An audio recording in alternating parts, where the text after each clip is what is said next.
Crossing into the Primordial World, Chen found himself traversing realms, becoming the foremost disciple of the Tongtian sect, the elder brother of the Jie Sect. His master achieved sanctification today, and as the elder brother, he was acutely aware of the tribulations facing the Jie Sect. The outside world was fraught with peril thus. He resolved to enter seclusion for safety, determining to remain in meditation for 1,000,000 years, growing ever stronger and secure. I shall enter seclusion, rewarded with the chaotic 9 transformations Immortal technique. After 1,000,000 years in seclusion, the reward shall be the god-slaying spear. Upon emerging from seclusion, he discovered the 3 heavens in peril. How could the Primordial Lord stand against him? With a single thrust, he pierced through his adversary. Revenge? He simply obscured the heavenly secrets and led his junior brothers and sisters to raid the homes of the saints. Yuan Palace, Shouyang Mountain, Xumi Mountain. Wherever they went, not a blade of grass remained. Brother, when shall we raid the saints' abodes again? Sister, hold steady. I must first attain enlightenment, and then we shall proceed at our leisure. Chapter 1. 100,000 years of seclusion. Seclusion is imperative for my cultivation. The resounding declaration echoed throughout the cosmos as Chen sighed, finally making up his mind. The Jie Sect stands firm. Today, his master achieved the status of a saint. Although he had entered the fold of the Tongtian sect before the Taoist of treasures, becoming the elder brother of the Jie Sect, he felt no joy. His master's ascension did not guarantee his own comfort. In fact, it could herald greater dangers ahead. The era of saints was upon them, and the calamity of the Wu and Yao would soon follow. Despite his esteemed position as the elder brother of the Jie Sect, he was merely at the golden immortal level of cultivation. With such limited prowess, surviving the impending tribulations was a daunting challenge. One misstep could lead to utter annihilation.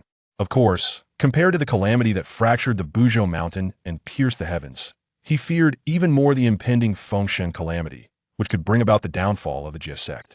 As the elder brother, his chances of evading disaster were slim. Relying on others was futile. Only through his own strength could he hope to endure the trials ahead. The Primordial World was perilous, and attaining the status of a quasi saint was essential for survival. He would not emerge from seclusion until he reached that level. Master, I wish to enter seclusion for rigorous cultivation.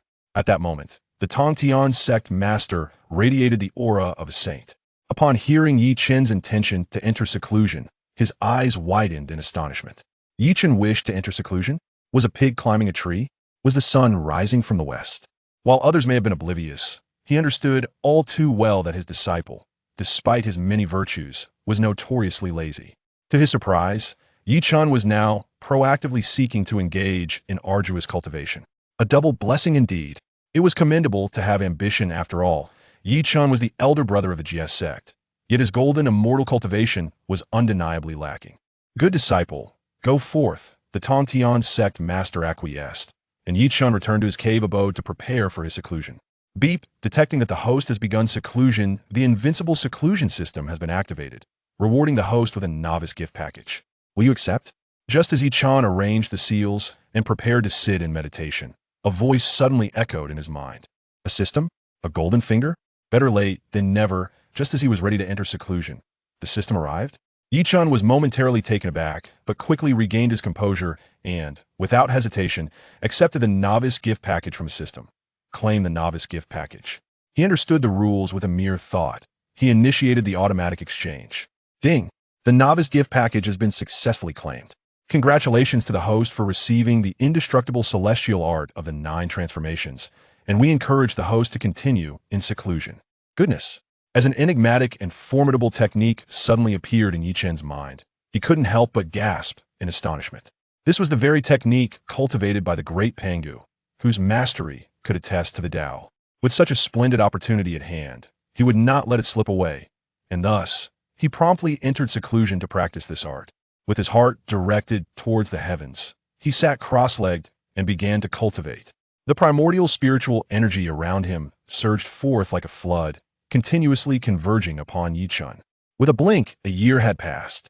In the span of his closed-door retreat, one could scarcely fathom how many years had drifted by. A year was but a fleeting moment, and the system's notification chimed once more. Ding! Congratulations to the host for maintaining a year of seclusion. The host is rewarded with 10 exquisite Tao Enlightenment tea leaves. Please continue your diligent seclusion. Chen merely raised his gaze. Slightly a year meant little to them. The time he spent napping could easily span several years. After consuming a piece of the Tao Enlightenment tea leaves, he resumed his comprehension of the technique, and strands of Tao rhythm began to manifest around him. Quite intriguing. Chen's progress did not escape the notice of the Celestial Master of Heaven. Sensing the Tao rhythm, a smile involuntarily crept upon the Celestial Master's lips. He had initially thought Chen was merely pretending, but it turned out he had indeed made genuine progress. In just a year, he had begun to grasp the profound truths of the Tao. Brother, you once claimed my disciples to be a mixed lot, mere products of dampened egg incubation. I shall show you how gifted my pupil truly is a natural in the cultivation of the Tao. Unbeknownst to Chen, the Celestial Master held him in such high regard he was solely focused on his seclusion, striving to enhance his power. Ding! Congratulations to the host for a decade of seclusion. The reward is 12 Divine Pearl of the Sea Stabilizer. Please continue your diligent seclusion and strive further. In the blink of an eye, a millennium had passed in seclusion. To his surprise, the system had rewarded him with the Divine Pearl of the Sea Stabilizer. It was worth noting that this treasure belonged to his junior disciple, Zhao Gongming. He had been the one to introduce Zhao Gongming and the 3 heavenly maidens to the Celestial Master of Heaven. After a millennium of seclusion, he wondered how they were faring now. Contemplating this, Chen resolved to emerge and take a look. He had never relished the idea of seclusion, but he had chosen it merely to survive.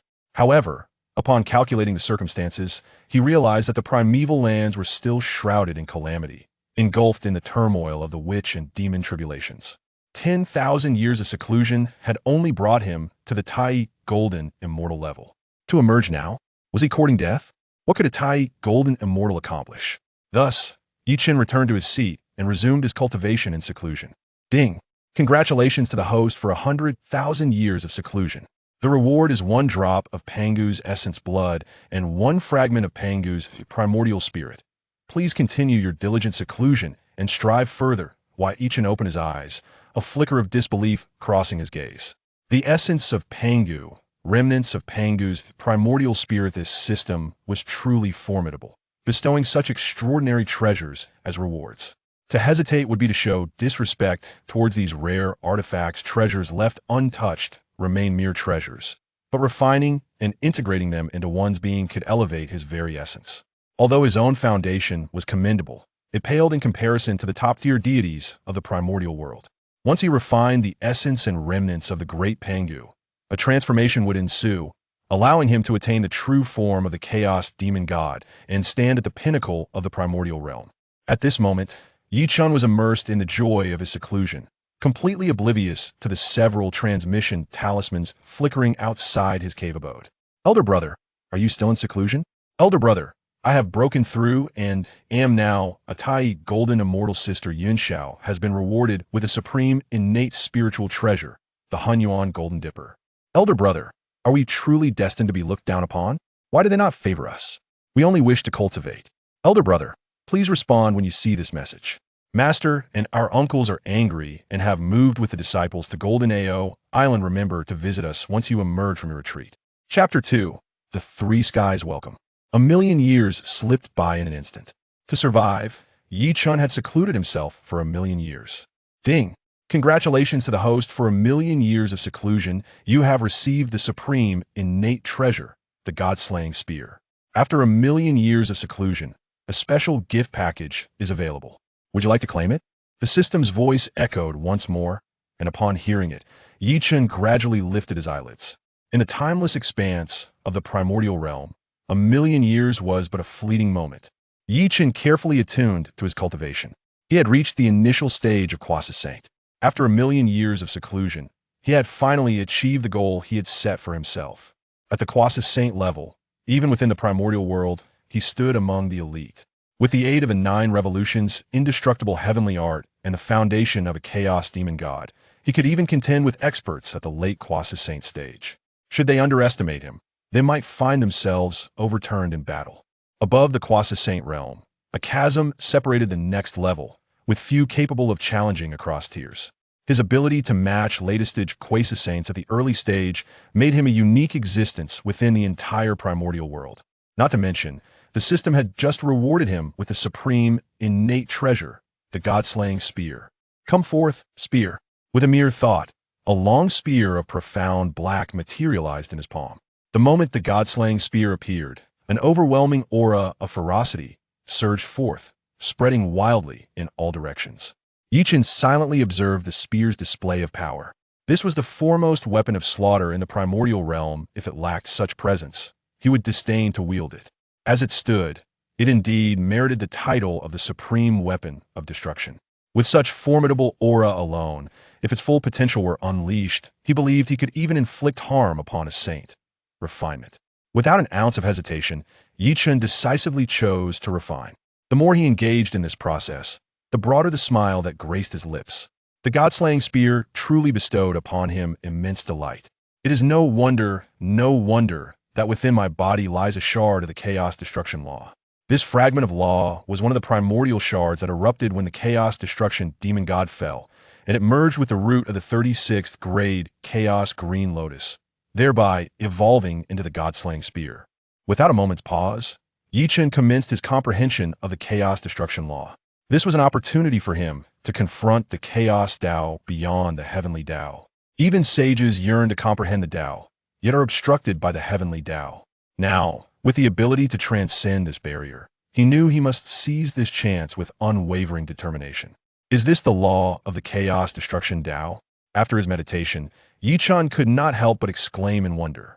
Having merely scratched the surface of understanding, his combat prowess had already multiplied tenfold.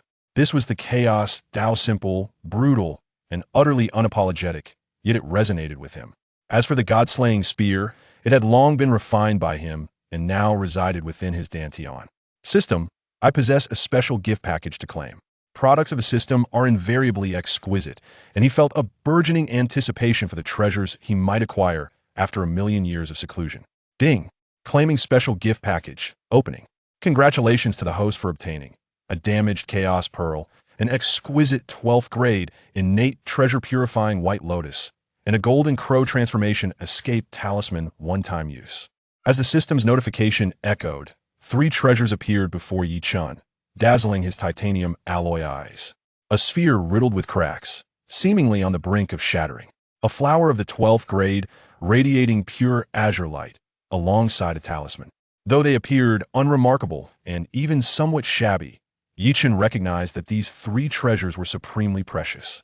He was aware of the system's prowess, yet he had not anticipated its capabilities to such an astonishing degree. The Chaos Pearl, this was a treasure of chaos. With the Tao's 50 and the heavenly evolution's 49, what remained was but one. The Chaos Pearl was indeed that which had departed. Without a moment's hesitation, Chen directly stored the damaged Chaos Pearl within his mud-pilled divine skill. Not for any other reason, but to prevent the discovery by the heavenly Tao of the primordial era. Should the Chaos Pearl be detected by the heavenly Tao, he would be able to restore the foundational laws of the heavenly Tao. If that day were to come, all the sacred beings of the primordial world would fall under the dominion of the heavenly Tao, leaving them with no chance of resurgence. Crack, crack, pop. Just as Chen secured the Chaos Pearl, the formation surrounding his seclusion shattered. The god-slaying spear had exerted pressure on the formation, and with the impact of the purifying white lotus, it succumbed to the burden and disintegrated. Let crumble after all, he had no intention of continuing his seclusion. While a Quasi Saint may not be overwhelmingly powerful, he was certainly not weak, and he could emerge from his retreat to witness the changes in the world. He wondered how everyone had fared over the course of 1,000,000 years. At that moment, not far from Chen's secluded abode, lay the encampment of the Shang dynasty's Grand Master Wenzhong. The 3 Heaven Sisters had set up the 9 Curves Yellow River formation here, using the primordial Golden Dipper as the focal point to thwart King Wu's campaign against Zhou, while also seeking vengeance for their brother Zhao Gongming. The formidable 9-bend Yellow River formation successfully diminished the prowess of the 12 golden immortals of the Jade Sect, stripping them of their celestial crowns and dispersing their inner energies. They were mindful that these 12 golden immortals were disciples of the primordial heavenly venerable, and despite their discord, a bond of camaraderie still lingered among them. Had it not been for this consideration, the 3 sisters would have undoubtedly struck with lethal intent, rather than merely reducing their opponent's cultivation levels. Observing their disciples' diminished abilities, the Primordial Heavenly Venerable and the Grand Supreme Elder Lord found themselves increasingly restless. They had not anticipated the fragility of the Chen Sect's disciples. Even with their biases, they could not prevail against the formidable trio of the Three Xiaos.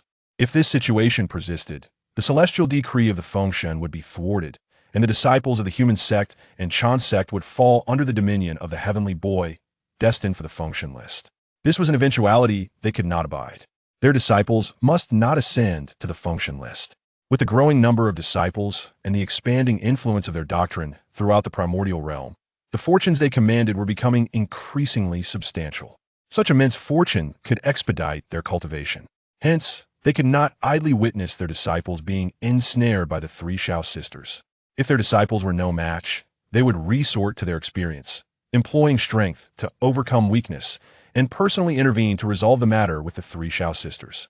Thus, the Primordial Heavenly Venerable, seated upon the Dragon Serpent Chariot, and the Grand Supreme Elder Lord, riding the Azure Bull of the board, approached the Nine-Bend Yellow River Formation with an air of authority. The saints have arrived, the Three Xiao sisters. Withdraw your formation and kneel in greeting. Were it not for Yi Chen's absence, he would have likely commented on their audacity. How bold they were to kneel in greeting. As the command echoed, a portal opened within the Nine-Bend Yellow River Formation. The Three Xiao sisters emerged from the formation, bowing respectfully to the two venerable figures. Upon witnessing this, a flicker of displeasure crossed the eyes of the two saints. Do you not understand the significance of kneeling and greeting? Even your master, Tongtian, would bow and pay homage upon seeing me, yet you dare to act so disrespectfully. It is evident you have not been properly instructed by Tongtian, a bunch of unrefined beings, unworthy of the stage. Chapter 3. The Old Man. Unruly in martial virtue, the three sisters had already shown ample respect, yet they still found themselves subjected to nitpicking. This left them somewhat displeased, particularly by Xiao, who was candid and wore her heart on her sleeve, her thoughts plainly reflected on her visage. Even the likes of Yuan Shi were not exempt from her frankness. We, the three sisters, have but one master, to whom we solely offer our reverence. If it were a highly esteemed elder, we might perform a kneeling salute, but alas, that is not the case. Though Bai Xiao refrained from voicing her sentiments directly, it was evident to all the powerful beings present. She nearly pointed an accusatory finger at Yuan Shi, decrying their lack of respect for their elders, rendering them unworthy of veneration from the younger generation.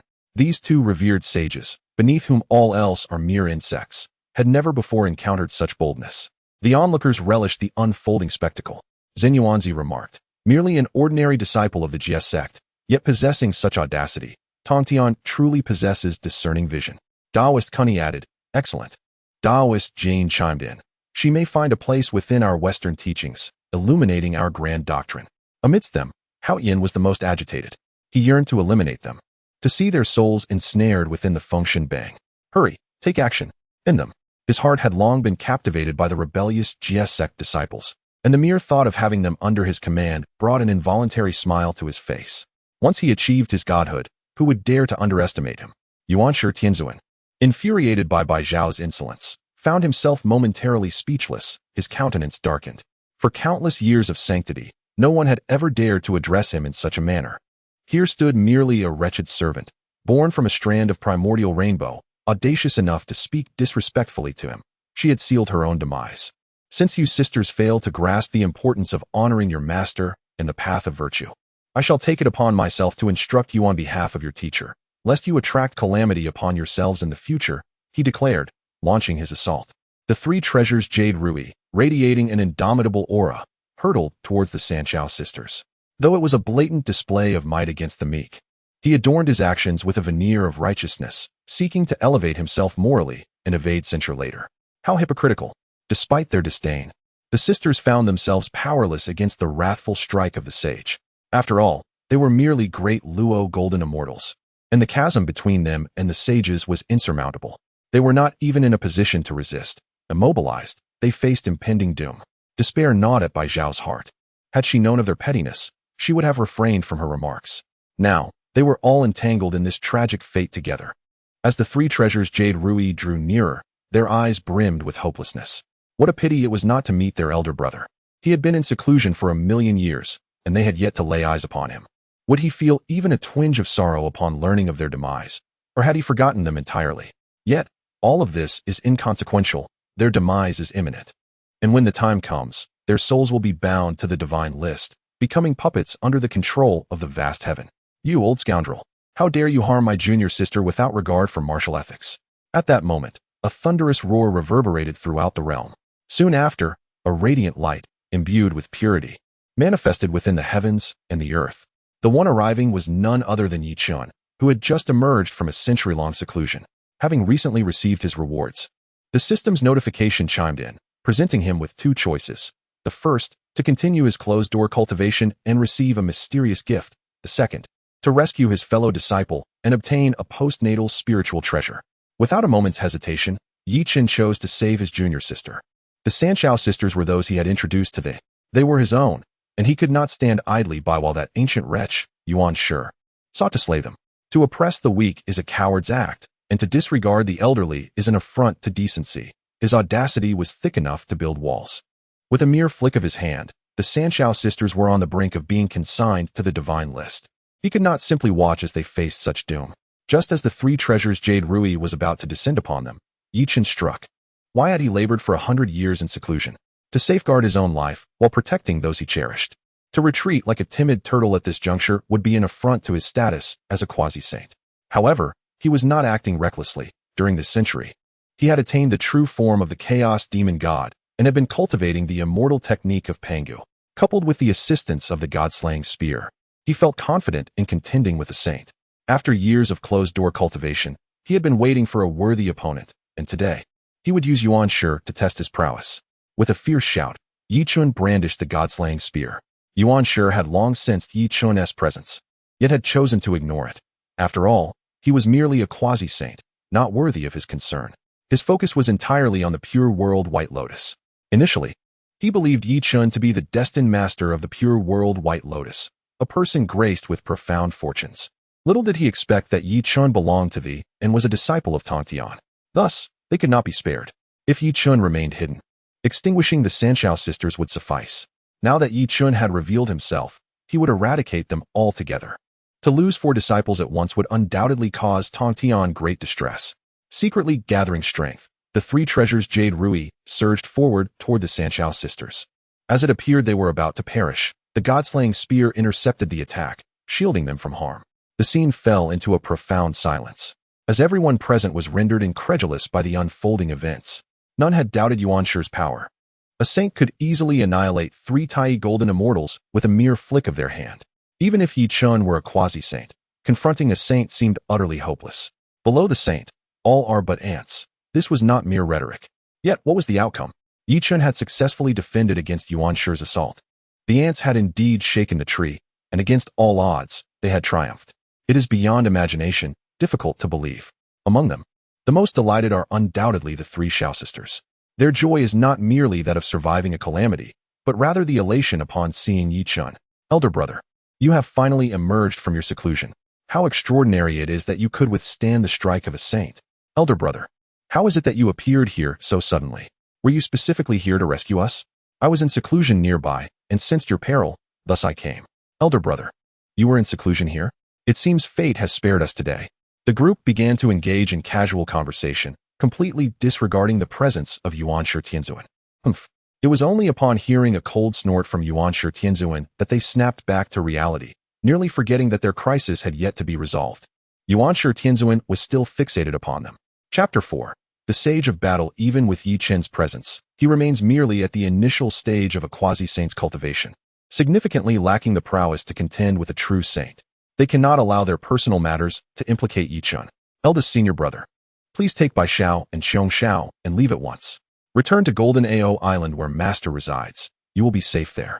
I shall hold them off here. Yuan Xiao declared, her gaze resolute as it swept over the 3. For the sake of Yi Chun and her 2 younger sisters, she was prepared to sacrifice her own life. Yet, she remained uncertain whether her Deluo golden immortal cultivation could withstand a saint's strike. If it proved insufficient, she would have no choice but to self-detonate her essence to provide them with a chance to escape. How could Yuan Xiao's subtle intentions elude Yi Chun? Upon receiving her silent transmission, he gently patted Yuan Xiao's head, positioning the 3 sisters protectively behind him, just as he had done in the past. Do not worry. With me here, you are safe. I will ensure your safe return. Strangely, upon hearing Yi Chen's voice, an unbidden sense of calm enveloped them, dissipating their earlier tension in an instant. It was this very sense of security that had drawn them to Yi Chen, which led them to follow him and Zhao Gongming into the Tongtian sect. Now, once again, Yi Chen soothed their anxieties with his comforting words. Oh, what a fate it is, after so many years without seeing eldest senior brother, to share this moment together, even if it leads to our demise. Dust returns to dust, and earth returns to earth. Everything is dictated by fate. With this realization, Yuan Xiao underwent a subtle transformation in her state of mind, her very aura shifting. In that fleeting moment, she broke through to the late stage of Deluo Golden Immortal. Given some time to consolidate her realm, she might even advance to quasi-saint. The three siblings exchanged sentiments while Yuan Shi Tianzun observed Yi Chen's situation from the side. Previously, he had not held a strong impression of Yi Chen, but upon hearing Yun Zhao's words, memories resurfaced. Indeed, there was such a person who had entered the Tongtian sect before they attained enlightenment. However, he had been of little significance, merely a fleeting shadow, and thus had garnered little of his attention. Even after they ascended to sainthood, he had never encountered Yi Chen. It seemed he had not made any notable moves in the primordial realm. One might have thought he had long perished in the river of time. Yet, unexpectedly, he had now re-emerged, and in a quasi-saint's form no less. Most astonishingly, he effortlessly withstood the might of his three treasures Jade Rui, which took him by surprise. Yet, even so, he was still merely a quasi-saint. In the presence of a heavenly path saint, he was wholly inadequate. Have you completed your final words? If so, I shall cleanse the portal for Tongtian, lest your disrespectful and impudent kind tarnish the reputation of the three pure ones. With that, he once again activated the three treasures Jade Rui, intending to subdue them here. At that moment, a crisp sound echoed from the Sanbao Yuyu, drawing the attention of everyone present. A fissure rapidly spread from the bottom to the top until, under the gaze of the crowd, it shattered into two halves. The exquisite innate spiritual treasure lay in ruins. Eyes widened in disbelief, they stared at the fragments strewn across the ground. It had remained intact until Yi Chen had struck it, and now it lay shattered. Although it was a top-grade innate spiritual treasure, it paled in comparison to the god-slaying spear. The recent attack had inflicted damage at its very essence, rendering it unable to withstand the chaotic malevolence inherent in the spear. Thus, its current fragmentation was hardly surprising. Observing the broken artifact, the face of the primordial heavenly sovereign betrayed his discomfort, his lips twitching involuntarily. This was soon eclipsed by an overwhelming fury. Today, he had truly lost face as a sage. Here he was, a dignified Yuching sage, a disciple of Pangu, now having his cherished possession destroyed by a junior, particularly one from the ranks of their most disparaged disciples. How utterly humiliating. The more enraged the primordial heavenly sovereign became, the more elated Yi Chen felt. As for his fellow disciples, they were certainly thriving. That was not a concern for him. However, it appeared that while they thrived, others might not fare as well. Sisters, look at that old wretch. He seems on the verge of fainting from rage. Imagine the ridicule if a sage were to faint from anger. Yi Chen laughed unabashedly, mocking the situation without a hint of trepidation. The primordial heavenly sovereign was truly incensed. Bellowing, "Wretched spawn, you seek death." His fury reached a boiling point as he summoned his ultimate treasure, the Pangu banner. This artifact, derived from the Pangu axe, immediately captured the attention of numerous powerful beings. The disciples under Tongtian were utterly doomed, having forced him to reveal the Pangu banner. They faced certain death, likely to be consigned to the divine list. Indeed, had the roles been reversed, they would have felt the same humiliation upon having their treasured artifacts shattered by a junior. They hid in the shadows, stifling laughter. The events of the day would provide them with ample amusement for eons to come. Perhaps this was why the primordial heavenly sovereign exhibited such rage. However, the cost of his wrath was considerable. There were lines that should not be crossed, especially when dealing with an enraged sage. Under the wrathful assault of the primordial heavenly sovereign, neither Yi Chen nor the San Xiao sisters stood a chance of survival. In fact, they might not even have the opportunity to ascend to the divine list. No one believed in Yi Chen's chances, yet he proved to be the most resilient. Even when faced with the furious primordial heavenly sovereign, he remained composed. Grasping the god-slaying spear, he stepped forward, positioning himself protectively in front of the San Xiao sisters. Before the awe-inspiring might of the Pangu banner, Yi Chen appeared as insignificant as an ant attempting to shake a great tree. They could not fathom the source of Yi Chen's audacity to confront such power alone. With a serene smile, Yi Chen devoted himself to the full measure of the chaotic 9 turns immortal technique. The insights gained from a century of seclusion reached their zenith in this moment. The god-slaying spear revealed its formidable fangs anew, as it sliced through the air, creating fissures in the fabric of space. It is worth noting that this was the profoundly stable realm of the primordial world, yet Yi Chun, wielding the god-slaying spear, carved out gaping wounds in its very essence. Witnessing this spectacle, many powerful beings could not help but widen their eyes in astonishment. In any lesser world, such an event would elicit no surprise. However, this was the grand primordial world, the realm of the highest order amidst the chaos. Chapter 5. Strike and retreat. Although a powerful sage can indeed shatter the fabric of the primordial world, such feats necessitate a considerable expenditure of energy. However, witnessing Yi Chen's nonchalant demeanor in doing so is truly a rare sight. This clearly indicates that the weapon in Yi Chen's possession is extraordinary. Observing Yi Chen's performance, the expression on the face of the primordial heavenly sovereign involuntarily transformed into a smile. Despite having been humiliated by a few juniors today, he was fortunate enough to acquire two supreme innate spiritual treasures, an exceptional stroke of fortune that few could fathom. The primordial heavenly sovereign's attention remained fixated on the god-slaying spear in Yi Chen's grasp, his greed unabashedly evident. He had long been troubled by the realization that his offensive prowess paled in comparison to that of Tongtian. Although he possessed the Panga banner, it could not rival the four swords of extermination. However, the situation was now different. He was on the verge of obtaining the foremost treasure of innate slaughter, the god-slaying spear. With his discerning eye, he could undoubtedly recognize its worth. In terms of offensive capability, the god-slaying spear was indeed comparable to the heaven-cleaving axe. Yet, the god-slaying spear, although a supreme treasure of innate slaughter, was unable to suppress fate due to its formation occurring after the opening of the heavens. Nevertheless, it remained the preeminent weapon of annihilation. He had previously sought the whereabouts of the god-slaying spear, but to no avail. He never anticipated that it would ultimately fall into Yi Chen's hands. Yet, this turn of events was not unwelcome. Today, Yi Chen had offended him, and it would not be amiss for him to clear the path for Tongtian. Slaying Yi Chen here and claiming a reward would not be out of line. And at that moment, the god-slaying spear would rightfully belong to him. As these thoughts coursed through his mind, the power emanating from the Panga banner surged with newfound intensity. A faint aura of chaos swirling around it. Everything transpired with astonishing rapidity. Just as the Panga banner and the god-slaying spear were about to collide, Yi Chen activated the fragments of the chaos destruction Tao law within him. In an instant, the might contained within the god-slaying spear surged dramatically. With the enhancement of the chaos destruction Tao law, his combat strength skyrocketed 100-fold. An aura symbolizing annihilation descended upon the scene, as if all things were crumbling into oblivion, plunging everything into an apocalyptic state of destruction. Even the heavenly Tao was stirred by this overwhelming presence. Dark clouds of tribulation gathering as if to obliterate it. The primordial heavenly sovereign stared in disbelief, his eyes widening in astonishment. The Tao law, how could this be? He was actually sensing the aura of the Tao law. In the primordial realm, all things were governed by the heavenly Tao, rendering the presence of the Tao law impossible. Soon, the primordial heavenly sovereign was left utterly dumbfounded.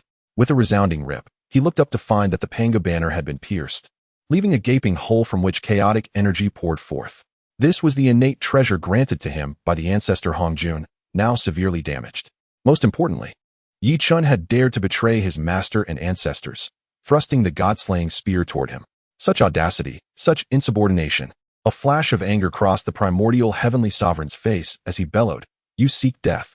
At the very moment his words fell, a magnificent auspicious cloud, vast as an acre of land, materialized above his head, radiating 5-colored rays of light, akin to a myriad of golden lanterns cascading down like incessant droplets from an eaves. This was, without a doubt, the treasured protective charm of the primordial heavenly venerable, the auspicious cloud of the heavens. In this moment, the primordial heavenly venerable harbored an intense loathing for Yi Chun, a mere ant-like quasi-saint who had dared to provoke him time and again, even wounding his treasured artifacts. The three treasures Jade Rui and the Panga banner. He resolved that failing to eliminate Yi Chun would not quell the wrath in his heart. Channeling the Jade Pure Celestial technique, a colossal hand overshadowed the sun, vowing to annihilate Yi Chun on the spot. Yi Chun was acutely aware of the primordial heavenly venerable's deep-seated hatred, wishing to consume him whole. Yet, in the face of his furious strike, Yi Chun remained utterly unperturbed. Today, he had but one objective, to topple this hypocritical old fool before him. Below the saints, all are mere ants. Today, Let him realize that even an ant's pincers can be razor-sharp, and a single bite can inflict considerable pain. Moreover, was he an ordinary ant? He was a behemoth among ants, and his current prowess far surpassed that of an ordinary quasi-saint. With such unwavering conviction propelling him, the might of the god-slaying spear surged forth, charging towards the primordial heavenly venerable with an unstoppable momentum. The handprint of the jade pure celestial technique shattered. The auspicious cloud of the heavens fractured. The saintly body crumbled. The likes of Yuan Ti and Jie Yin were left speechless, while Zheng Yuanzi and the Saint Nuo were rendered mute, all gazing blankly at the unfolding scene. An ant uprooting a tree. A quasi-saint had actually wounded a saint. They could neither believe nor accept this, yet the undeniable truth lay before their eyes, leaving no room for disbelief. Even the primordial heavenly venerable found it hard to fathom. Standing frozen in shock. Impossible. Impossible. This could not be. How could he possibly be injured by an ant? Among all present, only Yi Chun remained composed, fully aware that it was solely the god-slaying spear and the fragments of the chaotic destruction path that enabled him to wound the primordial heavenly venerable. Otherwise, how could his quasi-saint cultivation possibly inflict harm upon such a being? The opportunity was fleeting. To inflict injury was to seize fortune, but soon they would have to face the wrath of the primordial heavenly venerable. Yet, Yi Chun was no fool. Satisfied with having wounded the primordial heavenly venerable, he promptly activated the Golden Crow Transformation Rainbow Escape Talisman. Before anyone could react, he stowed away the 12-petal Pure World White Lotus and, accompanied by the 3 Heaven Sisters, swiftly retreated towards Golden Ao Island. He struck and then fled, without a hint of hesitation, reveling in the thrill of it all. After Yi Chun and his companions departed, the onlookers finally regained their senses. The primordial heavenly venerable glared darkly in the direction they had vanished. The Golden Crow Transformation Rainbow Escape Technique was renowned as the foremost escape technique of the primordial era. This extraordinary divine power has been devised through the collaboration of the demon emperor Dijuan and Tai. Even with his current prowess as a sage, he finds himself unable to pursue them, left only to watch helplessly as the 4 figures recede into the distance. Meanwhile, Yi Chun has returned to the Bo Palace on Golden Ao Island with the 3 sisters of San Xiao. Upon returning to this familiar haven, the sisters' anxieties were entirely alleviated. Yi Chun had spent the past years in seclusion, rendering him somewhat unfamiliar with his surroundings, as Chen animatedly introduced him to everything. Elder brother, look at this spring. Isn't it remarkably clear and luminous? I assure you, brewing tea with this spring water is utterly delightful. I personally sourced this spiritual spring, and I shall prepare tea for you another day. She continued, and elder brother, observe these celestial cranes. I brought them from Kunlun Mountain. Alas, those 2 innate spiritual cranes we once captured together were seized by Guang Qingzi and his companions. As she spoke, Xiong Zhao's frustration was palpable. Yet she found herself powerless to alter the situation. Chapter 6. The Beginning of the End Beside Them, by Xiao and Yun. Xiao could only sigh, their expressions tinged with melancholy. Reflecting on the countenance of the disciples from the Chen sect, they felt a wave of disgust wash over them. Observing their demeanor, it was evident that they had endured significant bullying. Otherwise, they would not appear so beleaguered. Yi Chun smiled gently to console them. Everything is in the past now. With the return of our senior brother, you shall never again suffer such indignities. We shall find time to reclaim those 2 innate spirit cranes. At these words, a flicker of hope ignited in Xiong Zhao's eyes, but it quickly dimmed. Those 2 innate spirit cranes were captured with great effort by Yi Chun and the sisters, previously allowed to roam freely on Kunlun Mountain. The disrespect they faced at the hands of the Chen sect disciples was irksome, but they felt a lingering attachment to the cranes. They could not be so selfish as to place Yi Chun in peril for such a trivial matter. The Yushu Palace on Kunlun was the domain of their second master uncle, and should Yi Chun venture there, he might encounter danger. Even if their hearts yearned for the cranes, they could not act recklessly. Brother, there's no need. We have plenty of spirit cranes on Jinao Island, and they are of superior quality compared to those on Kunlun Mountain. There is no necessity to steal them. Yi Chun could easily perceive the dissonance between her words and her heart. There was no rush for this matter. Yi Chun, would not allow himself to be taken advantage of. At that moment, a sudden burst of laughter echoed from the horizon. You rascal, you have emerged from seclusion. I always felt a sense of unease. How does the Jinao Island I crafted for you suit my temperament? As the voice resonated, a figure adorned with a jade crown and clad in a dark Taoist robe descended slowly upon a cloud before them. The newcomer was none other than their revered master, the Tongtian Jiaozhu. Despite having been in seclusion for 1,000,000 years, the bond between them remained as strong as ever. Yi Chun bowed respectfully to Tongtian. Greetings, Master. The disciple has emerged from seclusion. Noticing that Yi Chun had broken through to the early stage of quasi-saint, a smile of delight unconsciously graced Tongtian's face. To have achieved such a breakthrough after 1,000,000 years of seclusion is truly commendable. You are indeed my most gifted disciple. The so-called 12 golden immortals under Yuan Shi are but mere trifles compared to you. Why are there only 4 of you? Where is Zhao Gongming? Usually, the 4 of you are inseparable, yet now that Yi Chun has emerged, he is not here to greet him. Upon hearing Tongtian's words, Yi Chun and the San Xiao sisters' expressions darkened. From their demeanor, Tongtian discerned that something had transpired in his absence. Master, our elder brother, he has perished. Xiong Xiao recounted the recent events in detail to Tongtian. The sight of his disciples being so mistreated darkened Tongtian's countenance, and a palpable aura of killing intent began to radiate around him. Yuan Shi, you have gone too far. The wrath of a saint could indeed lay waste to millions. The atmosphere on Jinao Island shifted dramatically, causing even Yi Chun and the others to be pushed back several steps. Despite their long separation of 1,000,000 years, Yi Chun understood his master best. A fierce protector indeed. Otherwise, he would not have sought to take Tongtian as his master in the first place. Likewise, his master possesses an extraordinarily fiery temperament, unchanged even after 1,000,000 years. Upon hearing that his disciples were being bullied, he would undoubtedly not let the matter rest so easily. Just as Yi Chun contemplated this, Tongtian sprang into action, drawing the Qingping sword, preparing to confront Yuan Shi Tianzuan atop Kunlun Mountain for a thorough discussion. Witnessing this scene, Yi Chun hurriedly stepped forward to intervene. The 2 saints on Kunlun Mountain were not on friendly terms, and an aggressive approach could easily lead to dire consequences. Master, please calm your anger. Currently, both Master Uncle and Second Master Uncle are present on Kunlun Mountain. If you charge in, you will be forced to face both of them simultaneously, which may prove overwhelming. He continued, a gentleman's vengeance is not to be hastened. We can deliberate on this matter at our leisure. The most pressing issue now is to rescue our junior brother's true spirit from the Fengshen Bang. As a time traveler, he was acutely aware of the developmental trajectory of the Honghuang world. Should Tongtian attack now, he would encounter not only his 2 elder brothers.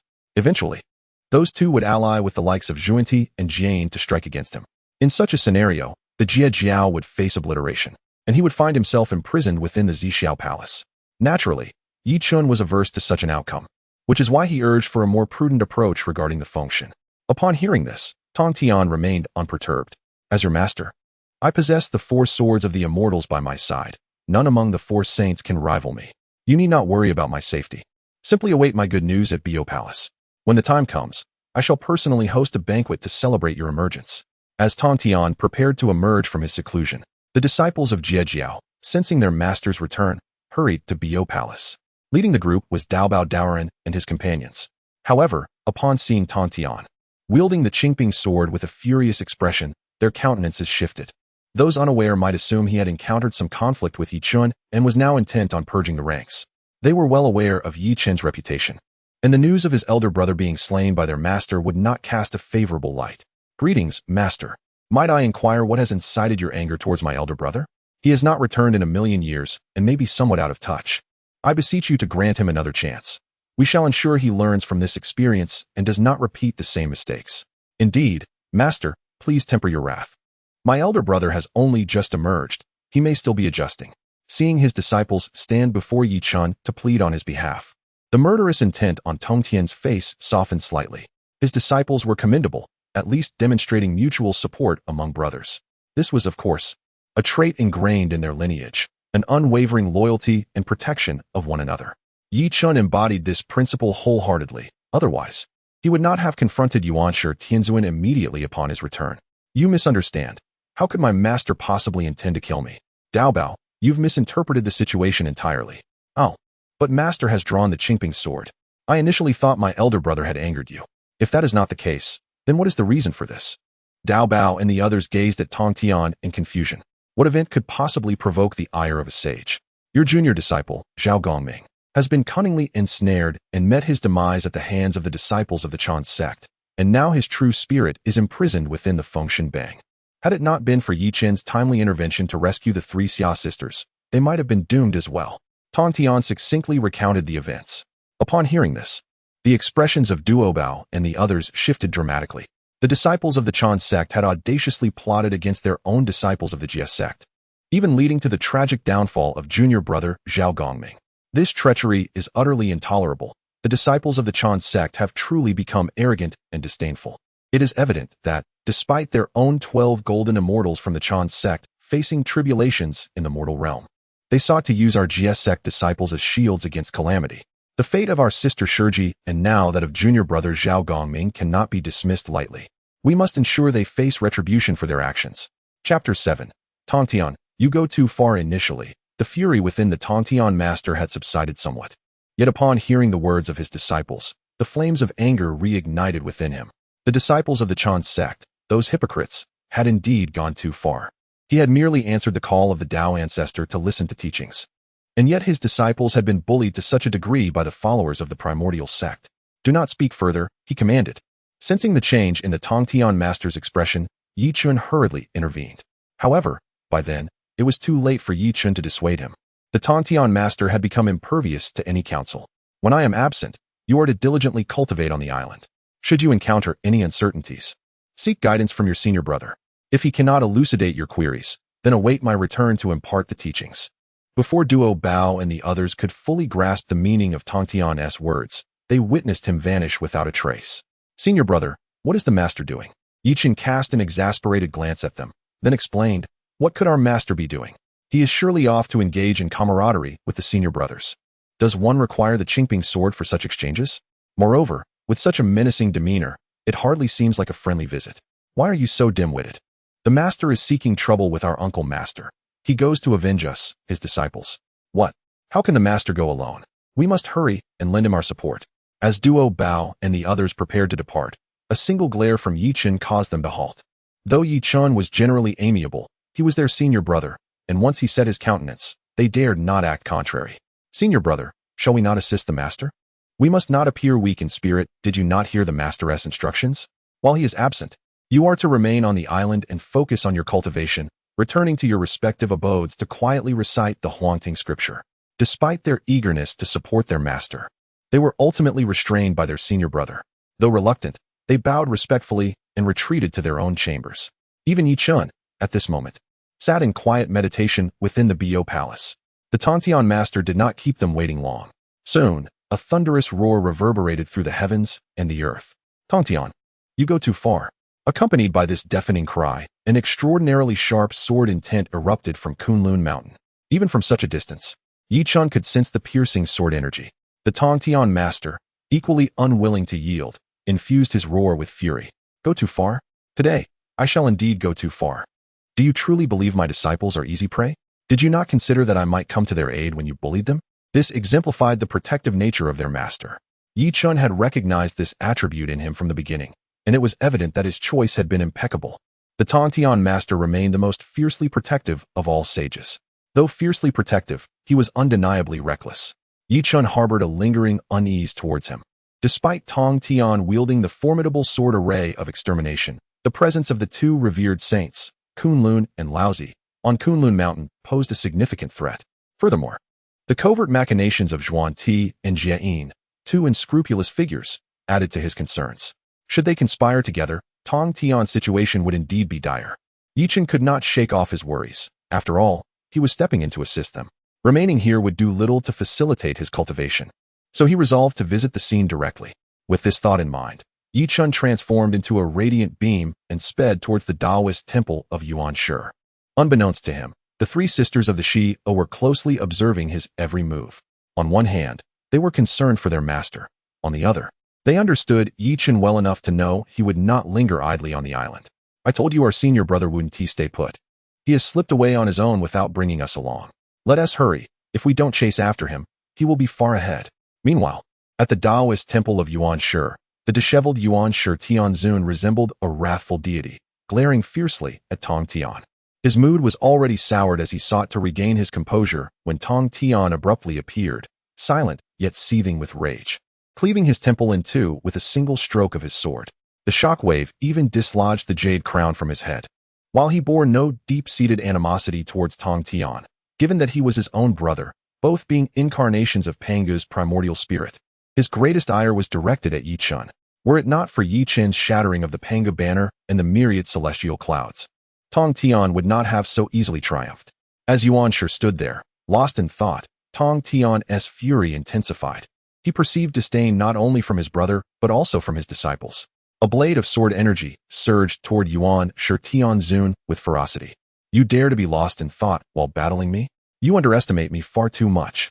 Sensing the chilling intent within Tongtian's sword energy, Yuan Shi Tianzun extended his hand and effortlessly shattered it. His gaze turned frigid as he locked eyes with the leader of Tongtian, unwilling to yield. Tongtian met his glare with equal defiance. Arriving promptly, Zhuanti and Jie witnessed the confrontation and struggled to suppress their amusement. Even as saints, they were not devoid of skill, and once they concealed their mirth, they approached to mediate the situation. Tongtian, my friend, your impulsiveness is quite unbecoming. How can you treat your own brother in such a manner? Surely, this is not your true intention. It must be the instigation of your disciples, leading you astray. Yuan Shi, do not take offense. Tongtian is not acting out of malice, but is rather bewildered by his own disciples. You know how they can be. Let us sit down and converse amicably to resolve this misunderstanding. We should not allow such trivial matters to disrupt our harmony. Though they appeared to be conciliating, their words dripped with veiled mockery. Instantly, Yuan Shi Tianzun recalled Yi Chen's audacious demeanor. After attaining sainthood for so long, it was indeed the first time he had suffered a setback at the hands of a younger generation. Upon contemplating this, the fury of the primordial heavenly sovereign became uncontainable, his gaze towards Tongtian brimming with murderous intent.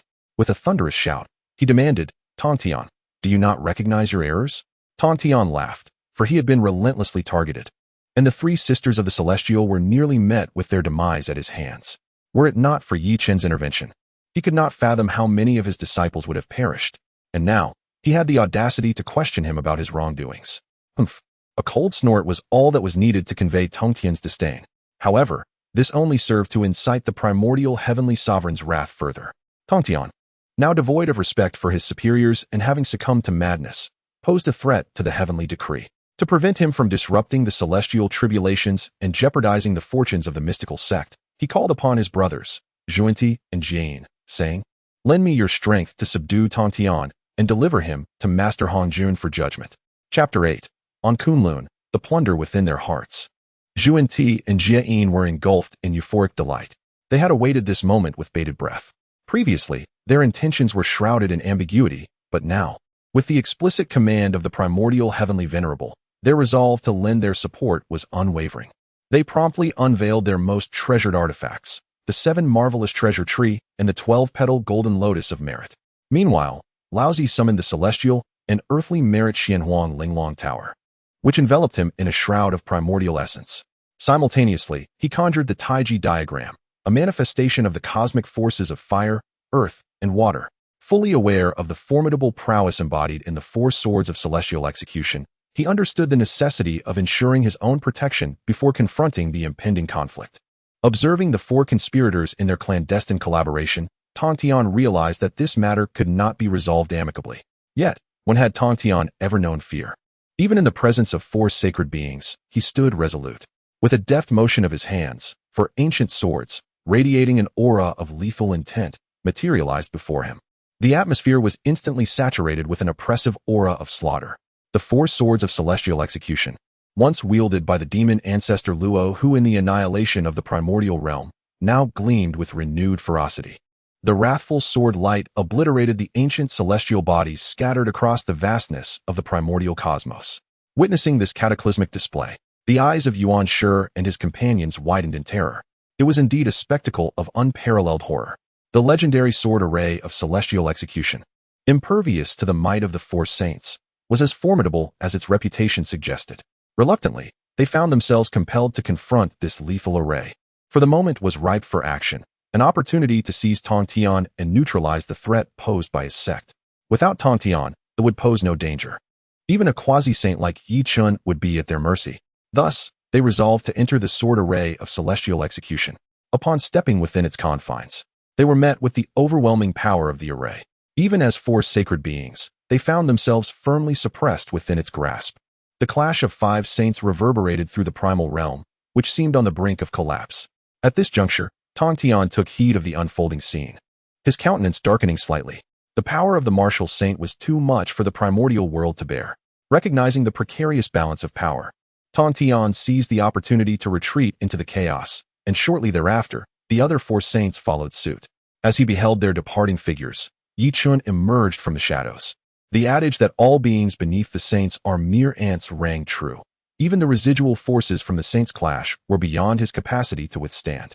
Should they remain in the primordial realm, the world would surely be reduced to ruin, leading to untold suffering. Master Brother, the San Xiao sisters materialized beside Yichun. Along the way, he had detected their presence, and since they had emerged, he saw no reason to send them back, for they had merely come to observe. Is there no way we can assist our master?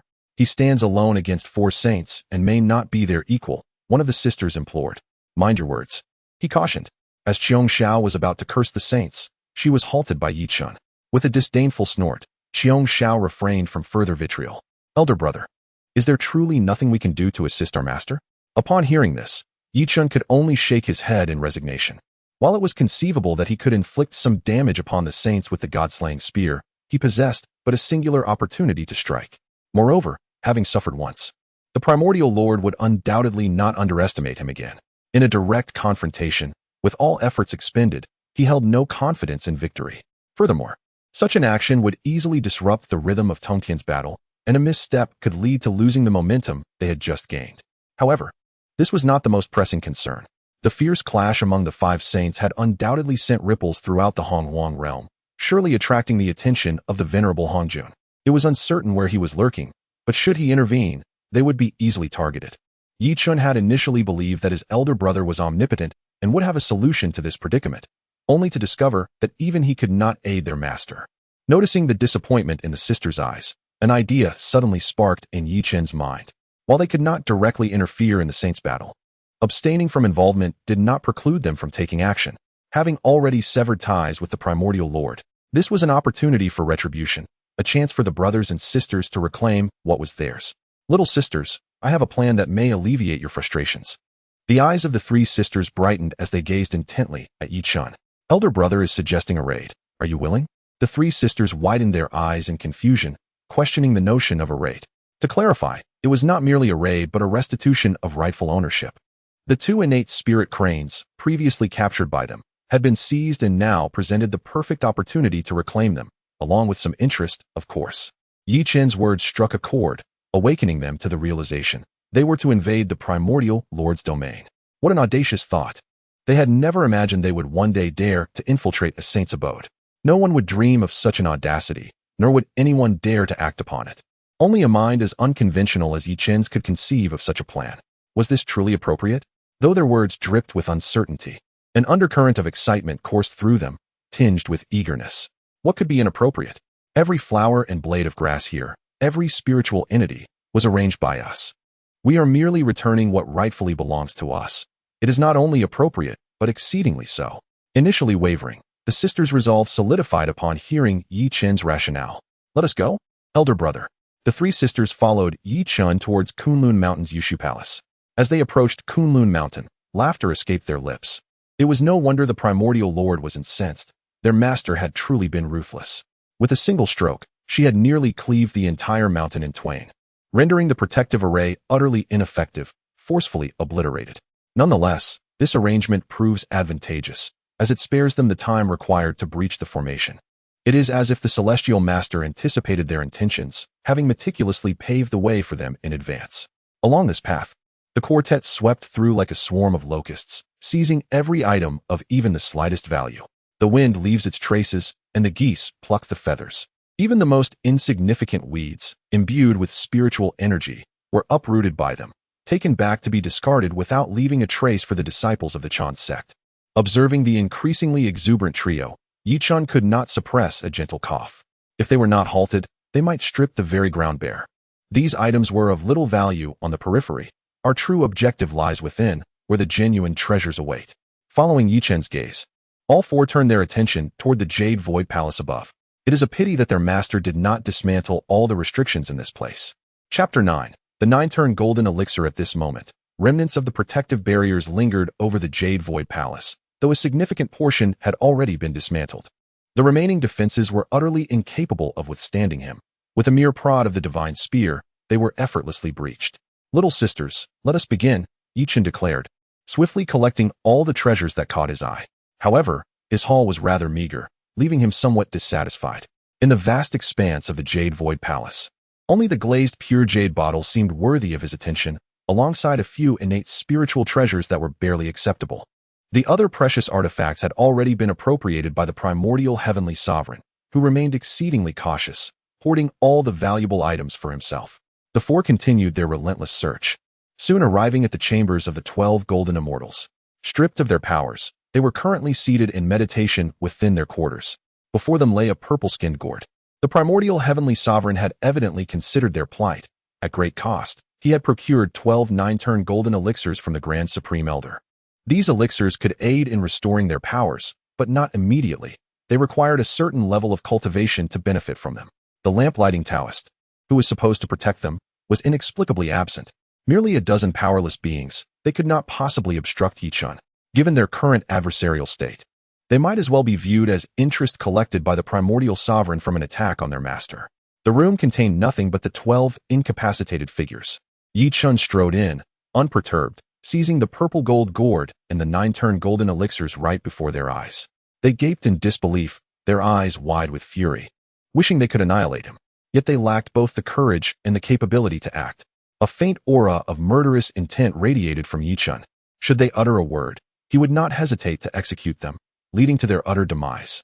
Confronting Yichun directly would yield no favorable outcome, and they had no desire to embrace death. Better to endure for now, waiting for the primordial sovereign's return to report their grievances. Confident that their master would exact retribution on Yichun, reducing him to ashes. A congregation of pretentious imbeciles, Yichun regarded their impotent fury with disdainful derision. He had already crossed the line with them. There was no turning back now, and these individuals could hardly stir significant trouble.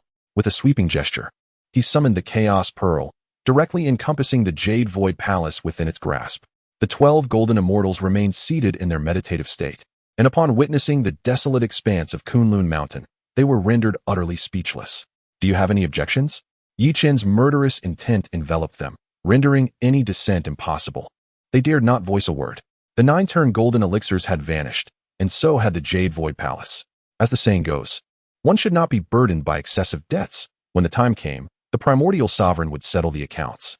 Observing their silence, Yichun's contempt deepened. Their home had been lost, yet they maintained their composure as if unshaken by the tempest. Those who consider themselves exceptional mocked them as mere spawn of damp origins. Yet upon closer inspection, they proved to be no different. Under Yichun's gaze, each of them shamefully lowered their heads. It felt trivial. I shall take my leave. Perched upon the clouds, Yuan Shi gazed at the barren peak of Kunlun Mountain and could not help but inquire, Master Brother, do you think we have gone too far? Upon hearing Yuan Shi's pity for those from the Chen sect, Chen immediately stepped in front of Yichun. Sister, Master Brother's actions are by no means excessive. In fact, I believe he has shown them a measure of mercy. If it were me, I would leave not a single hair behind for them. Have you forgotten how they treated us? They called us spawn of damp origins, unworthy of the stage, and referred to us as lowly maids. They roared in arrogance before, and now. Their downfall is entirely of their own making. Chen Xiao was known for her fiery temper and unforgiving nature. The way Chen sect had treated them warranted a full return of favors. Master Brother, do you not agree with my words? Chen Xiao clung to Yichun's arm, seeking his approval. Yichun affectionately patted her head. You should have informed me sooner of their slanderous remarks. Had I known, I would have struck them down with a single blow. I knew you were the best, Master Brother. When next we encounter them, we shall teach them a severe lesson. Observing the banter between the two, Yuan Shi could only sigh quietly. Though she felt somewhat out of place, there was an inexplicable thrill in the air. Having acted, there was no room for regret. As the saying goes, when soldiers come, let the soldiers defend. When water comes, let the earth cover. Master Brother certainly has his own methods of resolution. Master Brother, while they are absent, let us raid the others as well, to retaliate against our master. Bai Xiao, who had been silent, spoke up, instantly shocking the trio. Chen Xiao was the first to respond, her eyes sparkling with excitement. Master Brother, Initially, it was thought that Chen Xiao was the only troublesome one, yet Bai Xiao revealed her cunning nature as well. Only Yuan Xiao maintained a semblance of composure. Ultimately, it was the Master Brother's failure to set a proper example that led to this mischief. We shall not proceed. Raiding the Yusu Palace is sufficient. The battle with our master and them may conclude unexpectedly, potentially trapping them. Should they be cornered, our master would be at a disadvantage. which would only bring him trouble. Rest assured, I shall keep a record of this debt. Given the opportunity, we will raid their homes. With Yi Chen's promise, the four returned to Golden Ao Island, content with their conquest of Yuan Palace, which was enough to satisfy their desires. In the chaos beyond the heavens, Tongtian was currently suppressing Yuan Shi and the others.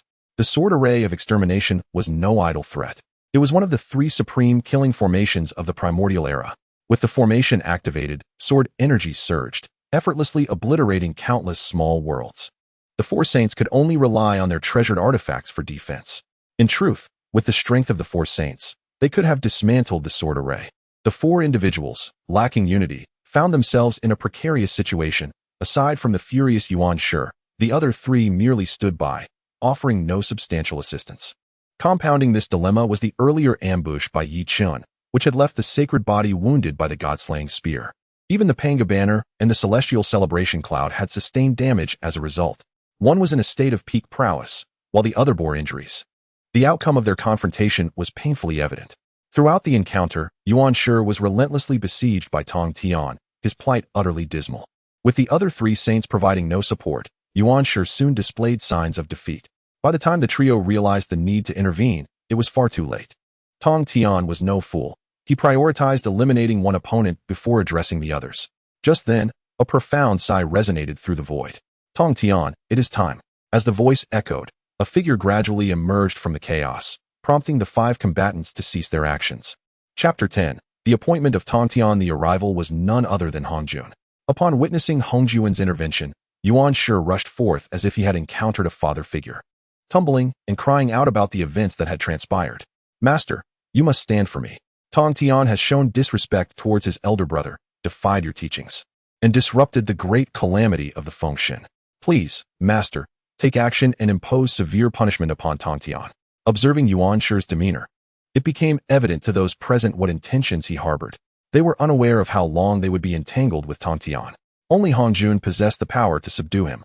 One by one, they bowed in deference, imploring for Hongjun to act decisively against Tongtian. It was clear that the Fengshen calamity had arisen due to the disciples of the Chen sect disrespecting Haoyan. Yet they sought to rectify their misdeeds by sacrificing the lives of disciples from the Jie Sect. Tongtian's gaze was frigid, fixed intently upon them. Hongjun surveyed the assembly and ultimately directed his attention towards Tongtian. Tongtian, are you aware of your transgressions? Upon hearing Hongjun's voice, Tongtian turned his gaze. His words tinged with barely concealed anger. Disciple, what wrongdoing have I committed? Disrespecting your elder brother, disregarding the celestial order, and defying fate itself. Your punishment is to be confined within the San Xiao Palace, facing the wall for 3 calamities. Do you have any objections? The threat in Hongjun's tone was palpable. He was acutely aware that if he did not exercise restraint, they would turn against the disciples of the Jie Sect. These disciples were his Achilles heel. He had founded the Jie Sect to carve out a sliver of hope for all beings. Yet now, Hongjun sought to leverage his disciples as a means of coercion, striking at his most vulnerable point. Under the watchful eyes of the assembly, Tongtian resigned himself to his fate, retracting the Zhuxian sword array and bowing in respect. Disciple acknowledges his mistakes. With this admission, Tongtian was destined to be imprisoned within the San Xiao Palace. Without Tongtian, the Jie Sect would become an easy target, susceptible to manipulation. Tongtian recognized the murderous intent gleaming in their eyes. However, this was the only course of action left to him.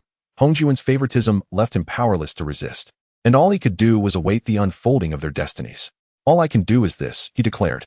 As he spoke, Tongtian formed a hand seal, severing the connection between the Zhuxian 4 swords and the Zhuxian array, casting them towards Golden Ao Island. The Zhuxian 4 swords and the Zhuxian array? The eyes of several individuals sparkled with excitement as they immediately sought to pursue and seize the treasures. These were artifacts that only the 4 saints could break. With these, Tongtian could contend with the 4 saints, and if they were to obtain them, their combat prowess would be significantly enhanced. Such intentions were far from concealed from Tongtian. Just as they prepared to move, his icy voice resonated behind them. Should anyone dare to intercept the treasures I bestow upon my disciples, I would not hesitate to self-destruct. His words immediately quelled the enthusiasm of the 4 saints. The self-destruction of a saint was no trivial matter, and they were acutely aware that Tongtian was fully capable of such an act. Each stood rooted in place, unwilling to take a single step forward for fear of inciting Tongtian's wrath, potentially leading to mutual destruction. Hongjun cast a casual glance at them before departing with Tongtian. We bid farewell to our master. Once the figures of Hongjun and Tongtian had completely vanished, Yuan Shi Tianzun finally spoke. With Tongtian now reflecting on his actions in the San Xiao palace, we, as his elder disciples, must not neglect his pupils and should take good care of them.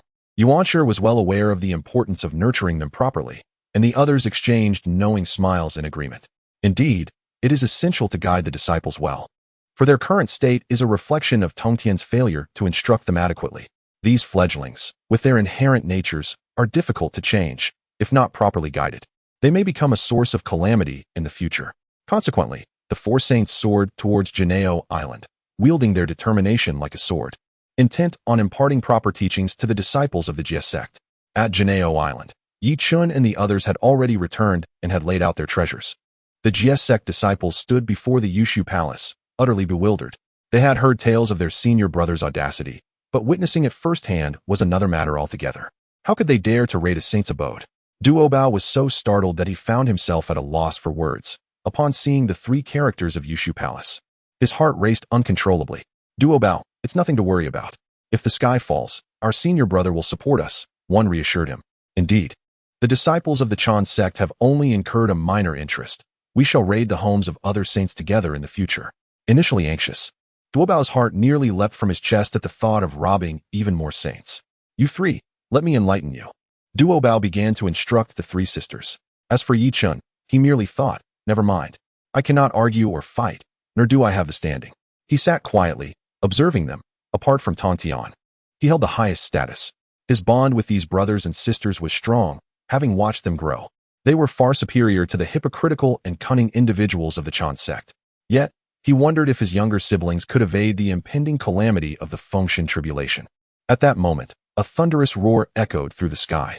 Accompanied by the sound, the Zhuxian array, along with the four swords of Zhuxian, materialized before Chen. Upon seeing these five divine artifacts, an ominous premonition stirred within him. The wheels of fate began to turn slowly. Tongtian had likely not escaped the narrative's grasp. Even with the four swords of Zhuxian, just as Chen grasped the treasures, Tongtian's voice resonated throughout Jie Island. From this day forth, Jie Island shall be under the command of your senior brother, Chen. All disciples must heed his directives. I shall accompany the Tao ancestor to the San Xiao palace to witness the three calamities. A succinct transmission, and the command was issued. Everyone furrowed their brows, perplexed as to why Tongtian would entrust the significant responsibility of Jie Island to Chen. Moreover, it was not a time of great calamity. Why the sudden need to attend the San Xiao palace? They were unaware of the intricacies at play, yet Chen understood precisely what was unfolding. Ultimately, it was Hongjun's partiality that confined Tongtian within the San Xiao palace. Gazing upon the four swords of extermination and the extermination array diagram before him, Chen could only let out a silent sigh. Why must it be so? I had advised against your departure, and now, alas, you have been taken away. The vast teachings of Jie Jiao now rest solely upon my shoulders. Yet, how could he, as the eldest disciple of Jie Jiao, allow such matters to unfold without intervention, especially when Tongtian is so protective of them? With a gentle sigh, he firmly grasped the four swords of extermination and the extermination array diagram. The moment he caught hold of these treasures, it signified his acceptance of Tongtian's appointment. The disciples, filled with trust in Chen, bowed deeply in respect. We pay our respects to the eldest brother. Chapter 11. What of Golden Ao Island? A tempest is brewing. Dear fellow disciples, return to your cultivation. Upon encountering the treasures, Chen discovered that Tongtian had lifted all the restrictions on them, allowing for their immediate refinement. Moreover, the master Tongtian imparted to him all his insights into the great Tao, as well as his understanding of the sword array of extermination. All legacies were entrusted to him, akin to a final testament. Chen comprehended the master Tongtian's earnest intentions while nurturing him. He also hoped that Chen would protect the fellow disciples of the Jie Sect. With Hongjun holding sway, Tongtian could only do so much. The remainder depended on their own efforts.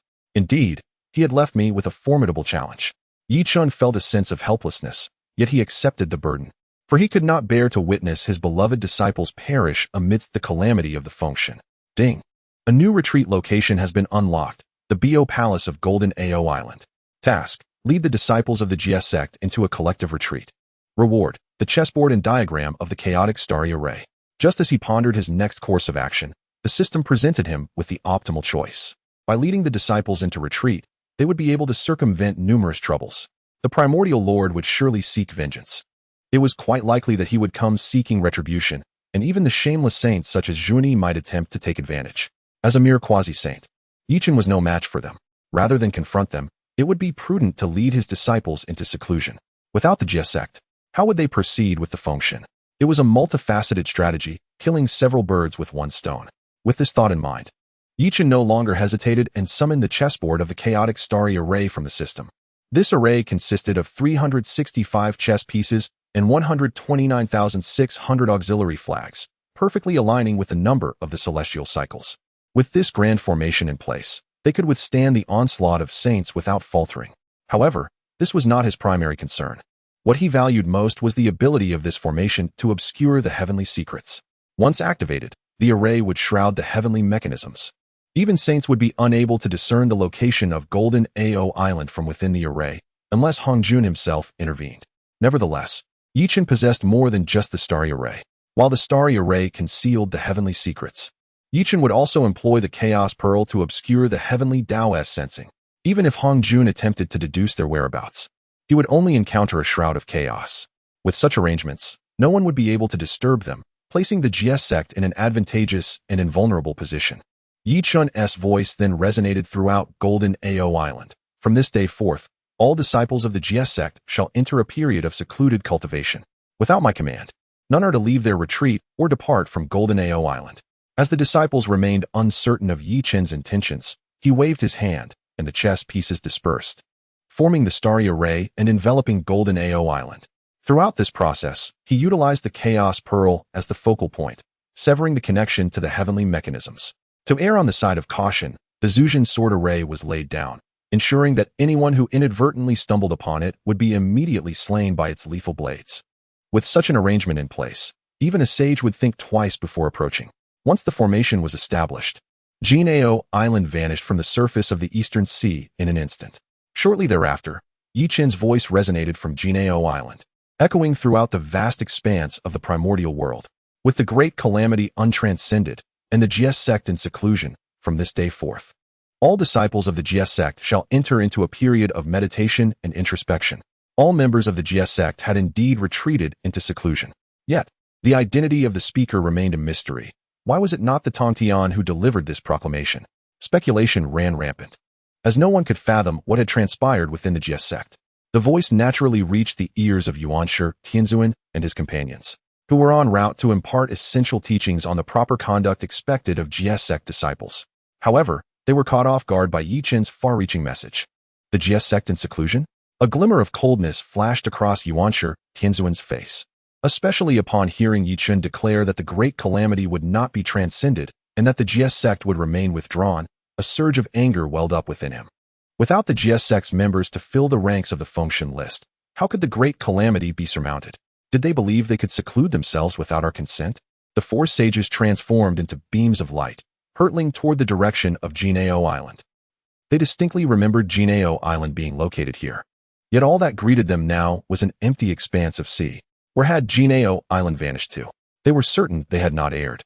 Jinao Island had indeed been here, yet it had inexplicably disappeared. However, they quickly came to a realization. There could be no mistake. With Jinao Island now concealed, only one possibility remained. It was shrouded by an illusion. Without Tongtian, the Jie Sect was nothing more than a trivial entity before them. Their modest tactics could hardly deceive a sage. Such folly. Yuan Shi Tianzuan began to calculate, while the others, including Zhuanti, paid little heed to the matter, engaging leisurely in discussions of profound concepts. To them, the Jie Sect was merely a piece of meat on the chopping block, a scapegoat for their calamity.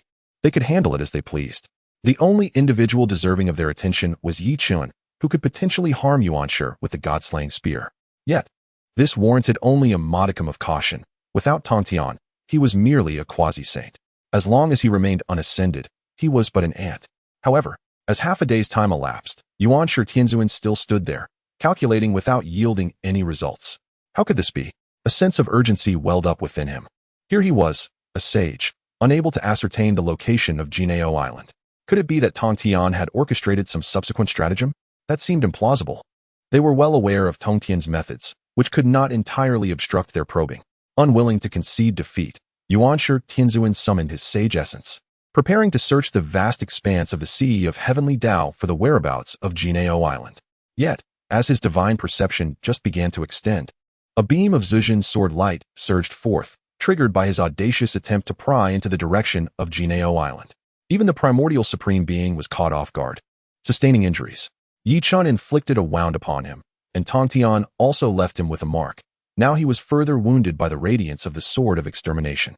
Injury upon injury, the primordial supreme being could scarcely endure it, his complexion paling as he spat out a mouthful of fresh blood.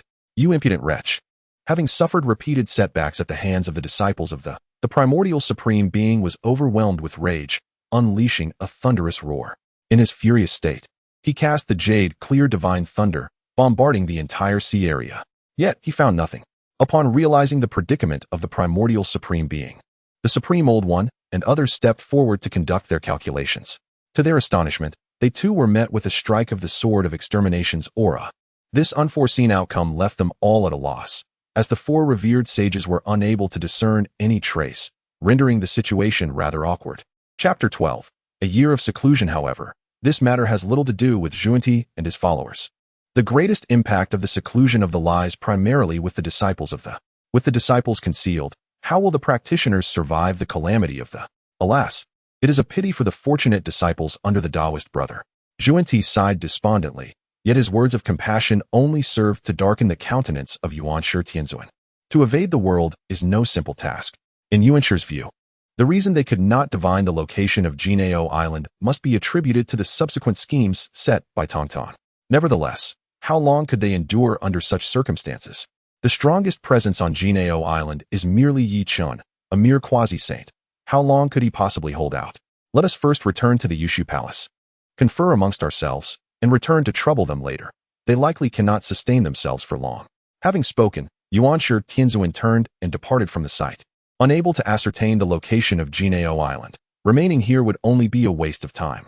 The three exchanged glances and followed Yuan Shi as they exited the confines of Jineo Island. In a brief moment, they had returned to Kunlun Mountain.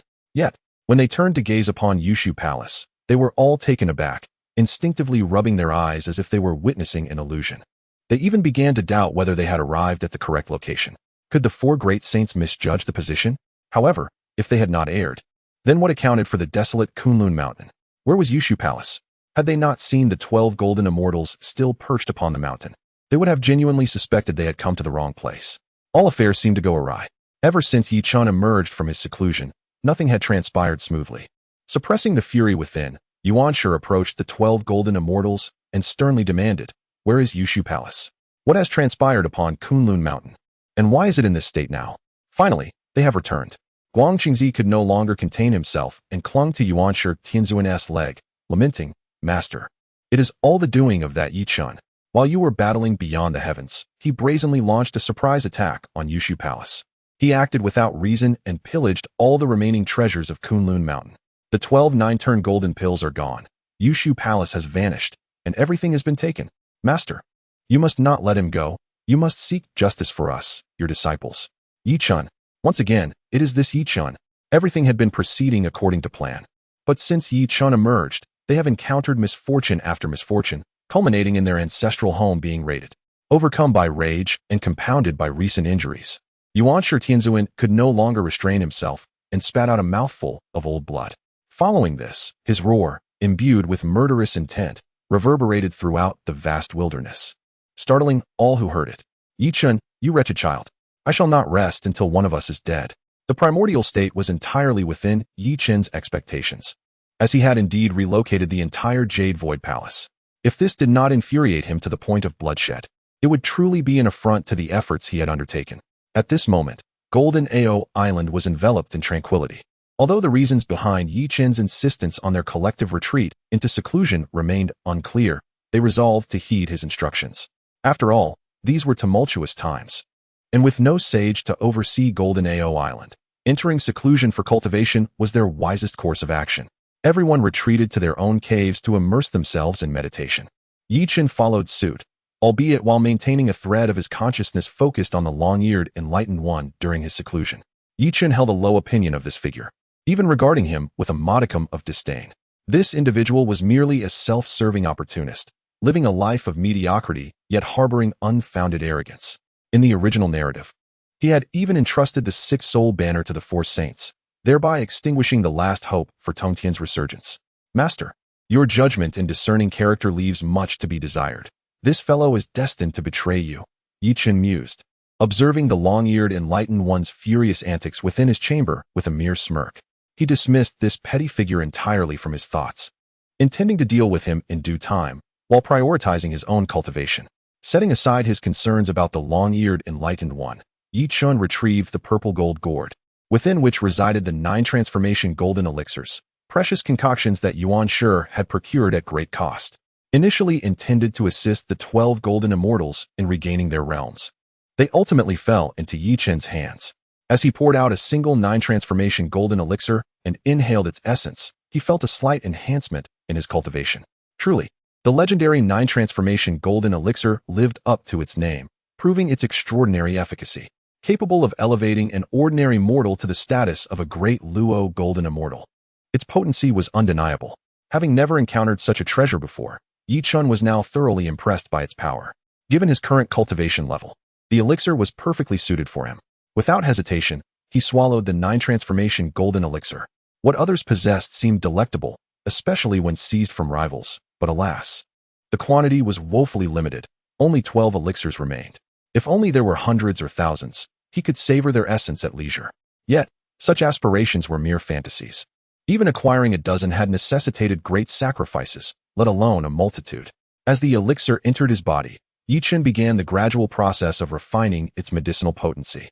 Moments later, he completely assimilated the elixir's effects, much to his delight, discovering that the 9 transformation golden elixir even benefited him, a quasi-saint. Each elixir contributed a significant enhancement to his power. If he were to consume the remaining ones, what might he achieve? Resolute in his decision, he lifted the purple gold gourd to his lips, consuming all 11 remaining 9 transformation golden elixirs in one go. To an onlooker, it might have appeared as though he were indulging in candy. Fortunately, the Supreme Venerable was absent. Otherwise, witnessing Chen's reckless consumption of the 9 transformation golden elixirs would surely incite a fierce confrontation. Yet, aside from Chen, no one else would dare to indulge in such a manner. Thus, Chen possesses the true form of the Chaos Demon God. Otherwise, he would be utterly incapable of withstanding such a potent surge of medicinal energy. After consuming the golden elixir, Chen embarked upon a period of seclusion for cultivation. While refining the elixir's potent energy, he also contemplated the profound insights bequeathed to him by the Celestial Master. A year passed in the blink of an eye. Ding! After guiding the disciples of the Yin a year of closed-door cultivation, you have received a special gift package. Would you like to claim it? Fortunately, Chen had grown accustomed to the system's sudden notifications. Had it been anyone else, the interruption during their meditative state could have led to disastrous consequences. Upon hearing the system's prompt, Chen slowly opened his eyes, from which emanated waves of profound Taoist resonance. Has it truly only been a year? Chapter 13. The essence of Pangu. Although he had been in seclusion for merely a year, the experience left him profoundly enlightened, particularly after ingesting the 9 transformation golden elixir. Coupled with the insights imparted by the primordial being of the Celestial Master, he had ascended to the pinnacle of quasi-sainthood within this brief period.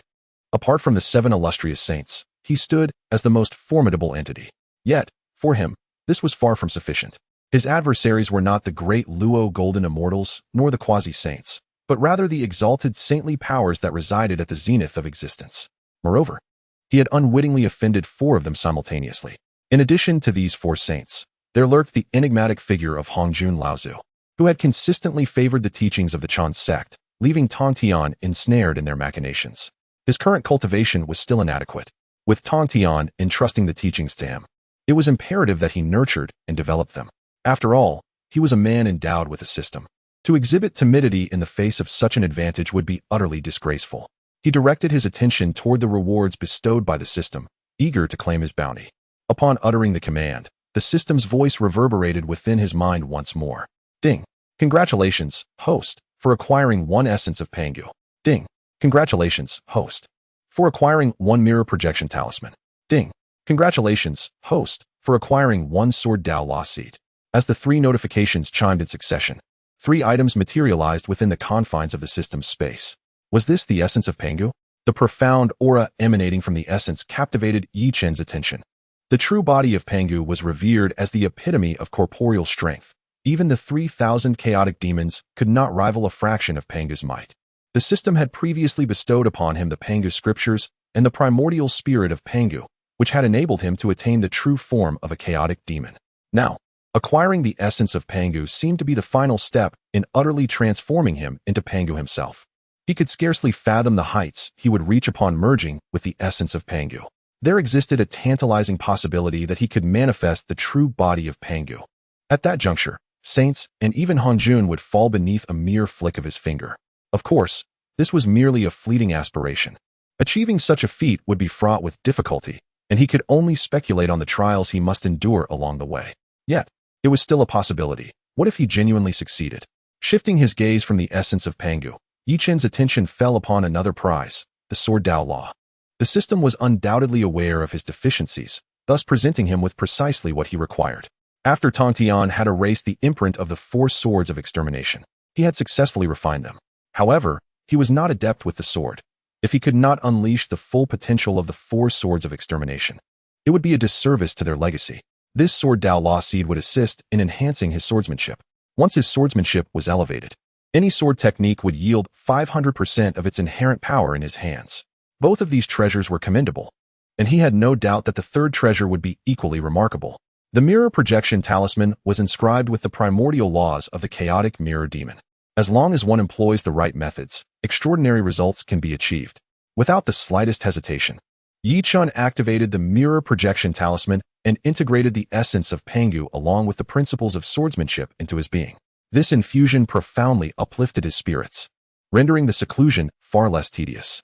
In stark contrast, the mood of the Yuan Shi Tianzuan and his companions was considerably grim. The reconstruction of the Yushu Palace was imperative. Following the removal of the 9 transformation golden pills, the 12 golden immortals were left with no choice but to resort to the 7 transformation golden pills. After a year of meticulous calculations and employing every available strategy, they found themselves unable to locate the whereabouts of Jineo Island. The expression on Yuan Shi Tianzuan's face grew increasingly dark with each passing day. Seated in silence, those around him dared not even breathe, fearing they might provoke his ire. Esteemed ones, a year has elapsed without any leads on Jineo Island. Without the disciples of the Jie Sect to avert disaster, how shall we conclude this calamity of deification? The campaign against the tyrant Zhou cannot be indefinitely postponed. We cannot allow our disciples to ascend the deification list. In truth, Yuan Shi Tianzuan had contemplated casting his 12 inept disciples onto that list. Previously, they had looked down upon Tongtian, and now they faced the consequences of their arrogance. It was one thing to be outperformed by Yi Chen, a being of quasi-saintly strength, but to be outmatched by the combined efforts of the 12, only to have their essence diminished by the San Xiao sisters, rendered them no better than mere failures. Failures they were, indeed. They had even allowed Yi Chen to seize the 9 transformation golden pills, while the Yushu Palace was carried away. Yet, they remained utterly silent. Witnessing Yi Chen depart with the Yushu Palace, the 12 golden immortals were acutely aware of Yuan Shi Tianzuan's disapproving gaze. They recognized their own impotence, but their lives took precedence. And thus, they lowered their heads in silence. The only one maintaining composure was Taishang Laojun. After all, his sole disciple was Xuandu. It was inconceivable that his disciple would be included on the deification list. Yuan Shi had no intention of placing any of his own disciples upon that list, making his intentions unmistakably clear. Nearby, the Zhuan experienced a flicker of dissatisfaction. It appeared he wished to utilize their disciples to fill the deification list, thereby shielding the disciples of the Chen sect from calamity. A shrewd calculation indeed. Soon, a trace of difficulty crossed his face. Yuan Shi, my friend, you are aware that our Western faction has always been impoverished, and my disciples possess great virtue. They should not suffer such tribulations. As soon as he finished speaking, Yuan Shi Tianzuan's expression darkened. Yet, before he could react, Zhuan Ti's voice rang out once more. However, there is no need for alarm. I have a premonition that a turning point shall soon emerge. The intuition of a sage is never unfounded. With such a foreboding sense, he was convinced that a shift was on the horizon, though the nature of this change remained unknown. The gazes of Yuan Shi and his companions converged upon Zhuan Ti, seeking a rational explanation. However, the prepared Taoist merely smiled serenely. The secrets of heaven must not be divulged. This was his secret. Within the teachings of the remnants of his plans linger, and the long-eared Dingguang Immortal is certain to seek him out. For now, he merely needs to keep the primordial heavenly venerable occupied. Once they successfully navigate through the calamity of the Tongtian, a golden age for Buddhism and Taoism shall dawn. At that time, they shall no longer need to heed the countenance of the primordial heavenly venerable. Rather, it will be he who must act in accordance with their desires. Contemplating this, Yuan Shi's smile grew ever more pronounced. To the uninitiated, it might appear as though he delighted in devising schemes against. Each individual harbored their own ulterior motives, their thoughts known solely to themselves. Just as they plotted for a turning point, Yi Chun had already commenced the refinement of the essence of Pangu. Chapter 14. The long-eared celestial of steadfast light, with the prior foundation of refining the blood essence and the fragments of Pangu's primordial spirit. The process of refining Pangu's divine marrow was exceedingly effortless for him, devoid of any challenge. The chaotic energy erupted forth from the Pangu divine marrow, continuously merging into Yi Chun's body. Yi Chun could distinctly perceive that his physical strength was solidifying, having reached its zenith. At the peak of the quasi-saint realm, he found himself unable to ascend further. A formidable barrier obstructed his progress, preventing any advancement. Should he surmount this barrier, he would be able to transcend into a saint through the strength of his flesh. Though thick, the barrier appeared as delicate as a cicada's wing to him. With but a gentle exertion, he could breach this threshold and attain the fleshly sanctification. Yet, he had chosen not to do so. In the primordial world, achieving sainthood would confine him to the role of a heavenly Tao saint. This was not his aspiration. He yearned for the exalted station of a great Tao saint. After all, he had already manifested the true form of the chaotic demon god and absorbed the Pangu divine marrow, granting him the qualification to aspire for greater heights. Moreover, with both his primordial spirit and physical body having reached their peaks, attaining sainthood in both would exponentially enhance his combat prowess. Given these circumstances, it was evidently unwise to pursue immediate sainthood. He stifled the impulse to forcibly break through and resolved to seek an opportunity to enter the outer chaos, allowing both his body and spirit to attain sanctification. He retracted the Pangu divine marrow into his being and commenced the absorption of the Sword Tao principles. In but a brief moment, the seed of the Sword Tao principles was entirely refined by him. With this Sword Tao principle at his disposal, he could genuinely unleash the formidable might of the four swords of extermination. Could he no longer contain himself? Ultimately, he found himself ensnared by the narrative. Just as he absorbed the seed of the Sword Tao principles, the magical prohibitions at the entrance of the long-eared celestial's abode were triggered, set in place to monitor his actions. He anticipated that this individual would not remain obediently confined to his room in meditation. The long-eared celestial had also undergone a lengthy deliberation before arriving at a resolution. Having served Tongtian for an extended period, he was discontented with the notion of relinquishing everything to Yi Chun. For 1,000,000 years, he had devoted himself to service. Even when transferring items to Daobao, he held no such reservations. However, surrendering everything to Yi Chun stirred his discontent. Furthermore, with Tongtian now imprisoned in the Jie Sect devoid of a saint, the sect could not endure for long amidst the tribulations of the Tongtian calamity. He recognized the wisdom in aligning himself with the Western saint, Puti, to secure a position as a Buddha. If he did not depart now, the disciples of the Jie Sect would be sacrificed to fill the ranks of the Tongtian list. Previously, with Tongtian present, remaining by his side had afforded him a degree of safety. But now, without Tongtian, he could not ensure his own preservation. By the time Tongtian emerged from the three tribulations, there might be nothing left of the Jie Sect but dust. He was unwilling to meet his demise and deemed it prudent to seek an escape route. Moreover, this matter bore little consequence for him, as the Jie Sect had wronged him first. If they exhibited ingratitude, he would not be remiss in responding in kind. Having crafted a justifiable excuse for himself, he quietly slipped away. Currently, the disciples of the are all in a state of seclusion. As long as he remains cautious, no one will detect his anomalies. Little do they know, everything is under the vigilant watch of Yi Chun. He genuinely wished to grant him an opportunity, yet he squandered it. Seizing the moment of their retreat, he even released the golden lotus bestowed upon him by Yuan Shi. This was a scheme to collaborate internally and externally, utilizing the treasure's resonance to locate Golden Ao Island. It is said that the most challenging adversaries are often those within one's own home. Had Yi Chun not been aware of the unfolding events, he might have fallen prey to the deviousness of the long-eared Dingguang Immortal. However, now that he has uncovered their plot, he shall not allow their conspiracy to succeed. Once he configured the golden lotus, Yi Chun emerged from his chamber, gradually approaching him. Dingguang Jr. brother, why are you not at ease in your retreat? Perhaps due to his guilty conscience, upon hearing Yi Chen's voice, the long-eared Dingguang Immortal stumbled. Turning to face Yi Chen, his expression tinged with embarrassment. Master brother, I encountered a bottleneck and came out to clear my mind. Yes, to clear my mind. Even at this juncture, he continued to fabricate lies. Yi Chen, weary of his prattle, directly sealed the golden lotus he had set up, and with a mere wave, suppressed him entirely. Do you truly believe me to be a fool?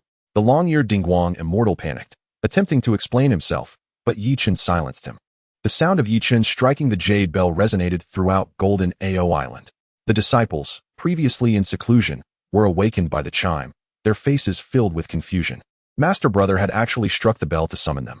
Master Brother, what has transpired that necessitated the ringing of the bell? The first to approach Yi Chen was the Taoist Duo Bao, inquiring about the situation. All is well. Observing Duo Bao's anxious demeanor, Yi Chen placed a reassuring hand on his shoulder, signaling him to remain calm. This particular junior brother was held in high regard by him. Although he, like the long-eared Dingguang Immortal, ultimately pledged allegiance to the Western Church, it was not of his own volition. Duo Bao harbored a profound affection for perhaps even more than Yi Chen himself. He could not bear to witness the humiliation of the Tongtian, challenging the Taishang Laojun with his quasi-saint power. Of course, such courage was commendable, but alas, his strength fell short, leading to his abduction and return to the Xuandu Taishang 8th Scenery Palace. Upon his arrival in this realm, he would not allow Duo Bao to traverse that same path again, enduring such indignities. For no other reason than the bond formed when he called him Master Brother since childhood, he would resolutely prevent this from happening. Junior brother, do not be alarmed. I have merely discovered some intriguing matters, thus summoning everyone for a brief respite. Seclusion can be quite vexing. It is beneficial for everyone to come out and relax. As long as no significant calamity has occurred, all will be well. The current is akin to a solitary vessel adrift at sea, vulnerable and unanchored. While the waters remain calm, all is well, but once a tempest arises, it could lead to catastrophe. He could not bear to witness the collapse of the at their hands. Then, Master Brother, what of Dingguang Junior Brother? After a brief moment, you shall naturally come to know. Duo Bao refrained from uttering further words, although Chang'er Dingguangxian was his junior brother. His eccentric personality rendered him somewhat unpopular among their peers in the Jie. Furthermore, he could never rival the bond shared between himself and his elder brother. After all, it was his elder brother who had taken him in since childhood, and he harbored unwavering trust in him. Turning his gaze away from Chang'er Dingguangxian, Duo Bao stood quietly behind Yi Chen, awaiting the arrival of their junior brothers and sisters. They did not have to wait long, as the disciples of Jie soon appeared before Yi Chen.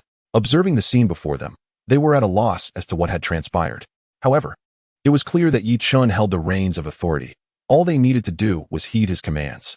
I pay my respects to the elder brother. We greet the elder brother. Chapter 15. The right moment they all witnessed the long-eared Enlightenment Immortal, subdued and silenced. Yet, none of them uttered a word. They simply awaited Yi Chen's subsequent actions. They firmly believed that Yi Chen would not strike against them without just cause. Clearly, the long-eared Enlightenment Immortal had committed some transgression that had incited Yi Chen's ire. Although the crowd remained silent, their expressions were laden with perplexity. Yi Chen did not keep them in suspense for long and directly recounted the recent events. I summoned you here for a straightforward purpose, he declared. I merely wish for you to witness a spectacle. Currently, the Jie Sect faces a formidable crisis. Do any of you harbor thoughts of departing from the Jie Sect? I shall not impose upon you. Should you wish to leave, I can grant you your freedom. Upon hearing Yi Chen's words, a greater fog of confusion enveloped the crowd. Leave the Jie Sect? What a jest! Though the Tongtian patriarch had been placed under house arrest, they had lived under his aegis since childhood. The Jie Sect was their home. How could they possibly leave? What does this mean, senior brother? Surely, you do not underestimate us so. One exclaimed, we cannot abandon our home. Indeed, senior brother, do not speak such words again. Even in death, we shall perish on Golden Ao Island, within the Jie Sect. They declared passionately, their faces flushed with indignation. Yi Chen had complete faith in them. His actions were merely to demonstrate to the long-eared Enlightenment Immortal the indomitable spirit of his disciples. I believe in you all, he affirmed. Yet, among our Jie Sect disciples, a traitor has emerged, one who seeks to betray the sect and barter our lives for his own comfort in the years to come. What do you propose I do? Yi Chen's words were not without purpose, as a beam of profound light illuminated the long-eared Enlightenment Immortal. A scene from the River of Time captured the recent events. Witnessing this revelation, the Jie Sect disciples were filled with fury. They knew Yi Chen would never wrong any disciple of the Jie Sect. However, they could hardly fathom that a retainer of Tongtian would choose to betray them. If he had merely departed, they would have said nothing. Everyone has their own aspirations, and they could simply part ways. But this individual had colluded with the Saint of Primordial Purity, selling them all out for his own gain. Should he divulge the location of Golden Ao Island to the Saint of Primordial Purity, how would they survive this calamity without the protection of a saint? Fortunately, Senior Brother had discerned the long-eared Enlightenment Immortal's scheme in time, thus averting disaster. Thank you, Senior Brother, for helping us avert this crisis. We are grateful. The crowd expressed in unison. Listening to their expressions of gratitude, Chen merely smiled and waved his hand. These are but trifles, he replied. Since the Tongtian Patriarch entrusted the Jie Sect to him, he was determined to nurture its growth. At the very least, he could not allow the Jie Sect to perish under his watch. Senior Brother, shall we simply swallow this bitter pill?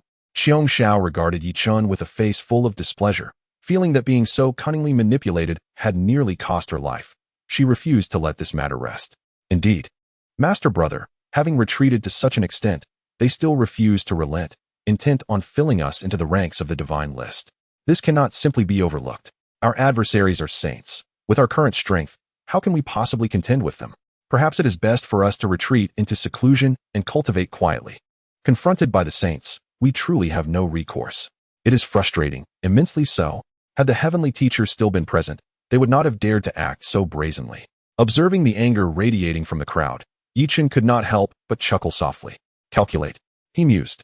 I, Chen, am not so easily trifled with. This affair shall not be resolved so effortlessly. Fellow disciples, remain calm. With a raised hand, Chen silenced the gathering, directing their attention once more to him. From within his robe, he produced a mirror projection talisman.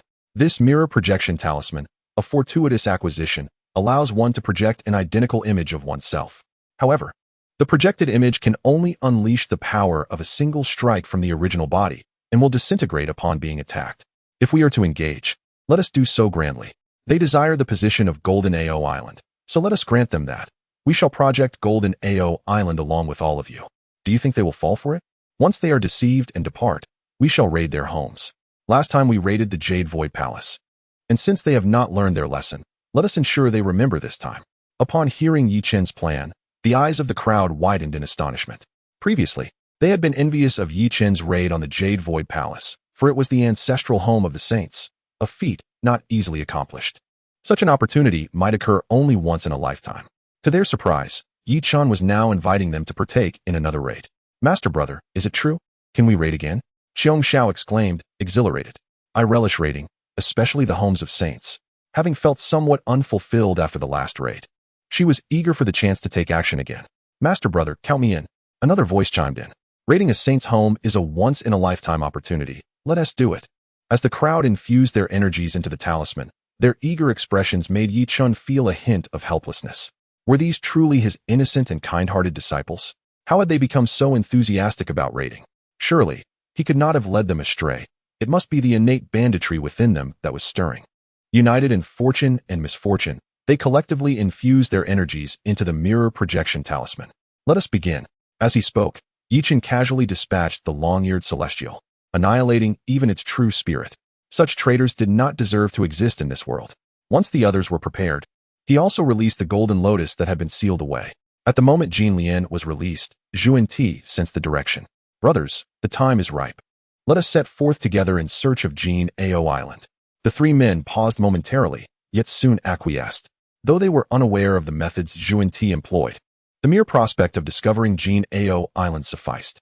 Once they located it, they would deal with the spawn of the island, particularly Yuan Shi Tianzun, who had suffered greatly at the hands of the Jie Jiao recently. He yearned to vent his frustrations and exact revenge. Dear Yuan Shi, time is of the essence. Let us depart swiftly. Only by eradicating these disrespectful beings can we restore clarity to the primordial world. As the three listened to Yuan Shi Tianzun's unabashed words, they felt a tinge of embarrassment. Nonetheless, they hesitated to challenge his authority. Chapter 16. The coming of the house cleansing. The reasons behind the initiation of the Fengshen calamity are well understood by all. Were it not for the disdainful arrogance of his 12 golden immortals towards heaven and earth, this catastrophe would never have unfolded. Yet, they now shamelessly shift all blame onto the disciples of the Jie Sect, a display of utter disgrace. Each of them harbors their own ulterior motives. thus paying little heed to the words of the primordial beginning, even echoing in agreement. Indeed, Brother Yuan sure speaks the truth. The spawn of the Tongtian sect must be swiftly dealt with, lest they misinterpret the essence of the entire primordial realm. With that, Zhuan soared towards the sense direction of the Golden Lotus, following closely in the footsteps of the primordial lord. Soon, the four saints arrived at a desolate expanse of sea, devoid of any presence. Yet, Zhuan remained confident, still sensing the existence of the Golden Lotus. My esteemed brothers, the Golden Ao Island is concealed here, and those spawns of the Tongtian sect are lurking within. However, among the disciples of the Jie Sect, there are indeed those of profound potential. Our own disciples are scarce, but should they wish to join our ranks, I shall impart the wondrous teachings of the West to alleviate their inner turmoil. These two are not aiding the primordial lord for no reason. The division of the three pure ones and the rise of Buddhism are undoubtedly fundamental causes. Yet, they yearn to claim the disciples of the Tongtian sect for themselves. Despite their words labeling them as mere spawns, they secretly desire them. If they could guide these disciples into their fold, the flourishing of Buddhism would be inevitable. Not only the disciples of the Tongtian sect, but even the 12 golden immortals have been in their sights. Any conversion would be welcomed. At this moment, however, the primordial lord was not preoccupied with such thoughts. His sole desire was to swiftly resolve the matter of the Jie Sect disciples. He had endured enough frustration during this time and was eager to unleash his pent-up wrath, particularly towards Chen, for whom he sought to exact retribution for both old and new grievances. As per Brother Zhuan's words, should they possess the innate wisdom, let them be welcomed into our fold. The immediate priority was to ascertain their exact location and prevent their escape. The primordial lord was almost impatient to engage in battle. Once he located Golden Ao Island, he would charge in, breach the defensive array, and annihilate every disciple of Tongtian without exception. As for those with innate wisdom, he regrettably found none among them. They were all beneath consideration. How could such individuals possess true insight? What if Zhuan had reservations? Would he dare to voice them? Would he dare oppose him? In due time, when the teachings of the Chen sect flourish, all would be dictated by him. Each harbored their own thoughts, yet they shared a singular purpose: to find the location of Golden Ao Island and penetrate its heart. Zhuan began to sense the position of the Golden Lotus. Moments later, he opened his eyes, a look of excitement illuminating his face. Found it, it is right here. Just as Zhuan discovered the whereabouts of Golden Ao Island, Chen also sensed their movements. How could he genuinely lead the four saints to their destination? These are merely his carefully orchestrated schemes. The real concern lies in whether they can find it at all. Are you all prepared? A smile adorned Chen's face, while the disciples of the, brimming with excitement, radiated an unusual fervor. Master brother, we are already prepared. Can we commence our operation now? Observing the hopeful glint in their eyes, Chen's lips curled slightly. The time has come. I shall lead you in this endeavor. With a commanding voice, Chen gathered all the disciples into his sleeve, cultivating the essence of the universe, accommodating all things. Once he secured them, Chen transformed into a beam of crimson light, heading straight for the Xian Du 8 Scenic Palace. As for the Yusu Palace, it was best left untouched. He had already plundered it once. There was little of value to be found in a short span. Harvesting leeks requires patience until they are ripe for reaping. Rather than vexing the Yuan Shi Tianzun, he yearned to irritate the Taishang Laozi. This fellow, who often presents himself as amiable, is, in truth, the most cunning of the hidden sages under Hongjun, affectionately dubbed the Old Bai. One cannot fathom the multitude of schemes he has laid in secret. To illustrate his extraordinary nature, consider the aftermath of the Feng Shan, with the flourishing of Buddhism. He transformed into a Buddha, bifurcating the Buddhist sect into Mahayana and Hinayana. Additionally, he is the founding patriarch of the Tao of Alchemy in the primordial realm. One can only speculate how many resources he has amassed, with only the Xian Du under his command, leaving him with no avenue for expenditure. Unlike that impoverished Yuan Shi, this fellow is a veritable benefactor. Plundering his abode would suffice to satiate their needs. The opportunity is fleeting. Who knows if they could be deceived again in the future? Hence, this chance must be seized in its entirety. With this thought in mind, Chen quickened his pace. In no time, he arrived at the abode of Lao Zi. As soon as he landed, a rich aroma wafted into his nostrils. Vast expanses of spiritual roots flourished upon the Shouyang mountain. To reside here, one must possess at least inferior-grade innate spiritual roots. Anything less would not garner Lao Zi's favor. This is indeed a treasure trove. It seems to harbor a substantial portion of the primordial innate spiritual roots. No wonder he can concoct the 9 revolutions golden elixir, capable of elevating one to immortality. With such an abundance of innate spiritual roots for practice, even a swine could be trained into an adept alchemist. I am truly grateful. Yet all of this now belongs to the protective mountain array posed no challenge to Yi Chen. With the emergence of the god-slaying spear, he pierced a gaping hole in the protective formation, stepping inside with purpose, heading directly toward the Taishang 8 Scenic Palace. Meanwhile, Xiandu vigilantly guarded the sacred grounds. The last time Yuan Shi Tianzun was plundered, he would not allow such an event to transpire under his watch. Thus, he maintained a constant presence in the sacred grounds. Although he stood alone, it was more than sufficient. Unlike Yuan Shi's 12 golden immortals, Xiandu possessed the strength of a late-stage quasi-saint, making him a formidable figure within the entire primordial realm. With him guarding the temple, few would dare to approach. If Yi Chen were not foolish, he would undoubtedly cause a disturbance at the temple. Even Xuandu shared this sentiment. However, today, inexplicably, a persistent throbbing in his brow suggested that something ominous was about to unfold. Despite his attempts to divine the cause, no clarity emerged. What could be amiss today? Was there a disturbance within the mountains? The sixth sense of a quasi-saint is remarkably accurate, and feeling uneasy, Xuandu resolved to patrol Shouyang Mountain. If all was well, he would find solace. Yet, as he stepped out of the temple, he spotted a figure approaching with a distinctive gait, advancing toward the temple. Upon recognizing the silhouette, Xuandu's pupils constricted sharply. Indeed, the predictions of his master had come to fruition. Yi Chen was here to wreak havoc. Chapter 17, The Three Lights Yet. How could he dare? This was the sacred ground of the saints, and a quasi-saint stood guard here. It seemed utterly impossible for Yi Chen to succeed in his endeavor. Was he seeking death? Surely, this fellow could not be so foolish. As Yi Chen approached him step by step, Xuandu readied his defenses, channeling all his spiritual power, awaiting Yi Chen's attack. Although he might not be Yi Chen's match, he was nonetheless a formidable figure in the late stage of quasi-sainthood, a skilled warrior in this vast and primeval world. He believed he could manage a few exchanges with Yi Chen. If only he could hold out until his master arrived. Yi Chen would have no escape. It was even possible that his master might not need to intervene. He could apprehend Yi Chen himself. As Xuandu indulged in these fantasies, Yi Chen's gaze shifted to him. You truly are here, saving me quite a bit of time. Yi Chen's voice echoed in the air. Xuandu barely had time to react. Just as he was about to respond, a fist, as large as a sandbag, appeared before him. Seemingly unremarkable, it was imbued with a ferocious and destructive force. His body was rendered immobile. He could only stand there, awaiting the inevitable impact of the fist. This punch transcended time and space, brimming with boundless energy. Time itself seemed to freeze, and space fractured. In that moment, he felt as though he could see his ancestors beckoning him. Bang! Yi Chen's fist descended, shattering Xuandu's primordial spirit. The esteemed disciple of the human sect, a being in the late stage of quasi-sainthood, collapsed to the ground, his fate unknown. What a pity! Yi Chen sighed silently. For someone to withstand his punch without being utterly obliterated, Xuandu was indeed a noteworthy figure.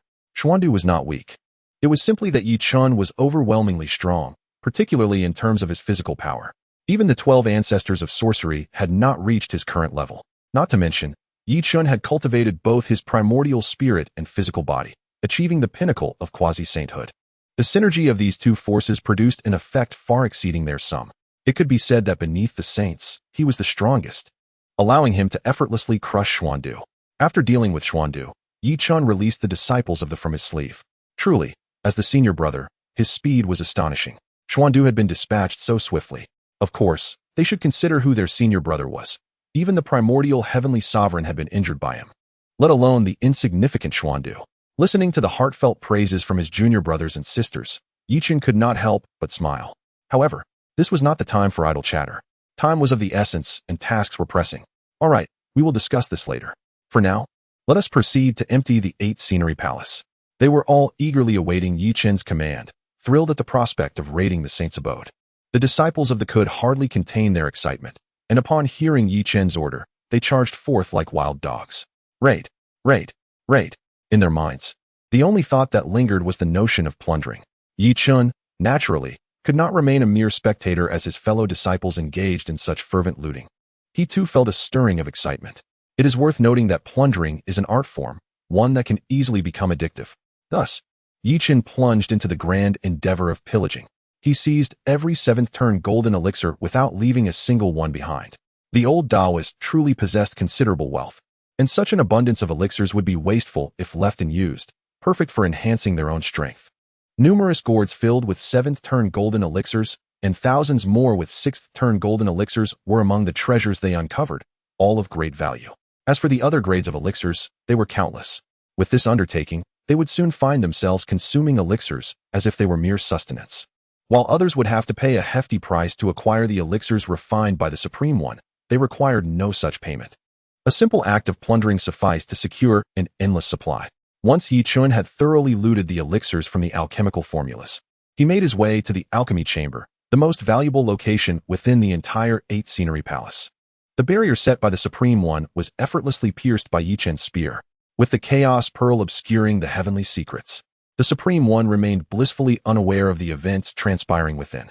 Inside the alchemy chamber lay treasures such as the banana fan, the wind and fire putuan, the purple gold gourd, the bagua furnace, the sheep fat jade purification bottle, the golden rope, and the 7 stars demon-slaying sword. A smile of uncontainable delight spread across Chen's face upon witnessing the treasures within. These artifacts were rare even in the vast wilderness, a testament to the Supreme One's profound legacy. Alas, a single misstep had led to all these treasures falling into Chen's possession.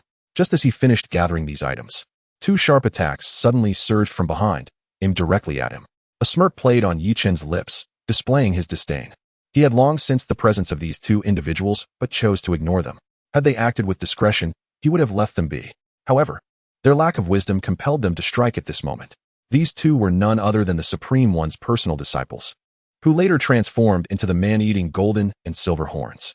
Chen harbored no fondness for the Supreme One's followers. Without a backward glance, he merely flicked out 2 sword energies, instantly obliterating their spiritual consciousness and reducing them back to their original forms. With them dealt with, Chen commenced his systematic looting. Anything of value was seized, leaving nothing for the Supreme One. He laid waste to all, stripping them bare. The bounty was indeed substantial. In fact, as he gathered the bagua furnace, he discovered within it a nurtured 9th-turn golden elixir. This first batch of 9th-turn golden elixirs was snatched away by Chen. This particular furnace was likely the second one requested for refinement by the Primordial One, crafted with great effort to restore the 12th golden Immortal's cultivation. Unfortunately for him, Chen was the calamity destined to thwart him, intercepting the elixirs once more. Without the bagua furnace and the numerous spiritual roots cultivated within, the prospect of refining 9th-turn golden elixirs again was virtually impossible. Do not blame me. If blame is to be assigned, let it fall upon those who provoked my ire. We could have coexisted peacefully. As Chen gazed upon the immaculate alchemy chamber, he felt a sense of satisfaction as he prepared to depart. Yet, no sooner had he stepped outside than he was intercepted by Yuan Shi, who was holding a palace lantern. "Senior brother, look at this," she urged. Chen cast a fleeting glance and instantly recognized the lantern's significance. The 8 scenery palace lantern, a low-grade innate spiritual treasure. "Sister, your discernment is commendable." Yuan Shi offered an awkward smile.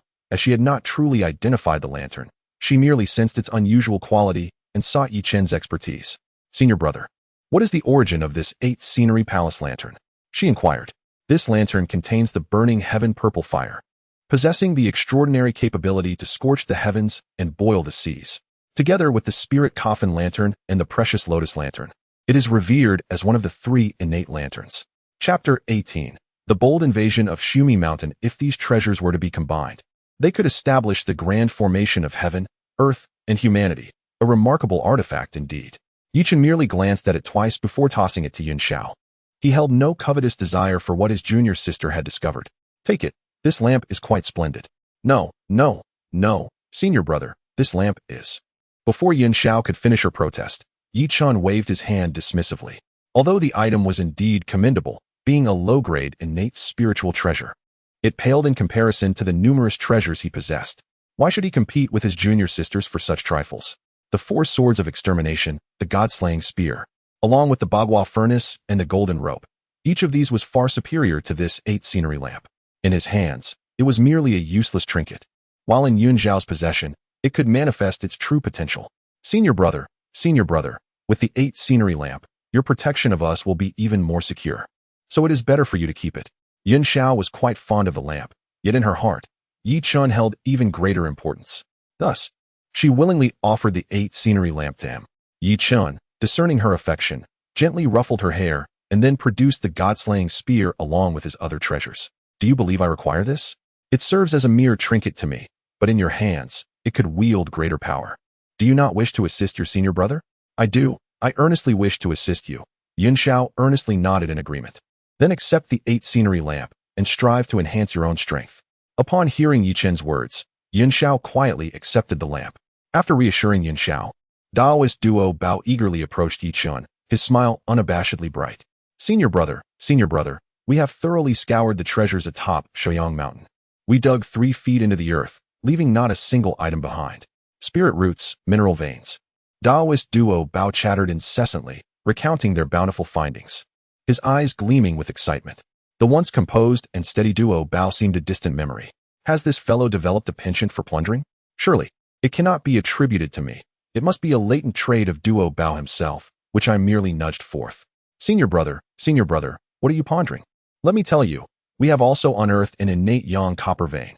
We stripped it bare, leaving not a scrap behind. Good heavens, an innate yang copper vein. Could it be the very copper used to forge the human Emperor Xianyuan's sword? These fellows are indeed ruthless. They have even excavated the lifeblood of the Supreme Old One. We must flee. If we delay any longer, when the Supreme Old One returns, they shall face dire consequences. This expedition had yielded abundant rewards. Looking back, Shouyang Mountain no longer exuded its former ethereal charm. It resembled a mountain of refuse. Such audacity. You lot have truly dug 3 feet into the earth. However, this is not entirely unfavorable. Consider it as preparation for cultivating celestial herbs in the future. The smile on Yi Chen's face is utterly uncontainable. These individuals are truly ruthless. When the Supreme Elder returns to find his mountains transformed thus, he will surely be driven to the brink of apoplexy. Alas, he will not witness this scene. Otherwise, he would have taken a bowl to collect the blood of a saint, for such a substance is invaluable and should not be squandered. Duo Bao and the others are immensely pleased with their handiwork. Against their foes, this is already an act of mercy. They even contemplated utilizing their mountain-moving abilities to relocate the entire mountain. Master brother, where shall we go next? Duo Bao's eyes are alight with fervor, seemingly echoing the phrase. Let us plunder. Let us plunder.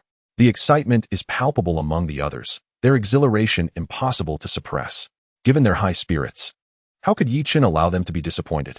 Since you are all so prepared, let us set forth directly to raid the next household, allowing everyone to indulge to their heart's content. Yes, master brother, this is precisely the outcome they desired. Having already emerged, the lengthy years ahead are likely to be spent in seclusion. Seizing the current opportunity, they must plunder their abode. The next target for their raid is Mount Xumi. Mount Xumi serves as the sacred ground for the 2 saints, Zhuanti and Jiejing. The rationale behind the simultaneous plundering is not solely due to the enthusiasm of the junior disciples. More critically, the opportunity is fleeting. Having raided Yuan Shi, Tianzuan, and Taishang Laojun, they will undoubtedly take stringent precautions next time, making any future raids exponentially more challenging. Thus, while the defenses are still sparse, they must seize the moment to plunder their residents. Most importantly, Yi Chen harbors a deep disdain for these 2 individuals. They can easily be dubbed the shameless duo, secretly sowing discord and relentlessly targeting Jie, inflicting significant losses upon them. Since they have chosen to antagonize Jie, they must be prepared for retaliation, plundering them thoroughly, leaving not a single remnant. With a wave of his hand, Yi Chen gathered everyone into his sleeve and employed the Golden Crow transformation and rainbow escape technique. In but a breath, they transitioned from Shouyang Mountain to Mount Xumi. Is this Mount Xumi? It appears rather ordinary, merely a superior cave-blessed land, lacking the grandeur of Jinao Island, Kunlun Mountain, or Shouyang Mountain. The group gazes at Mount Xumi with evident disdain. Yi Chen chuckles and clarifies. Although Mount Xumi may not seem impressive, in this barren western land, it ranks among the finest blessed lands. Were they not saints, this place would not belong to them. Despite its unimpressive nature, Mount Xumi has been adorned adequately. Yet upon viewing these embellishments, Yi Chen shakes his head repeatedly, his face a mask of contempt. All are mere superficial trappings. Only the Xumi 2 realms at the periphery and the innate spiritual root, the 6 pure bamboo, can be deemed somewhat noteworthy. Everything else is merely for observation. He hardly feels inclined to take action to acquire anything. However, his personal disinterest does not imply that his junior disciples share the same sentiment. Having arrived, it would be unwise to depart empty-handed. Even if they are mere decorative items, they cannot be left for them. The Chaos Pearl was unleashed, effectively obscuring the celestial secrets of Mount Xumi. rendering even the sages oblivious to the occurrences herein. Junior disciples, prepare for action. None shall escape your discerning gaze. Their anticipation is palpable. Once Yi Chun breaches the mountain's protective formation and incapacitates their adversaries, they shall commence their acquisition. As the god-slaying spear was drawn, the heavens and earth manifested in response. With a decisive strike, the protective formation was rent asunder. The tremendous commotion startled the Western disciples engaged in meditation upon the mountain. Yet, upon beholding the towering giant, level with the summit, they were momentarily paralyzed with fear. A quasi-saint. It was indeed a giant of quasi-saint caliber. Moreover, it appeared that the newcomer bore ill intentions, seemingly intent on forcefully invading Mount Xumi. Chapter 19. Discovering the location under ordinary circumstances, they would harbor no concerns. However, with the absence of the two revered sages, Yuan Shi and Jie Yin, they found themselves utterly unprepared against the quasi-saint level of Yi Chun. Today, the guardians of Mount Xumi were none other than Jie Yin's foremost disciple, the Mithria Taoist. Typically, he greeted others with a beaming smile, yet upon encountering Yi Chun today, that smile vanished without a trace, replaced by an impulse to weep. As a mere Deluo Jin Xian, he felt utterly incapable of confronting a quasi-saint. He lacked even the courage to approach. All he could do was await the return of his master for assistance. Yet when he attempted to send a message, he discovered his words fell into a void. Receiving no response whatsoever, it seemed Yi Chun had obscured the heavenly secrets, severing their chance for aid. With no way to contact his master, he was left to his own devices. Clearly, they were no match for Yi Chun. Master Randang, I implore you, he thought. As the deputy leader of the Chan teaching, Randang sought to join the Western Church, yet he lacked the necessary credentials. If only he could impede Yi Chun. The Western Church would surely accept him. Fear not, my disciple Mithria. With me here, I shall never allow anyone to infringe upon Mount Xumi. Stepping onto a cloud, he soared from the mountain, hastening toward Yi Chun's location. Meanwhile, Yi Chun reveled in the exhilaration brought forth by the law of heaven and earth. It was his inaugural demonstration of this law, resulting in an overwhelming surge of power. Break for me, he commanded, channeling all his strength into the god-slaying spear, which he aimed towards Mount Xumi.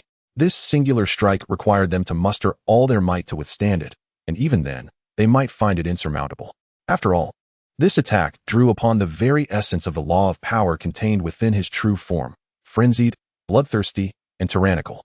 Upon sensing this immense force, the inhabitants of Mount Xumi paled in disbelief. Is this the might of a quasi-saint? It is far too formidable, they murmured, realizing that even the combined might of Yuan Shi and Jie Yin would scarcely rival it. The Mithria Taoist, initially brimming with confidence as he soared into the air, felt that confidence wane upon encountering the overwhelming power. He recognized he was no match for Yi Chun, but was reluctant to lose face. To secure his place in the Western Church, he needed to fulfill this mission, and thus he attempted to convey a message to deter Yi Chun. However, before he could utter a word, the god-slaying spear raced toward him. Crash! The spear, infused with the law of power, bore down with cataclysmic force. The Mithria Taoist had no time to evade. In an instant, he was reduced to mere ash. Following the annihilation of Randang, the spear's momentum scarcely diminished as it struck Mount Xumi. The earth trembled violently, and the mountain crumbled. The pride of the Western Church, Mount Xumi, was cleaved in twain by Yi Chun's strike. The disciples atop the mountain could not withstand even the residual shockwaves emanating from the spear, succumbing to unconsciousness. Had it not been for their desire to avoid bloodshed, none would have escaped alive from Yi Chun's wrath. Stunning them is merely sufficient. Do not remain in a daze. It is your moment to act. Wherever the reaches, not a blade of grass survives. Just now, the power that unleashed startled them. They had not anticipated that had become so formidable. One could even liken him to a sage. Only the sisters remained unfazed, as had previously rescued them from the clutches of, even managing to injure him. Although it was merely a single strike, the ability to wound a sage attests to's prowess reaching that of a sage. This is merely the beginning. Has not yet unleashed his full potential. With haughty expressions, they seem to proclaim to the world that this is their elder brother, a powerful elder brother. The other disciples have now recognized might, their eyes brimming with admiration. It is no wonder their master entrusted the oversight of to the elder brother. He possesses the requisite strength. They even speculated that their master intended to pass the mantle to the elder brother, which is why he went to listen to the teachings. In their hearts, is gradually aligning himself with the of. There were no obstacles. The disciples have swept through like a locust swarm. They scavenged everything of value, whether beautiful or not, leaving no stone unturned. were it not for the desolate state of the West. They might have even considered digging up the earth to make their escape. Let us not forget, the disciples of the Western teachings had also been thoroughly plundered of their treasures. Under guidance, the unconscious disciples of the Western sect were subjected to indignities, stripped clean by the disciples of. Those with a conscience left them a single garment, while the unfeeling stripped them bare. Leave one garment. Be mindful of the impact, they instructed. Elder brother, all these treasures must be retained. Leaving them would be aiding the enemy. Take everything with us. Their eyes were solely fixated on the treasures, oblivious to any birds, small or large. After thoroughly ransacking, swiftly led them away. After all, it was someone else's territory, and lingering could result in an encounter with the rightful owners returning. Gathering their younger disciples into their sleeves, they hastily made their way to the true location of. Having plundered twice, they had amassed a wealth beyond measure. They were eager to witness the expressions of and the others. Who else but could toy with four revered sages? Alas, his strength is still too feeble to confront the four sages directly. Otherwise, he would delight in confronting them face to face. Meanwhile, far across the East Sea, suddenly sensed something amiss, as if an event had transpired. Just as he contemplated divining the matter, he heard the voice of. After much effort, they finally pinpointed the location of. Fellow Taoists, I have sensed it. The location of is here. Truly, possesses extraordinary means. I cannot fathom what methods he employed to obstruct our inquiries. Fortunately, my skills surpass the rest, and I have finally discerned the location of Jineo Island. After relaying its coordinates to a few individuals, smiles illuminated their faces. After enduring such arduous efforts for an extended period, we have finally reaped some rewards. Particularly for the primordial heavenly master, who has been thoroughly vexed of late. Today, he is determined to unleash his pent-up frustrations, especially concerning that Chen. Ever since emerging from his seclusion, he has encountered relentless misfortunes and has suffered injuries repeatedly. Today, he intends to exert every ounce of strength to personally subdue him. Naturally, upon subduing Chen, the formidable treasures such as the god-slaying spear and the four swords of extermination will belong to the four of them. They are somewhat impatient. Together, they shall dismantle the protective formation surrounding Jineo Island. Today, let these spawn of the primordial waters learn what it truly means to be mere ants beneath the saints. This is the price they must pay for their disregard for the teachings and reverence for the path. Chapter 20. A sense of unease. Just as the primordial supreme being was poised to take action, the protective array surrounding Golden Ao Island suddenly dissipated, revealing the scene within the island to all present. They then beheld Chen, standing before the Azure Palace, leading the disciples of the. His expression one of serene composure as he gazed at them. What could this mean? Did they truly believe that their awareness of our discovery would compel us to surrender? Surrender? Such a notion is preposterous. It is far too late for capitulation now. The primordial supreme being would not grant them forgiveness so easily. If they wished to plead for mercy, they ought to first seek the approval of the Panga banner in his grasp. With that, the primordial supreme being prepared to strike down Chen and his cohorts. However, before he could make a move, Chen stepped forward, followed resolutely by the others, each taking a determined stride, their gazes unwaveringly fixed on the primordial supreme being. They were perplexed by Chen's intentions. Primordial, on the other hand, was in no rush to act. He wished to see what grand display Chen could muster in the presence of four revered sages. Chen did nothing but emit a derisive snort. The individuals standing behind him echoed this sentiment, their voices rising in unison. Had Chen taken action, the primordial supreme being might not have been so incensed, yet their scornful hisses were perplexing. Moreover, their unwavering stares were a clear statement of disdain. Was this an expression of contempt? Even at such a dire juncture, Chen and his companions dared to defy the sages. Did they truly believe he would not assert his authority, as if he were a mere frail cat? If that were the case, he would send all the disciples of to the investiture of the gods, rendering them mere puppets of the heavenly sovereign. Chen, you insignificant child, you dare not. The sage's hand moved, seeking to justify his actions. Yet, before the primordial supreme being could finish his words, Chen and the disciples of the unleashed their full might. A myriad of attacks erupted from Golden Ao Island, surging violently towards the primordial supreme being. Even in this moment, the disciples of the refused to concede. Not even a sage could compel their submission. Tongtian truly had gathered a remarkable group of disciples. In the vast expanse of the primordial world, which disciples could exhibit such fervor as those of the. Alas, they chose not to conform. Offending the four sages meant they were destined for the investiture of the gods. From that point onward, the would cease to exist, and its immortals would be no more. Confined within the San Xiao palace, Tongtian observed the resolute expressions of Chen and the others, his heart heavy with sorrow. It was all due to his own ineptitude as a master. He had failed to safeguard them. My inadequacy as a mentor has left you unprotected. Primordial. This debt shall be settled in due course. Our fates are intertwined, and we shall not rest until one of us lies vanquished. Upon Golden Ao Island, Chen and the disciples of the held nothing back, launching a full-scale assault against the primordial supreme being. Caught off guard by their sudden aggression, he was taken aback by their audacity to strike against a sage.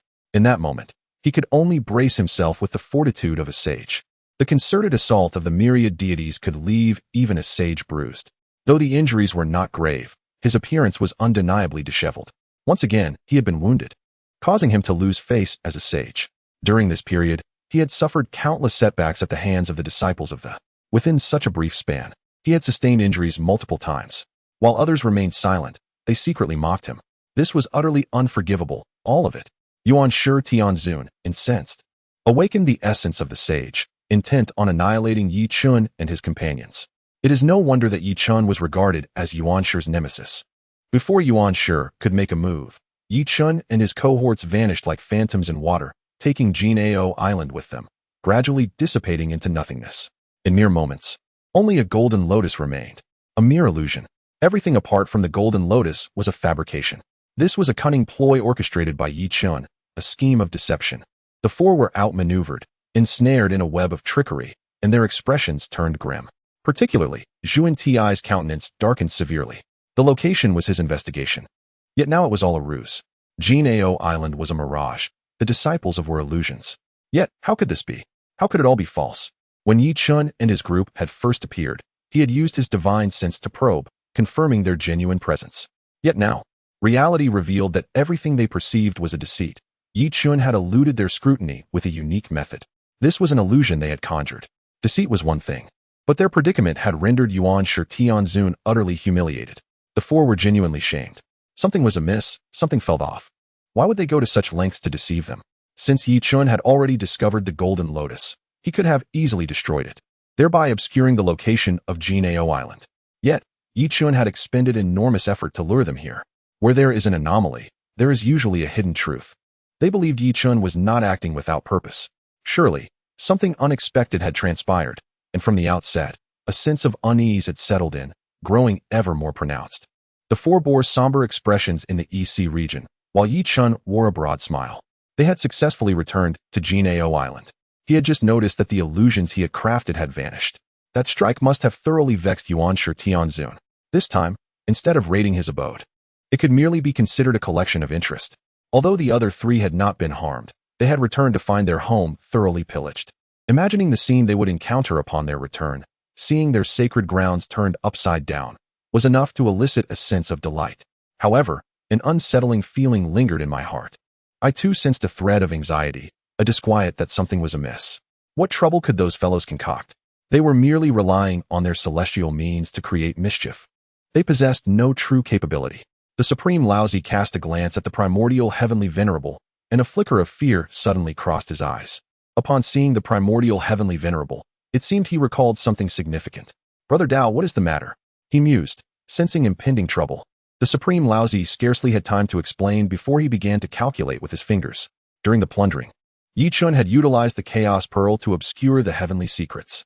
Now, with a complete shroud, the Supreme Laozi, with his profound cultivation, was capable of discerning that there was a predicament within his own Taoist sanctuary. He could only hope that his fears were unfounded.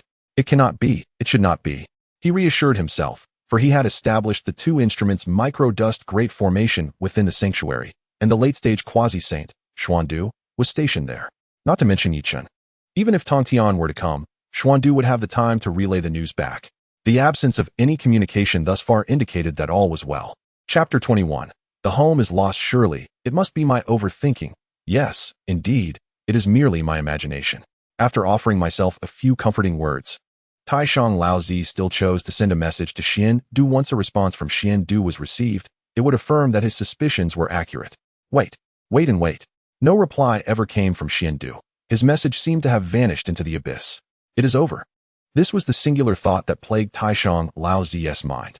He dared not linger above the eastern sea, instead hastening towards his Taoist temple. Others may have been oblivious. Yet Yuan Shi Tianzun was acutely aware. The only matters capable of inciting such urgency were his temple and disciples. Clearly, something was amiss at the temple. The only one audacious enough to create turmoil within Taishang Laozi's domain appeared to be Yichun. Was it a raid? This possibility loomed large. If Yichun dared to plunder his Yusu palace, he would similarly not hesitate to invade Taishang Laozi's temple. Previously, the matter lay within his grasp. Now it had shifted to Taishang Laozi's control, and in his heart, a flicker of satisfaction arose. Why should he alone bear the brunt of the four saints' injuries? Others should also bear some cost. Yuan Shi, what is happening? Why did Taishang depart in such haste? Perhaps there is an issue at his temple. Let us follow and see. If anything arises, we may lend our assistance. Agreed. Upon hearing this, Junti nodded slightly, and then raced towards Shouyang Mountain. The four of them moved in succession. Scarcely had Taishang Laozi arrived when the other three reached Shouyang Mountain. However, upon witnessing the state of the mountain, their faces shifted dramatically. Was this still the Shouyang Mountain, renowned for its ethereal mists and radiant sunlight, where virtues soared amidst violet clouds? It appeared as though the very earth had been upheaved. Those unaware might mistake it for a desolate wasteland. All the innate spiritual roots collected by Taishang Laozi had been uprooted, leaving behind only deep pits as reminders of their former existence. Yuan Shi had anticipated that Yi Chun might raid, yet he never expected it to be executed with such ferocity. This had severed Taishang Laozi's path forward, leaving him utterly bereft. At this moment, Taishang Laozi could no longer maintain the amiable expression on his face. His countenance darkened to a point where it seemed as though water could drip from it. A murderous intent surged within him. No one dared to disturb him. They could only follow Taishang Laozi as he made his way to the Bajing Palace. With each step, his expression grew increasingly grim. Upon reaching the Bajing Palace, he beheld the unconscious Xiandu lying on the ground, teetering between life and death. Xiandu, at the pinnacle of the pure sage stage, had been reduced to such a state. A breath caught in his chest. He felt utterly suffocated, tormented beyond measure. Just moments ago, he had been mocking Yuan Shi, yet now he found himself the fool. The last arrow had struck him squarely in the forehead, catching him entirely off guard. After casting a glance at Xiandu, he offered no further regard and continued into the depths of the Bajing Palace. Upon entering the alchemy chamber and witnessing that all the medicinal pills he had concocted had been seized, the pent-up resentment within him erupted violently. They had taken his elixirs, and they had also absconded with the innate spiritual treasure of his visage. Nothing was left for him. This was a path to his demise. A mouthful of old blood spewed forth as he let out a thunderous roar to the heavens. Yichun, I will reduce you to ashes and scatter your remains. The wrath of the sage altered the very heavens. The entire primordial world darkened ominously. The chilling echoes of the Taishang Laojuan's murderous roar reverberated throughout the vast expanse.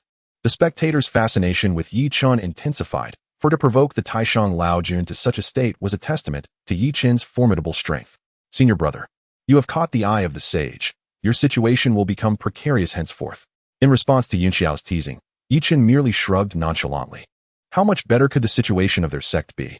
Regardless of whether they sought to raid the sage's abode, they would not spare the Jie. As enemies, they would naturally bring upon them as much suffering as possible. As for revenge, it was merely a manifestation of their impotent rage. If they could locate the Jinao Island, they would not be left howling at the sky in despair. If the circumstances were dire, then he would remain in seclusion. He would emerge only when he achieved sagehood. Once I attain the status of a sage, will that old wretch still dare to trouble me? You all should seize the time to cultivate. For while I can protect you for a time, I cannot shield you for eternity. Furthermore, if they wish to raid, how can they do so without the strength to back it up? Upon hearing the notion of a raid, their spirits soared, all inspired by Yi Chun, fixated solely on the idea of plundering. At that moment, Yuan Shi, Zhuan and Jie were outside the alchemy chamber, waiting. Upon hearing the Taishang Laojuan's furious roar, they understood what had transpired. The place had undoubtedly been laid waste by Yi Chun and his companions. These rascals were like locusts, and even the sage would suffer a loss. Just then, the residual power of Yi Chen's chaos pearl, which had masked the heavenly secrets, dissipated entirely. The quietly elated Zhuan and Jie felt an immediate surge of unease. They calculated with their fingers and were left utterly stunned. The Mount Xumi had also been plundered. Considering the situation on Shouyang Mountain, could Yi Chun show favoritism? As the four of them conspired against Yi Chun, he was also deliberately retaliating. It was over. Their hearts sank into despair. They were at a complete loss as to how to confront Mount Xumi. Exchanging anxious glances, They did not even dare to greet Yuan Shi, rushing desperately towards the direction of Mount Xumi. Surely, nothing untoward had happened. Chen would not be audacious enough to raid 4 families, for that would incur the wrath of 4 revered sages. Jie Jiao did not possess such audacity. Indeed, Chen would never dare to take such a step, and there were numerous strong practitioners atop Mount Xumi. The Burning Lamp Taoist would certainly intervene should he seek to join the Western teachings. All they could do was comfort themselves with such thoughts, praying that Chen had not done anything to Mount Xumi. Unfortunately, all of this was ultimately a vain hope.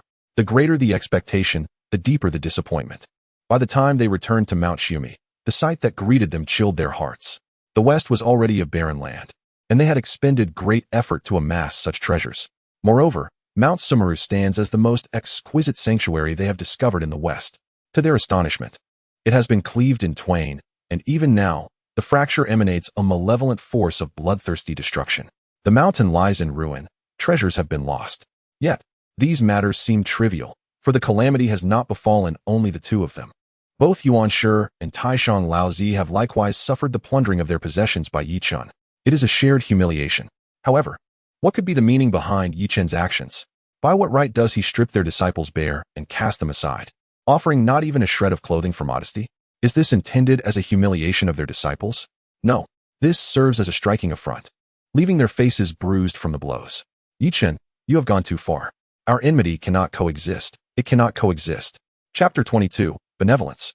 Great benevolence. The same roar reverberated throughout the primordial world, preceded by the presence of the great Supreme One, and followed by the arrival of the revered Yuan Shi. One could not help but ponder the actions of Chen that provoked such wrath from the 3 esteemed sages. As the furious roar echoed, it was soon accompanied by Yuan Shi's solemn oath to the heavenly Tao, a thunderous proclamation that resonated across the vastness of the primordial realm. I, Yuan Shi, take this oath by the heavenly Tao. We shall not rest until Chen and thee are brought to justice.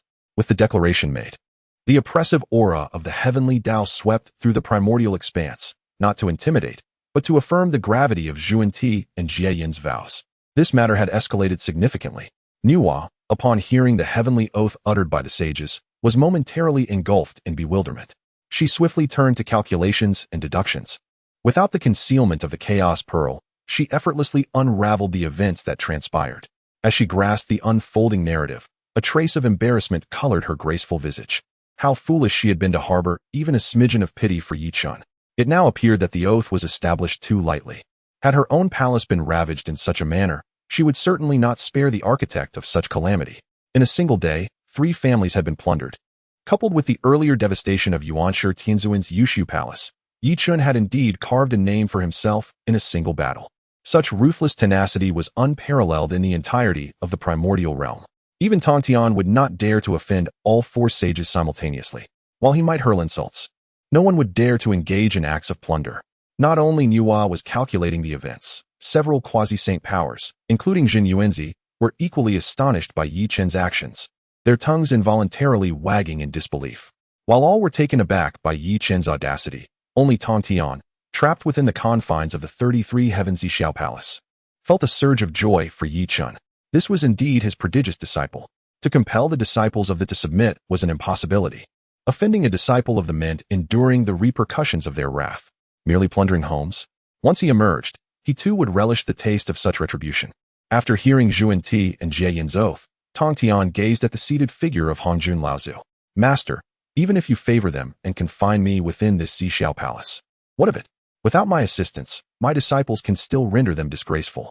Such was the prowess of my disciples, he chuckled, his laughter laced with mockery. Hearing Tongtian's derisive laughter, a slight twitch appeared at the corner of Hongjuan's mouth, his thoughts laced with curses directed at the 4 sages. Despite having imprisoned Tongtian, they remained utterly ineffectual. Regardless of Chen's strength, he was merely a quasi-saint, and yet the 4 venerable sages were ensnared by his machinations. They could not even locate Jinao Island, let alone protect their own lair from being pillaged. Useless, a bunch of useless beings. While Hongjuan's expression remained unchanged, within, he was seething with contempt for the 4. The great Supreme One, initially engulfed in sorrow and rage over the destruction of his abode, now inexplicably felt a flicker of relief. It is not the scarcity of resources that troubles one, but the inequality that breeds discontent. They were all thoroughly plundered by Chen, which brought a certain sense of equilibrium to their hearts. At that very moment, two streaks of golden light streaked across the horizon. It was none other than Yuan Shi and Jie. Anger was etched upon their faces as they found themselves in a rather ironic reunion of fellow sufferers. The four of them had all suffered tremendously at the hands of Yi Chun, watching their painstakingly accumulated fortunes vanish in an instant, leaving them feeling as if they had returned to square one. They were distressed, heartbroken, and unable to accept their fate. Silence enveloped them as they exchanged glances, each lost in their own thoughts. Eventually, Yuan Shi could no longer bear the oppressive atmosphere and spoke up. "Esteemed friends, do you truly intend to let this matter rest?" he implored. "This young man has grown unbearably arrogant, taking advantage of the favor bestowed upon him to commit heinous acts, utterly destroying our sanctuary. If we allow this transgression to go unpunished, what will others think of us?" Yuan Shi's words successfully ignited the wrath of Yuan Shi, Tianzuan, and Taishang Laojun. How could they possibly consider letting Yi Chen go, especially Yuan Shi Tianzuan? Not only had he lost treasures from the Yushu Palace and the 12 golden elixirs, but he had also suffered numerous humiliations at Yi Chen's hands since his emergence from seclusion. A sage, continually outmaneuvered and injured by this quasi-saint, his dignity lay in tatters, and he felt that the only way to redeem himself was to exact vengeance upon Yi Chen. Taishang Laojun, too, felt a surge of anger but found himself at a loss regarding how to confront Yi Chen. "Naturally, we are unwilling to let this matter rest," he acknowledged. "However, he possesses artifacts that obscure the heavenly mysteries, rendering us unable to ascertain his whereabouts. Having just endured a significant loss, we must tread carefully to avoid further misfortunes." Yuan Shi's lips twitched slightly at Taishang Laojun's words. On the surface, it seemed he was addressing Yi Chen, but in reality, he was subtly directing blame towards Yuan Shi himself. Had it not been for the erroneous information provided by that long-eared Jingguang, they would not have been deceived, and their sanctuary would not have suffered such calamity. Yuan Shi, Tianzuan, and Taishang Laojun still had their own interests to protect, making it unwise for them to act rashly at this juncture. For the sake of the Western teachings, Yuan Shi had no choice but to take a step back. "This indeed falls on me," he admitted. "I placed my trust in that long-eared Jingguang, who provided false intelligence, leading to our failure in this endeavor. Yet, this Yi Chen possesses an audacity that is beyond measure, daring to plunder our sacred grounds. We must locate him swiftly. If he continues to exploit our treasures to wreak havoc upon the Hongwang, we may find ourselves entangled in his schemes." Many beings in Hongwang remained oblivious to the fact that their treasures had been seized by Yi Chen. While they were not overly concerned about the potential harm he might inflict upon the inhabitants of Hongwang, they were deeply troubled by the thought of Yi Chen squandering their cherished artifacts, which they had treasured for so long. The pain of loss was palpable. Most importantly, they feared that Yi Chen might leverage these treasures to successfully ascend to the level of a sage, complicating their future efforts against the Jie Sect. "Yuan Shi, my esteemed companion, speaks with great wisdom. We must not stand idly by as the teachings of the Jie Sect bring calamity to the Hongwang realm. For the sake of Hongwang and all living beings, it is imperative that we eradicate Yi Chen and his companions. Let us join forces to decipher the heavenly mysteries, locate them, and then obliterate them. Such is the righteous path, the path of great virtue. Each of us understands the unspoken thoughts of the others, perceiving the truth without verbalizing it." The four of us settled into a meditative posture, summoning our most treasured artifacts, the diagram of chaos, yin and yang, the Panga banner, the 7 marvelous treasure tree, and the 12-petal golden lotus of virtue. The moment these 4 sacred treasures were invoked, they elicited a tremendous phenomenon throughout the heavens and earth. The mighty beings of Hongwang were left in awe by the prowess displayed by the 4. It was unprecedented for anyone to compel the 4 great sages to unite in such a way. No one had ever forced them to this extent before.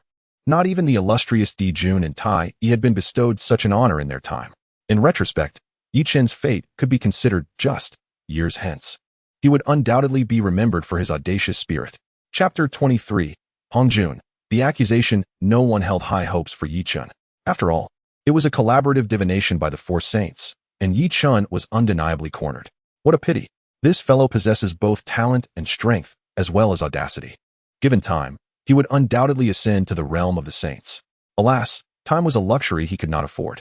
Beneath the saints, all are akin to mere ants. 1 breath, 3 breaths, 10 breaths. Time passed inexorably. They watched as the expressions of the saints gradually transformed. Could it be that even the combined efforts of the 4 saints could not divine Yi Chen's whereabouts? The 4 saints slowly opened their eyes, disbelief etched across their faces. How could this be? Why were they unable to trace Yi Chen's position? Listening to the murmurs of the Primordial Supreme, the formidable beings of the wilderness were equally astonished. They had indeed guessed correctly. The four saints could not ascertain Yi Chun and the disciples of this location. How had Yi Chun accomplished this? Evading the scrutiny of the four saints? It was no wonder this lad was so audacious. Without absolute confidence, he would never dare to sit so defiantly. A mere quasi-saint could not achieve such a feat. Could it be that Tongtian had bestowed upon him an unparalleled treasure? Little did they know. Before the Chaos Pearl augmented Chaos Celestial Star Array, any divination proved futile. The Chaos Pearl was one that eluded detection. Even the Tao itself could not trace its path, and a mere Tao saint stood no chance of locating them. The four saints exchanged glances, their eyes filled with resignation. The only force capable of obstructing their inquiries was that supreme treasure. If Yi Chun truly possessed such a treasure, they would indeed be at a complete loss. Yet, they were reluctant to concede so easily. Not only had Yi Chun seized all their treasures, but they were also embroiled in the calamity of the canonization. Without the disciples of the to fulfill the roles on the canonization list, they would have to sacrifice their own disciples to fill the ranks. Though their disciples were rather inept, they were still their own, and thus they were unwilling. They relied on these disciples to sustain their saintly legacy and to gain insights into the Tao. What course of action should we take now? Should we truly let them go? This deadlock cannot persist. It is not a viable solution. If we continue to remain stagnant, the calamity will only intensify, and we may find ourselves ensnared within it. We must devise a means to uncover the location of the disciples. How they longed to pinpoint the disciples' whereabouts. Yet, after their recent divination, the four saints had made no progress. Surely, they could not scour the entirety of the wilderness inch by inch. What if we sought the intervention of the venerable Hongjun? Kujing tentatively inquired.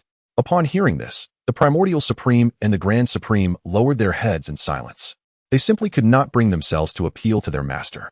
Previously, the master had intervened once, imprisoning Tongtian. Now, to request the master's assistance against a mere junior of the was a bitter pill to swallow. What a disgrace, truly a profound embarrassment. My esteemed friends, I am aware of your apprehensions. However, we must first navigate through the tribulation of the deification. Do you truly wish to fill the ranks of the deification list with your own disciples? If we allow them to hide away, once the tribulation concludes, Tongtian and his disciples will emerge as the principal beneficiaries of this calamity. Can you genuinely accept such an outcome? Each word strikes at the heart. Each sentence pierces the soul. The expressions on their faces were grim, akin to having consumed a dead fly. All of this turmoil stemmed from the variable that is Yi Chun. Were it not for him, they would have already subdued the. Now, they find themselves at the mercy of their teacher. Yet, there is no alternative. Unable to discern the location of the, they must seek their teacher's assistance. Let us proceed to request an audience with our master. As the words fell, the four saints soared towards the San Xiao Palace beyond the 33 heavens. The San Xiao Palace, the sanctum of Hongjun Daozu, stands resolutely amidst the chaotic void, suppressing the myriad dimensions of time and space within its ancient halls. The four saints arrived at the entrance of the San Xiao Palace, pausing to compose themselves before speaking. Disciple Taishang, Disciple Yuan Shi, Disciple Zhuanti, Disciple Jane. We humbly seek an audience with our revered master. No response emanated from within the palace, as if no one were present. Yet, the four saints dared not move, standing silently in place. After a considerable time, the grand door of the San Xiao Palace opened, and celestial light cascaded forth. The opening of the door signified that Hongjun had agreed to meet with them. The four saints exchanged glances and slowly stepped into the San Xiao Palace. Upon entering, they beheld an elderly figure clad in a hemp robe, seated upon a mat, surrounded by manifestations of profound principles. The four saints immediately bowed in reverence. Master. After a brief pause, Hongjun slowly opened his eyes. The light in his gaze flowed with neither sorrow nor joy, simply observing them intently. What brings you to the San Xiao Palace? Although they had prepared themselves, they still felt a twinge of shame when they attempted to speak, falling into a moment of silence. Observing the lack of words, Zhuanti grew anxious. The tribulations they had endured could not be dismissed so easily.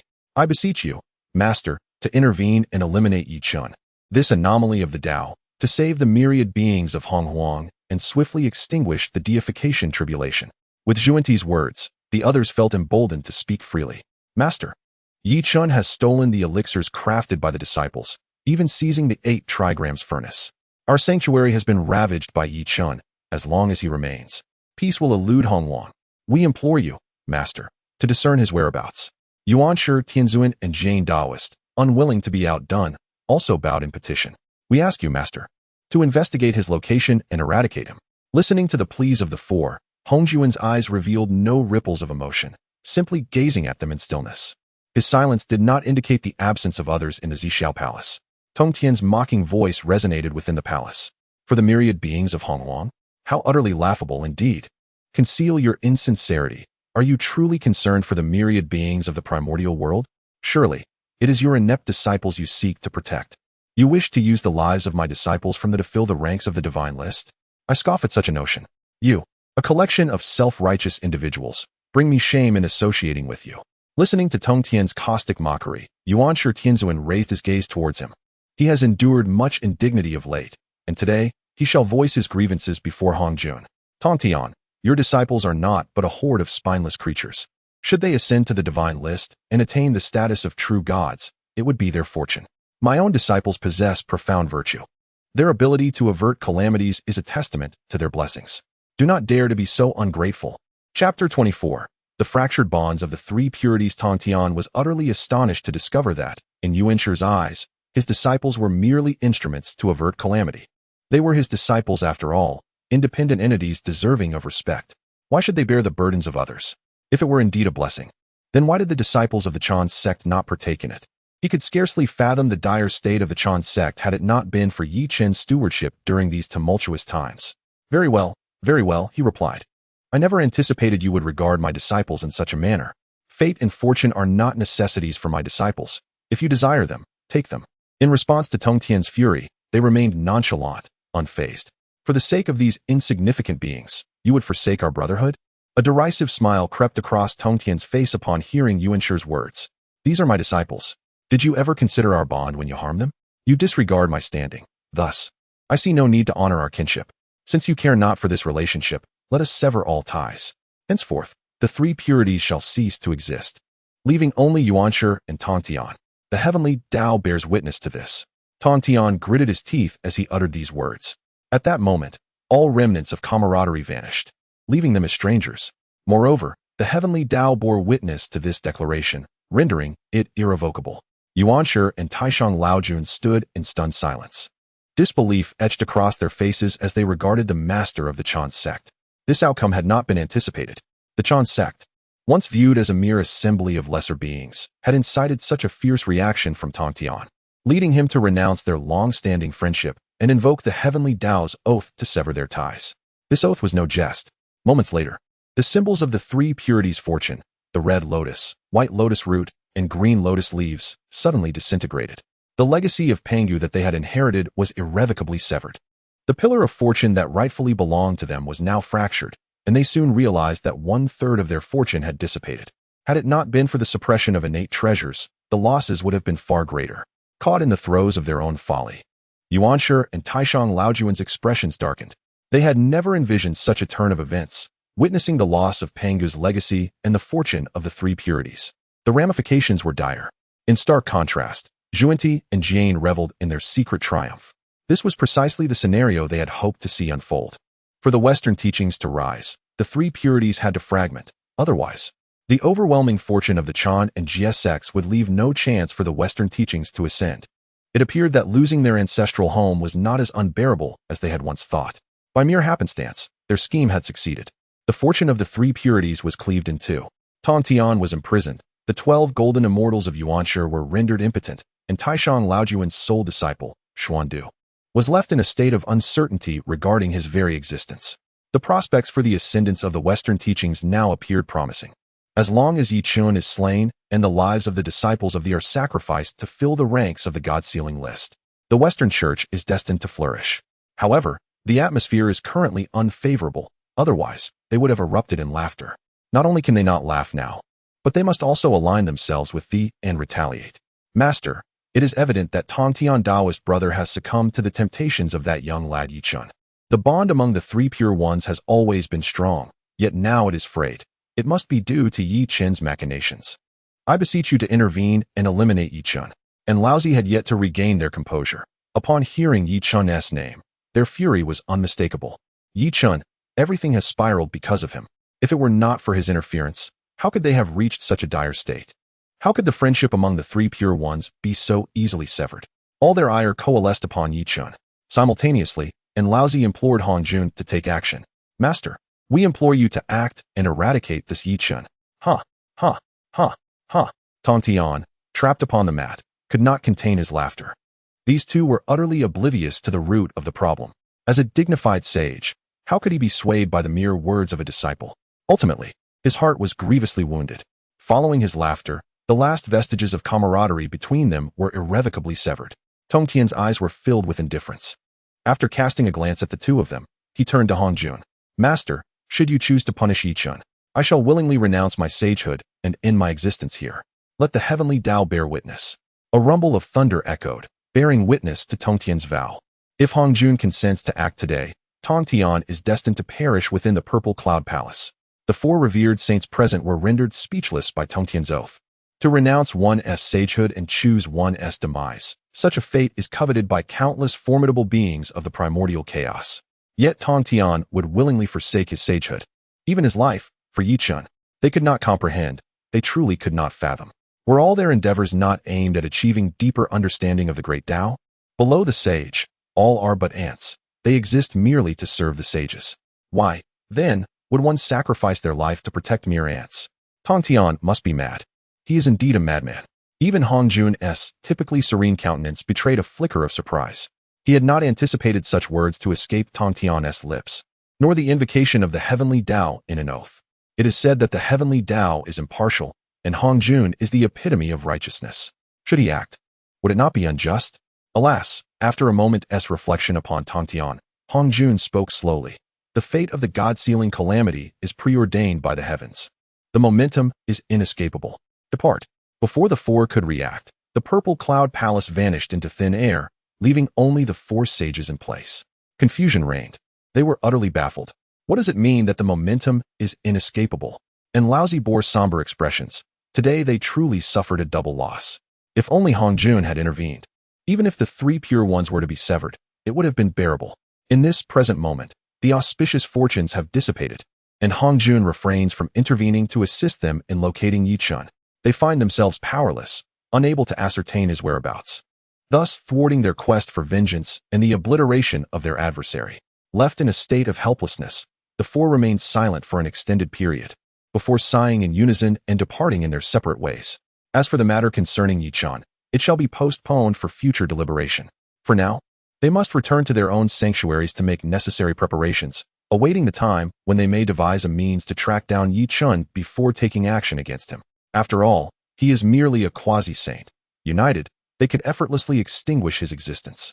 At this very moment, Yichun, who is in seclusion and cultivation on Golden Ao Island, suddenly opens his eyes. While others may remain oblivious, he possesses the ability to perceive. The fortunes of the have just undergone a fleeting transformation. Only Tongtian has the power to influence the fortunes of, and it is not hard to deduce what has transpired. It seems that Tongtian has made some form of decision on their behalf, resulting in this shift in the fortunes of.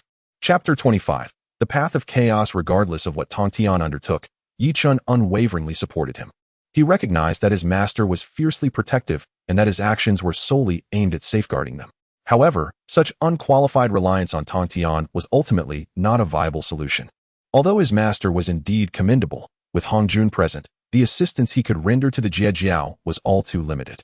Contemplating this, Yichun resolved to venture into the chaos to attain sanctification. For now, he could only lead the disciples of Jie in a constant state of evasion, a sentiment that deeply unsettled him. He abhorred such feelings. Thus, he determined to take the initiative. Once he achieved sanctification, he would no longer be beholden to others. After a million years of seclusion, coupled with rewards from the system, he had reached the pinnacle of quasi-sainthood, his foundation substantially more solid than that of the average individual. Hence, he required no primordial purple aura. He could directly force his way to enlightenment. Seizing the moment while Yuan Shi, Tianzuan, and the others were preoccupied, he quietly sought to attain his sanctification. Duobao, Yunxiao, Xiao, Bixiao, come here at once. Upon receiving Yi Chen's telepathic summons, the four swiftly arrived at the Bio Palace. A radiant smile adorned their faces upon seeing Yi Chen. Senior brother, whose household are we plundering this time? I am thoroughly prepared to excavate every last treasure from the sage's domain. Previously, my efforts were lackluster, leaving many areas unaddressed. But I have devised a meticulous plan to ensure nothing slips through our fingers this time. Oh no. If Tongtian were to discover the state of Jie Jiao under his leadership, he would surely be infuriated. Whatever happened to the prudent Duobao? Has he transformed after merely one plunder? What are you thinking? There are but a handful of sages in the entire Honghuang world. Do you wish to offend them all? We shall only raid the households of our enemies, not indiscriminately target everyone. The purpose of gathering you here is to discuss a matter of great significance. Noticing Yi Chen's serious demeanor, Duobao and the others promptly wiped the smiles off their faces and regarded him with earnest attention.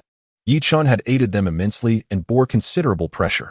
Should he require their assistance, they would undoubtedly devote themselves wholeheartedly. Throughout this period, they had faced formidable sages, unable to offer any help, merely observing as Yi Chen tirelessly outmaneuvered the sages. They did not wish to be a burden to him. Now that Yi Chen entrusted them with a task, they were resolved to give their all, even if it cost them their lives. Senior brother, we are prepared to brave any peril. Indeed, senior brother, whatever the task, please entrust it to us. As long as it is within our capability, we shall accomplish it, even at the cost of our lives. Observing their solemn expressions, Yi Chen could not help but chuckle softly. They were not being asked to make such dire sacrifices. Each one acted as though they were preparing for martyrdom. Relax, relax, it is not an insurmountable task. There is no need for perilous ventures, nor for risking one's life. I have nearly arranged everything concerning Golden Tortoise Island. Your sole responsibility is to remain vigilant on the island, ensuring that our junior disciples do not stray, thus preventing any potential issues. Even saints cannot trace your whereabouts. From now on, the island is entrusted to your care. Yi Chen's tone resembled that of a final testament, causing the expressions of the several disciples to shift dramatically. Senior brother, is there something of great importance? We can assist you. You have sacrificed so much for us, and we hope you can place your trust in us. Indeed. Senior brother, we are also capable of aiding you. Tears glistened in their eyes, as if he were embarking on a perilous journey. Is that so? I intend to journey into the chaos to attain sainthood. Can you truly assist me? Very well, then the matter of attaining sainthood will be entrusted to you. Yi Chen's nonchalant jest left them utterly bewildered. Attaining sainthood? Journeying into chaos to achieve it? They realized that this was a feat beyond their capabilities. Not even in the vast expanse of the primordial realm could assistance be found.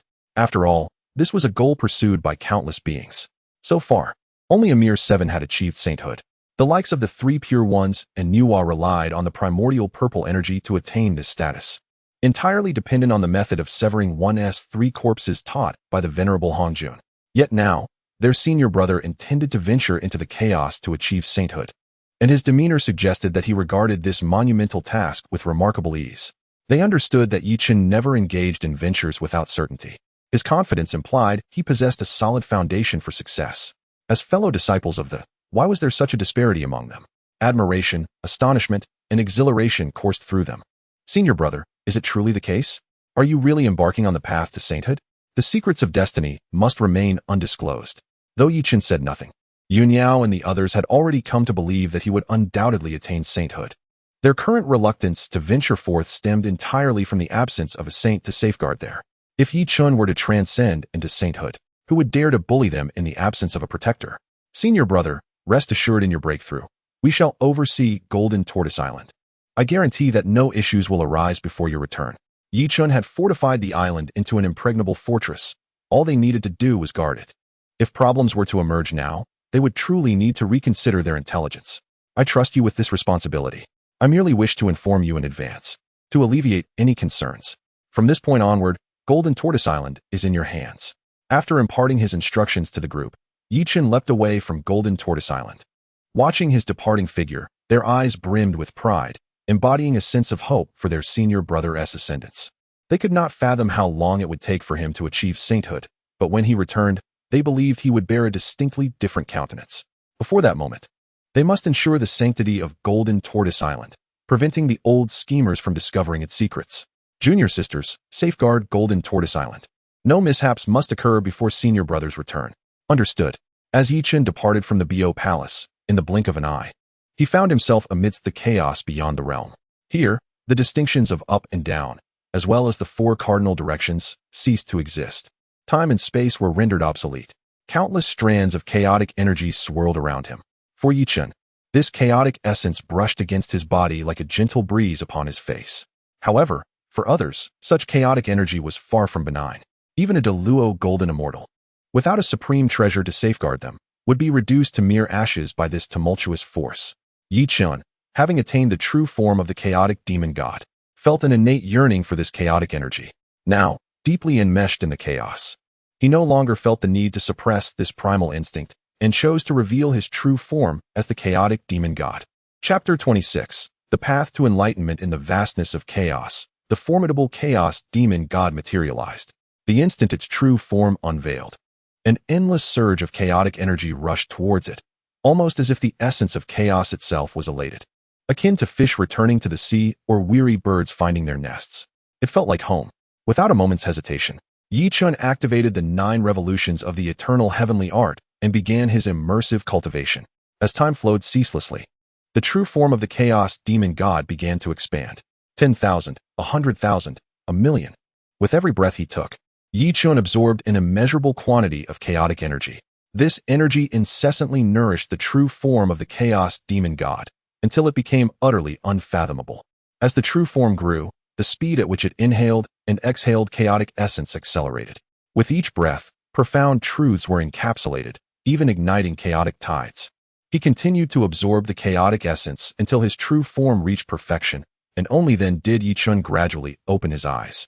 At this moment, his physical body and primordial spirit achieved completeness, reaching an apex state. With the invocation of the great principles, he could ascend to the rank of a saint. The moment was ripe for enlightenment. Every cell in his being urged him to seize the opportunity to become a saint. He was fully capable of achieving this now. Yet, with a disdainful snort, Chen suppressed this primal urge.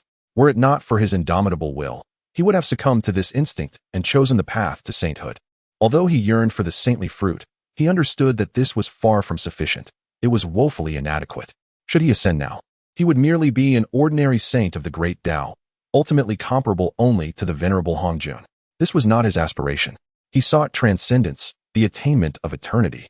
How could he so easily settle for sainthood? After conquering his body's instincts, Chen retrieved the essence of Pangu, swallowing it without hesitation. Being the embodiment of the chaos demon god, and further infused with Pangu's blood and fragments of his primordial spirit, the essence of Pangu merged seamlessly within him, transforming spontaneously into countless beams of divine light laden with profound truths. These divine lights erupted within his body, enveloping him instantaneously. Faced with the divine power unleashed by the essence of Pangu, the chaos demon god's true form acted like a parched sponge, voraciously absorbing the nutrients. He consumed and strengthened his body continuously. Having already refined his true form to perfection, the ingestion of the essence of Pangu hinted at a potential breakthrough. Without a moment's delay, Chen exerted himself fully, operating the Chaos 9 revolutions of the eternal heavenly art to harness the power unleashed by the essence of Pangu. As the power flowed into him, his true form began to contract, distilling into its purest essence until it resembled that of an ordinary human. With a deep sigh, Chen slowly opened his eyes. His physical form had now grazed the threshold of the primordial gate, and he was poised to attain enlightenment. If he continued to absorb the energies, his corporeal self could directly achieve sanctity, becoming a primordial saint. Yet, his aspirations extended beyond mere physical sanctification. He equally sought to elevate his primordial spirit to the same exalted state. He would not engage in such a futile endeavor. To realize the path of the primordial, Chen exhaled a breath of turbid air, and a glimmer of divine light ignited within his eyes. After years of seclusion, aided by the system, he had ultimately arrived at this pivotal juncture. Instantaneously, his entire being surged with unparalleled strength, invoking the laws of the Tao to descend into the chaos. As he unleashed his full power, the river of time surged toward him, transcending the confines of time and space. In this primordial wilderness, only the river of time possessed the qualification and capacity to bear the manifestation of the Tao. Alternatively, one might say that the river of time was an incarnation of the Tao itself. Casting a glance at the river of time, Chen hesitated not for a moment, stepping forth to immerse himself within its depths. The instant he entered the river, colossal waves of time crashed upon him, seemingly intent on eternally submerging him within its currents. Yet, in the face of these overwhelming waves, Chen felt no trepidation. To wear the crown, one must bear the weight. To realize the primordial, one must endure the corresponding trials. The waves crashed down, engulfing Chen entirely. Yin and yang, creation and destruction, fate, causality, and slaughter, These chaotic principles once governed by the chaos demon god now emerged before him in succession. There was an implicit sense of annihilation and a reenactment of chaos in this ominous display. Unmoved by such a terrifying spectacle, Chen remained unaffected. For these manifestations of the Tao became nourishment for his true self, absorbed completely, solidifying his foundation. These principles of the Tao were invaluable treasures, and Chen spared not a single fragment. It is worth noting that those heavenly saints exerted great effort to comprehend even a sliver of these Daoic laws. Yet now, the laws surged into Chen's body as if they were heedless of their own existence. No one bore witness to this scene. Had the heavenly saints seen it, they might have been driven to despair, manifesting the true form of the chaos demon god. Chen continued to consume the fragments of the Tao within the river of time, advancing toward its source. Standing at the origin of time and space, he gazed down upon the infinite realms, radiating a profound aura of the Tao. Eternal, indestructible, immortal. At this moment, Chen had successfully attained enlightenment. He could distinctly perceive the transformations within his body. As time flowed, he grew ever stronger. The 3,000 laws of the Tao shimmered within him, and with these fragments, he could master the corresponding principles of the Tao. As he achieved sanctity, the essence of Pangu within him was completely absorbed. Initially, it was believed that the depletion of Pangu's essence would render it ineffective. Who could have anticipated that after the complete absorption of Pangu's divine essence, an immensely formidable law of the great Tao would remain? The law of strength, the fundamental principle of the great Pangu, elucidates why the chaos demon god instinctively reacted. He had initially been deliberating on which law of the great Tao to adopt as his foundational path. However, the decision has been rendered moot. Pangu's divine essence has provided the optimal choice. Without a trace of hesitation, Chen directed his consciousness towards the law of strength. Born from the essence of Pangu, it annihilated chaos, vanquished the 3,000 chaos demon gods, and forged the boundless primordial world. This alone suffices to demonstrate that the law of strength ranks among the most formidable in the realm of the 3,000 great Taos. Furthermore, they share a unanimous consensus. The law of strength reigns supreme among the great Taos. Chapter 27. The path of power. Before Chen lay the great laws of the path, and what choice did he have but to embrace it? To accept with open arms would undoubtedly yield the most favorable outcome. Chen extended his consciousness, drawing closer to the laws of power. However, the moment his awareness brushed against the essence of the law, he found himself momentarily disoriented, and then vanished from the river of time, re-emerging into the primordial chaos. What is happening? Chen felt a sense of bewilderment, unable to comprehend why he had suddenly materialized in this chaotic realm. Had someone covertly intervened, employing a transmission technique to whisk him away? This notion was swiftly dismissed. He had already attained the status of a sage, and not just any sage, but one of extraordinary caliber. His physical form and spiritual essence had both ascended to this exalted state. Even within the vast expanse of the primordial world, such an existence was unparalleled. Should the great powers of the primordial realm become aware of him, they would surely be astounded. After all, even the venerable Hongjun could not achieve such a feat. As for others, they merely reached enlightenment through the feeble primordial purple energy, making it impossible for them to attain this level. If it were not the work of a powerful being, then why had he returned to the chaos? After a moment of contemplation, a vague suspicion began to form in Chen's mind. Before his return to the primordial realm, he had only encountered a fragment of the law within the essence of Pangu. Could it be that this very law was the cause of his current predicament?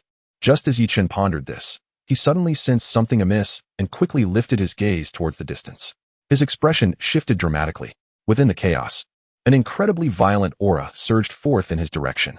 The sheer magnitude of this presence left even Chen, a sage, momentarily taken aback. Such overwhelming pressure was unprecedented. Even Hongjun had not exuded a force as oppressive. This is not good. As Chen hesitated to ascertain the source of this pressure, he was immediately met with a succession of terrifying auras. Initially thought to be a singular force, it became apparent that there were hundreds, if not more. Chen found himself caught off guard, unable to fathom the existence of such formidable beings within the chaos. Had his information truly lagged so far behind that he remained oblivious to the presence of so many powerful entities? In the next moment, a thunderous roar resonated throughout the chaos. Pangu! Pangu! Chen was momentarily stunned, but soon regained his composure. It was no wonder he sensed such a multitude of formidable beings in the chaos. His spiritual essence, upon touching the law, had been influenced by it. Through the fabric of time and space, he bore witness to Pangu vanquishing the chaotic demon gods and forging the Primordial World. The astonishment he felt moments ago was now eclipsed by sheer delight. This was an unparalleled opportunity for him. The 3,000 chaotic demon gods were all birthed from the great laws, each embodying a distinct principle. Pangu, as the most illustrious among them, was a sight to behold.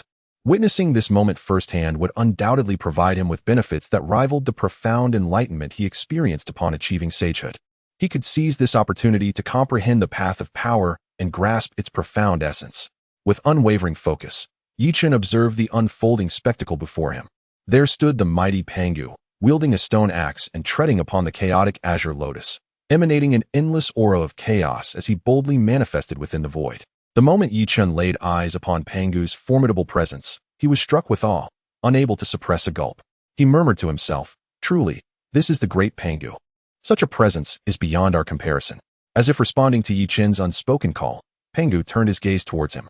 Despite the vast expanse of time separating them, Chen felt as if Pangu could genuinely sense his existence. A brief glance was followed by a smile and a nod from the great deity. Was Pangu greeting me? Oh my, how could I, unworthy as I am, attract the attention of such a divine being? Just as Chen was engulfed in astonishment, Pangu, gripping the Pangu axe, charged towards the 3,000 chaotic demons. Acknowledging the overwhelming intent to kill, Chen dared not divert his attention for a moment. This was the legacy left by Pangu, and he must observe it intently. If he could glean even a fragment of understanding, it would be immensely beneficial. At that instant, Pangu was engaged in fierce combat with the chaotic demons. Terrifying divine powers erupted on the battlefield. The demons unleashed their formidable abilities, bombarding Pangu with terrifying techniques. Yet, against the might of Pangu, they proved utterly futile. Every fearsome attack was cleaved asunder by his axe. What immense power! Pangu's mastery of the 3,000 paths was astonishingly profound. Chen had anticipated that Pangu would subdue his foes through the path of power, but the divine techniques displayed during the battle far exceeded his expectations. In fact, the powers Pangu wielded were even more formidable than those of the chaotic demons who governed those very laws. However, that was not the crux of the matter. The battle raged on. Even though Pangu stood alone, he handled the chaotic demons with the ease of an adult overpowering a child. Remarkably, he had yet to employ the principles of the path of power. It is essential to note that Pangu was born of the path of power, an entity of terrifying prowess. Yet, in this combat, he refrained from revealing the path of power. How could Chen derive enlightenment from a legacy that did not showcase its own principles? This felt amiss. Chen was perplexed by Pangu's choices. Seemingly attuned to Chen's confusion, Pangu's lips curled slightly, and with a beckoning gesture, despite the billions of years that separated them, Chen's essence was summoned forth. In an instant, it traversed through the vastness of time and space, directly entering the true form of Pangu. The moment Chen penetrated Pangu's essence, enlightenment dawned upon him. He bore witness to the true nature of the path of power. Their previous understandings had been fundamentally flawed. The path of power was not merely a matter of brute strength. In truth, it served as the foundation for the 3,000 paths. From the Tao emerges one. One begets two, two births three, and three generates all things. The path of power is precisely what is referred to as the One. It is through the path of power that one can continuously evolve into the myriad paths of the 3,000. The 3,000 paths are but extensions of the path of power, and the path of power embodies the essence of the 3,000. Once one comprehends the principles of the path of power, it serves as a foundation for understanding the 3,000 paths. It is no wonder that the divine abilities wielded by the great Pangu surpass even those of the chaos demon god, who governs such powers. These paths are merely derived from the fundamental laws of the path of power. If one could fully grasp all 3,000 paths, would that not signify the true essence of the great Tao? A glimmer of brilliance flashed in Chen's eyes, ambition swelling within him. Having now comprehended the principles of the path of power, he has earned the right to explore the 3,000 paths. Should he master them all, the possibilities are beyond imagination. Chapter 28. The Ultimate Teachings. He remained steadfast, of course. He merely contemplated this notion. After all, even the great Pangu had never achieved such a feat, let alone himself. Yet, he would relentlessly strive towards this goal, despite the inevitable hardships along the way. With the assistance of the great Pangu, Chen grasped the profound essence of the path of strength. At the moment of this realization, a seed of the path of strength quietly coalesced within his primordial spirit. The instant the seed emerged, Chen's primordial spirit returned to its rightful place, ascending to the pinnacle of the river of time and space, as if all that had transpired was but an illusion. Had he not sensed the existence of the seed of the path of strength, he might have believed it was merely a dream. As Chen's primordial spirit reintegrated, the laws of the great path within the essence of Pangu completely dissipated. Its mission had been fulfilled. The remainder lay solely in Chen's hands. He paid little heed to the vanishing aura of the laws, as his mind was entirely immersed in the principles of the path of strength. Seizing the moment of fervor, he delved deeper into the understanding of this path. The seed within him burgeoned and flourished as he contemplated. He became the sole sage in the entire chaotic realm to master the path of strength after the great Pangu. The imprint of his primordial spirit materialized within the source of strength, marking the moment Chen transformed into a true sage of the great path. His primordial spirit anchored in the path of strength, granting him immortality, invulnerability, and eternal existence. Insights regarding the path of strength blossomed within Chen's consciousness. Oh, this is the formidable nature of the path of strength. Chen could not suppress a sigh of admiration. The true might of the path of strength does not lie in its ability to showcase overpowering techniques to vanquish foes. Its strength resides in amplifying the 3,000 paths. This explains why the great Pangu could effortlessly subdue the 3,000 chaotic demons. His comprehension of the great path far surpassed that of the chaotic demons. Chen had only begun to scratch the surface of the path of strength. Yet, even this mere surface, when applied to other great path laws, could yield an amplification nearing tenfold.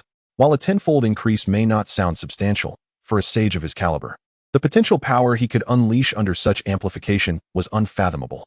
The Primordial One, the Grand Supreme Elder, and the two lesser sages, Yuan Shi and Jie, all paled in comparison. This was still due to his relatively shallow understanding of the path of strength. Should his comprehension deepen further in the future, the amplification he could provide to the 3,000 paths would become increasingly terrifying. By then, even the venerable Hongjun might find it prudent to avoid him.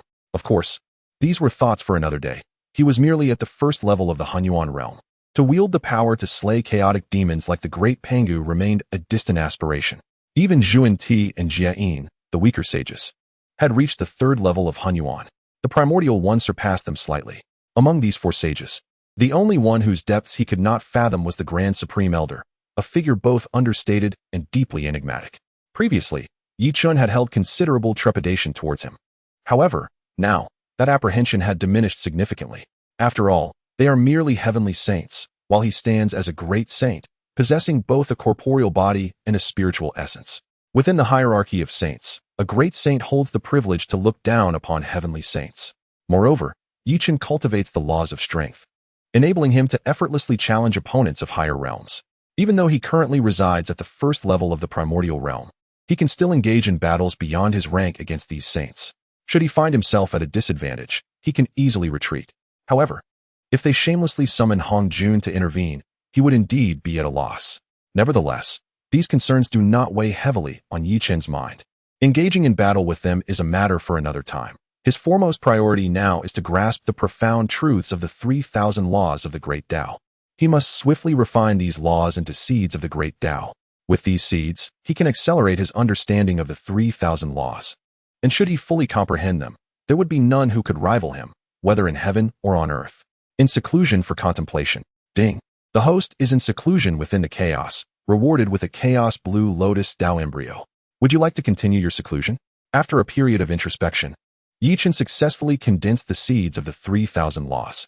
To his surprise, the system provided an additional reward, the chaos blue lotus Tao embryo. This sparked his curiosity, as its name suggested a connection to the 36 chaos blue lotus of the Panga deity. System, is there any relationship between this and the chaos blue lotus? The chaos blue lotus Tao embryo is transformed from the 36 chaos blue lotus platform. Thus, it was transformed from the lotus platform. After nurturing Pangu, the 36 chaos blue lotus underwent the creation of heaven and earth, suffering significant damage to its essence. The residual primordial power coalesced into 4 complete lotus seeds, alongside 1 seed with diminished essence. The 4 complete seeds now manifest as the pure world white lotus, the destruction black lotus, the merit golden lotus, and the karmic fire red lotus. The remaining seed, now diminished in essence, has also been acquired by the 3 pure ones, transformed into the Qingping sword, the Panlong crutch, and the 3 treasures Jade Rui. The lotus petals have morphed into the innate 5 directions and 5 elements divine flags, while the lotus stem has become the god-slaying spear. Ultimately, The remaining connection to the heavens has transformed into the Tao embryo he currently holds. System. If I were to retrieve these innate spiritual treasures and restore them to their original state, would I be able to obtain a Chaos Supreme treasure? Affirmative. Upon receiving the system's confirmation, a smile spread across Yi Chen's face. A Chaos Supreme treasure, comparable to the Chaos Pearl, is indeed a rare gem. In the vastness of chaos, only a few such treasures exist. Should he manage to acquire these artifacts, he would possess 2 Chaos Supreme treasures. When he reaches the quasi-saint level, he could utilize the Chaos Pearl to obscure the heavenly mysteries, outmaneuvering the 4 saints, even uncovering their hidden lair. Moreover, the current state of the Chaos Pearl is one of a damaged seal, preventing Yi Chen from fully harnessing its true potential. Yet, even in this condition, the 4 saints were helpless against it, which attests to its formidable power. Just imagine the grandeur he would possess if he were to manifest the Chaos Blue Lotus. It is truly beyond imagination. Even in the absence of these treasured artifacts, the Chaos Blue Lotus Tao stands as a rare and invaluable treasure, perfectly suited to suppress the fortunes of the. In the narrative, the met a tragic defeat during the investiture of the gods. With Tongtian imprisoned and his disciples' souls captured within the divine list, while 3,000 worldly wanderers were guided and transformed by Yuan Shi, the once mighty, which had commanded the reverence of myriad immortals and dominated the vast wilderness, has thus faded into the annals of history. Although there were schemes devised by the saints involved, the principal reason lies in this lack of its own fortune-preserving treasure. The 4 swords of extermination wielded by Tongtian are instruments of slaughter, possessing only the power to kill, devoid of any capability to stabilize fortune. Hence, it has vanished into the currents of time. However, the present scenario is markedly different. Yi Chen, as the elder brother of the, will not permit such an occurrence to transpire. They shall be safeguarded under his watch. Chapter 29. The Sermon Without a Moment's Hesitation. Yi Chen unleashed a chilling command, suppress. In response to his authoritative shout, the chaotic green lotus Tao embryo erupted with boundless Tao rhythms. Stripped of the celestial's oppressive influence and severed from the 3 purities fortunes, the Tao embryo resonated with a long, triumphant cry, as if celebrating its newfound vitality. Under the influence of the chaotic green lotus Tao embryo, the fortune dragon began to solidify, its previously wavering presence now coalescing into a more defined form. Sensing the rising tide of fortunes, Yi Chen gently caressed the dragon's head. The fortune dragon, aware of its revival being solely due to Yi Chen's efforts, instinctively leaned closer to his hand. With the fortunes now firmly suppressed, dissipating no longer, Yi Chen felt a wave of relief wash over him. No longer burdened by concerns over the fortunes of the Jie Sect, he was free to pursue his ambitions. In a swift motion, he departed from the realm of chaos. Meanwhile, the sudden consolidation of the Jie Sect's fortunes captured the attention of the powerful beings of the Primordial World. With the absence of the celestial suppression and the recent oath-severing ties with the 3 purities, the Jie Sect's already precarious fortune dragon was on the brink of collapse. Yet, unexpectedly, it began to coalesce into something tangible, catching everyone off guard. What could have caused this? How could the Jie Sect's fortunes suddenly solidify? Was it perhaps the doing of Yi Chen?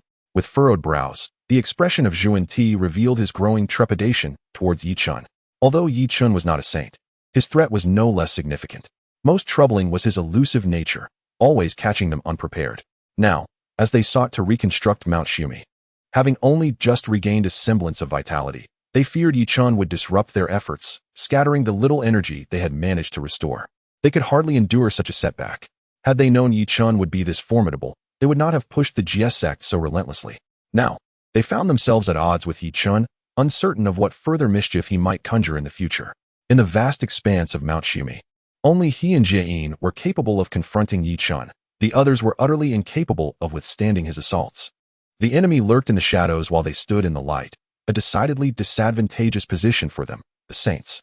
Now, they were being cornered by a mere quasi-saint, a situation that stripped the saints of their dignity. Fortunately, they still had Yuan Shi and Lao Tzu by their side, likely sharing similar concerns about Yi Chen's impending retaliation. Brother, we cannot continue down this path. A single quasi-saint cannot drag us all down.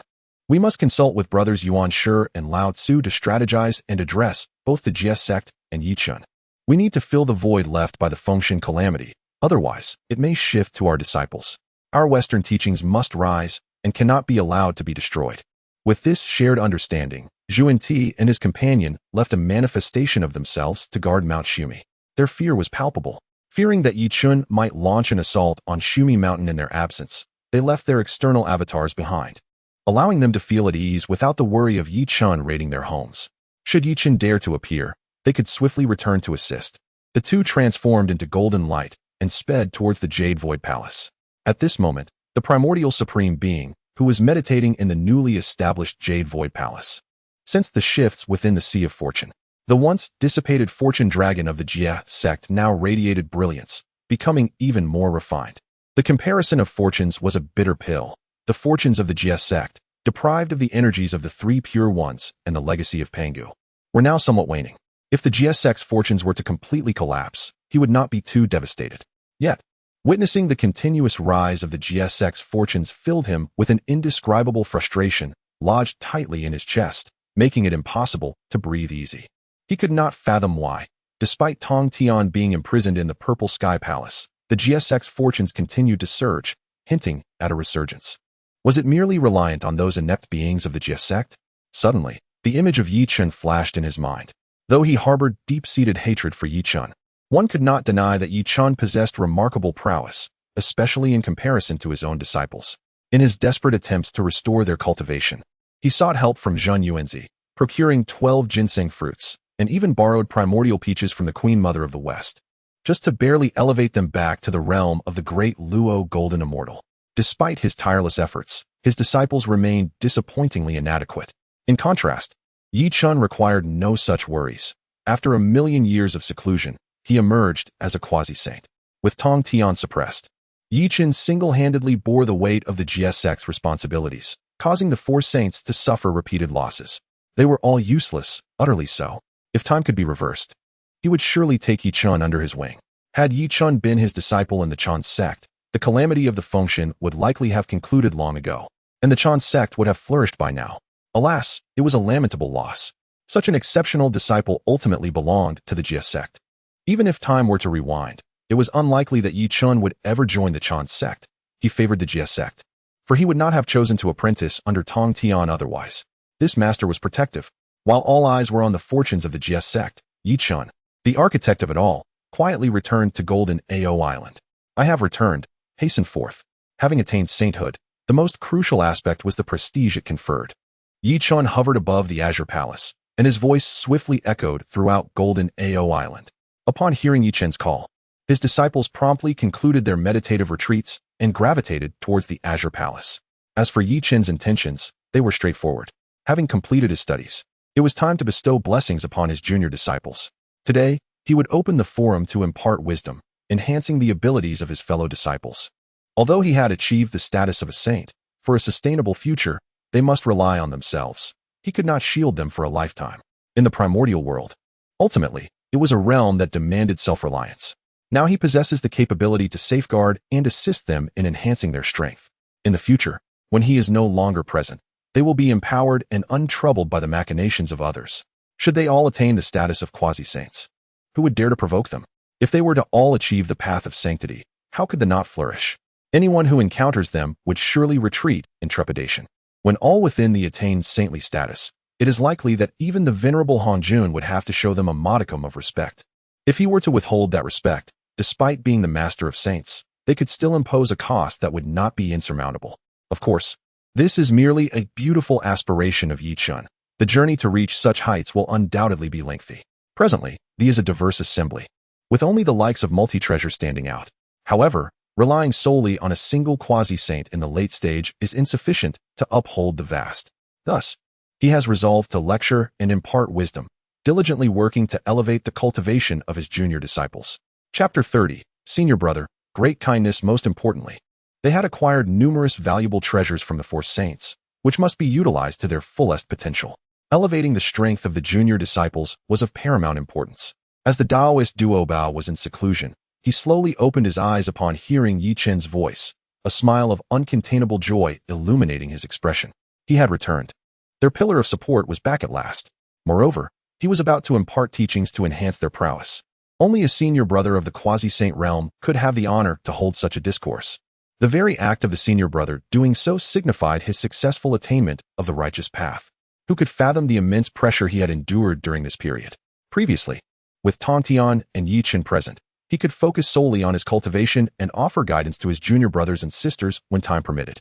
However, with Tongtian imprisoned and Chen venturing into chaos to break through, he found himself the sole bearer of the immense burden within the vast sect, a weight he had never known before. Even in seclusion, his heart was restless. What if Chen failed in his path to enlightenment? Though he had faith in Chen's capabilities, the challenges of achieving sainthood were formidable. Countless mighty beings existed in the primordial realm, yet few could claim the title of saint. Even the three pure ones relied on the primordial purple energy bestowed by Hongjun Laozu to succeed in their paths. They had yet to hear of anyone achieving sainthood through alternative means. Thus, he remained anxious for Chen. It was not the fear of the improbable that troubled him. It was the dread of the potential failure. Should Chen falter in his ascent, he would be compelled to shoulder the banner of the sect alone. How could a being of the late quasi-saint realm contend with those exalted saints? Now, with Chen's hidden strategies in place, the saints could not uncover the location of Jineo Island. It could be concealed for a time, but not indefinitely. If discovered, how could he possibly confront the four great saints? The thought sent shivers down his spine. Previously, with Chen vigilant at the forefront, he had even entertained the notion that the four great saints were not to be feared. Yet, when the pressure bore down upon him, he truly understood the weight of a saint's burden. Below the saints, all were but ants. This was no jest. The mere weight of his own imaginings nearly crushed him underfoot. No one knew the trials he had faced during this time. His spirit had been on the verge of collapse. Thankfully, the senior brother had returned. The gloom that had enveloped his heart dissipated, and all burdens vanished. With the senior brother present, there was nothing to fear. He, as the second disciple, could rest easy. He could now thrive under the protection of his senior brother, basking in the security that came with it. Senior brother, I have arrived.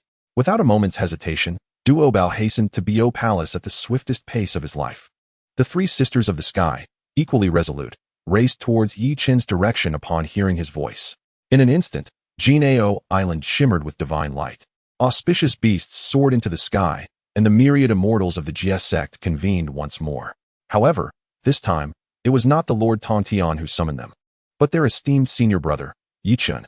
The disciples of the sat respectfully on their mats, awaiting the arrival of Chen. This sacred site had once been the venue for Tongtian's teachings, perpetually infused with the essence of the Tao, where countless profound principles intertwined, offering insights to those who sought them. At the forefront was the second disciple of the Taoist Duobao, followed closely by the revered Holy Mother of Turtle Spirit, Holy Mother of Golden Spirit, and Holy Mother of Wudong, all esteemed disciples. Behind them stood the San Xiao sisters and many other followers of. Perhaps the most disheartened among them were the seven immortals, once radiant in their glory, now rendered subdued. Alas, one among them had turned traitor. Had it not been for Chen's timely discernment of the anomaly, might have faced utter annihilation. Thus, they patiently lingered in the corners, awaiting the rewards from Chen, none in a rush, simply biding their time in quiet anticipation. Esteemed guests, a resounding celestial voice echoed magnificently. Almost instantly, a radiant figure materialized upon the dais that once belonged to the master of Tongtian. At the moment Chen appeared, all present were rendered speechless. The essence of the Tao swirled around him, and a celestial phenomenon manifested, as if this very realm had been subdued. Such extraordinary occurrences had only been witnessed in the presence of their master, yet now they graced Chen as well. This was not a mere fade that could be feigned. The constant presence of the Tao's essence around Chen confirmed one undeniable truth. He was a saint. Chen, the elder brother, had attained the status of a saint. Only Duobao and the San Xiao sisters comprehended the gravity of this moment. Nevertheless, they were still taken aback by the sight. He had succeeded, truly succeeded in his quest for enlightenment. As for the other disciples they stood in stunned silence. It was no wonder that their elder brother dared to impart teachings. Having achieved the status of a saint, he was indeed worthy of such a role. Following their astonishment came elation. Another saint emerged in the primordial realm, and now boasted another saint. A dual sanctity within one sect. What other lineage in the entirety of the primordial realm, aside from the two saints of the West, could claim such distinction? Now, had accomplished this remarkable feat gazing upon Chen's majestic form. The disciples' eyes sparkled with fervor, their excitement palpable. Yuan Shi was the first to regain her composure, rising to offer her congratulations. I, Yuan Shi, extend my heartfelt congratulations to my elder brother for attaining the sanctified realm. From this day forth, may your celestial blessings be eternal and your life span boundless. Upon hearing Yuan Shi's words of congratulations, The disciples rose in unison, bowing deeply in reverence. We congratulate our elder brother on achieving the status of a saint. May your celestial blessings endure eternally and your lifespan be limitless. As Chen observed his disciples showering him with accolades, a faint smile graced his lips. He cast a gentle gaze over the assembly, raised his sleeve, and spoke in a calm tone, "No need for such formalities, please be seated." Once he had pacified the crowd, he lifted the restrictions of the formation within the Bo Palace, enabling all beings on Golden Ao Island to hear the teachings of the Tao. Teaching without discrimination is the ethos of, as long as one possesses a heart seeking the Tao, they are welcome to listen. It was precisely for this reason that Chen had chosen to study under Tongtian, relying solely on his own understanding. He shall continue to uphold this noble tradition. For those with insight and innate talent may all partake in his teachings. Unlike the likes of Yuan Shi, he is not one to be miserly. Their desire is to bestow blessings upon all beings. The creatures surrounding the outer sanctum of Bo Palace initially believed Chen would prevent them from listening to the discourse. To their astonishment, he lifted the restrictions, permitting them to join in the teachings, just as it had been in the past. Chen bestowed upon them this extraordinary opportunity, and they expressed their profound gratitude, bowing repeatedly before him. "Good, great goodness," they exclaimed. "This is our esteemed senior brother, akin to our venerable master, teaching without discrimination. Senior brother, great goodness. Senior brother, great goodness." As they sang his praises, Chen merely smiled, lightly tapping his jade bell. The assembly settled into a meditative posture, and the discourse commenced in earnest. Chapter 31.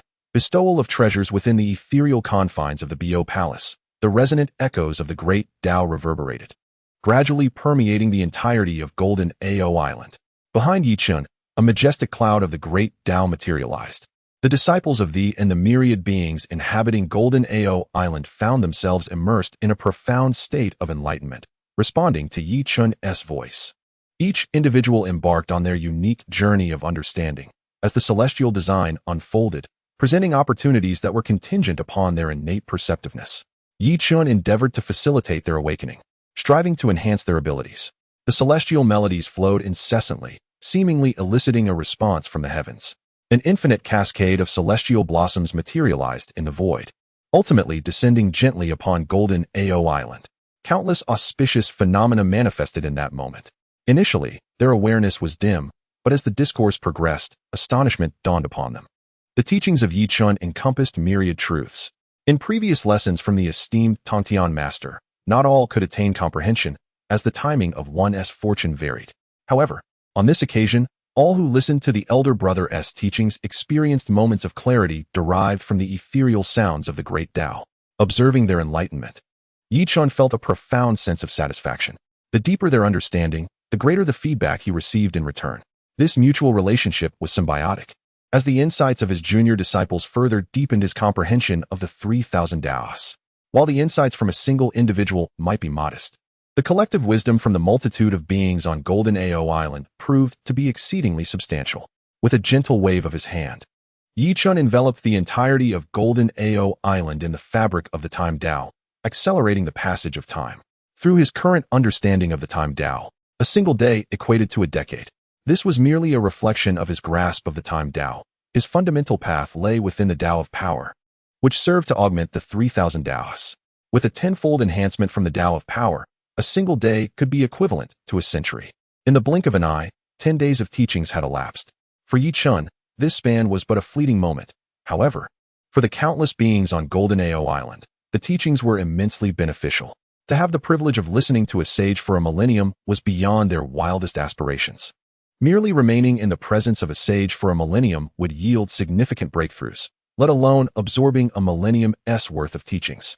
The myriad beings reaped tremendous benefits, with many shattering their limitations, as the resonance of breakthroughs in realms occasionally emanated from among them. Notably, the sisters San Xiao, who were under Chen's special guidance, experienced substantial growth.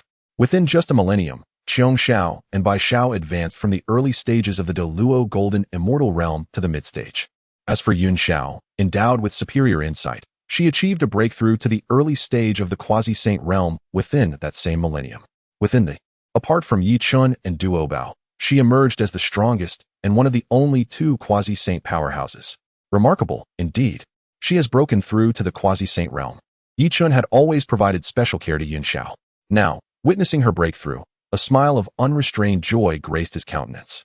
With a mere thought, celestial blossoms cascaded from the void, converging upon the sacred form of Yuan Xiao.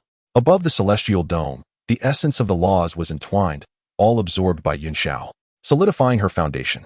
Under Yi Chen's care, Yuan Xiao encountered no unforeseen challenges and effortlessly broke through to the early stage of quasi-saint. Following her breakthrough, Yuan Xiao's demeanor transformed entirely. Next to her, Daobao Daoist also reaped significant benefits, albeit not as grand as those of Yuan Xiao. He had observed her breakthrough closely, and upon witnessing her success, a broad smile adorned his face. Congratulations, junior sister, on entering the realm of quasi-saint. The path to achieving sainthood is surely within reach. At such commendation from Daobao Daoist, a blush flickered across Yuan Xiao's face, revealing a hint of bashfulness. She cast a glance at Daobao before turning her gaze towards Yi Chun, her eyes brimming with anticipation. After years of companionship, she was acutely aware of her feelings towards him. A gentle smile graced his lips as he sincerely congratulated her. Junior sister, your comprehension is commendable. Today's breakthrough to quasi-saint guarantees that you shall attain sainthood in due time. Please do not hesitate to accept this small token of my goodwill. With a flick of his fingers, a pristine jade bottle appeared before Yuan Xiao. This jade bottle, capable of nurturing the divine waters of the three lights, could revive the dead and harmonize with the paths of water and creation. May you contemplate it deeply, and in the future, we shall explore the great Tao of the Hunyuan together. The praises of others held little significance for her. She sought only Yi Chen's commendation, which brought her immense satisfaction. Now, having advanced to quasi-saint, she felt closer to him than ever. She could not afford to slacken her efforts. Only by doing so could she strive to keep pace with Yi Chun and not become a burden. Thank you, senior brother, for your teachings and this precious gift. I, Yuan Xiao, shall not disappoint your expectations. The onlookers were envious, their eyes glistening with longing. To hear the teachings of their senior brother and achieve a breakthrough to quasi-saint was one matter. Receiving a reward from him, an innate spiritual treasure aligned with their personal paths, was another. Such fortune was truly enviable. It was known that in the vast expanse of the Honghuang, even disciples of saints might not acquire an innate spiritual treasure. Yet Yi Chen casually bestowed one, especially one that resonated with their paths, a rare blessing indeed. Noticing their fervent gazes, Yi Chen understood their unspoken thoughts. As his junior siblings, he would not show favoritism. Whatever he possessed that aligned with their paths, he would gladly share. Daobao, you have long been the cornerstone of the Jie Sect, and your efforts have not gone unnoticed. Though I may lack in many things, I possess a plethora of treasures, and thus I bestow this upon you. He casually offered Daobao Daoist a top-grade innate spiritual treasure, the falling treasure coin. The moment Daobao received it, he felt a surge of resonance within his own Dao. This innate treasure was perfectly attuned to his path. Such a generous gift was not merely a casual offering. It was evident that Yi Chun had prepared it specifically for them. Daobao was no pretentious individual.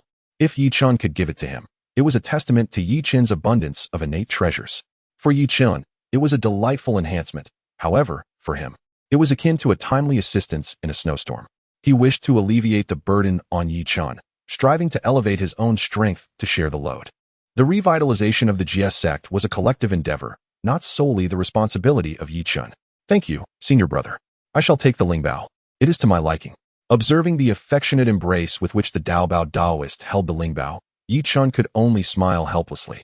After all, he was his own disciple, deserving of such indulgence. Following the bestowal to Daobao, Yi Chun retrieved the Fantian seal. He surveyed the assembly of disciples, ultimately fixing his gaze upon the turtle spirit Holy Mother. This sister of his possessed a serene disposition, yet regrettably, her fate in the investiture of the gods was rather grim.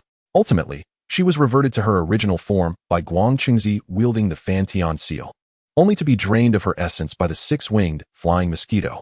Chapter 32. The 36 sea-defending pearls. The celestial seal was salvaged from the Jade Void Palace, intended as compensation for her, bestowed upon the turtle spirit mother. Sister Turtle Spirit, this celestial seal is now yours. Huh. The turtle spirit mother, immersed in her own reverie while seated on the meditation cushion, was suddenly jolted back to reality by Yi Chun's words, staring at him in bewilderment. She had not anticipated being included in this gesture. Yi Chun was actually bestowing upon her a treasure. Senior brother, I. Before she could articulate her thoughts, Yi Chun raised his hand to interrupt her. This celestial seal is a supreme postnatal spiritual treasure forged from the unyielding divine mountain, unmatched in offense. Your innate defense is unparalleled. The celestial seal and your essence are a perfect match. Is it your intention to refuse this token of my goodwill and cause me sorrow? And no, I accept the celestial seal. Thank you, senior brother. Startled by Yi Chen's admonition, the turtle spirit mother hastily explained. She had a profound fondness for the celestial seal.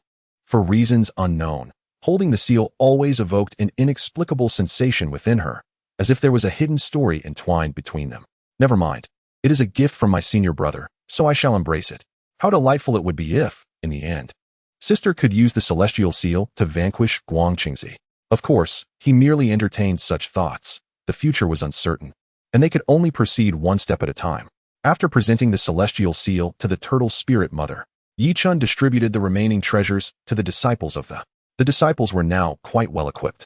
Although many had not received spiritual artifacts, Yi Chun had also granted them elixirs, which were pilfered from the Supreme Old One, exhibiting remarkable effects that could enhance their cultivation.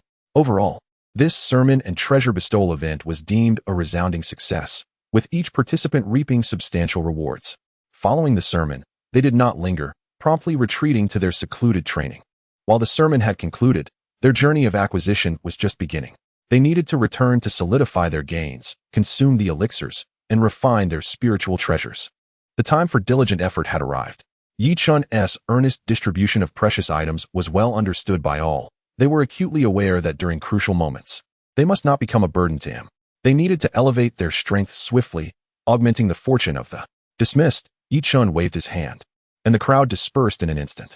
Watching their departing figures, he could only smile, embodying the essence of a caring elder. Now that he took the mantle of leadership over the, he fervently wished for its flourishing. The stronger their powers, the greater the fortune of the, which would, in turn, significantly benefit him. As they absorbed the teachings, any enlightenment they gained would ultimately reflect back upon Yi Chun, enriching his own foundation. After all, why would the sages pass down their legacies? Each individual harbored selfish motives. The prosperity of their lineage was immensely advantageous to the sages. Yi Chun was no exception. His preaching aimed to empower the disciples of the Jie Sect, aspiring for each to attain the status of a quasi-saint, or even a saint. At such a time, he could scarcely fathom the terrifying fortune that awaited him. Brother, he said, presenting a gift, I wish you success in your path to enlightenment. Before Yi Chun could decline, Yun Xiao turned and departed. Watching Yun Xiao's retreating figure, Yi Chun chuckled softly, then shifted his gaze to the jade box before him, radiating a celestial glow. Inside the box lay no ordinary treasure. It contained the innate spiritual treasure of his junior brother, Zhao Gongming, the Sea Calming Pearl. According to the unfolding narrative, these 24 sea calming pearls were meant to be seized by the burning lamp, ultimately leading to the establishment of 24 heavens, becoming his treasure of enlightenment. Unexpectedly, fate had brought them into his possession. As for the burning lamp, Yi Chun had already extinguished it with a single strike, avenging Zhao Gongming in the process. Yi Chun had intended to reclaim these 24 sea calming pearls, yet now he found himself spared that effort. Previously, the system had rewarded him with 12 sea calming pearls. And with this new acquisition, he would finally complete the set. The full 36 sea calming pearls constituted an innate treasure, each capable of creating a realm of its own. 36 of them would yield 36 vast worlds. While the treasure was indeed magnificent, Yi Chun was not particularly intrigued by its inherent capabilities. After all, he was already a saint, fully capable of manifesting a grand world himself. What truly captivated him was the energy fluctuations that arose when the 36 sea calming pearls were united. They seemed to draw the attention of the Chaos Pearl. Though the Chaos Pearl had been refined by him, it had remained restless. To his astonishment, it appeared that the sea calming pearls could evoke its interest, as if seeking to engulf them. Indeed, Yi Chun sensed correctly. The Chaos Pearl desired to absorb the sea calming pearls. Was it possible that they shared a common origin? Perhaps the sea calming pearls were manifestations of the Chaos Pearl's essence? Contemplating this, Yi Chun summoned the Chaos Pearl. Despite its surface marred by fissures and its dull appearance, it still retained an aura of brilliance. Upon entering the Bo Palace, waves of Tao rhythm surged forth from the Chaos Pearl. Upon sensing its energy, the sea calming pearls, almost involuntarily, began to fly toward the Chaos Pearl. The 36 sea calming pearls surrounded it, emanating boundless divine light, enveloping the Chaos Pearl in a radiant embrace. They spun, intertwined, and crisscrossed, their divine brilliance overflowing, the Tao rhythm flowing in harmony. In their confluence, the 36 sea calming pearls transformed into a stream of light, merging seamlessly into the Chaos Pearl. Indeed, they hailed from the same lineage. The Chaos Pearl, a treasure of primordial chaos, would not be easily swayed by just any artifact. If they did not share the same origin, how could it possibly absorb the sea calming pearls? Once integrated, the previously cracked Chaos Pearl began to heal gradually, empowered by the strength of the sea calming pearls, embarking on a journey of self-repair. For primordial treasures of chaos, the Pangu Axe, the 36 Chaos Green Lotus, the Jade Tablet of Creation, and the Chaos Pearl. Among them, the most unfortunate is undoubtedly the Chaos Pearl. When Pangu cleaved the heavens and the earth, it inadvertently shattered this pearl. The damage to its essence caused its original form to disperse into 36 sea-stabilizing pearls. This could be considered a form of destiny. Had the sea-stabilizing pearls not been gathered by Yi Chun, the Chaos Pearl would have been unable to restore its essence, remaining irreparable for eternity. Now, with the essence returning, the Chaos Pearl has regained its original form, allowing Yi Chun to fully refine it. Faced with the complete primordial treasure, Yi Chun hesitated not for a moment. The sage's primordial spirit was directly immersed into the Chaos Pearl, intent on thoroughly refining it. This holds a certain intrigue. Chapter 33. An opportunity. When Yi Chun's primordial spirit came into contact with the Chaos Pearl, he was momentarily stunned. Within this chaos, there existed no restrictions of the great Tao, only the boundless primordial energy. Inside lay a realm of primordial existence, truly deserving of its title as the Elusive One. At that moment, Yi Chun comprehended why this Chaos Pearl was referred to as the Elusive One. Unlike the vast wilderness and chaotic worlds, this primordial realm encompassed all concepts of existence and non-existence within the void. It could be said that it contained everything and simultaneously nothing. In simple terms, the primordial realm includes both the chaotic and the vast wilderness worlds. Should Yi Chun desire it, after refining the Chaos Pearl, he could emulate the Great Pangu and carve out a space within the primordial realm, akin to a world of primordial nature. When that time comes, achieving sainthood would be effortless. It would be his own world, his own path. The disciples of the, by merely entrusting their primordial spirits to the Chaos Pearl, could attain enlightenment and become saints. What does it matter what saint one becomes? This is entirely feasible, with just a slight effort on his part. Combined with the sufficient cultivation of the disciples, the era of myriad immortals paying homage would become a relic of the past, replaced by the era of myriad saints. If enough saints were to be established, he might even elevate the myriad immortals formation to that of the myriad saints.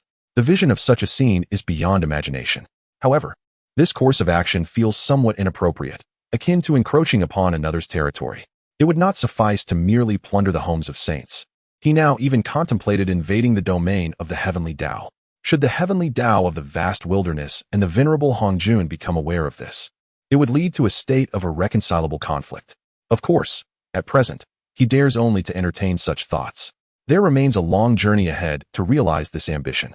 After all, the great Pangu had reached the pinnacle of the primordial realm before embarking on the creation of the world. In comparison, he was but a mere speck before the great Pangu. The Taoist saints at the first level of the primordial realm could merely open a grand world. As for the primordial realm itself, he presently lacks both the capability and the qualification. It is only when he can rival the great Pangu that he may attempt to open the primordial realm. Once the Chaos Pearl was refined, Yi Chun returned it to his sea of consciousness. He then proceeded to supervise the cultivation of his fellow disciples on Golden Ao Island. Having received such an opportunity, they cherished it greatly, each returning to their meditative practices to consolidate centuries of gains. On the island, apart from Yi Chun, the most leisurely individual was Chen Xiao. While others were deep in meditation, she reclined on her cloud bed, legs crossed, casually consuming the bestowed elixirs as if they were mere candies. Her carefree demeanor evoked a tinge of envy in Yi Chun, as he reminisced about the days when he too lounged in such a manner, indulging in joyful beverages while watching films, leading a blissful life. No, he could not allow Chen Xiao to squander her potential in such a manner. It was absolutely not due to envy, but rather a sense of responsibility towards his fellow disciples.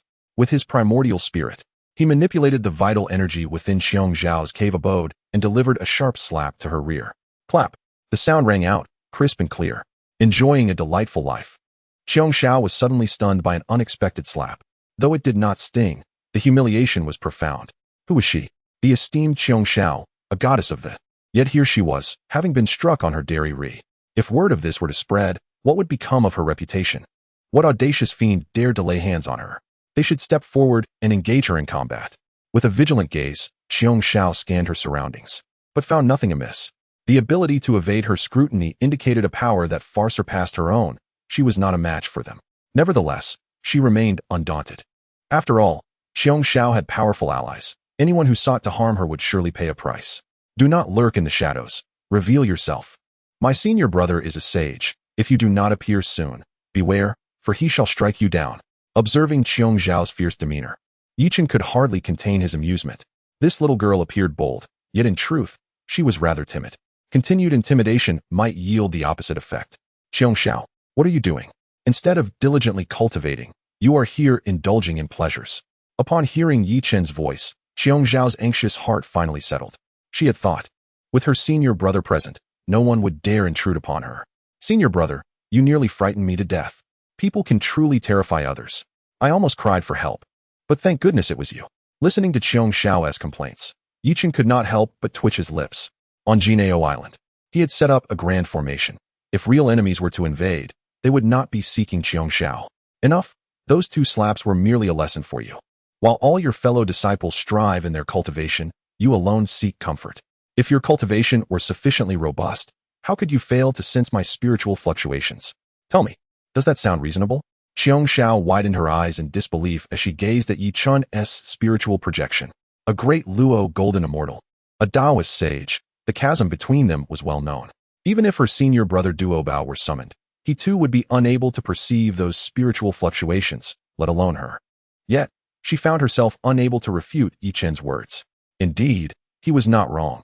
If her cultivation were strong enough, how could she fail to notice? With no recourse, she could only harbor a sense of grievance. Complying, she settled down on a mat and began her earnest cultivation. You, little girl, do focus on your training. Seeing Xiong Xiao's pitiful expression, Chen gently stroked her head before dispersing his spiritual presence. As a senior brother, his role was to eat, sleep, and tease his younger sister. If he went a day without teasing her, her Tao heart would waver. Now, it was indeed clear and transparent. The entire Jinao Island thrived in a flourishing scene. Even his rather casual master steed was diligently cultivating at this very moment.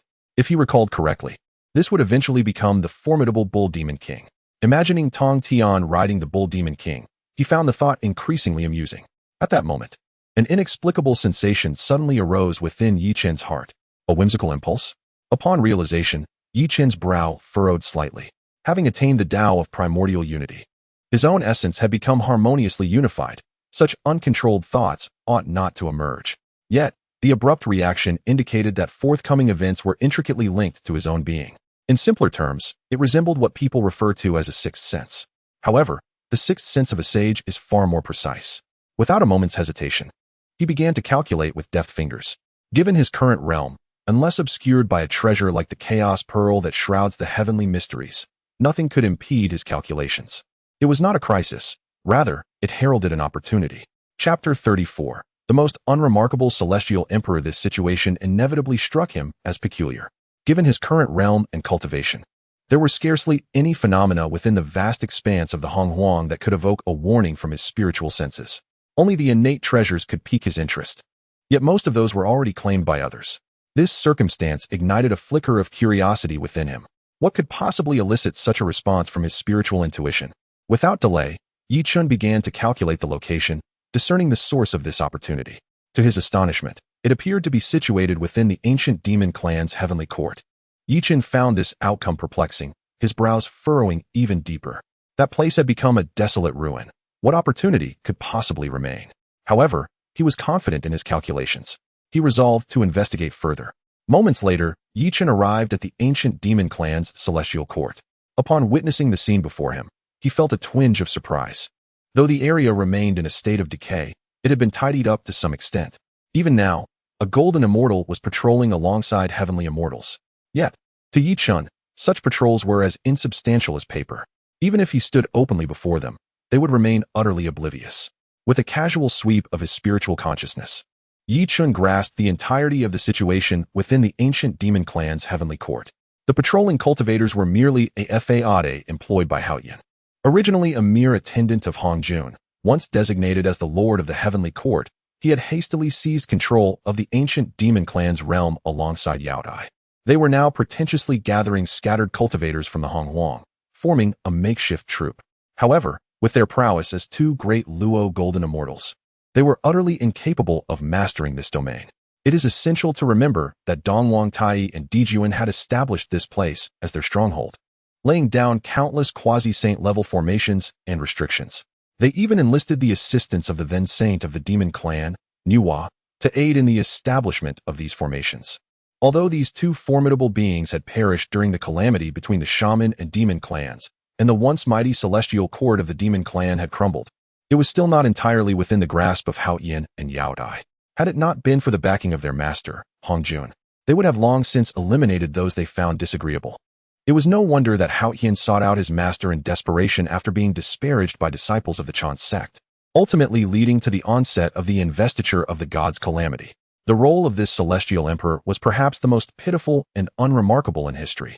Moreover, it seemed he was later pursued by the shaman clan Xingtian. Yet, what opportunities could possibly exist here, if any truly remained? They would have surely been claimed long ago by the myriad powerful beings who had once scoured this land. Subsequently, Chen cast aside these trivial thoughts and ventured deeper into the ancient demon clan's heavenly court. As he walked, he leisurely savored a millennium-old peach he had plucked from the orchard of immortality. Do not speak. Indeed, do not utter a word. Although the cultivation of these two individuals leaves much to be desired, the exquisite innate spiritual root they have cultivated, the primordial Rin water peach, truly stands out. One bite reveals its succulent juices, filling the body with the essence of innate Rin water.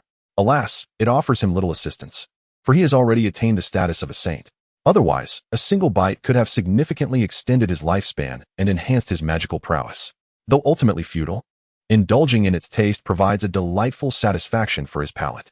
As he finished the last bite of the peach, Chen ventured into the deepest recesses of the ancient demon clan's celestial realm. This locale was once the battleground of the fierce conflict between the Wu and Yao clans, a place steeped in the remnants of their violent clashes. The air was thick with a myriad of malevolent energies, and even the lingering souls of powerful demons, perished in battle, coalesced here, refusing to disperse. Even a great Luo golden immortal would find themselves at risk should they inadvertently tread here. However, upon his arrival, Chen couldn't help but raise an eyebrow in intrigue. He sensed that his fortune lay in this very place, an inexplicable pull beckoning to him. No longer did he wish to consume any more peaches. He had merely taken a couple of bites before hastening towards the source of this compelling sensation. Before long, he arrived at the entrance of a vast chasm, from which chaotic energy surged forth into the primordial world.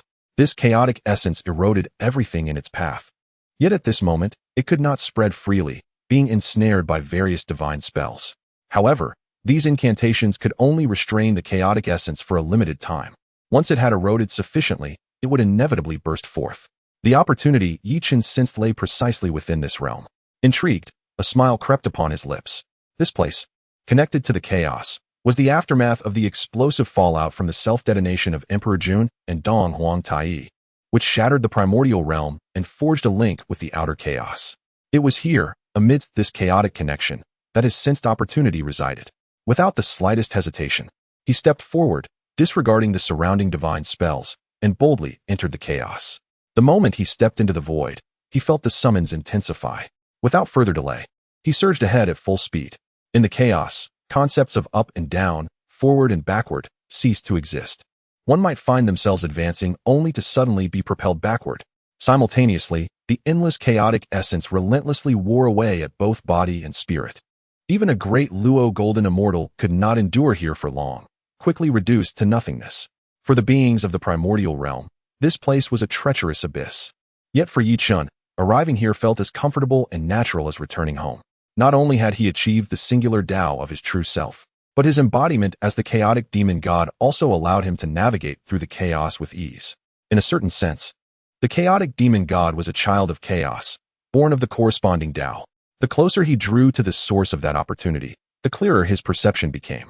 Moments later, Chen arrived at a peculiar location within the realm of chaos. Here, time is distorted. A single second may pass in one moment, only for a millennium to elapse in the next. Space is suspended, with countless torrents of chaotic energy, akin to insects trapped in amber, rendered immobile in their frantic rush. At the heart of this space, there stands an ancient, grand bell, exerting its dominion over countless dimensions of time and space. Chapter 35. The Resonance of Chaos. At first glance, there stood the Chaos Bell, one of the three treasures forged from the divine axe of Pangu that opened the heavens. This magnificent bell, adorned in a chaotic, deep yellow hue, was encircled by the sun, moon, and stars, with the elements of earth, water, fire, and wind swirling around it. Within its body lay the mountains and rivers, the vast lands, and the myriad races of the primordial world, all subtly revealed.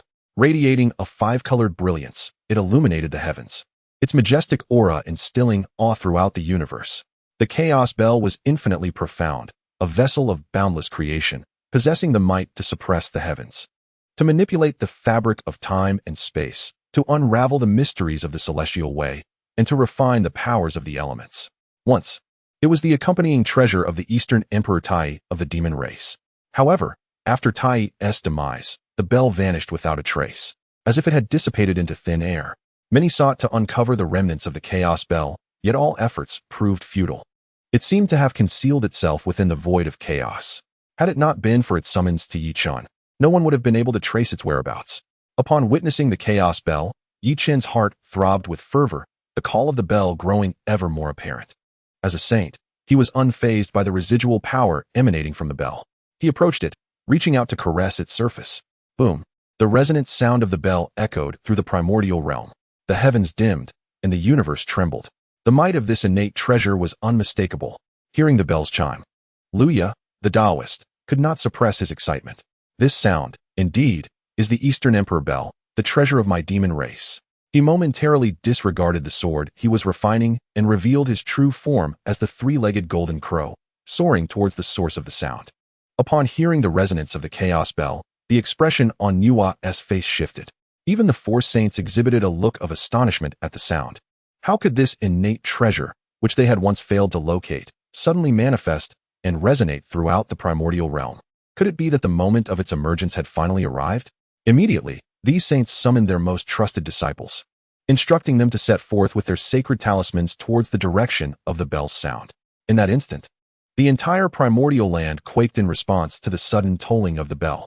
Yet, at that moment, Yi-Chun remained oblivious to the unfolding events. Even if he were aware, he would not have taken it to heart.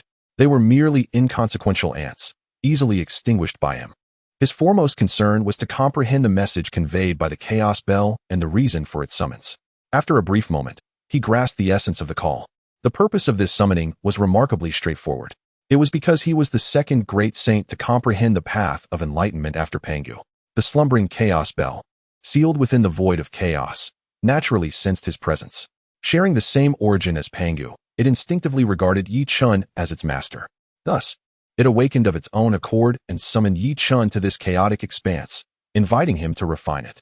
This entire sequence of events could be seen as a serendipitous outcome, yet Yi-Chun felt entirely justified in relishing the experience.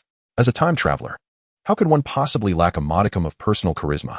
It is insufficient to solely rely on the assistance of the system. Treasures must also instinctively recognize their master and pledge allegiance. Fortunately, the chaotic bell awakened only after he achieved enlightenment and sanctification. Had it occurred any sooner, with his mere quasi-saint cultivation, it would have been akin to handling a hot potato. The battlefield relics could easily impede his progress, let alone the perilous repercussions of venturing into chaos.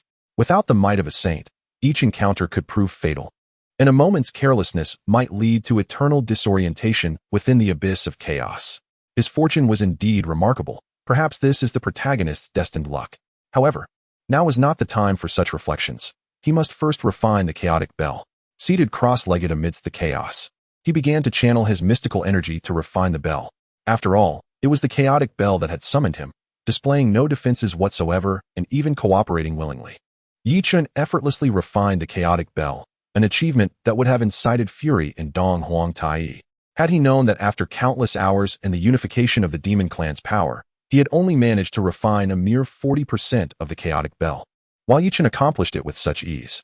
In the span of a single breath, Yi-Chun assimilated the entirety of the chaotic bell's innate divine prohibitions, completely mastering it, a speed so astonishing that it left him momentarily incredulous.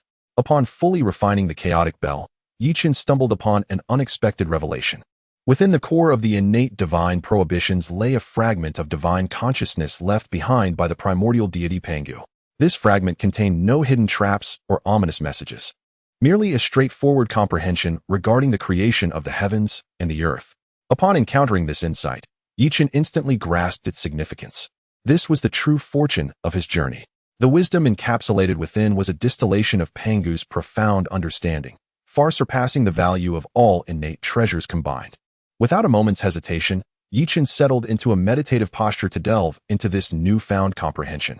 Simultaneously, many formidable beings of the primordial age congregated at the remnants of the ancient heavenly court of the demon clan. The first to arrive was the Taoist Luya, revealing his true form as the three-legged golden crow.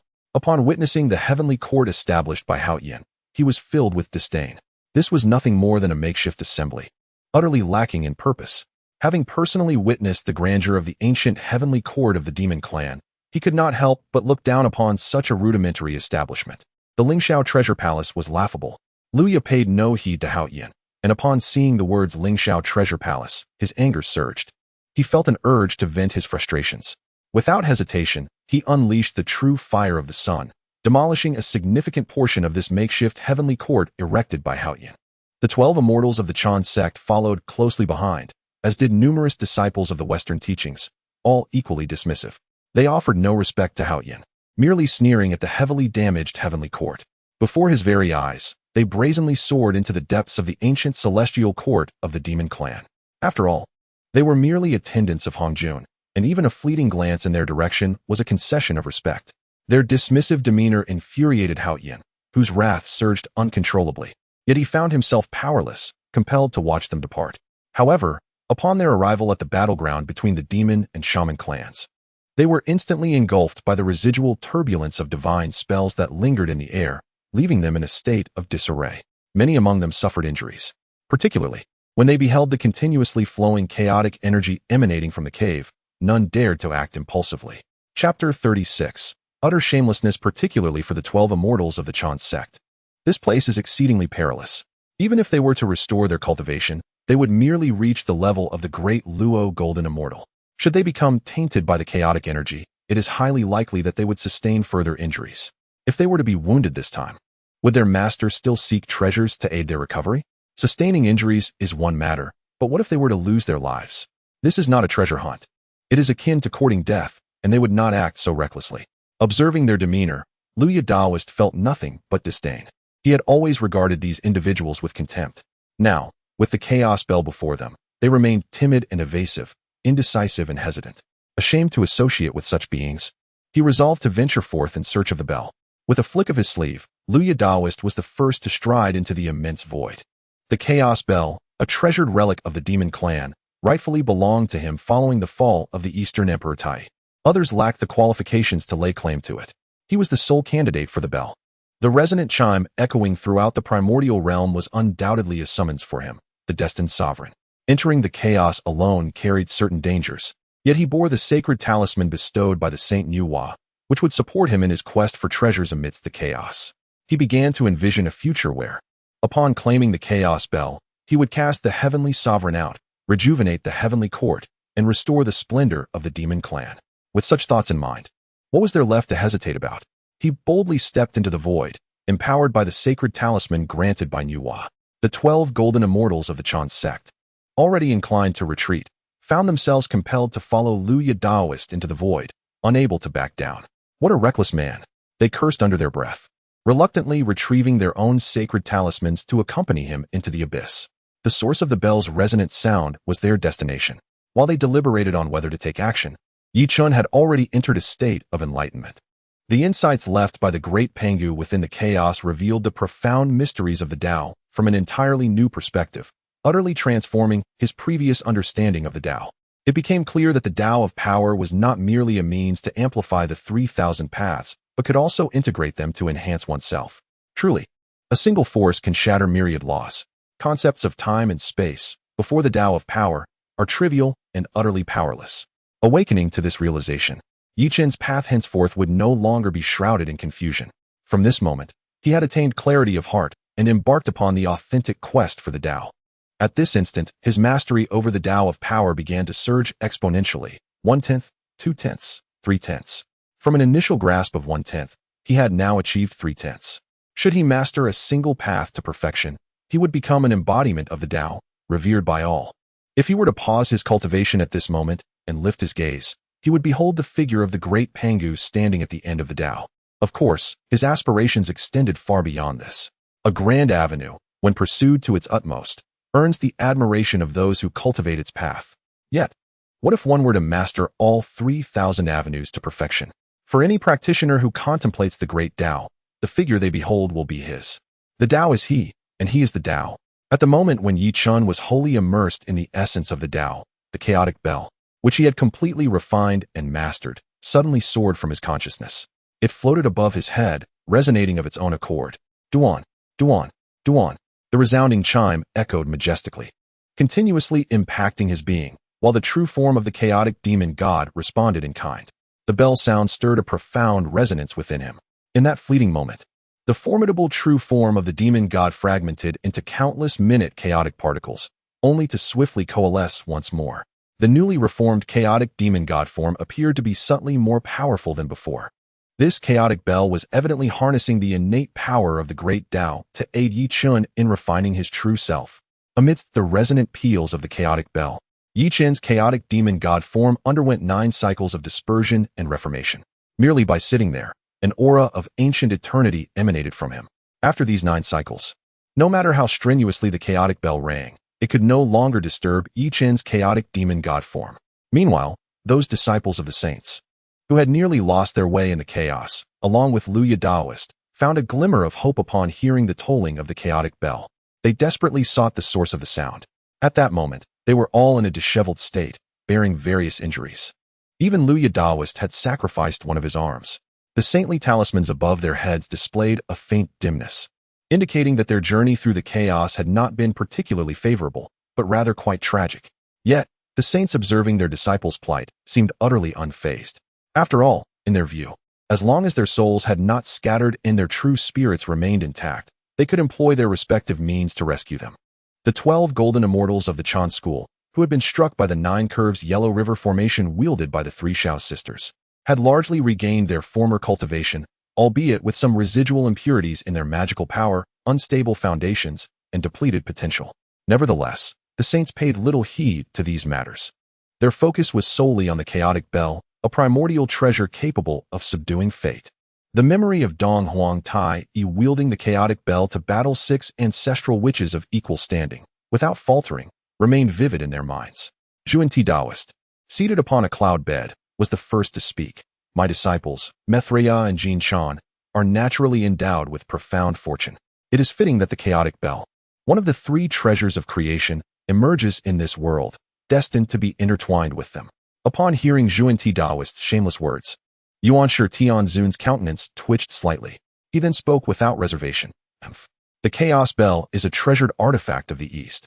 When have you disciples of the Western sect ever been worthy of it? Each of my 12 golden immortals possesses the true essence of fortune and virtue, born with profound blessings.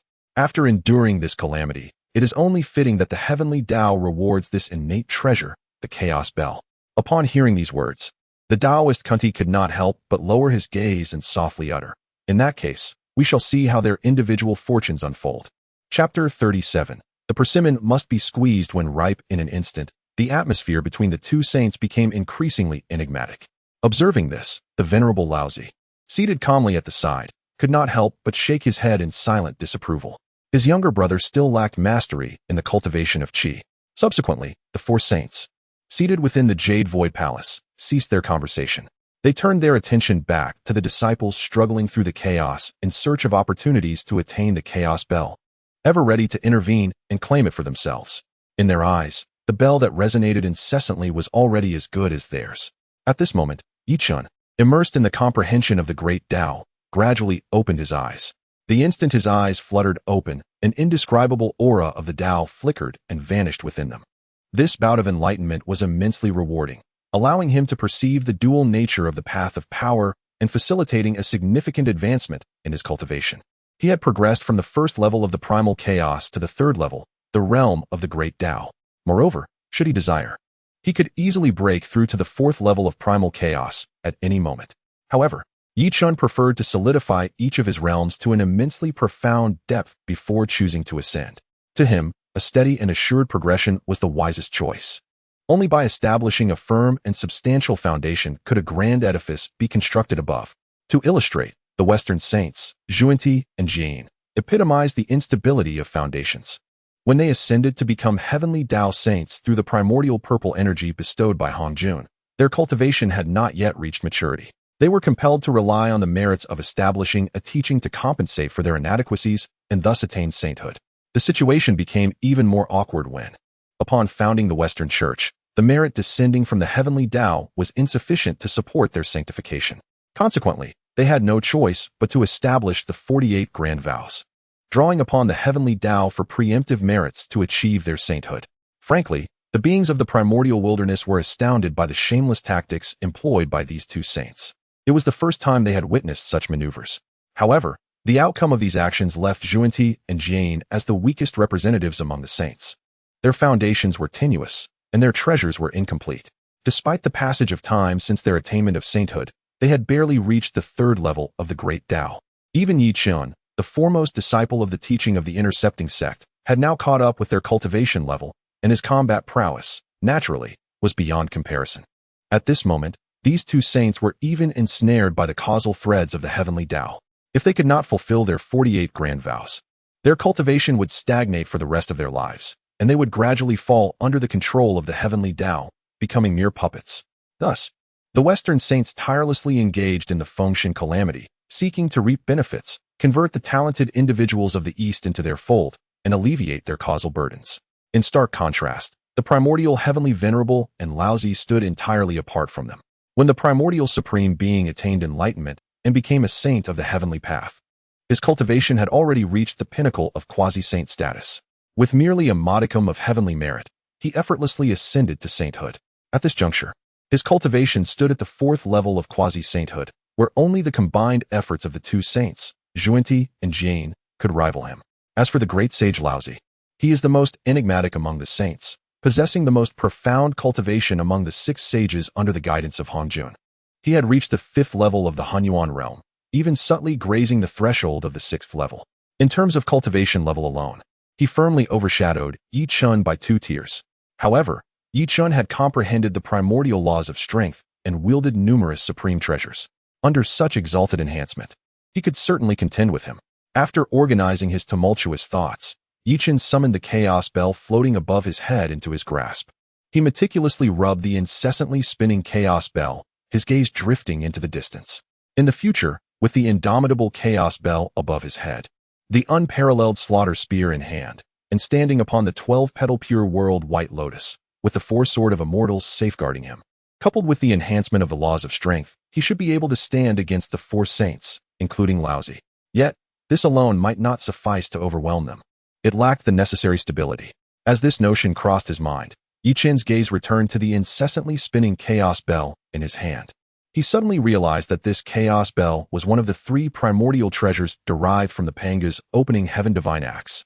Its possession equated to having a third of the Panga's opening heaven divine axe. If he could obtain the Panga banner held by the primordial supreme being, along with the Taiji diagram in Laozi's possession, he might just be able to reverse the essence and re-manifest that supreme chaotic treasure of slaughter. Upon contemplating this, Chen felt a surge of determination. Although acquiring the Taiji diagram from Laozi might prove challenging at the moment, the Panga banner from the primordial supreme being could still be schemed for. Should he succeed in materializing the Panga's opening heaven divine axe, along with the nearly restored Chaos Pearl and the Chaos Green Lotus Tao, he would then possess 3 chaotic treasures, allowing him to boldly proclaim, "Who else is there?" After all, the primordial deity Pangu had merely possessed 3 chaotic treasures as well. Realizing this, Chen resolved in his heart to first restore the Chaos Green Lotus Tao to stabilize the essence and recreate the 36-petal Chaos Green Lotus. After all, one must first find the soft fruit to squeeze. The innate 5-color lotus platform and the innate 5 directions and 5 elements divine flags, derived from the 36-petal Chaos Green Lotus, had largely fallen into the hands of those formidable beings of the primordial era.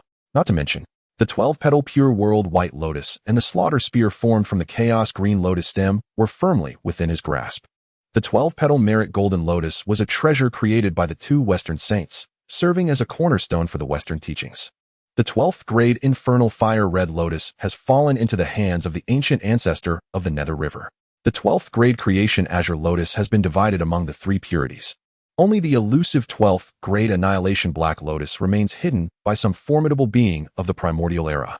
As for the 5 elements divine flags, they too predominantly reside with these mighty entities. To Yi Chun, these figures now appear as ripe fruit, easily squeezed. He could effortlessly collect these innate treasures one by one, thereby revealing the true visage of the 36th grade Chaos Azure Lotus, a primordial treasure of unparalleled significance. With this determination firmly in mind, Yi Chun casually summoned the Chaos Bell back into his consciousness. Then, with a flicker of his form, he departed from this chaotic realm, bereft of the Chaos Bell suppression. The once congealed chaotic currents, akin to insects trapped in amber, swiftly regained their freedom. Chapter 38. The Blood Sea Never Dries. The underworld river never dies. In accordance with the original direction of motion, a fierce collision ensued. Instantly, this previously stable and serene chaotic space transformed into a colossal vortex of chaos, shattering all tangible and intangible entities. After a considerable time, Luya Taoist, the 12 golden immortals of the Chan school, and the disciples of the Western religion, including the Methria golden cicada, finally arrived here under the clandestine protection of their respective saints. Upon witnessing the chaotic vortex, which emanated an aura capable of obliterating heaven and earth, despair manifested on their faces. The final toll of the chaos bell reverberated from this very spot. Yet, with their cultivation levels, they were utterly incapable of breaching this chaotic vortex. Even Luya Taoist, who usually harbored lofty ambitions and considered himself the destined master of the chaos bell, felt an involuntary sense of trepidation upon beholding the vortex. As the last prince of the demon race, burdened with the responsibility of reviving his kin, he could not afford to perish here. At the moment when they all began to entertain thoughts of retreat, the sacred edicts upon their bodies erupted with overwhelming power. Moments later, the figures of the Primordial Lord, the Grand Supreme Elder, the Guide of the Western religion, and the Goddess Nuwa all materialized in this place. The 5 great saints gathered. They exchanged glances with minimal words before each unleashed their formidable might. Even though the chaotic vortex possessed the devastating force to annihilate the heavens, it could not withstand the combined assault of the 5 saints, dissipating into nothingness, leaving behind an empty void of chaos. The disciples of the saints, who had endured numerous hardships and risks to arrive at this juncture, were left in disbelief upon witnessing this scene, nearly succumbing to anger and despair. How could this be? They had distinctly sensed the ringing of the chaos bell emanating from this very location. How could there be nothing at all? Even the 5 great saints, upon observing this spectacle, couldn't help but frown slightly. They had underestimated the situation. Was someone else quicker to the draw? Or had the chaos bell itself once again concealed its secrets and fled? However, they leaned towards the latter possibility, for they were confident that no one could act beneath their very noses. After a moment of silence, Goddess Nuwa was the first to propose their departure and took the disheartened Luya Taoist back to the primordial world.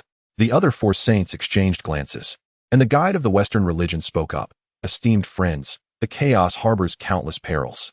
It would be wise to escort the younger generation back to the primordial continent before we deliberate further. Upon hearing this, the expressions of the Primordial Lord, the Grand Supreme Elder, and the guide of the Western religion brightened slightly, and they nodded in agreement. Your words are indeed sagacious. Subsequently, the 4 saints joined forces, collecting all present disciples into their sleeves. With a single movement, they vanished from the chaotic space, reappearing on Kunlun Mountain. After effortlessly healing the wounds of his disciples, the 4 saints entered the Jade Void Palace in unison, taking their respective seats upon the meditation mats. After a considerable pause, the Primordial Supreme being finally spoke. Dear companions, the sudden emergence of the Chaos Bell is but an unforeseen event. Our primary concern should remain the escalating calamity of the investiture of the gods. Should we fail to devise a solution, the calamity may inevitably extend to our disciples and may even ensnare us as well. Let us not forget the initial dragon and phoenix calamity and the war of the witches and the demons. Upon hearing the words of the Primordial Supreme Being, the other 3 saints fell into a deep silence. Indeed, the first dragon and phoenix calamity rendered the western wilderness desolate, a state from which it has yet to recover.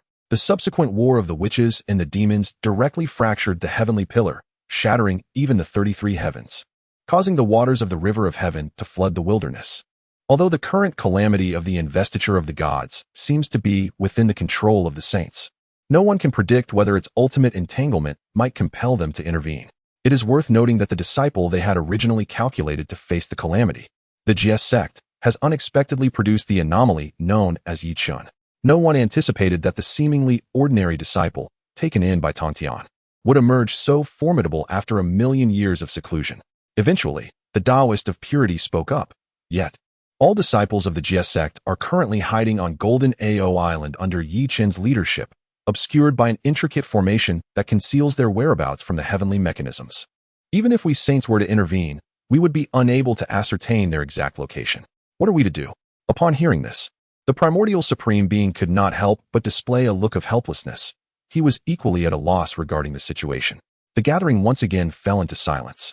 Subsequently, the Taoist of guidance tentatively suggested, perhaps we should visit our teacher once more, beseeching him to deduce the location of Golden Ao Island and compel the disciples of the Jie Sect to confront their calamity.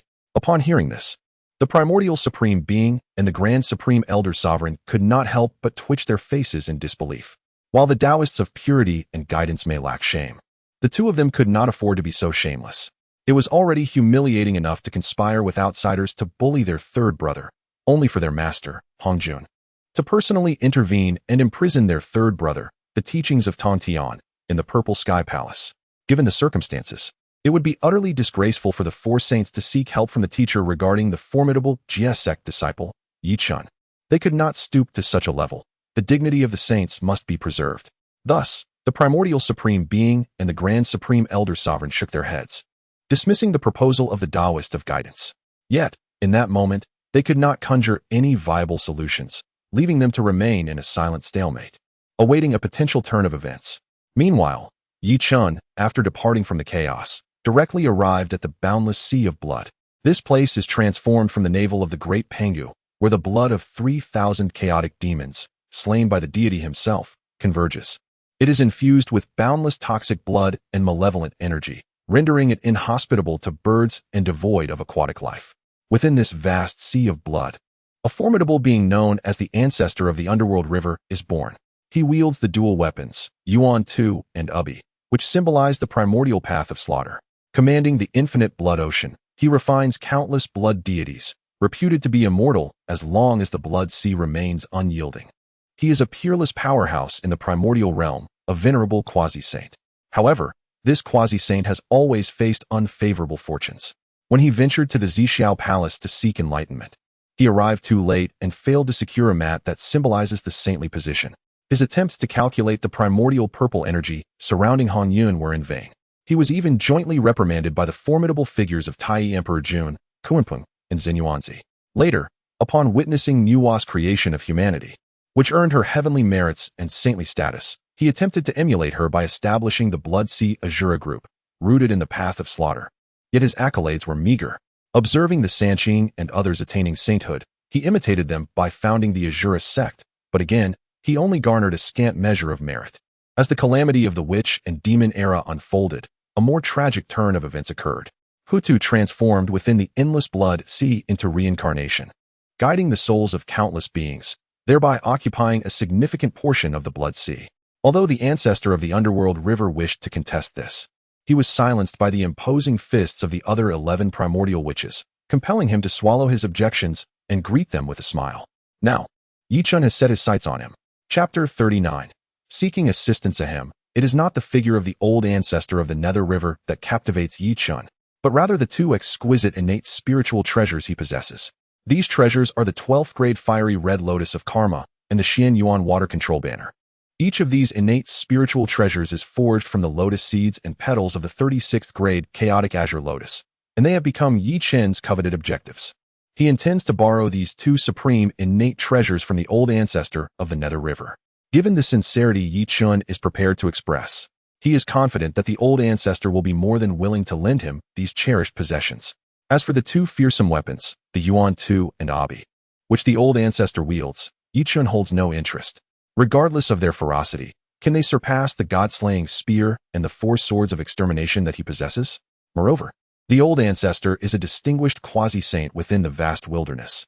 Chen prefers to afford him a modicum of dignity to prevent the venerable elder from succumbing to despair. Upon reaching the shores of the Blood Sea, Yi Chen's gaze was met with a sea of crimson, an overwhelming aura of malevolence rising to the heavens. As the malevolent winds swept across, monstrous waves occasionally surged upon the Blood Sea. The Azura clan of the Blood Sea ebbed and flowed with these titanic waves. It is worth noting that the Azura clan is indeed a rather peculiar race within the wilderness. One can only ponder what thoughts occupied the mind of the old ancestor of the Nether River when he created the Azura race. This clan thrives on slaughter, destruction, and combat, akin to the inherently bellicose Wu tribe. However, their thirst for bloodshed surpasses that of the Wu tribe, as the latter at least understands the importance of rest and recuperation.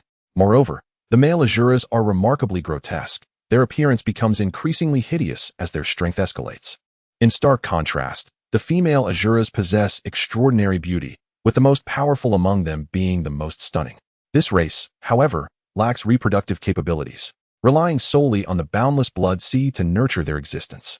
As Yi Chen surveyed his surroundings, he noticed several female Azuras adorned with little more than scraps of cloth, and some entirely unclothed.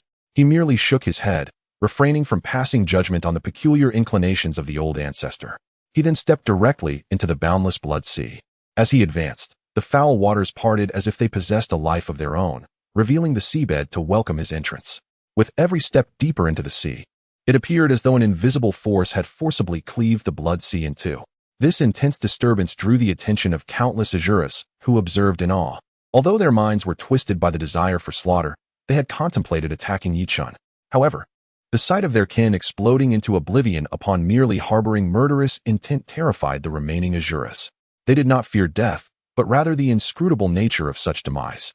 As Yi Chen traversed, all Azura kin remained silent, awaiting his movements with bated breath, refraining from any act of defiance. Simultaneously, they cast expectant glances toward the depths of the boundless Blood Sea, filled with an unspoken belief. Their invincible creator, the Lord of the boundless Blood Sea, the master of the Jie Sect, the ancestor of the river of the underworld. Surely, he will vanquish this unknown powerhouse who has intruded into the Blood Sea, adding yet another layer of bloodshed to the vast ocean of crimson. After the demise of this formidable adversary, it is only natural that more powerful Azuras will emerge during the ensuing period. Contemplating this, a smirk of anticipation crept across the faces of the Azura clansmen, their gazes toward Yi Chen tinged with a hint of avarice. In truth, the moment Yi Chen stepped into the Blood Sea, the ancestor of the river of the underworld sensed his arrival. However, he was uncertain of the intentions behind this warrior's entrance into the Blood Sea. Furthermore, amidst the ongoing calamity of the divine tribulation, the ancestor was reluctant to inadvertently attract the ominous aura associated with it. Thus, he chose to remain concealed. It was only when Yi Chen ambled closer to the depths of the Blood Sea that the ancestor had no choice but to muster his courage and confront him, inquiring, "What brings you here, fellow Taoist Yi Chen?" The ancestor of the river of the underworld was well aware of Yi Chen's prowess. Having witnessed firsthand the moment he wielded the god-slaying spear and inflicted injury upon the Yuching primordial heavenly sovereign, he understood clearly that this foremost disciple of the celestial sect possessed immense strength. However, if he allowed Yi Chen to traverse the Blood Sea with such simplicity, he would lose all face within the Hongwang realm. He might as well relinquish this small fraction of the boundless Blood Sea to the Lady of Tranquility, transformed from Hutu. Faced with the ancestor's vigilant gaze, Yi Chen merely smiled faintly and spoke with a leisurely tone, "Taoist friend of the river of the underworld, I have ventured into the Blood Sea with a request for your assistance." Upon hearing this, the ancestor felt a surge of indignation. Was it customary to solicit help in such a manner? Yet, recalling Yi Chen's past exploits, he suppressed his ire and replied coldly, "Pray tell, how might I be of service to you, ancestor?" Yi Chen, undeterred by the ancestor's grim demeanor, responded nonchalantly, "It is quite simple. I merely require the 12-grade fiery red lotus and the Xian Yuan water controlling banner for a brief period." Upon hearing this request, the ancestor erupted as if a sensitive spot had been struck, bellowing, "Yi Chen, you are courting death." Chapter 40. The Fall if he has not imparted knowledge to you. Then allow me, the ancestral master, to personally enlighten you on the essence of respecting one's teachers and the path. Upon hearing this, Yi Chen could not suppress a sneer that flickered across his face. Respecting teachers and the path? You? Are you even worthy? Seeing Yi Chen's unabashed mockery, the ancestral master of the underworld was instantly consumed by rage, his three corpses in turmoil, as he unleashed the twin swords of Yuan Tu and Abyss. charging towards Yi Chen with an overwhelming murderous intent, vowing to slay him beneath his blade. Young one, do not presume that possessing the primordial killing treasure, the god-slaying spear, makes you invincible.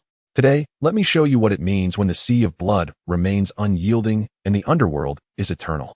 In the face of the ancestral master's seemingly apocalyptic strike, Yi Chen merely emitted a disdainful chuckle. The sea of blood remains unyielding, and the underworld is eternal? That is quite simple. One merely needs to drain the sea of blood. With that, Yi Chen casually flicked his sleeve, effortlessly shattering the ancestral master's cataclysmic assault. Then, in the ancestral master's incredulous gaze, Yi Chen's figure suddenly grew in stature. No, he soon realized that it was not Yi Chen who had enlarged, but rather he and the boundless sea of blood that were shrinking. This revelation left the ancestral master in utter shock. How could this be possible? How could Yi Chen possess such formidable power? He found himself devoid of any ability to resist. Had Yi Chen already attained the path to sanctity? No, that was impossible. He lacked the primordial purple aura, and no signs of sanctification had emerged in the primordial realm. Moreover, how could a mere junior possibly achieve sanctity before him? The ancestral master was unable to fathom such a possibility. In disbelief, he summoned all his magical energy, striving to break free from Yi Chen's arcane bindings. The twin swords of Yuan Shi and Abyss erupted with a thunderous cry, igniting a tempest of savage killing principles. Yet, to Yi Chen, the ancestral master's resolute strike felt as gentle as a breeze upon his face. At that moment, the entire expanse of the boundless sea of blood had been transformed into a fist-sized blood orb by Yi Chen's mystical art. The ancestral master appeared no larger than an ant. With a gentle flick of his finger, the vast sea of blood surged into a towering wave, suppressing the ancestral master beneath its depths. Subsequently, Yi Chen summoned a blossom of divine fire, quietly incinerating the now diminutive blood sea in his grasp. Moments later, wisps of blood essence and malevolence were refined by Yi Chen. The ancestral master, trapped beneath the sea of blood, turned ashen upon witnessing this. The boundless sea of blood was his foundation. Should Yi Chen succeed in refining it, it would signify the complete dismantling of his immortality. Realizing this, the ancestral master could no longer afford to dwell on Yi Chen's formidable prowess. He immediately began to plead, "Friend Yi Chen, the river of underworld is willing to lend you the treasures. As long as you lift the restrictions, the river of underworld shall present the treasures with both hands." Upon hearing this, Yi Chen's brow arched slightly. Was he only now considering offering treasures? It was too late. Upon hearing Yi Chen's words, the ancient ancestor of the river of underworld was instantly struck with terror, his eyes wide in disbelief as he gazed at Yi Chen. He could hardly fathom it.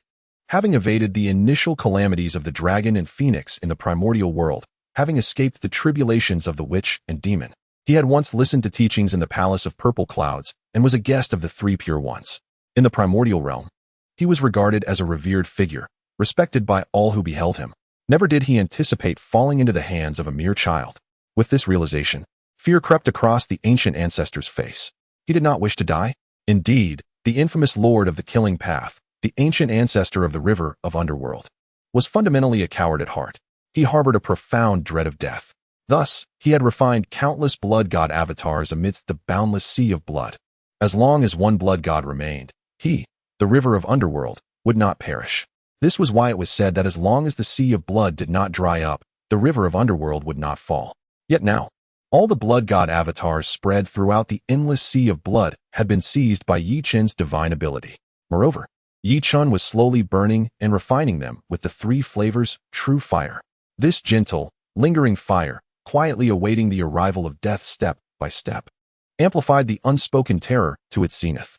Under such fear, the ancient ancestor of the river of underworld's defenses crumbled in an instant. He desperately attempted to resist. However, the once familiar boundless sea of blood now weighed heavily upon him, as if his own power was being used to suppress him.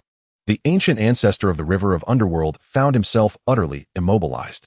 At that moment, he was overwhelmed with regret, lamenting why he had previously indulged the Azura from the Azura path in slaughtering living beings, collecting their blood essence and malevolent energy to enhance the power of the boundless sea of blood. Little did he expect that the very enhanced sea of blood would now be turned against him by Yi Chen. In a sense, this could be considered poetic justice. Realizing this, a pallor akin to ashes washed over the ancient ancestor's face. As if resigned to his fate, he bowed his head, resembling a once great hero brought low. Witnessing this display from the ancient ancestor, Yi Chen's gaze glimmered with mockery. He could not believe that the ancient ancestor, who had once pleaded with him, had so drastically altered his demeanor, adopting such a fatalistic countenance. If one were to judge by performance, the ancient ancestor had indeed delivered a remarkable display. However, his actions were overly contrived, entirely transparent to Yi Chen. Immediately, Yi Chen summoned the Zhujian sword, directing it toward the ancestor of the Nether River with lethal intent. This innate blade of slaughter, even in isolation from the other three swords, possessed unparalleled might as a treasure of annihilation, inherently capable of severing all causal ties. Under the blade's radiant edge, the dual swords of Yuan Shi and Abi, which sought to protect their master, were repelled with ease. The venerable deity, ancestor of the Nether River, was swiftly deprived of life, his vitality extinguished. In the instant of vanquishing the ancestor, the sword's brilliance swept forth, eradicating the blood deities within the boundless sea of blood, preventing their resurrection. After executing this formidable deed, the sword's luminescence multiplied into myriad shards, slicing through the fabric of fate, targeting various realms within the primordial wilderness. Simultaneously, in the desolate mountains and fields, solitary cultivators meditating on qi, bloodthirsty savage beasts, and elders imparting wisdom to their disciples, all felt a crimson flash cross their eyes. Before they could react, an overwhelming sword light descended from the heavens, annihilating them completely. Chapter 41. The saint takes the blame. Upon witnessing this scene, Yi Chen could not help but raise an eyebrow. It turned out that the old ancestor of the underworld river harbored such intentions. Unfortunately, his methods were utterly futile in the face of the radiant edge of the sword of extermination, a formidable weapon capable of directly annihilating true spirits. Subsequently, Yi Chen casually collected the 4 innate spiritual treasures left behind after the demise of the old ancestor. He silently lamented, wondering why it had to come to this. Would it not have been simpler to lend me the fiery red lotus of karma and the Xianyuan water control banner? Otherwise, not only did he fail to preserve these few innate treasures, but he also lost his life. Thereafter, Yi Chen returned the boundless sea of blood he had gathered into a fist-sized mass using his sleeve of the universe technique. Instantly, the tumultuous blood sea reappeared upon the primordial continent. However, this time, it was devoid of any life. Only the countless bodies of Asuras floated amidst the surging waves of the blood sea. Within the consciousness of these Asuras resided the bloodline avatars of the old ancestor of the underworld river, which were subsequently eradicated by the sword of extermination. After completing these actions, Yi Chen retracted the chaos pearl he had employed to obscure the heavenly secrets and departed from the scene. Shortly after his departure, 2 members of the ghostly lineage, belonging to the 6 paths of reincarnation, cautiously ventured into the blood sea to investigate. They were nearly paralyzed with terror at the gruesome spectacle before them. After a considerable time, the 2 ghosts finally regained their composure, stumbling back to the underworld's 6 paths of reincarnation to report the incident. Ultimately, this news reached the ears of Lady Pingxin, eternally confined within the underworld. As she perused the reports submitted by her subordinates, her thoughts turned to the divine bloodline aura she had sensed some time ago, causing her delicate brows to furrow slightly. Indeed, it was a tumultuous season. This event had a profound impact on Lady Pingxin, known as Hutu among the 12 ancestral shamans of the witch clan. After all, the one who perished was the master of the boundless sea of blood, the old ancestor of the underworld river. During the time of the witch clan's complete victory, they had lacked the means to vanquish him decisively. This seasoned quasi-saint possessed unparalleled survival skills, not to mention his mastery over the dual swords of Yuan Shi and Abi, symbols of the path of slaughter in the primordial realm. Furthermore, since the demise of her 11 brothers and sisters during the great catastrophe of witches and demons, the old ancestor of the underworld river had revealed his covetous desires toward the underworld's reincarnation. He had consistently dispatched his blood sea Asuras to harass and invade the underworld. Had it not been for the unexpected emergence of a formidable power that struck down the old ancestor, it would not be long before the entire underworld would have been largely occupied by the shameless old ancestor, leaving her eternally imprisoned within the cycle of chaos. Realizing this, Lady Pingxin felt a deep sense of gratitude toward the unknown powerful being. Thanks to their intervention in slaying the old ancestor of the underworld river and annihilating the Asura contingent, a great calamity had been averted. Otherwise, the cycle of reincarnation in the underworld will change hands, becoming the dominion of the ancestor of the river of Hades. After a moment of silent gratitude, the Lady of Tranquility summoned the 2 great shamans, Yu Lei and Shun Tu, into the 6 realms of reincarnation. She commanded them to lead the ghost generals of the underworld alongside the shamanic clans to seize control of the boundless sea of blood. Although Yu Lei and Shun Tu found the lady's directive somewhat perplexing, their inherent trust in their ancestral shaman compelled them to accept the mission without hesitation. Once they departed, the Lady of Tranquility pondered for a brief moment. Then, a radiant light enveloped her, and an ethereal figure began to materialize from her form, gradually solidifying. This was none other than the Lady of Tranquility's third incarnation, Meng Pu, conjured through the merit of the heavenly Tao. This incarnation, being a mere embodiment of virtue, lacked substantial combat prowess. Typically, the lady employed her to brew the soup of oblivion at the bridge of forgetfulness, erasing the memories of wandering souls to facilitate their smooth reincarnation. However, this occasion was different. She distinctly sensed the bloodline resonance of the primordial father Pangu, while she herself was eternally trapped in the cycle of reincarnation by the heavenly Tao.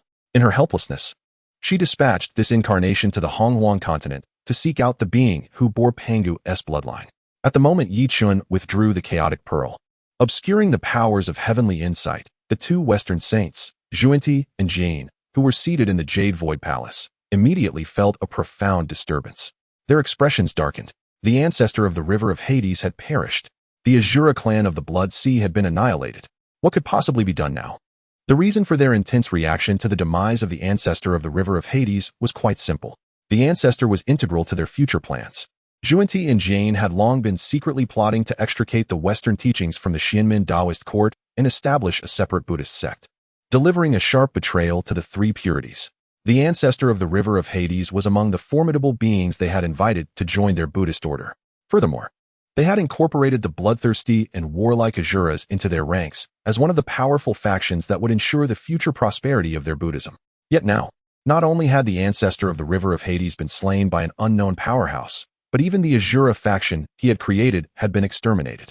Without those battle-hardened Azuras to serve as cannon fodder, how could the Western teachings possibly form the Eightfold Order or realize the grand flourishing of Buddhism? Thus, they found themselves in a predicament, feeling a bitterness that was unutterable. Moreover, they could not voice their grievances. Should the Primordial Lord and the Supreme Elder learn of this calamity, they would undoubtedly wield the Panga banner and the Taiji diagram against them in a furious retribution. At that moment, the Primordial Lord and the Supreme Elder also sensed the alarming signs of the heavenly mechanism. The Primordial Supreme Being immediately spoke with a tone of astonishment, inquiring, what transpired? How did the ancestor of the Dark River fall? He promptly began to divine the heavenly secrets, attempting to ascertain who was responsible for the demise of the ancestor of the Dark River, as well as the annihilation of the Azura clan. Yet, the heavenly secrets remained shrouded in chaos, yielding no clarity. The other three saints similarly gleaned nothing from their own divinations. They exchanged bewildered glances, each silently speculating on the identity of the perpetrator. The Primordial Supreme Being's first thought turned to Yi Chun. However, upon further reflection, he dismissed this notion, considering that Yi Chun had been hiding on Golden Ao Island and was merely a nascent saint. Even with the god-slaying spear in his possession, it would be implausible for him to slay the ancestor of the Dark River. Thus, the Primordial Supreme Being ruled out this possibility. Could it have been that figure from the Netherworld, or perhaps one from the San Xiao Palace? The other saints, including Laozi, Zhuanti, and Jane, each harbored their own suspicions, yet none included Yi Chun in their calculations. After all, in their eyes, Yi Chun remained a mere ant-like nascent saint, audacious though he may be, lacking the requisite strength for such an act. Beyond these saints, the ancient nascent saints of the Honghuang world, such as Kunpeng and Xinyuanzi, sensed the fall of the ancestor of the Dark River through the heavenly secrets. Instinctively, they directed their suspicions toward the exalted saints, as these powerful beings believed that only a saint could have the capacity to slay a nascent saint, particularly one as established as the ancestor of the Dark River. Thus, these few saints inadvertently bore the blame for Yi Chun. Chapter 42. Terrified at this moment, the instigator, Yi Chun, showed no sense of urgency after disrupting the celestial order by killing the old ancestor of Mingi. Instead, he rode upon a white cloud and arrived once more at the celestial court of the ancient demon clan, the very area now claimed by Haoyan. Yi Chen's next intention was to pay a visit to the legendary Haoyan. Curious to discern what virtues and capabilities this young attendant possessed that led the esteemed Hongjun Taoist to designate him as the Heavenly Emperor. This same attendant had even lodged a complaint with the Taoist Hongjun against the 12 golden immortals of the Chen sect for their disdain. ultimately igniting the cataclysm known as the investiture of the gods. Could it be that the previous cataclysm, which had pitted the 5 great saints against one another, nearly culminating in the reformation of the elements and the recreation of the primordial realm, had its origins in a mere report from Shouyang? Contemplating this possibility, Chen's expression grew somewhat peculiar. Yet, he understood that this was merely a frivolous musing of his own. Examining the myriad calamities that had unfolded since the inception of the primordial world, it became apparent that each catastrophe stemmed from an array of intricate causes. Moreover, Chen sensed another potential revelation. Following the dragon and phoenix calamity, the Taoists achieved sanctification and began imparting teachings to the primordial realm. The assembly of mortals in the San Xiao palace gathered to receive the profound doctrines of the Taoist. The subsequent calamity of the witch and demon tribes further eradicated all impediments within the primordial realm, leading to the flourishing of the Taoist teachings among the 6 saints. And now, we find ourselves amidst the current investiture of the gods. With this realization, Chen immediately ceased his contemplations. So many events served to illustrate that the depths of each calamity were far more profound than they appeared on the surface. It was not merely a few conflicts that precipitated a catastrophe affecting the entire primordial realm. After a brief moment, Chen's figure materialized before the southern heavenly gate. Observing the ancient demon script inscribed upon the gate, he couldn't help but shake his head with a sigh. Shouyang's vision appeared rather limited. Having reinstated the celestial court, it was rather unbecoming to still adorn it with remnants of the ancient demon clan, thereby tarnishing the dignity of the Taoist. With this thought, Chen prepared to step through the southern heavenly gate. Just as he lifted a foot, a thunderous voice rang out. Who dares to trespass? Do you not have eyes? The southern heavenly gate is not a place you can enter at will. Depart at once, and do not obstruct the sight of the esteemed immortals within the Chen sect. Otherwise, do not blame me for being ungracious. As the voice echoed, a heavenly general clad in resplendent armor approached Chen, casting a disdainful glance in his direction. It seemed he anticipated Chen to bow low and retreat. In the general's eyes, Chen was merely a wandering practitioner who lacked any accompanying celestial manifestations, mounts, or attendants. He assumed Chen had merely come to the southern heavenly gate in a trend-following manner, unaware of the gate's true significance. This place is specifically designated to welcome the teachings of the Tao, the Western doctrines, and the venerable sages, as well as the formidable beings of the primordial chaos. Does a mere mountain dweller, a wandering immortal, truly believe they can gain entry? Were it not for the timely visit of a sage from the Tao, I would have refrained from my gentle admonition out of respect for the celestial being. Otherwise, you would soon understand why the flowers bloom in such vibrant hues. Having just vanquished the ancestor of the underworld river and annihilated the Azura clan of the Blood Sea, and having already achieved the saintly fruit of the great Tao, Chen, an ordinary disciple of the intercepting sect, raised an eyebrow upon hearing this. He casually exuded a trace of his formidable aura. Instantly, all the heavenly soldiers stationed outside the southern heavenly gate seemed to be frozen in time, as if trapped within amber. They could not move an inch. With a smile, he addressed one of the celestial generals. You are commendable.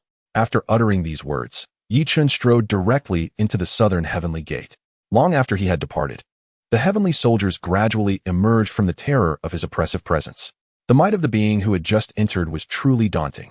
This gatekeeping task is far too perilous. It feels as though one could lose their life at any moment. We must be more vigilant in the future. Not everyone is someone we can afford to offend. By the way, how is old Chen? Why has he not spoken for so long? The words of the heavenly soldier immediately captured the attention of the others present, who curiously turned their gazes toward the previously disrespectful celestial general. They beheld him with wide eyes, his expression frozen in sheer horror. Yet, he now exuded no sign of life, his very essence beginning to dissipate. Clearly, he had been frightened to death. Upon witnessing his condition, the remaining heavenly soldiers could not help but swallow hard, silently vowing never to return to guard this accursed southern heavenly gate. Let those who wish to guard it do so. Chapter 43 Confronting Chen radiated an aura of formidable pressure as he strode directly through the southern heaven gate. This time, he had managed to contain his overwhelming presence to that of a peak quasi-saint. Had he exerted any more strength, none would have survived his passage. The celestial beings of the heavenly court possessed insufficient power, with the most formidable among them being merely a few golden immortals. Utterly incapable of withstanding the pressure of a saint, Chen had always been a proponent of peace. He would not engage in wanton slaughter unless absolutely necessary. Thus, throughout his journey, he merely showcased the aura befitting a peak quasi-saint. Nevertheless, Even this subdued display was enough to incapacitate any celestial who sensed it, causing them to collapse from the skies like dumplings falling from a pot, or to kneel in silence, too terrified to utter a word.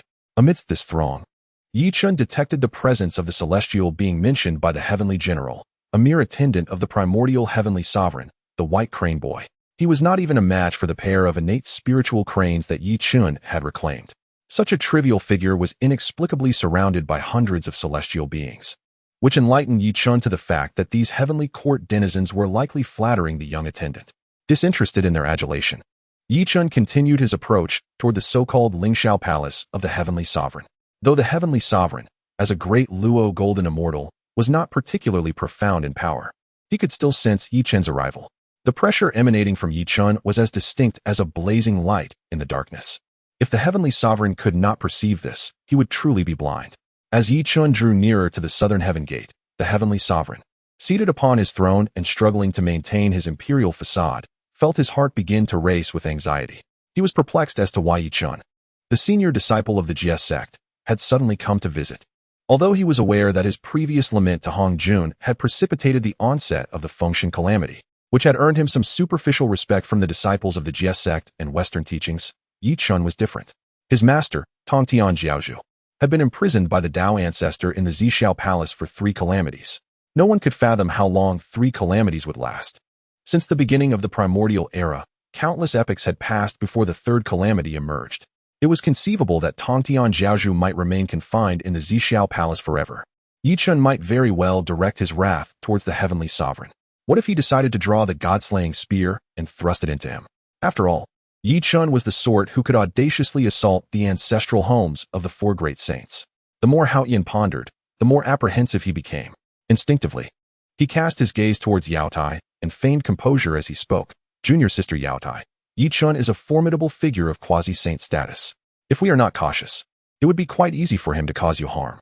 Perhaps we should retreat for the time being and avoid his formidable presence. Upon hearing this, a resolute expression flashed across Yaotai's face. Brother Haoyan, you and I have been entrusted by the Dao ancestor to oversee the heavenly court of the primordial. If we lack the courage to face a mere disciple of the Jie Sect and flee without even encountering him, how shall we maintain our dignity in governing the heavenly court and determining the fates of countless beings? Moreover, we carry the mandate of the Dao ancestor. Regardless of how arrogant Chen may be, he would not dare to threaten us. Perhaps it was Yaotai's final words that swayed Haoyan, for the trepidation on his face dissipated considerably. He steadied himself and remarked, "You are right, junior sister. I do not believe Chen would dare to act against us." Barely had Haoyan's words fallen when Chen strode directly into the Xiao palace. Observing Haoyan and Yaotai seated upon their respective thrones, Chen couldn't help but raise an eyebrow in surprise. It appeared that these 2 attendants of the Dao ancestor possessed a modicum of courage after all. Upon seeing Chen enter, Haoyan immediately cleared his throat and, assuming an imposing demeanor, stated, "I am unaware of the purpose for which the esteemed disciple of the Tongtian saint, Chen, has come to our heavenly court." Chen, upon hearing this, scrutinized Haoyan from head to toe before responding. "I have come to the heavenly court with a particular matter in mind, seeking to temporarily borrow something." Haoyan's face paled at Chen's unabashed reference to himself as this esteemed self. After all, he was a personal attendant of the Hongjun Dao ancestor. Even Chen's own master, the Tongtian Jiao Lord, would address him as junior brother with warmth and respect. How could Chen presume to call himself this esteemed self? Just as Haoyan was about to erupt in anger, he recalled the audacious deeds Chen had committed in the past, compelling him to stifle his fury. He then forced a smile and inquired, "Might I ask what treasures within our heavenly court you seek, fellow Taoist Chen?" In response, Chen directed his gaze toward Yaotai, who was seated upon the phoenix chair. Chapter 44. The Plain Cloud Realm banner. Upon meeting Chen's gaze, Hao Tian was immediately engulfed by a surge of fury that surged from the soles of his feet, causing his face to flush crimson. He exclaimed sharply, "Chen, what is your true intention? This is the heavenly court, granted by the Dao ancestor himself." Yao Qi regarded Chen with equal suspicion, silently vowing that should he force her hand, she would prefer death to submission. Witnessing their reactions akin to that of a startled porcupine, Chen's lips twitched in bemusement. Did he truly appear so villainous? Even before he had uttered a word, it seemed others assumed his motives were nefarious. While it was true that his forthcoming actions were not entirely virtuous, such vehement reactions seemed excessive. Oblivious to the gravity of the situation, Yi Chun led his fellow disciples from the Jie Jiao in plundering Kunlun's Yusu Palace, stripping the Taishang Bajing Palace bare, and even wreaking havoc upon the western Xumi Mountain. Following these exploits, his reputation within the primordial realm had escalated to a level capable of silencing a crying child. After all, since the inception of the primordial world and the emergence of the sage realm, Yi Chun was the first to dare undertake such audacious deeds and emerge unscathed.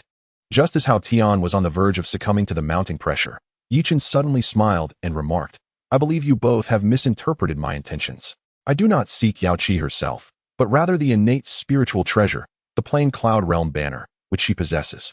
Upon hearing that Yi Chun did not intend to forcibly seize Yao Qi before their eyes, Hao Tian could not help but release a sigh of relief. This was indeed preferable. All that was needed was to lend Yi Chun the innate spiritual treasure belonging to his junior sister. Otherwise, he would have been at a loss regarding how to proceed. However, Yao Qi's countenance darkened with indignation at Yi Chun's request. Impossible. The plain cloud realm banner is an innate spiritual treasure bestowed by the Tao ancestor to suppress the heavenly court's fortune. It cannot be lent out. Yi Chun raised an eyebrow at her response, inquiring, "Oh, Yao Qi, are you truly certain it cannot be borrowed?" As his words fell, heavy dark clouds began to gather ominously above the Ling Xiao treasure hall, accompanied by the deep rumble of thunder.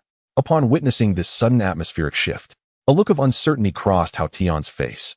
He sensed no fluctuations of spiritual energy. It was as if the clouds had materialized in response to Yi Chun's declaration. Was this a manifestation of the law at his command? No, this was a realm far beyond mere command of the law. He had only witnessed such phenomena in the presence of the Tao ancestor. Could it be that Yi Chun? No, that was inconceivable. He was merely the eldest disciple of Jie Jiao, a generation younger than himself.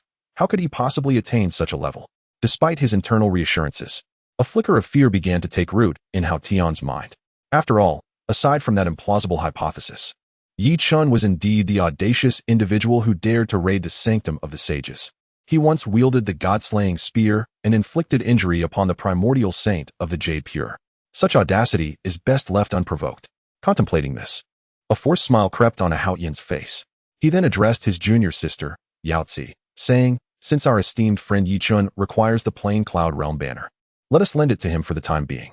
Yao Qi, who had initially resolved to fight to the bitter end, was taken aback by Hao Tian's words, her eyes wide with disbelief. "Hao Tian, this is a divine treasure bestowed upon us by the Tao ancestor to suppress the heavenly court's fortune. Are you certain?" Hao Tian's gaze faltered, avoiding the intensity of Yao Qi's stare, and he stammered, "The Tao ancestor has not only granted me the plain cloud realm banner, but also the demon-exposing mirror and the Hao Tian Tower.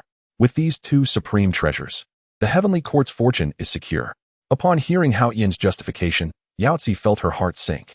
After a prolonged silence, she summoned a wondrous banner, radiant and ethereal, and without hesitation, erased the spiritual imprint upon it before handing it to Yi Chun.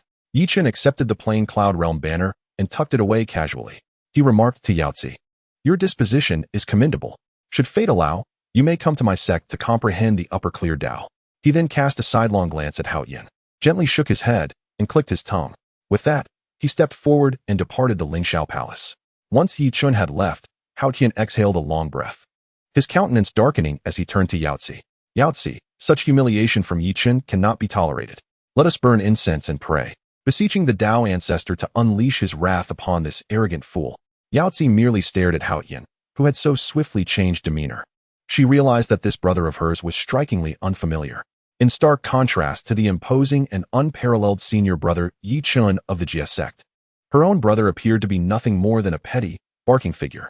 Chapter 45. The bloodline of the Father God. After obtaining the exquisite innate spiritual treasure, the pure color cloud banner, from the Yao Pool, Yi Chun departed directly from the heavenly court. He paid little mind to the possible reactions of Yao Pool and Hao Tian afterward, as they were merely two young beings at the Deluo Golden Immortal stage, hardly worthy of concern. Even if they were to report to the Tao ancestor, what could they possibly achieve? Yi Chun regarded Yao Pool with a certain respect due to her fiery temperament, believing her to possess far greater strength than Hao Tian. With these thoughts lingering, Yi Chun calmly walked out of the southern heavenly gate.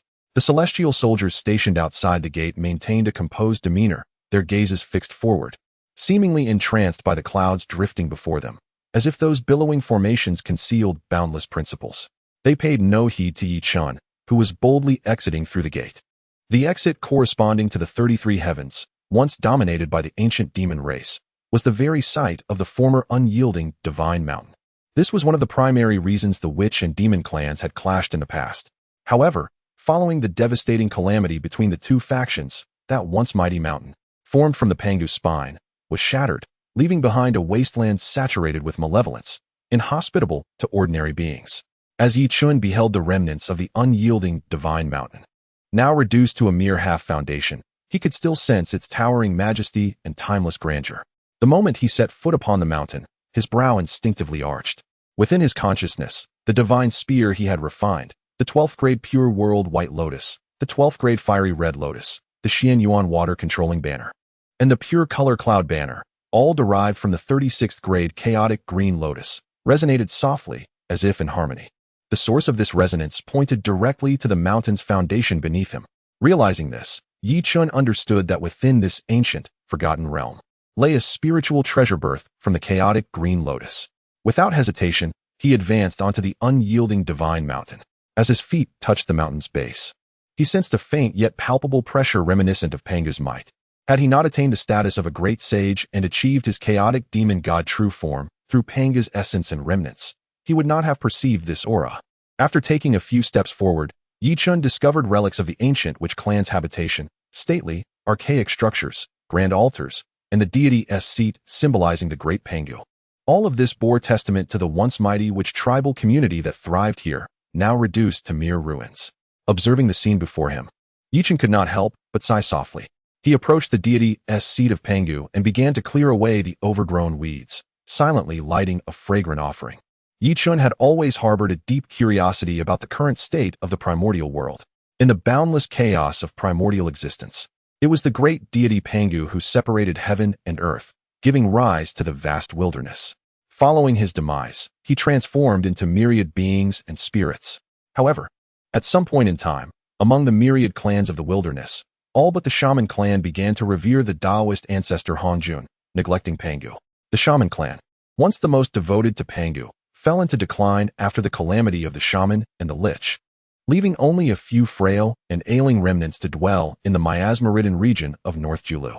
As for those shamans who accompanied Lady Pingxin in guarding the cycle of reincarnation in the underworld, they were irrevocably bound to that realm, never to grace the surface of the vast wilderness again. This perplexity had arisen even before Yi Chun's transcendence. He simply had not voiced it. After paying homage to the divine position of Pangu, Yi Chun closed his eyes and followed the direction indicated by his spiritual perception. Shortly after his departure, a frail old woman, leaning on a cane, appeared on the scene. She was one of the incarnations of Pingxin's 3 corpses, Meng Per. After leaving the underworld, she journeyed to Mount Buzhou, the former stronghold of the Shaman clan, and the place where her original form, Hutu, was nurtured from Pangu's essence. Thus, seizing this rare opportunity to leave the cycle of reincarnation, she came specifically to this site. The desolate and ruined landscape she encountered along the way filled Meng Per with a profound melancholy, evoking memories of her past life as Hutu among the shamans. Yet, upon observing the still burning incense before the divine position of Pangu, a look of astonishment crossed her face. Someone had come to pay respects. Moreover, it was an offering to the great deity Pangu. Could it be that, apart from the North Julu and the underworld, there were other descendants of the Shaman clan scattered beyond? Or perhaps, this worshipper was the very bloodline of the Father God that had resonated within her? Realizing this, an uncontrollable surge of joy blossomed within Meng Po's heart. For the Shaman clan in its current state, discovering each and every clan member was an invaluable treasure. She must find him. Chapter 46. The Yellow Dragon True Man. Meanwhile, Yi Chun followed an inexplicable sensation deep into the heart of Mount Buzhou. He sensed that the call from the unseen realm had intensified, as if that spiritual treasure was eagerly yearning to meet him. Yet, it seemed to be trapped in a certain predicament, unable to extricate itself immediately. Otherwise, it would have long since embraced Yi Chun, eliminating the need for him to seek it out. Upon feeling this urgent intent, a light smile graced Yi Chun's face as he leisurely made his way deeper into the mountain. At the same time, Huang Long, one of the 12 golden immortals of the Chen sect, was treasure hunting amidst the ruins of Mount Buzhou. This renowned figure, known for his lack of treasures, intellect, achievements, and disciples, had suffered greatly in the Nine Formation, where the 3 heaven sisters had stripped him of his celestial flowers and scattered his inner energies. It was only with the aid of the peaches and ginseng fruit bestowed by the primordial heavenly sovereign that he had managed to regain a semblance of his former cultivation. This time, having learned from his painful experiences, he resolved to seek a suitable treasure at Mount Xumi to safeguard himself. If he continued down this path, he would find it difficult to maintain his dignity among the 12 golden immortals. It is worth noting that he was a figure of great virtue who had attained enlightenment during the era of the three sovereigns. However, to his dismay, during his participation in the calamity of the Tongtian, he was initially ensnared by Zhao Gongming's dragon-binding rope, left dangling in the enemy camp. Only through the intervention of his disciple, Yang Jian, was he spared further humiliation. After that, he eagerly joined the other 11 golden immortals in challenging the 9 formation laid by the 3 heaven sisters, seeking vengeance for the indignity he had suffered at the hands of their brother Zhao Gongming. The outcome, however, was disastrous. All the hard-earned cultivation he had accumulated over countless millennia was rendered futile in an instant. His celestial flowers were stripped away, and his inner energies were scattered, leaving him a mere mortal being. In that moment, Huanglong felt a profound despair. However, upon witnessing the similar fates of his 11 brothers, a sense of solace washed over him. Thus, after restoring a significant portion of his cultivation, he hastily departed from Kunlun Mountain, arriving at Mount Xumi in search of fortune, hoping to discover a fitting, innate spiritual treasure. In Huanglong's lofty view of himself, he was a descendant of the innate dragon lineage and a disciple of the Chen sect's true immortal of fortune. He believed that any treasure possessing consciousness would naturally gravitate towards him, acknowledging him as its master. If he could obtain a suitable innate spiritual treasure, he was confident that he would be able to vanquish the 3 heaven sisters upon their next encounter.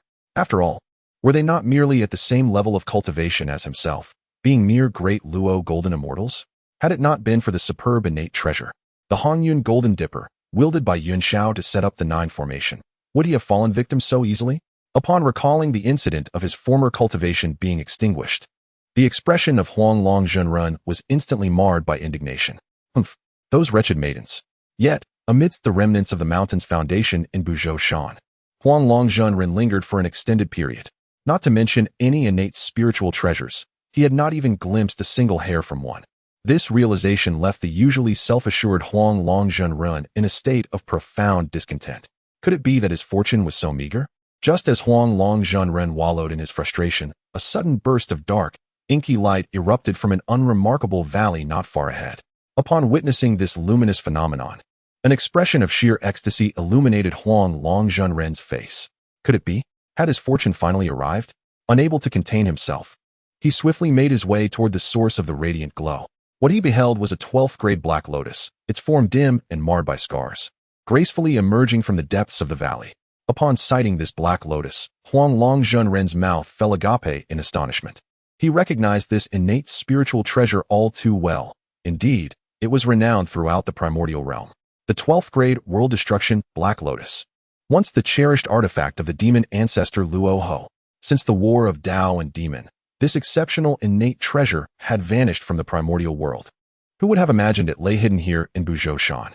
Fate had favored him at last. No, wait. It was evident that the 12th grade world destruction black lotus had sensed the arrival of its destined master, prompting its emergence.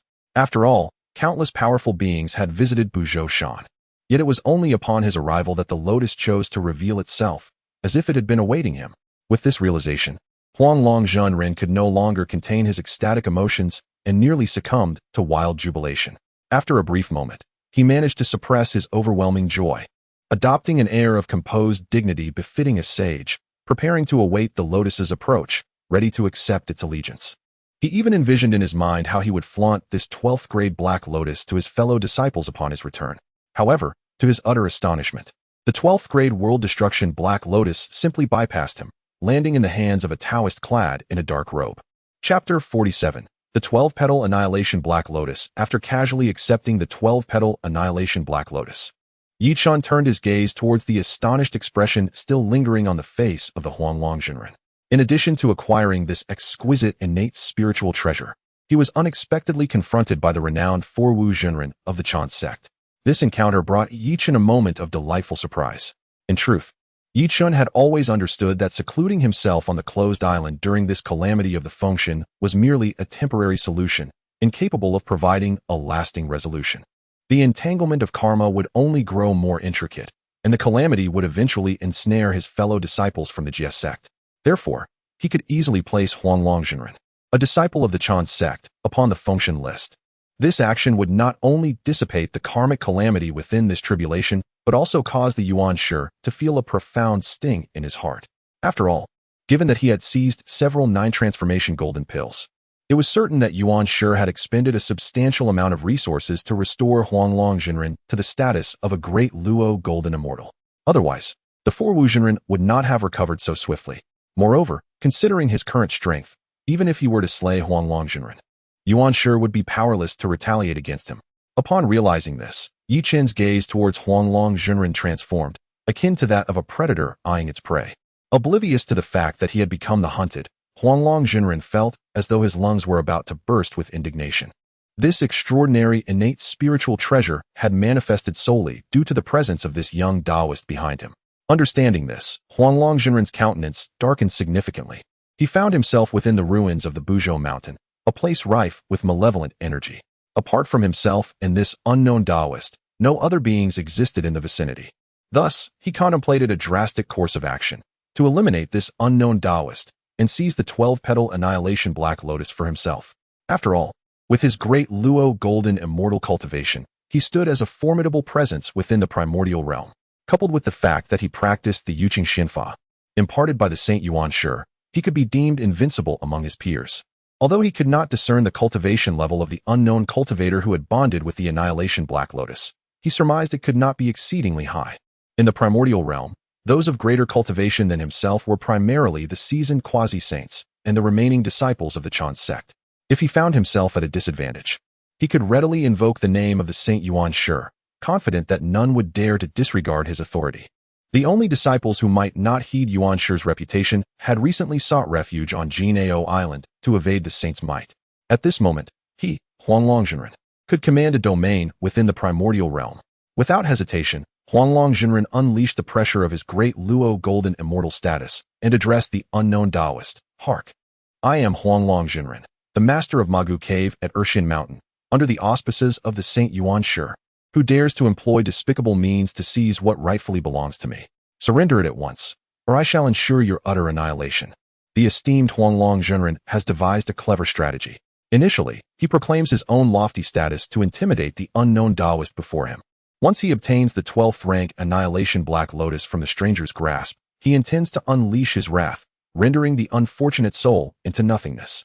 Thus, no one would ever uncover his heinous act of murder and theft, were he to confront an ordinary practitioner from the Honghuang realm.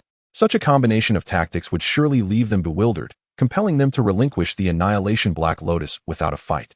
After all, in the eyes of common cultivators, the 12 golden immortals of the Chen school are esteemed as paragons of virtue and wisdom, revered disciples of the saints. However, Huanglong Jinren, having joined the ranks of Yuan Shi Tianzuan too late, remains oblivious to Yi Chen's true identity. During Yi Chen's initial confrontation with the Yuan Shi saint, Huanglong was lost in a stupor within the 9 and failed to recognize the esteemed elder brother of the Jie school. And when Yi Chen raided the Yushu Palace, this renowned figure, the 4 Wu Jinren, was so terrified that he shut his eyes and refrained from using his divine senses, fearing the wrath of the audacious Jie disciples might lead to his untimely demise. Holding the 12th rank Annihilation Black Lotus, Yi Chen could not help but display a hint of bemusement upon hearing Huanglong's words. It was the first time since his arrival in Honghuang that he had encountered such audacity in the pursuit of murder and treasure. Glancing at the arrogant Huanglong Jinren, Yi Chen nearly succumbed to the urge to inquire, "What grants you the audacity to attempt to rob a saint with merely your Luo golden immortal cultivation?" No, that is incorrect. It seems that, with his current cultivation, he cannot even perceive the depths of my power. This is what one might call ignorance of the vastness of the heavens and the earth. Upon witnessing the unabashed scorn etched across Yi Chen's face, Huanglong's fury surged within him. Without a moment's hesitation, he unleashed a formidable Yuqing divine thunder aimed directly at Yi Chen, seeking to eliminate this unknown Taoist on the spot and claim the exquisite innate spiritual treasure, the 12th rank Annihilation Black Lotus, for himself. Yet, as the divine thunder hurtled towards him, Yi Chen remained utterly still, allowing it to approach unimpeded. Remarkably, midway through its trajectory, the Yuqing divine thunder simply disintegrated into nothingness. In that moment, Yi Chen had attained the status of a great Tao saint, rendering the feeble assault of a mere Deluo golden immortal utterly impotent against him. Upon witnessing this spectacle, Huanglong's pupils constricted in shock. It dawned on him that he had inadvertently encountered a formidable opponent. Instantly, he felt his knees weaken, and his lips trembled in fear. Straining his mind in contemplation, he pondered how to beseech the Taoist for mercy without compromising the dignity of the 12 golden immortals. Hoping to secure his own reprieve, just as the Grandmaster of the Yellow Dragon was formulating his plea, Chen cast a cold glance his way. Under the weight of that gaze, the Grandmaster's primordial spirit shattered, resulting in his immediate demise, leaving only a wisp of a remnant soul drifting towards the divine list. After sending the Grandmaster to the divine list, Chen sensed a subtle dissipating of the ominous energy that had been lingering in the air. Simultaneously, a thread of the myriad karmic ties entwined around the divine dragon of this fortune vanished. Upon realizing this, a faint smile graced Chen's lips. Indeed, slaughter proved to be the most effective means of navigating the tribulations of the divine list. Yet, aside from the renowned 12 golden immortals, the entire sect comprised scarcely 100 disciples. They could hardly fill the ranks of the divine list. With this thought in mind, Chen's gaze turned towards the west. That shameless duo, so eager to partake in the tribulations of the divine list, ought to be thoroughly involved. Perhaps it was time to drag their disciples down as well. Chapter 48. The Fall of the Earth Store Bodhisattva. After solidifying his resolve in his heart, Chen silently calculated a few matters. He discerned that, at this moment, there happened to be a significant disciple of a Western sect traversing the Eastern realms. It is you, Earth Store Bodhisattva. Before departing, Chen left behind a row of inscriptions beside the corpse of Huanglong, the true man of the Yellow Dragon. The inscription read, Chen slays Huanglong, one of the 12 golden immortals of the Chen sect. 16 grand characters, like silver hooks and iron strokes, were deeply etched into the earth, emanating an aura of overwhelming ferocity. Should an ordinary person gaze upon these inscriptions, they might glean a profound method of slaughter from them. Not long after Chen's departure, the previously chaotic threads of destiny began to clarify. The primordial heavenly lord, seated in the Jade Void Palace, instantly experienced a sensation of causality. He instinctively opened his eyes, a scowl of anger crossing his face as he huffed, humph. Worthless. Following his cold snort, the figure of the primordial heavenly lord vanished from the Jade Void Palace. Seated alongside him, the sages of Yuan Shi and Jie, as well as Laozi, couldn't help but feel a flicker of curiosity. What event had transpired to incite such fury in the primordial heavenly lord? Subsequently, the three sages followed him out of the Jade Void Palace. A moment later, the four sages arrived at the site where the true man of the Yellow Dragon had fallen. Gazing upon the colossal dragon's carcass and the audacious, domineering inscriptions, the fury within the primordial heavenly lord's eyes intensified. His favored disciple, Huanglong, a prominent figure among the 12 golden immortals of the Chen sect, had been directly slain by Chen and left unceremoniously here. This was akin to tearing his face off and repeatedly striking it. Moreover, although the true man of the Yellow Dragon was the most inept and foolish of his disciples, one he held in disdain, he hailed from the dragon lineage. One of the few remaining innate dragons in existence, albeit born later than others. He naturally possessed a measure of the dragon clan's fortune. It is known that despite the decline of the ancient dragon race following the initial calamity of dragons and phoenixes, and their subsequent fading from the consciousness of the world, even a decrepit vessel still bears 3 pounds of iron nails. Not to mention the dragon clan, which once dominated the vast world, though they now appear diminished. The mere choice of the ancestral dragon transforming into the auspicious beast Qinglong, eternally guarding the sea's eye, has bestowed upon the dragon clan an unending stream of fortune. Furthermore, in the present world of the primordial realm, the earth veins have begun to be referred to as dragon veins, and the imperial aura of humanity is gradually being termed as dragon aura. All of this serves to illustrate the profound fortune of the dragon clan. The reason the primordial heavenly lord was willing to accept the true man of the Yellow Dragon as his direct disciple was precisely due to the dragon clan's fortune he possessed, viewing him as an object to transfer the heavenly fate. Otherwise, with the discerning eye of the primordial heavenly lord, he would never have taken the true man of the Yellow Dragon as his disciple. To the utmost astonishment, despite the considerable effort expended in aiding the Yellow Dragon to restore his cultivation, he was swiftly slain by Chen in that very moment. This left the primordial supreme being on the brink of fury. Chen, having vanquished the Yellow Dragon, one of the 12 golden immortals of the Chen sect, was indeed a matter of great ire. Ah, splendid. Truly, Tongtian has nurtured an exceptional disciple. The more the primordial supreme being pondered, the more incensed he became, ultimately casting aside his robe and obliterating the remnants of the Wuzhou mountain that spanned countless miles before him. This spectacle immediately captured the attention of many great powers within the primordial realm, stirring their curiosity. Was not the audacious Chen already in seclusion with the disciples of the Chen sect? What monumental event had transpired to provoke such ire from the primordial sage?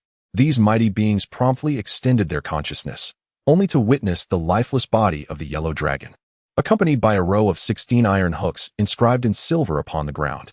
Upon sensing their probing consciousness, the pent-up rage within the primordial supreme being found its outlet, and he let out a cold snort.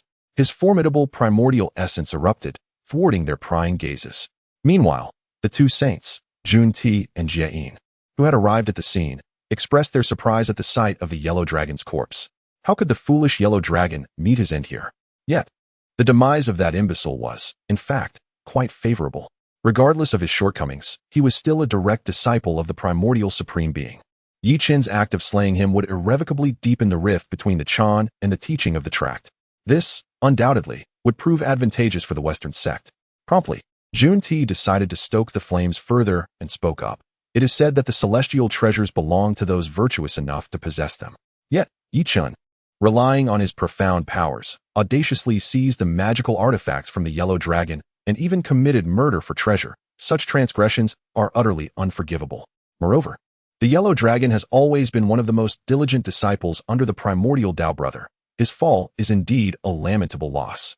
Upon hearing Yuan Shi's incendiary words, the expression on the primordial supreme being's face darkened ominously. With clenched teeth, he declared, Chen dares to slay one of my disciples. I shall take 10, or even 100 disciples from his Chen sect in retribution.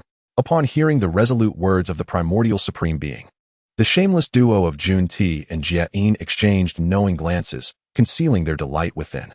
The situation had escalated. In the ensuing calamity of the investiture of the gods, the two sects would undoubtedly clash vehemently. The primordial supreme being would spare no effort in uncovering the hidden Chen sect disciples.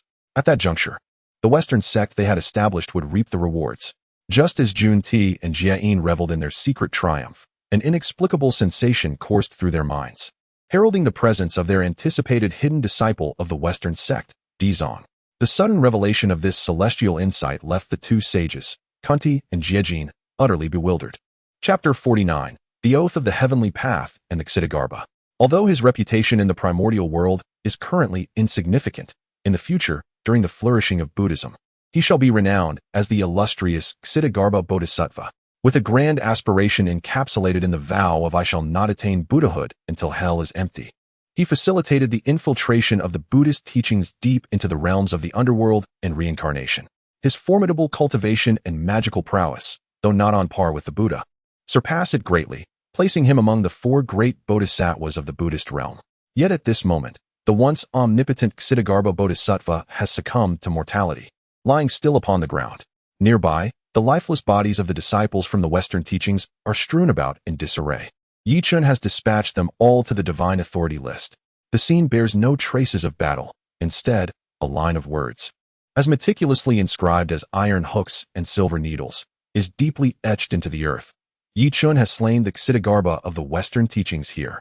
This inscription strikes the faces of the two saints, Yuan Shi and Jie, like relentless slaps. The joy they once felt is now eclipsed by profound sorrow. As the two saints wallow in their grief, the usually inconspicuous Laozi leisurely interjects, My esteemed friends, do not be overly sorrowful. Although your disciples have perished, their souls are inscribed on the divine authority list. After the calamity of the gods concludes, they may be enshrined as righteous deities in the heavenly court, enjoying the incense of the mortal realm, which is not without its merits. Laozi's languid words strike like a dagger into the hearts of the two Western saints, nearly driving them to madness. The title of righteous deity in the heavenly court sounds appealing, yet who does not know that once inscribed on the divine authority list, they become mere puppets of the heavenly sovereign, with their lives and deaths at his whim? Their cultivation is also bound by an upper limit, preventing any advancement. As for the so-called enjoyment of mortal incense, it is laughable. Everyone knows that such incense is toxic. After indulging in it, one inevitably incurs karmic debts. If Laozi's words rang true, why do they not send their own disciples to the list? Instead, they relentlessly plot against the disciples of the seeking for them to substitute their own disciples in calamity. It is all the fault of that accursed Chen. Why not obediently accept their fate and ascend the divine authority list alongside those disciples? Why must they struggle here in desperation, even killing their own favored disciple, Xidagarba, causing him to ascend the divine authority list? It is known that Xidagarba was his most cherished disciple, regarded almost as his successor. Even the one hailed as Maitreya, the future Buddha, and the golden cicada were merely disciples he showcased to the world. Contemplating this, Xuanti suddenly harbors immense hatred towards Chen. By the heavenly path, as long as Chen lives, I, Xuanti, vow that my cultivation shall not advance an inch. With Xuanti's vow uttered, the heavenly path instantly responds. Boom! A resounding thunderclap echoed through the vast expanse of the primordial realm, causing the beings within to reveal expressions of bewilderment and uncertainty. What could be the cause? In a single day, 2 saints have been provoked to wrath. What monumental transgression has the disciple Chen committed to incite such a divine oath from Saint Xuanti? The venerable figures, including Xinyuanzi from the Wuzhuang Temple, the demon master Kunpeng from the polar regions of the North Sea, and the 3 human emperors from the Fire Cloud Cave, all gazed in astonishment at the fleeting display of heavenly might. What madness has overtaken Xuanti? How dare he utter such a divine vow? Could it be that Tongtian's favored disciple, Chen, has slain his own son? Yet, there have been no rumors of Xuanti having any illegitimate offspring. Upon witnessing Xuanti's furious declaration of the divine oath, the rage within Yuan Shi Tianzuan, sparked by the death of Huanglong Jinren, inexplicably diminished. He addressed Xuanti, saying, "Dear friend Xuanti, do not grieve excessively. Our immediate priority is to summon our scattered disciples back from the primordial realm to prevent Chen from picking us off one by one." Xuanti, upon hearing this, solemnly nodded in agreement. Yuan Shi Tianzuan's words held truth. Chen, armed with extraordinary treasures and eluding the calculations of celestial mechanics, was akin to a slippery eel, nearly impossible to extract from the vastness of the primordial realm. Yet this detestable rogue possessed formidable strength beyond measure, rendering the average disciples of his sect utterly powerless against him. The only course of action was to gather them all back to the sanctum. The mere thought of this made Xuanti's countenance twitch in frustration. How could such an exceptional being as Chen exist in this world? Despite being saints, wielding dominion over the fates of countless lives, they found themselves forced to retreat into their respective sanctuaries, constrained by a mere ant of Immortal. What a travesty this situation was. Chapter 50. The Earth Mother and the Tranquil Heart Chen, deemed a prodigy by Xuanti, has accompanied the Earth Mother's 3 incarnations, Meng Pe, to the underworld. As Chen vanquished the Xidagarba and a host of disciples from the Western teachings, Meng Pe, guided by an inexplicable bloodline resonance, eventually found him. Subsequently, at her invitation, Chen consented to accompany her on a journey to the underworld. For he understood that the cycle of reincarnation in the underworld symbolizes the essence of the earthly realm among the 3 paths of heaven, earth, and humanity. In terms of status, these 3 paths should ideally coexist in harmony. Moreover, in later generations, the underworld cycle became the epicenter of contention between Buddhism and Taoism. The Buddhist Xidagarba Bodhisattva presided over the underworld, while the Taoist Taizhenren also claimed dominion over this realm. It is said that an enemy's enemy is a friend. Thus, Chen believed that aligning himself with the Earth Mother, who had transformed the underworld into a realm of reincarnation, was a wise choice among the many sages. As they traveled, the Earth Mother elaborated on the various sites of the underworld, including the 3 Live Stone, the Yellow Springs of the Other Shore, and the Nostalgia Platform. Their passage did not disturb the numerous ghosts and deities dwelling in the underworld. Moments later, Meng Pe led Chen to the very heart of the 6 paths of reincarnation. Upon arrival, Chen beheld a woman who appeared almost divine. One of Meng Pe's incarnations stepped forward and seamlessly merged with the ethereal woman. The woman opened her eyes and gazed serenely at Chen, her lips parting slightly as she spoke in a calm tone. "Tranquil heart, I greet you, Taoist Chen." Upon beholding Chen for the first time, an inexplicable sense of familiarity surged within Tranquil Heart. She instinctively recognized him as the one who resonated with her bloodline. He likely possessed the essence of the primordial deity Pangu. Chen, captivated by the divine presence of Tranquil Heart, fell into a momentary silence before finally speaking. "Dear Taoist Tranquil Heart, I have a question that I hope you might elucidate." Tranquil Heart nodded gently, replying, "There is no harm in that. If it is within my knowledge, I shall certainly provide an answer." Encouraged by her response, Chen inquired, "Might I ask, are you the Earth Mother or Tranquil Heart?" At this question, Tranquil Heart paused momentarily, then smiled softly, saying, Tranquil Heart is both the Earth Mother and Tranquil Heart. Upon hearing this response, Yichun inhaled deeply and respectfully performed a gesture of reverence, declaring, I am Yichun, honored to meet the Earth Mother, who embodies the virtues of compassion and magnanimity. Among the myriad powerful beings in the primordial world, Yichun held the Earth Mother in the highest regard for her boundless compassion. She empathized with the myriad souls of the primordial realm, who, after death, found themselves adrift. Willingly sacrificing her own infinite lifespan as a primordial witch, she transformed into the underworld's cycle of reincarnation, safeguarding the remnants of souls that were destined to dissipate into the cosmos. In the moment of her incarnation into the 6 paths of reincarnation, the heavenly Tao felt a profound resonance and bestow upon her boundless merit, granting her a primordial spirit that she originally lacked. She even achieved sanctification in an instant. The 6 saints under Hanjun also sensed this occurrence and came to the netherworld to pay their respects to the venerable Earth Mother. However, despite this, the sanctified primordial spirit of the Earth Mother remains eternally confined within the core of this minuscule realm of the 6 paths of reincarnation, unable to venture beyond. Even during this occasion, she relied upon her 3 corpses, manifested as Meng Pua, to exit the netherworld and seek out Yichun. Yichun could surmise that the Earth Mother must have incurred an immense cost behind the scenes to facilitate this. It is for this reason that he now pays his respects to her. Once Yichun completes his reverence, the serene voice of the Earth Mother, also known as the Mother of the Earth, resonates. Fellow Taoist Yichun, may I inquire if you could elucidate a perplexity for me? Upon hearing this, Yichun nodded, already aware of the question that the Earth Mother wished to pose. Please, Earth Mother, ask away, I shall speak candidly.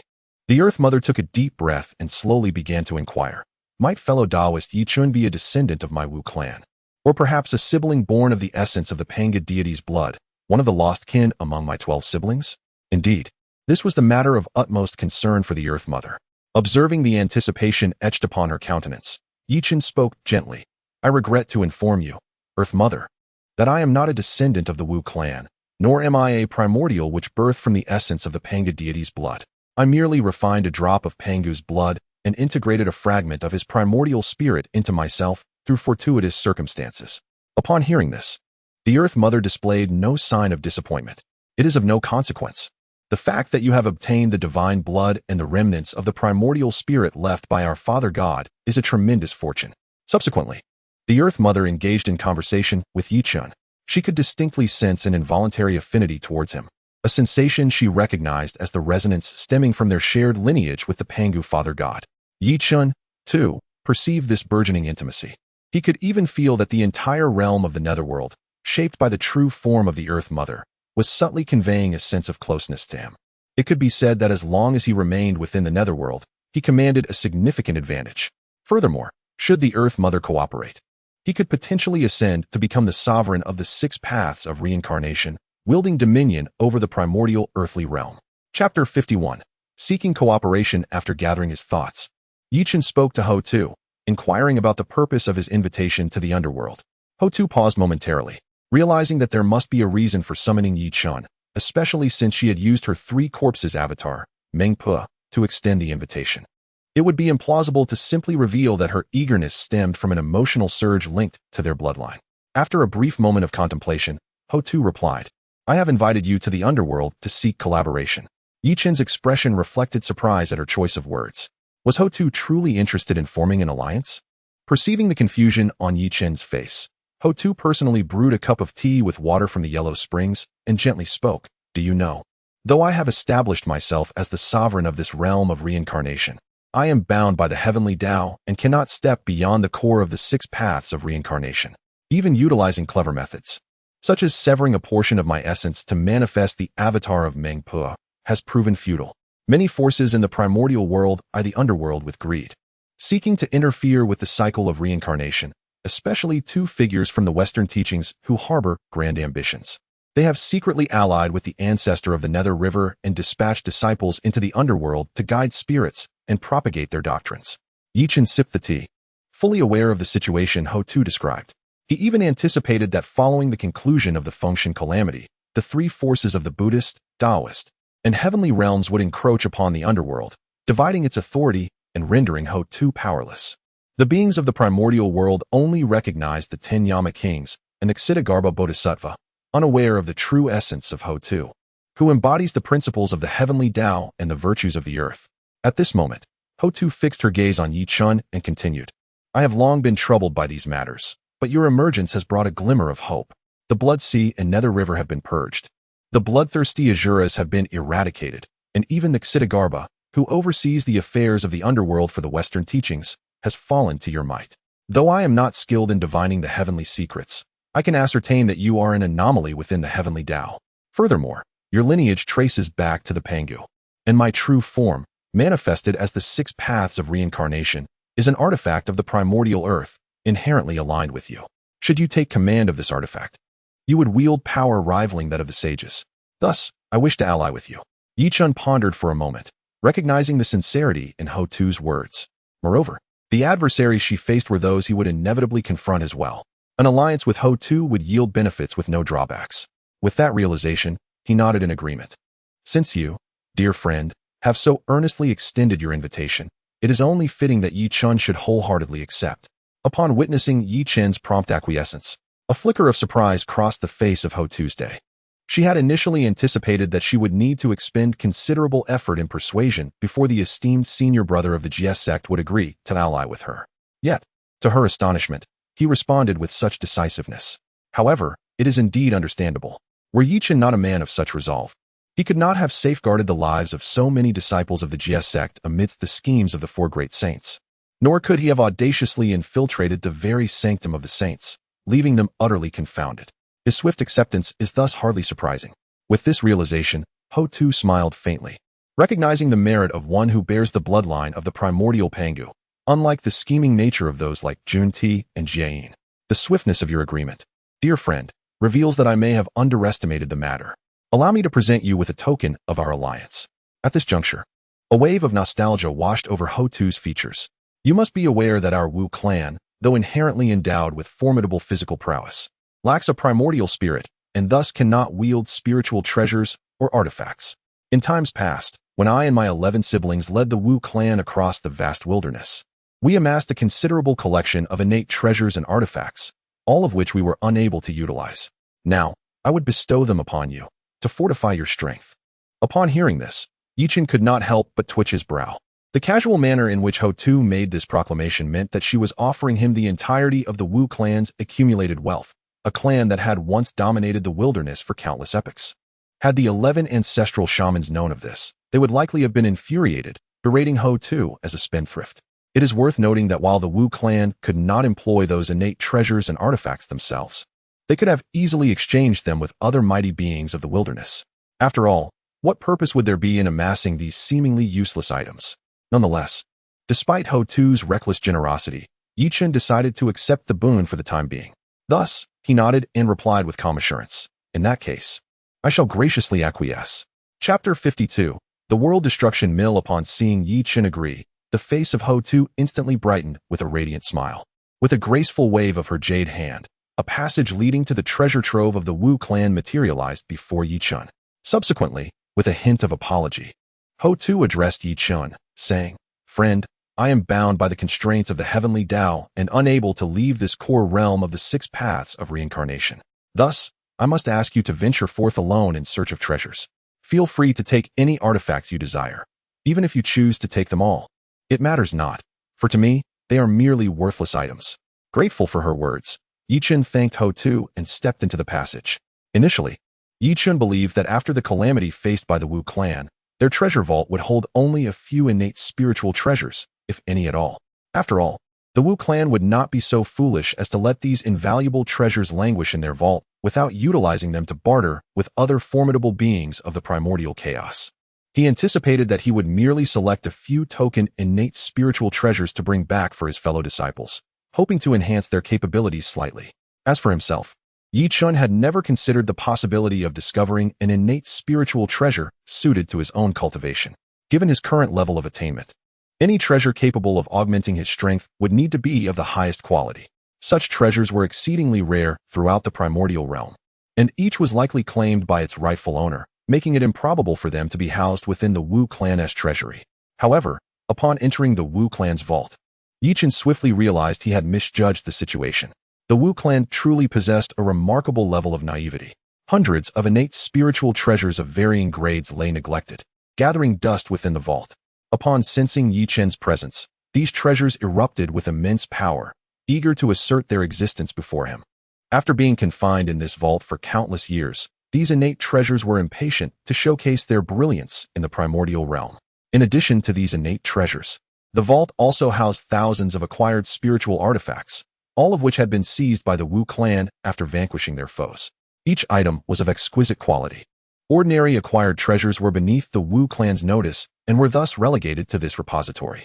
Moreover, Chen stumbled upon several innate spiritual roots stored in a rather haphazard manner, which elicited a subtle grimace from him. The Wu clan, indeed, was a race whose actions were difficult to comprehend. As Chen prepared to select a few usable innate treasures, he sensed an ominous force of destruction subtly emanating within the vault. This power of annihilation seemed poised to obliterate all existence, heralding the end of the world. It contained the formidable essence of great destruction, profound extinction, and ultimate termination. Upon sensing this destructive force, Chen immediately realized that the treasury contained a primordial spiritual treasure wielding the power of annihilation. Furthermore, the rank of this primordial artifact was undoubtedly high. Without hesitation, Chen extended his divine consciousness to commence his search within the treasury of the Witch clan. In barely a moment, he pinpointed his objective, a constantly rotating disk, seemingly capable of obliterating all existence. At the very first glance, Chen recognized its identity, the primordial supreme treasure, the world-destroying mill.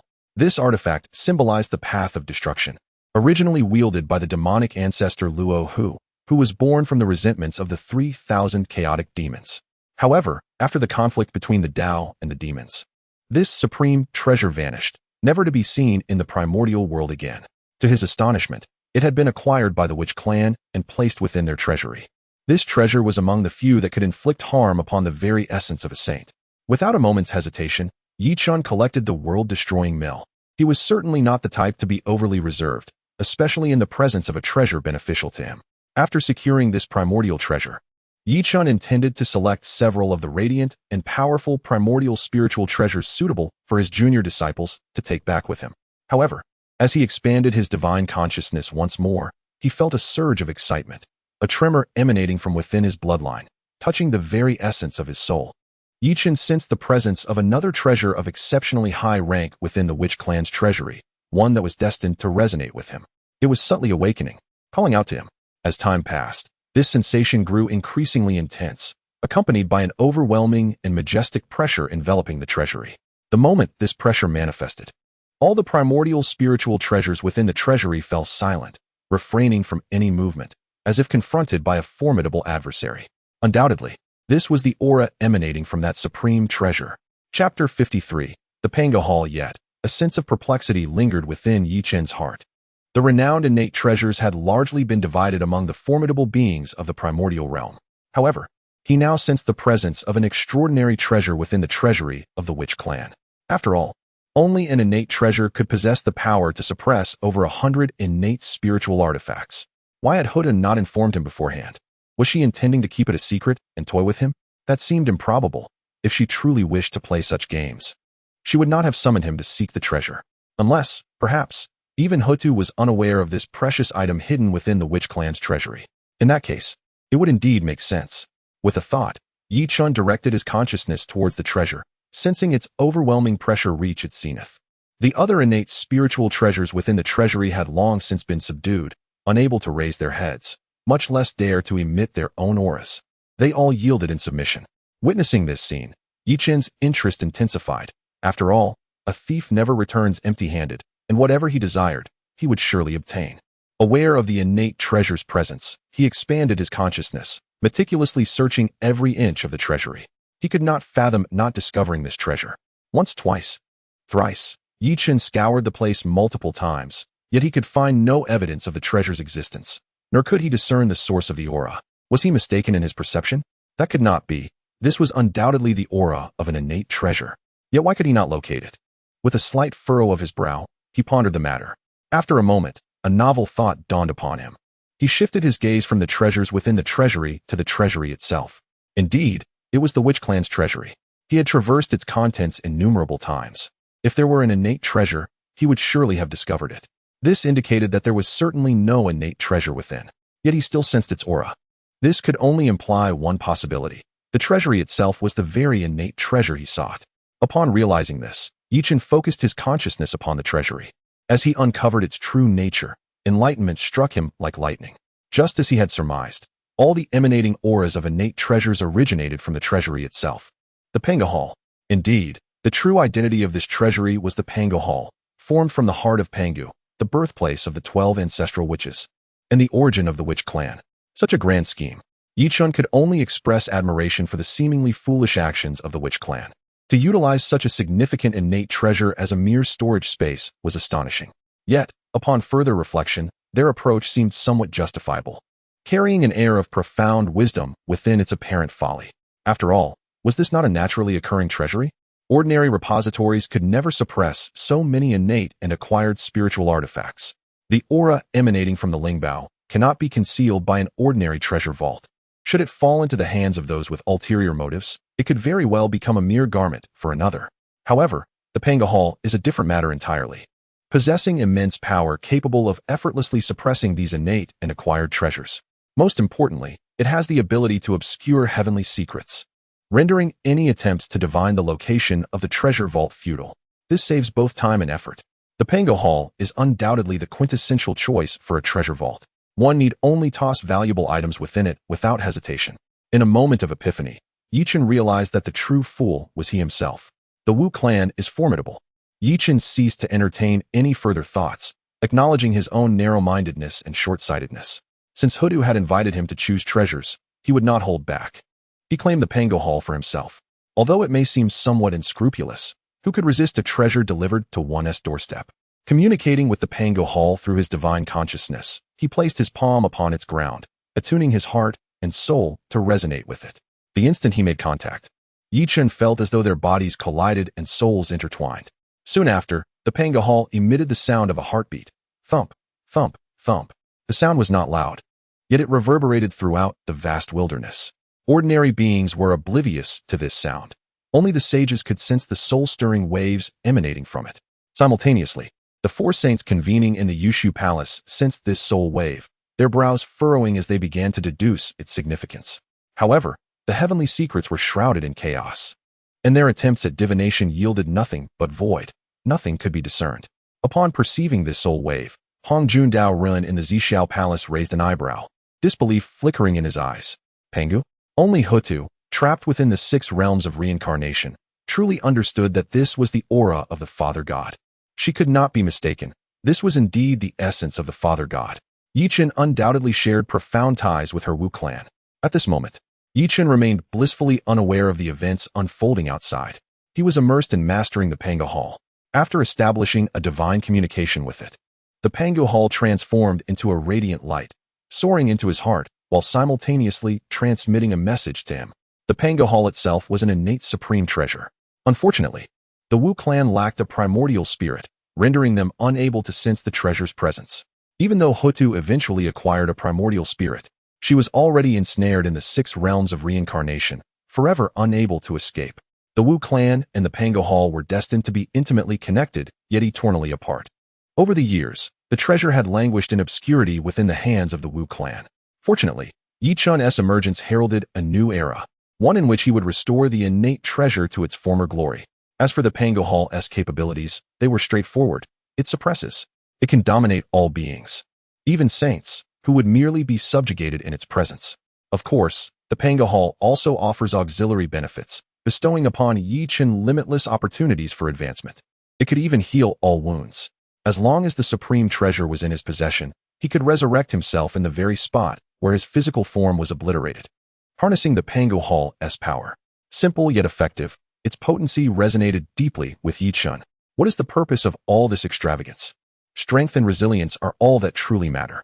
After comprehending the capabilities of the Pangu Palace, Chen exhaled deeply. However, he soon sensed that something was amiss. As his lips involuntarily twitched, it seemed he possessed an innate ability for plundering. The Primordial, the Supreme Laozi, and the Zuni and Jane. These were treasures he had actively seized. Yet, as for the treasures of the Witch clan, he had no intention of plundering. He merely wished to bring back some treasures for his junior disciples. But now, it appeared he had taken everything without exception. Treasures? Apologies, but I have taken the entire nest. Currently, he and Hutu shared a cooperative relationship, and Hutu harbored a sense of affection towards him. Thus, it was imperative to clarify this matter with Hutu to prevent any misunderstandings from arising between them. Chapter 54. Let us try again after all. Hutu is not the primordial beginning. If one must copy, then so be it. Dignity must still be upheld. Moments later, Yi Chen's figure appeared before Hutu. Without waiting for Yi Chen to speak, Hutu approached him directly, her face alight with excitement. Yi Chen, my friend, were your gains from the treasure vault satisfactory? Observing the fervor in Hutu's eyes, Yi Chen's lips twitched slightly. It seemed as though she was insistently urging him to share his spoils. Ah, Hutu, I am quite pleased with my acquisitions this time, and I am grateful for your generous offerings. However, noticing Yi Chen's somewhat bashful demeanor, Hutu furrowed her brow, a flicker of confusion crossing her face. Could it be that something had occurred within the treasure vault? That should not be the case. The vault is the Panga Temple, forged from the heart of the Father God, with unparalleled defenses that suppress the ages. Without the bloodline of my witch clan, even a saint would be unable to breach it. Moreover, they should not have been able to deduce the vault's location, so what could possibly have gone amiss? As Yi Chen merely offered a cough, Hutu found herself lost in her own thoughts, muttering to herself. Yet from her murmurs, Yi Chen discerned that the witch clan was not merely allowing the pearl to gather dust, but was, in fact, doing so intentionally. They were well aware that the treasure vault was the Panga Temple, intentionally utilizing it as such. Truly, they were lavish in their extravagance. Seeing Hutu still deep in contemplation, Yi Chen could not help but clear his throat. My dear Hutu, you have misunderstood. Upon hearing Yi Chen's voice, Hutu lifted her gaze, attentively awaiting his explanation. There has been no calamity within the vault. Rather, in an unfortunate mishap, I inadvertently brought the vault itself to light. Yi Chen scratched his head in embarrassment, then extended his hand, revealing the Panga Temple that he had merely refined, now floating in her palm. It is indeed the Panga Temple, Yi Chen affirmed. The aura of the Father God could be distinctly felt emanating from it. Yet, she still appeared somewhat incredulous.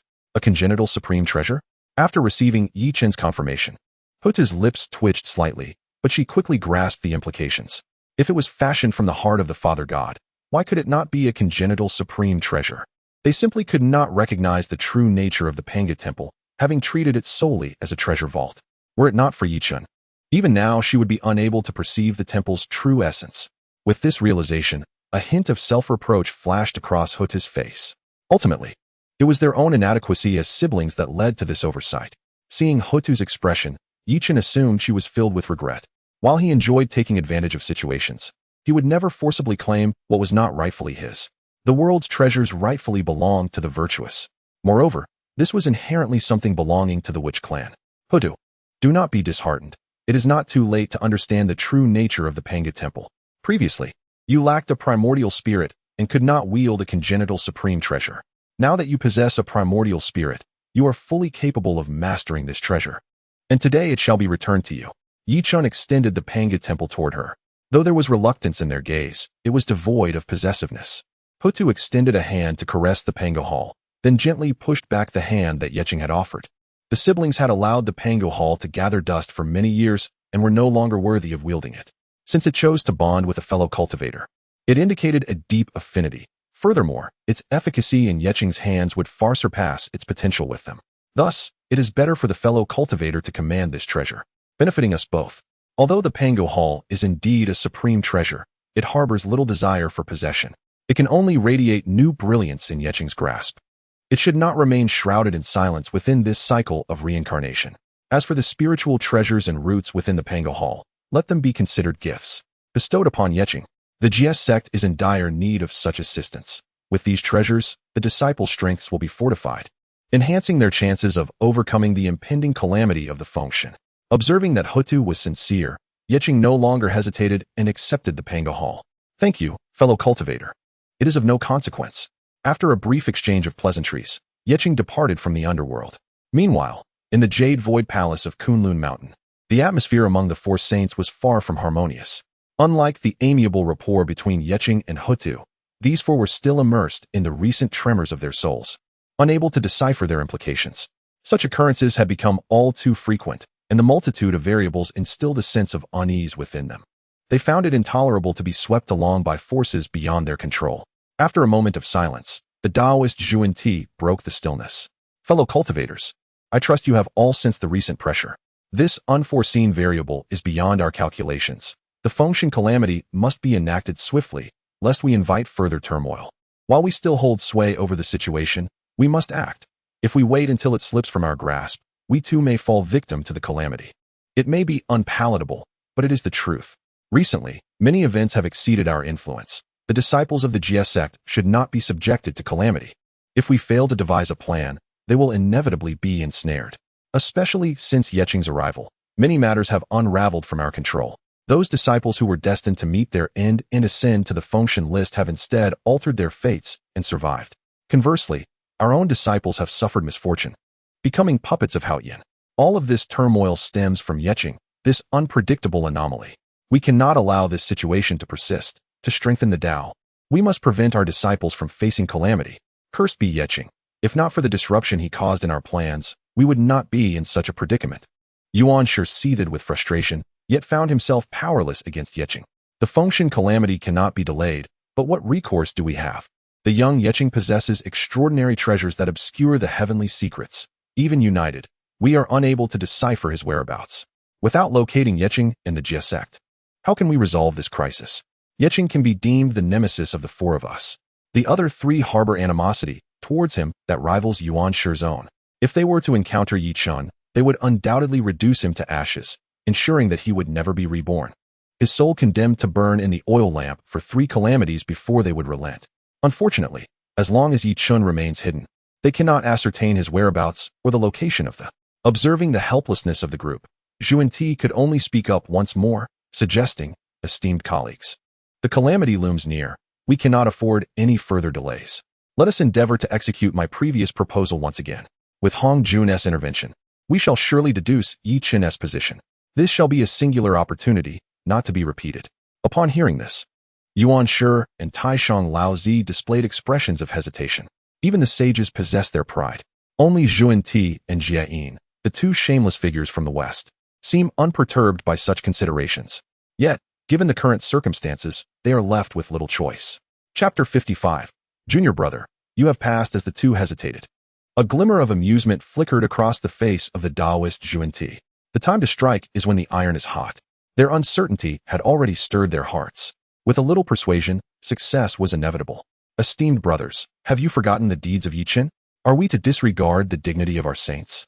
If you can swallow your pride, then there is nothing more to discuss. I shall personally venture to the 33 heavens to beseech our ancestor for assistance. Should I locate the position of the, I kindly request you refrain from intervening. This was a clear intent to exclude them. Their simmering anger towards Yi Chen had long been concealed within.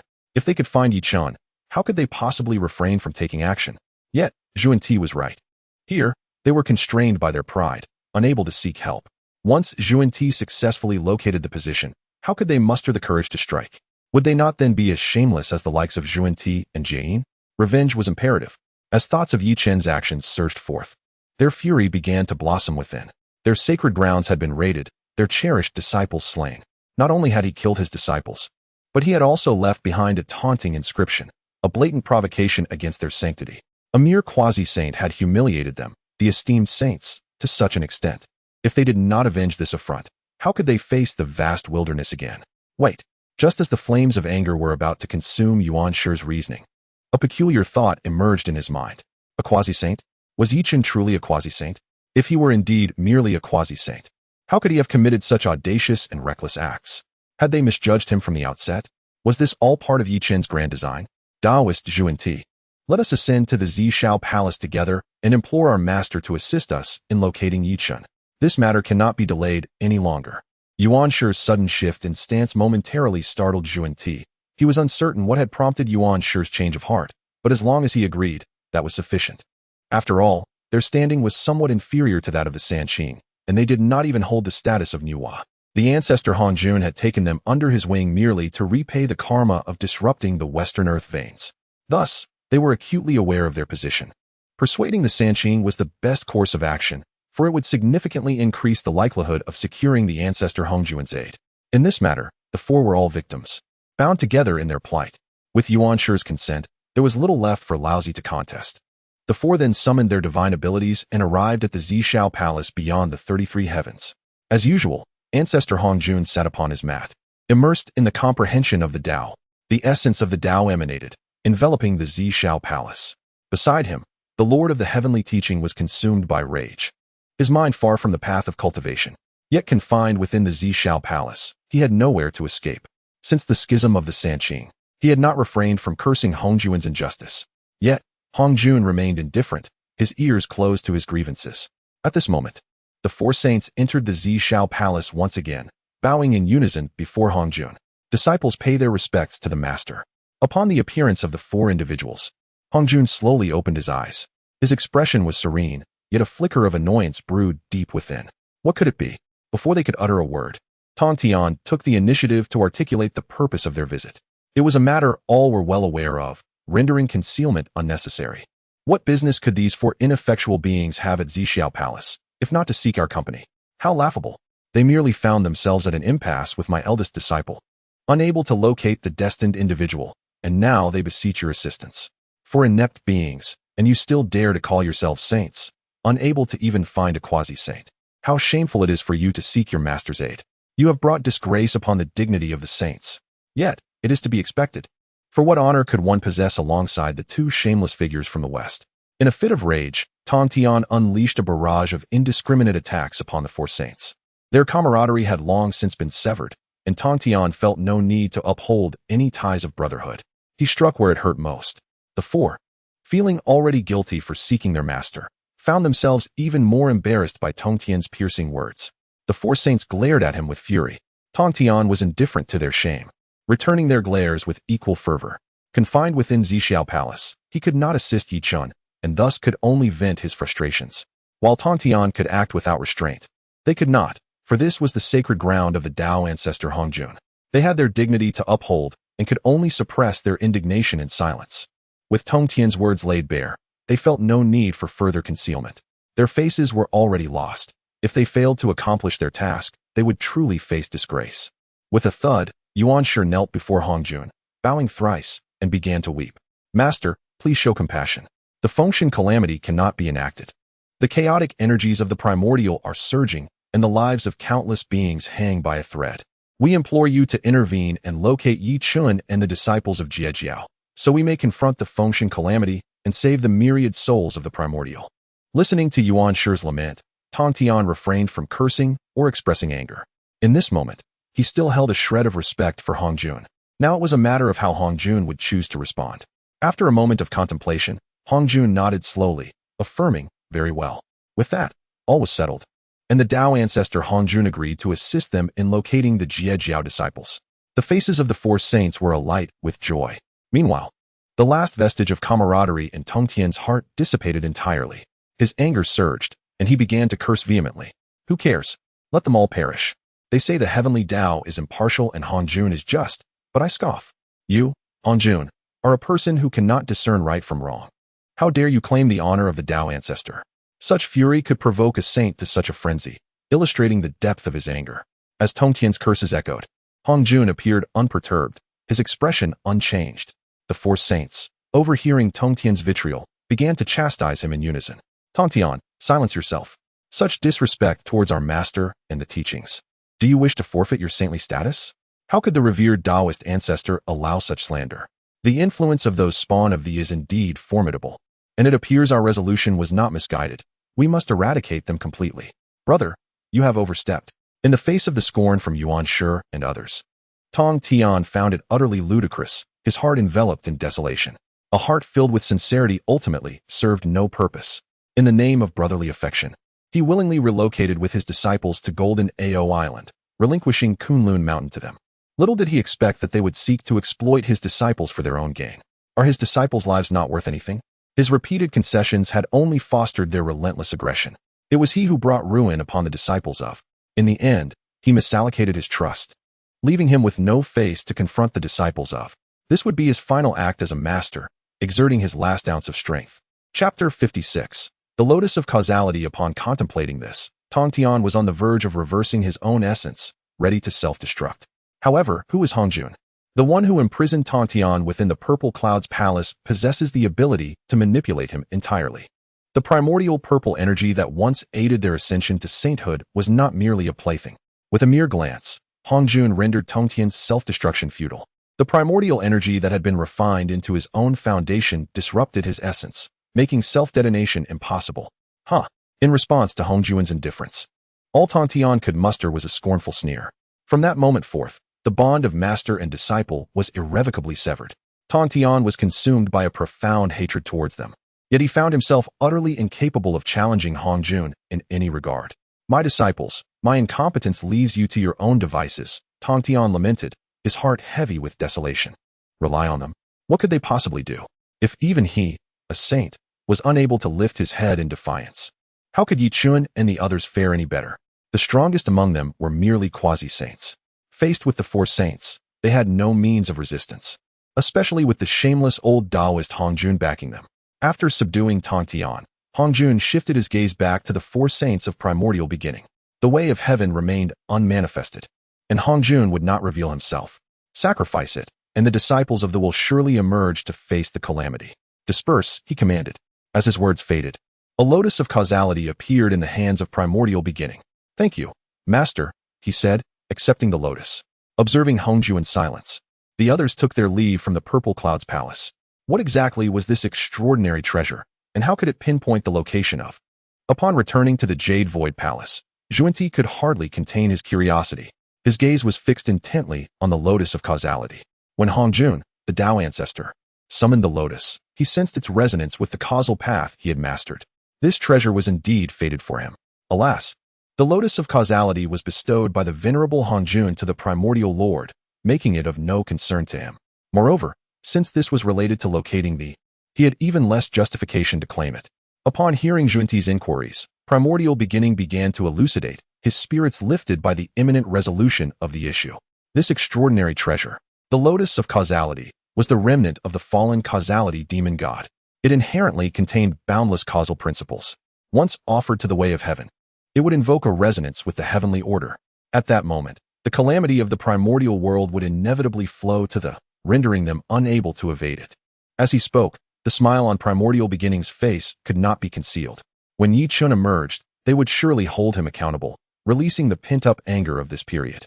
Yi Chun had become their nightmare. Unless they dealt with him, they could not find peace in comprehending the great Tao. What if they chose to endure the calamity without resistance? If they did not confront it, they would be ensnared by calamity and entangled in causality, hindering their cultivation progress, and perhaps even risking falling into madness during their training. In discerning the weight of choices, they understood how to select wisely. Emerging to face the calamity, they ultimately became souls inscribed upon the divine list, grasping a slender thread of survival. The causal lotus of fate resolved their greatest dilemma for the disciples of the evasion of this tribulation was no longer an option. The paramount victor of this divine calamity was none other than the primordial supreme being. With the exclusion of his would surely flourish. There was no need for concern regarding his elder brother, the supreme old one, as he had but a single disciple, Xuandu. As for the likes of Xuanti and Jie, he held them in even lower regard. These two lacked a solid foundation, and their Western teachings thrived in a harsh, desolate land. Only he possessed the fortuitous alignment of time, place, and people, standing as the ultimate champion of this tribulation. Should victory be attained, the benefits would be inconceivable. Xuanti harbored a deep envy, were the causal lotus of fate to be bestowed upon him. He would achieve unparalleled advancement. Alas, it now served as a tribute to the way of heaven. "Brother Tao," he urged, "let us not dawdle. We must sacrifice the causal lotus of fate and ascertain the location of lest we prolong this nightmarish ordeal." Yet, the primordial supreme being felt a greater urgency than any of them. His animosity towards Yi Chun ran deep, and he awaited the moment to unearth him, intent on dismembering him. Without further delay, he commanded his disciples to construct a sacrificial altar to the heavens. The primordial supreme being himself presided over the ritual, offering the causal lotus to the way of heaven. Meanwhile, Yi Chun had already returned to Golden Ao Island. With his prowess, he moved undetected. Aside from Hutu, no one knew he had secured the Pango Hall. His return allowed him to fully refine it, providing him with substantial confidence in confronting the four saints. As for permanently retreating from the world, that was utterly impossible. He merely sought to delay, avoiding direct confrontation with the four saints. They had plundered the Four Saints' domain, and he did not believe they would let him off so easily. He presumed these individuals would inevitably seek assistance from the venerable Hongjun. After all, during this divine calamity, they still required the disciples of the to face their fate. Previously, he had been too weak to emerge from seclusion, concealing the location of Golden Ao Island. Now, having attained the saintly fruit of the great Tao, his cultivation had reached the realm of the three heavens of Hunyuan. Not to mention, his comprehension of the way of strength could amplify his combat prowess exponentially. Coupled with numerous magical artifacts, once he refined the Pango Hall, he would possess the strength to contend with the Four Saints. The way of heaven endures, and the saints do not perish. Even if they anchored their primordial spirits within the way of heaven, they would find themselves powerless before the Pango Hall. No matter how strong they were, the Pango Hall would suppress them directly. In a one-on-one confrontation with the Four Saints, he could scarcely conceive of how he might be defeated. The God-slaying spear, the four swords of extermination, the extermination array diagram, the chaos pearl, the chaos green lotus Tao, and the world-destroying great millstone. Casting aside all distractions, Chen closed his eyes and began his retreat to refine the Pango Hall. There were no obstacles, no difficulties. The Pango Hall had already acknowledged him as its master, opening all divine constraints for his refining. It even collaborated with him in the process, eager that he might fully master it. At this moment, if the other formidable beings of the primordial realm were to behold Chen, they would undoubtedly be consumed by envy. The treasures they refine require the expenditure of countless epochs. If they are to handle innate supreme treasures, it may even take them several eons to accomplish such a feat. Yet, for Chen, the process appeared remarkably effortless. He refined the supreme treasure alongside it with ease. Truly, it is a case of comparison that breeds despair. As time swiftly flowed by, with the assistance of the Pangu Palace, Chen soon mastered all the innate divine prohibitions within the palace and completely refined them. Thump, thump, thump, thump. Accompanied by the rhythmic beating of his heart, the Pangu Palace transformed into a stream of radiant light, seamlessly merging with his heart. Previously, during the initial rough refinement, he had not perceived the wondrous attributes of the Pangu Palace. Now, having fully refined it, he discovered that the Pangu Palace possessed the extraordinary capability to purify magical energy. Chapter 57. The invasion of the Qi of robbery. The mana, which had already been refined to its utmost limits, underwent yet another enhancement in purity after being forged within the Pango Hall. Observing the chaotic, golden mana radiating from within him, a smile inevitably graced Chen's face. Upon completely refining the Pango Hall, he began to take stock of the treasures it contained. To his astonishment, the 12 capitals of the Heavenly God's banner was among the items housed within the Pango Hall. The sight of the 12 capitals of the Heavenly God's banner filled Chen's eyes with delight. While this set of shamanic artifacts may not have been widely renowned, its power was nonetheless legendary within the primordial realm, particularly due to the formidable 12 capitals of the Heavenly God's grand formation it could create. This formation, crafted by the 12 ancestral witches, had the capability to summon the true essence of Panga's apparition for battle. Alas, with the demise of the ancestral witches, only the Earth Mother remained, trapped in the cycle of reincarnation, leading to the formation's dissipation from the primordial realm. The predecessors truly had the foresight to consider their descendants. As he examined the 12 capitals of the Heavenly God's banner, he discovered that it contained 3 drops of the heart's blood from the 12 ancestral witches. With the essence of the ancestral witches present, even without their direct intervention, others could still invoke the 12 capitals of the Heavenly God's grand formation.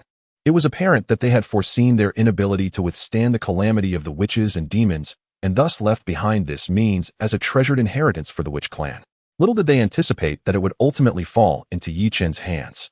For others, the inability to wield it due to lacking the witch bloodline would be a hindrance. However, Chen was different, as the true body of the chaos demon god, having absorbed the essence of Pangu. His bloodline was even more potent than that of the ancestral witches. His command over this formation would surpass even that of the 12 ancestral witches themselves. With mastery over this formation, Chen had certainly accomplished a significant bond. The primordial universe star formation, the 12 capitals of the Heavenly God's grand formation, and the extermination of Immortal's grand formation were all now within his control. Possessing these 3 formidable formations, he could single-handedly confront the likes of Junni and Jane. The greater the number of trump cards, the more confidence he possessed. Even if the 4 saints were to unite, they would find themselves utterly powerless against him. Meanwhile, as Chen refined the Pango Hall, Yuan Shi and the others completed their preparations for the heavenly sacrifice. Holding the lotus of causality, They ascended the altar step by step. With each stride, the aura of fortune surrounding them intensified. Upon reaching the pinnacle, a divine dragon of fortune coiled around Yuan Shi. This dragon embodied both his personal fortune and that of the Chen sect. Yet, compared to the divine dragon at its zenith, the present incarnation appeared notably diminished.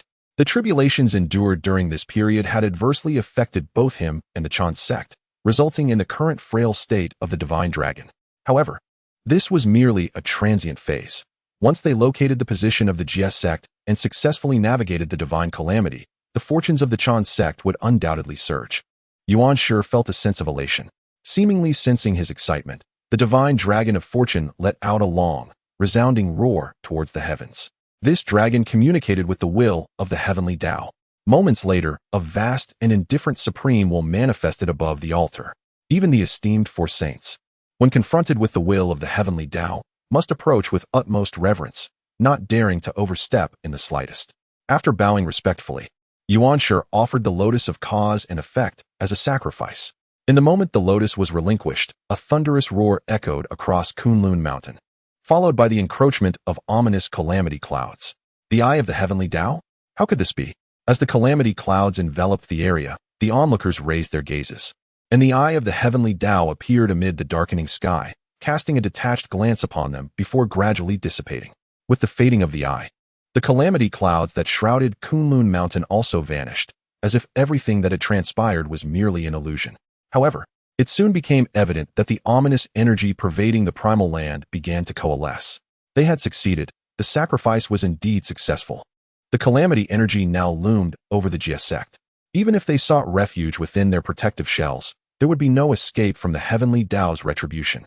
When they could no longer withstand the torment of the calamity energy, they would inevitably be drawn forth from their shells to face their fate.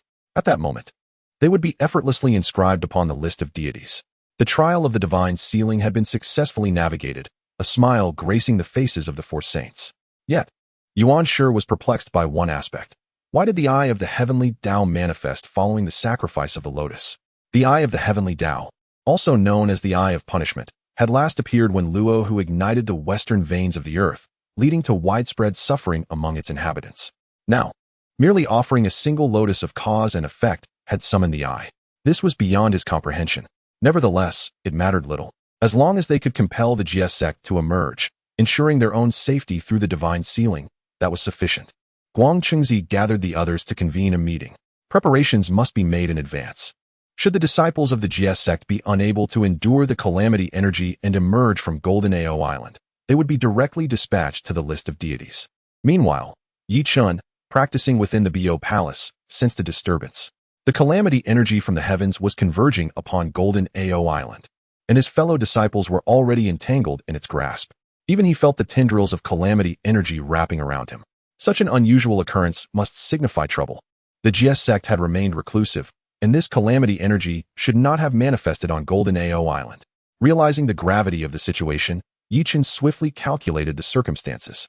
In his mind's eye, he envisioned the scene of their sacrifice of the lotus of cause and effect atop Kunlun Mountain. Despite his meticulous planning, he had not anticipated that Yuan Shi and the others would resort to such desperate measures. The esteemed Hongjun Daozu was no benevolent figure, and it seemed he had employed this cunning stratagem to assist them. Together, they sought to devour the Jie Sect, determined to compel his disciples to confront their calamity and be inscribed upon the list of deities. As the steward of the Jie Sect, Yi Chun would not remain idle. Everyone, gather at Bo Palace, he announced, his voice gently resonating, awakening the others without causing them distress. This call, as soothing as flowing water, was not without purpose. It signaled the occurrence of significant events. While others may not sense the urgency, the Taoist master of treasures could perceive it clearly. Just moments ago, they found themselves unexpectedly entwined with the ominous aura of calamity. Having secluded themselves on Golden Ao Island, their sudden entanglement with such malevolence could only be attributed to the mischief of the four saints. Were they intent on plunging my sect into an abyss of despair? The expression on Duobao Daoist's face was rather grim as he concluded his meditation and hastened towards the Bo Palace. In a mere instant, all members of the sect congregated at the Bo Palace. Upon seeing Yi Chun, they collectively bowed in reverence. Their respect for Yi Chun was genuine, stemming from the invaluable teachings he had imparted over the millennium. Although he bore the title of senior brother, he fulfilled the responsibilities of a master. In their hearts, Yi Chen's stature was akin to that of Tongtian, perhaps even surpassing it. Chapter 58. The plunder of the house of Hongjun. After all, Tongtian only allows them to endure in the face of adversity, and they have suffered countless grievances at the hands of the disciples of the Chen sect. Yet, the eldest senior brother leads them in retaliation, even daring to pillage the homes of the four saints. Although they are currently confined in seclusion, their pent-up anger has been thoroughly vented, bringing clarity to their Dao hearts and significantly aiding their personal growth. However, they ponder when such an opportunity might arise again. As for the saints, they can be plundered at will. Upon hearing their voices, Yi Chen gradually opened his eyes, a flicker of Dao rhythm passing through them. He surveyed his surroundings, genuinely pleased with their progress. It appears that his teachings have indeed borne fruit. The Turtle Spirit Holy Mother, the Wudong Holy Mother, and the Golden Spirit Holy Mother have all broken through to the quasi-saint realm. While they may still possess some residual instability, it merely requires consolidation. Since Yi Chen assumed control of the Jie Sect, it has been flourishing, now boasting 5 quasi-saint powerhouses, with an even greater number of great Luo Golden Immortals. Compared to the Chen sect, their strength has multiplied beyond measure, as the most formidable under Yuan Shi is merely the 12 Golden Immortals, who are simply 12 great Luo Golden Immortals. Profound blessings? Egg-born wet transformation? Truly laughable. Eldest senior brother, you summoned us here for a significant reason, inquired Daobao Daoist. Yi Chen returned his gaze, a serene smile gracing his features. I believe you may have sensed it to some extent. The emergence of calamity energy on Jineo Island has entwined around you like delicate threads. Had Yi Chen not spoken, they would have remained oblivious. Yet, upon deep reflection, they realized the truth of his words. What is happening? Why has calamity energy appeared on the island? Eldest senior brother, what is the situation? Observing the panicked expressions of the crowd, Yi Chen calmly gestured for silence. Their restlessness was swiftly quelled by his composed demeanor. The appearance of calamity energy is entirely thanks to our esteemed master uncle. Fearing that we would indulge in seclusion and leisure, they have resorted to every means to compel us out of our retreat. As for their intentions, they are quite simple. They wish to use your lives to fill the ranks of the Fengshen Bang, shielding their disciples from disaster. The group already harbored disdain for the Chen sect, having endured years of scorn from its disciples. They never anticipated that even in their seclusion, they would still be subjected to the machinations of the Chen sect. A burning rage ignited within them, an infinite fury consuming their hearts. If only they were not outmatched by Yuan Shi, they would surely confront him, demanding answers. Eldest senior brother, how shall we respond to the relentless targeting by second master uncle and the others? With calamity energy entwined around us, we can no longer cultivate in peace. Should we attempt to force our cultivation, we risk only the possibility of falling into madness and death. Yuan Shi and the others harbor this very mindset, hoping to leverage this situation to drive them out. It seems they possess no better option than to emerge and confront the impending calamity.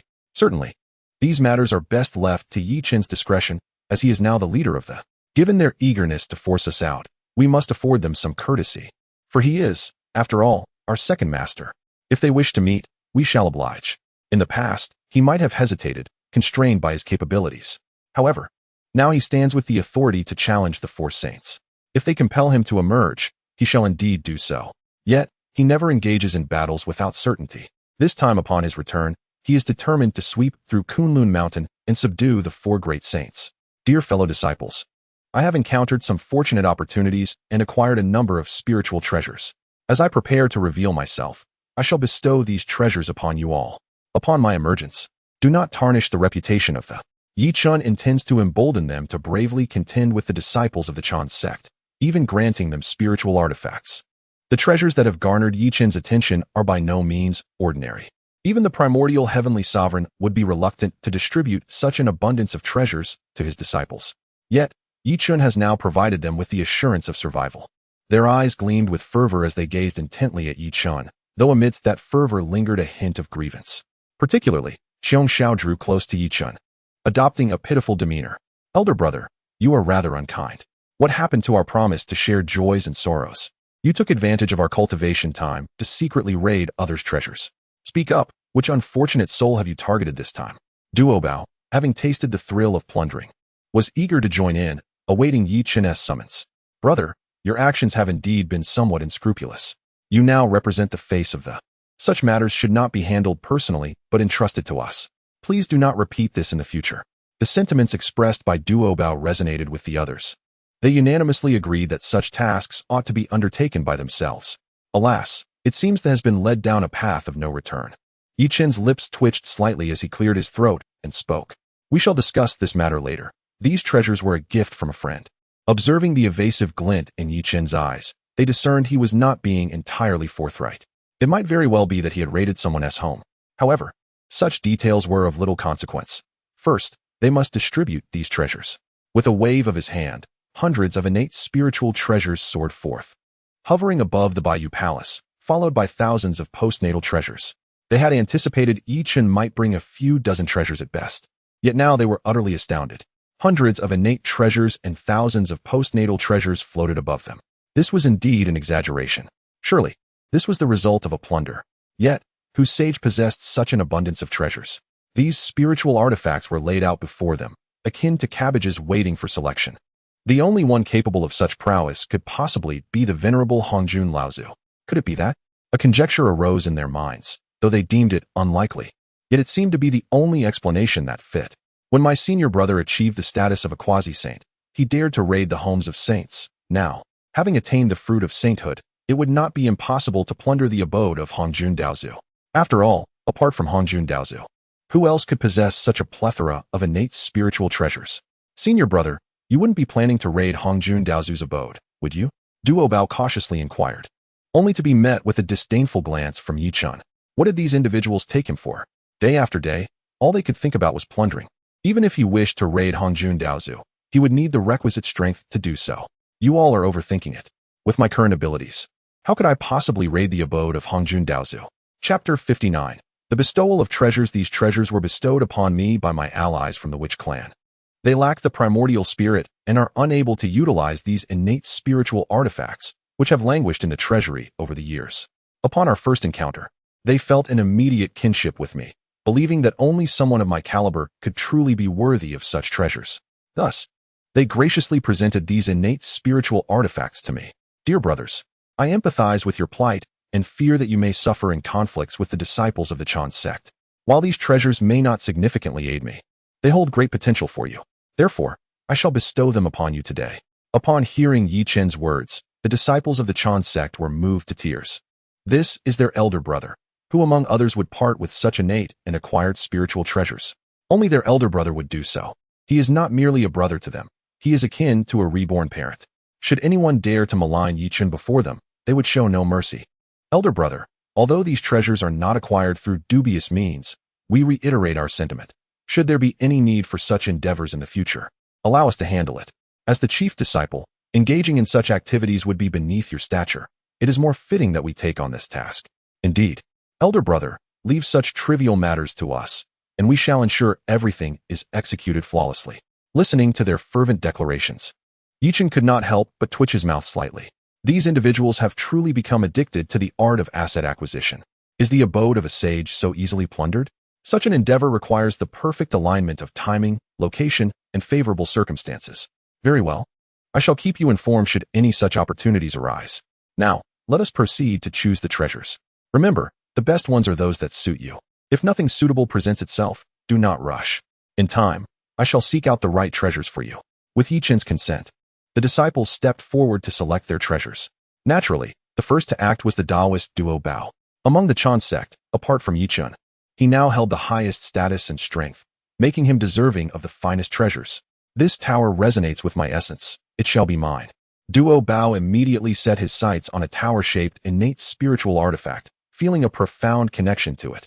After Duo Bao made his selection, the others began to choose their preferred treasures in turn. Before long, the spiritual artifacts hovering above the Bayou Palace were entirely claimed. Treasures only reveal their true value when wielded by individuals. Left in a treasury, they remained mere lifeless objects. With the Witch clan nearly obliterated, these treasures remained in the treasury, ultimately benefiting him.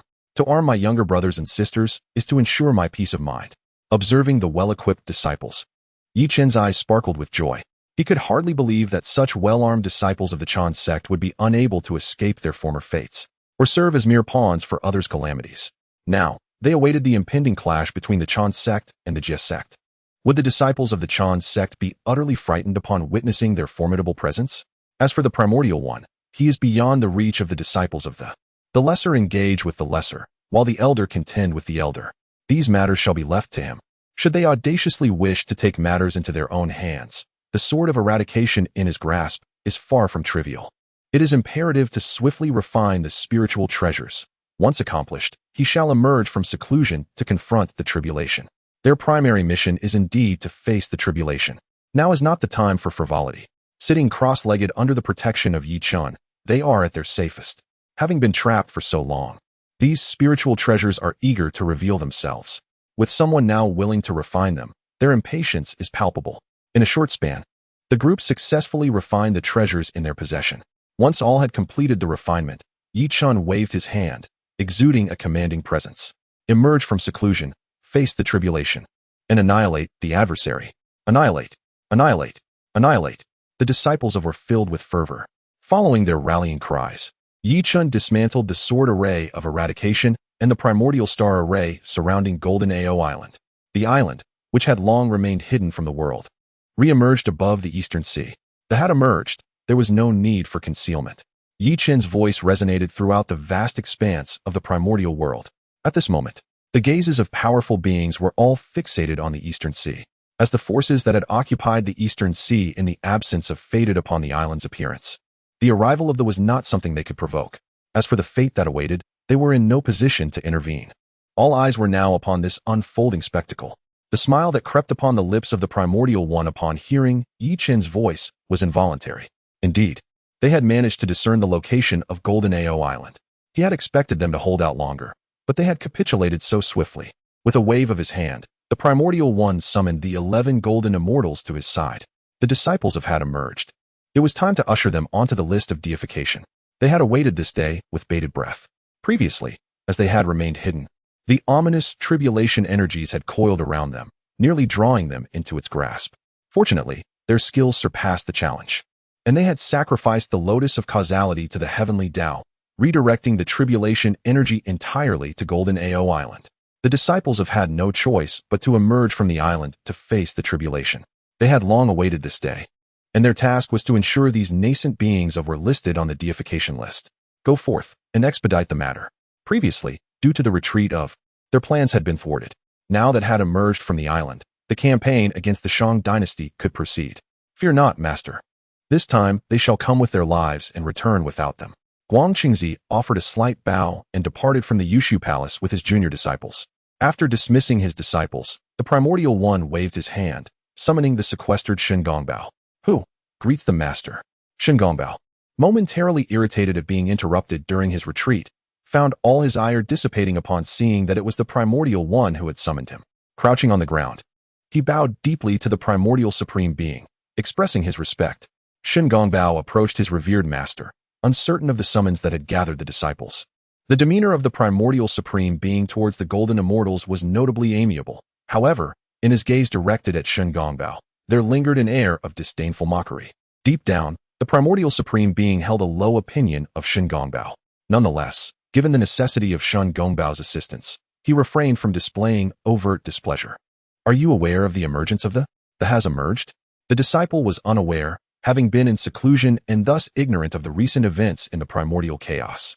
Now that the disciples of the have indeed come forth, and given your favorable relation with them, I have summoned you today with the hope that you might leverage this connection to entangle them within the mire of the Shang and Zhou dynasties. Can you accomplish this task? Chapter 60. Scheming against Wenzhong. In a moment of contemplation, Shen Gongbao found himself ensnared in thought. The primordial celestial sovereign aimed to exploit his connection with compelling the disciples to face the impending calamity. This task was not beyond his capabilities yet. What? Do you hesitate to assist your fellow brothers in overcoming their tribulations? The expression of the primordial celestial sovereign turned frosty, his gaze towards Shen Gongbao growing increasingly menacing. Indeed, he was a creature of lowly birth, unworthy of the mantle he bore. Failing to accomplish even this simple task rendered him no different from the useless. I dare not refuse.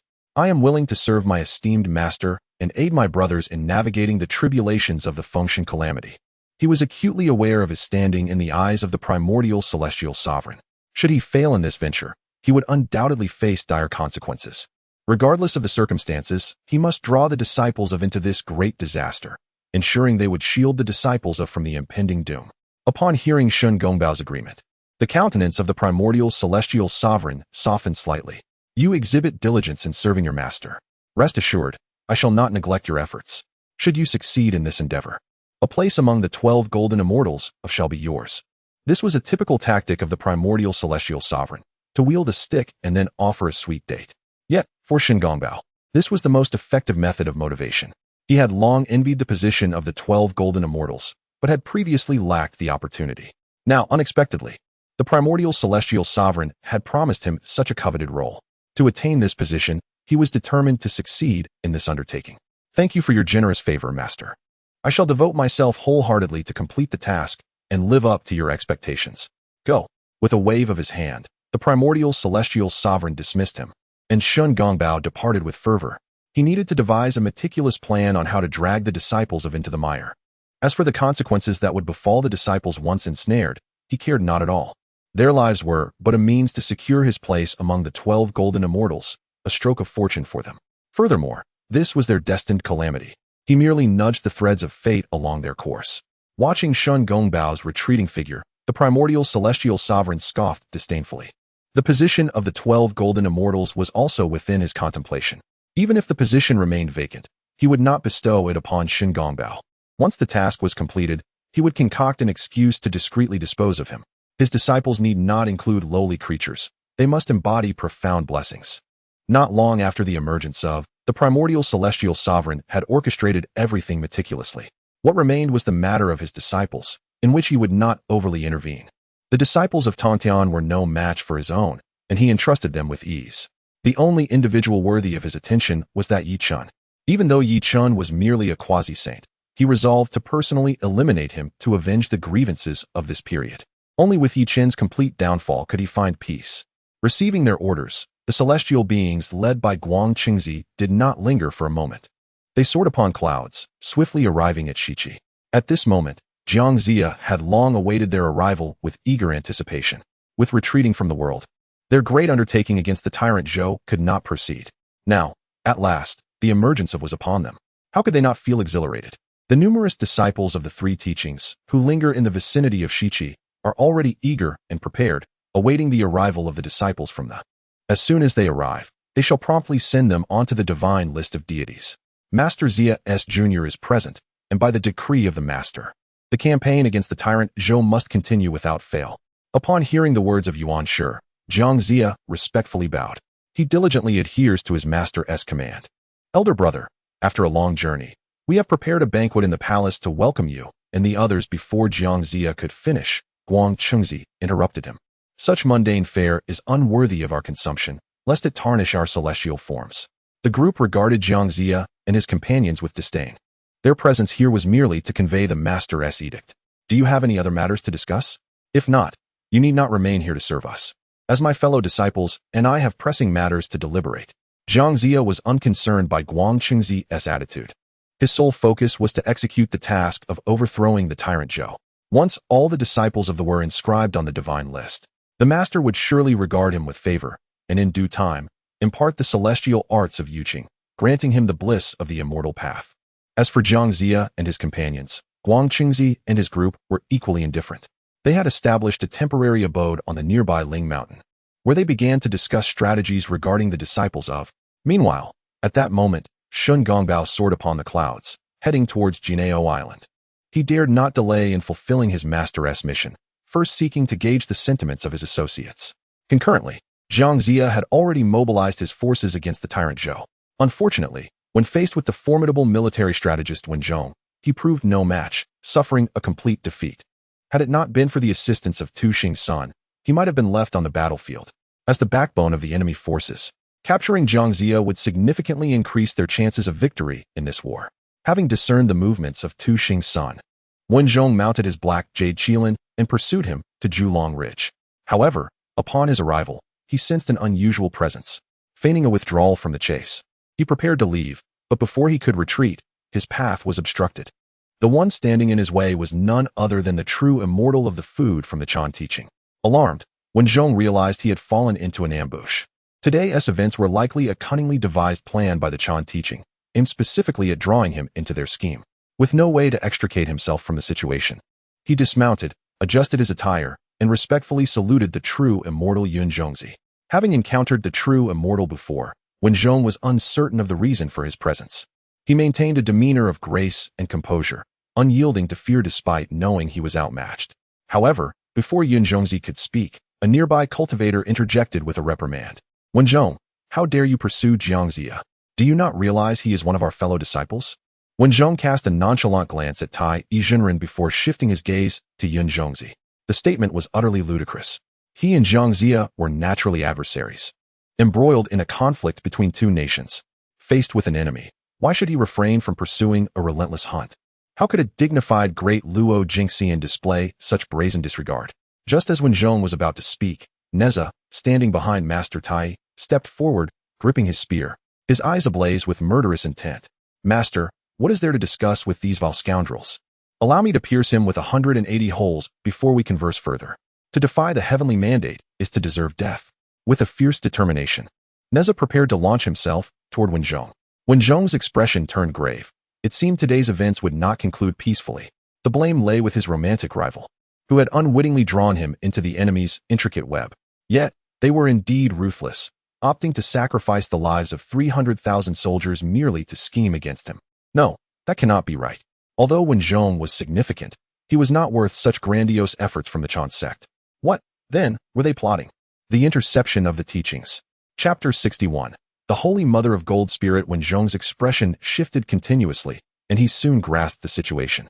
The ploy of luring him with 300,000 was not aimed at him, but rather intended to draw out the disciples of the Jie Jiao behind him. From Wen Zhong's demeanor, they understood that he had discerned the underlying issue. Nevertheless, it was of no consequence. They did not need to concern themselves with such trifles. Their sole objective was to ensnare Wen Zhong in their trap and await the Jie Jiao disciples to arrive one by one. Would Jie Jiao fall for their ruse? That was beyond question. The disciples of Jie Jiao were known for their camaraderie. If they were to learn of Wen Zhong's peril, they would undoubtedly intervene. Moreover, they had taken double precautions. Shen Gongbao should have already made his way to Jie Jiao. With this dual approach, it was impossible for the Jie Jiao disciples to remain oblivious to the trap. While the method was simple, it proved remarkably effective, particularly against the Jie Jiao disciples. They had previously employed this strategy to eliminate the 4 saints of Nine Dragon Island and Zhao Gongming among other Jie Jiao immortals. When dealing with those of Jie Jiao, known for their naivety, this tactic had repeatedly yielded success. Observing their smug expressions, Wen Zhong felt a weight in his heart. Having already unraveled their intentions, he resolved not to let them succeed easily. The death of Zhao Gongming had already burdened him with guilt. He could not allow other Jie Jiao brethren to fall into the enemy's trap. With a plan forming in his mind, he decided to attempt an escape from this place. If he failed to flee, he would choose to die with dignity, refusing to let his actions endanger his fellow disciples.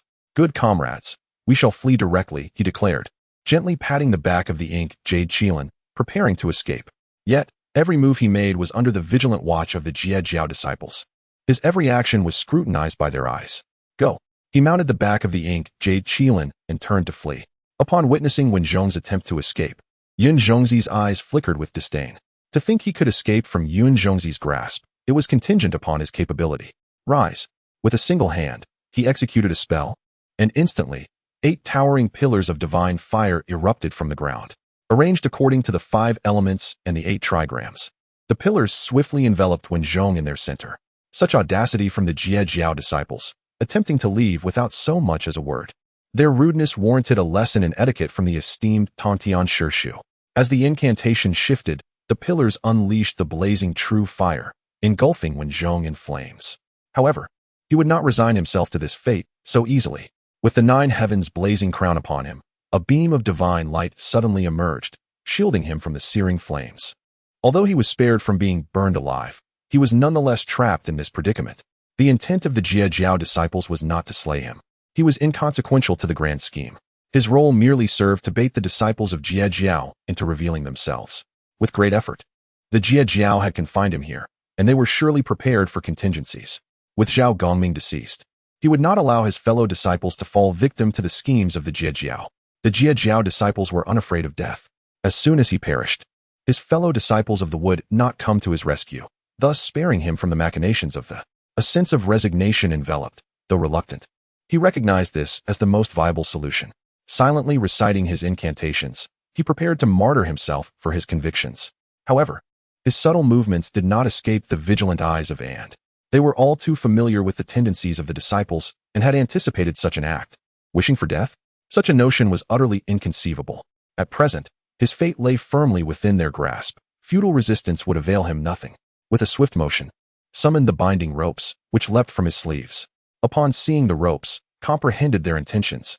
The facade had been shattered. There was no longer a need for pretense. Today, even in death, he would not tarnish the dignity of his, denying them any opportunity to react. He immediately relinquished the protection of the 9 heavens blazing crown and charged toward the divine fire pillar. The audacity of this man, willingly embracing his demise, stirred a sense of vexation within.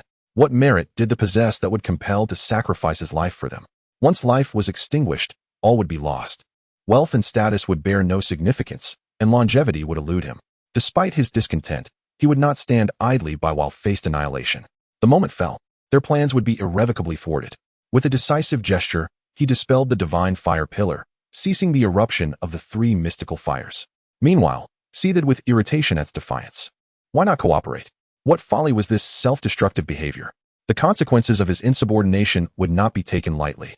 All was for the sake of thee and the countless beings of the primordial wilderness. Since you are so obstinate, I shall bind your essence and sever your limbs. We require but a bait to lure thee into our trap. This is merely a punishment for your disobedience. With sword in hand, approached, poised to execute the severing of limbs and the binding of his essence. At this juncture, had relinquished all hope. In the face of, and he was no match. And even death seemed a distant luxury. How dare you bully a disciple of the? Do you think us without protectors? A thunderous roar echoed from afar. Upon hearing the voice, and exchanged glances, devoid of fear and tinged with a hint of delight. Their scheme had borne fruit. The disciples had fallen into their trap. No. Master, a wave of panic washed over. While others may not discern the voice, he recognized it instantly. His master, the Holy Mother of Golden Spirit. He could not allow her to be implicated. It was imperative to shield her at all costs. With steely resolve, he declared, I shall fight you all to the death. In a desperate bid to ensure the safety of the Holy Mother, even considered self-detonation of his essence. Before he could make any move, the Holy Mother of Golden Spirit had already appeared by his side, firmly anchoring him in place. Foolish child, what are you intending to do? Master, I. Gazing into the Holy Mother's eyes, filled with concern, Wen Zhong found himself at a loss for words. Lowering his head, he was overwhelmed with remorse. I am sorry, Master. It is my arrogance that has brought trouble upon you. Before Wen Zhong could finish, the Holy Mother interrupted him. Foolish child, this matter does not concern you. It is merely the enmity between the 2 sects, and you are but an innocent bystander. In truth, it is I who has implicated you. However, rest assured, since I am here, I will ensure your safe passage. Her soothing words enveloped him like a gentle spring breeze, alleviating much of the guilt that lingered in Wen Zhong's heart under the Holy Mother's comforting presence. Chapter 62, sending Neza on his journey in a fleeting moment. The tender warmth transformed into an icy coldness as the gaze directed towards Yuan Zhongzi, and Tai Jinren brimmed with murderous intent. To conspire against my disciple, truly. They exemplify the ruthless nature of the disciples of the Chen sect, surpassing even our kind, who are born from eggs and dwell in the marshes, in their mercilessness. They stand worthy of their second master uncle's teachings. Once, on Kunlun Mountain, these individuals mercilessly mocked them. Yet now, their actions are even inferior to those of the disciples of the Jie Sect. Before Tai Jinren could utter a word, the Holy Mother of Golden Spirit interrupted.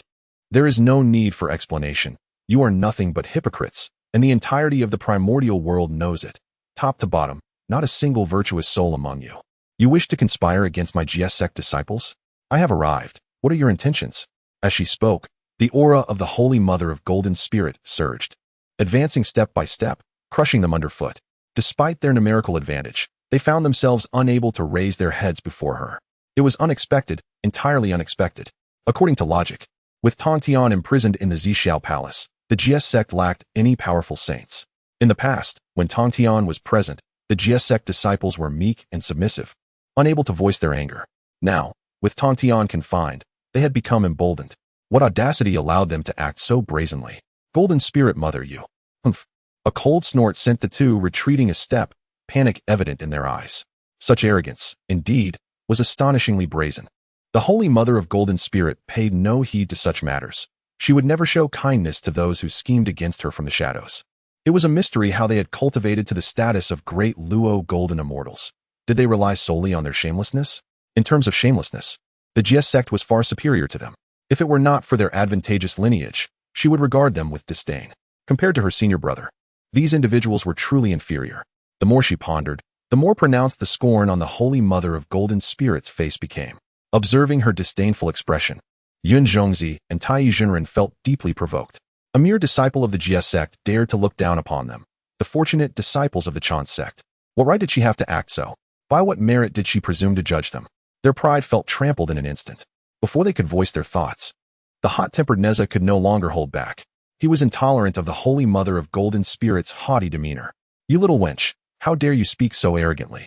Today, I, Neza, shall use your life to fill the ranks of the Tongtian Bang. Neza was indeed discontent with the demeanor of the Jie Sect disciples. Even before the Holy Mother of Golden Spirit, he felt no fear. Grasping his fire spear tightly and wielding the circle of heaven and earth, he charged towards the Holy Mother. Without a saint to oversee them, the Jie Sect disciples were of no concern to him, especially with two powerful saints, the Primordial Beginning and the Holy Mother Nuwa, standing behind him. He felt no need for trepidation. A mere disciple of his demise would bear no weight upon his conscience. He had previously slain disciples of the without qualms. The notion of defeat had never crossed his mind. Even should he falter, he was confident that the Holy Mother of Golden Spirits would not dare to strike him down with lethal intent. As for Neza's reckless behavior, neither Yuan Shi nor Tai Jinren attempted to dissuade him. Rather, they actively supported him. Should circumstances shift, they would unite against the Holy Mother of Golden Spirits. How ludicrous it was for a mere child to emerge and embarrass himself. They truly had no worthy practitioners left. Observing Neza charge forth with the innocence of a child, the disdain in the Holy Mother's eyes deepened. To think she would face him with such a worthless artifact as the Sun and Moon Qianquan Circle, an item so inferior that even her disciples would not deign to use it. Fortunately, she was not of otherwise, she might have been driven to ruin by their lack of resources. Facing Neza's assault, the Holy Mother merely waved her hand. And in that instant, the Qianquan Circle could not withstand the force, disintegrating into ash. Neza was momentarily taken aback, soon followed by an overwhelming fury. How dare the Holy Mother destroy his treasured artifact? The blaze of anger consumed his reason. Gripping his fire-tipped spear, he transformed into a flash of flame and thrust fiercely toward the Holy Mother. Playing with a child could be amusing for a moment or two, but excessive antics soon lead to impatience. The Holy Mother, now somewhat vexed, regarded the ignorant child with disdain. Since he persistently challenged her, she would not hold back. First, she would deliver a show of strength and send this unruly child to the Tongtian Bang. With a snap of her fingers, a beam of divine light surged toward Neza. This was dire. Tai Jinren wished to intervene, but the Holy Mother moved with astonishing speed. The divine light enveloped Neza in an instant, reducing him to ash. His true spirit, as his corporeal form disintegrated, raced toward the Tongtian Bang. Once again, a disciple of the ascended the list. At that moment, the Holy Mother felt a notable dissipating of the calamity surrounding her. Watching her disciple obliterated and consigned to the Tongtian Bang, Tai Jinren seethed with rage. Were it possible to vanquish the Holy Mother with a mere glare, she would have met her demise countless times over. How could she wield such cruelty against a child? Justifying their ascension to the Tongtian Bang as a means to eliminate threats in the primordial realm? It was a fortunate affair for the wilderness. Even at this juncture, they sought to cloak their actions in grandiloquent excuses. If they wished to strike, they should do so directly, rather than using a child as a pretext. A clear display of hypocrisy. Today, the Holy Mother would tear away their false facades. A child? Which child would wield a magical artifact to attack another? Surely, they would not utter such absurdities. Should I allow the disciples to jest with you as well? Stand still, and let him pierce a few holes in you. Let us see how amusing this jest truly is. Under such relentless pressure, Tai Jinren's countenance darkened, yet he found himself at a loss for words. Neza was intent on claiming the Holy Mother's life. However, he is outmatched in skill and has overestimated his own status. They too have made errors. Never anticipating that the Holy Mother of Golden Spirit would execute her decisions with such ruthless resolve, effectively severing Neza's path to survival. Are you at a loss for words? If you have nothing to say, then remain silent. We are all well aware of your intentions. If you wish to engage, then do so directly, without the superfluous chatter. Your pretense is truly remarkable. Now, Your disciple finds himself inscribed upon the investiture of the gods. Does it sting? Indeed, I see that furious glare. If you are to make a move, then do so swiftly. I wish to witness how you will elevate me to the ranks of the divine. Your lingering hesitation has wasted too much time. She has no desire to indulge in Zhongzi and his companions in their trifles. Boom. Chapter 63. A quintessential saint in an instant. The formidable aura of the quasi-saint erupted forth, devoid of any intention to conceal its presence. At the moment of this explosive manifestation, the skies above Julong Ridge were enveloped in extraordinary phenomena. Both Yun Zhongzi and Tai Yizhenren were momentarily stunned, unable to fathom that the Golden Spirit Holy Mother had, at this moment, transcended into the realm of the quasi-saint. How could this be possible? Such an occurrence seemed utterly implausible. The disciples of the Jie Sect lacked the profound blessings necessary for such a breakthrough. What justified their ascension to the quasi-saint level? Expressions of astonishment quickly adorned their faces. Numerous powerful beings from the primordial era were also covertly observing this scene, eager to witness the unfolding spectacle after eons of time. Initially, they had anticipated a one-sided confrontation, yet it was the Golden Spirit Holy Mother who ultimately subdued the situation. Upon witnessing her quasi-saint prowess, they found themselves at a loss for words. The path to sainthood is notoriously arduous, and the same applies to the attainment of quasi-saint status. In the vast expanse of the primordial world, it had been ages since a new quasi-saint emerged. In recent years, only Lin Xian had achieved such a feat, while the rest were seasoned quasi-saints of the primordial realm. But now, the winds of change had begun to stir. The Golden Spirit Holy Mother had also successfully ascended to the quasi-saint level. Were their disciples truly endowed with profound blessings? Were the Jie Sect merely a collection of lesser beings? In this light, their previous assumptions appeared utterly ludicrous. If only the Golden Spirit Holy Mother were a disciple of their own, but alas, she belonged to the Jie Sect, rendering her quasi-saint status ineffective amidst the calamity of the divine decree. Ultimately, those beneath the saintly realm are akin to mere ants. Without the formidable presence of Tongtian to safeguard them, the Jie Sect stood no chance against the relentless advance of the Chen Sect. Yun Zhongzi and Tai Yizhenren swiftly regained their composure from their shock. The tide of events was inexorable. A single Golden Spirit Holy Mother could not alter the course. It was ordained by destiny, and none could defy the will of heaven. Brothers, do not hold back. Let us unite and propel her to the divine ranking. Tai Yi declared. From the shadows, Yuding Jinren, Munju Shri, and other golden immortals responded to Tai Yi's summons, simultaneously materializing before the Golden Spirit Holy Mother. The instant they made their appearance, they initiated their assault. The formation they established encircled the Golden Spirit Holy Mother, leaving her no avenue for escape. Golden Spirit Holy Mother. Even if you are a quasi-saint, the 12 golden immortals of the Chen Sect will surely subdue you, Tai Yizhenren proclaimed, his eyes gleaming with pride. Their fearlessness in the face of a quasi-saint stemmed entirely from their mastery of a unique formation. This array was a new technique derived from their master Yuan Shi's comprehension of the 12 heavenly divine array. Although it wielded only 3 to 4 layers of power, it was more than sufficient to contend with a quasi-saint, especially one who had only just achieved this status. Had Huang Longzhenren not been slain by Yi Chun, the formation's potency would have been even greater. Nevertheless, with Yun Zhongzi filling the void, the full power of the array could still be unleashed. Little did they anticipate that the Golden Spirit Holy Mother, encircled by the formation, would find a way to evade their grasp. Today, her demise seemed inevitable. With this thought, the smile on Tai Yizhenren's face became increasingly difficult to conceal. Today, I shall make you pay for the death of my disciple, a retribution 10-fold, 100-fold, 1,000-fold. You are merely the beginning. Once we have settled this, we shall send each and every disciple of your sect to the heavenly list of deities. Laugh now. Mock us with your arrogance, for soon your laughter shall turn to agony. As for the formations laid by the 12 golden immortals of the Chen Sect, she pays them no heed. Even if one could slay a quasi-saint, what of it? The Chen Sect has its brothers. Does our Jie Sect lack them? Brothers, sisters, we have seen enough of this spectacle. If we do not emerge soon, others may think us easy prey. No sooner had the words of the Holy Mother of Golden Spirit fallen than a resounding laughter echoed from the horizon. Ha ha! The audacity of the Chen Sect disciples is truly remarkable. They dare to declare they will send all our Jie Sect members to the heavenly list. If that is the case, we shall grant you this opportunity. All disciples of our Jie Sect stand here. I wonder how you intend to send us to the heavenly list. We are indeed looking forward to it. As soon as the words were spoken, the space began to twist, and the figures of Daobao Daoist, the 3 sisters of the sky, and other Jie Sect disciples materialized before the crowd. Of course, their grand entrance was not the most captivating aspect. What truly caught the attention of the onlookers was the attire of the Jie Sect disciples. As if to ensure that none were oblivious, they radiated a glimmering aura of treasures. They were armored to the teeth. Who could gaze upon them without a tinge of envy? Tai Jinren and the others looked upon the Jie Sect disciples' garb with a mixture of envy and intense resentment. All these treasures belonged to them. Yangji Jade Pure Bottle, Yinyang Mirror, Fantian Seal, Purple Gold Gourd. Countless spiritual treasures that should have been theirs, but now adorned the Jie Sect disciples. Staring at another's treasures is an impolite act. Does the Chen sect truly lack treasures that they must gawk at others? San Xiao knew precisely how to rub salt into others' wounds. They were well aware of how these spiritual treasures came to be.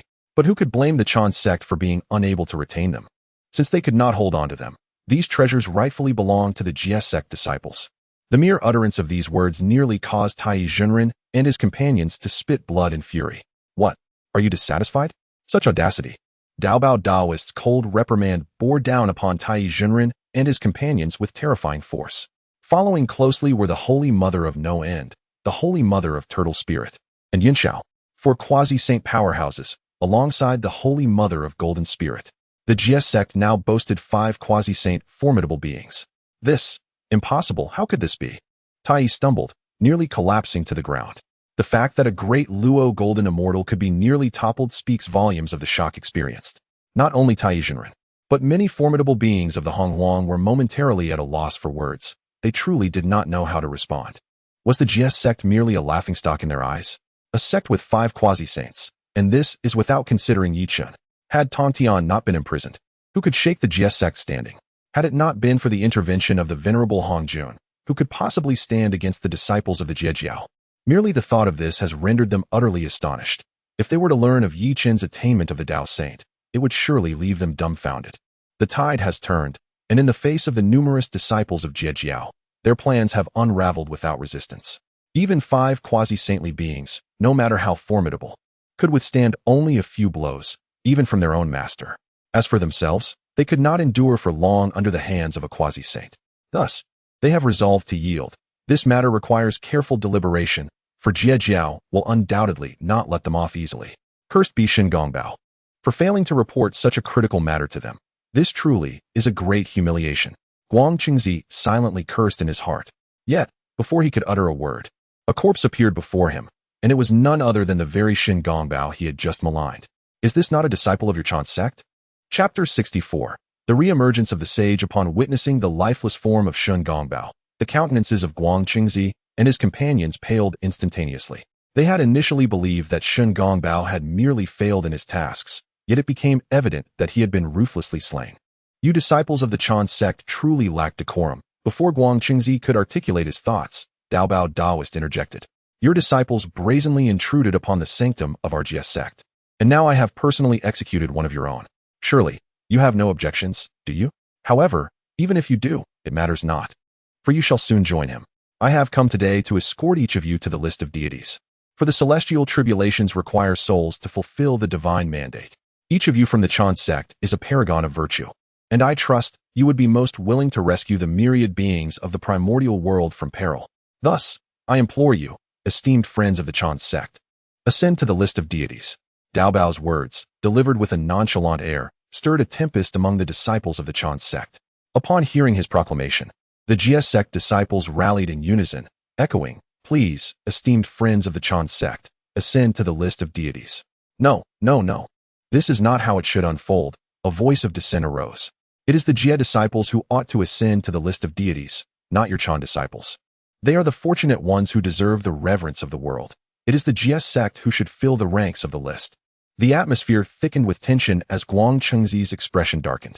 Yet, before he could respond, the Jie sect had already commenced their assault. In an instant, countless innate and postnatal treasures erupted from their forms, shimmering with brilliance, enveloping the vast expanse of the primordial realm. The commotion at Julong Ridge reverberated throughout, inciting a wave of unease among the populace, who speculated that perhaps a sage was engaged in battle. The observing primordial beings watched in astonishment as the treasures unleashed by the Jie disciples surged forth, their eyes wide with disbelief. There are far too many. Truly, it is inconceivable, they gasped. Who would be so generous as to bestow such an abundance of treasures upon their disciples? The sheer force of these treasures rivals a strike from a sage. If they were to confront the Jie disciples, they would be utterly incapable of withstanding such an onslaught. With no hope of survival, we are doomed. This time, we are truly finished. This cannot be right. How have they grown so powerful? The Chen disciples were thrown into disarray. It was only when faced with the oncoming tide of treasures that they comprehended their utter vulnerability. Helpless, they could only watch as the treasures, imbued with world-destroying might, bore down upon them. They yearned to flee, yet their bodies trembled instinctively, rendering them immobile. Master, no! Master, save me! Guang Qingzi was the first to awaken from the threat, his foremost instinct to seek salvation. He did not wish to perish. Having finally attained the status of a great Luo golden immortal, how could he meet his end here? He refused to become a pawn of Haoyan. Resistance was futile, for even a quasi-sage would be reduced to ashes in the face of such an assault. Only the sage can withstand such an assault. Therefore, he unhesitatingly chose to seek salvation, weeping profusely, a mixture of snot and tears. Guan Chengzi had long been paralyzed with fear, and now he could think of nothing but begging for mercy. It seemed that his pleas for reprieve awakened the rationality of his fellow disciples, who followed suit. Wailing in unison, some, unable to bear the immense pressure, directly fell to their knees, lamenting in despair. The Yuan Shi Tianzun, seated within the Jade Void Palace, felt a flicker of discomfort across his countenance. The teachings of the truly vexed him. During this period, he had lost face more times than he could count at their hands. These 12 inept disciples had trampled his dignity into the ground. He yearned, with great intensity, to personally eliminate these shameful disciples. Perhaps allowing them to perish at the hands of the would be a form of virtue. Yet, he ultimately could not bring himself to do so. How could he so readily abandon the 12 golden immortals he had painstakingly nurtured? If he were to forsake his disciples today, who would dare seek refuge under his tutelage in the future? A master who disregards the pleas of his disciples. Who could ever trust him with their endeavors? It was merely a matter of losing face for now. If he did not intervene, his reputation would be irrevocably tarnished, and he would never again be able to hold his head high in the vastness of the Honghuang. He might even find himself inferior to the likes of Zhuanti and Jiying. Please, take the trouble to retrieve them. After all, they are my disciples. As soon as the words left his lips, a figure emerged from behind him. Cloaked in a malevolent aura, it silently traversed past the Yuan Shi Tianzun. It was none other than his malevolent corpse avatar. There is no trouble at all. You and I are one. They are your disciples, and they are equally mine.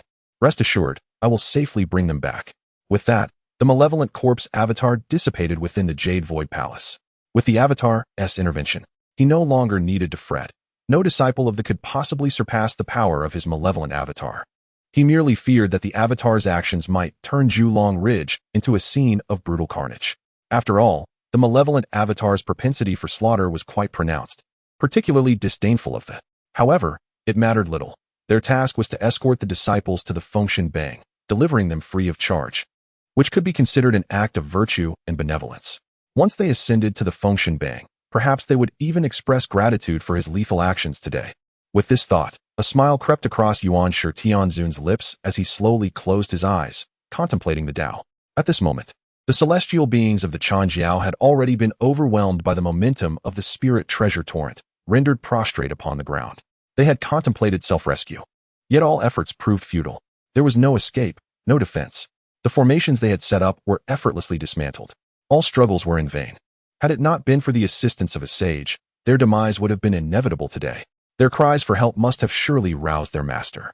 Yet, so much time had passed without any sign of intervention from him.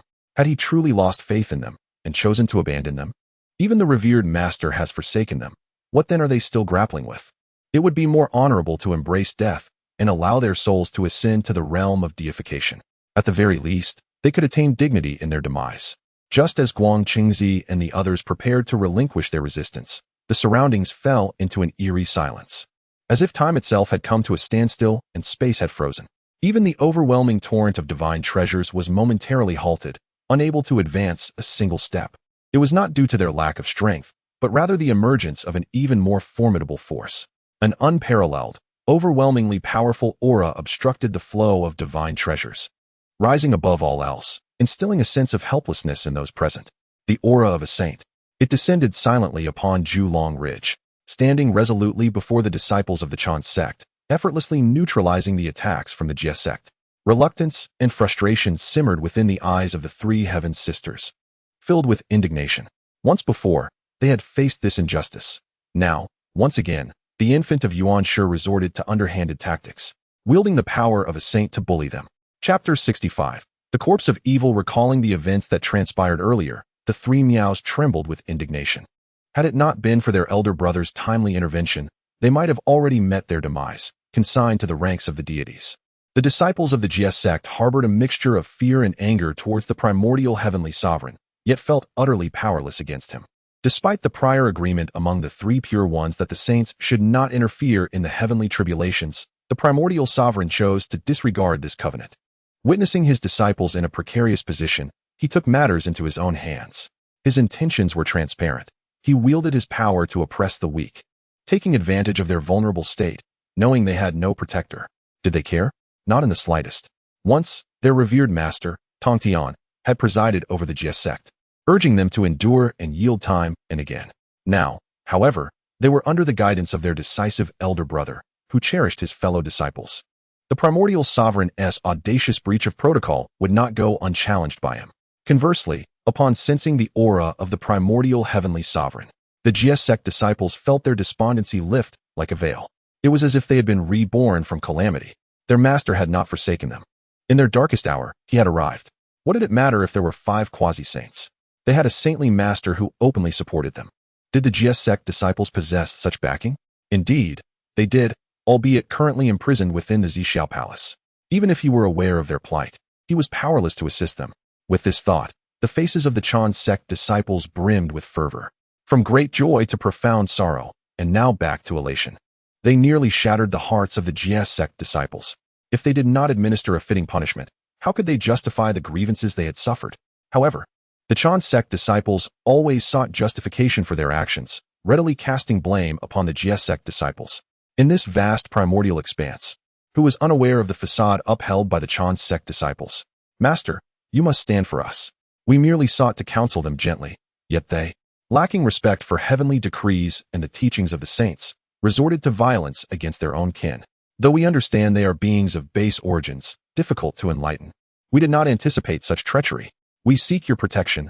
Please, Master, intervene to uphold the Tao and cleanse the ranks. Uphold the Tao, cleanse the ranks. Uphold the Tao, cleanse the ranks. The assembled immortals of the Chen Sect beseeched the primordial heavenly sovereign, as if they bore the weight of immense injustice. Were it not for their covert observation of this farcical performance, they might have been deceived by the charade put on by the Chen Sect immortals. Shameless, utterly shameless. They had never encountered a more brazen display than that of the 12 of the Chen Sect. No, there were others, the 2 saints of the West, and the primordial heavenly sovereign himself. A corrupt foundation breeds a crooked structure. The downfall of the 12 golden immortals of the Chen Sect could not be divorced from the influence of the primordial sovereign. They twisted words, reversing right and wrong. It was nothing more than a display of bullying through sheer force. The attempt to orchestrate an ambush against the Jie Sect disciples merely provoked a passive retaliation from them. Even the harshest insults have emerged from the mouths of the disciples of the Chen Sect. It appears that the disciples of the are the most innocent. Yet, they have been bitten back, compelled to have Yuan Shi act on their behalf. Aside from their shamelessness, they seem to lack a more suitable term to describe their actions. But what difference does it make? The Tongtian master is unable to support his disciples, imprisoned in the San Xiao palace, and without the backing of a sage, they can only endure bullying. The same is true in the Honghuang world, where the strong are revered, and all beneath the sages are considered mere ants. Do they truly wish to offend a sage for the sake of the disciples? No. On the surface, it appears they have only offended Yuan Shi, but in reality, they have simultaneously offended 4 sages. With Yuan Shi present, everything falls under his dominion. Jin Yuanzi initially believed that the 12 golden immortals of the Chen Sect were virtuous, only to discover their true nature, reversing right and wrong, blurring the lines of justice. In a normal confrontation, wins and losses are acceptable. But this act of dragging others into the fray, especially involving a sage, he finds truly disgraceful. How could he agree to give the ginseng fruit to them? Had he known this would happen, it would have been better to let the fruit rot upon the tree. This spectacle is truly disheartening. Now, he appears doomed. With Yuan Shi present, even the quasi-sages face ruin. In truth, he bears a portion of the karmic consequences. Had he not provided the ginseng fruit to assist Yuan Shi in restoring the 12 golden immortals' powers, this scene would not have unfolded. Unwilling to witness the dire fate of the disciples, he turned and departed. Not to mention Jin Yuanzi. None of the powerful beings present held any hope for the. What a pity. It was on the verge of a great resurgence, yet it has swiftly declined due to Tongtian's imprisonment. The influx of spiritual treasures now benefits Yuan Shi entirely. The rise of the Chen sect is unstoppable. All present could only sigh in silence. The fate of the has been sealed, irreversible. As for the disciples, they remained silent throughout, their gazes cold and piercing as they observed the malevolent avatar standing before them. Though merely an avatar, it signified Yuan Shi's direct involvement. They harbored no goodwill toward him. Begging for mercy? Such a notion would never cross their minds. After all, he is merely a sage, unable to shatter their pride. The worst outcome would be death, and the disciples harbor no fear of death. The Chen sect disciples wailed and wept, utterly disheveled, while the disciples stood tall, exuding righteousness. In stark contrast, the Chen sect disciples were utterly defeated. Yuan Shi's malevolent avatar did not even wish to cast a glance at the Chen sect disciples, feeling a twinge of disgust in his heart.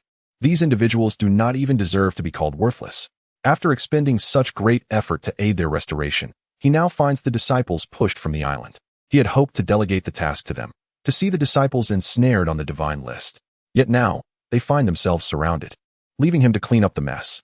The sage's reputation is tarnished. If this continues, his standing will be no different from that of the quasi-sages, like Jane and Juanti. Upon this contemplation, the malevolent figure's gaze grew increasingly frigid. Yet, having pledged to his true self to retrieve the individual, he was resolute in his commitment. In comparison to the inept disciples of the Chen sect, his disdain for the Cut sect's followers was even more profound. A group of feeble, spawn-like beings. How could they possibly be deemed worthy of possessing such an abundance of spiritual treasures? Moreover, these treasures rightfully belonged to his Chen sect, having been surreptitiously pilfered by Yi Chun of the Cut sect. Today, he would settle both new grievances and old scores by eliminating them. Of course, a significant part of his motivation stemmed from envy. Why was it that Tongtian could recruit so many exceptional and illustrious disciples, while the ones he gathered were nothing but ineffectual? The Cut sect was unworthy of such a multitude of distinguished followers. If he could not possess them, then he would see them destroyed. For the Chen sect to flourish, the Cut sect must ascend to the divine list. Naturally, he would not be foolish enough to act directly.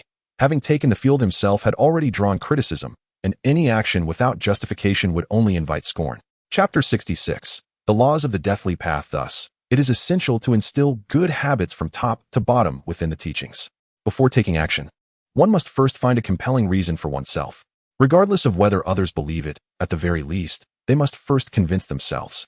The malevolent manifestation turned to the side, addressing the Taoist Du Bao. Du Bao, are you aware of your transgressions? You have recklessly slaughtered your fellow disciples, disrespected the celestial order, and shown contempt for the sages. You are guilty of heinous crimes. However, the heavens exhibit a benevolent nature. Originally, you should have been executed on the spot. Yet, out of respect for our long-standing ties, I shall refrain from pursuing this matter further. Nevertheless, while death may be evaded, living with the consequences is unavoidable. Having erred, you must ultimately pay a price. Sheng Wangbao and Neza have perished at the hands of your sect. Let those who acted bow in repentance, and you shall forfeit your cultivation to ascend the divine ranking. This matter shall conclude here. For you, this is indeed a blessing. Once inscribed on the divine ranking, your fortunes will deepen. Such a haughty demeanor is utterly revolting, as if he genuinely cares for the disciples of the. Little do they realize the malevolent intent behind his words. If the divine ranking were truly so advantageous, why are it not the disciples of the who ascend? Such a fortuitous opportunity, and he willingly bestows it upon us. Truly, the bonds of brotherhood run deep.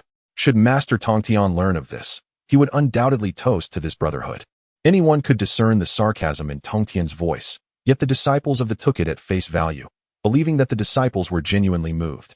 Knowing this is a boon, why do they hesitate to kneel in repentance and obediently ascend the divine ranking to rectify their destinies? They dawdle instead.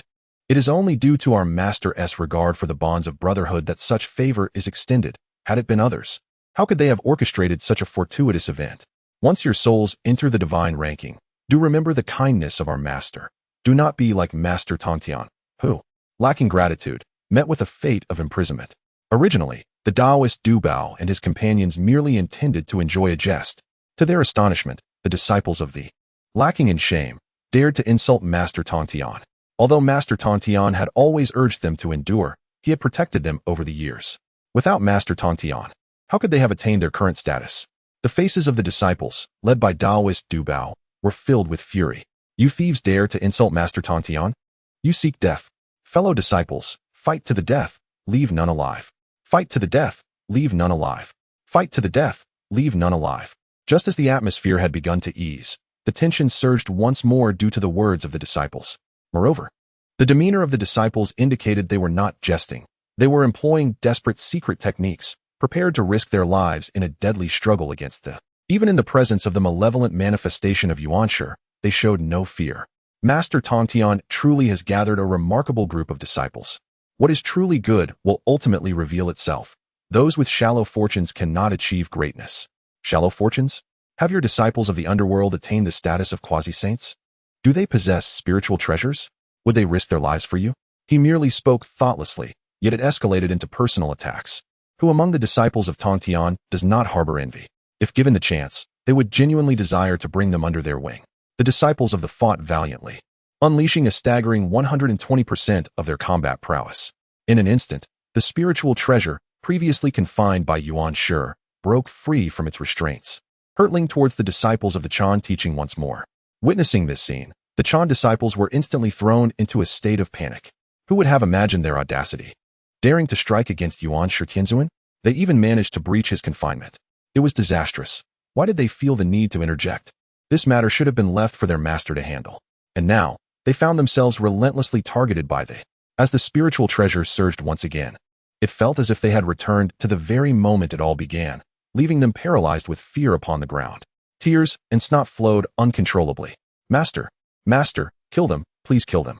The jealousy felt towards others truly can be infuriating. Admittedly, he found himself somewhat envious of Tongtian, who had such numerous and devoted disciples willing to risk their lives.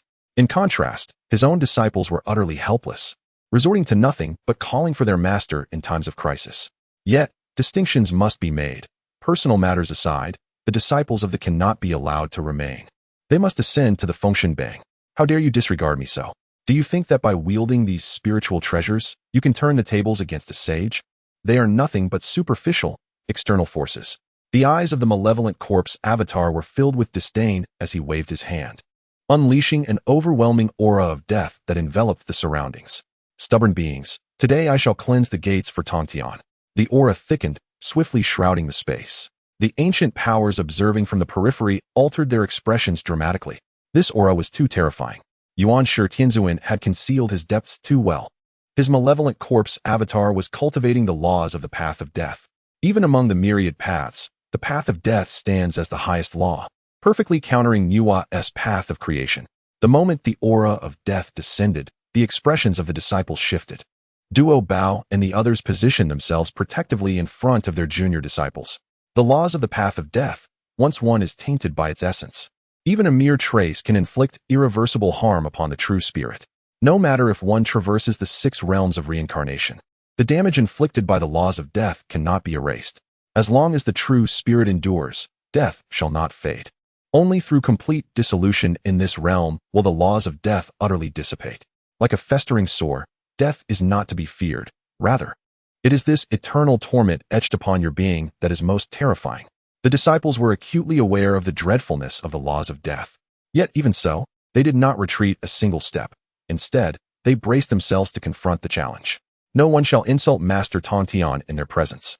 Behind their backs, they uttered curses. Yet they remained indifferent, for their ears were deaf to such grievances. However, now that their ears have caught wind of the disdain, a relentless conflict has ensued.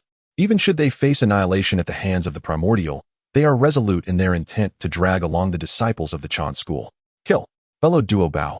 With his fellow disciples rallying in fervent agreement, they wielded the torrent of the spiritual treasure with fierce determination, hurling it mercilessly towards the celestial beings of the Chen school. The watching powers of the primordial realm could not help but feel a tinge of tension. A flicker of anticipation stirred within them, yearning for the disciples of the to vanquish the disciples of the Chen school. Though it was certain that Duo Bao and his companions would ultimately find themselves inscribed upon the divine list, they still harbored the hope that the disciples would succeed in their endeavor to crush their Chen school counterparts. The reason for this sentiment remained elusive. Perhaps it was merely in homage to their true nature. Chapter 67. The master's senior brothers display time regrettably. Their hopes proved utterly futile. Beneath the sage, all are but mere ants. No matter how formidable one may be, beneath the sage, they are but ants. The seemingly invincible torrent of spiritual treasures was instantaneously vanquished by the path of death. It resembled a 3-year-old child wielding a bottle against a 30-year-old man with 7 fierce wolves. There was no possibility of even the slightest chance of victory. The only hope lay in the child's desperate cries, drawing the mother to their aid. Yet, the mother was ensnared at her mother's house, unable to return. In that moment of collision, the mark upon the spiritual treasures was obliterated by the laws of the path of death. The torrent of spiritual treasures thus lost its subsequent power, cascading to the ground. Only the exquisite innate spiritual treasures held by Duo Bao and a few others persevered. Even so, their endurance merely extended for a few fleeting seconds before the exquisite innate treasures fell helplessly to the earth. The torrent of spiritual treasures was effortlessly dissolved. The previous injury inflicted by Yi Chen was solely due to his carelessness. Otherwise, how could such insignificant beings as quasi-saints ever harm his true form? The grudge against Yi Chen would today be collected as a small interest from Duo Bao and his companions. The laws of the path of death gradually encroached upon Duo Bao and the others. Much like earlier, when Duo Bao and his companions had pressured the disciples of the Chen teaching using the torrent of spiritual treasures. The pressure was applied gradually, leading to their mental collapse. While the disciples of the Chen teaching had him to rescue them in their moment of despair, what of the disciples of the? They were truly in a state of utter helplessness, calling to the heavens without response and to the earth without remedy. Even the master of the heavenly passage, no matter how capable, could not emerge from the purple cloud palace to save them. Weep, beg for mercy, despair. In such dire straits, the disgrace of the disciples would be laid bare.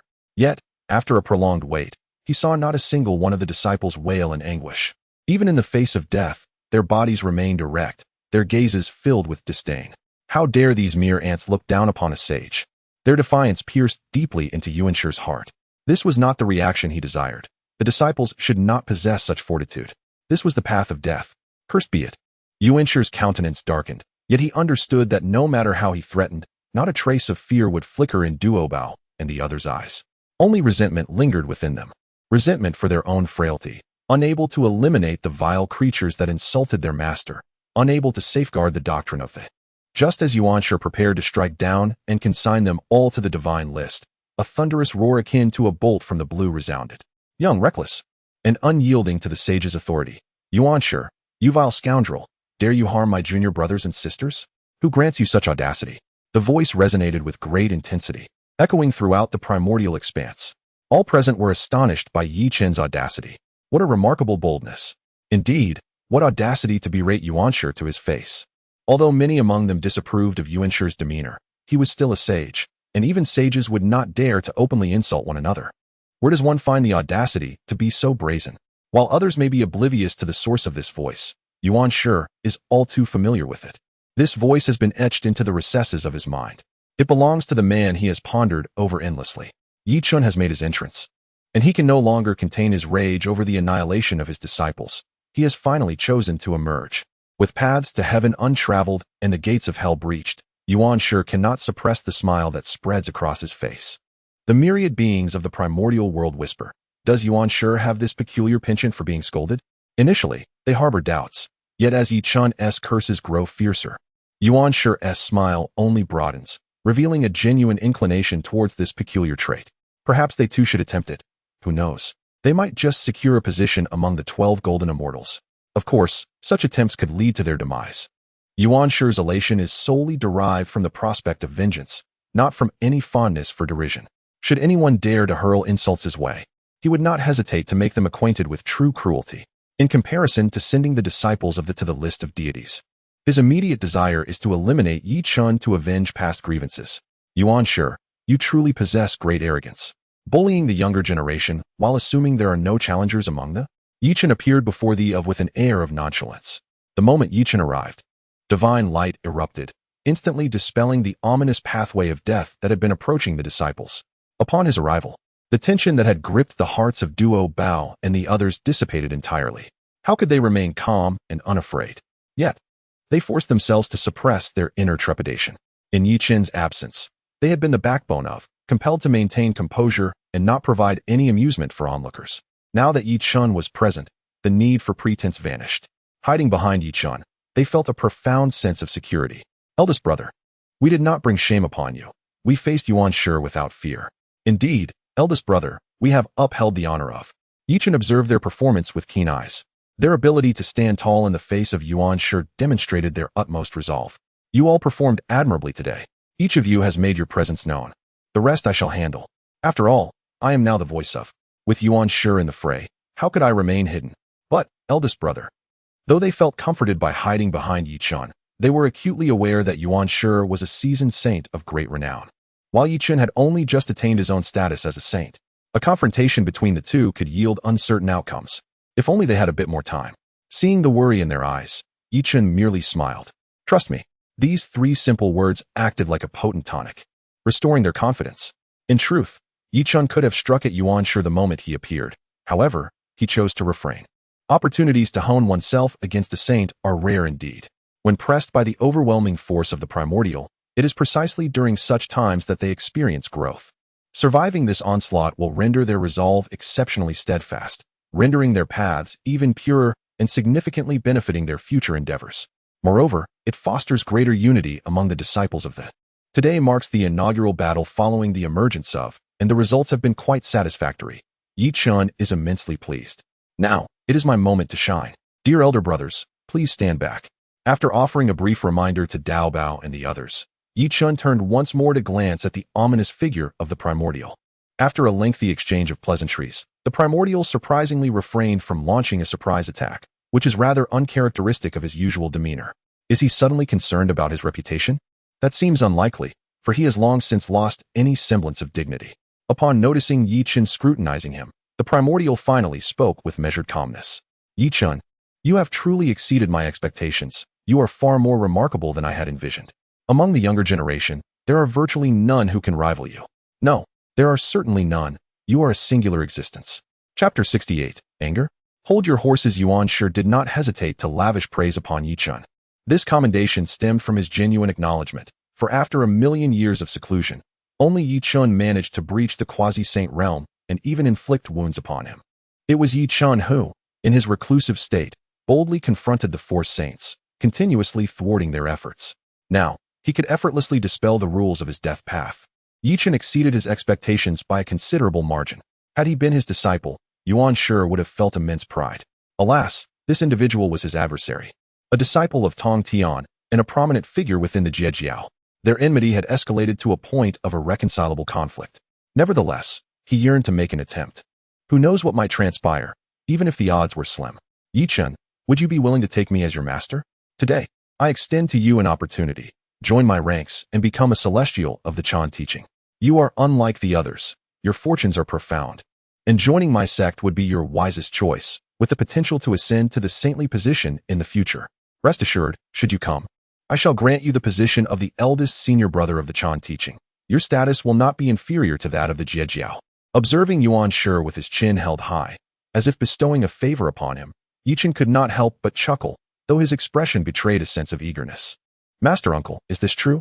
Will you truly disregard the past grievances, overlooking the injury I inflicted upon you and the transgression against the Yusu Palace, even offering me the role of eldest senior brother of the Chan teaching? Each word struck a chord deep within Yuan Shi's heart. However, noting Chen's demeanor, he resolved to temporarily endure, as winning Chen over to the Chan teaching would greatly benefit its resurgence. The 12 golden immortals of the Chan teaching had left him somewhat disheartened. Thus, this was an opportune moment to draw Chen into their fold. He could hardly conceive of a reason for Chen to decline. After all, the current state of the Jie Sect was precarious, under the scrutiny of the saints, and no mere quasi-saint could alter the outcome. Thus, joining the Chan teaching was Chen's singular and necessary choice. Naturally, the saints were magnanimous. And how could a master bear grudges against his disciple? As long as you join the Chan teaching, all past transgressions will vanish. Should anyone dare to covertly target you, they would be at odds with me, Yuan Shi. I, the Yuan Shi Tianzun, shall protect you. The 12 immortals of the Chan teaching were left bewildered. Many formidable beings of the primordial wilderness were equally taken aback. The 2 saints of the West, Tongtian and Jie, were also stunned. Were they not the ones who had previously threatened violence? How had the conversation shifted to one of apprenticeship? What if Chen truly accepted Yuan Shi's offer? They had all witnessed his formidable strength, No one else had managed to contend with the four saints for such an extended period. The addition of Yi Chun as a disciple of the Chan teaching would disrupt their peace. The two saints of the West felt a twinge of anxiety. After all, they needed to revitalize the Western sect, and with Yi Chun in the Chan teaching, their success would be far more elusive. As for Yi Chun, he continued to feign astonishment as he gazed at Yuan Shi. Is this real? Is it truly so? You are indeed willing to protect me? That would be marvelous. I must decline. In the previous moment, one was elatedly exclaiming how wonderful it was, yet in the next instant, the joy was replaced with a stark refusal, and their countenance turned cold. The speed at which their expression changed was so rapid that it left others momentarily stunned. Had they been toyed with? The malevolent incarnation of Yuan Shi cast a sinister gaze upon Yi Chun. What did you say? Under Yuan Shi's penetrating stare, Yi Chun felt no hint of trepidation, adopting an attitude of indifference. To take you as my master? Betraying my mentor and the teachings of the Jie Sect? Do you suppose the beings of the Primordial World will not curse me behind my back? Will they not stab me in the back? You may not care, but that is merely a testament to your thick skin. I suspect you have achieved enlightenment through sheer audacity. Observing the imminent eruption of Yuan Shi's wrath, Yi Chun interjected, You needn't be so furious just yet. As I have not finished speaking, while I could consider taking you as my master, what would I learn under your tutelage? Would it be the art of oppression of the weak by the powerful, or the disregard for the elderly? Or would it be the practice of uttering grandiloquent phrases, deceiving oneself while honing one's audacity, ultimately relying on sheer bravado to attain sanctity? Surely, you would not teach me to flee to my mentor for succor upon facing defeat, would you? So pray tell, what wisdom can you impart, dear elder? Yi Chun's audacious remarks caught everyone off guard.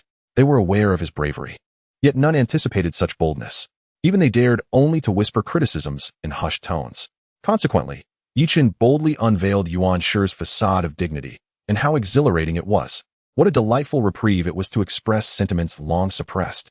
They had harbored grievances against Yuan Shi for quite some time, yet had only dared to feign civility and politeness. The clarity of thought was liberating. In contrast to their elation, Yuan Shi's malevolent incarnation bore the countenance of utter despair, akin to a severe case of constipation. His eyes brimmed with murderous intent. Initially, he had merely extended an opportunity, yet was met with such ingratitude and audacity in return. Thus, he resolved to unleash his wrath. Both Yi Chun and the disciples of the Jie Sect were to meet their demise. The disciples of the Jie Sect would have their souls consigned to the Fengshen list, serving as mere pawns for Haoyan. As for Yi Chun, old grievances would be reconciled with new, and he would not be granted an easy reprieve. His soul would writhe in torment, destined to be cast into the glazed lamp, to be consumed for eons, until the hatred in his heart was assuaged. It seems you have made your decision. In that case, you shall meet your end. As the words left his lips, a surge of power began to emanate from Yuan Shi. An aura dense with the essence of death erupted from his being. In an instant, everything enveloped in this aura withered, succumbing to an eerie silence. Even the soil, stones, and air lost all semblance of vitality.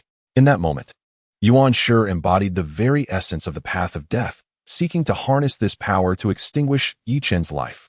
Upon witnessing this scene, the Earth Mother, residing in the Netherworld, felt a wave of panic. She could not bear to watch as Yi Chun faced his demise at Yuan Shi's hands. Yet, bound by the will of the heavenly Tao, she found herself unable to break free from her constraints, forced to witness Yuan Shi approach Yi Chun step by step. It was over. Everything was doomed. At this moment, Yi Chun, the sole bearer of the divine bloodline, stands on the brink of annihilation at the hands of Yuan Shi. During the calamity of the witch and lich, she bore witness to the tragic demise of her 11 siblings. Now, in this new divine calamity, she is once again forced to watch helplessly as Yi Chun faces a grim fate. Despite possessing the power of a sage, she finds herself powerless, her heart bleeding with anguish. The relentless will of the heavenly Tao obstructs her time and again. Unbeknownst to Yi Chun, the sight of Yuan Shi preparing to strike him provokes such a profound reaction from Ho Tuesday. Yet, in the face of Yuan Shi's assault, Yi Chun remains utterly composed, his countenance betraying no hint of alarm. Zhu Xian's sword, he calls softly, and the sword materializes in his grasp. With a decisive motion, he sends the Zhu Xian sword slicing toward Yuan Shi. Chapter 69. Prohibited means of enhancement. What appeared to be a mere stroke transformed into an explosive force, akin to the blazing sun, becoming the very epicenter of the universe. Every gaze converged upon the sword of extermination, as if an enchanting magnetism compelled them to focus solely on it, despite their attempts to divert their attention. An unsettling illusion gripped them, suggesting that this phenomenon was not merely directed at Yuan Shi, but rather at all present. As the sword descended, a primal instinct surged within them, igniting a flicker of trepidation. How could Yi Chun, a mere quasi-saint, evoke such terror with the sword of extermination? Was this the true might of the master brother of the Jie? Before they could fully process their astonishment, the ensuing spectacle rendered them utterly speechless. The sword of extermination struck Yuan Shi's malevolent form with a resounding crash. A thunderous roar erupted, shattering their expectations. They had presumed that Yuan Shi would withstand this assault effortlessly, as Yi Chun, a quasi-saint, could hardly harm him. Yet, to their astonishment, the blade severed Yuan Shi's top knot, leaving him disheveled and humiliated, his hair cascading wildly and his crown reduced to a barren expanse. The dignity of a saint was paramount, and Yi Chun had effectively delivered a public slap to his face. Silence enveloped the scene, so profound that even the sound of breathing was stifled as all eyes fixated on the unfolding drama, awaiting Yuan Shi's retaliation. At that moment, Yuan Shi's malevolent gaze blazed with lethal intent. He was resolute in his determination to eliminate Yi Chun. In their minds, the fate awaiting Yi Chun would be dire indeed. Yet, to their utter surprise, Yi Chun unveiled a remarkable revelation. No longer concealing his true capabilities, he relinquished the cover of the Chaos Pearl.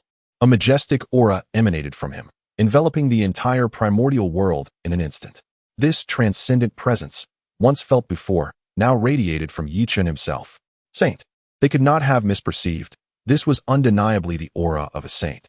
In that fleeting moment, the heavens trembled, and strange phenomena erupted. All of creation rejoiced at the advent of a saint. The disciples of Jie, already privy to Yi Chun's ascension, exhibited a controlled pride, their eyes gleaming with unmasked satisfaction. Conversely, the disciples of the Chan Jiao stood frozen, stunned into silence, as if Yi Chun's elevation to sainthood had siphoned their very essence. How could Yi Chun possibly be a saint? How could Jie boast two saints? The hearts of many wavered, and some, unable to bear the weight of such news, fainted on the spot. In the shadows, the saints of the likes of Kuan Ting and Jie were struck with disbelief. Grappling with the overwhelming force emanating from Yi Chun, they had never anticipated that he would ascend to such heights, having only recently been a quasi-saint. After a period of seclusion, he unexpectedly ascended to the realm of the saint. Yet, paradoxically, they had not sensed even the faintest hint of the heavenly secrets. Yi Chun's breakthrough sent ripples of astonishment throughout the vast expanse of Hongwang. Even the venerable Hong Jun, residing in the San Xiao palace, was compelled to open his eyes in shock. It is well known that there are few occurrences capable of startling him. In the grand realm of Hongwang, nothing could elude his perception. Yet now, he had miscalculated regarding Yi Chun. He had completely failed to detect Yi Chun's aura as he made this leap. Observing Hong Jun's astonished expression, the Tongtian seated upon his mat erupted into unrestrained laughter. The greater their astonishment, the more elated Tongtian became. How could they hope to outmaneuver his sect so effortlessly? Even without his sect, he had his esteemed disciple. Although he had not anticipated Yi Chun's direct ascension to the saint level, what did it matter? As long as it caused them to falter, that was sufficient. Truly, Yi Chun is a worthy disciple of mine. Regardless of your schemes, you have miscalculated with my disciple. Hong Jun, what more can you say now? Do you wish to bring my disciple to the San Xiao palace? Oh, but you cannot. My esteemed disciple did not rely on your power to become a saint, thus you cannot control him. This period has been quite vexing for him. Without his protection, the Jie truly did not know how to proceed. Now all is well. They no longer require him. With Yi Chun present, they cannot touch the Jie. They possess two saints. At this moment, the murderous intent in the eyes of the Yuan Shi, who had once been rendered bald by Yi Chun, dissipated considerably. What remained was astonishment and disbelief. The distinction between a quasi-saint and a saint may seem slight, yet among the many powerful beings in Hongwang, how many quasi-saints have failed to attain the title of saint? Why, then, does a mere junior like Yi Chun succeed in achieving this status? Not long ago, he was merely a quasi-saint. Now, he has transformed into a saint. Yuan Shi struggled to comprehend how Yi Chun possessed such monstrous talent. Moreover, he had never heard his master Hong Jun mention that even if Yi Chun had such aptitude, the venerable Hong Jun would not bestow upon him the primordial purple energy. Without the primordial purple energy and sufficient merit, how could a mere elder brother of Jie, who merely acted as Tongtian's steward, attain the sainthood? It is all a fabrication. All of it is a deception. Yi Chun excels in employing illusions. Even if it is not mere illusion, it is certainly some forbidden technique. Akin to the two useless ones, Junti, and Jane. Even if he has become a saint, it changes nothing. He need not concern himself. After all, such a non-traditional saint will forever be trapped at a certain level, unable to progress in cultivation. After a moment of self-reassurance, Yuan Shi's inner turmoil was somewhat assuaged. The more he contemplated, the more he felt justified in his reasoning. Chen must have succeeded through such means. There is no need to take it to heart. A saint like him could easily be crushed. Though slightly more troublesome than a quasi-saint, it is merely a trifling inconvenience. Once his emotions stabilized, Yuan Shi fixed a frigid gaze upon Chen and spoke in a chilling tone. Chen, I must admit, I underestimated you.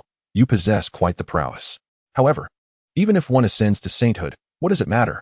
A mere insect has merely transformed into a slightly larger insect. To extinguish you, I need only to lift a finger.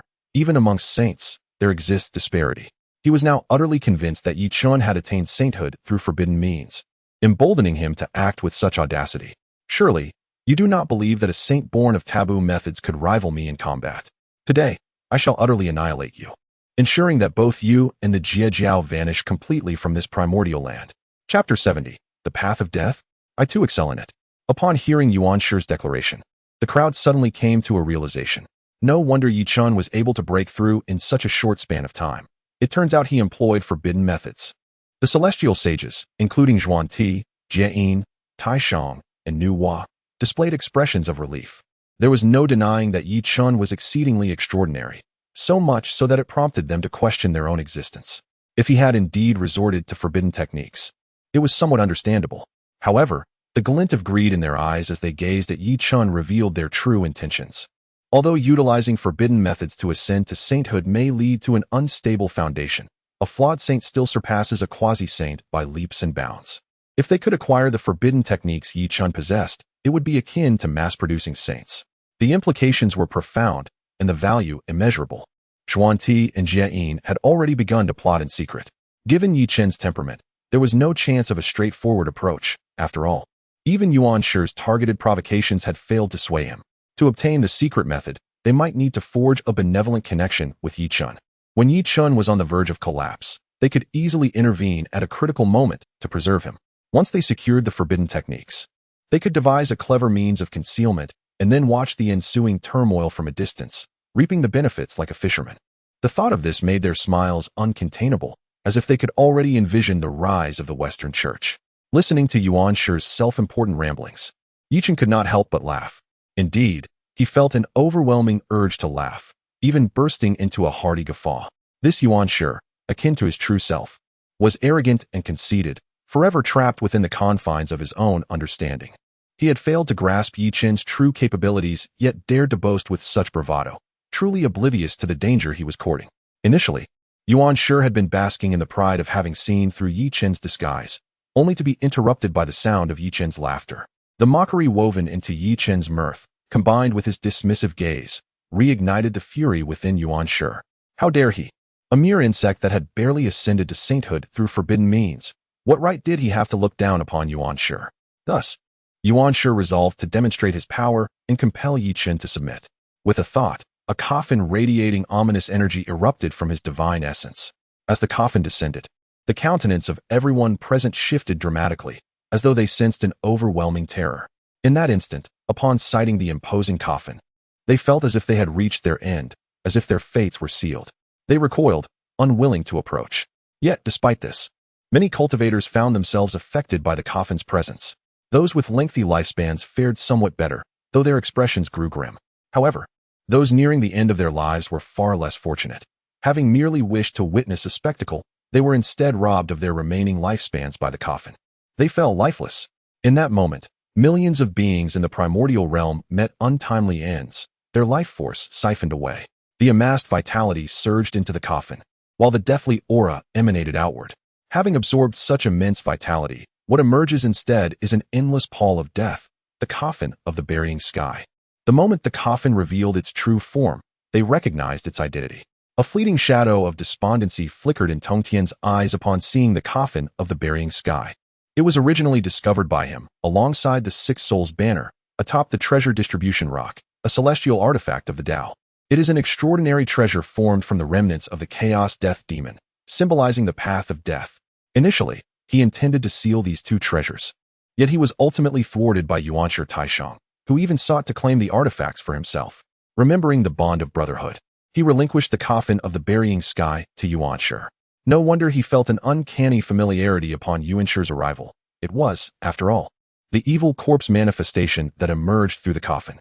If that were all, it might have been bearable. But now he must also utilize the treasure he gifted to confront his own disciple. Shameless, utterly shameless, despicable, and vile. Yuan Shi, you truly deserve to perish. Tongtian's countenance darkened, his fury burning within, wishing to incinerate the purple cloud's palace. Were it not for the restraint of the venerable Hongjun, he would have eagerly engaged Yuan Shi in a life-and-death struggle. As if sensing Tongtian's boundless wrath, the evil corpse of Yuan Shi cast a glance toward the purple cloud's palace, a smile curling at the corners of his mouth. You are yet unaware, are you? This artifact was a gift from your master, Tongtian, to me. This only attests to the bond between you. Today, I shall take it upon myself to impart a lesson on your behalf, while also assisting in clearing out the obstacles for him, thus honoring the camaraderie of the three pure ones.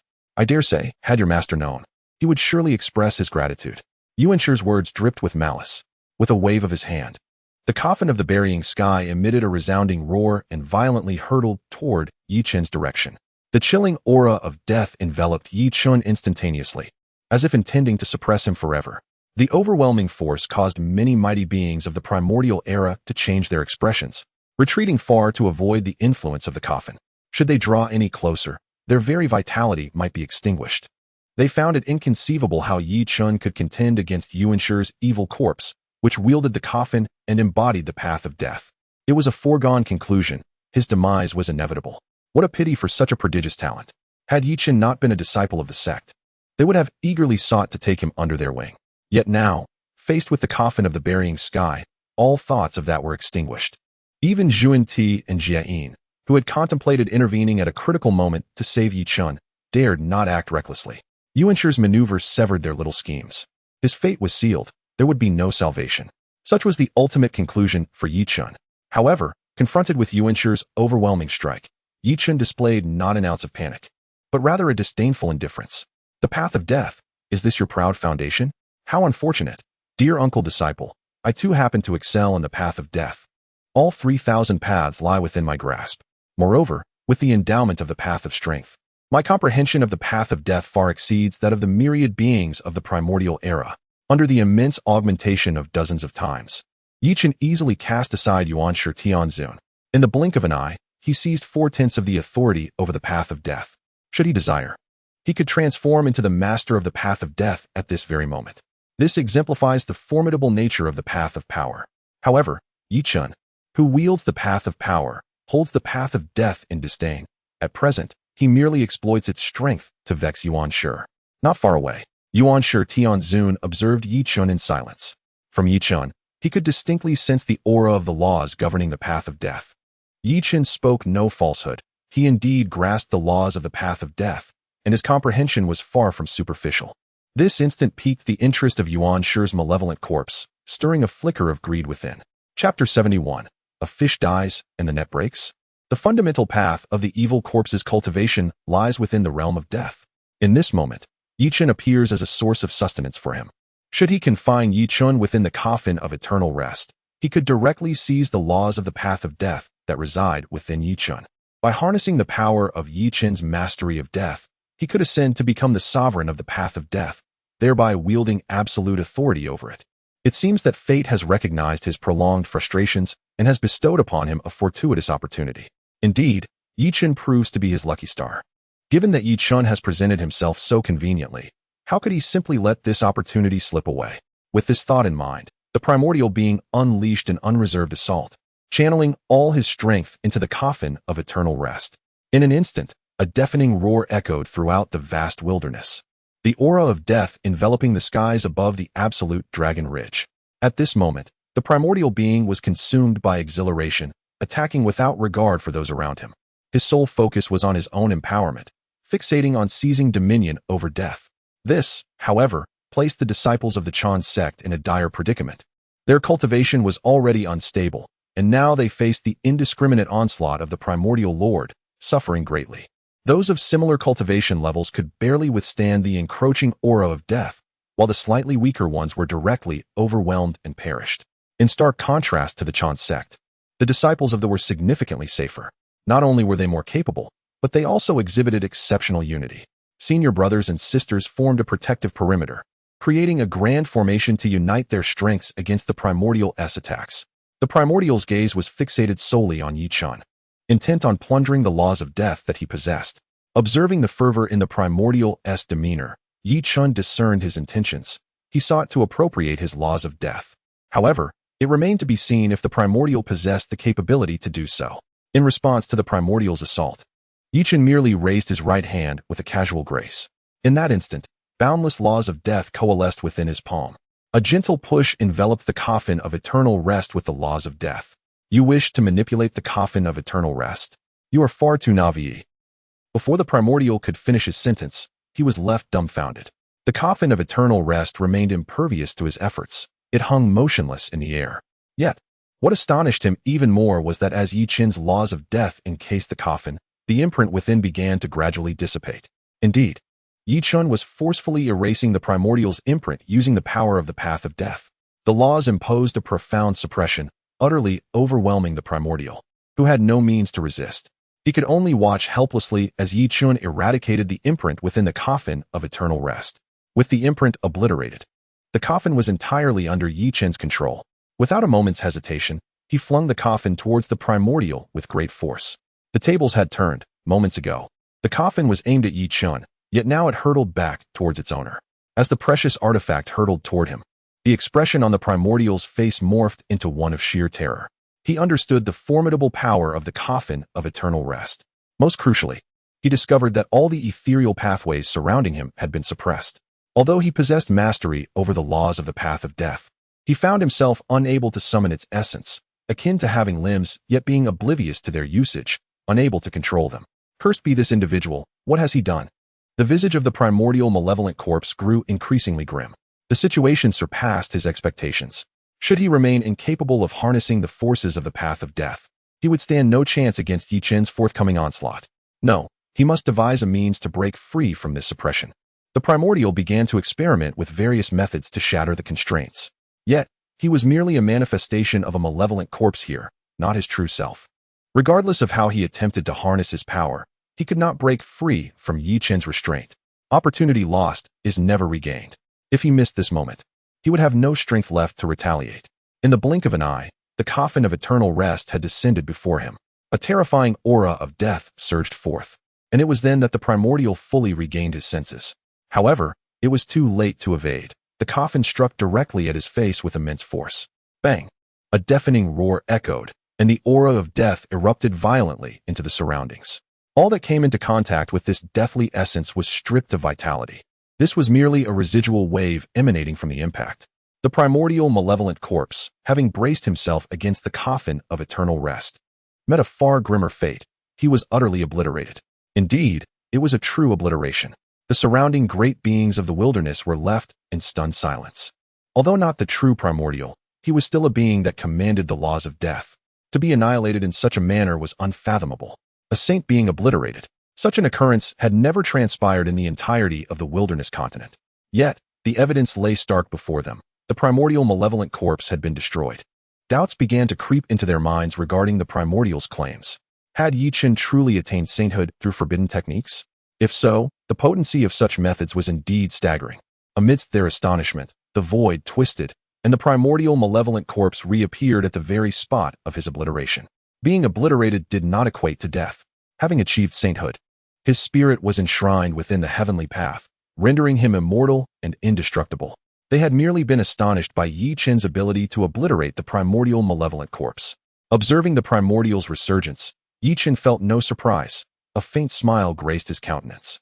Immortal and indestructible, the three corporeal manifestations were indeed formidable. The Tao ancestor had crafted such a remarkable secret technique. Yi Chen genuinely praised the ingenuity of such methods. However, he had no intention of letting the primordial escape unscathed. The primordial had always maintained an exalted demeanor. Today, Yi Chen intended to bring him down to experience the mortal realm. Primordial, are you prepared for a descent into the mundane? With these words, the crowd was once again left in disbelief. On this day, They could scarcely fathom how many times they would be astonished. Their mouths were agape, unable to close, as Chen's words truly astonished them. He indeed had the power to vanquish a saint, yet a saint is immortal and indestructible. How could such a celestial being, seated high above the clouds, possibly be drawn into the mortal realm? This notion had never even crossed their minds. It was a thought too audacious to entertain. Yet, paradoxically, they felt a flicker of temptation. What if Chen could indeed succeed? The very idea of a dignified saint descending into the mundane world sent shivers down their spines. As the primordial evil corpse emerged, it caught wind of Chen's brazen proclamation. Whether out of shame or anger, its face flushed a deep crimson. Chen, do you truly wish to engage in a relentless struggle with me? Are you willing to force me into a deadly confrontation over these insignificant beings? Chapter 72. Provocation. The furious rebuke of the primordial evil corpse failed to instill significant fear. In their eyes, the primordial evil corpse was merely exhibiting trepidation. A venerable sage, reduced to fright. As for Chen, he dismissed the threat with utter disdain, his contempt nearly extinguishing the remnants of the primordial evil corpse's sanity. Yet, before any reaction could manifest, Chen took the initiative. With a sharp cry, the laws of the path of death materialized around him, enveloping the primordial evil corpse. Perceiving this scene, the true form of the primordial was filled with fury, his eyes ablaze. A thunderous roar erupted from the Jade Void Palace. You dare! Chen's intentions were all too clear. Once was enough for a sage to lose face. A second humiliation would render him unable to hold his head high in the world of Hongwang. The root cause of this predicament was Chen. It seemed as if Chen had been born to counter him, for wherever Chen appeared, misfortune followed. There was no other choice now. Chen's audacity could not be allowed to continue unchecked. With determination, the primordial shattered the barriers of the Hongwang space with the three treasures Jade Rui, traversing the distance from the Jade Void Palace to the absolute Dragon Ridge in the blink of an eye. The three treasures Jade Rui, having crossed immeasurable distances, unleashed chaotic spatial currents upon its arrival. Despite having been injured by the god-slaying spear, its strength remained formidable, showcasing its true might across the fabric of space. Upon its emergence, the artifact surged toward the direction of the Zhejiao, aiming to envelop Chen and the disciples standing behind him. This attack was intended to transport them away entirely. Witnessing the appearance of the three treasures Jade Rui, the hearts of onlookers steadied, finding solace in the safety provided by the true form of the primordial. Regrettably, the rising star that was Chen was on the brink of extinguishment. Chen lacked the power to withstand the wrathful strike of the primordial. As one of the three pure ones, having presided over the Chan teaching for years, he was an established sage of the Hongwang continent. His foundation, cultivation, and fortune placed him at the pinnacle of existence in this realm. Chen, a mere fleeting moment, stood in stark contrast to the vast disparity between them. As the primordial made his move, Laozi, seated high upon the clouds, allowed a slight smile to grace his lips. Previously, he had pondered whether he needed to intervene personally to resolve the situation with Chen. It now appeared entirely unnecessary. The primordial alone sufficed. The likes of Quan Yin and Jie Yin need not be mentioned. They had not dared to obstruct the primordial evil corpse when it had utilized the coffin of the heavenly burial, let alone now when the true form of the primordial was at hand. There was no stopping this force. It was utterly beyond their capabilities. What was needed now was prudence and the accumulation of strength, avoiding any conflict with the primordial. Most present were merely spectators. The only one who wished to assist Chen, the Earth Mother, found herself trapped within the cycle of reincarnation, unable to lend aid. The will of the heavenly Tao was beyond her capacity to challenge. After fruitless struggles, she could only resign herself to defeat, fearing that the bloodline of the Father God might be lost. At that moment, a resounding chime echoed through the myriad realms of time and space, reaching the ears of all present. As the bell tolled, time itself seemed to freeze. Everything in the Dragon Ridge was momentarily suspended, and the spatial turbulence caused by the appearance of the three treasures Jade Rui was quelled by the sound of the bell. It was as if nothing had ever transpired, leaving behind an aura of tranquility and peace. Even the primordial evil corpse was bound in place, unable to move an inch. The Chaos Bell. Indeed, it was the Chaos Bell. In that instant, they were oblivious to their own immobility, completely absorbed in the resonance of the bell. They had previously searched for traces of the Chaos Bell, never imagining that it would now rest in Chen's grasp. The thought filled their eyes with envy, tinged with a hint of greed. The innate treasure, the Chaos Bell, possessed the power to reverse time and space, alter the heavenly path, imprison time, and suppress dimensions. Such a priceless artifact, who would not desire it? Upon witnessing the Chaos Bell, they understood why the four saints had never been able to discern Yi Chun's whereabouts. The Chaos Bell itself was shrouded in the ability to conceal heavenly secrets. Nuwa had once contemplated bestowing the Chaos Bell upon Fushi for protection, yet she could never uncover its location. Now, it belonged to Yi Chun, rendering their calculations futile. Envy, envy, envy. Such was their sentiment towards Yi Chun. With the God-slaying spear, the 4 swords of immortal slaying, and the 12-petal pure world white lotus, Yi Chun was indeed a favored child of destiny, amassing such treasures.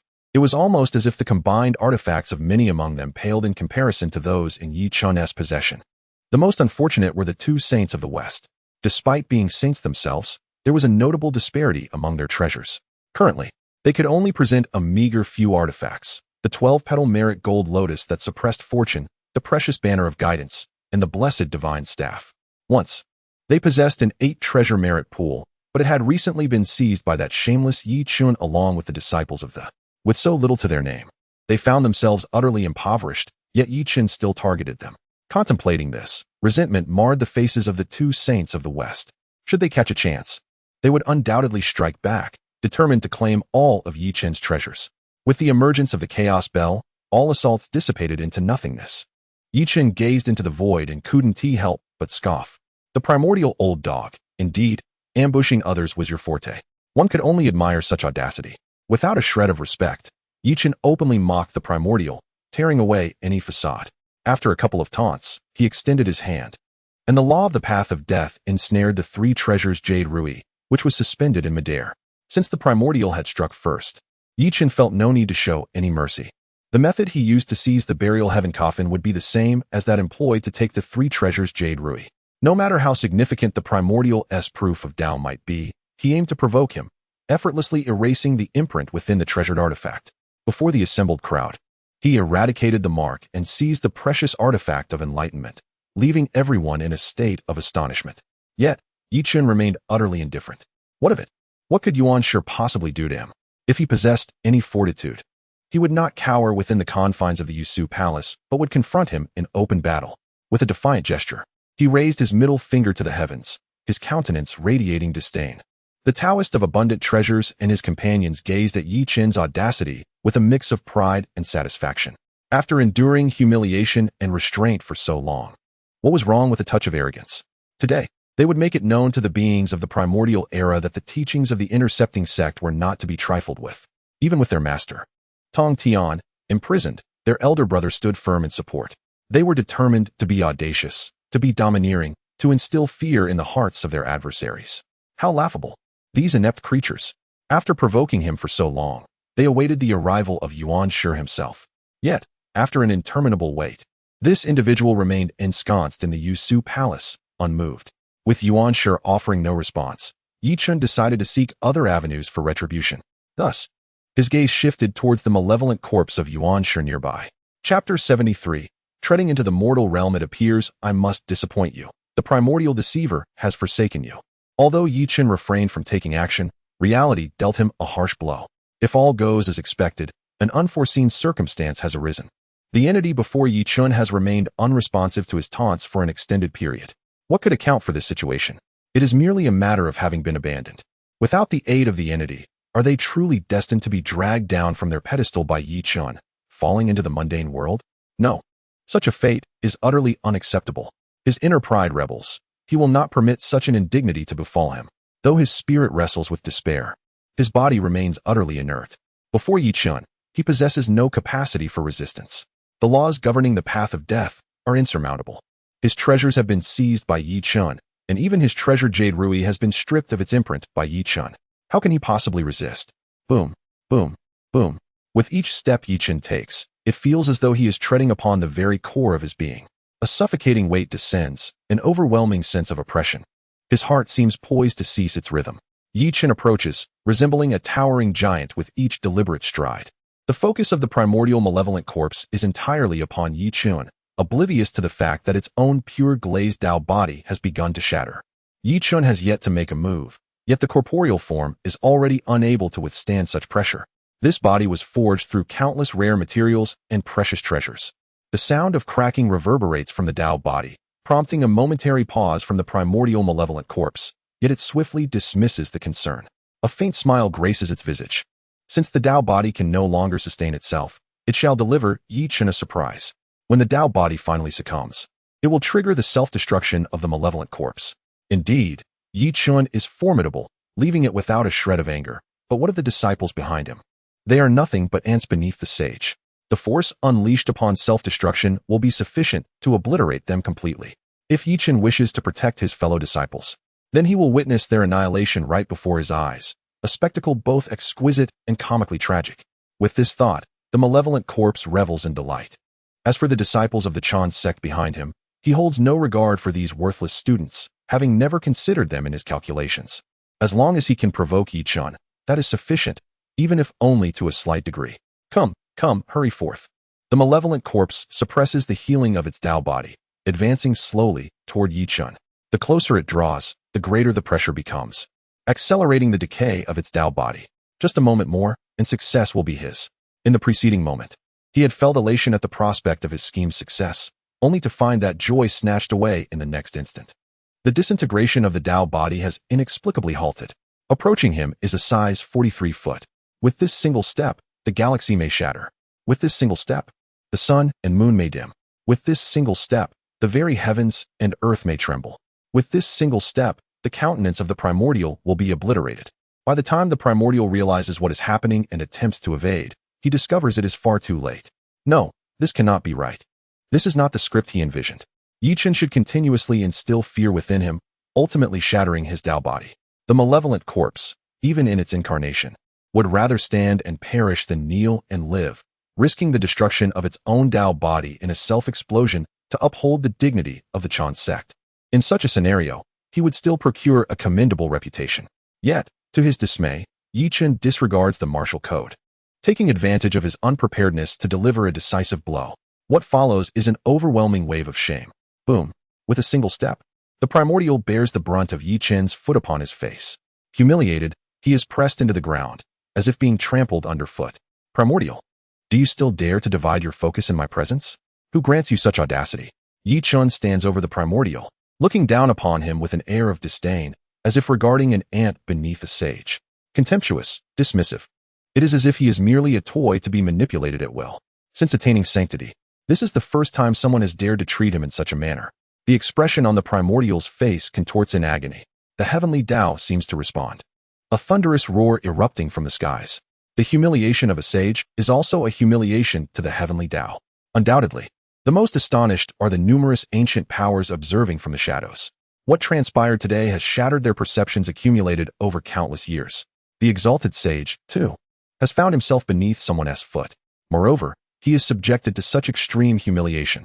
Even if he is merely the malevolent corpse of the primordial, he embodies the primordial. He represents the sage. Unbelievable. Such a shocking spectacle. Today's performance truly leaves one in contemplation. Who could have anticipated that a sage would one day be trodden upon?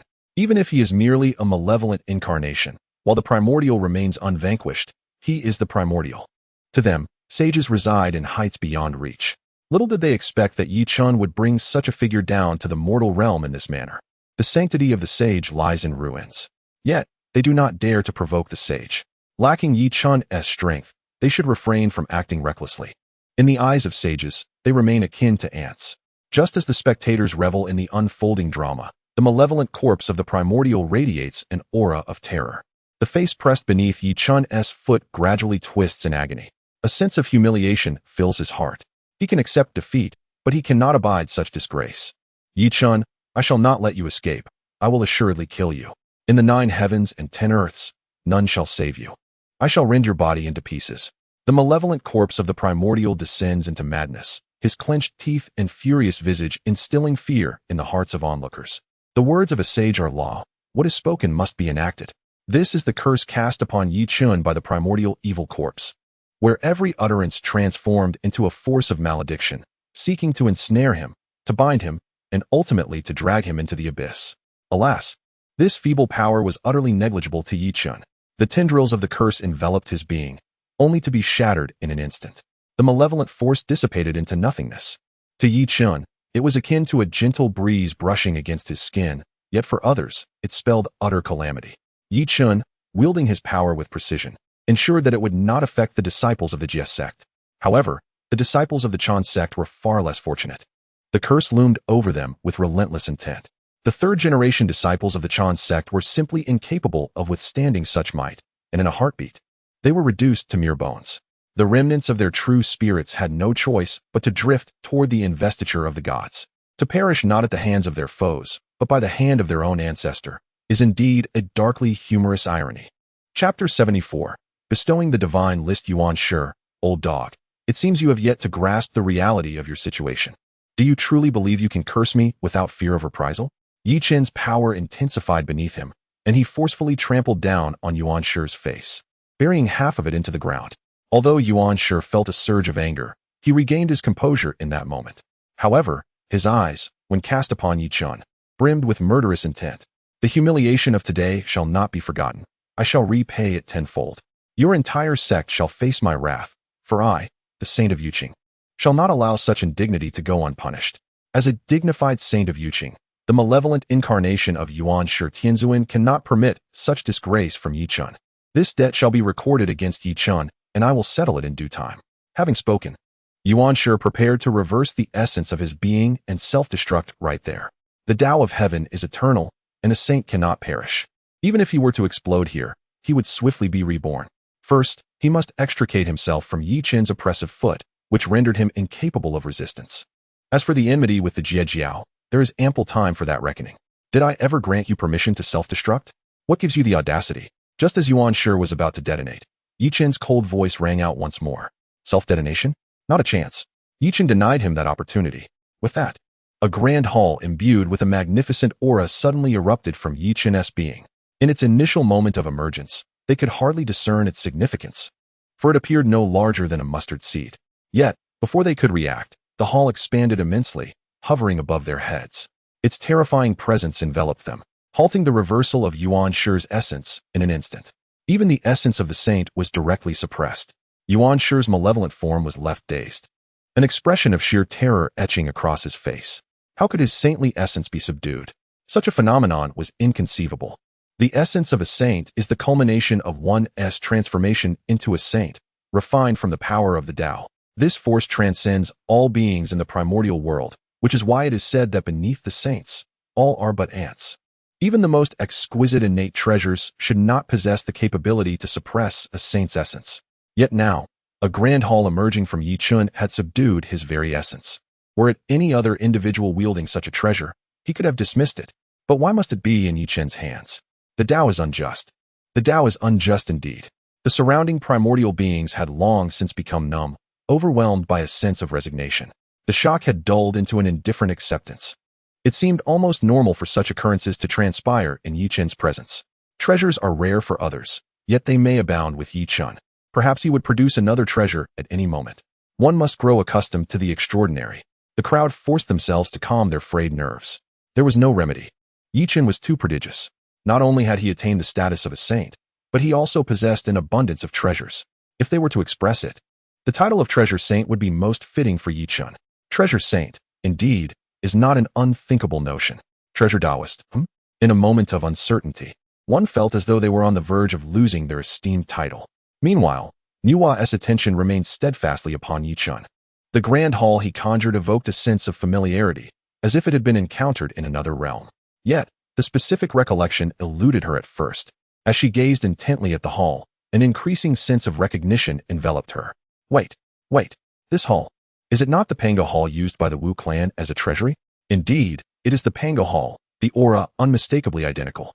But was not the Pango Hall a possession of the Wu clan? They had once boasted that their treasury was the Pango Hall itself. Yet, despite possessing this treasure, they remained unable to wield it, for the Wu clan lacked a primordial spirit. Thus, they could only utilize it as a mere repository. Who could have imagined that it would ultimately find its way into Yi Chen's hands? Regret washed over them. How could they have forgotten about the Pango Hall? The Wu clan, now diminished, could have easily sought a justification to reclaim the Pango Hall. Once, the 12 ancestral witches had attained quasi-saint status, uniting to form the 12 capitals divine array, capable of summoning the ethereal visage of Pangu. Back then, they were no match. However, the circumstances have shifted dramatically. The Wu clan's strength has waned, and they could have easily laid claim to the Pango Hall. Alas, it is a pity. Observing the Pango Hall in Yi Chen's possession, they felt an overwhelming envy. As for seizing it, that notion was utterly futile. Yi Chen could dispatch them with a mere gesture. Just as their lamentations deepened, Yi Chen employed the Pango Hall to suppress the Yuan Shi evil corpse. Despite its fervent resistance, it proved futile, and it could only watch helplessly as it was subdued. The essence of a saint was quelled, stripped of even the right to self-preservation. Now, life and death lay entirely within Yi Chen's dominion. It was over. Everything had come to an end. Those who had contemplated troubling Yi Chen now found themselves at his mercy, their very existence held in his hands. A pitiful state indeed. After subduing the Yuan Shi evil corpse, disdain filled Yi Chen's gaze as he surveyed the surroundings. The disciples of the Jie Sect stood tall and proud, their eyes gleaming with pride. In stark contrast, the disciples of the Chen sect bowed their heads, too fearful to meet Yi Chen's gaze, dreading the possibility of attracting his attention. This time, the disciples of the Chen sect had mobilized in full force, with only a few, such as the South Pole Immortal, absent, gathering entirely in this place. Conveniently, this spared Yi Chen the effort of searching for them individually. The calamity of the function arose from your collective disdain for Haoyan. By both reason and sentiment, it is only fitting that you atone for your transgressions.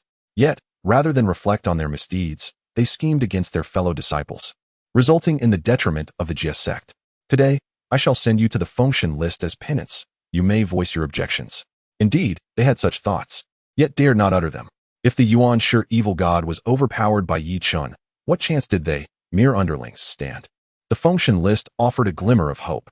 To incur Yi Chen's wrath could mean their utter annihilation. Their very souls could be extinguished. Without awaiting their response, Yi Chen waved his hand lightly, and they were obliterated, their true spirits entering the function list. The primordial evil corpse has been subdued, and the disciples of the Chen sect have ascended to the function list. The events at Juelong Ridge have thus concluded with a sense of completeness. They were not at all surprised by Yi Chen's actions and found his reasoning quite persuasive. Having spent many years in the primordial realm, they were well aware of the underlying truths. The calamity of the function is fundamentally a matter between the Chen sect and Haoyan. However, the primordial being, unwilling to see his disciples become mere puppets of Haoyan, sought to involve the disciples of the Jie sect in this catastrophe, which subsequently triggered a series of events. Were it not for their involvement, how could such a calamity have swept across the vast expanse of the primordial continent? Now, they find themselves deserving of their fate, and they are quite content with this outcome, even harboring a sense of schadenfreude. Of course, they are careful not to display this too openly. The primordial being is rather petty, and if he were to hold a grudge, it could lead to significant trouble. Chapter 75. Shall we unite? At this moment, Bai Jian, who was stationed at the function platform to guide the remnants of souls, suddenly beheld the lingering spirits of the disciples from the Chen sect. Each of these celestial beings possessed immense powers, capable of erasing him with but a mere gesture. Furthermore, in the past, they had shown him nothing but disdain. Instinctively, Bai Jian fell to his knees, bowing his head in submission. But wait, the Chen sect immortals present today were merely remnants of their former selves. Upon lifting his gaze, he confirmed that they were but wisps of souls. What was there to fear? Realizing this, Bai Jian rose to his feet, the terror in his eyes dissipating entirely. A petty man finds joy in small victories. Indeed, he felt a surge of triumph at this moment. In ordinary circumstances, he could not afford to offend the Chen sect immortals, and thus he had endured their scorn with a forced smile. Now, however, they were reduced to mere remnants, and they had fallen into his grasp. Therefore, he could not be blamed for his actions. One reaps what one sows. The lack of virtue in the past leads to consequences in the present. Everyone's spirits were high. The only one in the vast expanse of the primordial world who felt discontent was perhaps the primordial celestial venerable. His malevolent incarnation had been suppressed, and his disciples annihilated by Yi Chen, their souls now marked on the function list. At this moment, the remnants of his disciples were forever bound by the list. Should he attempt to retrieve them, he risked inciting the wrath of Hong Jun, leaving him powerless to intervene as his disciples ascended the function platform. Becoming mere puppets of Haoyan, his hatred for Yi Chen had reached its zenith. If given the chance, he would surely rend Yi Chen to pieces. However, before he could seek vengeance, the next occurrence left him seething with rage. The Pango Hall transformed into a prison, thoroughly sealing away his malevolent incarnation. Yi Chen intended to permanently suppress his wicked form. Yi Chen, how dare you? As anger surged within him, the primordial celestial venerable let out a cold snort. his voice echoing throughout the primordial realm, causing all to sense his fury. Meanwhile, Yi Chun, who was in the midst of suppressing the malevolent form, merely smiled derisively at the celestial venerable's roar. It is merely a wicked incarnation. Why should I not dare? Did you consider the consequences when you targeted the disciples of the Jie Sect, resorting to vile means to slaughter them? Suppressing him is not my goal. This useless being serves no purpose to me. I intend for him to kneel at Golden Ao Island, repenting daily, and to suffer torment across lifetimes. Ultimately, the celestial venerable's wrath would not touch Yi Chun, yet his words instilled fear in the hearts of the primordial beings. Such cruelty. This seemingly gentle young man was capable of such merciless acts. A saint kneeling in eternal repentance, suffering the extraction of sinews and marrow, severing the cycle of reincarnation. How ruthless. Yi Chun could be considered the first in history to dare inflict such punishment upon a saint. Even Hong Jun, the Tao ancestor, had merely imprisoned the Tongtian sect leader within the San Xiao palace. Should Yi Chun truly proceed with his intentions, it would be a declaration of eternal enmity with the primordial celestial venerable. The primordial supreme being would undoubtedly not permit Yi Chun to treat his malevolent corporeal doppelganger in such a manner. Consequently, a fierce battle was poised to erupt between the two. Hiss! I can't shake the feeling that we are in grave danger. Indeed, we are perilously close to becoming collateral damage. When saints clash, the primordial world shatters. Following such a confrontation, while the saints may remain unscathed, the innocent bystanders are bound to suffer substantial losses. Despite the looming peril, a flicker of anticipation flickered within them. They yearned to witness whether Yi Chun would dare to proceed, and if the primordial supreme being would ultimately intervene. The battle among saints, if they could glean even a modicum of insight from it, would be a worthwhile endeavor. Alas, the outcome was destined to leave them disillusioned. After a lengthy wait, it became apparent that the primordial supreme being merely exchanged a few barbs without opting to take action. Had he retreated? Was he intimidated? Had he capitulated? How unexpected! All calculations had failed to account for the fact that the primordial supreme being had chosen to swallow his pride. What a pity, yet also a stroke of fortune. While they did not witness the anticipated spectacle, they felt relieved to have preserved their lives. In truth, Yi Chun was also eagerly awaiting the primordial being's intervention. Regrettably, this individual lacked the courage. A cowardly rat. With a derisive snicker, he waved his hand and directly transported the disciples of the back to Golden Tortoise Island. This encounter concluded with Yi Chun emerging victorious. They found it difficult to comprehend why the primordial supreme being had shown such restraint. Was this affront directed at the malevolent doppelganger? No. It was a slap in the face to the primordial supreme being himself. Yet, even under such circumstances, the primordial supreme being refrained from acting. Could it be that he was genuinely afraid? Or did he harbor ulterior motives and intricate schemes? They were oblivious to the thoughts of the primordial being and dared not speculate on the will of the saints. Observing that nothing further transpired, they departed from the Dragon's Abyss Ridge. Meanwhile, the primordial being gazed darkly at the Dragon's Abyss Ridge, his eyes ablaze with fury as if he wished to incinerate everything in his path. Hatred surged within him. The entirety of Kunlun fell into an oppressive silence, lest they inadvertently provoke the primordial supreme being and invite calamity upon themselves. Watching Yi Chun and his companions retreat, the primordial supreme being was tempted numerous times to strike them down. How could he not desire to slay Yi Chun for such humiliation? Yet, the more furious he became, the more rationality reigned. Each time he contemplated taking action, reason restrained him. At present, he found Yi Chun inscrutable and harbored a persistent suspicion that Yi Chun was deliberately trying to provoke him. Indeed, every incident was meticulously orchestrated by Yi Chun. He suspected that Yi Chun aimed to incite his wrath, compelling him to act.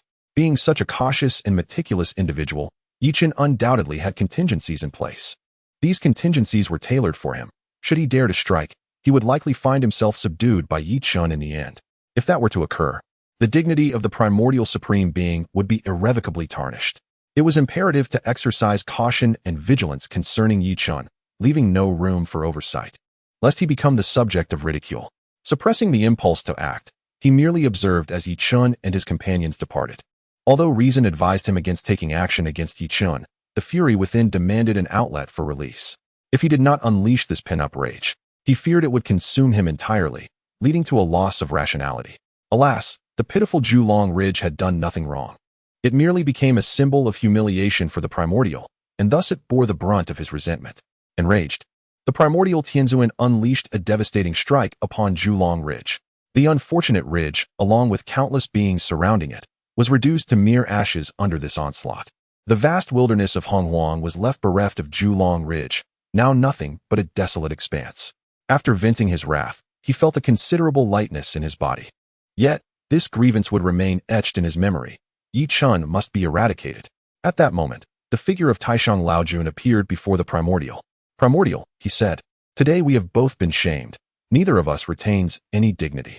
We must join forces to journey to Golden Ao Island and eradicate the Jie Sect once and for all. Chapter 76. Are you reluctant? You and I could unite to suppress it beneath the Qilan Cliff, thereby upholding the esteemed reputation of the Three Pure Ones. It seems that the Supreme Laozi also feels the pressure emanating from Yi Chun. Reluctantly, he wishes to ally with the Primordial Heavenly Sovereign. Upon hearing the proposal from the Supreme Laozi, the Primordial Heavenly Sovereign felt a twinge of temptation. However, after a moment's reflection, he chose to decline. At this juncture, the matter originated from me, and thus it shall conclude with me. I have my own plans regarding Yi Chun, and you need not interfere. Upon hearing these words, the Supreme Laozi merely cast a fleeting glance at the Primordial Heavenly Sovereign and nodded in agreement. Should you require assistance, do not hesitate to speak. I shall offer my utmost support. The Primordial Sovereign nodded in acknowledgement. Thank you, brother. If the need arises, I shall not hesitate to approach you. And I will not stand on ceremony. The bond between brothers is marked by mutual respect and harmony. Of course, this sentiment is confined to their relationship. Were Tongtian present, he would undoubtedly scoff in disdain. They are merely a collection of hypocritical pretenders. After exchanging pleasantries for a while, the Supreme Laozi expressed his intention to take his leave. I shall take my leave first. Should you need anything, just let me know. Very well. With that, the Supreme Laozi gradually faded from the presence of the Primordial Sovereign. As soon as the Supreme Laozi had completely vanished, the smile on the Primordial Sovereign's face dissipated, replaced by a shadow of gloom that enveloped him. Gazing at the space where the Supreme Laozi had disappeared, his mind was awash with myriad thoughts. It was not that he did not require assistance. Rather, he could not ascertain the true intentions of the Supreme Laozi. Was it truly a matter of him being unable to swallow the humiliation inflicted by Yi Chun? He found this hard to believe. In the vast wilderness, he and Tongtian shared illustrious reputations, and the teachings they established were renowned throughout the realm. Yet, the Supreme Laozi, a fellow sage of the Three Pure Ones, who founded the human teachings, remained obscure and uncelebrated. Their hearts were as clear as crystal. Was the Supreme Laozi truly as simple as he appeared? Not necessarily. He was, in fact, the one who concealed the deepest intentions among the Three Pure Ones. The principle of non-action, the greatest achievement lies in non-action.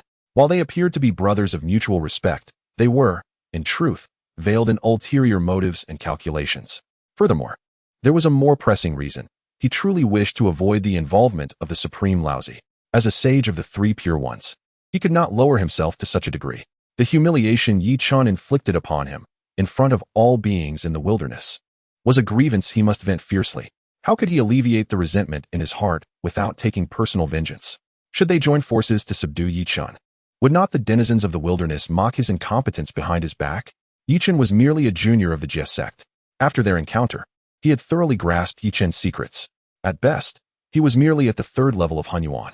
In terms of realm alone, he could still easily overpower Yi Chun.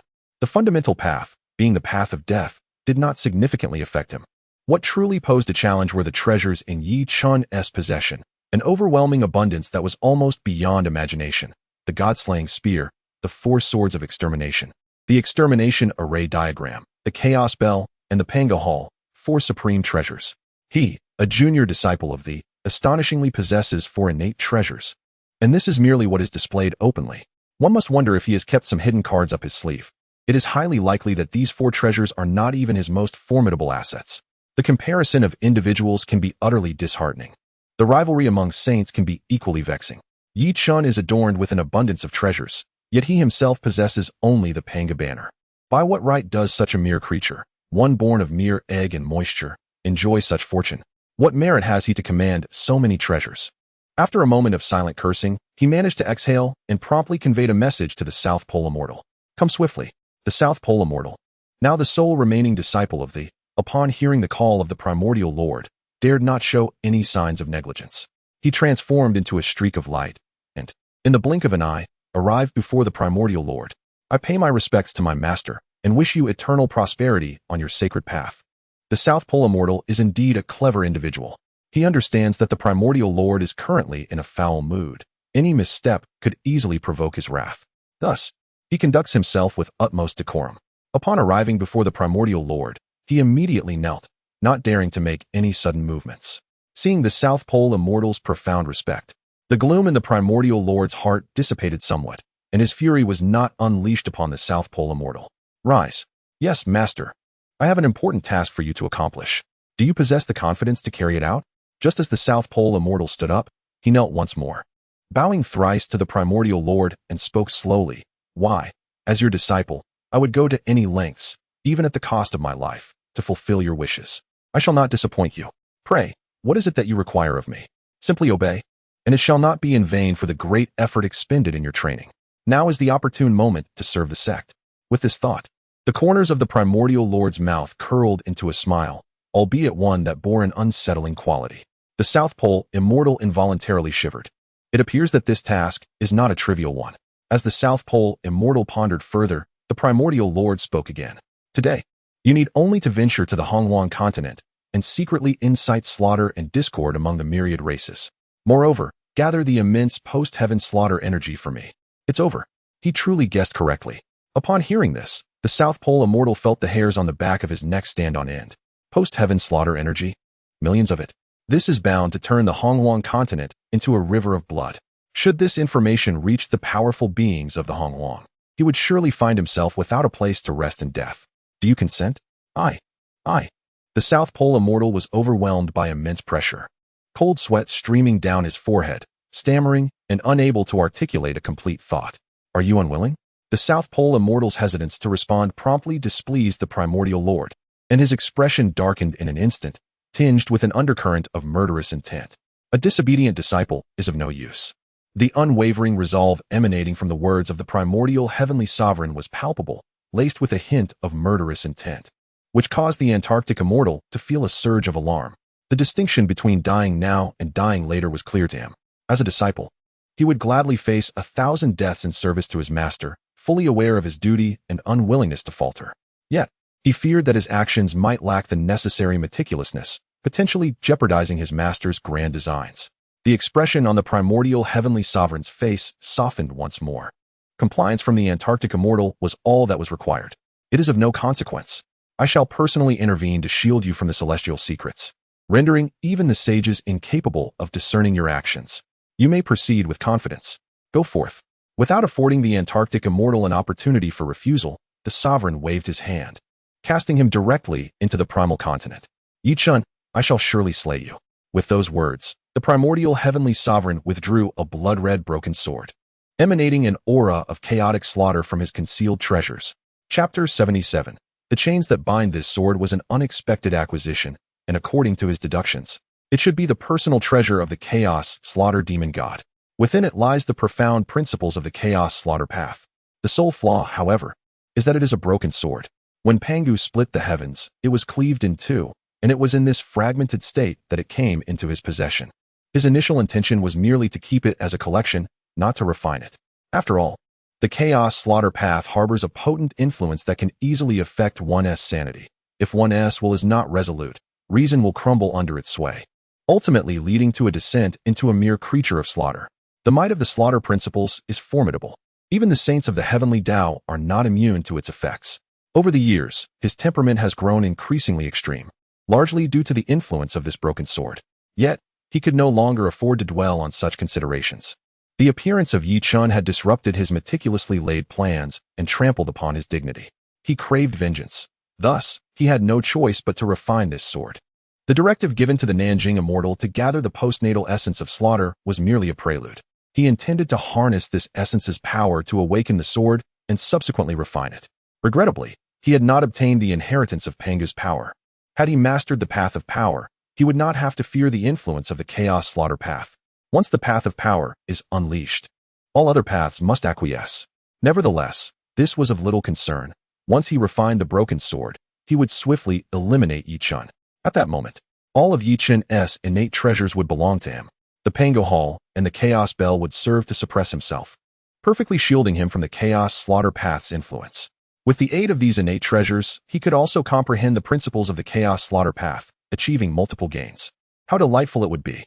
Should Taishang Laozi intervene, the benefits he could reap would be significantly diminished. All these innate treasures would rightfully belong to him. With this thought, a hint of madness danced across Yuan Shi's visage. Yi Chun, enjoy your fleeting moments of joy, savor your final days. Ha ha ha. The madness of Yuan Shi Tianzuan intensified, and his smile grew increasingly sinister.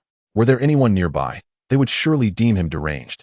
At this moment, Yi Chun had already returned to Golden Ao Island with his fellow disciples. Today's battle had allowed them to vent years of pent-up grievances, especially relishing the moment when Yuan Shi faced defeat, leaving the disciples of the Chen sect in awe. Junior brother Zhao Gongming, your vengeance has been avenged by your elder brother. You can now rest assured. If Zhao Gongming were aware of this, he would undoubtedly rejoice and celebrate with triumphant shouts. Alas, Zhao Gongming would never witness this. It was these very individuals who had led to his demise.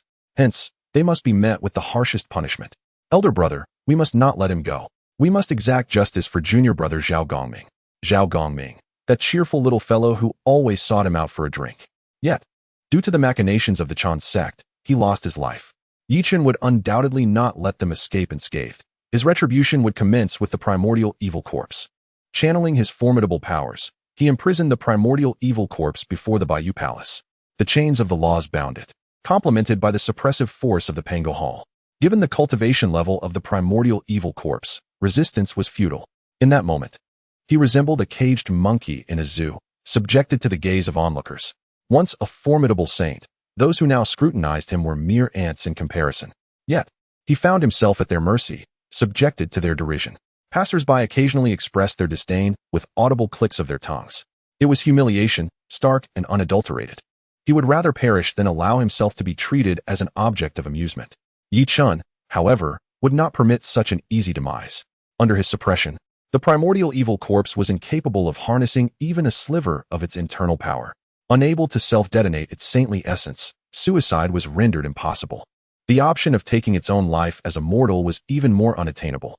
With the completion of its Tao body, self-harm would only provide a fleeting sensation of pain without any true consequence to its existence. With no celestial pathways above and no earthly doors below, all attempts at suicide proved fruitless. The primordial evil corpse endeavored through various means, yet to no avail, ultimately succumbing to a cacophony of impotent rage. Yi Chun, cease your humiliation.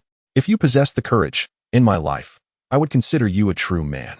If you dare not kill me, release me at once, lest I ascend to Jinao Island and bring ruin upon the Chen sect, leaving not a blade of grass in its wake. The primordial evil corpse raged on. As for Yi Chun, he disregarded the outbursts, unaffected, knowing they would only tire the creature's voice. Moreover, he found no merit in engaging with the primordial evil corpse. Merely locking it before the Bayou Palace for public view was the most fitting punishment. If it sought dignity, he would grind its face into the ground. Yi Chun's indifference did not signify that the disciples of the Chen sect would ignore it. They, too, harbored a simmering anger. The primordial's outcries provided them with an opportunity for release. What are you shouting about? This predicament is entirely of your own making. You deserve it. How dare you raise your voice here? Was the calamity of the divine sealing initiated by the disciples of the Chen sect? Had it not been for your sect's schemes, we would have been blissfully cultivating on the island. Not to mention, because of your plots, our brother Zhao Gongming was slain. And even our master has been imprisoned within the San Xiao palace. I cannot fathom how you muster the audacity to shout here. Senior brother, it is intolerable to let him stand. We must compel him to kneel to alleviate our resentment.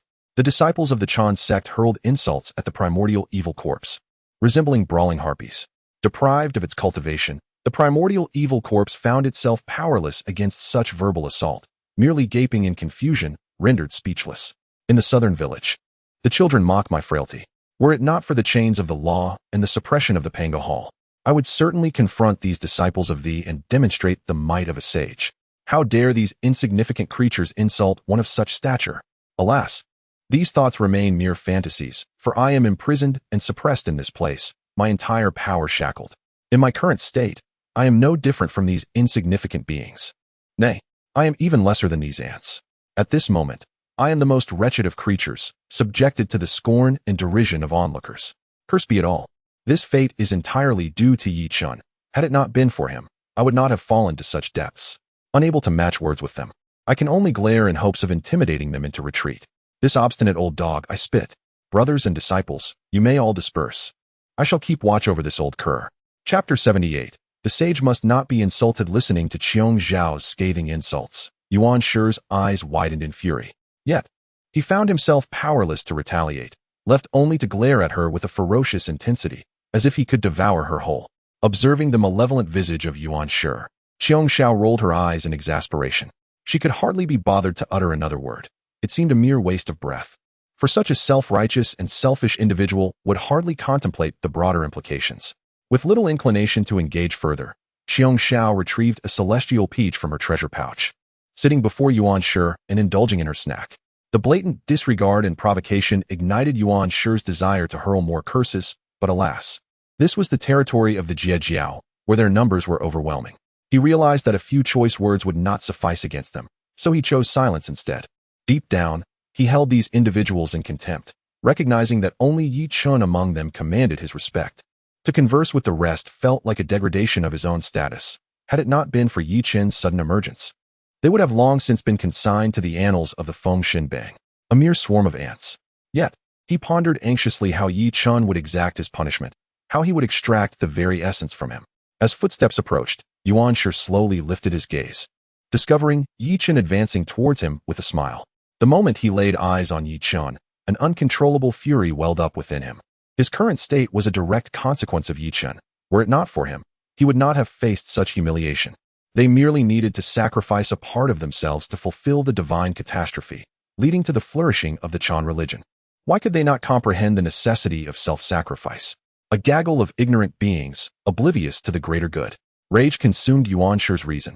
As Yi Chen drew nearer, he charged at him like a rabid dog, intent on striking. A renowned master once remarked that one must use a leash on such disobedient hounds.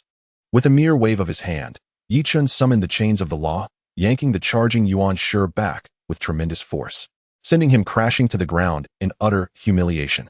Qiong Zhao beamed at the sight, her laughter more radiant than ever. A sage, reduced to such disgrace. All thanks to their esteemed senior brother. It was imperative to teach this old fool a lesson. Otherwise, he would remain blissfully unaware of his own limitations. Senior brother, you have arrived. This fellow truly deserves a good thrashing. You should have heard his vile curses, the audacity to be so brazen on our territory. If we do not discipline him, what face will Jie have left? Qiong Zhao reported to Yi Chen, unabashedly voicing her grievances in front of Yuan Shi. Yi Chen was well aware of the events that had transpired outside. His younger siblings had endured much frustration. What harm was there in letting them vent? Moreover, Yuan Shi was now but a captive, and in their domain, he ought to behave himself. You have endured much, but let him continue to insult. Soon enough, he will find himself unable to utter another word. Go, summon the disciples of the Baiyu Palace. Yi Chen affectionately patted Qiong Zhao's head before instructing her to gather the disciples. Once Qiong Zhao departed, the Yuan Shi evil corpse rose from the ground, his eyes brimming with unrestrained hatred. Yet, he suppressed the fury within, eager to witness Yi Chen's intentions. As for Yi Chen's talk of stripping flesh and marrow, he found it utterly implausible. Yi Chen, what exactly do you intend to do? With a smile that danced on the edge of mockery, Yi Chen regarded the Yuan Shi evil corpse and slowly replied, What? Do you still doubt my words? I have declared my intention to publicly strip your flesh and marrow, to execute you justly. Surely, you do not think I jest. The disbelief etched upon the Yuan Shi evil corpse's face was palpable, as he stammered, You. How dare you? The sound of jade chimes echoed as the disciples hurried to the Baiyu Palace. Upon seeing Yi Chen, they instinctively understood his purpose. They are here. The senior brother is about to accomplish something monumental. Their eyes sparkled with fervor, for it was their first encounter witnessing a sage subjected to such a fate. They felt compelled to document every moment. Observing the fervent expressions of the crowd, the Yuan Shi evil corpse felt a tremor of panic. Now he believed. Yi Chen was indeed resolute in his intentions. The prospect of being stripped of flesh and marrow in front of these insignificant beings was a source of profound dread. You cannot believe it will be so simple. He scoffed. Only a few know of this before us. I have vowed to drag you thoroughly into the mundane realm. In the next moment, a further indignity unfolded, igniting a surge of anger and shame within the Yuan Shi evil corpse. To humiliate him, Yi Chen lifted all restrictions on Jinao Island, allowing anyone with a modicum of cultivation to perceive the events transpiring there. What is happening? This cannot be real. My eyes must be deceiving me. Is this truly the Yuqing sage? The myriad beings of the Honghuang continent, including Nu Hua and other sages, beheld this spectacle. They watched as Yi Chun tethered the Yuan Shi evil corpse before the Bayou Palace, a grand sage subjected to such humiliation. The Yuan Shi's true form also witnessed this affront. The moment of calm he had just regained was shattered, his eyes turning crimson, his murderous intent impossible to conceal. This scene nearly shattered his Dao heart. How dare he? How dare Yi Chun? The furious roar of Yuan Shi Tian Zun reverberated. As an ominous thundercloud enveloped the peak of Kunlun Mountain, infused with an aura of destruction that seemed poised to obliterate all. Kill. Unleash your slaughter without restraint. A sage must not be insulted. To dishonor a sage is to invite merciless death. Leave none alive, slaughter them all, offering their flesh and blood as a tribute to the endless carnage. Whispers of temptation echoed within his mind, drawing him deeper into the abyss of slaughter. At this moment, the primordial deity, Yuan Shi Tianzuan, found his heart's resolve fracturing, which inadvertently granted the opportunity for the law of slaughter to invade. Soon, his eyes transformed into a crimson hue, and a terrifying intent to kill poured forth from them. He embodied the chaotic slaughtering demon, wielding the law of massacre, ruthlessly annihilating all in his path to defend the sanctity of his visage. Boom. Just as Yuan Shi Tianzuan was on the brink of plummeting into the abyss of slaughter, the Pango banner, which loomed over his mind, emitted a resounding roar, pulling him back from the precipice of despair. Alarmed, Yuan Shi, now suddenly awakened, dared not exhibit the slightest negligence. He promptly suppressed the blood-colored broken sword with the Pango banner. This was not the moment for him to wield the law of slaughter. Had it not been for the Pango banner, he might have been reduced to a mere machine of slaughter. If he were to unleash a massacre, the first to hold him accountable would be the venerable Hongjun, who would not hesitate to eradicate him entirely for the sake of the Honghuang continent. Chapter 79. The torment begins once he had calmed his tumultuous emotions and suppressed the blood-red broken sword. Yuan Shi regained his composure. Yet, the wrath within him remained, merely concealed rather than extinguished. Yi Chun, I shall remember the humiliation you have inflicted upon me today. Once my preparations are complete, it will be the end for you and the Jie. None shall be spared. Yuan Shi's actions were of no concern to Yi Chun. His singular focus today was to fulfill his promise. He aimed to drag the saints into the mortal realm and extract the very essence from Yuan Shi's malevolent form, delivering a just punishment before the myriad beings of the Honghuang. This was also an opportunity to send a stern warning to those saints harboring thoughts against Jie, should they plot against them. They must be prepared for retribution from Yi Chun. At this moment, Yuan Shi's malevolent form had long lost the strength to resist. He understood that he could not escape this calamity. In Yi Chun's grasp, he was powerless to fight back. And even cursing Yi Chun would only serve to deepen his humiliation. The only means to redeem his dignity lay in one course of action: to obliterate Yi Chun and the Jie entirely, to nail them to the pillar of shame, thus washing away the indignity that clung to him. For now, he accepted his fate. This was the last shred of dignity for Yuan Shi's malevolent form. Observing Yuan Shi's unyielding demeanor, Yi Chun could only smirk disdainfully. For whom was this charade intended? Who truly cared? Ladies and gentlemen, I believe you are all familiar with the figure suppressed before the Bo Palace, so there is no need for further introduction. I have summoned you here today to witness the execution as a warning to those who dare to defy the Jie. Those who offend us shall be slain. Slain. Slain. Slain. In unison with Yi Chun, the disciples of Jie raised their voices in fervent rallying cries. United as one, they vowed to vanquish any adversary, no matter how formidable. As the cacophony of battle cries crescendoed, the god-slaying spear materialized in Yi Chun's grasp. Without a moment's hesitation, he thrust it forward, piercing the spine of Yuan Shi's malevolent form. With a deft flick, he extracted the central vein, which emanated a terrifying aura. Even quasi-saints would tremble before its formidable presence. Had it not been for the suppression of the god-slaying spear, it might have even taken flight. Such was the power of a saint's body.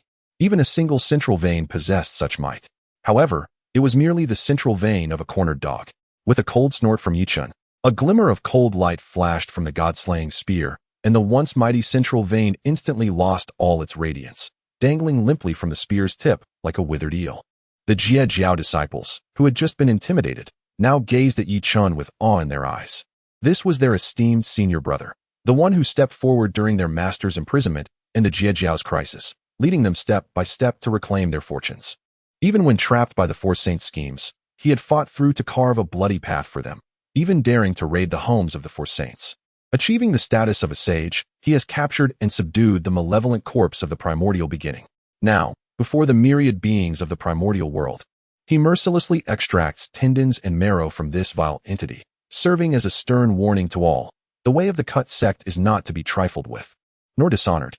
Those who dare to provoke the Cut sect must prepare for the same fate of being stripped of their essence. The disciples of the Cut sect revere him, causing the hearts of the primordial beings to tremble in fear. Such ruthlessness is unparalleled, and he follows through with his threats. The vile corpse of the sage has indeed been subjected to such torment. Most alarming is the cruelty of this young man, who leaves no advantage for his adversary. After piercing the body of the primordial beginning's malevolent corpse, its physical form begins to heal gradually. Yet, Chen grants no opportunity for recovery. Before the wound can close, he thrusts his weapon once more. The wound ruptures, and blood continues to flow. This is Chen's intent. The blood infused with the essence of a sage is invaluable. Should this blood nourish the lands of Golden Ao Island, the benefits would be beyond imagination. In the realms of blessed lands, blood saturating the earth would hasten the growth of spiritual herbs into innate roots in the blink of an eye. After enduring so long, the Cut sect deserves to reap some rewards. Let it be a form of atonement for the transgressions of the primordial beginning. In this moment, the malevolent corpse resembles a defeated dog, believing it could endure, preserving the last shred of the sage's dignity. Yet, it gravely underestimates Chen's cruelty. The extraction of tendons and marrow, the nourishment of blood, intense agony relentlessly tears at its soul, yearning for death, yet unable to attain it. The malevolent corpse's path has been honed to perfection, granting it terrifying self-healing abilities. Chen skillfully manages his power, striving to maintain a balance between suffering and relief. Living is worse than death, dying brings no escape. Chen seizes this opportunity to torment it, forcing the experience of a fate worse than death. The shame of social death outweighs that of physical demise. Both body and spirit are subjected to relentless suffering. The malevolent corpse of the primordial beginning lies crumpled on the ground, writhing in agony. Damn you, Chen! You deserve to die. I beg you, kill me. Put me out of my misery. Chen, I will not rest until you are vanquished. Grant me a swift end. I am a sage. Grant me a swift end. The state of his spirit has become utterly disordered. One moment, he curses Chen. The next, he pleads for mercy, revealing his utter degradation. Witnessing the torment of the primordial beginning, the onlookers are at a loss. To mock the primordial beginning? They lack the standing to do so. If a sage can be so tortured, how much worse would their fate be? To feel sympathy for the primordial beginning? This is the consequence of his own actions. Had he not targeted the Cut sect, he would not have met such a fate. Many are relieved that they refrained from involving themselves in the disputes of the teachings of the explication and the Cut sect. Had Chen sought them out, they would be unprepared for the confrontation. Observing the contorted visage of the primordial beginning, Chen remains unfazed, his expression betraying no excess of emotion. The torment continues. He must be made to endure the utmost agony. Without such measures, how could one instill fear in other nefarious beings? Under the watchful gaze of the crowd, the movements of the primordial malevolent corpse grew increasingly feeble. Pain had drained his strength, leaving him gasping for air upon the ground. The sound of his labored breaths confirmed that he still clung to life. At that moment, Chen also ceased his torment, allowing the creature's body to begin its self-healing. Was Chen truly showing him mercy? A glimmer of hope flickered in the eyes of the primordial malevolent corpse. It was over, finally over. He would no longer have to endure such suffering. Yet, before his smile could fully form, it froze in an instant. With a subtle gesture, Chen summoned a grinding wheel that radiated an aura of boundless destruction into his hand. What? How could this be in Chen's possession? Chapter 80. The world-destroying millstone. When they beheld the millstone, a chill ran through them. Particularly those formidable beings who had endured the Dao magic conflict. Their faces paled in unison. The impression this millstone left upon them was indelible, a memory they could not hope to forget. The world-destroying millstone. This was the treasured artifact of the demon Lord Luo Hao. The most shocking revelation was the presence of the millstone itself. Why was the Western realm so desolate? Was it not due to this very millstone? Had it not been for the demon Lord Luo Hao utilizing the millstone to obliterate the earth veins of the West, how could it have fallen into such impoverishment? Yet, how did this artifact come to rest in Chen's hands? One could only wonder at the sheer abundance of treasures he possessed. Though it was already suspected that Chen had many treasures, none could have anticipated the extent of it. The audacity to wield the world-destroying millstone indicated it was not merely a hidden gem of his collection. The danger was escalating continuously. All gazes turned towards Chen, eager to discern his intentions. Under the scrutiny of the crowd, Chen gently cast the world-destroying millstone. In an instant, the primordial evil corpse was ensnared within its grasp. The next moment, anguished cries erupted. "Ah, Chen, may you find no peace in death. I shall never let you escape this." The wails of the primordial evil corpse intermittently echoed from within the millstone. The great will began to turn slowly, wrapping the primordial evil corpse within its confines, gradually eroding its Tao body. Once the Tao body was annihilated, it would continue to extinguish the imperishable sacred soul within. As the millstone rotated, the cries of the primordial evil corpse diminished bit by bit. The ancient powers who witnessed this scene fell into a profound silence. Though they observed the punishment inflicted upon the primordial evil corpse, they felt the pain in their own bodies and souls. The cruelty was beyond measure. Employing such means to obliterate the primordial evil corpse, it became evident that one must avoid incurring Chen's wrath if one were to inadvertently fall into his clutches. The consequences would be dire. Of course, these thoughts were merely speculative. They would strive to avoid provoking Chen in the future. Yet, for Yuan and Jie, the situation was markedly different. They had genuinely offended Chen in the most profound sense. The combined forces of the four saints had nearly led to the destruction of the Jie Sect, placing them in a state of irreconcilable enmity with Chen. Had they truly acted wisely? What had begun as a matter between the Chen sect and the Jie sect had drawn them in, and the benefits they had reaped were now starkly contrasted by the peril they faced. They fell into silence, uncertain of right or wrong, yet acutely aware that there was no turning back. Should the Jie sect survive the tribulations of the Tongtian calamity, it would be they who would suffer in the aftermath. They had to devise a means to thwart Chen and the continued ascendance of the Jie sect. Meanwhile, upon Golden Ao Island, spiritual energy surged towards them incessantly. Many individuals settled into meditative postures, beginning to comprehend the profound truths of the Tao. In an instant, they experienced a multitude of insights regarding the Great Way. The peculiar occurrences on Golden Ao Island did not escape anyone's notice. Envy, jealousy. They were indeed reaping the true benefits of battle. Under the protection of Chen, they unabashedly enhanced their strength, desiring such opportunities for themselves. The source of this extraordinary phenomenon is the world destruction grinding disk. As it rotates, boundless spiritual energy and the essence of the great Tao emanate forth. Its radiance naturally envelopes Golden Ao Island. Such a magnificent artifact shall not be permitted to leak beyond its confines. This is an opportunity unique to them, the denizens of Golden Ao Island. Yet, many are perplexed as to why spiritual energy and the essence of the great Tao emerge from the world destruction grinding disk, which should symbolize annihilation. Only Chen, its master, likely knows the truth.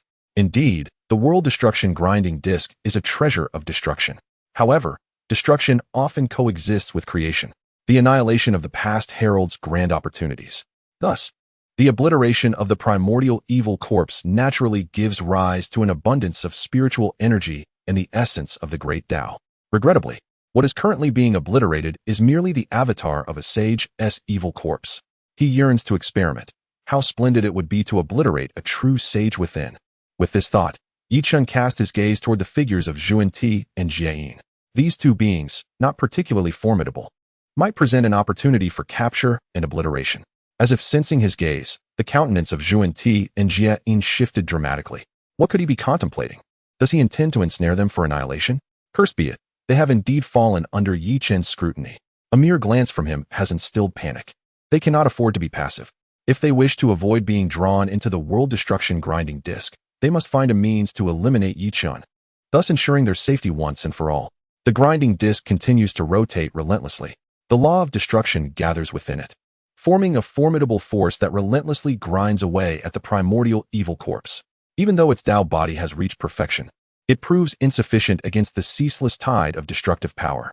As time progresses, the vitality within the Tao body is gradually eroded until nothing remains. Once the Tao body is obliterated, only the sacred soul remains. Without the protection of the Tao body, how long can the sacred soul endure? The obliteration of a sage's evil corpse avatar primarily benefits the myriad beings on Golden Ao Island. With the destruction of its essence, the resultant spiritual energy and the essence of the great Tao merge into the very fabric of Golden Ao Island. Especially the essence of the great Tao. If they could absorb it, they could save considerable time in their arduous cultivation. An evil corpse avatar contains at least 10,000 strands of the essence of the great Tao. After undergoing the processing of the world destruction grinding disk, it becomes far more accessible for comprehension. With such an opportunity at hand, how could they not seize it? Such treasures must not be squandered on outsiders. Disciples of the lightly touched the refined essence of the great Tao, and in an instant, it surged into their bodies. Like parched sands encountering water. It was absorbed in a heartbeat. Refinement? There was no need for refinement. It was absorbed directly. The essence of the great Tao was assimilated by the disciples of, while the spiritual energy permeated the expanse of Golden Ao Island. The renowned Jin Ao Island, a pinnacle of celestial fortune, now nourished by ethereal energies, subtly hints at a forthcoming breakthrough. Several ancestral veins of spiritual energy have been stimulated and evolved. The grand geomantic forces have manifested upon Jin Ao Island, intertwining and intermingling, directly giving rise to a primordial geomantic momentum that captures the boundless fortune of the seas. The feedback of this fortune has led to the ascendance of the divine dragon, which now bears faint signs of transforming into the ancestral dragon of fortune. Meanwhile, the chaos green lotus Tao, employed by Chen to suppress the fortunes of the, is also showing signs of revival. Observing the changes on Jin Ao Island, the smile on Chen's lips has grown ever more pronounced. Who could have anticipated that the obliteration of a primordial malevolent corpse would yield such bountiful benefits? Even the chaos green lotus Tao is nearing its resurgence. Once he gathers the remaining treasured artifacts, he will be able to facilitate the true reemergence of the chaos green lotus Tao in the primordial realm. Chapter 81. Envy and jealousy. Of course, he was merely contemplating at this moment. After all, the few treasures he sought were in the possession of these saints, and extracting them from their hands posed a significant challenge. This matter would require careful deliberation. Boom. At that moment, the world-extinguishing millstone emitted a resounding noise and gradually ceased its rotation. It was inconceivable that a primordial evil corpse could cause any disruptions to the world-extinguishing millstone. The grinding to a halt could only signify one thing. The primordial evil corpse had been utterly obliterated. The indestructible holy soul similarly succumbed to the might of the world-extinguishing millstone, being ground to oblivion. The instant the holy soul was annihilated, an inexhaustible flow of Taoist essence radiated outward, enveloping the vicinity of Golden Ao Island. The entire island sprang to life with the emergence of this Taoist essence. Even the most ordinary weeds and beasts along the shore awakened their consciousness upon sensing the sudden influx of Taoist energy. Since the Primordial One looked down upon them, he would utilize his evil corporeal form to bestow fortune upon the multitude of disciples of thee and the myriad beings residing on Golden Ao Island. This was merely the beginning. Today, it was the primordial evil corpse that was eradicated, should the Primordial One dare to provoke him further. The next to be ground to dust by the world-extinguishing millstone would be his true divine essence. With a casual gesture, Chen stowed away the world-extinguishing millstone. As for the residual holy essence within the millstone, he divided it among the more exceptional disciples of the. There existed varying degrees of camaraderie among the brothers. Naturally, he favored the likes of Duo Bao and the San Xiao sisters, willing to bestow upon them a greater share of the holy essence. What is happening? The few individuals who received Chen's generous gifts opened their eyes, bewildered, and gazed at him in confusion. Senior brother, what just transpired? Why has my understanding of the Tao suddenly increased so dramatically? Do you all feel this way too? I also experienced a sudden surge in my comprehension of the Tao, which is why I awakened, fearing something might be amiss. Each one was consumed with concern over this matter. Chen merely offered a reassuring smile, seemingly unfazed by the recent events. Do not be alarmed. Nothing of great consequence has occurred. I simply distributed the residual holy essence of the primordial evil corpse among you. This will aid you in your understanding of the Tao. Upon hearing Chen's words, rather than feeling elated, they appeared somewhat anxious. Senior brother, you are mistaken. The holy essence should be refined by you. That would enhance your strength. Why waste it on us? Hurry, senior brother, reclaim the holy essence. At this time, you need not concern yourself with us. You are the pillar of the. The stronger you become, the safer we shall be. Although they yearned for the holy essence, they also understood that entrusting it to Chen would unleash its full potential. Observing their anxious expressions, Chen couldn't help but chuckle softly. This was the bond of brotherhood within the, each looking out for one another and caring for each other's well-being. Even when confronted with the essence of a sage, they could choose to relinquish it. Well, since it has been bestowed upon you, make sure to refine and comprehend it thoroughly. Rest assured, if there are means to enhance my strength, I shall not grant them to you. The primordial essence of the malevolent corpse lacks purity and offers me little assistance. By placing it in your hands, its potential can be maximized. Therefore, You must diligently grasp the principles of the Tao and fully realize the essence of the sage's origin. Furthermore, as your cultivation progresses, you will be able to uphold the banner of the, allowing me to rest. The future will undoubtedly rely on you. Should you achieve the status of a sage, I would gladly assume a more relaxed role. Dealing with matters is exceedingly tedious. It is far more appealing to lie back and cultivate. However, to the likes of Duo Bao and the others, it seemed that I had provided a justifiable reason for them to accept the essence of the sage. Knowing that the eldest senior brother would not reclaim it, they were not the type to be overly sentimental. Only by maximizing the essence of the sage could they justify the guidance they received from their senior brother. Rest assured, senior brother, we shall not disappoint your expectations. We will cultivate diligently and strive to attain sagehood as soon as possible to share the burden with you. Indeed, senior brother, we will exert ourselves. And once we can uphold the banner of the, we will allow you to relax and enjoy each day. Each of them made fervent promises. A slight twitch of a smile crossed my lips. The youthful zeal of my junior brothers and sisters was rather endearing. Very well, I trust you. I smiled as I affectionately ruffled Chen Xiao's hair, my eyes brimming with tenderness. Their earnest cultivation would, in turn, influence me. As their cultivation ascends, so too would the fortune of the. An increase in this fortune would provide better nourishment for the chaotic green lotus Tao fetus. As the chief disciple of the, its fortune is intricately linked to my own. The stronger this fortune, the greater my benefits. Moreover, following the earlier teachings, the insights my junior brothers and sisters gained from the Tao would ultimately reflect back upon me. Essentially, the disciples of the serve as extensions of myself. The deeper their understanding of the Tao, the more it enriches me. Your cultivation benefits me while I remain at ease. Your elevation is my elevation. Though I have not directly absorbed the essence of the sage, I have indirectly reaped its benefits. Of course, these matters are not something I could share with them. It is imperative that they cultivate with hearts full of gratitude and exert their utmost efforts. Go forth and cultivate. Yes, eldest senior brother. With spirits high, they returned to their respective abodes for seclusion and cultivation. With the primordial malevolent corpse dealt with, my tasks were concluded. The sealing array was activated to prevent further probing from others. Jinao Island returned to its former tranquility. The farce had come to an end, and the myriad powerful beings of the Honghuang retracted their senses, ceasing their investigations. They dared not continue, for should they be detected by me, their fate might mirror that of the primordial malevolent corpse. The primordial evil corpse, indeed a being of saintly caliber, was utterly obliterated by Yi Chun with the world destruction millstone. In a final act of defiance, he even bestowed the remnants of the saintly essence upon his junior disciples. Truly, he left no semblance of dignity for the primordial heavenly sovereign, delivering a resounding slap to his face. Yet, one cannot help but feel a twinge of envy towards figures like Dao Bao. Had Yi Chun been their elder brother, would they not also partake in the essence of the saints? Alas, it is a lamentable circumstance. Meanwhile, within the Jade Void Palace on Kunlun Mountain, the primordial heavenly sovereign sat in meditation upon his mat, steadfastly anchoring his Tao heart. He could sense the moment the evil corpse's incarnation was eradicated. Chapter 82. On Golden Ao Island, the entity that is my true self and the malevolent corpse incarnation are two sides of the same coin. Thus, I can acutely perceive the torment and despair experienced by the malevolent corpse. My already fragile Tao heart was momentarily stabilized by the power of the Panga banner. However, with the annihilation of the malevolent corpse, my Tao heart has been irreparably damaged.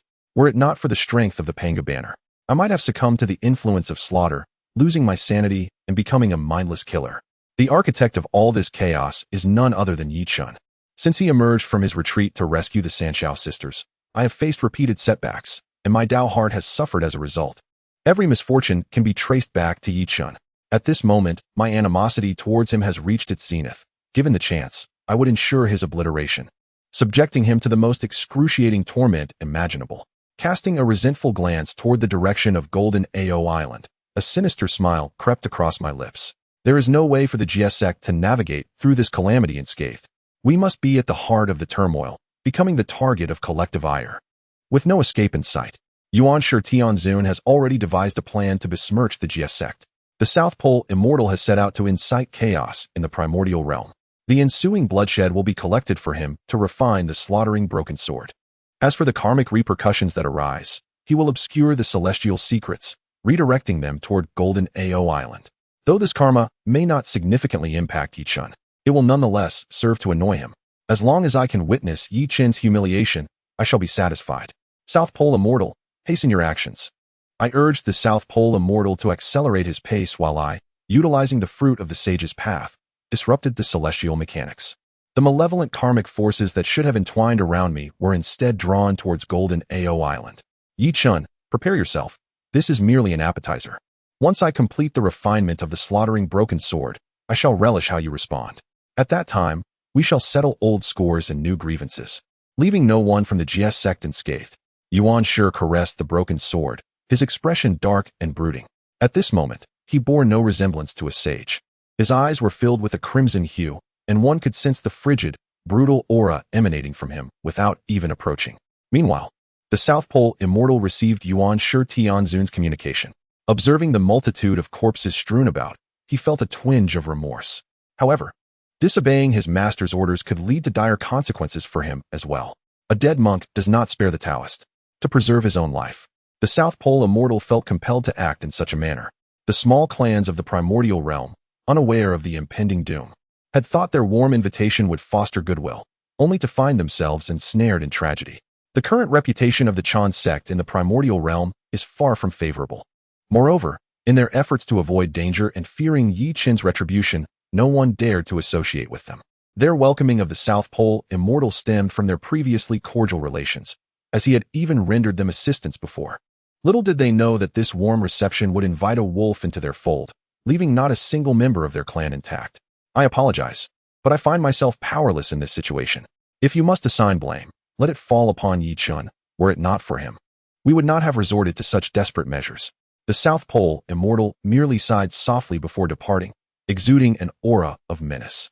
Once he left, only an expanse of white remained behind. The minor tribes at the edge of the Primordial World remained oblivious to the unfolding events. At the moment the South Pole Immortal took action, the great powers of the Primordial World also sensed an unsettling shift. Logically, the disciples of the Chen sect, having been placed on the divine list by Yi Chun, should have seen the calamity dissipate, especially after the eradication of the primordial evil corpse. However, the calamity did not subside. In fact, it intensified.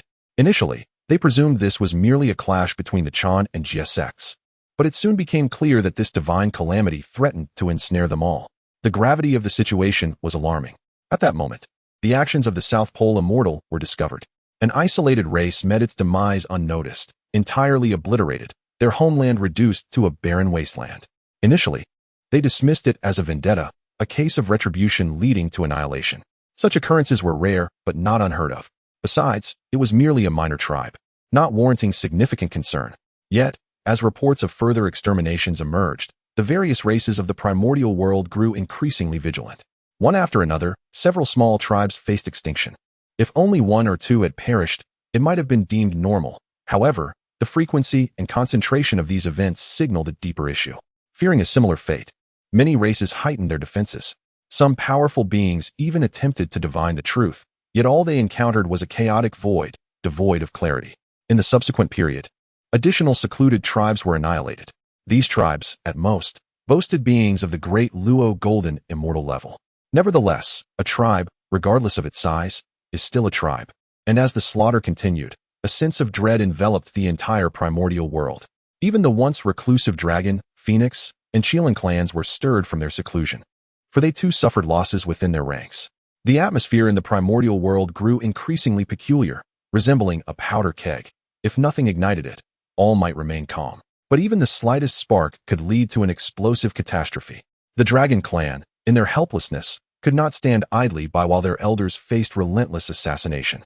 They united and employed secret methods to investigate. This inquiry indeed unveiled troubling signs. Upon Golden Turtle Island, calamity and murderous intent were coalescing. Recently, the primordial evil corpse had been eradicated by Yi Chun on Golden Turtle Island, and it seemed this blessed land was on the verge of a breakthrough. Generally, such a remarkable paradise should be free from taint and disturbance. Yet now, calamity and murderous intent were incessantly swirling and intertwining upon Golden Turtle Island. Under ordinary circumstances, such a situation would be impossible. The only conceivable cause for this occurrence is the malevolent actions of the disciples from the sect of the intercepting teaching on Golden Ao Island, whose murderous karma must have converged there. Such an overwhelming force of slaughterous karma, when considered alongside the recent events transpiring in the primordial continent, led them to an immediate understanding. Those minor tribes of the primordial realm had been eradicated by the disciples of the intercepting teaching. The revelation left the gathered individuals with expressions of dismay. On one hand, the recent losses were unbearable, and on the other, there was the brutality of Yi Chen. Although their combined strength might seem formidable to outsiders, it paled in comparison to Yi Chen's prowess. After all, even the primordial evil corpses had been utterly vanquished by him. Chapter 83. Seeking Saint Yi at this moment, questioning Yi Chen would surely invite misfortune upon themselves. They would be the ones to suffer the consequences. They were unwilling to offend Yi Chen, yet they could not allow the situation to persist. If this continued, the calamity of the Fengshen would only escalate, ultimately affecting them all. When that time came, it was likely that the entirety of the Honghuang would be engulfed in an unprecedented slaughter. Who could possibly evade such a disaster? What should be done now? The karmic forces were converging upon Jinao Island, and this matter was undeniably intertwined with the Jie Sect. If they approached, they might provoke the ire of Saint Yi Chen, who was notoriously protective of his disciples from the Jie Sect, even capable of extinguishing the embodiments of the original sin. This was their greatest concern, the fear that Yi Chen might unconditionally favor his disciples, leaving them to bear the brunt of the fallout. They dared not offend Yi Chen, yet this issue could not be allowed to linger any longer, otherwise, the slaughter would only worsen. Just as the group was mired in indecision regarding how to proceed, Ao Shui, the holy maiden of the Dragon Clan, stepped forward. Esteemed colleagues, this matter cannot be delayed any further. Otherwise, the ensuing calamity may lead us to an irretrievable fate. I believe that Saint Yi Chen is not devoid of reason. Let us unite and approach Jinao Island to implore Saint Yi Chen to uncover the truth. Furthermore, we represent countless clans. It is inconceivable that Saint Yi Chen would seek to obliterate us all. It appeared that this was their only recourse. After a brief discussion, the assembly resolved to heed Ao Shui's counsel. They quickly gathered their party to set off for Jinao Island, having prepared gifts for Yi Chen. It was imperative, for to approach a saint without offerings would be to show a lack of respect. With their gifts in hand, they believed that Yi Chen would pardon their earlier discourtesy. Even if he were displeased, it was unlikely that he would take their lives. The myriad clans arrived before Jinao Island, their demeanor exceedingly respectful. Yet they remained at the periphery. Ao Shui and her companions exchanged glances before bowing in reverence towards the island. All clans of Honghuang, we beseech Saint Yi. All clans of Honghuang, we beseech Saint Yi. All clans of Honghuang, we beseech Saint Yi. The celestial sounds resonated around the island, echoing through the heavens. The myriad beings atop Jinao Island, though momentarily astonished, swiftly regained their composure.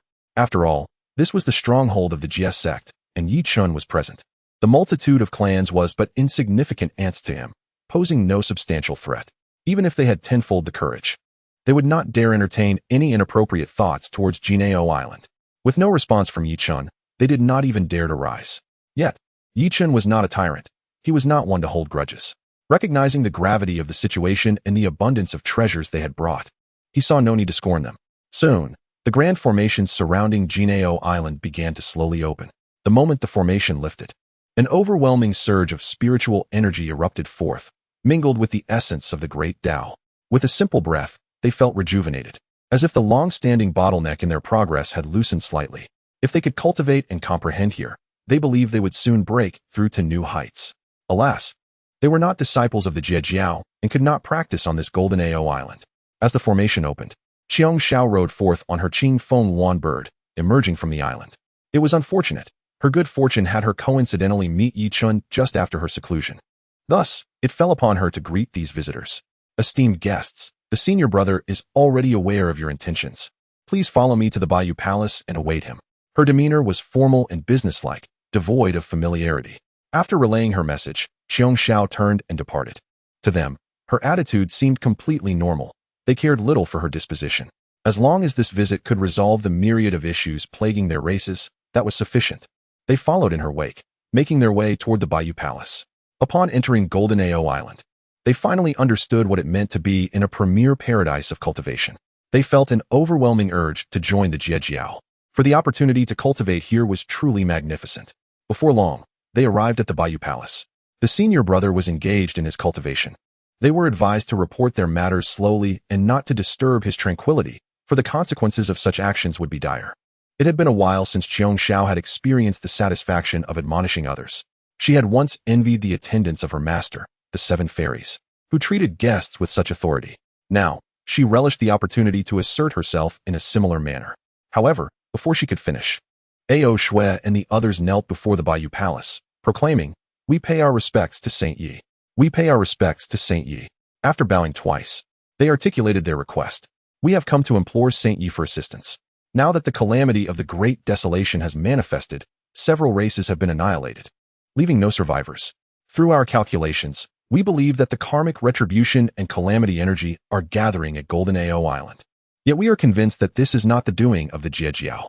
Therefore, we beseech Saint Yi to uncover the truth and expose the hidden puppeteer, restoring peace to the Great Desolation." Bang, bang, bang. They continued to bow, their humility reaching its zenith. Their fate hinged on this moment.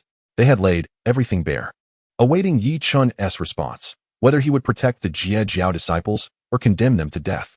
Fear gripped them at the thought of being obliterated by the world-destroying grinding wheel, causing their bodies to tremble uncontrollably. Seated within the Bayou Palace, Yi Chen sensed their unease. He said nothing and did nothing, astonished at the extent of their fear. Was it merely the annihilation of a primordial evil corpse? He was not one to act without reason or unjustly slay the innocent. Perhaps it was best to allow them some peace. Their incessant bowing was most irksome to him. "You may rise." They found themselves unable to kneel, restrained by a formidable force that held them fast.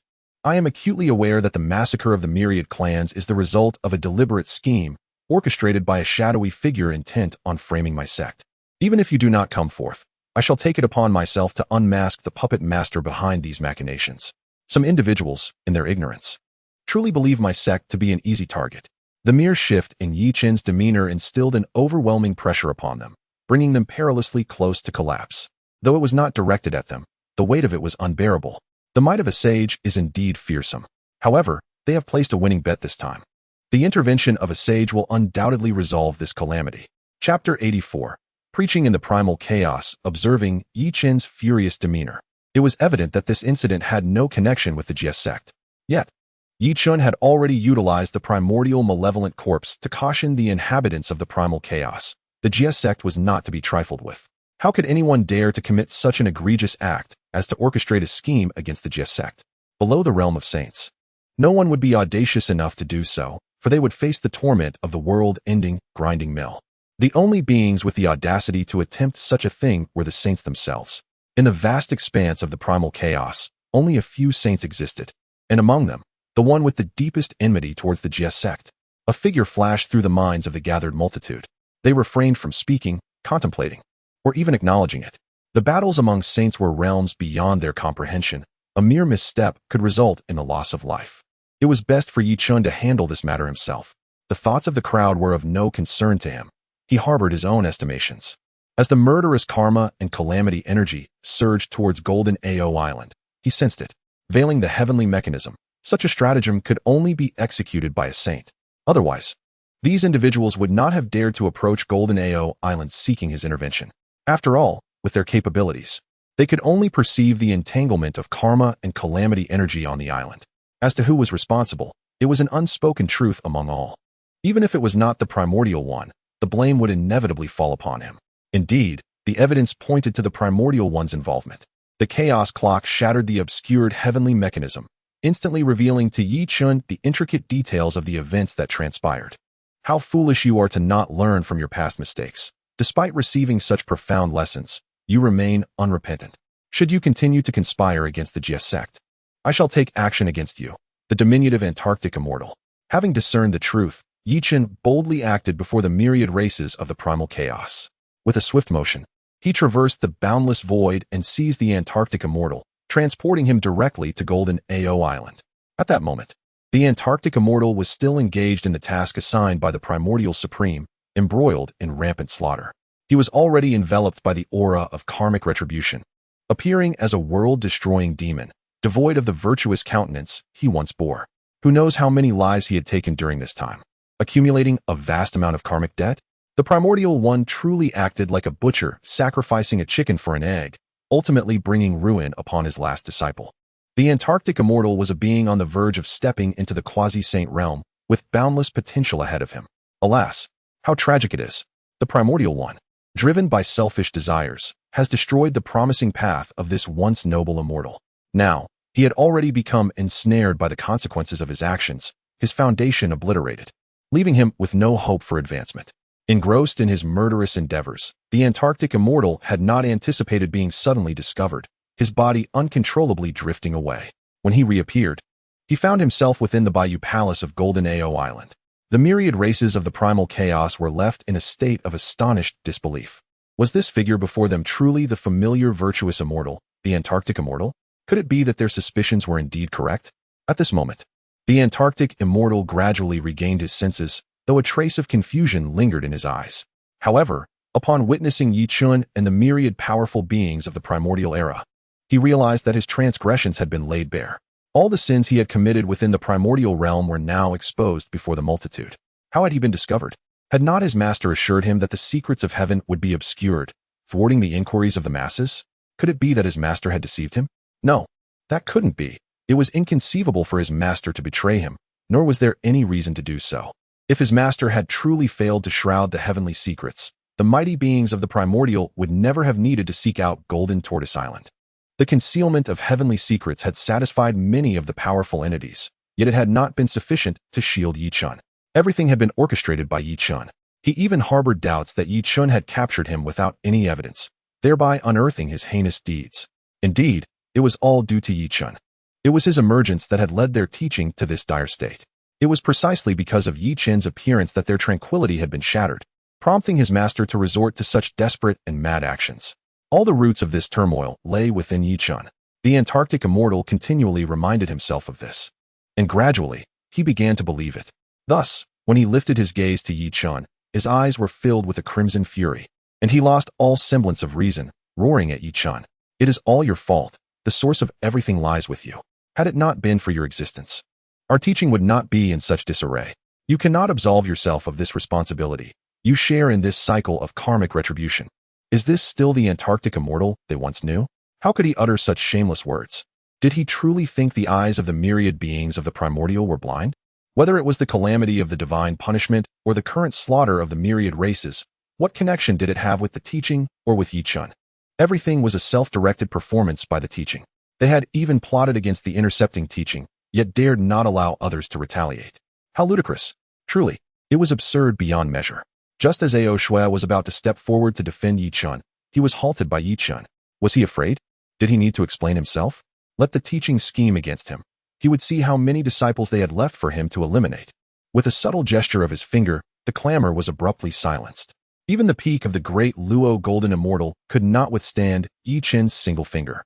In an instant, he was reduced to ashes, his soul scattered. Chen even granted him the opportunity to ascend the divine punishment list. Yet, such a wretched creature, responsible for such bloodshed, was denied even that chance. Cowardice and ineptitude only served to shift blame onto others. Chen held the utmost disdain for such individuals. The principal culprit had been dealt with, yet the bloodshed he wrought could not be undone. The lands once ravaged by the Antarctic Immortal now lay barren and white. Those myriad races that had perished were obliterated to the point that even their remnants were erased. At this moment, the primordial continent was suffused with the air of calamity and karmic retribution. Unless this turmoil was swiftly quelled, the consequences could be unimaginable. With a gentle sigh, Chen stepped forward, closely followed by the heavenly sound of the sage, resonating in the ears of countless beings across the primordial world. "I am Chen, and today I shall impart the teachings to the vast expanse, with the intent to eradicate boundless calamities and guide innumerable souls to salvation." The moment Chen's voice fell, the heavenly Tao responded. The sages delivered their discourses, embodying the celestial mandate. They gazed upward and beheld Chen's ethereal form dominating the sky of the primordial realm. Upon witnessing his presence, the myriad beings of the primordial world ceased their suffering and bowed in reverence. Sheng, benevolent. Sheng, benevolent. Sheng, benevolent. This matter was ostensibly beyond the purview of the Jie Sect and Chen, as it should have been the responsibility of the primordial supreme being. Yet, Chen chose to enlighten countless beings, sharing the teachings for the benefit of all. In this moment, his heart and aspirations surpassed even those of the primordial supreme. Chapter 85. The virtue of the heavenly Tao. Witnessing this scene, a faint smile graced Chen's face. His crimson lips parted slightly, and profound melodies of the Tao flowed gently from his mouth, resonating in the ears of the beings of the primordial era. This exquisite melody could only be comprehended through intuition, eluding expression in words.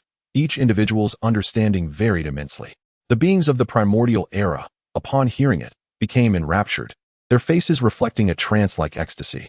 The celestial guidance that fell upon their ears transformed into the most harmonious cultivation techniques, surpassing the strength and perfection of their original practices. This enigmatic sensation was irresistibly captivating. The music of the Tao continued to resonate, responding to the will of the heavenly Tao. Blossoms of golden flowers descended from the heavens to the earth, manifesting into countless golden lotuses. As the golden lotuses bloomed, much of the calamity in the cosmos dissipated. Seizing the moment, Chen, without a moment's hesitation, summoned the 12th grade primordial spiritual treasure, the red lotus of karma fire. Sitting atop the lotus platform, he ignited the red lotus fire, harnessing its power to incinerate the pervasive malevolence of karma across the primordial continent. Simultaneously, the 12th grade pure world white lotus revolved incessantly beside him, radiating the light of virtue as it spun. The ominous energies of the world gradually faded away. The mighty beings of the primordial era, immersed in their enlightenment of the Tao, could naturally perceive the changes occurring in the cosmos. Chen's actions significantly alleviated their impending disasters. Observing this spectacle, many of them bowed in gratitude towards Chen. Time flowed gently, and the resounding heavenly sounds of the Tao gradually faded. The discourse concluded, and he wished them to commit fewer acts of violence, encouraging them to engage in endeavors beneficial to the primordial realm, all under the grace of Chen. Grateful for the teachings, they expressed their thanks. Thank you, Holy Yi. At the very moment Chen's voice faded, an extraordinary phenomenon materialized in the sky. An object, radiating a blend of purple, gold, and dark yellow, began to drift slowly towards Chen. Ordinary people could not fathom its significance, yet the saints, such as Nuwa and Zhuan, understood its profound nature. Upon seeing this object, the saints could not suppress their astonishment. The virtue of the heavenly Tao. How could this be? How could there be so much virtue from the heavenly Tao? Even saints found this virtue to be a rare and elusive treasure. Yet here was Chen, receiving such an abundance of heavenly merit from a single discourse. Envy, jealousy, and resentment surged within them. Witnessing Chen's fortune, Yuan Shi and Zhuan felt a deep sense of vexation. They could not bear to see Chen grow stronger time and again. If this continued, how could they ever hope to contend with him? Before they could voice their grievances, the next unfolding event left the saints utterly dumbfounded.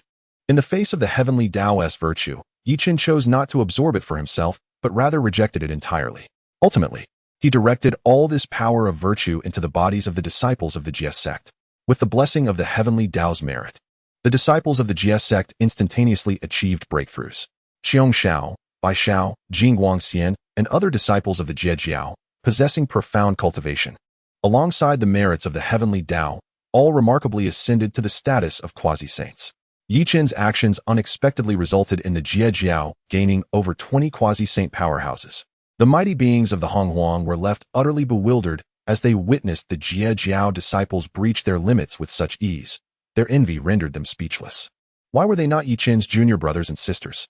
Had they been disciples of the Jie Jiao, sharing the same lineage as Chen, they too could have enjoyed such privileges. While others would have coveted the merits of the heavenly Tao for themselves, Chen, in a remarkable display of selflessness, bestowed upon the disciples of the Jie Jiao all the merits he accrued through his teachings, purifying the Honghuang continent. Should one commend Chen for his altruism and affection towards his junior disciples, or deem him foolish? Yet, could Chen truly be deemed foolish? With the blessing of the heavenly Tao's merits, the Jie Jiao directly welcomed over 20 quasi-saint powerhouses. It is well known that within the Honghuang, quasi-saints are immensely formidable entities. In the absence of saints, quasi-saints reign supreme, as saints typically remain hidden. Thus, quasi-saints are the true arbiters of the Honghuang continent. Chen's singular act of elevating the Jie Jiao status by more than 20 quasi-saints is not an endeavor for the simple-minded. It is an astute maximization of benefits. The onlookers, not lacking in intellect, quickly grasped this reality. However, it is essential to acknowledge that Chen also made sacrifices for the sake of the Jie Jiao. These merits from the heavenly Tao undoubtedly confer significant advantages upon him as well. By sacrificing his own benefits, he sought to enhance the fortunes of the Jie Jiao and his junior siblings. The role of the master brother, the head of the sect, was executed with great competence, perhaps even surpassing that of Tongtian, who might not have demonstrated such generosity. In the shadows, many marveled at the fortuitous fate of San Xiao and her companions. Meanwhile, Shui of the Dragon Clan found herself harboring different thoughts. She yearned for a powerful elder brother to protect her, aspiring to break through to the quasi-saint level herself. Despite having cultivated for countless epochs, with ample resources and techniques at her disposal, she had yet to show any signs of transcending her peak as a Deluo Jingxian. In stark contrast, the Jie disciples appeared to ascend effortlessly beyond the bottleneck that had plagued her for so long, as if it were a mere illusion. And all of this was attributed to a single individual, Chen. With his assistance, they all achieved their breakthroughs to quasi-sainthood. Thus, a new ambition took root within her, joining the Jie and becoming one of its disciples. Nay, her ambition would not allow her to merely be a disciple. Perhaps she could aspire to a greater closeness, becoming Chen's personal disciple. When this thought emerged, Shui herself could scarcely believe it. Yet, this fervent idea proliferated wildly in her mind, resistant to her attempts to extinguish it, growing increasingly fervent. Little did Chen know that his seemingly trivial actions had captured the heart of the Dragon Clan Saintess, while his focus remained solely on his junior brothers and sisters. Indeed, he did not disappoint, nor was it in vain that he bestowed the divine merits of the heavenly Tao upon them. One by one, they ascended to the threshold of quasi-sainthood.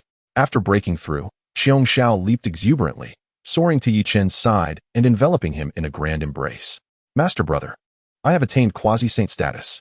Her eyes sparkled with admiration, reaching a pinnacle of devotion towards Chen. The others, while not as impetuous as San Xiao in their approach, could not conceal the gratitude shining in their eyes.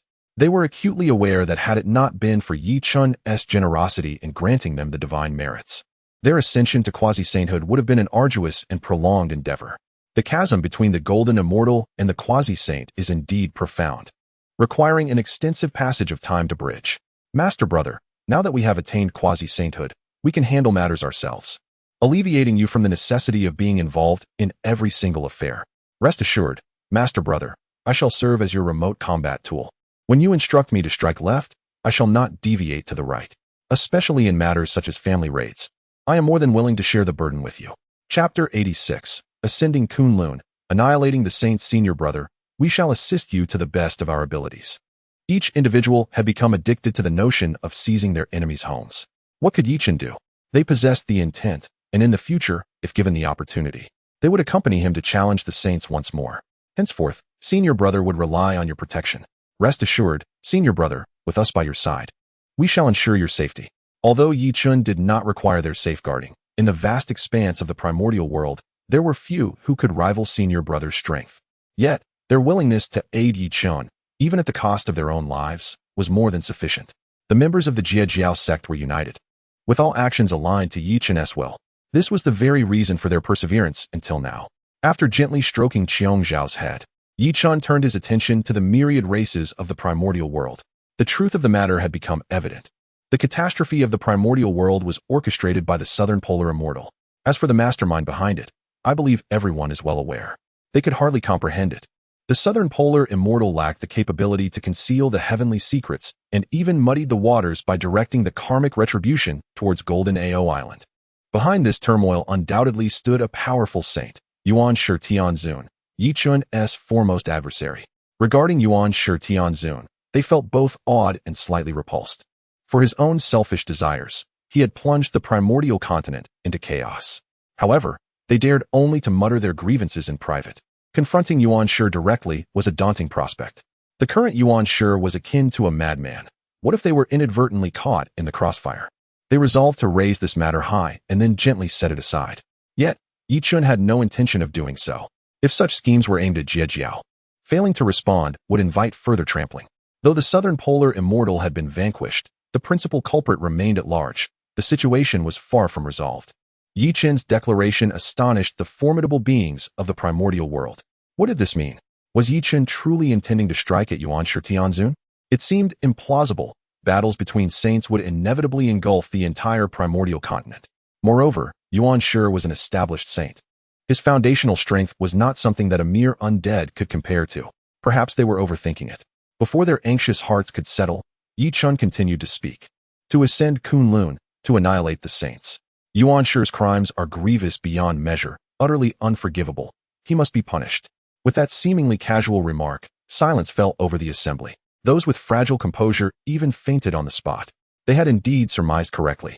Yi Chun was resolutely prepared to ascend Kunlun Mountain and confront Yuan Shi Tianzun. Moreover, Yi Chun's assertion was not veiled.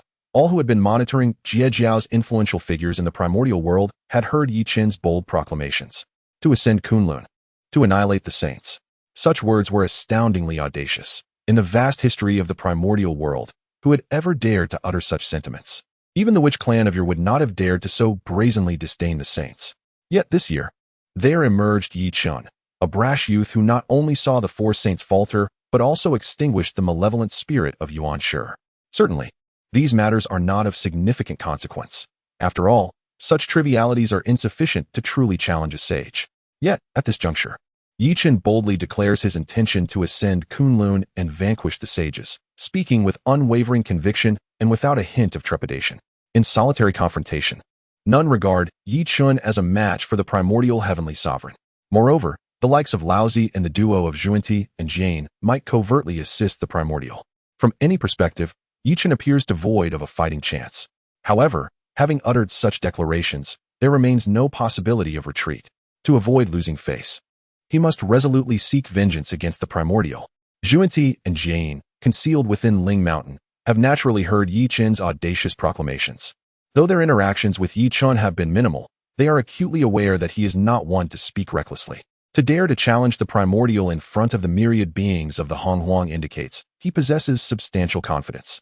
The question arises, should we, in the West, form an alliance with the primordial to capture Yi Chun? Should Yi Chun truly engage the primordial in battle, we may have a significant opportunity to seize him. Our resentment towards Yi Chun is profound, as the impoverished Western teachings have suffered further pillaging at his hands, leaving us to wonder how long it would take to reclaim our former glory.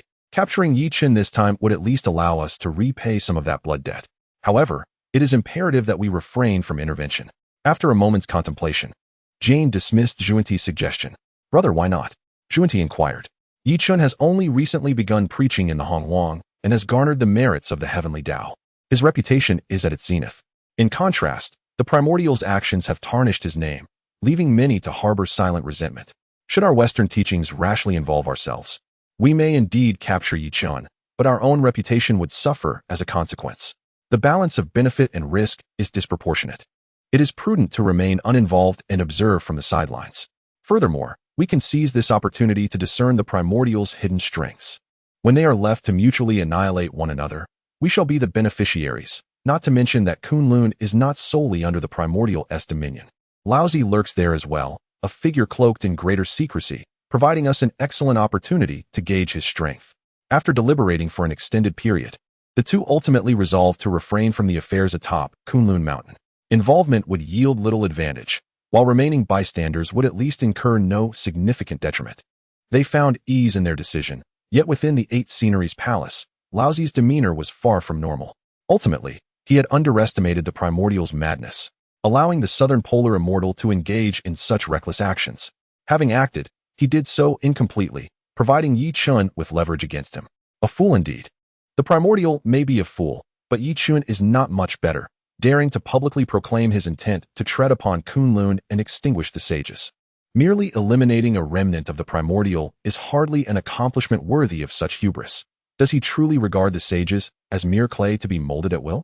On Golden Turtle Island, the disciples of the were taken aback upon hearing Yi Chun's proclamation of intent to ascend Kunlun and eradicate the sages.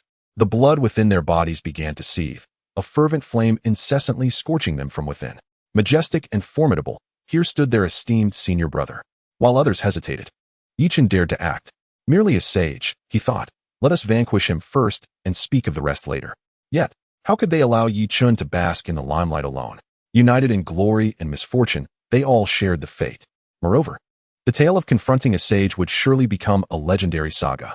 We willingly follow our senior brother, traversing Kunlun to annihilate the sage. We willingly follow our senior brother, traversing Kunlun to annihilate the sage. A crescendo of fervent roars erupted. The disciples of the began to howl with fervor. Their voices resonated across the entirety of Jinao Island, spreading relentlessly towards the vast expanse of the primordial continent. Hearing the fervent cries of his junior brothers and sisters, a smile involuntarily graced Yi Chun's lips as he spoke gently. Disciples of the, heed my command. Chapter 87. Hatred, profound hatred with my sword in hand. I tread upon Kunlun, determined to extinguish the holy ones. The command resounds. Yuan Xiao, Xiong Xiao, Bi Xiao heed my call. Gui Ling, Jin Ling. In an instant, the atmosphere atop Golden Ao Island swells with fervor. No one falters. All are eager to follow Yi Chun into the fray. This is the indomitable spirit of the Jiejiao. Beside them, Ao Shui witnesses this scene, her blood surging with fervor, igniting her very essence. How could she refrain from joining such a momentous battle? Without a declaration of loyalty, how could ambition ever be realized? Ao Shui willingly commits to Yi Chen's ascent to Kunlun. No sooner had she spoken than she revealed her true dragon form, towering and resplendent, stretching for thousands of feet. Her colossal dragon head exudes an undeniable pressure. Yet, the head that commands reverence from myriad races bows gently before Yi Chun, a dragon-riding maiden, indeed a splendid affair. And he, Yi Chun, is the first to be so honored. With Ao Shui's intention laid bare, he felt no need for pretense. He stepped forward, his form appearing upon her back. Upon sensing his presence, Ao Shui let out a resounding roar that reverberated through the heavens, signaling the call to counterattack. Ascending upon clouds, she soared with Yi Chun high into the skies. Daobao Daoist, the San Xiao sisters, and a multitude of powerful beings gazed as Yi Chun rode the dragon, summoning their steeds and treasures, following in his wake. The commotion from Jiejiao sent shockwaves across the vast expanse of the Hongwang continent, astonishing billions of beings. They had not anticipated Yi Chen's earnestness. Initially dismissed as mere boasts, they were taken aback as he led the charge toward Kunlun. Yet, was there any dissent against Yi Chen? None. To them, his actions seemed entirely justified, and in their hearts, they silently cheered.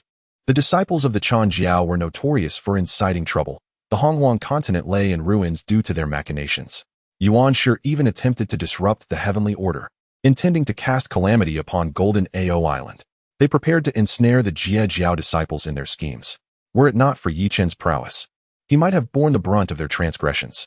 At this moment, the crowd held Yuan Shi in contempt, while their admiration for Yi Chen's sword, coupled with the profound teachings Yi Chun had just imparted, their gratitude overflowed.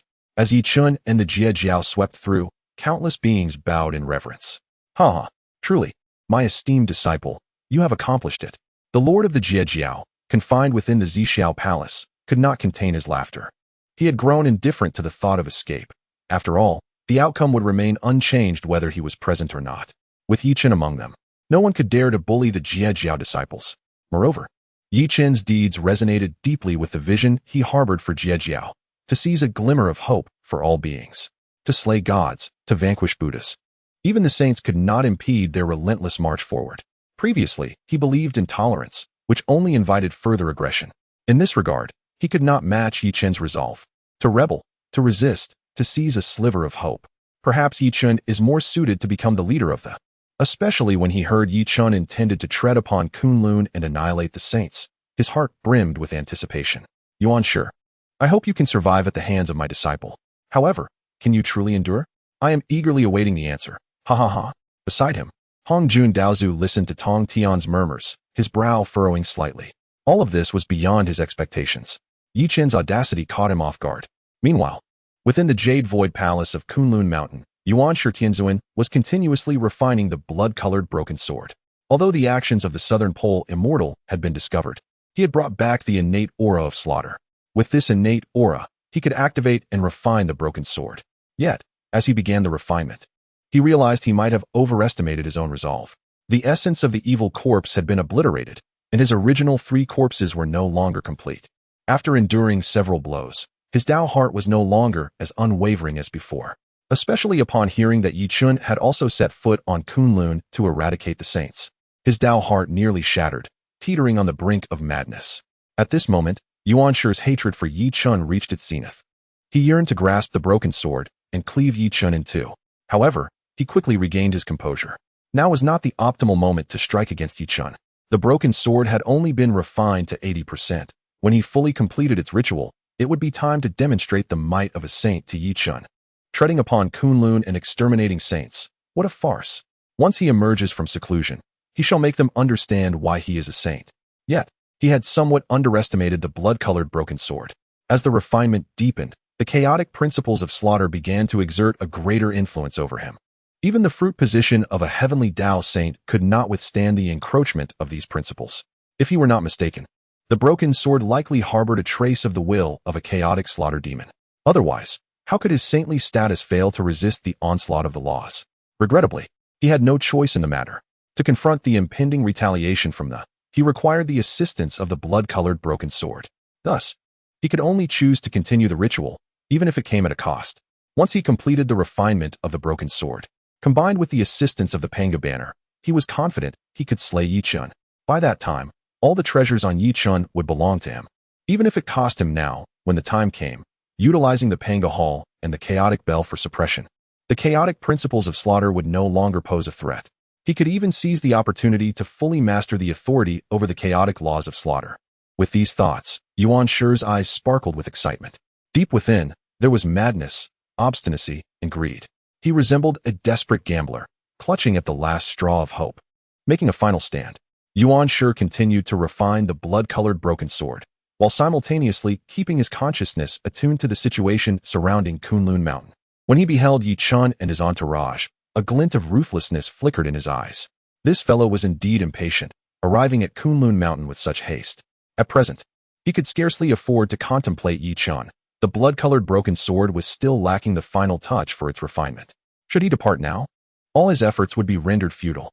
Yet, no one hindered Yichun, and thus he too would be unable to refine the blood-colored sword. His hatred was profound, deeply directed towards Yichun. If it were not for Yichun mercilessly slaying all his disciples and sending them to the divine ranking, how could he have been left so utterly isolated?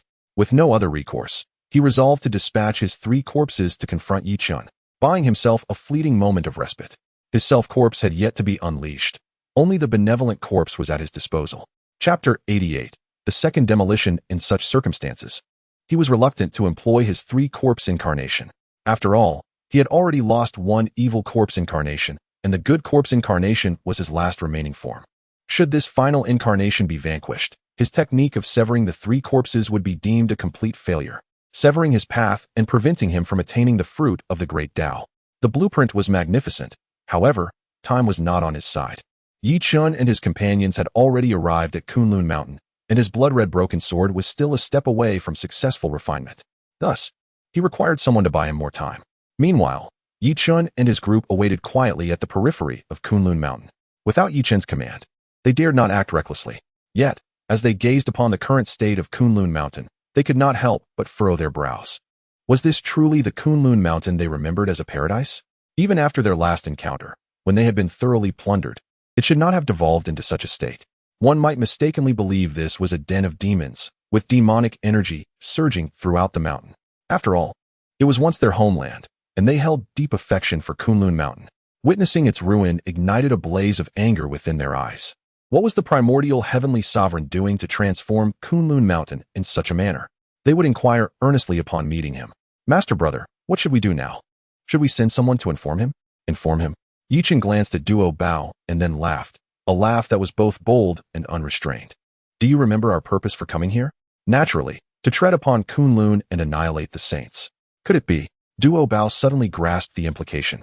But before he could fully process it, Yichun had already gathered a formidable sword energy with one hand, cleaving towards Kunlun Mountain with celestial might. The sword struck the Jade Void. The myriad beings of the Primordial World, who were observing the battle, were momentarily stunned. They contemplated various possibilities. Yet none anticipated Yichun's decisive action. There was no exchange, merely a fleeting moment before he swung his sword towards the Jade Void. The sword energy surged, its brilliance blinding, causing all to feel a piercing pain in their eyes, as if the sword were aimed directly at them. Their minds and bodies tensed instantaneously, pushing their defenses to the utmost limit. Yet, even this could not quell their unease. At the moment the sword light descended, their control over their own bodies was severed. All that remained in their minds was that overwhelming strike. They were but ants beneath the sword energy, possessing no capacity for resistance other than to stand helplessly and await their demise. Awaken, ultimately unable to bear witness to the masses succumbing beneath the sword light and losing their very essence, Niwa uttered a gentle admonition, rousing everyone from their stupor. Gulp. Unconsciously, they swallowed hard. Terrifying, utterly terrifying. They were not the primary targets of Yichun's assault, yet merely by glancing from afar, their spirits had been ensnared, nearly dragging them into the abyss. This is merely a fleeting glance. Should one confront this sword head-on, the magnitude of its power remains uncertain. Perhaps only a sage could withstand such a strike. It is also unclear how the Primordial Lord would respond to Yi Chen's assault. Little did he know, the Primordial Lord had already devised his countermeasures, though he had not anticipated such an occurrence. The Primordial Sage had just exited the Jade Void Palace. To buy some time, he intended to engage Yi Chen in conversation, attempting to pacify his emotions as much as possible. Once he had successfully refined the blood-red broken sword, he would no longer need to feign civility with Yi Chen. He had already prepared his words of comfort. Yet, who could have foreseen that Yi Chen would disregard the code of martial ethics? As he stepped outside, before uttering a single word, he unleashed a sword strike directed at the Primordial Lord's forehead. No amount of eloquence could rival the force of Yi Chen's blade. A brute. A brute. A brute. There was no strategy involved. He acted recklessly. What sage behaves so callously? Yi Chen, this group of beings, born of egg and dampened by the elements, offered no opportunity for reprieve. In a desperate situation, the Primordial Sage had no choice but to channel his power, activating the protective array of Kunlun Mountain for defense. Given the might of Yi Chen's sword strike, should he neglect his defenses, Kunlun Mountain itself might be reduced to ruins. Kunlun is, after all, the sacred ground of the sages, and it represents the last vestige of the Primordial Lord's dignity and honor. With so many powerful beings of the primordial realm observing, the destruction of Kunlun under their very eyes would obliterate whatever remains of the Primordial Lord's reputation. He must guard this final shred of decency. Thus, the Primordial Sage braced himself, deploying the full force of his defenses. The protective array was activated. At that moment, Yi Chen's sword energy gradually descended upon Kunlun Mountain. Even before the energy arrived, the mere aura it exuded caused the protective array to tremble. The Primordial Sage's expression shifted drastically. Without directly confronting Yi Chen, he could not fathom his formidable strength. The protective array would not withstand this assault. Cursed be this adversary. How could he possess such power? With no choice but to act, he resolved to resist with all his might. If the protective array faltered, he would personally intervene. With the prowess of this body, he believed he could withstand Yi Chen's onslaught. Gathering all his magical energy, he leaped towards the sword light. Yet, at the moment of collision, his countenance changed instantaneously. Block. With what? This sword light appeared ordinary, merely a casual strike from Yi Chen, yet upon contact, he realized it was anything but commonplace. This was a manifestation of the sword path's principles. The sword light was merely a distraction, while the true attack lay within the sword path's laws. The Primordial Sage was taken aback. However, he couldn't help but admire Yi Chen's exceptional talent, having previously demonstrated mastery over the path of death. He now revealed command over the sword path. What other principles might Yi Chen have mastered? No one could say. After all, time is no longer on his side for contemplation. In an ephemeral moment, the principles of the sword enveloped him entirely. With no capacity for resistance, he was swept away effortlessly. Although the sword light did not shatter the primordial benevolent corpse, he was unable to withstand its force and was ruthlessly propelled toward the protective mountain formation. With a resounding crash, the protective formation crumbled as if it were mere parchment, offering no resistance to the advancing sword light, which then cleaved toward the very body of Kunlun Mountain. A thunderous roar erupted as the sword light struck the ground with tremendous force. The majestic Kunlun Mountain, standing tall between heaven and earth, was cleaved in two. Even the recently reconstructed Jade Void Palace could not escape its wrath, reduced to nothing but ruins in the aftermath. A second demolition. Chapter 89. The performance at this moment. The venerable Laozi was meditating within the Eight Sceneries Palace, yet his heart was far from the pursuit of enlightenment. His attention was entirely consumed by Yi Chen. As he witnessed Yi Chen cleave the Jade Void Palace into ruins with a single stroke, a twitch at the corner of his mouth betrayed his unease. Unpleasant memories surged forth as he recalled how, in times past, his own Eight Sceneries Palace had been thoroughly ransacked by Yi Chen and his companions.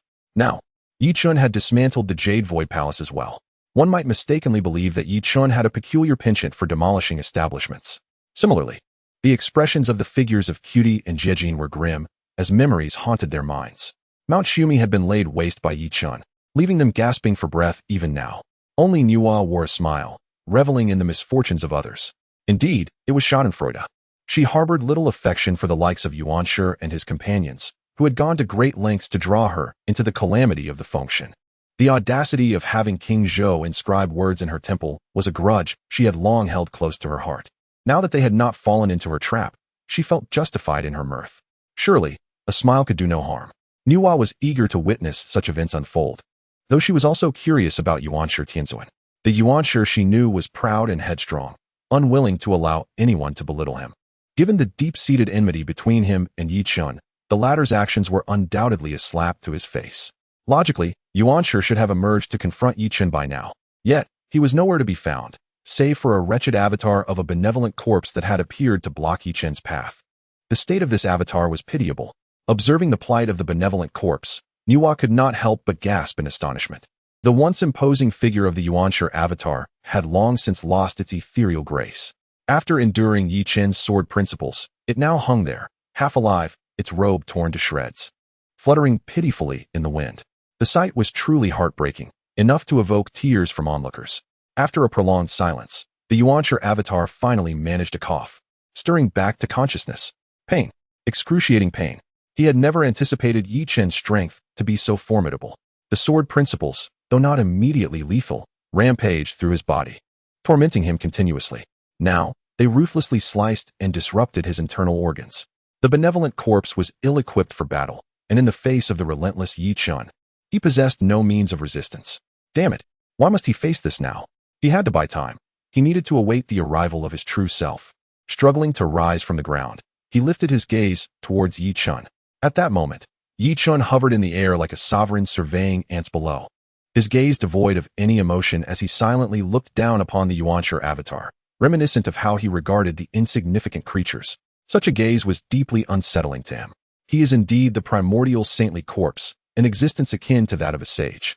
How dare Yi Chun regard him with such a gaze? Even if Yi Chun's strength surpasses his own, he remains the elder of Yi Chun, on par with his master. Tongtian. To be looked upon in such a manner by Yi Chun is to disregard the principles of seniority and respect. However, the subsequent events nearly shattered his resolve. If it were merely Yi Chun who looked down upon him, it could be understood, for Yi Chun is a formidable sage, and he is outmatched. But what audacity is this from the disciples of the Jie Sect, those lowly beings who dare to gaze upon him with such insolence? Cursed be them, all of them deserving of damnation.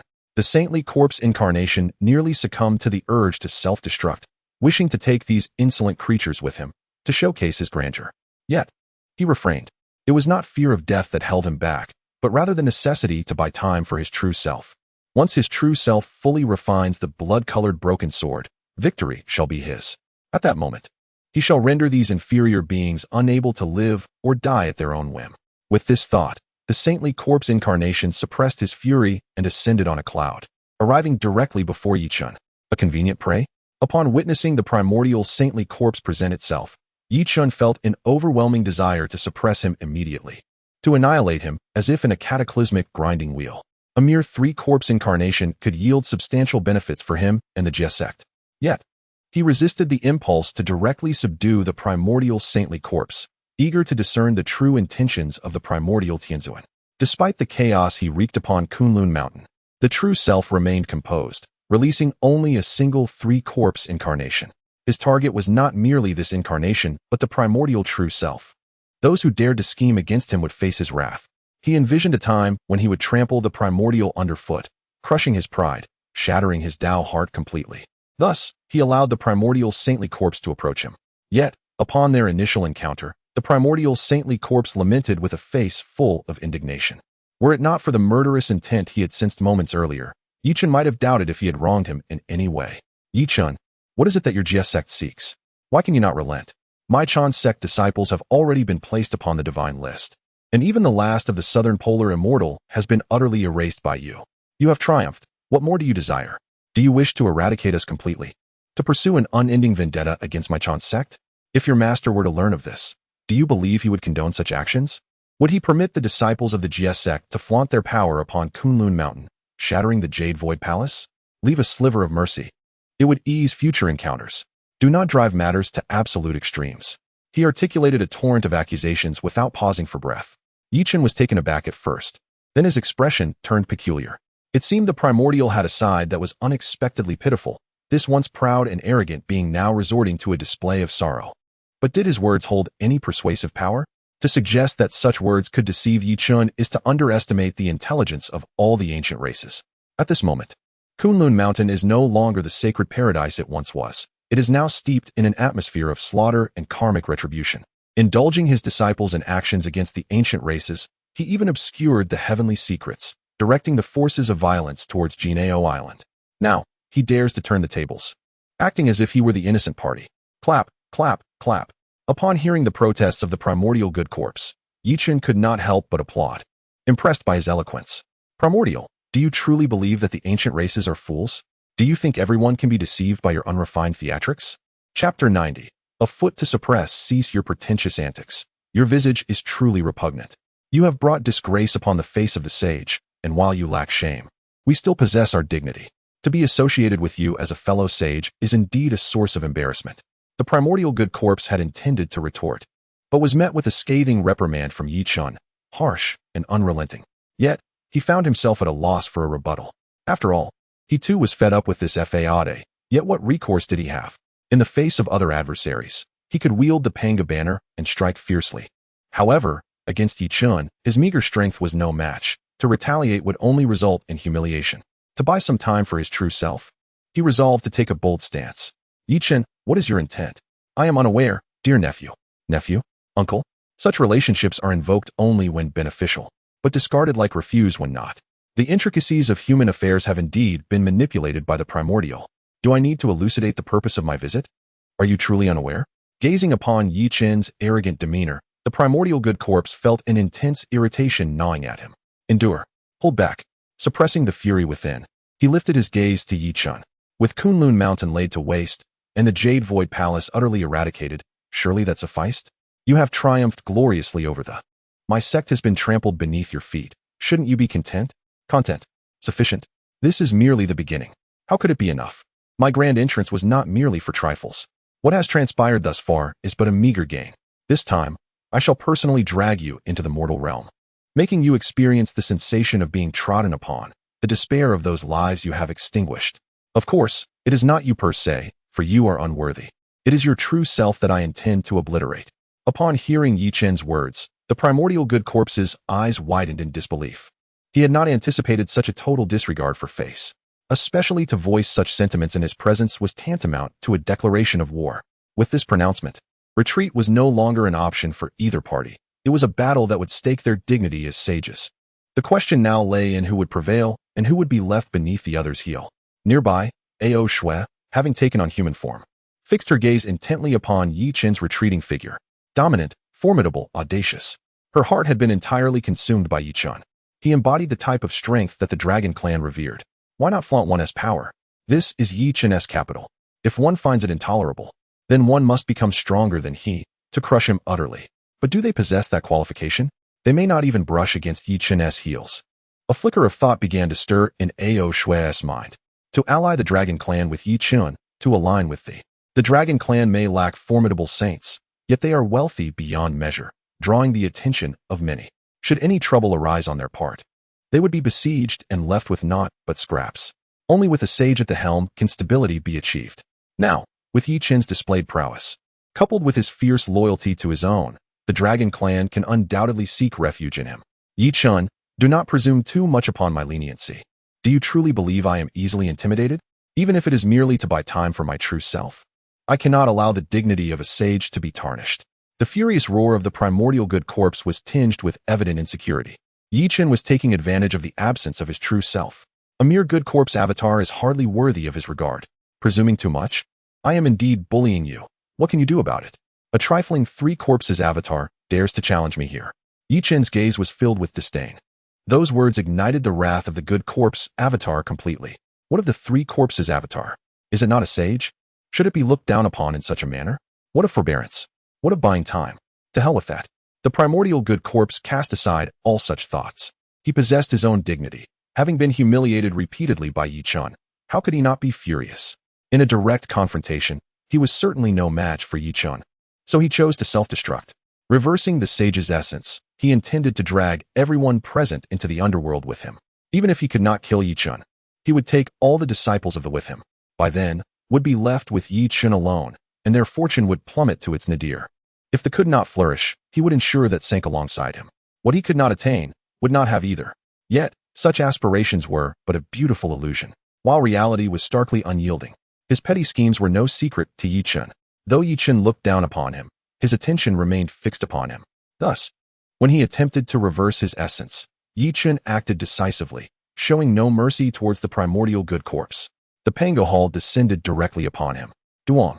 With no means of resistance, the primordial good corpse was rendered immobile, akin to the Monkey King suppressed beneath the Five-Finger Mountain, unable to move. All actions were stifled, leaving only his eyes to roll about in their sockets. After subduing him, Chen unceremoniously extracted the sage's essence from the primordial good corpse. This was a valuable treasure that should not be squandered on that old rogue. Once the sage's essence was drawn away, Chen casually placed his foot upon the face of the primordial good corpse. Though he was not the true primordial, he could still collect some interest. He continued to stomp relentlessly upon his face.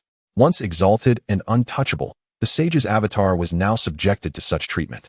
And all before the gaze of the myriad races of the Hongluang. His face was utterly disgraced. Even if he survived today and vanquished Chen, he would still be unable to hold his head high in the Hongluang.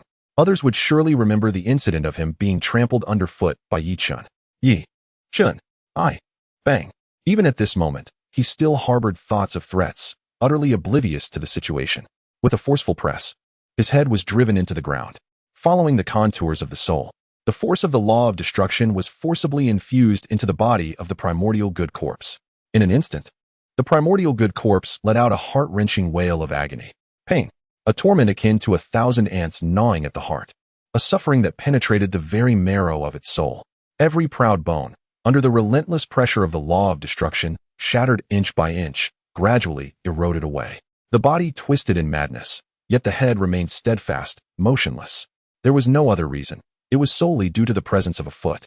Chen's foot stood firm like a cornerstone of the sea, unwavering in its position. The face of the primordial good corpse was akin to the silt suppressed beneath him, unable to break free. This scene sent a shudder of dread through the myriad races of the primordial wilderness. Regardless of the primordial good corpse's weakness, it was still a manifestation of a sage, possessing the might of a sage. Yet, under Chen's overwhelming destruction, the primordial good corpse struggled and writhed upon the ground, engulfed in pain and despair. Nevertheless, it endured this torment. Chen remained utterly unmoved, a glimmer of schadenfreude flickering in his eyes.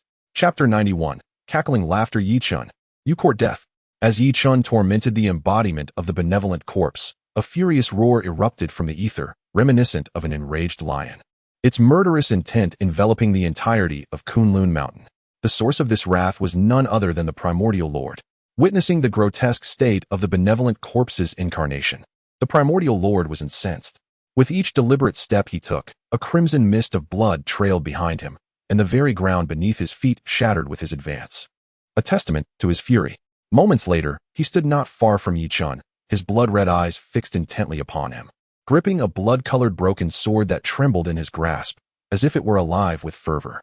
It was evident that the primordial lord's right hand was gradually merging with the blood-colored sword.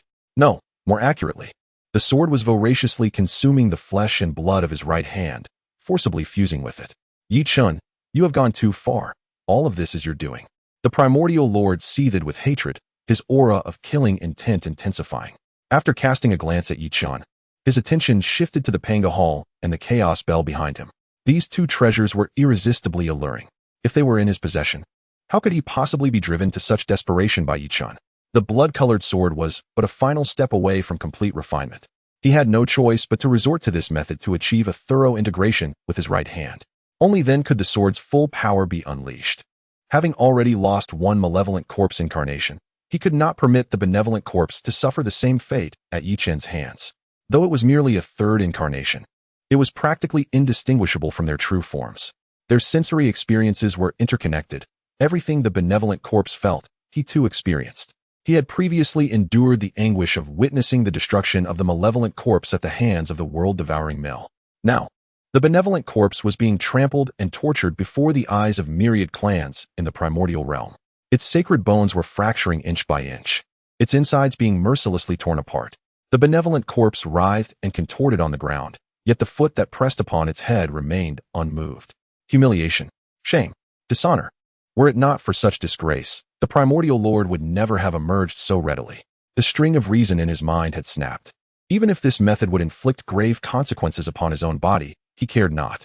At this moment, a singular thought consumed the primordial lord: to slay Chen, extract his sacred soul, grind his sacred bones, and cast his spirit into the toxic flames of the earth's veins to be burned until obliteration. Only by such means could he hope to quell the seething hatred in his heart and cleanse himself of this humiliation. As for the treasures in Yi Chen's possession, let them serve as compensation for the wounds he had endured during this time. Yi Chen, you are truly doomed. Observing the Primordial Lord's clenched teeth and the venomous hatred etched upon his visage, Yi Chen could not help but smile. Their fates had long since entwined in an unbreakable cycle of enmity. Polite words are unnecessary and redundant. Yi Chen gently curled his finger. The Chaos Clock and the Pangu Palace spiraled above him, providing protection. The four swords of Immortal execution instantly formed a sword array, poised to envelop and suppress the Primordial Lord at Yi Chen's command. The God-slaying spear, equally unwilling to concede, radiated divine light, asserting its supremacy in battle. The 12-petal Pure World White Lotus, the 12-petal Fiery Red Lotus, the Xian Yuan Water-controlling banner, and the Plain Cloud Realm banner, innate treasures and spiritual artifacts, continuously burst forth with brilliance around Yi Chen. He did not hesitate to reveal his treasures. With their emergence, the Primordial Lord's expression darkened incrementally. Why? The Primordial Lord silently screamed within, consumed by envy. Why did Yi Chen possess such formidable treasures? Yi Chen was fully armed. In contrast, all she had were the Panga banner, the blood-red broken sword, and the Wuji apricot yellow banner, recently reclaimed from Jiangxia. The disparity was stark. How long had he been a saint? And how long had Yi Chen been one? Why did he possess so many treasures? Given the current situation, it was too late for words. There was no retreat, and a victor must be determined. Panga banner, shield me. The Panga banner flew behind the Primordial Lord, enveloping him in divine light for protection. The Chaos Slaughter principle was unleashed. With the Panga banner safeguarding him, there was little to worry about for the moment. He poured all his power of the laws into the blood-red broken sword. This was his final opportunity. If he wished to subdue Yi Chen, he must go all in, giving it his utmost. Otherwise, if he allowed Yi Chen to find an opening and utilize those treasures, he would be crushed. There could be no delay. From the very onset of battle, he had to exert all his strength to subdue Yi Chen as swiftly as possible. With this thought, the Primordial Lord ceased holding back, channeling all his power into the blood-red broken sword. Instantly, he was enveloped by a surge of crimson energy. At that moment, the Chaos Slaughter principle reached its zenith, enveloping Kunlun Mountain and even affecting the surrounding environment. Sensing the overwhelming power of the Chaos Slaughter principle, the beings of the Primordial era dared not approach too closely, retreating in fear of being caught in its wake. They observed from a distance, and even a slight brush with its aura nearly overwhelmed their minds. Had they been any closer, they might have been entirely corrupted. Once they distanced themselves from the reach of the Chaos Slaughter principle, they refocused their gaze on the Primordial Lord. The sight was startling. He appeared both saintly and demonic. In that fleeting moment, the Primordial Lord's consciousness was thoroughly tainted by the Chaos Slaughter principle, transforming him into a machine of slaughter. Of course, his rapid corruption stemmed largely from his willingness to fall. Watching the Primordial Lord sink deeper into darkness, Yi Chen remained largely unfazed, simply observing in silence. The venerable sage of antiquity surely possesses some hidden treasures. Should he be effortlessly subdued, it would strip the encounter of its intrigue. Such is the primordial being that still manages to pique his curiosity. With a delicate gesture of his finger, the four swords of extermination emitted a crisp sound as they soared towards the direction of the Primordial Lord. In that instant, the principles of the sword path erupted forth. As the Primordial Lord sensed the power of the laws within the sword's radiance, he abruptly lifted his gaze, and a chilling smile crept across his face upon beholding the four swords of extermination. At this moment, he dismissed Yi Chen's attack with contempt. The mere laws of the sword were hardly worthy of his attention. Were Yi Chen to wield the power of the laws of death, perhaps it might contend with his own laws of slaughter. As for the sword path laws, he regarded them with utter disdain. To death. Chapter 92, The True Self? Just a step away at this moment, the primordial heavenly lord had transformed into a relentless machine of slaughter, consumed solely by the desire for bloodshed. He found himself engulfed in an inexplicable state of exhilaration as he charged toward the four swords of the immortal execution. With a subtle flick of his right hand, the blood-red broken sword effortlessly cleaved through the onslaught of the four swords, pushing them back and seamlessly advancing toward Yi Chen with lethal intent. This was intriguing. Empowered by the principles of the path of slaughter, the primordial lord's prowess was still formidable. However, to attempt to breach his defenses with such haste was a blatant display of disrespect. With renewed vigor, The principles of strength were directly infused into the four swords of the Immortal execution. If the previous iteration of the four swords could be likened to a mere sailor, the current incarnation was akin to a spinach-fueled Popeye. The magnitude of its power had multiplied exponentially, rendering it an entirely different echelon of existence. The four swords erupted with an overwhelming, pure sword light, instantly enveloping and submerging the primordial heavenly lord. Crack, crack, crack, accompanied by a series of crisp sounds. The body of the primordial lord began to display fissures, hinting at imminent collapse under the relentless assault of the four swords. How could this be? How could this possibly happen? The primordial lord was taken aback. He had anticipated that this would be the moment he vanquished Yi Chun with the might of the path of slaughter. Yet, within merely 2 exchanges, his very essence could scarcely withstand the onslaught. What astonished him most was that the blood-red broken sword was suppressed by the four swords, and even the chaotic principles of slaughter were overshadowed by the sword's doctrine. It was as though his powers were utterly impotent before Yi Chun. He could hardly believe it. Having paid such a heavy price, to be so effortlessly defeated was beyond his comprehension. He could not accept this outcome. Yet, the reality was indisputable. Even with all his might, the primordial lord could not break free from the encirclement of the four swords. The relentless sword light pressed down upon him, and with each passing moment, he endured additional strikes upon his essence. The best defense is a good offense. After all, prolonged defense invites defeat. Second master, you are merely this, Yi Chun proclaimed, increasing the intensity of his assault.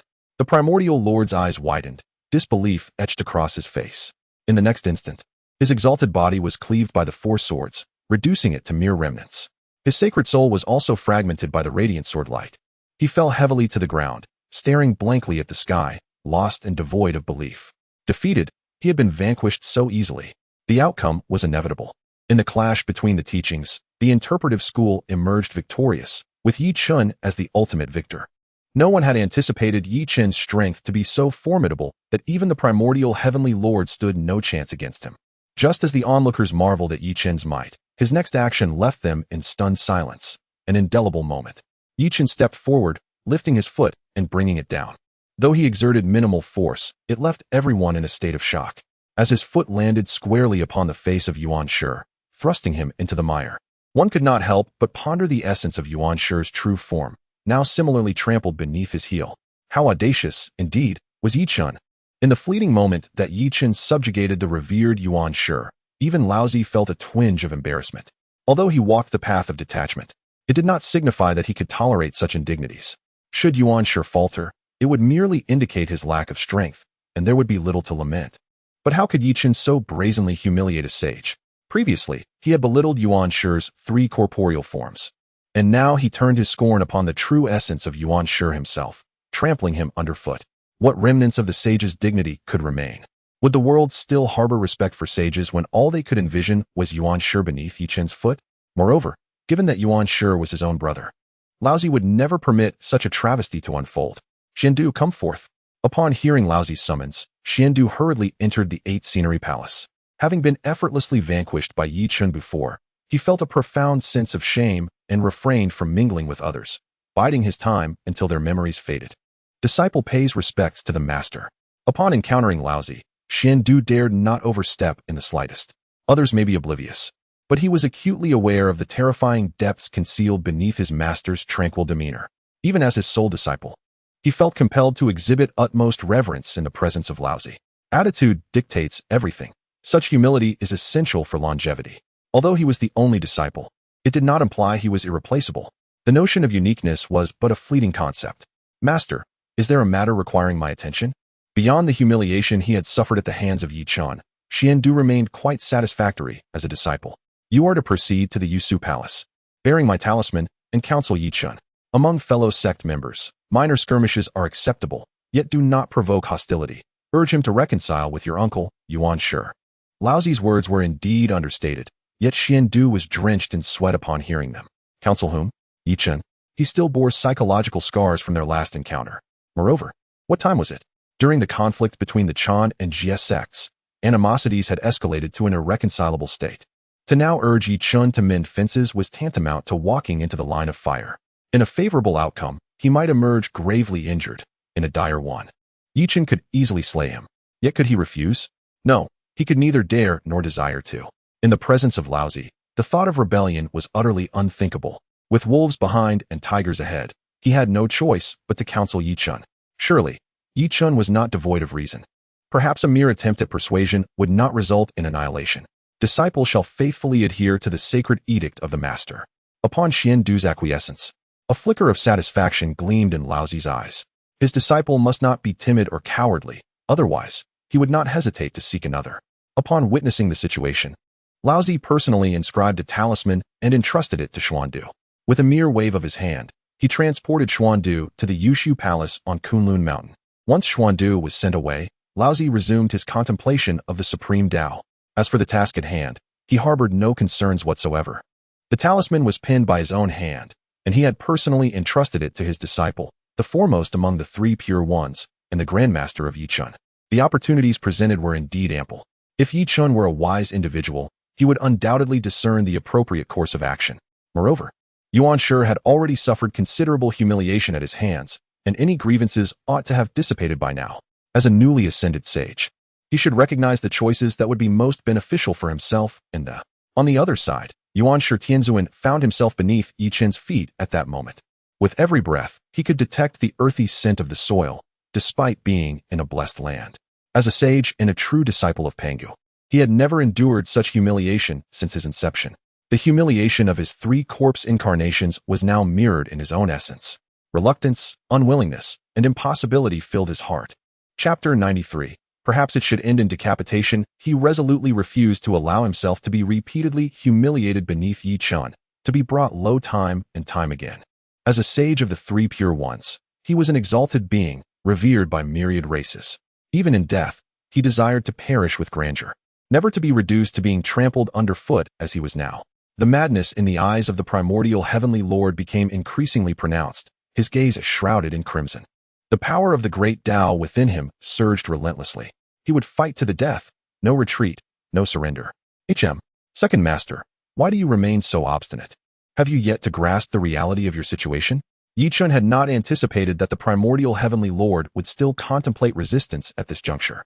The power of the great Tao? How amusing. Yi Chun lifted his foot, stretching slightly.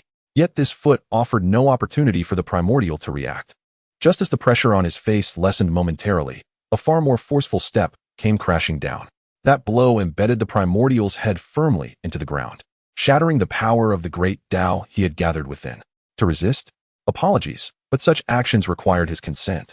Stunned, the primordial heavenly lord was rendered speechless by this act.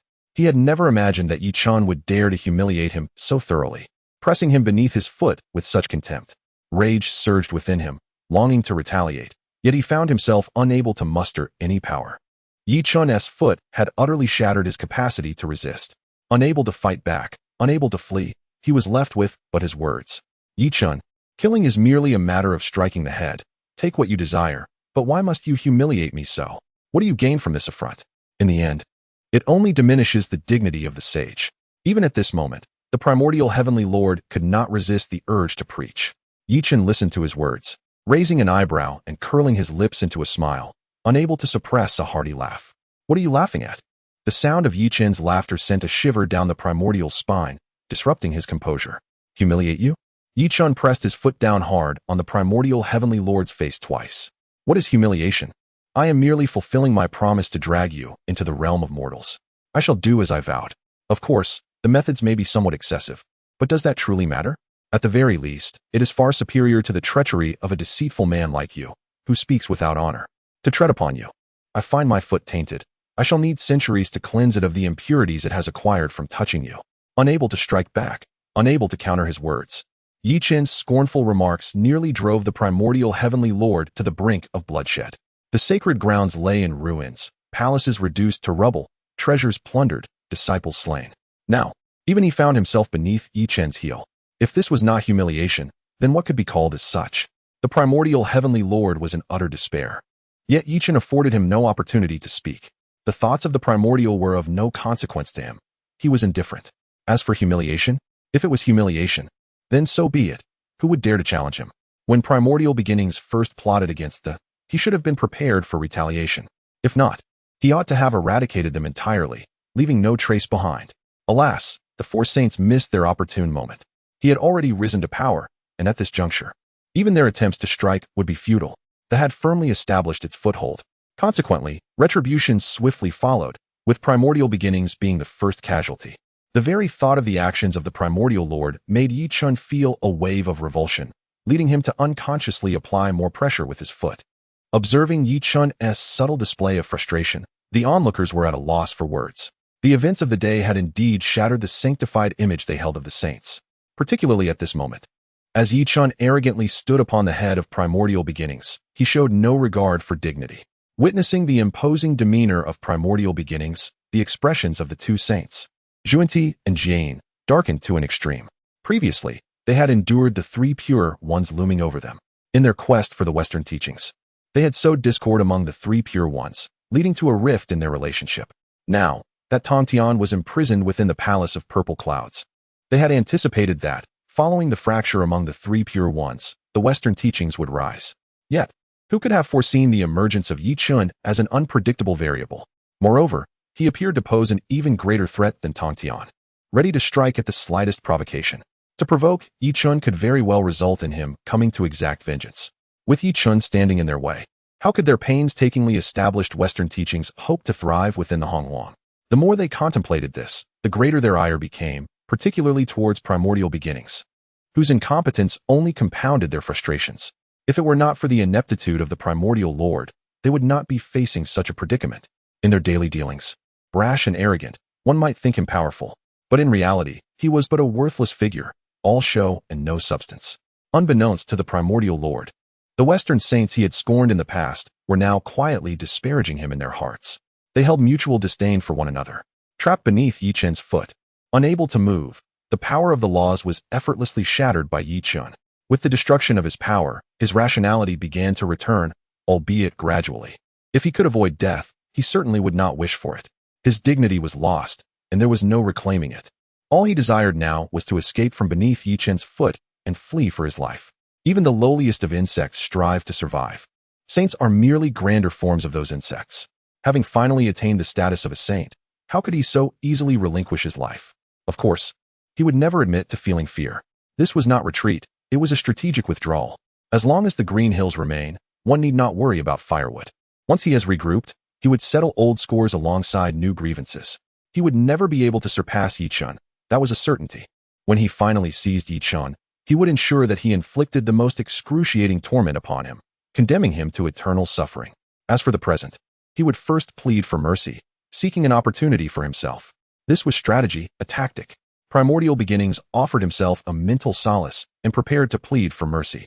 However, before he could utter a word, the sword of extermination had already been poised against the throat of Primordial Beginnings. The gleaming edge of the Zhu sword rendered him taut, its proximity to his neck alarmingly close. With but a gentle exertion, it could sever his head from his shoulders. I had just contemplated the wisdom of my second master uncle's words.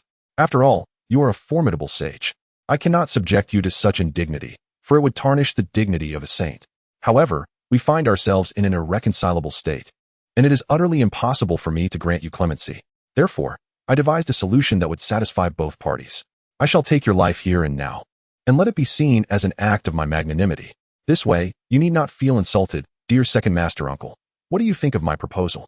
Upon hearing Yi Chen's words, Yuan Shi was left utterly astounded. This was in stark contrast to the scenario he had envisioned moments prior. Chapter 94. Persuasion. He had prepared himself to endure humiliation and plead for mercy from Yi Chun, awaiting an opportunity for a resurgence. However, Yi Chun unexpectedly intended to strike him down without hesitation. Such a demise would come at an exorbitant cost. He absolutely could not perish here.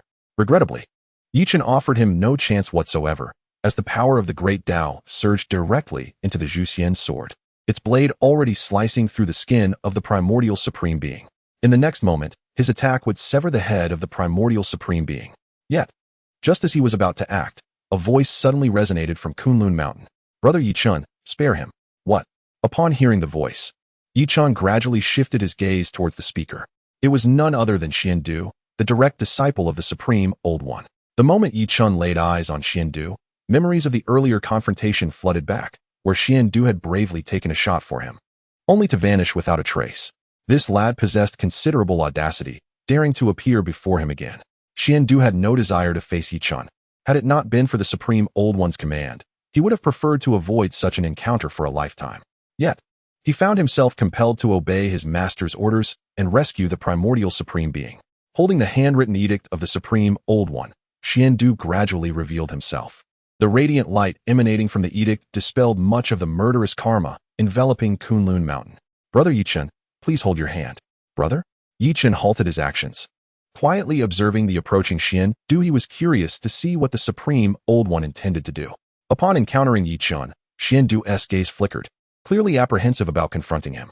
It was evident that the Supreme Old One had orchestrated this behind the scenes. That cunning old man was certainly no paragon of virtue. We share no bond of brotherhood. I am not your brother. Between the three pure ones, there are no ties left, so refrain from such frivolous titles. Moreover, my discipleship is not something that just anyone can claim. Yichun adopted a condescending demeanor.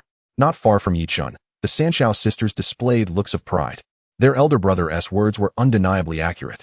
Not just anyone could be a disciple of the Jie Sect, nor could anyone earn the honor of being addressed as brother by the elder brother. Xiandu? What was he, after all? Under the unyielding gaze of the Jie Sect disciples, even Xiandu felt overwhelmed. That stare nearly incinerated what remained of his dignity. In times past, who would dare speak to him in such a manner or gaze upon him with such disdain? Setting aside his status as the sole direct disciple of the Supreme Old One, he was also a quasi-saint in his own right, a formidable figure within the primordial realms. Yet now, not only was he provoked by Yichun, but he was also subjected to the scornful scrutiny of Jie Sect disciples. Endure. He had to endure. Resistance was futile. Not only was he no match for Yichun, but the primordial Supreme Being was also in Yichun's grasp. Should he inadvertently provoke Yichun, it would indeed be a case of well-intentioned actions leading to disastrous consequences. At that juncture, the 10 Supreme Beings would surely not spare him. First, he must complete the task assigned by his master. Brother Yichun, I have come here at the behest of our esteemed master, and I implore you to release our second master uncle. The three clear ones are fundamentally one entity. I beseech you to show some consideration for our master, and let bygones be bygones with our second master uncle. A handshake and reconciliation would restore the harmony of the three clear ones, and in due course, the praises of Brother Yichun will echo throughout the primordial realm, becoming a splendid tale. Xiandu has endeavored to present this matter in the most flattering light. He believes Brother Yichun to be a person of discernment, capable of making the right choice. After all, our master is the foremost among the three clear ones, possessing unfathomable cultivation, far beyond what Brother Yichun could contend with. From any perspective, reconciliation is the wisest path for Yichun. The steps have already been laid out for him. It remains for him to take the initiative. Upon hearing Xiandu's grandiloquent speech, Yichun raised an eyebrow, regarding him with the gaze one might reserve for a simpleton. This fellow is clearly deranged. The thoughts of the Supreme Old One are equally irrational. A handshake and reconciliation? After all the vile deeds Yuan Shi has committed against him, he has already trampled Yuan Shi's dignity into the ground. The two parties are entrenched in a life-and-death struggle, and now, they have the audacity to suggest a truce and a return to amicability. Is this not a sign of madness? Moreover, who is the Supreme Old One? Was he not among those who besieged Jinao Island? Does he truly believe that Yichun possesses a memory of but 3 seconds? Their enmity remains unresolved, and yet he suddenly appears, attempting to play the peacemaker. Such audacity is astounding. He chose this moment, just as Yichun was poised to slay Yuan Shi, to make his entrance. Truly, he has overestimated his own significance, unaware of his own weight. Had it not been for Yichun's timely emergence from seclusion, the San Xiao sisters might have been driven to their demise by him and Yuan Shi. Not to mention the subsequent events that transpired. He wishes to remain inconspicuous while simultaneously playing the benevolent figure. Bah! Yichun would never grant him such favor. The Supreme Old One? What regard does he command in my presence? The old fool's dignity is worth less than a shoe in my eyes. How dare he come to advocate for peace? Here is my counsel. Depart immediately, and do not make a ruckus before me, or else the sword of the extermination of immortals in my hand does not recognize kinship. Xiandu stood dumbfounded. Niwa and the assembly of saints were equally astonished. The beings of the primordial realm were accustomed to such displays, having witnessed much. They understood Yichun's temperament. Yichun's reaction was entirely natural. They even perceived it as a concession on his part. Cursing Yuan Shi was merely a denunciation of an old dog, while cursing the Supreme Old One was simply a rebuke of an old fool. Although Xiandu was reluctant to confront Yichun directly, He could not stand idly by while Yi Chun humiliated his master. His gaze darkened, his tone laden with malice.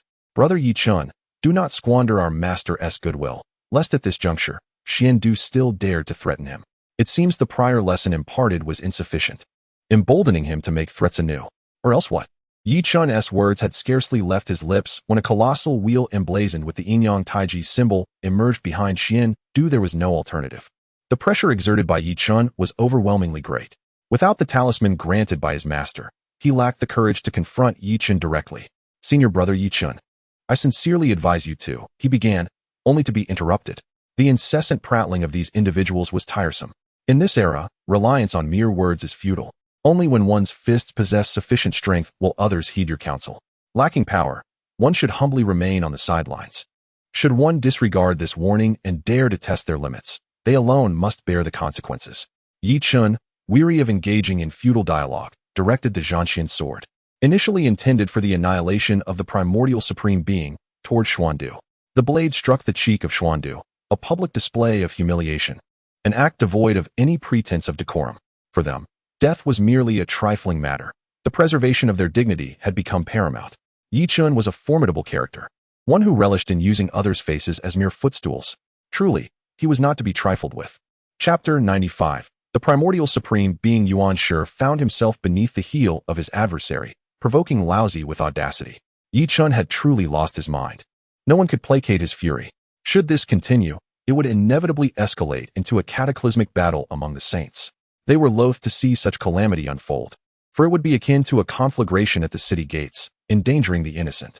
They could scarcely endure the fallout from a saint's wrath. As for Xiandu, he was momentarily bewildered, his gaze fixed on the sword hurtling towards him, disbelief etched upon his features. Yi Chun showed no mercy, leaving no room for leniency. His display was not intended as an assault on Yi Chun, but merely a gesture to bolster his own courage. Yet, he was taken aback by Yi Chun's overwhelming response, a sword aimed squarely at him. How dare Yi Chun treat him in such a manner? Of course, he would not stand idly by to receive such an affront. This was not merely his face at stake, it represented the teachings of humanity, the legacy of Laozi. To be struck publicly by Yi Chun would bring disgrace upon his master. It was his duty as a disciple to defend his master's honor, not out of fear of physical pain. Thus, the moment Yi Chun's sword approached, he grasped the talisman of the saints, bracing himself to withstand Yi Chun's onslaught. The primordial supreme being loomed before him. If he could withstand Yi Chun's strike, he might seize the opportunity to rescue Yuan Shi. Simultaneously, Yuan Shi was quietly plotting his own escape, aware that Yi Chun would not grant him mercy. He had to act decisively. The moment Yi Chun became distracted would be the optimal opportunity for him to flee. Although he was no match for Yi Chun in combat, escaping should pose no insurmountable challenge. This was a gamble, a desperate struggle. All his strength surged into the blood-red broken sword in his right hand. By activating the chaotic principles of slaughter contained within, he could unleash a formidable blow. If he could repel Yi Chun, he would secure his escape, gather his strength anew, and return to exact vengeance. Not just upon Yi Chun, but all of them would find themselves in his crosshairs. None would escape unscathed. They would all perish. Though Yi Chun's gaze was fixed on Xiandu, his focus remained on Yuan Shi. Such a trivial maneuver could hardly elude Yi Chun's perception. Did they truly believe this saint had attained his power through mere forbidden methods? How pitiable and laughable. Yi Chun remained unperturbed. Even if Yuan Shi amassed strength in the shadows, what of it? With his frail form and that broken sword? Such arrogance, such futile resistance. The true form of the Chaos Demon God was not a jest. With his current cultivation, coupled with the essence of the Chaos Demon God, he could stand there and allow them to attack without suffering any consequence. They would not even leave a mark upon him. The array of treasures he possessed merely adorned his already formidable presence. His true confidence stemmed from the indomitable Chaos Demon God, cultivated through the 9 cycles of eternal chaos. Let Yuan Shi play his petty games. Yi Chun turned his attention to Xiandu, as the principles of the sword surged directly into the Zhujian's sword. In a demonstration of profound reverence for the Grand Master, Yi Chun infused the principles of the sword path with the might of the way of power, amplifying their potency tenfold. The strength of the sword path principles surged dramatically. The Hunyuan Taiji diagram offered no resistance and was shattered effortlessly. The residual force remained unabated as the blade continued its trajectory toward Xuandu's cheek. How could Xuandu have anticipated that the talisman bestowed by his master would be so feeble, incapable of withstanding even a single strike from Yi Chun? Yet, it was far too late. Under Yi Chen's deft control, the sword accurately struck Xuandu's face, visibly distorting half of it. However, this was merely an appetizer. The true lethal weapon lay within the sword path principles embedded in the extermination sword. As the blade made contact with Xuandu's cheek, the sword path principles surged into his mind. They erupted with ferocity, wreaking havoc within his consciousness. To onlookers, Yi Chen merely appeared to have slapped Xuandu across the face, but in the next instant, Xuandu's head split open. Was it possible for a being of such stature, a semi-saint like Xuandu, to be obliterated by a single sword strike? The spectators gasped in disbelief. Provoking Yi Chen? Only a fool would dare. This individual was ruthlessly formidable, resorting to swordplay at the slightest provocation, capable of annihilating a person's head with a mere swipe. Viewing Xuandu's demise, Yuan Shi could only curse silently. Although he recognized Yi Chen's formidable prowess, he had believed that the talisman from the Grandmaster would afford Xuandu at least a moment's defense. Yet, this incompetent failed to withstand even one strike, leading to his immediate obliteration. With such swiftness, Yi Chen had cleared the path, leaving Yuan Shi at a loss for how to retaliate or take action. The timing was utterly unsuitable.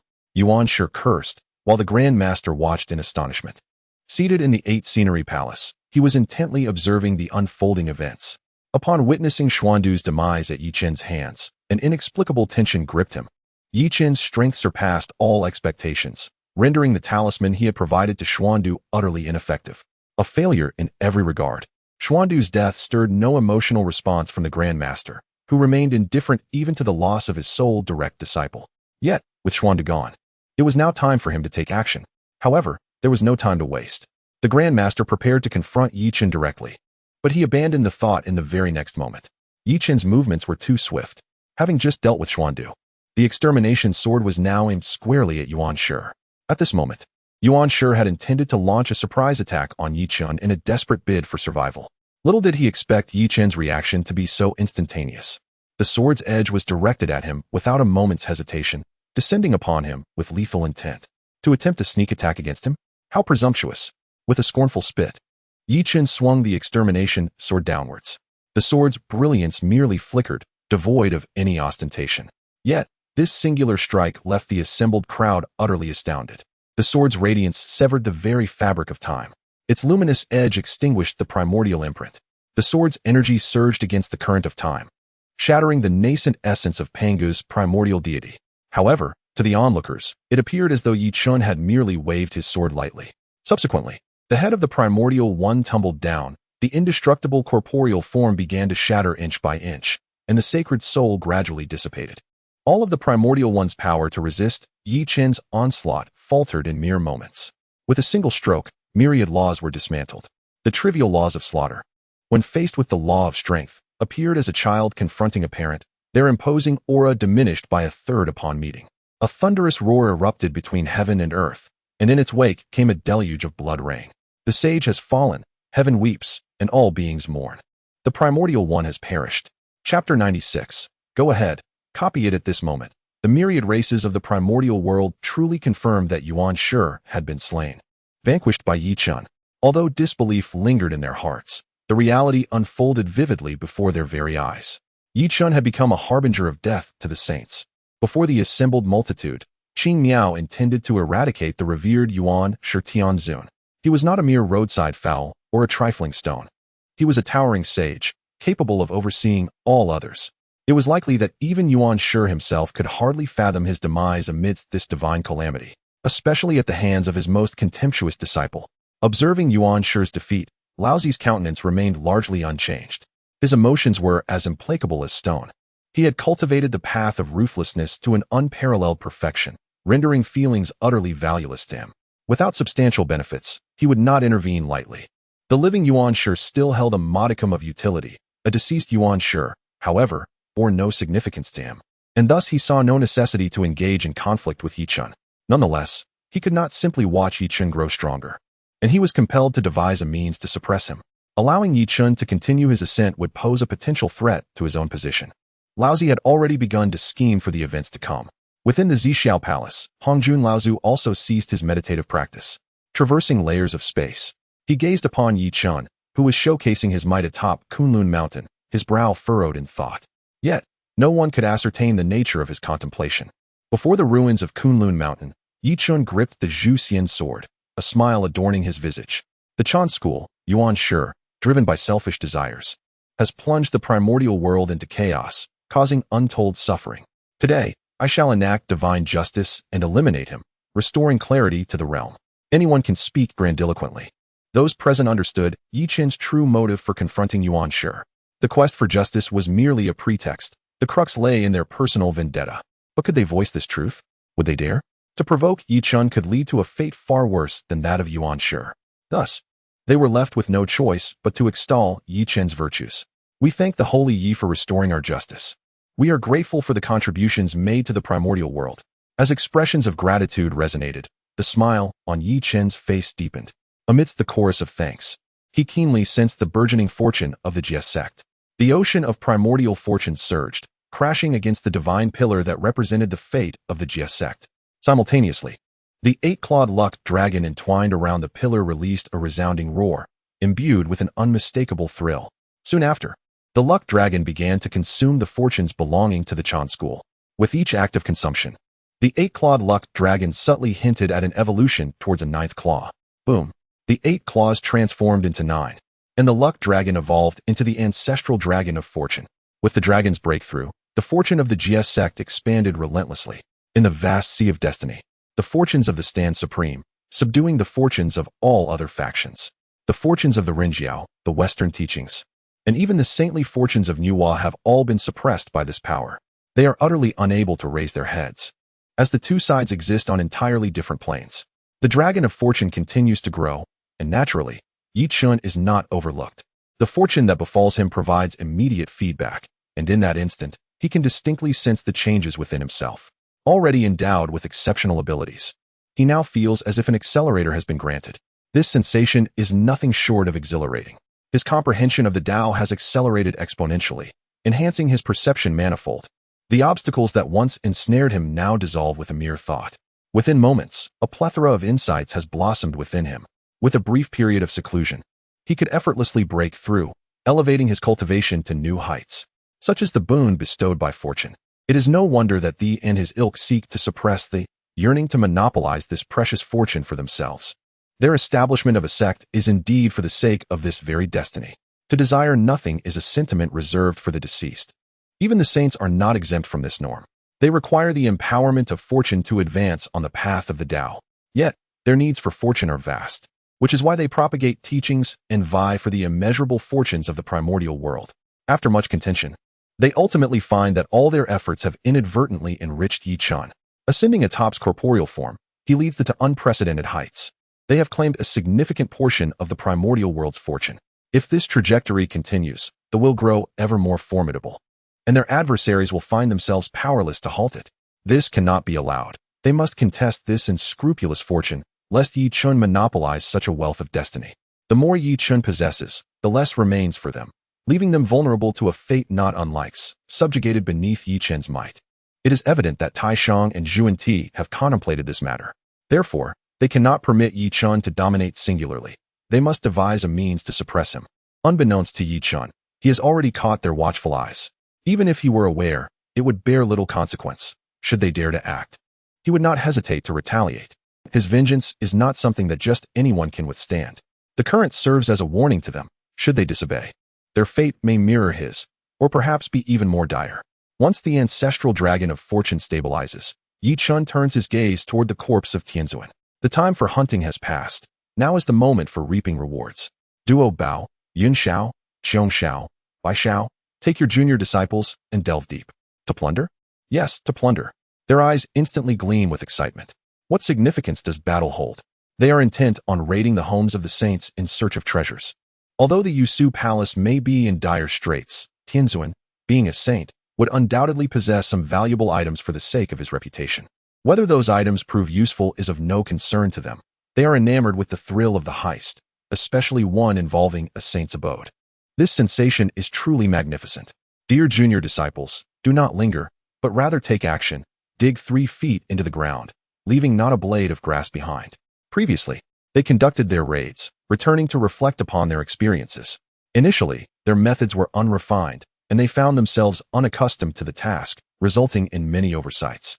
Through repeated reflections and simulations, they have now become seasoned veterans. Wherever they go, the earth is turned thrice. The treasures atop Kunlun Mountain are entrusted to Duobao, while his ambition is set upon the primordial heavenly sovereign. After laboriously journeying from Gold Turtle Island to Kunlun Mountain, is it excessive to seek a measure of spiritual compensation following a fierce battle with the original great heavenly sovereign? Not in the slightest. Moreover, the spoils of war belong to the victors upon the battlefield. With a swift motion, Yi Chun seized the Panga banner. Resistance? Dare to resist, and you shall be annihilated. Chapter 97. Kunlun Mountain. The Panga banner, having been refined by the primordial supreme for countless eons, was not inclined to heed Yi Chun's commands so readily. Just as it attempted to resist, Yi Chun forcefully suppressed it. However, such a vigorous suppression of a congenital supreme treasure proved to be exceedingly challenging.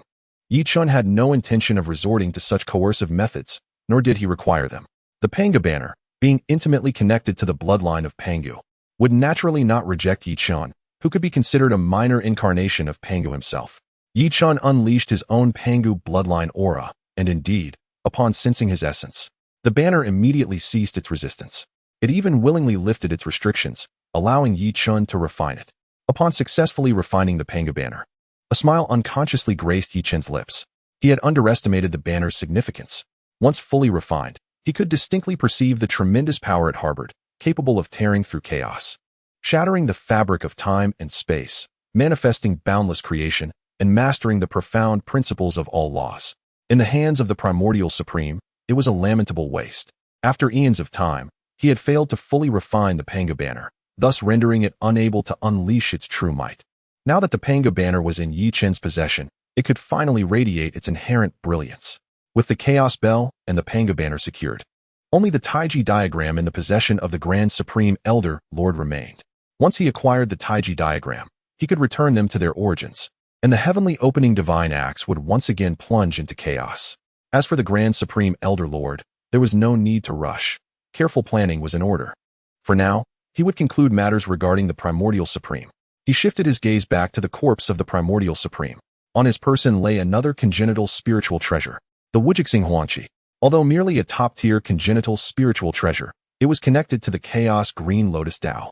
He would gather them all. They were all valuable items. The 5 elemental flags of the congenital 5 directions had already accumulated 3, leaving only the Qinglian Bao's flag and the Lidi Yingguang flag. The 5 Great Lotus Thrones had also gathered 3, with only the 12th grade Merit Golden Lotus in the hands of the 2 Saints of the West, and the 12th grade Creation Green Lotus refined by the 3 pure ones remaining. If he could collect these exquisite congenital treasures, alongside the revived Chaos Green Lotus Tao, he could once again give birth to the 36th grade Chaos Green Lotus. At that time, standing upon the 36th grade Chaos Green Lotus, wielding the heavenly opening divine axe, and adorned with the Chaos Pearl, who in the primordial realm would be his match? Even Hongjun, the Tao ancestor, would not be beyond his reach. The challenge now lay in persuading Zhuan-Ti and the others to willingly lend him their treasures. This required careful consideration and strategic planning. Unbeknownst to Zhuan-Ti and his companions, an inexplicable chill suddenly coursed down their spines, as if they were being targeted by some primordial ferocious beast. No calculations could reveal the source of their unease. They likely were overthinking. Who would dare to scheme against a sage? Yi Chun temporarily cast aside the thoughts swirling in his mind. Now was not the time for such musings. There was ample time ahead, and he would take his time in dealing with them. They always discover his virtues and willingly lend him their treasured artifacts. Ultimately, they are so moved by his innocence that they relinquish their treasures altogether. As for the present moment, he must first attend to the remnants of the Primordial Lord. Although he has been rendered unrecognizable, he is nonetheless a saintly body, still bearing traces of the original essence of a saint. This essence flows gently from his form, ultimately merging with Kunlun Mountain. Previously, due to the Primordial Lord's influence, Kunlun had transformed from a pinnacle of celestial realms into a wretched state, neither entirely divine nor demonic. Surprisingly, with his demise, the essence of the saint nourishes Kunlun once more, which could indeed be considered a beautiful tale. Regrettably, Yi Chun cannot abide witnessing such occurrences, especially the squandering of the saintly essence. With a delicate gesture, he channels his power into the remnants of the Primordial Lord, gathering the flowing essence into a cohesive form. With a subtle beckoning, the essence is absorbed into the Chaos Pearl. Such a diminutive Kunlun Mountain does not merit such a precious gift.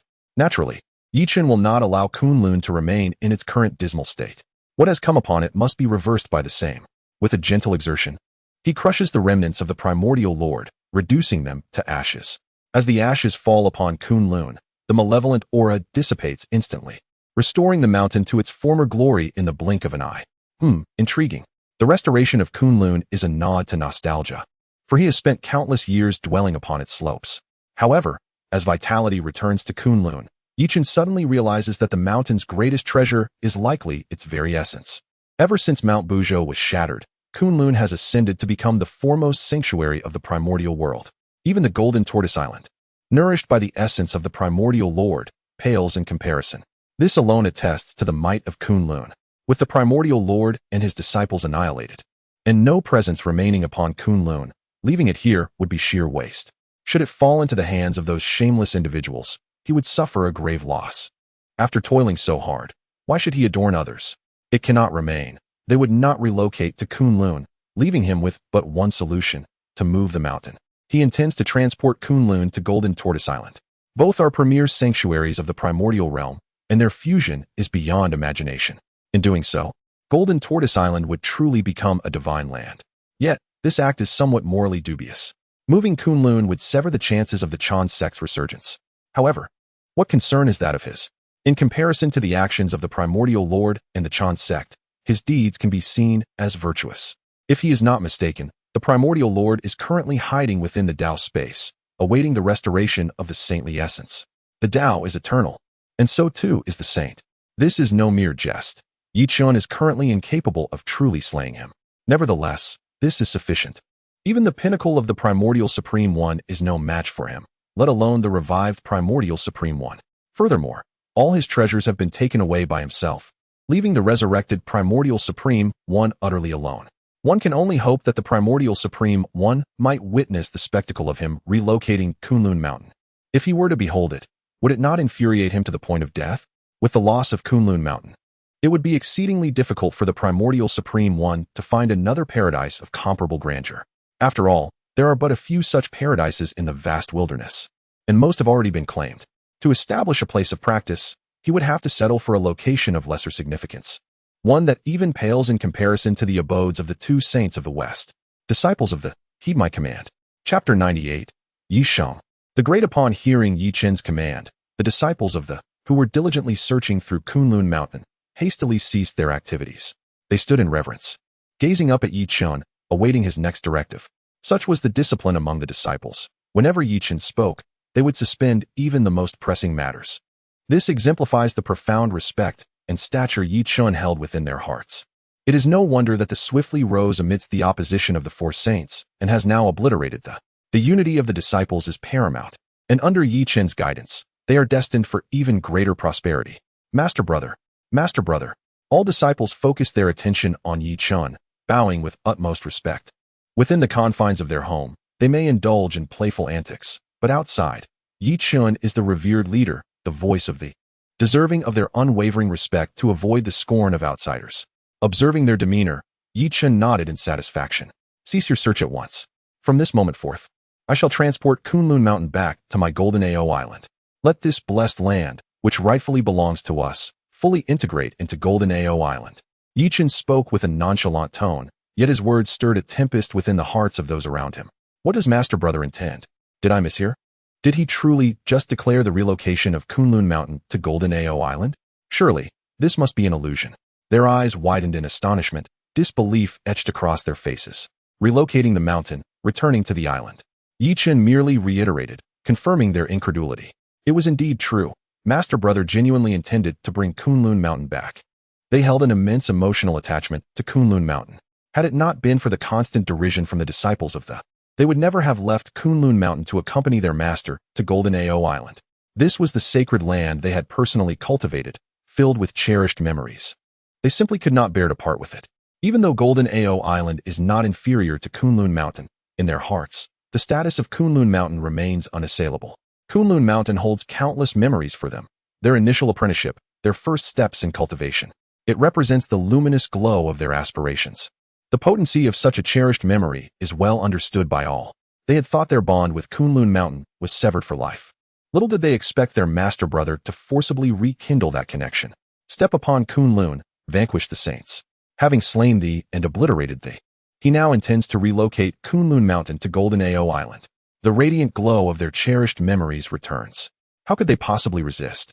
Master brother is magnificent. Master brother is magnificent. The cheers resounded like thunder. Yi Chun was well aware of their sentiments. Not only were they excited, but he himself felt a surge of exhilaration. Go forth. Yi Chun issued simple commands, and the disciples of the diligently followed his instructions, inscribing various magical seals upon Kunlun Mountain to harness the Earth's veins and prevent any disruption during the transport that might affect the primordial ley lines. Should the relocation of Kunlun Mountain lead to the suffering of surrounding beings, they would undoubtedly feel remorse. Each disciple worked fervently. Xiao, is this considered a raid? It should be so, came the reply. I relish the thrill of a raid. Junior brothers and sisters, let us labor with utmost dedication to ensure that Kunlun Mountain is perfectly relocated to our Jinao Island. Rest assured, we are professionals when it comes to raiding. I have envisioned this countless times, always dreaming of moving Kunlun Mountain. I never imagined it would come to fruition. Just watch me. I have simulated this many times. Indeed, the disciples of the were adept at their craft. The ancestor of Earth Immortals, Yuan Shi, could not help but twitch at the corners of his mouth upon witnessing the actions of the disciples. So this is what the disciples are like. Fortunately, I did not provoke this band of raiders. Otherwise, they would have stripped my home bare. Poor Yuan Shi Tianzun. Why scheme against Yi Chun? Why antagonize the Tongtian had indeed been ensnared and imprisoned within the San Xiao palace by them. Yet, the ultimate outcome was the annihilation of the Chen sect, with even Yuan Shi himself falling to Yi Chen's blade. After laboring tirelessly, all that effort ultimately benefited Yi Chun. Now, even Kunlun Mountain was to be moved by him. When Yuan Shi awakens and sees his sacred ground uprooted, leaving only ruins in its wake, he will be at a loss. It is wise to offend no one, but least of all the whose locust-like presence leaves no trace of life in their wake. In a mere moment, the disciples had successfully harnessed all the ley lines of Kunlun Mountain, suppressing them within its very core. They had even arranged formations and restrictions to safeguard the surrounding environment. Xiao, we have completely absorbed the divine essence of all surrounding mountains, and the formations have been set. With eager eyes, they all gazed intently at Yi Chun. Yi Chun, well aware of their intentions, commanded, move. At his command, the disciples were filled with excitement. Their long-awaited dream was finally within reach. Move the mountain, move the mountain, move the mountain. Amidst the jubilant cheers of the disciples, Yi Chun stepped forth, transforming into a magnificent figure, crowned with azure skies and grounded upon the earth. When the myriad beings of the primordial world learned that Yi Chun intended to relocate Kunlun Mountain, they were astonished and eager to discern how he would accomplish this. However, upon witnessing the imposing figure Yi Chun presented, they understood immediately. Enormous, truly enormous. Yi Sheng is indeed colossal. How is it that I discern the shadow of the Pangu deity within Yi Sheng? Perhaps the great Pangu, who once birthed the heavens and the earth, was as grand as Yi Sheng now appears. Terrifying, utterly terrifying. The Yi Sheng we previously beheld was likely not even at full strength. If it were this version of Yi Sheng battling Yuan Shi, a single strike would suffice to crush him. Gazing upon the immense figure of Yi Chun, the imprisoned Hutu in the 6 paths of reincarnation could not help but reveal a sense of nostalgia. She never anticipated that within such a brief span, Yi Chun would have ascended to such heights. Perhaps she could seek his assistance in restoring the true form of the ancestral shaman. If she could extricate herself from the confines of the 6 paths, she would no longer have to watch Yi Chun face numerous saints alone. At that moment, Yi Chun, revealing his true form, took action. With every gesture, he exuded tremendous power. Boom! With a mere lift of his hand, a thunderous roar erupted as he effortlessly grasped the gathered Kunlun Mountains. With a gentle tug, the vast expanse of the Kunlun Mountains, stretching over billions of miles, materialized in the palm of his hand. Cradling the Kunlun Mountains with one hand, he surged forth in the direction of Jinao Island. The original Kunlun Mountains had vanished completely, leaving behind only a profoundly deep pit. With the absence of the Kunlun Mountains, this region was rendered utterly desolate. Such overwhelming strength, so direct and unrefined. Chapter 99. United as one, the myriad races of the primordial world were profoundly astonished by Yi Chun's magnificent display of power. In a simple yet forceful manner, he showcased his might by effortlessly lifting Kunlun Mountain with a single hand. The disciples of the sect encircled Yi Chun, safeguarding his path. At that moment, they exuded confidence and pride, their chests held high, their faces alight with honor. Their pride stemmed not from anything else but from Chen himself, the master of their sect, their elder brother. He had obliterated the saints and relocated Kunlun. Who in the world dared to attempt such feats? Only their elder brother could. The eyes that gazed upon Chen were filled with reverence. As Chen cradled the divine Kunlun mountain, he swiftly returned to the waters surrounding Golden Ao Island. Without a moment's delay, upon his return, he began the process of merging the two. With the movement of his hands, the vast Kunlun mountain descended directly upon the boundless primordial sea. Boom, boom, boom. As the mountain fell, the waves surged. The ocean erupted in a tumult of roiling waves, immense energy radiating towards the ocean floor, even stirring the dragon clan dwelling in the depths. The ancient Shouyang, who had long secluded himself, found himself disturbed today, an unexpected intrusion during his hibernation. Damn it! Perish! Furious, the ancient Shouyang emerged from the depths, preparing to exact vengeance upon the one who had disturbed his slumber. However, as he broke the surface, he beheld an immense giant, standing tall with a clear sky above his head and the boundless sea beneath his feet. Very well, considering this as the first offense, I shall let it pass. Should this happen again, I shall not be so lenient. Anger? What anger? After years of seclusion, he had long tempered his temper. For the sake of the myriad beings of the primordial sea, he could not easily incite conflict. Otherwise, countless lives would be lost unjustly. Having avoided the world for so long, he had developed a deep affection for this sea, and he could not bear to witness its denizens suffer. Thus, he resolved to spare Chen this time. Indeed, it was not an act of cowardice, but rather a consideration for the countless lives at stake. He was truly a person of great compassion, deserving of the blessings of the heavenly Tao. After soothing his own thoughts, Shouyang intended to return to his secluded cultivation, choosing to ignore any disturbances in the sea from now on, to prevent any conflict with this giant and ensure the safety of other beings. He decided to take a step back. As he prepared to retreat, Chen had already noticed Shouyang's emergence. Initially, he had intended to personally quell the raging winds and monstrous waves, but with Shouyang's appearance, it was a fortuitous opportunity for assistance. Is it too much to ask for a saint's help? Not at all. Shouyang, come here. Chen unexpectedly beckoned to him. Were they so familiar? Though reluctant. In order to avoid conflict and protect the sea's creatures, Shouyang swam to Chen's side. What is it? Since you have manifested in this world, it is only fitting that you, along with the scions of the dragon clan, assist in quelling the tumultuous waves that have erupted across the seas. For the sake of the myriad beings inhabiting these waters, I trust you would be most willing to lend your aid. What audacity is this? Is he attempting to threaten him? The Shouyang is no ordinary entity. He is the brother of the ancestral dragon of the dragon clan. Who grants him the audacity to speak in such a manner? He perceives Shouyang's concession as an invitation for bullying. Were it not for the survival of the myriad creatures in the seas, he would never consider yielding. This matter cannot be acquiesced to. Shouyang's dignity cannot be so easily tarnished. Before Shouyang could utter a word, Ao Shui's voice echoed in his mind. Upon receiving Ao Shui's message, the words that were on the verge of escaping his lips were instantly swallowed. It was a close call. He nearly faced obliteration, shattering Kunlun, vanquishing sages, and obliterating the path of the ancients, now even relocating the sanctuaries of the sages. Each of these feats sounds utterly preposterous.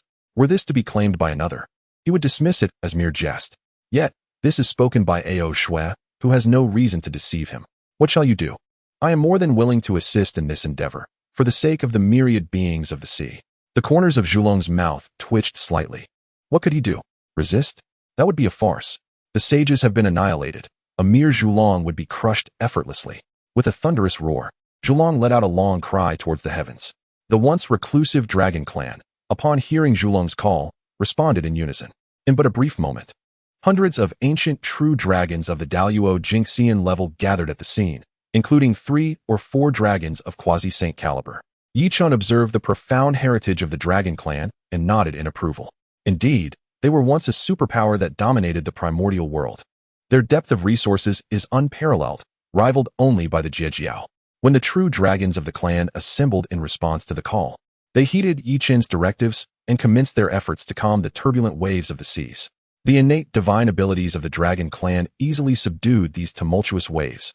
And with so many true dragons joining forces, the crisis was swiftly abated. The peril that could have claimed the lives of countless beings in the sea was resolved with remarkable ease. With the dragon clan's assistance, Chen need not worry about the affairs above the seas and could focus on the merging of Kunlun Mountain and Jinao Island. The mountain veins of Kunlun, once confined, began to unfurl under Yi Chen's guidance, gradually intertwining with those of Jinao Island. To avoid disrupting the original configuration of Jinao Island, Yi Chen proceeded with utmost caution. Boom! Accompanied by a series of thunderous roars, Kunlun Mountain and Jinao Island fused seamlessly into one. You are within me, and I am within you. From this moment forth, they are indivisible. Following the merging of these two realms of blessed land, the innate spiritual energy atop Jinao Island surged at a visibly rapid pace, reaching a density that approached a mist-like quality. A sweeping view revealed a veil of spiritual mist enveloping Jinao Island. A mere breath of this air invigorated the spirit. To cultivate on Jinao Island is to find even a stone capable of awakening its potential. Yi Chen felt utterly invigorated, and it was no surprise that the other disciples of Jie Sect shared his sentiment. The abundant spiritual energy of Jinao Island enveloped them, along with the surging flow of Taoist insight, compelling each of them to eagerly enter the island and assume a meditative posture to commence their cultivation. The moment they settled into their lotus position, the rich spiritual energy surged into their bodies with fervor, requiring no conscious effort on their part to absorb it. The Taoist insight was at its zenith, creating an unparalleled sense of comfort and bliss. They had not anticipated the profound transformation that would occur following the fusion of Jinao Island and Kunlun Mountain. Initially, their sole desire was to reclaim the Kunlun Mountain they had cherished for so many years. It was merely a distant aspiration. Yet, the amalgamation of these two celestial realms resulted in an astonishing metamorphosis. The sensation was so delightful that they found themselves reluctant to cease their cultivation. Indeed, several disciples, while in meditation and absorbing the Taoist insight, experienced immediate breakthroughs right then and there. Chapter 100. The absence of Hongjun. Such a significant commotion could not possibly remain concealed from the myriad races of the Primordial World. All were secretly observing the events unfolding on Golden Ao Island. As they witnessed the disciples of Golden Ao Island achieving breakthroughs one after another, their eyes brimmed with envy. Ever since Yi Chen assumed leadership of the Jie Sect, the sect's fortunes have indeed flourished remarkably. Under Yi Chen's protection, the disciples have continuously ascended in their cultivation. This, of course, is merely the most apparent benefit manifested after the integration. Living on Golden Ao Island would enhance the body through the profound principles of the Great Tao, elevating one's innate talents and qualities. Even a humble loach, residing here for millennia, could transform into a divine dragon. Moreover, the abundant primordial spiritual energy is bound to catalyze the emergence of countless spiritual treasures. With a bountiful cultivation ground, abundant resources, and improvements in potential, the myriad benefits are beyond enumeration. Their envy knows no bounds. They yearn to replace the current inhabitants and settle on Golden Ao Island. The integration of Kunlun Mountain has elevated Golden Ao Island to the foremost blessed land in the primordial realm, establishing it as the progenitor of the world's veins. Comparable to the legendary Buzhou Mountain of yore. Beholding the thriving scene on Golden Ao Island, Yi Chen's face radiated joy. The Jie Sect has developed to such an extent. Surely, it does not betray the expectations of his revered master. In celebration, he prepares to impart teachings and accumulate fortune for the sect. All who come to observe are fated participants. Today, I shall share my insights on Golden Ao Island, and I invite all to join in listening to the teachings. The melodious sound of his voice resonated throughout the primordial continent. Upon hearing Yi Chen's words, the beings of the primordial world widened their eyes in disbelief. They were merely spectators, yet Yi Chen disregarded their presence, even accommodating them in his teachings. He could have sealed the protective array of Golden Ao Island, permitting only the disciples of Jie Sect to attend, yet he chose to allow everyone to partake in the teachings. Such magnanimity. This is the essence of a sage. Thank you, Saint Yi. Saint Yi, your benevolence is unmatched. Yi Chen, a being capable of shaking the primordial foundations and extinguishing Kunlun with a mere gesture, possesses the power to impart wisdom beyond measure. To listen to his teachings is essential, if not now, then when. Traversing across the vast primordial continent, they were determined to attend the discourse. What of seclusion or breakthroughs? All must take a back seat to the opportunity to hear the teachings. In an instant, the entirety of the primordial world stirred. The myriad races traversed mountains and rivers, journeying thousands of miles toward Golden Ao Island. The closer they approached, the more enlightenment they garnered. Apart from the Jie Sect disciples on Golden Ao Island, the closest to Yi Chen were the Candle Dragon and the Dragon Clan. The Candle Dragon was eager to hear Yi Chen's teachings, but he was a being who, despite his strengths, held a certain pride. Being a renowned powerhouse of the ancient era, the thought of rushing to attend Yi Chen's discourse was somewhat beneath his dignity. Candle Dragon, if you have no pressing matters, you are welcome to visit Golden AO Island and join us in listening to the teachings. After all, you have recently rendered considerable assistance, and having more allies opens more paths. Although his strength is formidable, he cannot afford to turn everyone into an adversary. By offering him a way out, he naturally follows suit. When Yi Chun made this suggestion, Zhu Long felt a sense of pride. He had long desired to hear the teachings, but was reluctant to lower his pride. Now that Yi Chun provided him with this opportunity, he could hardly refuse. Yet, he still had to maintain an appearance of modesty. Since fellow Taoist Yi has extended such a warm invitation, it would be impolite for us to decline. Today, we shall visit Golden AO Island and listen to your teachings on the great Tao of Hunyuan. Observing Zhu Long's demeanor, Yi Chun merely smiled, unfazed by the display. After welcoming Zhu Long and his companions onto the island, a considerable number of powerful beings from the primordial realm gradually arrived at Golden AO Island. Opportunities to hear a sage's teachings are rare. If fortune smiles upon them, they might only come across such an occasion once, so they must seize it. Especially after having attended Yi Chun's lecture, they discovered that his exposition was more direct and perceptible than those of other sages. They could not afford to miss this exceptional opportunity. In no time, Golden AO Island was bustling with countless celestial beings, even more so than during the peak of Tongtian's influence. Secretly observing the situation at Golden AO Island, several sages wore grim expressions. Laozi's brow furrowed deeply. The situation was increasingly unsettling. Meanwhile, the Western Church's Zhuanti and Jane were filled with envy. The individuals flocking to hear the teachings were all embodiments of great fortune. If they could bring these individuals under the Western Church's banner, that fortune would be transferred to them, enabling them to fulfill the grand aspirations required to attain sainthood. At that time, they could break free from the shackles of the heavenly Tao and solidify their foundations, avoiding the stagnation they currently faced. Unfortunately, they lacked the capabilities of Yi Chun and others. Even if they were willing to lecture, the number of attendees would scarcely reach a fraction of Yi Chun's. As fellow sages, it would be quite embarrassing to have no listeners. Though shameless, they still valued their dignity. To avoid such humiliation, they chose not to hold lectures. Now, witnessing Yi Chun's teachings attracting countless celestial beings, a spectacle even grander than that of Tongtian, they felt a mix of envy and urgency. Senior brother, shall we merely watch as Golden AO Island grows in power? If we do not curtail their development, they may dominate the primordial realm in the future. How then shall we realize our grand aspirations, and how shall the Western Church flourish? We may find ourselves without a path to prominence. Observing Zhuanti's anxious demeanor, Jane merely smiled and nodded. Do not fret, junior brother. Those who accomplish great things must possess patience. The growth of the is not our greatest concern, it is Laozi, that old schemer, who should be most anxious. We merely need to observe the unfolding events. The West is inherently a barren land, and their strength is not particularly robust. Faced with Yi Chun, they have little chance of victory. Thus, they can only wait for Laozi to take action against Yi Chun, allowing them to reap the benefits. Of course, Zhuanti's current focus is not on Yi Chun. He is now curious as to why the venerable Hong Jun remains utterly silent. The primordial heavenly sovereign has already been slain by Yi Chun, leaving only his primordial spirit to revive within the source of the heavenly Tao. They cannot believe that Hong Jun is unaware of this event. Yet, despite the considerable time that has elapsed, Hong Jun has shown no sign of reaction, as if he is merely observing Yi Chun's rise to power. Could it be that Yi Chun's ascendance holds some benefit for him? If there were no advantage, why has he refrained from intervening all this time? Upon hearing the murmurs of Jane, the expression on Zihong's face flickered with a hint of doubt. It is indeed a reasonable observation. It is widely said that the heavenly Tao is impartial and that Hong Jun is the epitome of righteousness. However, based on their understanding, Hong Jun's actions do not seem to align with such claims.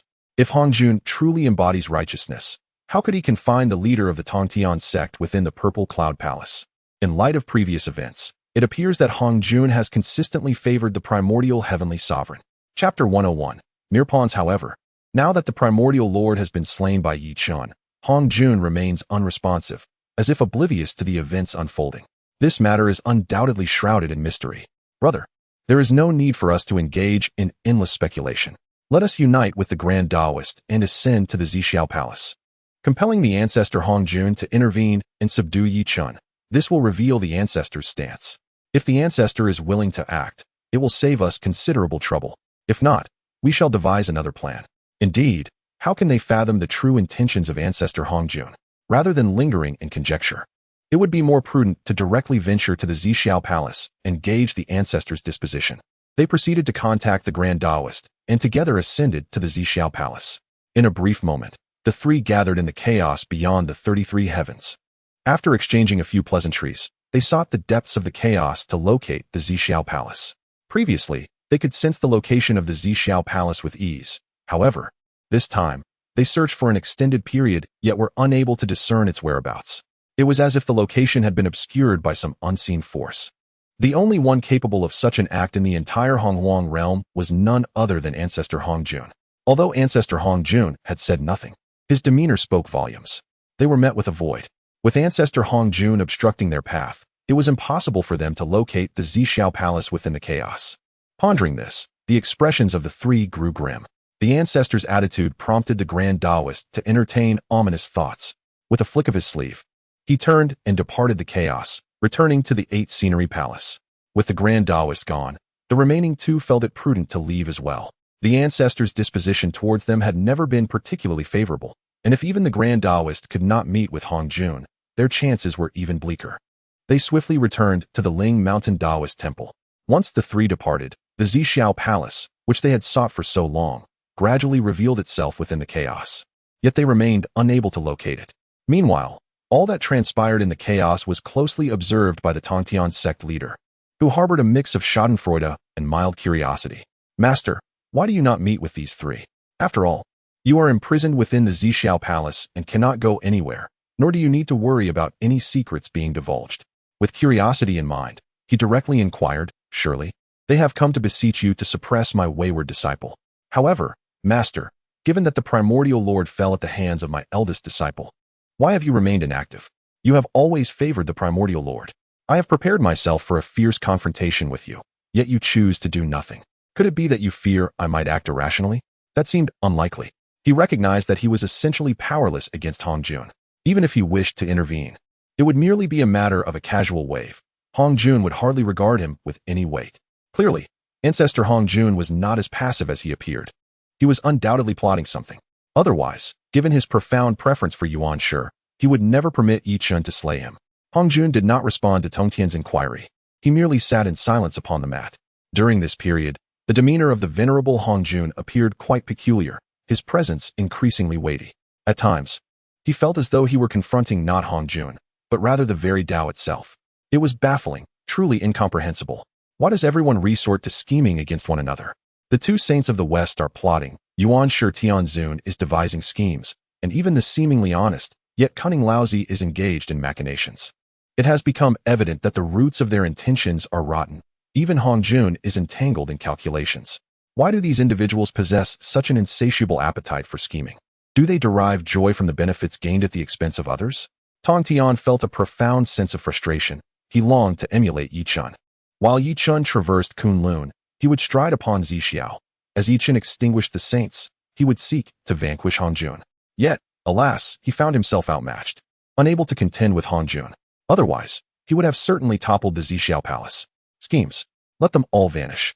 Regrettably, these thoughts remained mere fleeting fantasies. Had he been capable of such feats, he would not be confined within the San Xiao Palace. Wait, something seemed amiss. A sudden spark of insight ignited in Tongtian's eyes, as if he had stumbled upon a revelation. Could it be that everything was orchestrated by Hongjun? The internal strife among the three purities might have been a deliberate ploy on his part. The objective could be to disrupt the Tao, thereby enabling Hongjun to extricate himself from his current predicament, perhaps even to seize control of the Tao. The more he contemplated, the more plausible this theory appeared. From the moment Hongjun seized the opportunity and conferred the Hongmeng Purple Qi, he had been orchestrating all events. The 6 saints of the Xianmen occupy a substantial portion of the primordial fortune. Should discord arise among them, the Tao would undoubtedly be affected.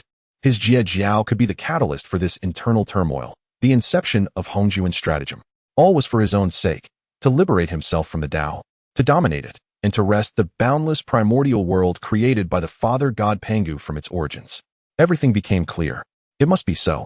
This cunning old rogue had plotted so deeply, ensnaring everyone within his schemes. Well, truly worthy of the title Daozu of Hongjun, his machinations run so profound, rendering everyone mere pawns in his game. To incite unrest within the Xianmen, his intent was to influence the Tao. Silence. Before Tongtian could utter a word, Daozu Hongjun acted first. In an instant, Tongtian found himself stripped of the power to speak. There were matters he knew he could address, yet must never vocalize. His plans could not be jeopardized by Tongtian's words. After sealing Tongtian's ability to speak, Hongjun directed his gaze toward the primordial world. Everything lay beneath his vigilant watch. Laozi, Zhuan Ti, Inhua, and even Yuan Shi Tianzun, who lurked within the Tao's primordial space awaiting revival, could not escape his scrutiny. As the player of this grand game, one must command the entirety of the board. Yet now, an unforeseen variable had emerged within the game. Upon the illustrious Golden Ao Island, Chen emanated an aura of formidable power that rendered him imperceptible. Even Hongjun could not discern the occurrences surrounding Chen. Yet, this bore little significance. A singular variable posed minimal impact on his grand design. Everything remained well within his grasp. As long as Chen occupied the chessboard, he was free to create chaos at will, to stir unrest as he pleased. After all, he possessed the capacity to overturn the board itself. A mere piece held no sway over his composure. It would be most advantageous if Chen could provoke the heavenly Tao, for such disturbances would only expedite the execution of his plans. A fleeting glance at the primordial realm revealed everything under his control, and an involuntary smile curled upon his lips. He then resumed his meditation, choosing to disregard worldly affairs. Chapter 102, Taking Disciples Beside Him. Tongtian was in a state of anxious agitation, desperately wanting to speak, yet finding himself at a loss for words. However, judging by his expression, he was clearly cursing profusely, with a high degree of vulgarity. On Janeo Island, Chen had commenced his discourse, entirely unaware of the events transpiring within the San Xiao palace. Yet, even if he had been informed, it would have mattered little, as he was not yet a match for Hongjun. What could he accomplish? Even if he were to grasp Hongjun's intentions? His primary focus was on swiftly enhancing his cultivation, striving to attain a level where he could eventually contend with Hongjun.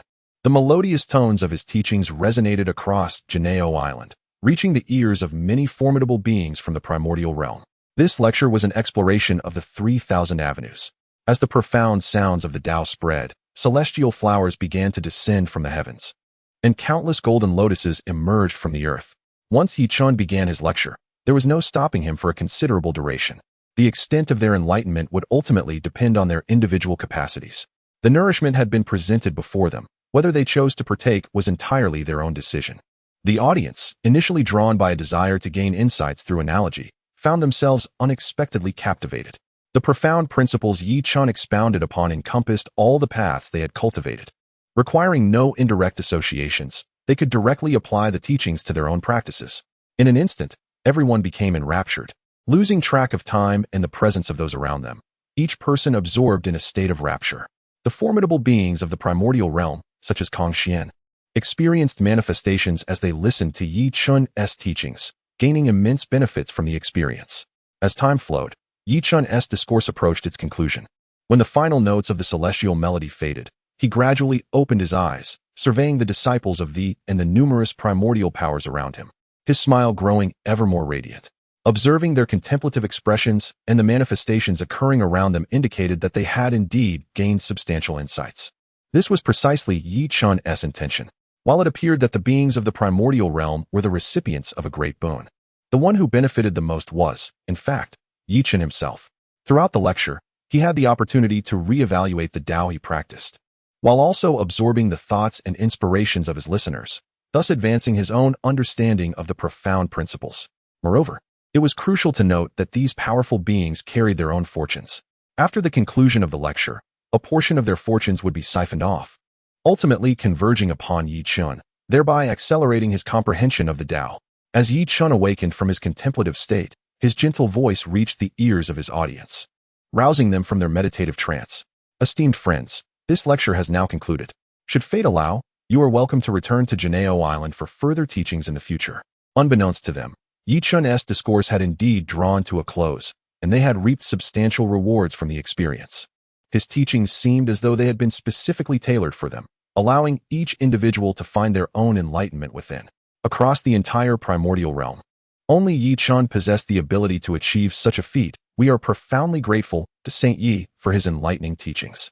In the future, should Sheng require our assistance, we shall willingly plunge into the fires of adversity without hesitation. Our heartfelt gratitude to Sheng for the teachings imparted shall forever reside in our hearts. After exchanging a few polite words, the assembly dispersed. With their enlightenment still fresh, they hastened to retreat for introspection and cultivation, eager to assimilate the insights gained from the discourse. Shouyang also intended to return for meditation. Yet upon receiving a transmission from Ao Shui, he paused, uncertain of how to articulate his thoughts. Previously, he had deemed Yi Chen to be rather ordinary. But after listening to Yi Chen's teachings, he realized he had underestimated him. Now, with Ao Shui wishing to take Yi Chen as her master, he felt she might not be worthy. Despite her being the holy maiden of the dragon clan, possessing the bloodline of the ancestor dragon and commendable talent, it seemed somewhat presumptuous to expect Yi Chen, a paragon of excellence, to accept her as a pupil. Yet, he harbored a glimmer of hope that Yi Chen would indeed take Ao Shui under his wing. This would bolster the dragon clan's standing with the sage's support. Taoist Shouyang, do you have any further matters to discuss? Noticing Shouyang's hesitance, Yi Chen discerned that he had something to convey. Rather than allowing him to fumble in discomfort, Yi Chen took the initiative to inquire. Yi Sheng, my dragon clan's holy maiden, Ao Shui, possesses the ancestor dragon bloodline and exhibits considerable talent and comprehension. I see that you have yet to take on any disciples. Might you consider accepting Ao Shui as your pupil? Upon hearing Shouyang's request, Yi Chen was momentarily taken aback. Could he truly take on disciples now? He had been preoccupied with extricating the Jie Sect from its predicaments and had not contemplated the prospect of accepting disciples. However, Shouyang's words suggested that it was indeed a possibility. Ao Shui's talent and insight were noteworthy, and by accepting her, he could also benefit from the fortune of the dragon clan. Thus, it seemed that gaining an additional disciple would not be a disadvantage. If it is a burden for Yi Sheng, you may decline, for perhaps there is no destined bond between you and Ao Shui. I find Ao Shui to be quite commendable. She may indeed be accepted as my disciple. She may return to make preparations, and on an auspicious day, I shall arrange a ceremony for her initiation. As the situation unfolded, it became evident that Yi Chen did not dismiss Ao Shui. To Shouyang's astonishment, Yi Chen had genuinely acquiesced. Ao Shui had become Yi Chen's first direct disciple, which would undoubtedly strengthen the ties between the dragon clan and Yi Chen. With the support of a sage, the dragon clan's prestige was set to rise. As Shouyang departed, buoyed by Yi Chen's response, a beaming smile graced his face. Observing Shouyang's retreating figure, the disciples of the Jie Sect were also filled with smiles, but more so with a sense of pride. This was their esteemed master brother. Even the holy maiden of the dragon clan sought his mentorship.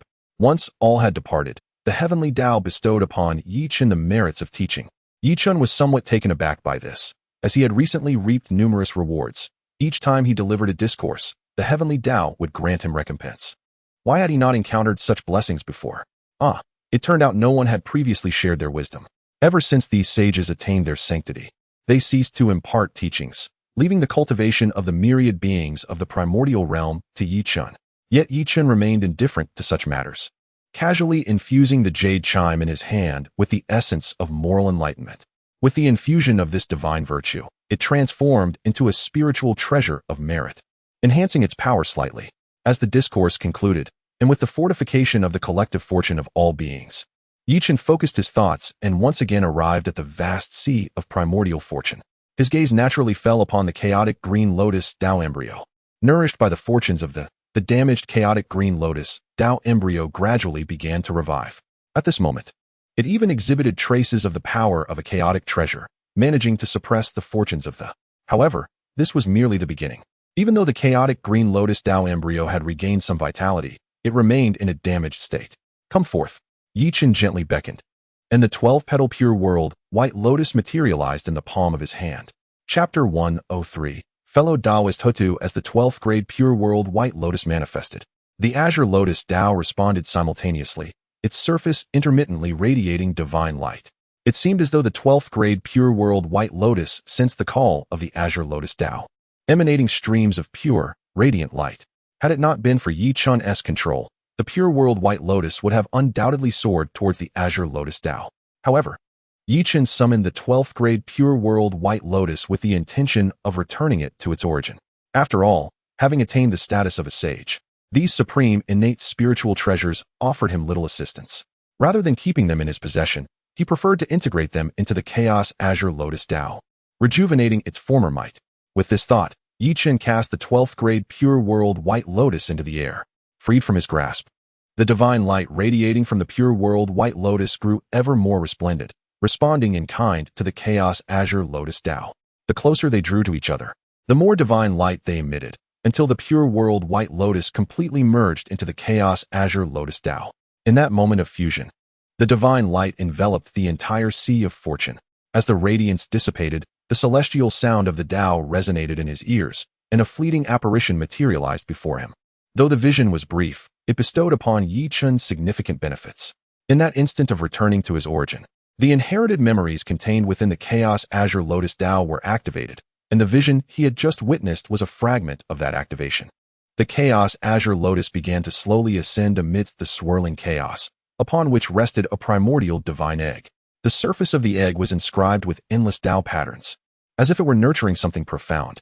However, the memory halted there, for it had merely integrated the 12th grade pure world White Lotus. Perhaps only by merging all the disparate treasures would the entirety of the inherited memories be awakened. Although the memory consisted of only a few fleeting segments, they proved immensely beneficial, especially when he beheld the Tao patterns etched upon the divine egg. It was as though he were directly confronting the Tao itself.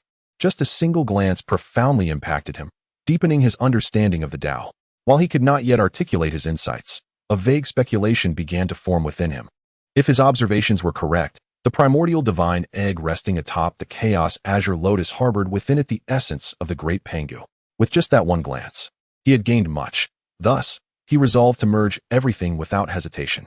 Without a moment's pause, Yi Chen cast the 12th grade Fiery Red Lotus and the 12th grade Annihilation Black Lotus into the Chaos Azure Lotus Tao. Responding to the call of the Chaos Azure Lotus Tao, the Fiery Red Lotus and the Annihilation Black Lotus gradually approached the Tao, returning to their origin to aid in the revival of the Azure Lotus Tao. Yet, this was still insufficient.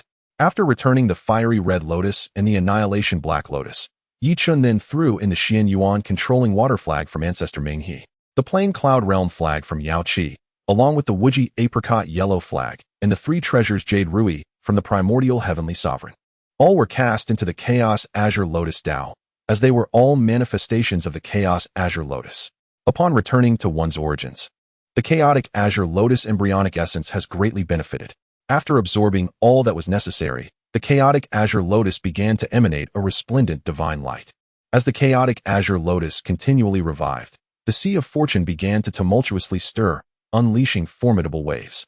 In this moment, the 12th grade Merit Golden Lotus, summoned by Yuan Ti to suppress the fortunes of the Western Church, sensed the call of the chaotic Azure Lotus and began to exhibit signs of unrest, subtly hinting at a desire to break free from Yuan Ti and Jie Yin's control.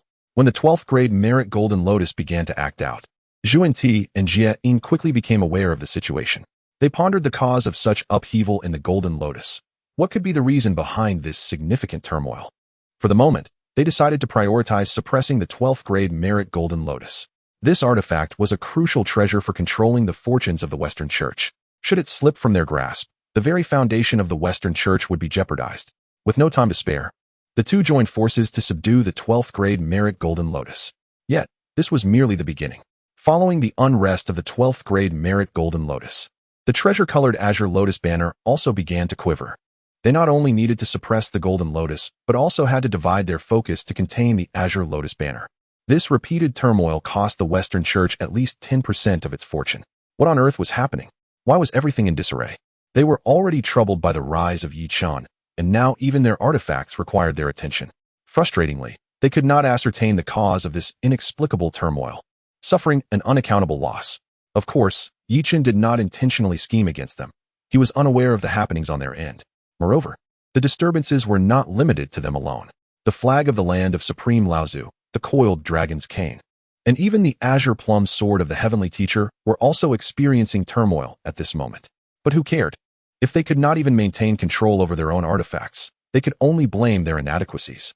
At this moment, Yi Chen was immersed in the profound understanding of the great Tao. Having absorbed numerous artifacts, his primal power surged, and the awakened memories of inheritance became increasingly profound. He lost himself in this experience, only slowly opening his eyes after a significant period. Yet, the instant he opened his eyes, a flash of Taoist essence flickered within them. To the casual observer, he appeared unchanged, yet a profound transformation was unmistakable. He had returned to simplicity. Indeed, Yi Chen now resembled an ordinary person. At a glance, he seemed unremarkable, but upon closer inspection, one would discover that he was akin to a gentle breeze drifting through the world, like clouds floating in the heavens, and more so, like towering mountains and majestic peaks. He embodied all things in existence. This harvest was monumental, and Yi Chun felt immense satisfaction. Regrettably, many artifacts remained undiscovered. Otherwise, he could have fully revived the chaotic Azure Lotus. Nonetheless, the benefits he gained were abundant, elevating his comprehension of the great Tao to new heights. In an instant, with a mere thought, his figure dissipated from the sea of luck. When he reappeared, it was upon the illustrious Golden Ao Island. At that moment, there was another guest present on the island, none other than the three incarnations of the Earth Mother, Meng Po. It was precisely due to his awareness of Meng Po's presence that he emerged to greet her. After all, Meng Po symbolizes the Earth Mother. Even after he had relocated the Panga Shrine of the Witch Clan, the Earth Mother had remained silent. This bond of camaraderie was reason enough for him to personally extend his welcome. He was not of the ilk of the primordial origin, capable of turning his back on relationships. Esteemed Earth Mother, since you have graced Golden Ao Island with your presence, why not come ashore as a guest? What brings you to linger here?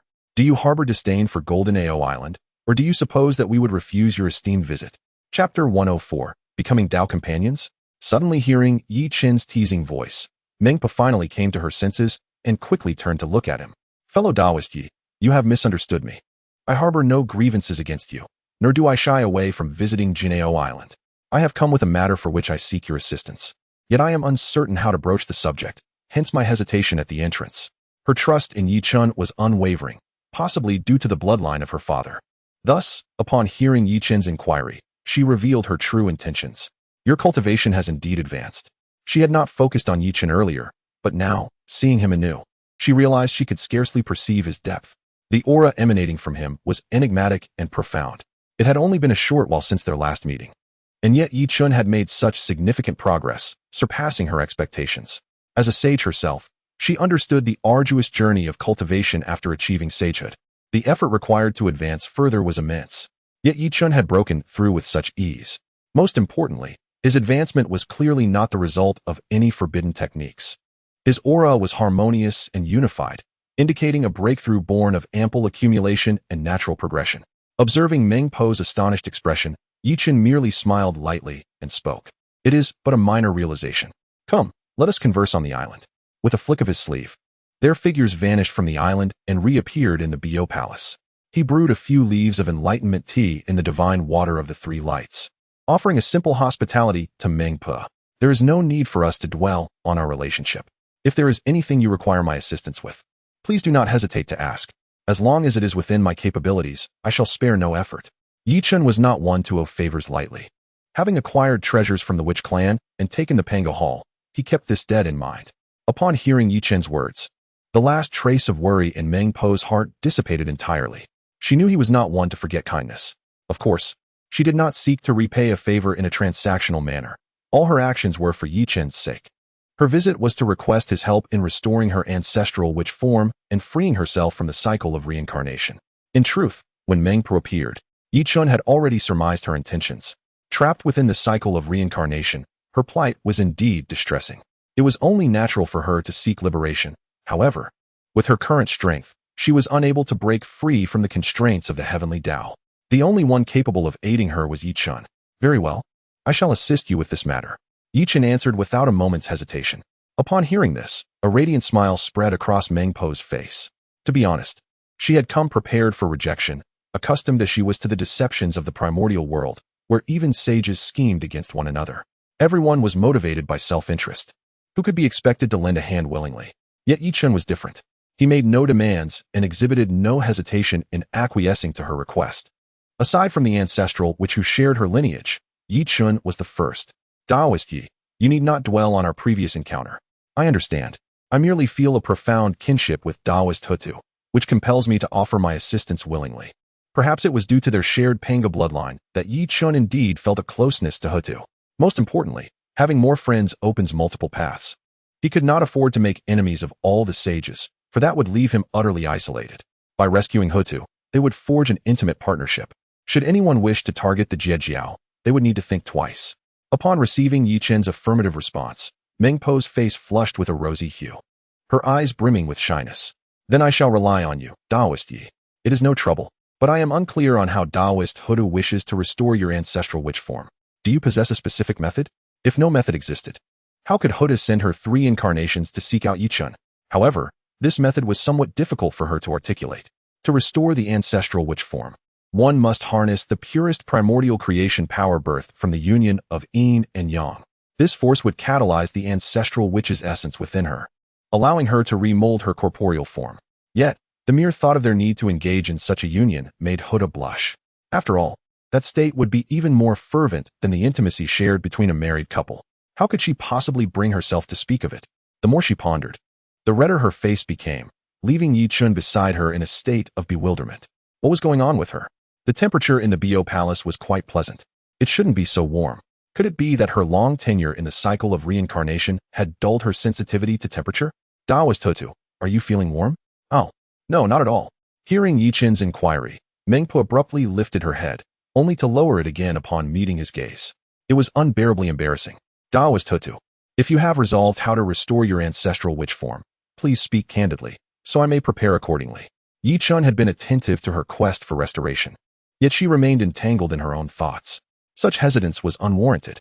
Whatever the method, she should first communicate it to Yichun. They could deliberate on agreement later. After sipping the wisdom tea in one gulp, she endeavored to steady her emotions. Whether she hesitated or not, the outcome remained unchanged. The method to restore the ancestral witch form is as follows. Mengpa then disclosed the method to Yichun, once she had articulated it in one breath. She lowered her head once more, unable to meet Yichun's eyes. Not only was she asking for his help, but she also risked compromising his purity. Admittedly, it was somewhat selfish. She had even prepared herself for the possibility of rejection by Yichun. When Yichun heard the method, a slight twitch appeared at the corners of his mouth. This method is truly unique. However, upon seeing Mengpo's bashful demeanor akin to that of a young maiden, Yichun could not help but chuckle softly. Dear friend Hutu, there is no need for you to be entangled in such thoughts. If you find it unsuitable, we may forge a bond as partners in the Tao. Thus, it would be entirely justified. What do you think? Initially, Huda had anticipated Yichun's refusal, yet what she received instead was his proposal of partnership. The very matter that had troubled her was precisely this. It seemed somewhat unjust towards Yichun to approach it in such a manner, as their connection did not inherently warrant it. However, if they were to become partners, the situation would be entirely different. Forming such a bond would place them in a position akin to that of a married couple in the mortal realm. This arrangement would naturally unfold with ease, devoid of any conflicting sentiments. Moreover, Yichun, with his handsome visage and divine lineage, fostered a sense of closeness between them. Yet, Chapter 105. Dear sister, do not be sad after contemplating. The Earth Mother nodded in agreement with Yichun's proposal. Observing her bashful demeanor, Yichun realized she was indeed in favor of the matter. Despite his current dominance over the vast wilderness, he maintained a profound respect for women in such matters. He pondered whether the Earth Mother had any taboos or customs regarding the union of the witch clan. After a moment of reflection, she seemed to conclude that there were not many restrictions. However, she soon recalled something, though it brought her a degree of embarrassment. Nonetheless, if there are customs we can adhere to, we shall strive to follow them. If not, we will seek alternative solutions. Her deep understanding was truly heartwarming, as a glimmer of crimson shone in her eyes.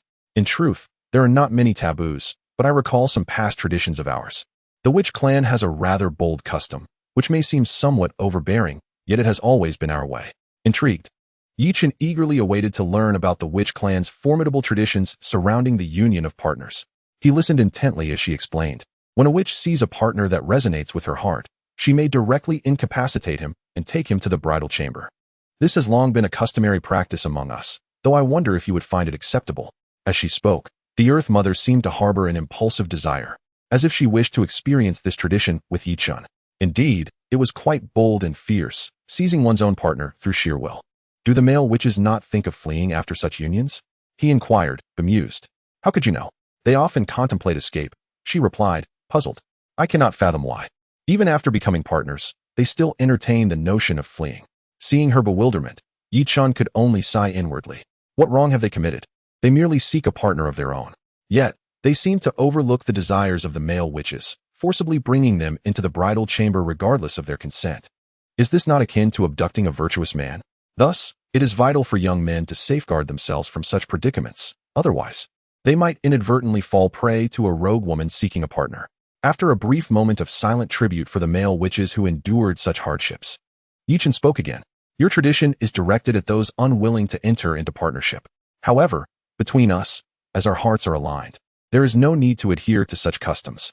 Besides, you cannot simply incapacitate me and take me away, can you? Indeed, that is true, she conceded. Having been ensnared in the cycle of reincarnation for ages, she was no match for Chen's strength. The prospect of incapacitating him was utterly implausible. With her confirmation, Chen radiated an immense aura, enveloping the entire wilderness in an overwhelming presence. The inhabitants were stunned by his power, perplexed by the sudden tremors shaking their land. Just as their confusion mounted, Chen's resplendent voice resonated throughout the vast wilderness.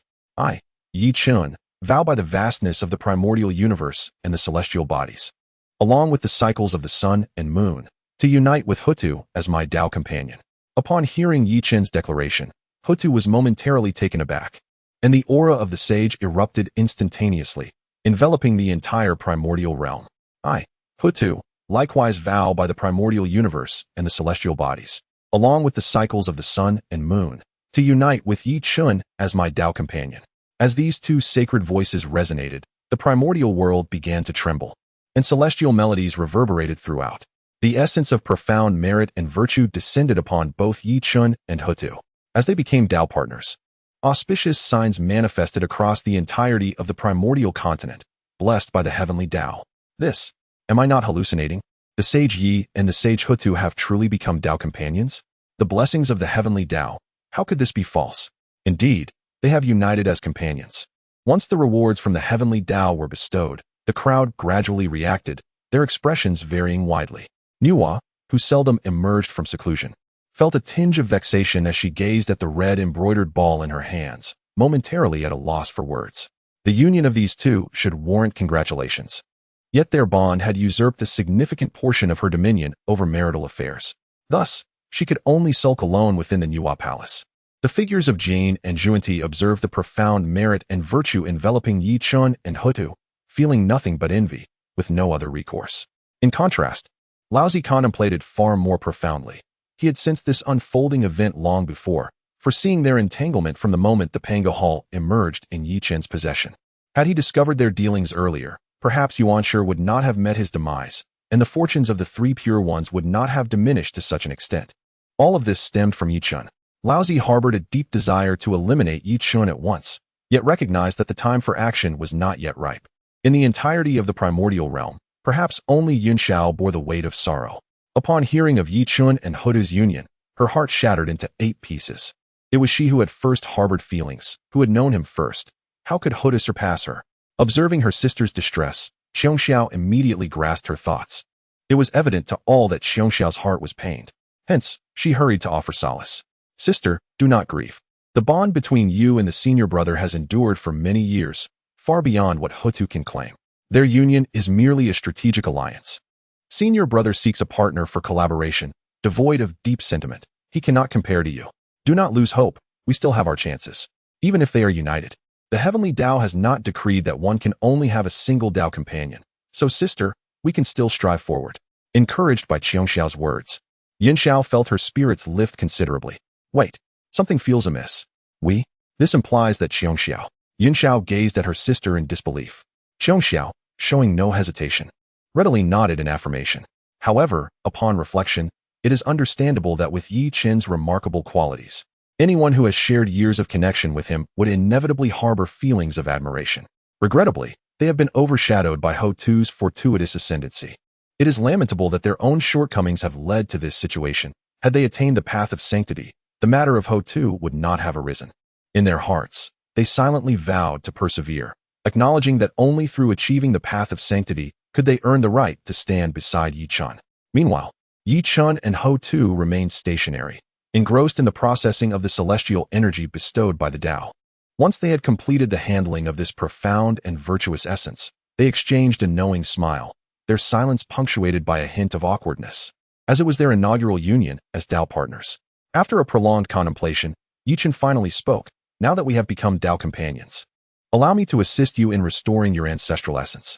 Chapter 106, Dragon Clan, Fatty Flesh. and the restoration of the Ancestor Witch's true form. Once the Ancestor Witch's true form is restored, my dear friend, there will be no need for you to remain confined within the 6 paths of reincarnation. At that time, you shall be free to traverse the vast wilderness. The Earth Mother is also eagerly anticipating the moment she regains her ancestral form, and thus she nodded in eager agreement. However, it was but a fleeting moment before realization struck her. To reconstruct the Ancestor Witch's true form, she must engage in the union of yin and yang with Yi-Chun. The thought of this made her face flush crimson, and she could hardly bear to lift her gaze to meet Yi-Chun's eyes, resembling a bashful maiden. Despite having achieved the status of a sage and having lived for countless eons, this was an experience she had never encountered before. Uncertainty loomed. What might transpire at that moment? Would Yi-Chun show her tenderness? Her heart fluttered like 1,000 ants crawling within, a sensation both ticklish and overwhelming. The more she pondered, the redder her cheeks became. Observing her flustered demeanor, Yi-Chun could not help but chuckle softly, reaching out to grasp her hand. Startled by the warmth of his hold, Earth Mother initially froze, yet soon found solace in the gesture. They were already bound as partners on the path, and she would rely on Yi-Chun to restore her ancestral form henceforth. For now, merely holding hands was inconsequential. Strangely, his grasp instilled a sense of tranquility within her heart, a feeling she had not experienced in many years. Was this the benefit of being bound as partners? No wonder the sisters of the witch clan sought such bonds. Some even had multiple partners. Could she too dare to dream? Before Earth Mother could dwell on this further, Yi-Chun took her hand and stepped forward, arriving directly at the core of the 6 paths of reincarnation. Upon reaching this pivotal point, Meng Po's incarnation fused with her true self. Though she had mentally prepared herself, facing Yi-Chun still rendered her speechless with shyness. Even though they were now recognized as partners, marked by the heavenly decree, it was only natural for him to take the lead. Noticing her hesitation, he decided to break the silence. Earth Mother, shall we commence? She nodded in silent agreement. In the next moment, she produced the blood essence of the Ancestor Witch, though it emanated a foul aura of earthly corruption.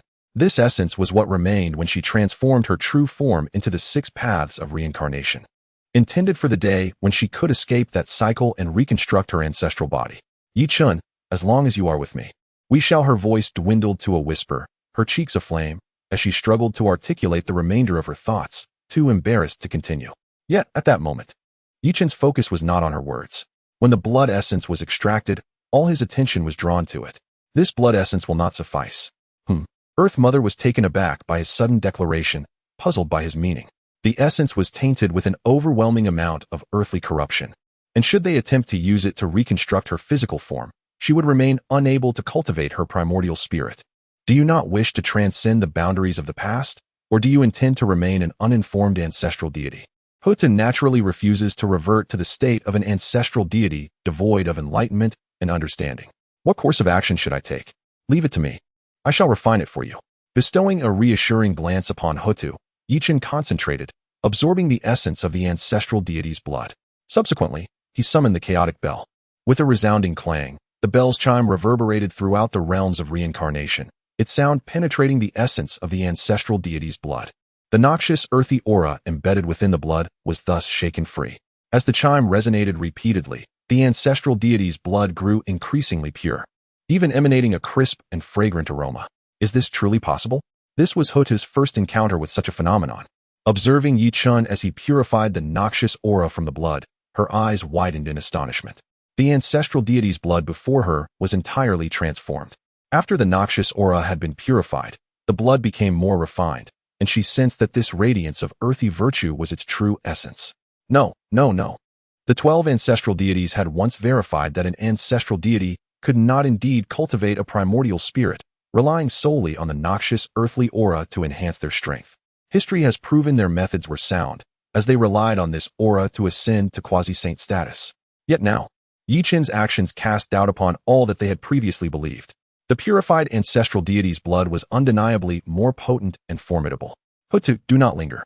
The moment has arrived. Commence. While Hutu remained lost in thought, Yi-Chun had completed the refinement of the ancestral deity's blood. Upon hearing his voice, Hutu regained her focus. With such assistance from Yi-Chun, she could not betray his expectations. Manifesting her holy form, she approached him step by step. Yi-Chun swallowed hard, then moved to greet Hutu. Scene change. In the 8th Scenic Palace, the Supreme Laozi sat upon a mat, unable to find tranquility in his contemplation of the Tao. Especially after witnessing the bond between Yi Chun and Hutu, the fortune of the Jie Sect surged alarmingly. If this continued, they would be unable to suppress it. Thus, a strategy must be devised to restrain Yi Chun and enhance the fortune of the human sect. Come. At the sound of Laozi's call, an elder clad in a bagua robe appeared before him. This was none other than Laozi's benevolent corporeal avatar, Taishang Laojun. With the dissolution of the Chen sect and the demise of Yuan Shi, the current fortune of the Jie sect had grown excessively powerful, capable of dominating the entire primordial realm. We cannot stand idly by. For the future of the human sect, you must personally undertake a journey to recruit the Dragon Clan, thereby augmenting the fortune of humanity. Laozi held great confidence in subduing the Dragon Clan, as their fortune would significantly benefit the human sect. After all, the dragon is the totem of humanity. Should the Dragon Clan be allowed to join the human race, the fortunes of humanity would undoubtedly surge significantly. However, this is not the paramount concern. What truly troubles him is Hongjuan's inaction.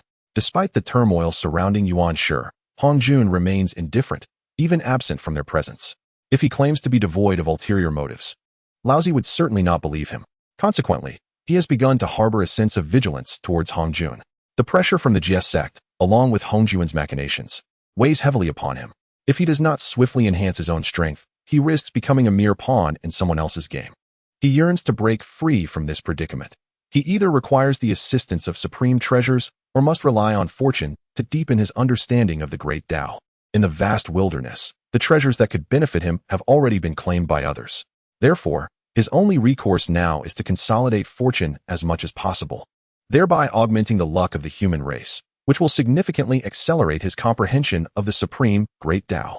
The Dragon Clan of the Wilderness represents the most substantial opportunity. Chapter 107. The execution. Upon hearing the words of the revered one, the Supreme Old Lord performed a gesture of reverence. Rest assured, this matter will benefit both of us. I shall not betray your trust, and will ensure the inclusion of the primordial Dragon Clan under our teachings. The Supreme Old Lord held a profound belief in this endeavor. Yet due to the formidable nature of the Dragon Clan, he produced a treasure banner emanating flames, the Flame Banner of the Earth. This artifact, a manifestation of the southern fiery essence, wielded dominion over the myriad flames of the world, perfectly countering the prowess of the Dragon Clan. Bringing this treasure to them would undoubtedly lend considerable support. Upon seeing the Flame Banner of the Earth, the Supreme Old Lord's countenance radiated with joy, for it was among the few innate spiritual treasures possessed by the revered one. The willingness of the revered one to entrust such a precious item to him underscored the significance of this undertaking. Failure was simply not an option. Fear not. With this treasure in hand, I shall assuredly bring the primordial Dragon Clan under our teachings. After all, this was a mutually beneficial endeavor, and even without the Flame Banner, he would have committed himself to its realization. However, with this artifact, the likelihood of success had increased substantially. After bowing to the revered one, the Supreme Old Lord departed from the 8 scenic palace, transforming into a streak of light as he sped toward the Dragon Clan's stronghold. Once the Supreme Old Lord had left, the Supreme Old One felt a sense of relief. The Supreme Old Lord was, after all, his benevolent incarnation. Albeit merely one of his 3 incarnations, it nonetheless represented his sentiments. Furthermore, with the assistance of the Flame Banner, the primordial Dragon Clan had little reason to refuse. The Dragon Clan would undoubtedly join the ranks of his teachings. This matter had been entrusted to the Supreme Old Lord, allowing the Supreme Old One to focus on comprehending the great Tao and striving for further breakthroughs. Were it not for the impending visit to the Purple Cloud's palace, he would not have felt such anxiety. The Tao ancestor Hongjun chose to remain indifferent, even isolating them from entry. If Hongjun had ulterior motives against them, he could not afford to remain passive. It was time to cease suppressing his own cultivation. During this period, he would strive to achieve a breakthrough in his realm. Only by creating pressure on Hongjun would they evoke caution. Once the primordial Dragon Clan joined his teachings and their fortunes surged, stability would be assured, allowing him to preside over the 8 scenic palace, guiding the destinies of all beings. Meanwhile, as the Supreme Old One contemplated the Dragon Clan, Ao Shui was within the ancestral hall of the Dragon Clan, observing the elders engaged in fervent debate. The focal point of their discussion revolved around Ao Shui's apprenticeship. When Yi Chun consented to take Ao Shui as his disciple, their excitement was palpable. Regardless of the teachings of they had witnessed Yi Chun's remarkable performance during this time.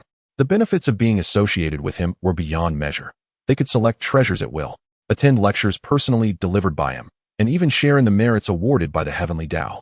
The prospect of becoming Yi Chun's disciple promised immense advantages. Such an esteemed master warranted an equally grand apprenticeship ceremony. On one hand, it was to affirm Ao Shui's status within the Dragon Clan and showcase their heritage. On the other hand, it was a gesture of respect towards Yi Chun, demonstrating the sincerity of the Dragon Clan. Despite being a seemingly straightforward matter, they had debated it for several days. Ao Shui remained unaware of the nature of their discussions. What is there to debate? No matter how deep the heritage of the Dragon Clan is, can it truly rival the legacy of Yi Chen? Are they unaware of the countless treasures he possesses? When it comes to the master-apprentice ceremony, there is no need for excessive deliberation. It suffices to demonstrate one's sincerity. Alas, if only the Candle Dragon had not retreated into seclusion upon his return, this matter would have been resolved with a decisive stroke. Sigh, what can Ao Shui do? She is young, and her words go unheard. Only the Candle Dragon can impose order upon them. What a pity. Lacking the power to decide, she must remain here, waiting to hear their proposals. Perhaps a brief slumber would yield clarity upon waking, when decisions may have been reached. With a mischievous smile, Ao Shui intended to close her eyes and feign slumber. Yet, before her eyelids could droop, they flew wide open, her expression shifting to one of vigilance. Possessing the bloodline of the ancestor dragon, she could sense any disturbance in the protective array of the ancestral hall. The old dragons engaged in debate swiftly noticed the anomaly in the guardian formation. Internally, they could bicker and contend, but externally, unity was paramount. This is the very reason the Dragon Clan has endured through the ages. Who dares to trespass upon our sacred ground? They must seek their demise. The overwhelming aura of a peak de luo golden immortal erupted forth, serving as a warning to any adversaries. Such a formidable figure commands respect even in the vastness of the Honghuang continent. With such a powerful presence, the wise would have retreated in haste. Unfortunately, the intruder was none other than the three-corpse incarnation of the Supreme Lord Laozi, who sought to subjugate the Dragon Clan and incorporate them into the human teaching. With the earthly flame banner at his side, it would be a trivial task to conquer the Dragon Clan. Thus, upon departing from the Eight Scenery Palace, he hastily arrived at the sacred site of the Dragon Clan, intending to infiltrate stealthily and suppress them with overwhelming force to bring them into the fold. However, he had underestimated the Dragon Clan's protective array. He was detected the moment he approached. Now, he found himself reprimanded by the nearly expired old dragons. As an incarnation of the Supreme Lord, his temper was far from forgiving, and he would not tolerate any affront to their reputation. Humph! With a cold snort, the Supreme Lord Laozi activated the earthly flame banner, unleashing flames that surged through the protective array towards the old dragons. This fire, fanned by the wind, was impervious to water. Even a peak de luo golden immortal could not withstand it. As the flames engulfed him, no matter how he struggled, he could not extinguish their wrath. Ultimately, he was forced to reveal his true dragon form, albeit one that was now feeble and on the brink of death. The Supreme Lord was quite pleased with his handiwork. These dying ants of the Dragon Clan dared to show disdain towards a saint. This was merely a minor reprimand. Now that he had been discovered, the Supreme Lord saw no reason to conceal his intentions. His cultivation erupted, enveloping the entire sacred site of the Dragon Clan. To scorn a saint is a grave offense. Do any of you have objections? Suspended above the crowd, the Supreme Elder's gaze was indifferent, devoid of any trace of emotion, as if he had merely dealt with a common stray animal. The contempt radiating from him ignited a fierce anger within Ao Shui. The Dragon Clan could not be dishonored. It was not within his purview to strike or to slay at will. Even though the Dragon Clan was currently weakened, she could not allow the dignity of her lineage to be tarnished. As the holy maiden of the Dragon Clan, how could she stand idly by while her kin was subjected to such humiliation by the Supreme Elder? She made a move as if to charge at him and engage in a fierce battle. However, before she could act, the two elder dragons beside her restrained her. Unlike Yi Chun, they lacked the means to confront a saint. Even in their fury, rushing forward would only result in them being made an example of. Chapter 108. When the spirit beasts below are ready, though they were equally incensed, they had no choice but to feign compliance with the Supreme Lord. Unaware of the saint's arrival, they beseeched forgiveness for their failure to offer a proper welcome. Even if it were merely the three incarnations of the Supreme One, such an entity was comparable to a saint and was not something they could provoke. They needed to ascertain the purpose of the Supreme Lord's visit before formulating their next steps. The account of today's grievances would be noted for future reference. They were uncertain of the saint's intentions. Should he require assistance from the Dragon Clan, they would undoubtedly devote themselves wholeheartedly. However, in the face of absolute power, The Dragon Clan, too, must bow in submission. The Supreme Lord was well aware of their petty maneuvers, yet he relished the sensation of being scorned while remaining untouchable. "Take him away. Do not tarnish the saint's eyes," he commanded. They could not stand by and watch a comrade suffer in agony. Yet, as the Dragon Clan members approached to lift the old dragon for healing, a glint of ruthlessness flickered in the Supreme Lord's eyes. To engage in subterfuge beneath his very gaze was tantamount to courting death. With a disdainful snort, the Supreme Lord unleashed a powerful force, instantly wounding those who sought to rescue the old dragon. They were but minor figures, incapable of contending with the Supreme Lord. This dragon shows no respect to this saint. Let him await his demise here, as a small punishment to deter future insolence towards the saint, and to prevent the Dragon Clan from causing further trouble. They were forbidden from tending to their fallen comrade, as the Supreme Lord sought to establish dominance through the life of one of their own. A nameless fury surged within them, driving them to the brink of self-detonation, eager to confront the Supreme Lord in a desperate battle. Although they had reached the pinnacle of the great Luo Golden Immortal realm, remnants of unhealable wounds from the ancient calamities rendered them feeble. Their only purpose now was to sacrifice their battered bodies for the Dragon Clan. They would not allow anyone to trample upon the dignity of their race. Yet now, the Supreme Lord had overstepped, brazenly confronting them with a mere incarnation, trampling upon their pride. Merely greeting him was already a concession. Now he sought to go further, obstructing their attempts to save their comrade, leaving them no choice but to retaliate without mercy. In the days when the Dragon Clan dominated the wilderness, the three purities had yet to emerge from Kunlun Mountain. Now, a trifling incarnation dared to defy them. Observing the Dragon Clan on the brink of eruption, the Supreme Lord's eyes glimmered with cunning. Everything that had transpired was by his design. He intended to provoke these individuals into a furious response, only to suppress them with overwhelming force. These venerable figures were the backbone of the Dragon Clan, their last vestige of strength. By subduing them, he was confident that the Dragon Clan would ultimately submit and willingly join the teachings of humanity. Of course, this was the most straightforward and direct approach. He had initially considered a more conciliatory method to win over the Dragon Clan, but the pace was simply too slow. The current situation is far from optimistic. Hong Jun is scheming, while Yi Chun is rising. Should he continue at his sluggish pace, the inevitable outcome would be his demise, akin to Yuan Shi's fate. Such an occurrence must not be permitted. Thus, he resorts to this straightforward and forceful approach. It must be said, this method is indeed effective and exhilarating. After enduring a prolonged period of low profile, today serves as a release before their ascent. Taishang Lao Jun cast a sweeping gaze, ultimately settling on the foremost dragons.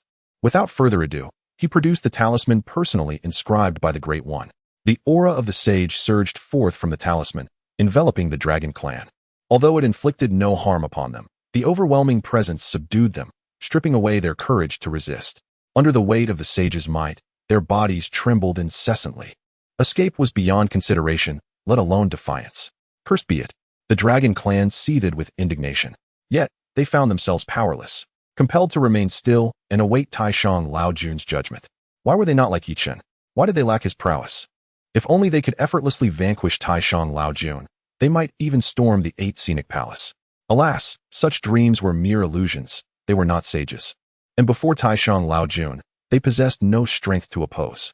Ao Shui, shielded behind them, burned with fury. Just a little more time. Just a fraction of time. Had she sought to become Yi Chen's disciple sooner, the Dragon Clan would not now face such dire straits. And the insignificant Taishang Lao Jun would not dare to bully them so. Perceiving the Dragon Clan's unwillingness, Taishang Lao Jun grew increasingly complacent, disdainfully surveying the assembly as he gradually revealed his purpose. I have come at the behest of the great sage to enlighten the Dragon Clan, inviting you to join our human sect and become a guardian race of our people. Do you harbor any objections? To gather them, to have them join the human sect? Initially, one might have presumed Taishang Lao Jun's visit was prompted by animosity towards the Dragon Clan. Unexpectedly, it was merely a sincere invitation to join the human sect. They could have approached this matter amicably, yet they chose a path of utmost humiliation, suppressing and coercing them. This treatment relegates them to the status of mere hounds of the human sect. The Dragon Clan, possessing their inherent pride, would certainly not acquiesce to such demands. However, with Taishang Lao Jun backed by the Great One, the leader of the three pure ones, a flicker of trepidation inevitably arose within them. If they could not contend with Taishang Lao Jun, how could they hope to face the Great One? Should they refuse today, it could spell devastation for the Dragon Clan, with their ancestral bloodlines facing annihilation. They could not stand by idly as such a calamity unfolded, leaving them ensnared in a dilemma. Taishang Lao Jun, however, was unconcerned with their deliberations. Their time for contemplation was limited. Should they refuse, he would be compelled to employ more forceful measures. As he surveyed his surroundings, his attention was ultimately captivated by Ao Shui. He held a distinct impression of her, the holy maiden of the dragon clan, who had once willingly become Yi Chen's steed, aiding him in his quest to vanquish Kunlun. The sensation of riding upon a divine dragon was undeniably exhilarating, exuding an air of prestige. Even the Grand Supreme Elder was momentarily swayed by this spectacle. Since he had arrived today, he resolved to fulfill his long-held ambition, to have this dragon clan holy maiden serve as his mount. Seemingly sensing the Grand Supreme Elder's gaze, Ao Shui lifted her head, her eyes ablaze with fury, fixating on him with unwavering intensity. He found himself drawn to this spirited steed.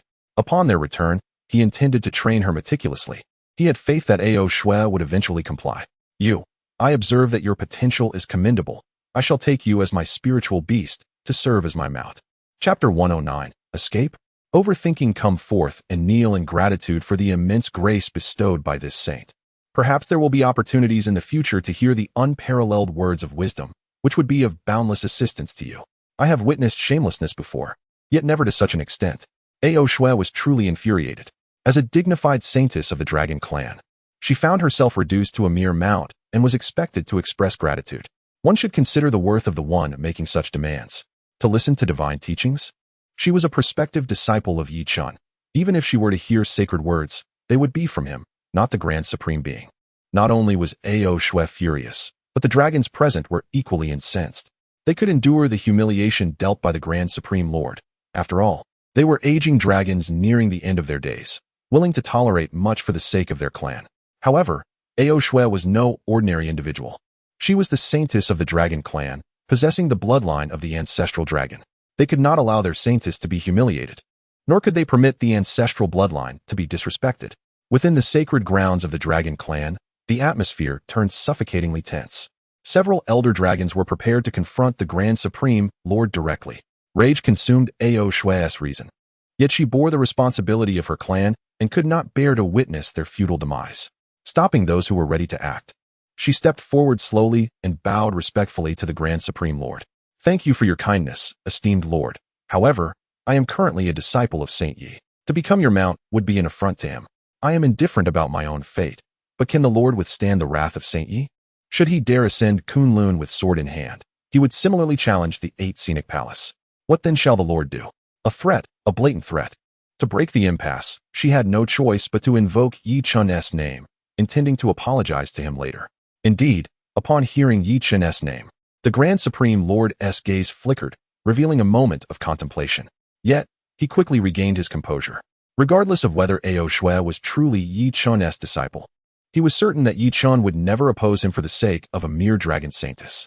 Behind him stood the Grand Supreme Being, the 3 pure ones. Yi Chen must concede him this respect. With this thought, the Grand Supreme Lord's mind began to race again. Stubborn and unyielding, how could a mere dragon saintess possibly be taken as a disciple by Yi Chen? Even if he were to accept her, she would not be of significant importance, merely regarded as a mount. If he truly valued her, why would he not make this known to the vast wilderness, leaving us entirely unaware? Just a mount. Does she believe Yi Chen would risk offending the saints and me, the Grand Supreme Lord, for her sake? The more he spoke, the more fervently he believed his own words. Yi Chen was merely that. He would not dare to offend them.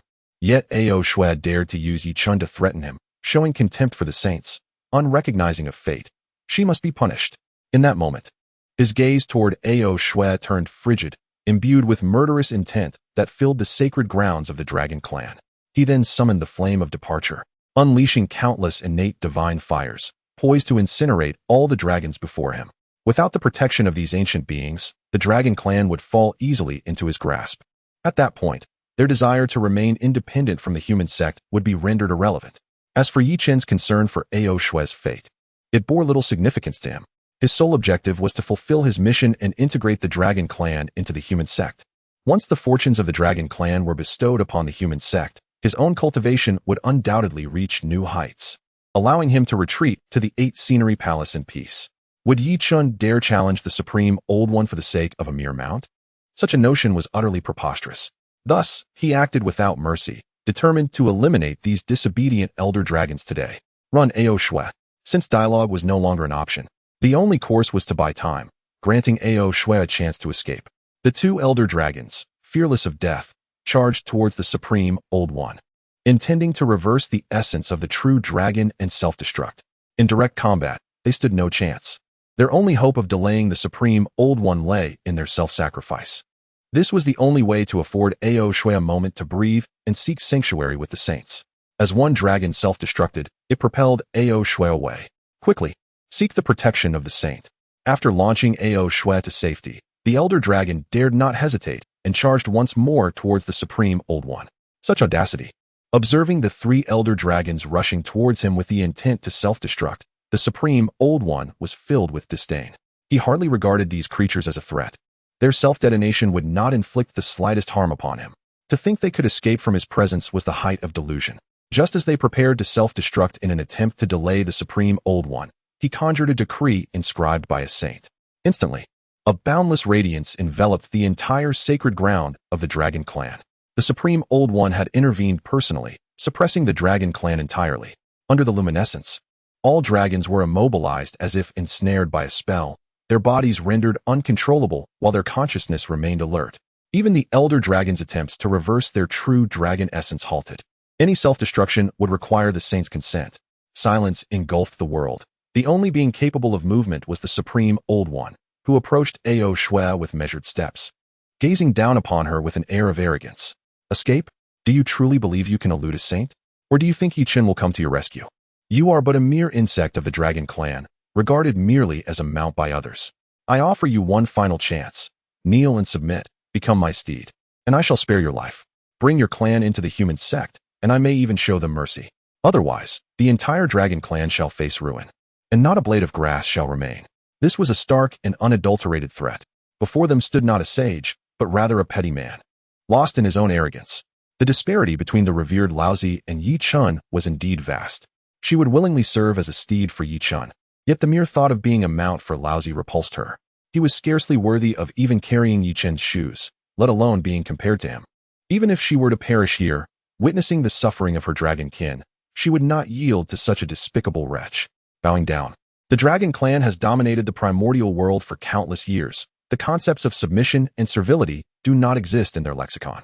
A look of disdain filled Ao Shui's eyes. Observing her expression, Laozi comprehended her sentiments. Since you remain obstinate and dare to scorn a sage, I shall grant you no further opportunities. Chapter 110.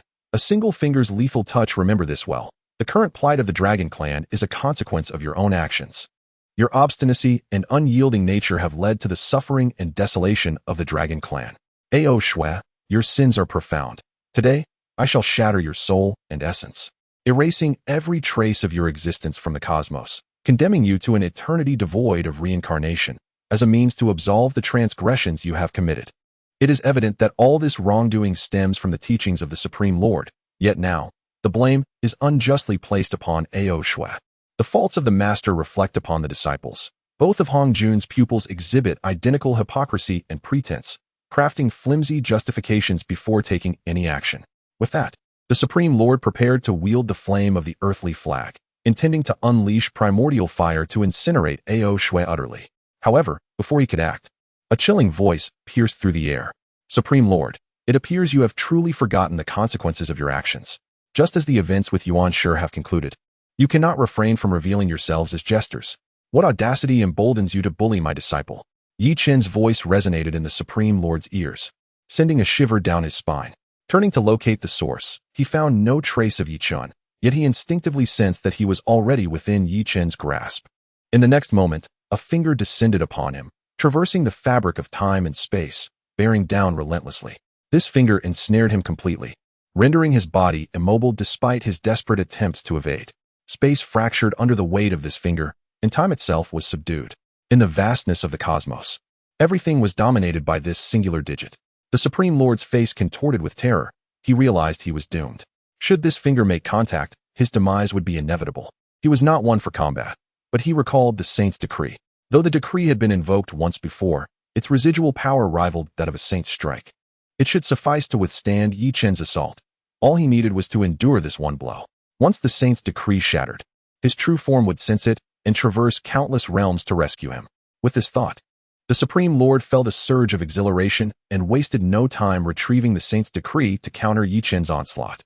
However, while dreams may be splendid, reality often proves harsh. Yi Chen's finger delivered a profound lesson. The saint's decree crumbled effortlessly before Yi Chen's attack, as insubstantial as an illusion. With a sharp crack, the decree shattered, offering no resistance, akin to piercing through a mere sheet of paper. The destruction of the saint's decree was not the only consequence. The Supreme Lord's very heart of Tao was similarly pierced in this moment. The revered figure implored for salvation, expressing a desire to avoid such a fatal end. Yet before his plea could be fully articulated, Yi Chen's finger thrust forth decisively. The embodiment of the Supreme Lord was swiftly subdued, reduced to mere ash by that singular gesture. With the Supreme Lord vanquished, the members of the Dragon Clan resumed their agency, their gazes directed towards Yi Chen, filled with profound gratitude. Had it not been for his timely arrival, their lives would have been in jeopardy. Thank you, Yi Shang. At this juncture, the Supreme Lord was acutely aware of the fate that had befallen his counterpart. He had sensed the call for aid even as it was uttered. It was not that he lacked the desire to intervene. Rather, he was at a crucial moment of breakthrough, having drawn down the very essence of the heavenly Tao. Should he choose to rescue the Supreme Lord at this critical juncture, all his efforts would be rendered futile.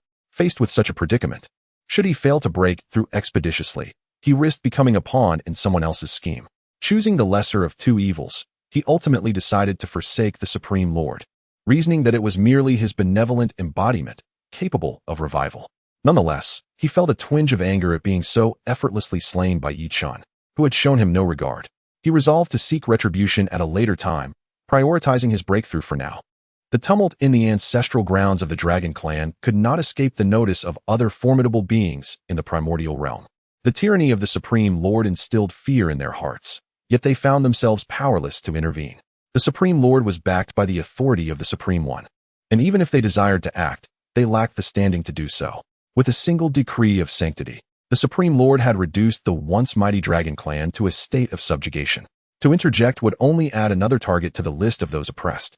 The urgency of the Supreme One to bring the Dragon Clan under the banner of humanity was palpable. It was clear that he was anxious about the growing strength of the intercepting sect and the continuous plundering of fortunes. Otherwise, he would not have resorted to such brutal measures to subdue the Dragon Clan. Just when it seemed that the Dragon Clan was destined for calamity, who could have predicted that Shouyang was, in fact, a disciple of Yi Chen? In an instant, Yi Chen's finger transcended time and space, shattering the invincible decree of the Supreme Lord into fragments. The Supreme Lord's benevolent embodiment was obliterated to dust. At that moment, the emotions of the onlookers mirrored the tumultuous rise and fall of a roller coaster. Yi Chen defied all conventional logic. Previously, a quasi-saint had been able to injure the Primordial Lord and escape his grasp, leading them to believe that saints were not invincible and that quasi-saints could challenge their authority. However, witnessing the once mighty Dragon Clan resorting to self-detonation merely to delay time under the pressure of a saint's benevolent embodiment unveiled their folly. Saints remained unconquerable. Beneath them, all were but ants. While this may have been inconsequential to Yi Chen, for the others, it was an undeniable truth. Restored to freedom, the members of the Dragon Clan gazed upon their ancestral grounds, ravaged and unrecognizable, their fury simmering just beneath the surface, impossible to contain. Never have I encountered such an invitation. A mere disagreement leads to immediate suppression. Had it not been for Yi Chen's timely intervention, the Dragon Clan would have faced annihilation. One descended into the abyss, while the other provided succor in the midst of adversity. It is evident whom they favor more. Furthermore, one must not overlook the relationship between Shouyang and Yi Chen. The actions of the Supreme Elder today have only solidified their resolve to curry favor with Yi Chen. In the absence of a sage among the Dragon Clan, they have chosen to seek the patronage of sage Yi Chen, willing to spare no effort. Roar. At that moment, a furious dragon's roar resonated from the depths of the Dragon Palace. Having listened to Yi Chen's teachings, Shouyang returned with newfound insight and immediately entered seclusion, intent on healing the lingering wounds of his path. Little did he expect that after entering seclusion, the Supreme Elder would come knocking at his door. Chapter 111. A minor offense. The Dragon Clan must not suffer any losses, and neither must Shouyang. Even if it meant enduring backlash from his own injuries, he was determined to step forward to protect the Dragon tribe. Yet, he was still a moment too late. The ancestral land had already been ravaged beyond recognition by the Supreme Old Lord. These ancient dragons were already troubled by their injuries, and their lives were dwindling. And now they were forced into a retaliatory struggle, exacerbating their wounds and shortening their lifespans. Fortunately, Chen arrived in the nick of time, dispatching the Supreme Old Lord with a mere gesture. Otherwise, it was difficult to imagine the current state of the Dragon Clan. Zhulong's eyes blazed with fury as he glared at the direction of the Eight Sceneries Palace on Shouyang Mountain. Were it not for the fact that he lacked the qualifications to challenge the Supreme Old One at this moment, he would have emulated Chen, trampling upon Shouyang, destroying the Eight Sceneries, and annihilating the Supreme Old Lord. What was the purpose of the Supreme Old Lord's visit? He wished for the Dragon Clan to submit to the teachings of humanity. Very well, since the old scoundrel desires the fortune of my Dragon Clan, I shall ensure he does not get his wish. Does he think my Dragon Clan lacks support? This time, let him see whether we possess backing. Zhulong was exceedingly enraged. Chen's willingness to accept Ao Shui as a disciple, coupled with his own profound insights gained from listening to the Tao, was indeed a source of great joy. Yet, upon merely returning for seclusion, the Supreme Old Lord nearly dismantled his home. Without a saint to back them, the Dragon Clan was merely a tempting morsel in the eyes of these saints. They could not expect to live in seclusion. No one would allow such a substantial fortune to slip away unclaimed. Today, it was the Supreme Old Lord. Tomorrow it could be the likes of Yuan Shi or Jie, and the day after could bring forth other saints. Unless the Dragon Clan could secure its own saint, they would inevitably have to choose a side. If a choice must be made, why not align with someone else? Chen, as Ao Shui's master, though domineering in his ways, was not an entity that bullied others without reason. He had even just assisted the Dragon Clan. This favor must be remembered. For all Chen's faults, he was still far more favorable than the likes of the Supreme Old Lord. A decree was issued. Once the saintess became Chen's disciple, the entire Dragon Clan would align themselves with the Jie Sect. Upon hearing Zhulong's command, several individuals exchanged glances before lowering their heads in silent resignation. Though reluctant, they acknowledged this was the best course of action.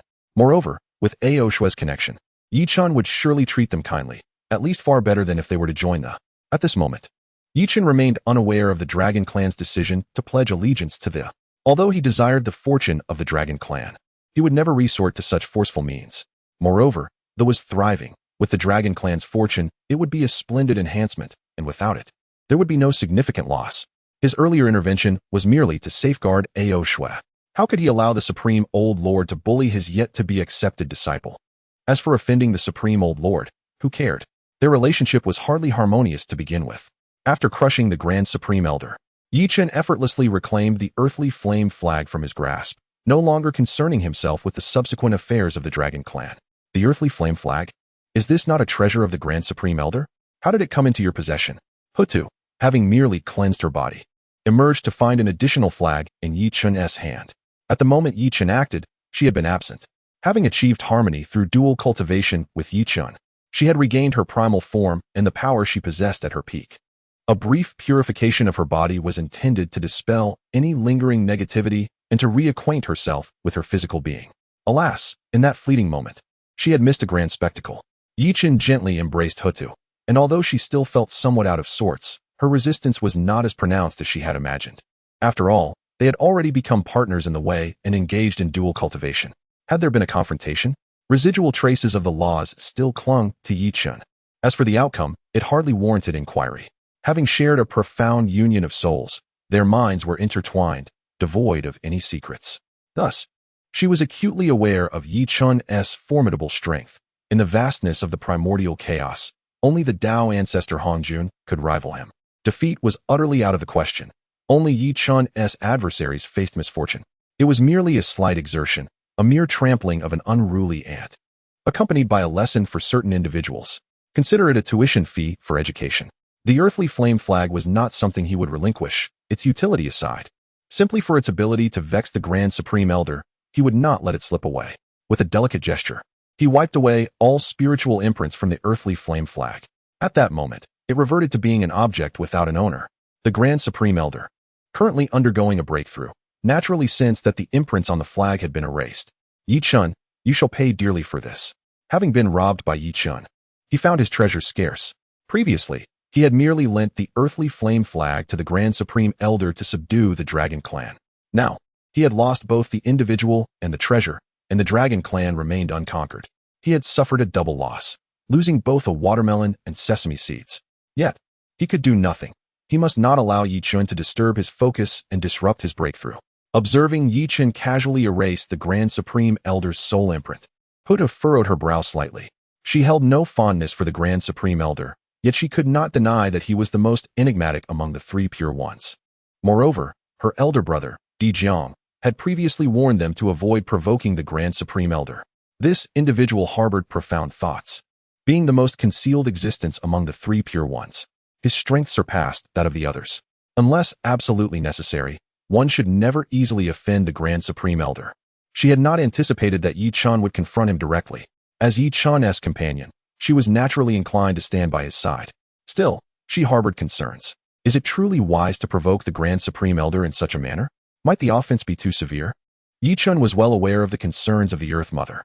He embraced her, a gentle smile gracing his lips. Had he offended too severely? Not quite. He had merely vanquished one of his corporeal manifestations and seized a primordial spiritual treasure. Such trivial matters hardly warranted alarm.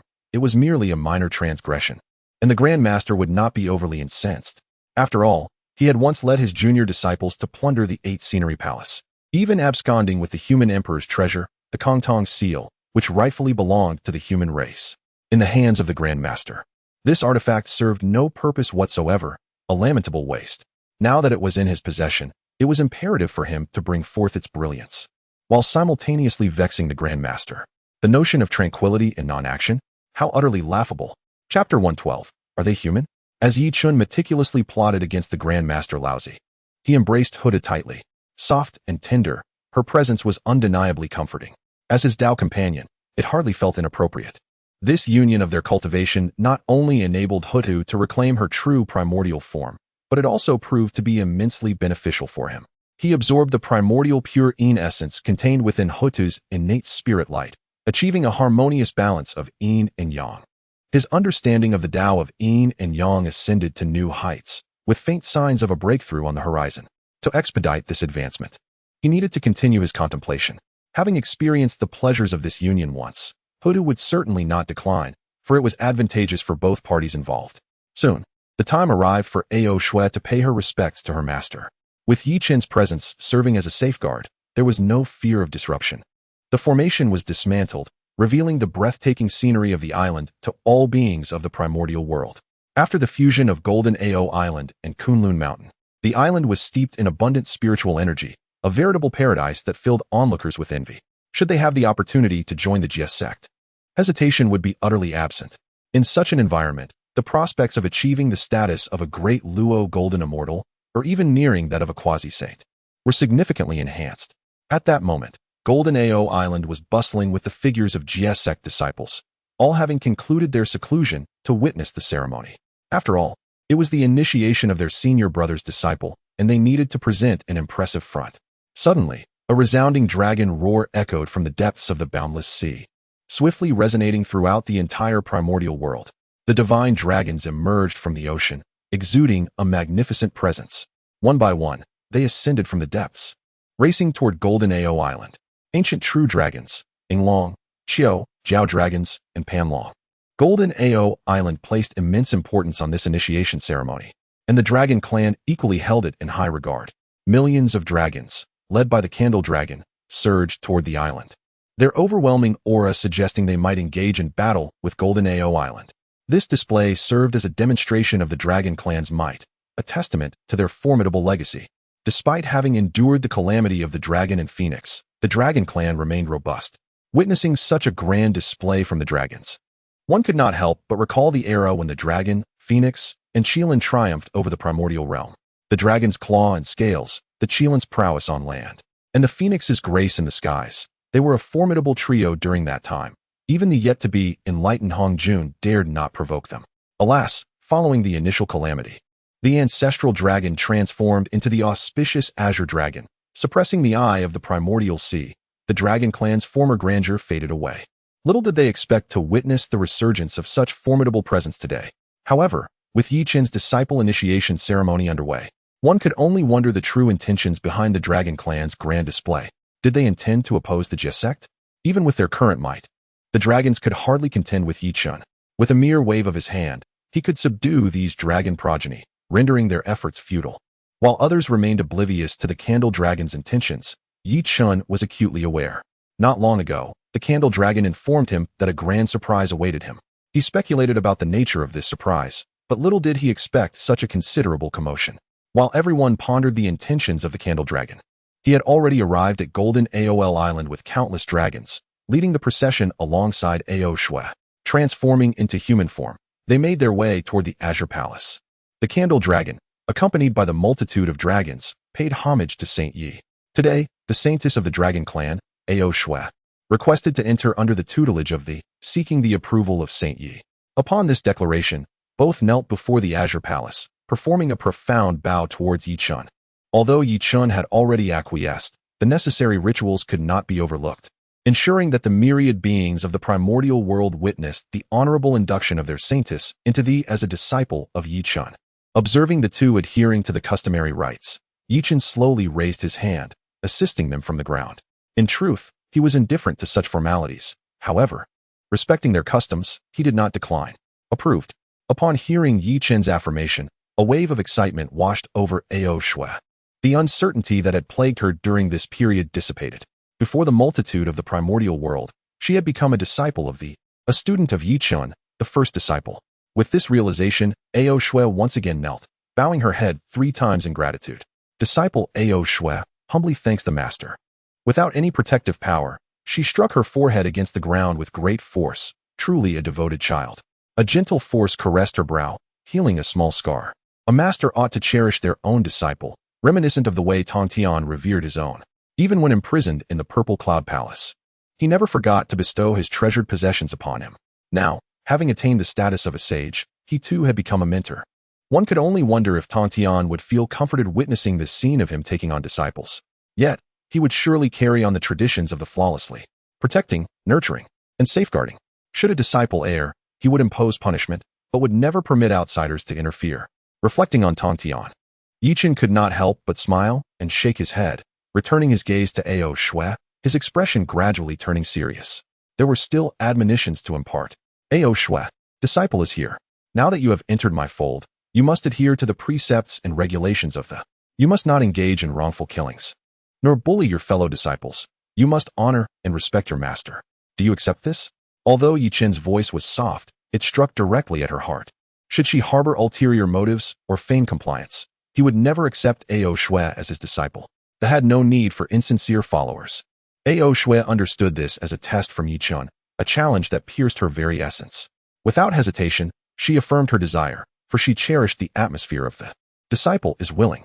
Amidst resolute words and a solemn countenance, her declaration emanated from the depths of her heart, unwavering and beyond reproach. Immediately following her utterance, the celestial resonance of the grand path transformed from a source of pressure into a wellspring of support. It coalesced into countless benefits, seamlessly integrating into Ao Shui's foundation. In an instant, Ao Shui radiated resplendent beams of immeasurable divine light. Her foundation was solid, having amassed hundreds of vital essences, yet it merely awaited a pivotal opportunity. With her recent affiliation to the Jie Sect, Chen was naturally inclined to extend his assistance to his disciple. In a fleeting moment, the shackles that had constrained her for so long were shattered. Breakthrough. Under the watchful eyes of myriad dragons and the ancient myriad tribes, Ao Shui accomplished her breakthrough. From the pinnacle of the great Luo Golden Immortal, she ascended instantaneously to the threshold of a quasi-saint. Astonishing, were they not? Chapter 113. The reverse scale of the dragon. Upon witnessing this scene, everyone was left utterly astounded. To simply seek a mentor and receive a few words of guidance allowed one to ascend directly from the great Luo Golden Immortal to a quasi-saint. Below the saints, the quasi-saints were invincible, and among the vastness of the primordial world, only a handful of quasi-saint powerhouses existed.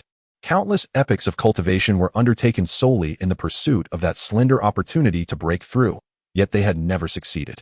But now it seemed, Chen had accomplished this with but a single utterance, enabling Ao Shui to attain the status of a quasi-saint. Had the path to such a breakthrough truly become so facile? The evidence was irrefutable, for before their very eyes, Ao Shui had indeed succeeded in transcending to quasi-sainthood. Envy and jealousy swirled among them. They too yearned to become disciples of Chen, not for any other reason but the hope of achieving their own breakthroughs. Not only the onlookers, but even the Zhulong, who stood beside Ao Shui, felt his eyes redden with envy, gazing intently at Yi Chun. In the next moment, he might even utter a request for Yi Chun to take him as a disciple. What if Yi Chun could assist him in directly breaking through to sainthood? Yet, he quickly regained his composure, realizing that attaining the status of a saint was no simple feat after all these years. Only Yi Chun had emerged as a saint. Absurd. How could such thoughts even cross his mind? It was better this way. By following Yi Chun, Ao Shui would continuously progress. Casting a glance at the enraptured Ao Shui, Shouyang took a few steps forward and slightly bowed in respect to Yi Chun. Yi Sheng, we have come not only for the ceremony of the Holy Maiden's apprenticeship, but also with another matter to beseech your grace. Though Yi Chun had an inkling of what was to come, he permitted Shouyang to articulate the matter himself. What is it? Upon receiving Yi Chun's consent, Shouyang's demeanor grew serious. Under the scrutiny of the crowd, he struck his own chest with a fist, leaving everyone astonished by his actions. They were perplexed by Shouyang's intentions, as he had unleashed his reverse scale. It is known that the reverse scale is the most vital and resilient scale of the dragon clan, protecting their most vulnerable points. A dragon possesses a reverse scale, and to touch it is to court death. Yet here was Shouyang, exposing his own reverse scale, laying his vital weakness bare before Yi Chun. Should Yi Chun desire to slay him, he would have no means to resist. Of course, he had no strength left to resist. As the myriad beings of the primordial world observed Shouyang's peculiar behavior, they anticipated that he had some grave request of Yi Chun. However, in the next moment, the billions of dragons accompanying Shouyang transformed into human forms and similarly revealed their reverse scales. The overwhelming might of the dragon's reverse scales darkened the skies, floating above golden Ao Island. With a thunderous roar, Shouyang commanded, and the hovering reverse scales began to coalesce, ultimately forming the unique reverse scale battle armor of the dragon clan. Shouyang presented the reverse scale battle armor before Yi Chun.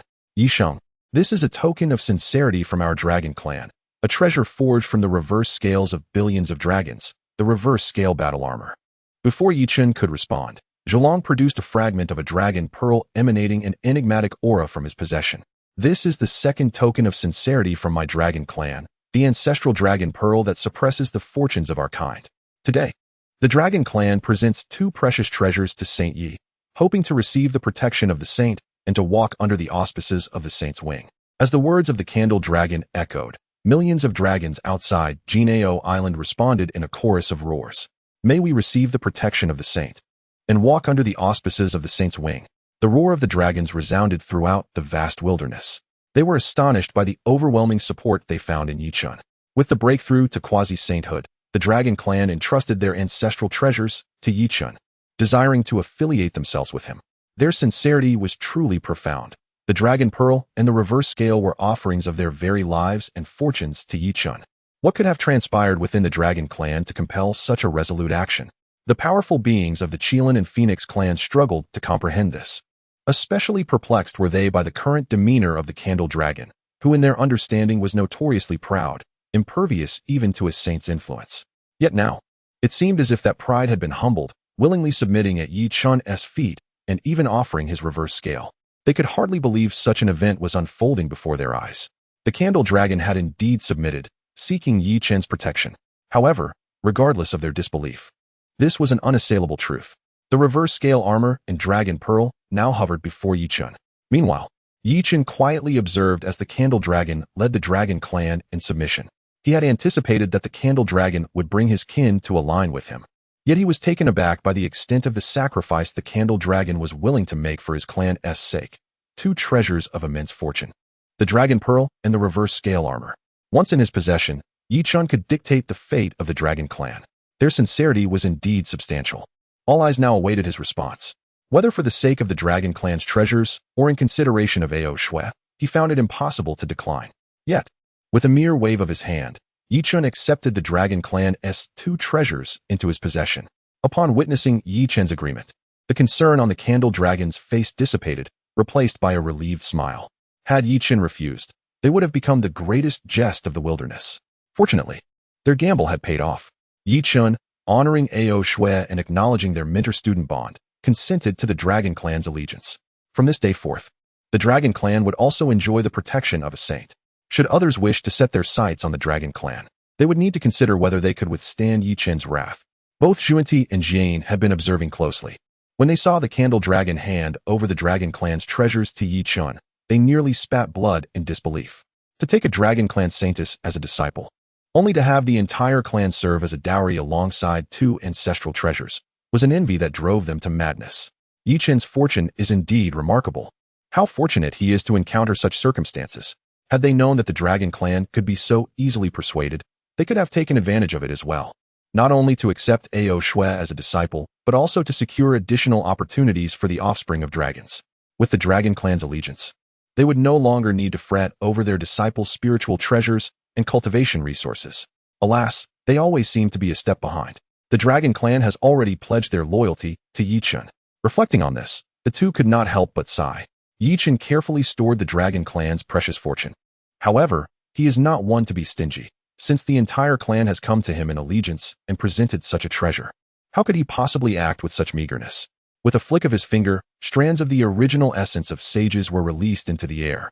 Of course, this was not his own essence, but rather that which he had extracted from the primordial heavenly sovereign.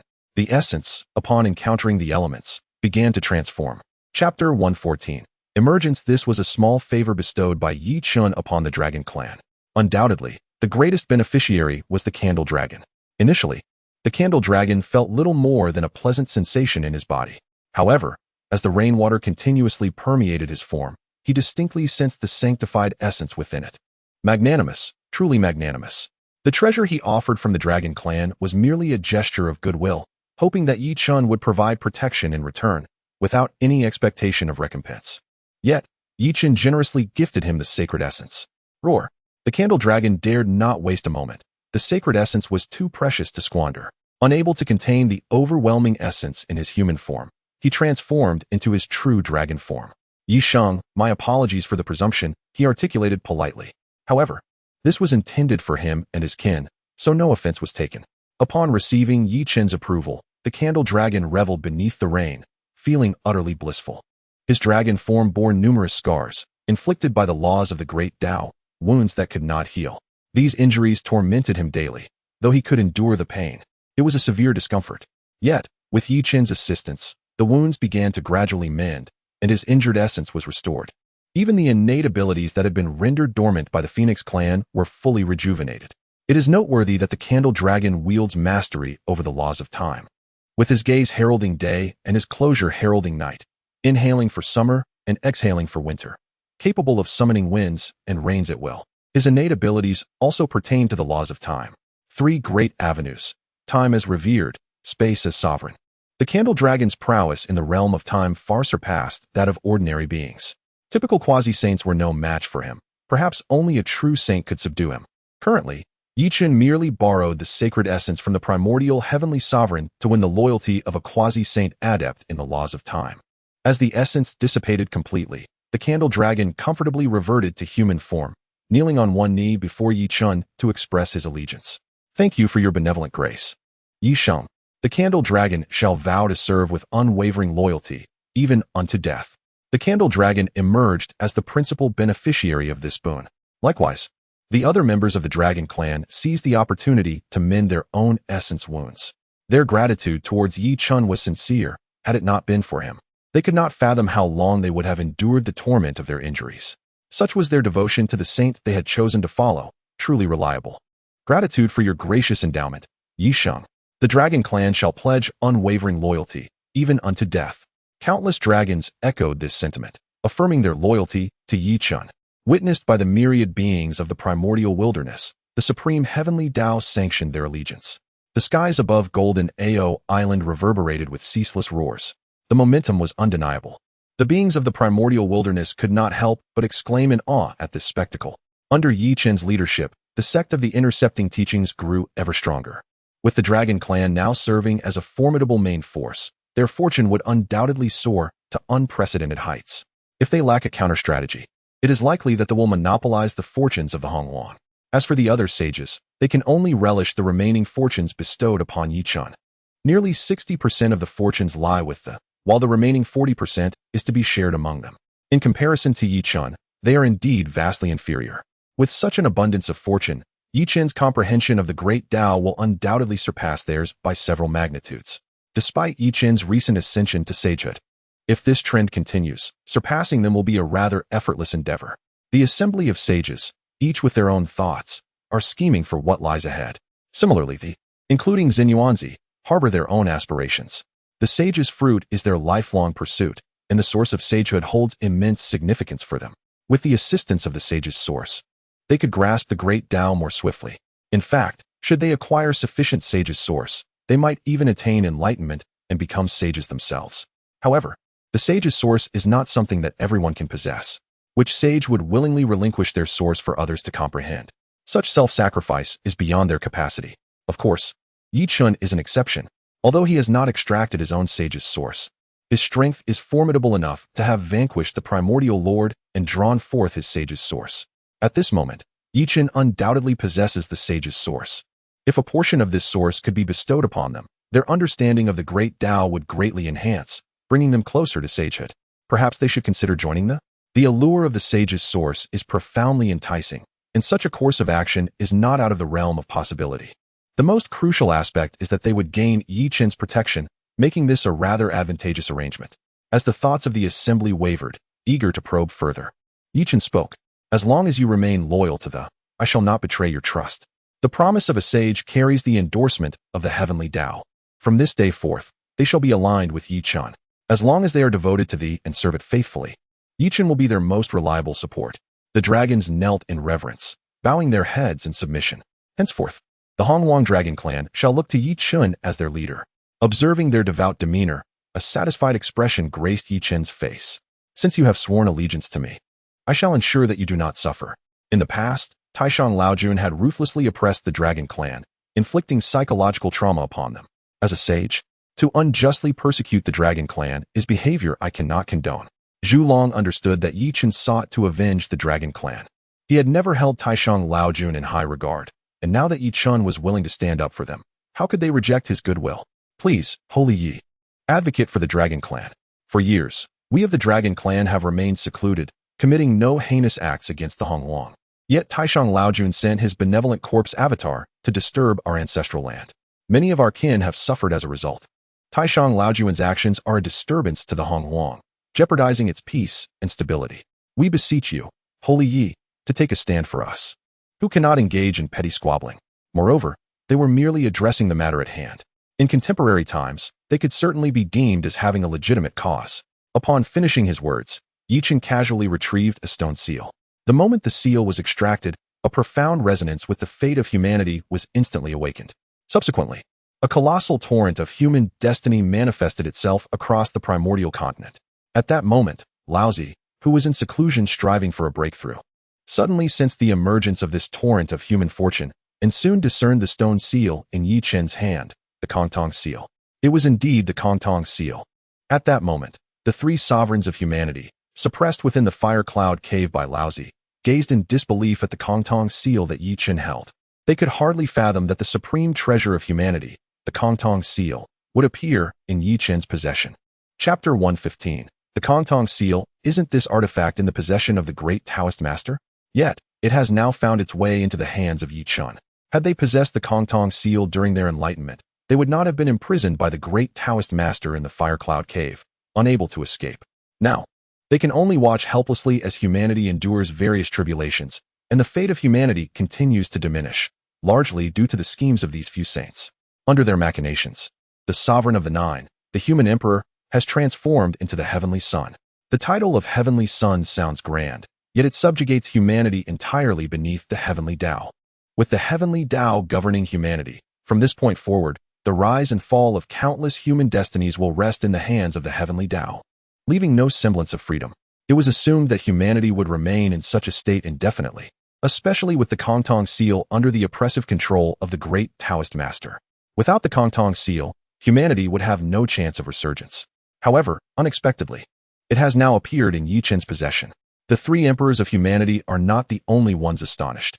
Even the goddess Nuwa is filled with confusion. While others may be oblivious, she possesses a profound understanding. Even as the creator of humanity, her grasp over its fate pales in comparison to that of the great Taoist master, who has arrogantly monopolized the human destiny and thoroughly suppressed the Kongtong seal. Under normal circumstances, he would never reveal this treasured artifact of humanity. It would only be summoned when the three emperors and 5 sovereigns have fulfilled their respective accomplishments. to draw upon their human destiny. Yet, miraculously, it has now manifested in Yi Chen's hands. The reason for this occurrence is quite simple: the backlash of human destiny. Although the great Taoist master established the teachings of humanity, he has failed to enact any true educational reforms, continuously exploiting the human fate and utilizing the Kongtong seal to seize the majority of the human destiny from the 3 emperors and 5 sovereigns. This led to the backlash of the Kongtong seal. Unfortunately, as a mere artifact of human destiny, it is incapable of resisting the great Taoist master and can only be suppressed by him, voraciously absorbing human fate. Otherwise, with merely the title of the leader of the human teachings, he would not be able to monopolize such an abundance of human destiny. Perhaps due to his numerous transgressions, an opportunity was afforded to Yi Chen.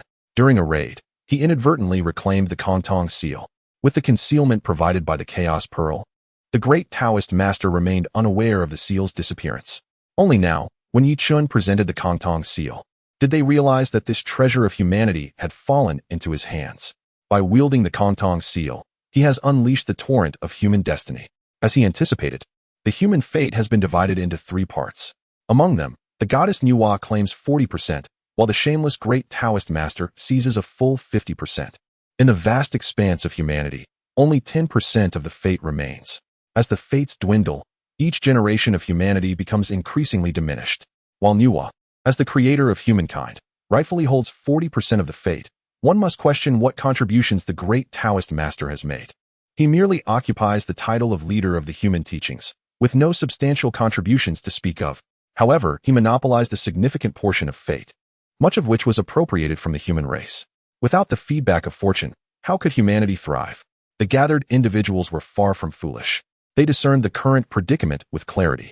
They held a deep disdain for the shamelessness of the Grand Master, yet in the presence of a sage, they dared not voice their thoughts, fearing retribution in due course, which they could scarcely endure. Nevertheless, in their hearts, they branded the Grand Master with the label of shamelessness. On the other hand, the Grand Master was keenly observing the circumstances surrounding Yi Chen. Upon witnessing Yi Chen unveil the Kongtong seal, he felt an urge to intervene. Yet, he found himself constrained. Now was the critical moment for the severance of corpses. Any action taken would render all previous efforts futile. It was inconsequential. For Yi Chen was merely the eldest disciple of the Jie Sect.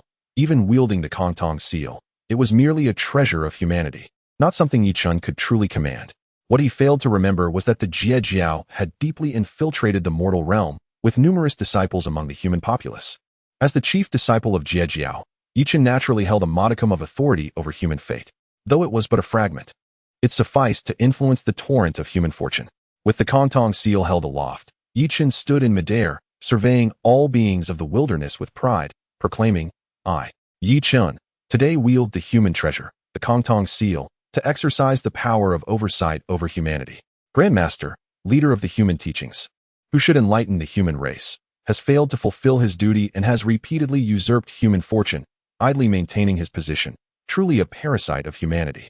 Today, I invoke the Kongtong seal as my witness to execute the power of oversight, to strip you of your position as the leader of the human teachings, and to abolish the human teachings.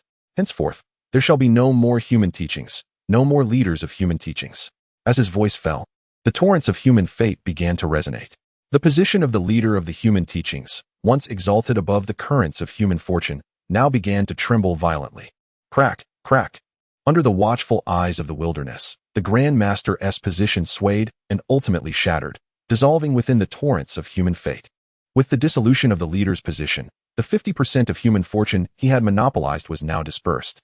Under Yi Chen's control, 30% of this human fortune recoalesced back into the essence of humanity. As the fortune returned, all beings of the human race were nourished. The remaining 20% was absorbed by the Kongtong seal. With the restoration of control over fortune, the treasure of humanity regained its original form and completely submitted to Yi Chen. After recognizing its master, the Kongtong seal granted Yi Chen true authority over the oversight of humanity. Yi Chen was elated, for the treasure of humanity had wholly surrendered, and he now wielded the fortune of humanity.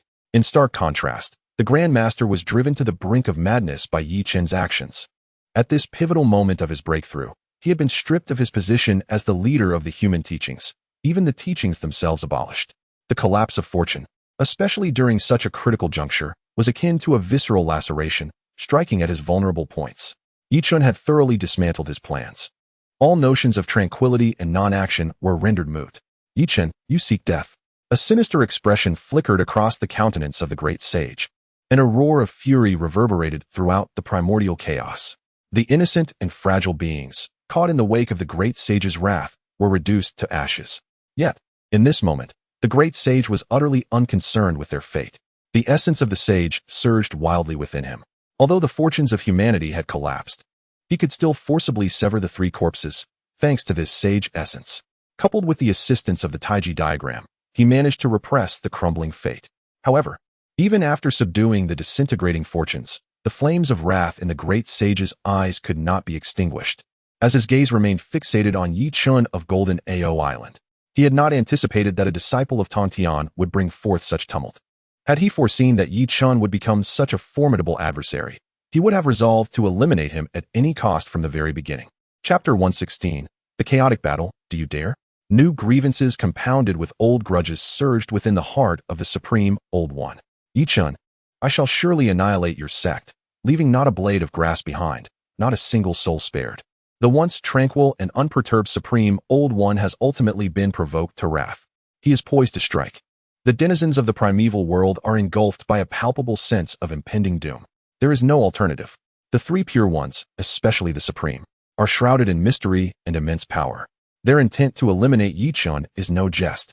Yet, Chen is no virtuous character either. When two formidable saints clash in the primordial realm, a single misstep could lead to its devastation. Who, apart from the saints, dares to utter a word or intervene? Anyone who meddles in this affair becomes a target for wrath. Thus, they can only wait silently, spectators to the unfolding drama. Naturally, the astute have already chosen to distance themselves, fearing collateral damage. Having stabilized the fortunes, the Supreme Old One hesitated not for a moment, riding the Azure Bull towards the Golden Turtle Island. This was merely to emulate Chen's earlier exploits. Previously, Chen had ascended Kunlun, trampling upon the primordial beginning, pulling him down from his pedestal. The Supreme Old One intends to employ a similar approach to bring Chen to his demise, to dethrone him. At the instant the Supreme Old One moved, Chen sensed it. Observing the Supreme's actions, he merely scoffed in disdain, a mere echo of others' wisdom, lacking in creativity. However, since he has come seeking death, Chen would oblige him. Whether it is one saint or two, today he shall fell another.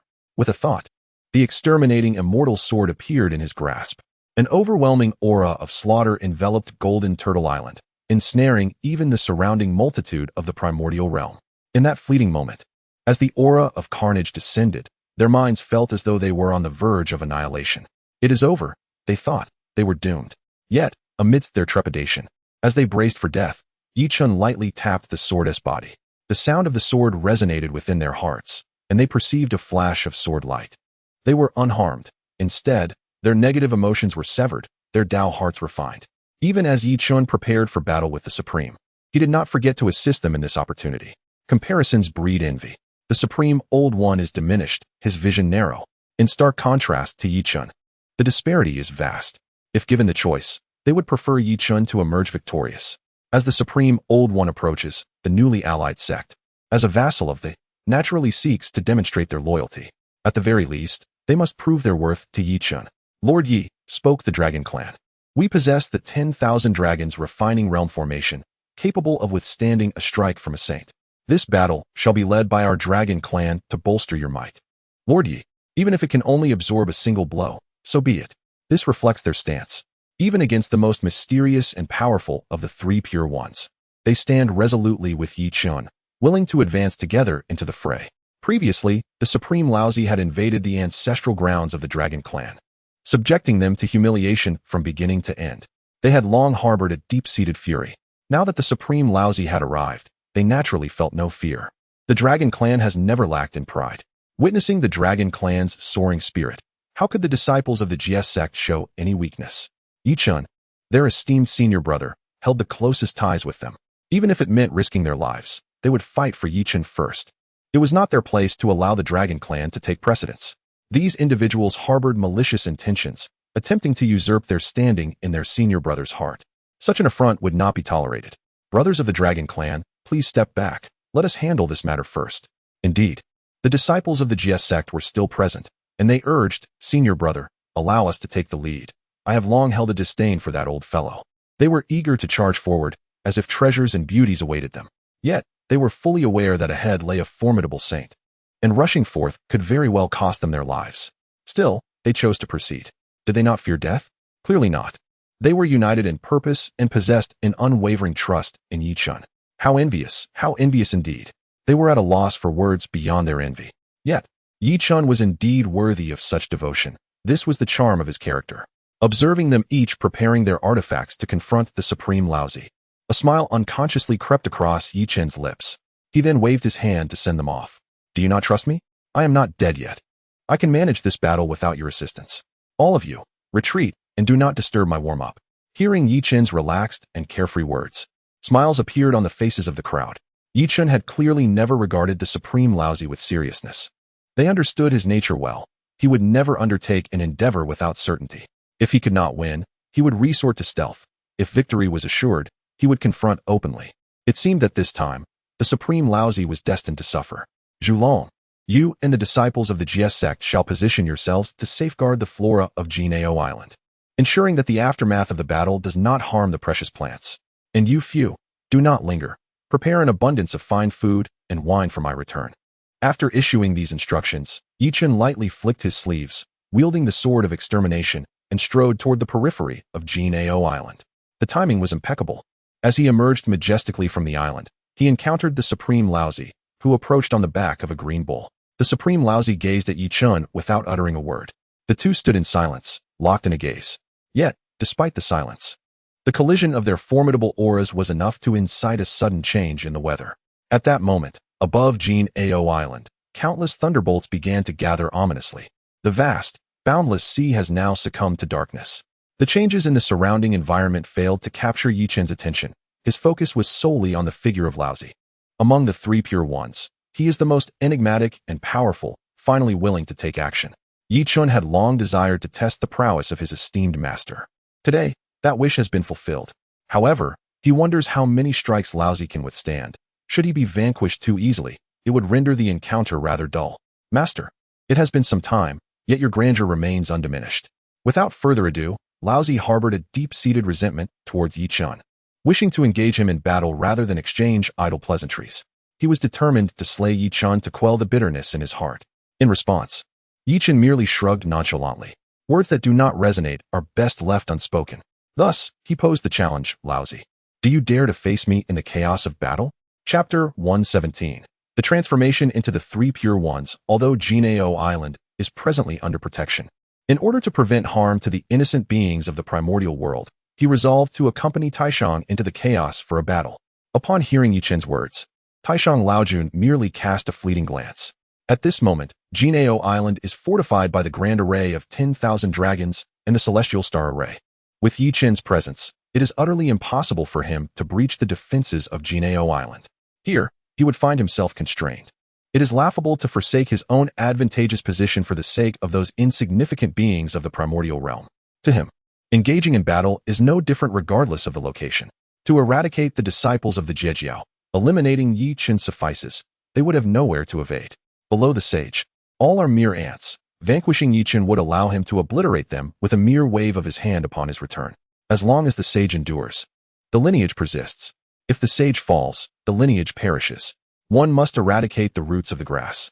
No one shall be allowed to remain as a threat to one's own lineage. Let the Jie Xiao endure a few more days of their frivolity. His purpose for coming to Jinao Island is exceedingly simple: to slay the sage, extinguish the Jie Xiao, and seize the treasure. The Kongtong seal must be firmly in his grasp, and the human teaching must be re-established. Currently, the heavenly Tao is under the dominion of Hongjun, and he cannot intervene. The earthly Tao is too weak. Now under the control of Hutu, only the human Tao remains. At its inception, he had already secured the position of the human teaching's patriarch. He initially intended to plunder the fortunes of the human race, and subsequently leverage the power of the human Tao to transcend his own limitations. However, no amount of scheming could withstand the brute force of Yi Chen. His meticulously crafted plans were thus shattered by Yi Chen. It is impossible to quell his fury without slaying Yi Chen. Once Yi Chen is dealt with, no one will be able to thwart his designs. He will reclaim the Kongtong seal, re-establish the human teaching, and seize the fortunes of the human race, which will in turn allow him to surpass the constraints of the heavenly Tao. All of this lies within Taishang Laojuan's grand design. Yi Chun, however, stands as a formidable obstacle, a stumbling block to his plans. Once Yi Chun is eliminated, his subsequent endeavors will unfold with unparalleled ease. With a shift in thought, Taishang Laojun followed Yi Chun into the chaos. The chaotic currents raged incessantly, yet before Yi Chun and Taishang Laojun, they behaved as docile as a child, despite possessing the capacity to threaten even the Deluo Golden Immortal. Although the chaotic currents continued to lash about, upon encountering the space surrounding the two, they dissipated and veered away. This is their battlefield, allowing Yi Chun to reveal his true strength without concern for harming others. Yi Chun cast not a lingering glance at Taishang Laojun, but focused instead on the Zhuxian sword in his hand. Gently caressing the blade, the Zhuxian sword responded with a harmonious melody, as if it were rejoicing. Taishang, you and your 3 saints once joined forces, only to be subdued by my master, Tongtian. In this very chaos, unable to prevail, you called upon your elder, summoning Hongjun Daozu to intervene, which barely managed to imprison Master Tongtian within the San Xiao Palace. Your audacity is indeed remarkable. It is shameless that the 4 saints, incapable of besting my master Tongtian, had the gall to seek assistance from Hongjun Daozu. Yi Chen's eyes brimmed with disdain. Upon mentioning this, the corners of Lao Zi's mouth involuntarily twitched. Although Tongtian's prowess is indeed remarkable, it was merely a fade to conceal his true capabilities. Should he unleash his full strength, the 4 saints would effortlessly subdue Tongtian. Does Yi Chen care? Not in the slightest. His words were merely spoken for the multitude of beings in the primordial realm. His master, Tongtian, is formidable, invincible. Had it not been for Hongjuan's intervention, the 4 saints would still be oblivious to their current predicament. Now that Yuan Shi has perished and Zhuanti and Jiejing hide away in fear, you stand alone. How will you confront my master's Zhusha sword array? As his words settled, a surge of murderous intent erupted from Yi Chun. The Zhusha sword, the absolute sword, the trap sword, the slaughter sword, 4 blades emerged in unison. Following closely, the Zhusha array diagram soared from Yi Chun, directly establishing the Zhusha sword array amidst the chaos. Observing the menacing array before him, Lao Zi's lips curled into a sardonic smile. Yi Chun, is this your reliance? It is rumored that the Zhusha sword array can only be breached by the 4 saints. Today, I shall shatter this myth. The Zhusha sword array is but a trifle. As his voice echoed, a magnificent pagoda radiating boundless divine light and exuding a profound golden hue materialized above Lao Zi's head. The instant the pagoda appeared, torrents of merit and divine light cascaded forth, enveloping Lao Zi's form. The Tower of Heaven and Earth. Exquisite and resplendent, Lao Zi possessed the Tower of Heaven and Earth. This was a treasure of primordial merit, renowned as the supreme defensive artifact of the primordial realm. Once this treasure is invoked, it ensures immunity from all calamities and harm. Initially, it was thought that Yi Chen's invocation of the Zhusha sword array would pose a significant challenge for Lao Zi. Little did he expect that he also wielded the Tower of Heaven and Earth. Yet this was not the end. To slay Yi Chun, mere defense would not suffice. Consequently, Lao Zi summoned his ultimate treasure of enlightenment, the Taiji diagram. With the Tower of Heaven and Earth safeguarding him, the Taiji diagram transformed into a golden bridge, solidifying the chaotic currents around him. Having completed this, Lao Zi cast a proud glance at Yi Chun. Were these treasures sufficient to confront him? Perhaps, but certainty eluded him. He must eliminate Yi Chun in one decisive strike. Otherwise, he could be left with unforeseen repercussions. The art of transforming into the 3 purities, this divine ability was his most profound secret, never revealed to the beings of the primordial realm, not even to the saints. Now, in order to combat Yi Chun, he set aside all else. Exhaling a breath of pure energy, he instantaneously manifested into 3 Taoist figures. Chaos has no regard for time. At the dawn of creation, I, the great sage, witnessed the original essence. Taiji, I pay my respects. My essence is one with the heavens and earth. The essence of Mount Xumi still endures. I Ching, I pay my respects. In the primordial separation, the Tao was established first. The eternal and the ephemeral exist in nature. Shangqing, I pay my respects. Taiji, I Ching, Shangqing. These 3 figures exuded an aura that unmistakably matched that of saints. Yet this was merely one of Lao Zi's divine abilities. It is known that the sage possesses the ability to sever the 3 corpses and transform them. By a simple calculation, with Lao Zi at the pinnacle and his true self included, there exist a total of 7 sages.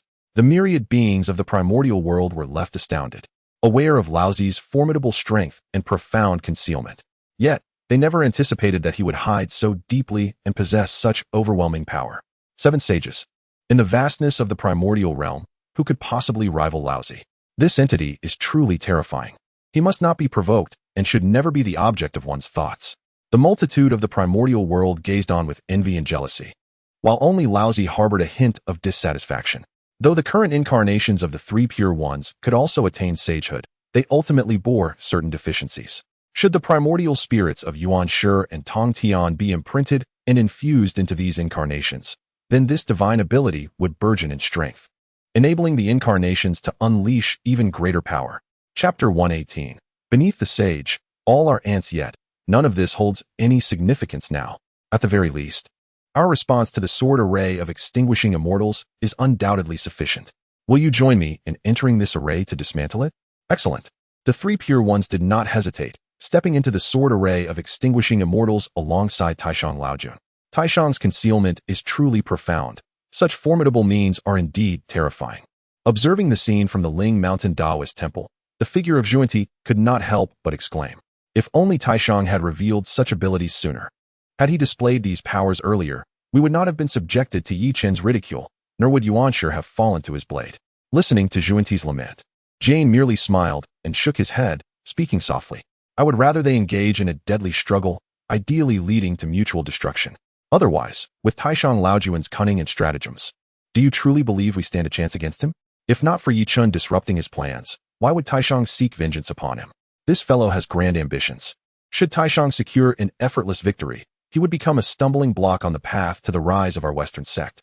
Thus, the most favorable outcome would be for both to suffer heavily, or better yet, perish together, allowing our Western sect to ascend more swiftly. Your reasoning is sound. Given Taishang's current capabilities, it is unlikely that either of them could contend with him. Should Yi Chen manage to wound his essence and perish alongside him, it would indeed be the best possible outcome for us. At this moment, Yi Chen was manipulating the sword array of extinguishing immortals. With Taishang Laojun transforming into the three pure ones, he understood clearly, observing the incarnations with neither joy nor sorrow, simply watching in silence. To others, this divine ability might be the ultimate trump card of Taishang Laojun. Yet, before Yi Chen, who was well versed in the unfolding narrative, it was hardly a secret. After all, how could such a renowned divine power be easily forgotten? With a casual gesture, a great bell appeared amidst the chaos, its exterior swirling with the sun, moon, and stars, while the elements of earth, water, wind, and fire coiled around it. Internally, it encompassed mountains, rivers, and the silhouettes of myriad beings from the primordial chaos. Boom! A resounding chime reverberated, shaking the entirety of the primordial realm. Even the chaos itself trembled at the sound. The innate treasure, the chaos bell, had finally been summoned by Yi Chen. Their understanding of Yi Chen's specific strength was limited, yet they knew he possessed numerous treasures. The instant the bell tolled, the terrifying power it exuded subtly rippled across the surface of the tower of mystical yellow. Witnessing this scene, Taishang Laojuan's expression darkened further. Yi Chen is indeed an anomaly. Setting aside biases, I must admit to my admiration for him. The ability to amass such a plethora of treasures speaks volumes of his fortune. Moreover, his innate talent cannot be overlooked. The Chaos Bell did not manifest significant power in the hands of Dongwang Tai. Yet now, under the command of Yi Chen, an entirely different power manifests. This, however, is not the end. If a strike is to be made, it should be decisive, ensuring the enemy's demise in one fell swoop. The multitude in the primordial chaos is well aware of the myriad treasures Yi Chen possesses. Thus, he resolved to give his all. In the next moment, the god-slaying spear materialized in Yi Chen's grasp, its aura of slaughter enveloping the weapon. As the spear appeared, the malevolent energy from the chaos seemed to be summoned, coalescing continuously around the god-slaying spear. Merely casting a glance upon it felt as though one's very spirit was being pierced. It was utterly terrifying. The onlookers hastily steadied their minds, striving to shield themselves from the spear's influence. Observing Yi Chen face off against the Supreme Laozi, the crowd could not suppress their exclamations, mostly tinged with envy. It was previously assumed that the Supreme Laozi, with the deployment of the Taiji diagram and the Celestial Yellow Tower, had reached formidable heights. Yet Yi Chen, without a moment's hesitation, summoned treasures that rivaled those of the Supreme Laozi, the Chaos Bell and the God-slaying Spear, either of which would bring them boundless joy. And curiously, Yi Chen possessed more than just those. The Panga Hall and the Panga Flag were also at his disposal. What could they do, other than envy? Utterly at a loss for words? The comparison was fatal. Mortals are envious of mortals, and saints can be driven to despair by the prowess of their peers. Although Yi Chun had seized control of the Pangu flag, this treasure had been refined by the primordial beginning for eons. While Yi Chun had only recently acquired it, surely it could not. Before the words of Zhuan Ti could fully escape his lips, an entirely jet-black flag, exuding an endless aura of chaotic destruction, appeared behind Yi Chun. The Pangu flag stirred of its own accord, causing the chaotic void to tremble violently. Witnessing this scene, Zhuan Ti and several saints wore expressions of profound dismay.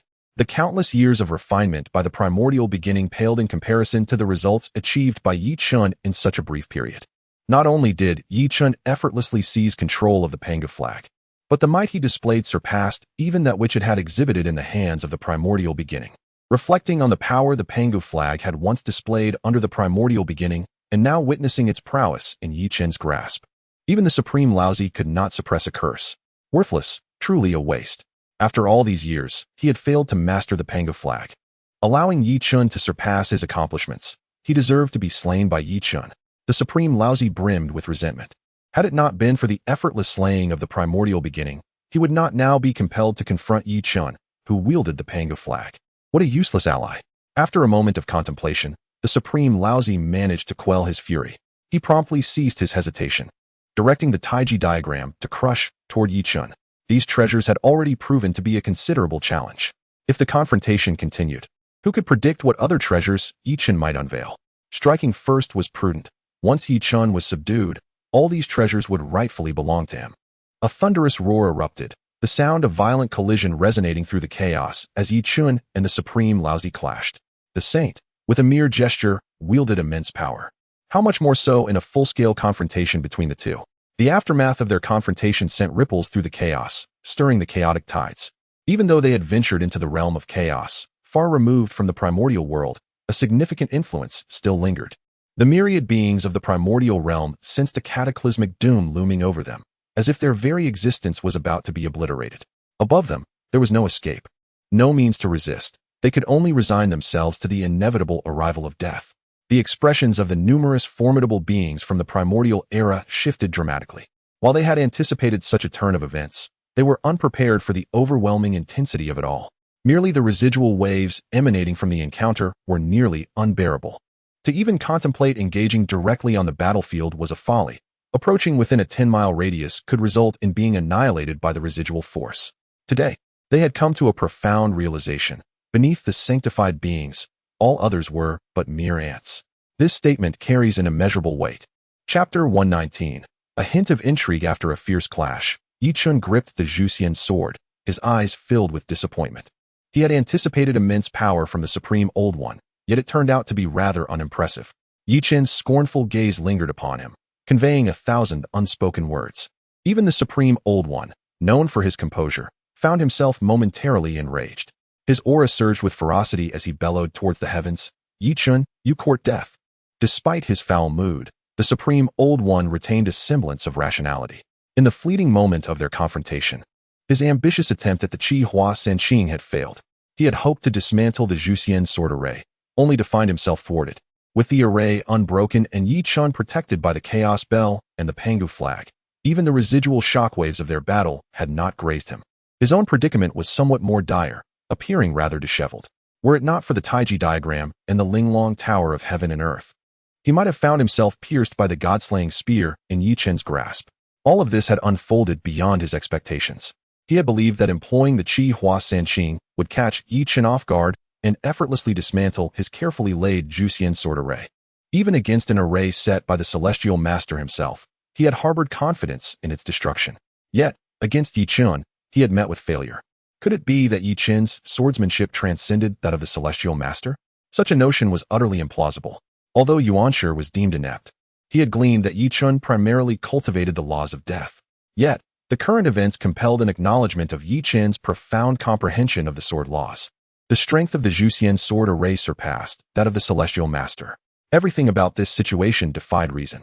How could someone as youthful as Yi Chun possess such mastery over the laws of death and the sword? Astonishingly, he had managed to refine the Pangu flag in such a brief span of time. Upon reflection, the entire scenario seemed exceedingly bizarre. He had encountered gifted individuals before, but none like Yi Chun. It was inconceivable unless A seemingly improbable, yet rational speculation flickered in the Supreme Old One's mind. Chen must possess a treasured artifact. This artifact could facilitate his rapid refinement of the Pango flag and enable him to master both the sword laws and the laws of death. With this thought, a glint of terrifying brilliance sparked in the Supreme Old One's eyes. This treasure was essential, and he must acquire it. Should he obtain such a boon capable of aiding the saints, he would no longer be beholden to Hongjun. A smug expression crossed his face as he believed he had uncovered Yi Chen's secret. In truth, he felt a twinge of envy. Had he foreseen Yi Chen's remarkable potential, he would have taken him as a disciple before the Celestial Master. Alas, it was all too late. The treasure within Yi Chen's possession would soon be his. Today marked the end of Yi Chen's journey.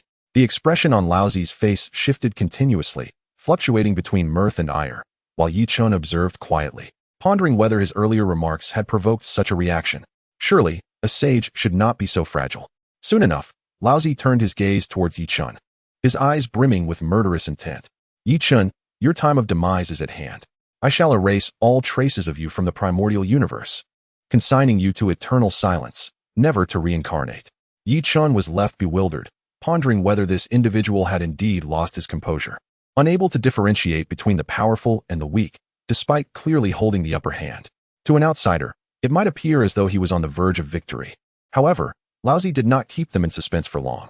As soon as his words fell, they perceived an escalating aura emanating from him, once already fierce, now growing more ferocious. While others may have been oblivious, the likes of Zhuanti, Jin, and Nuwa clearly discerned Lao Zi's actions. A breakthrough. How could this be? A sage's breakthrough was not as effortless as that of a Xianxian or Jingxian. They had been ensnared in the primordial realm for an eternity, which explained their shameless scheming for fortune. Yet now, Lao Zi was demonstrating a breakthrough before their eyes.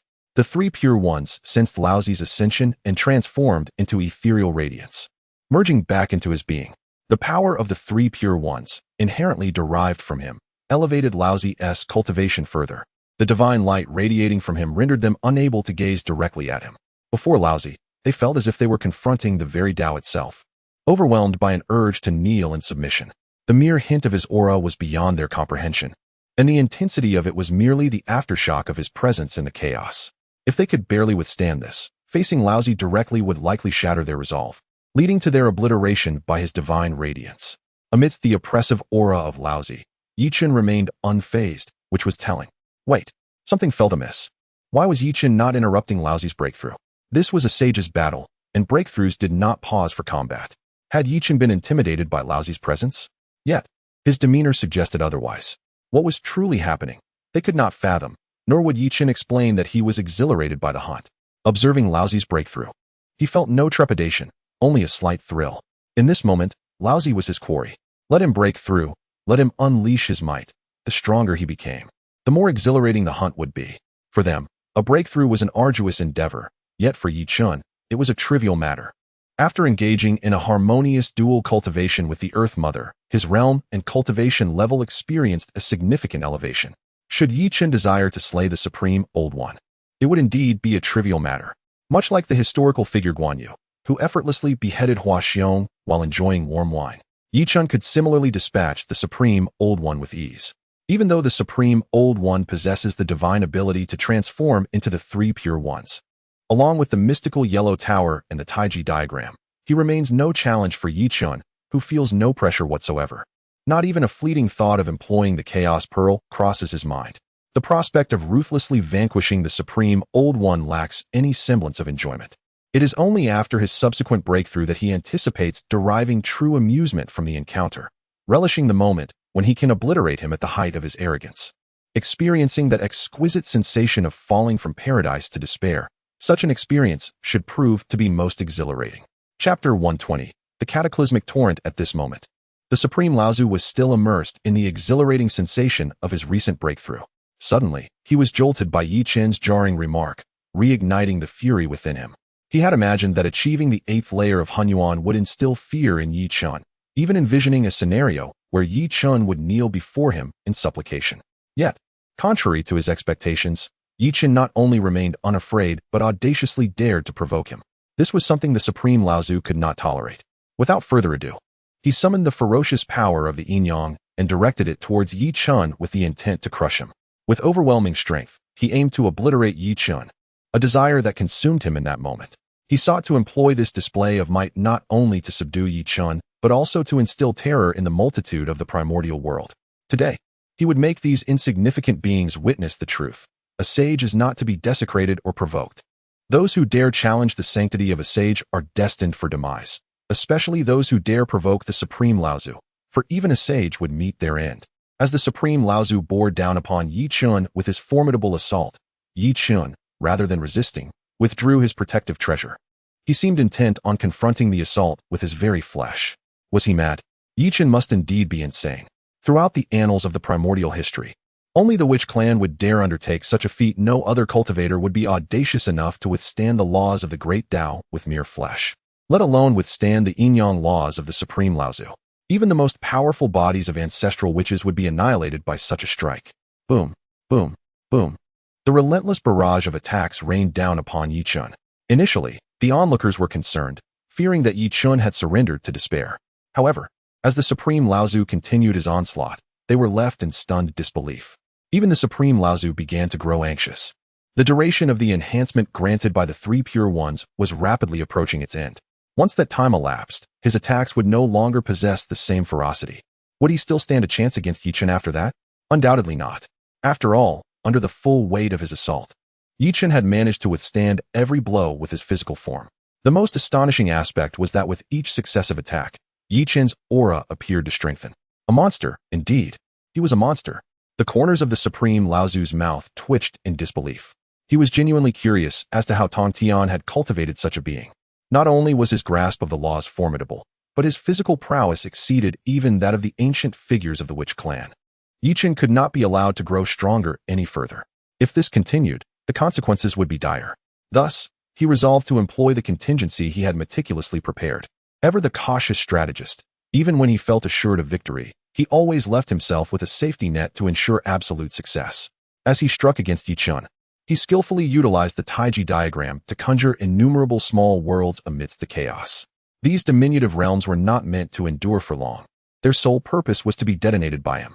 In the moment of their explosion, a cataclysmic force would be unleashed, one that Yi Chen would undoubtedly be incapable of withstanding. Contemplating this, the Supreme Old One hesitated not for a moment, resolutely igniting the countless small worlds. A torrent of destruction erupted instantaneously. Even the chaos itself was momentarily rent asunder into a void. The impact reverberated throughout the primordial world, causing countless beings to cower in trepidation, fearful that a moment's inattention might lead to their annihilation. The scene evoked memories of the apocalyptic battle during the War of the Witches and the Undead. At this moment, Hongjun Laozu, seated in the San Xiao Palace, opened his eyes, stirred by the intensity of the Supreme Old One's assault. The commotion had indeed escalated to an overwhelming magnitude.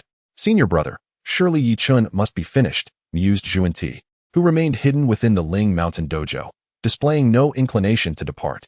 One misstep could place him within the crosshairs of the Supreme Old One, who was akin to a rabid dog, fixated solely on annihilating Yi Chen, regardless of the cost. Such a terrifying onslaught could not be withstood even by the combined might of the two of them, and Yi Chen, too, would likely find himself unable to survive. They envisioned themselves ensnared within this dire predicament. Even united, they would struggle against such formidable force and would not endure.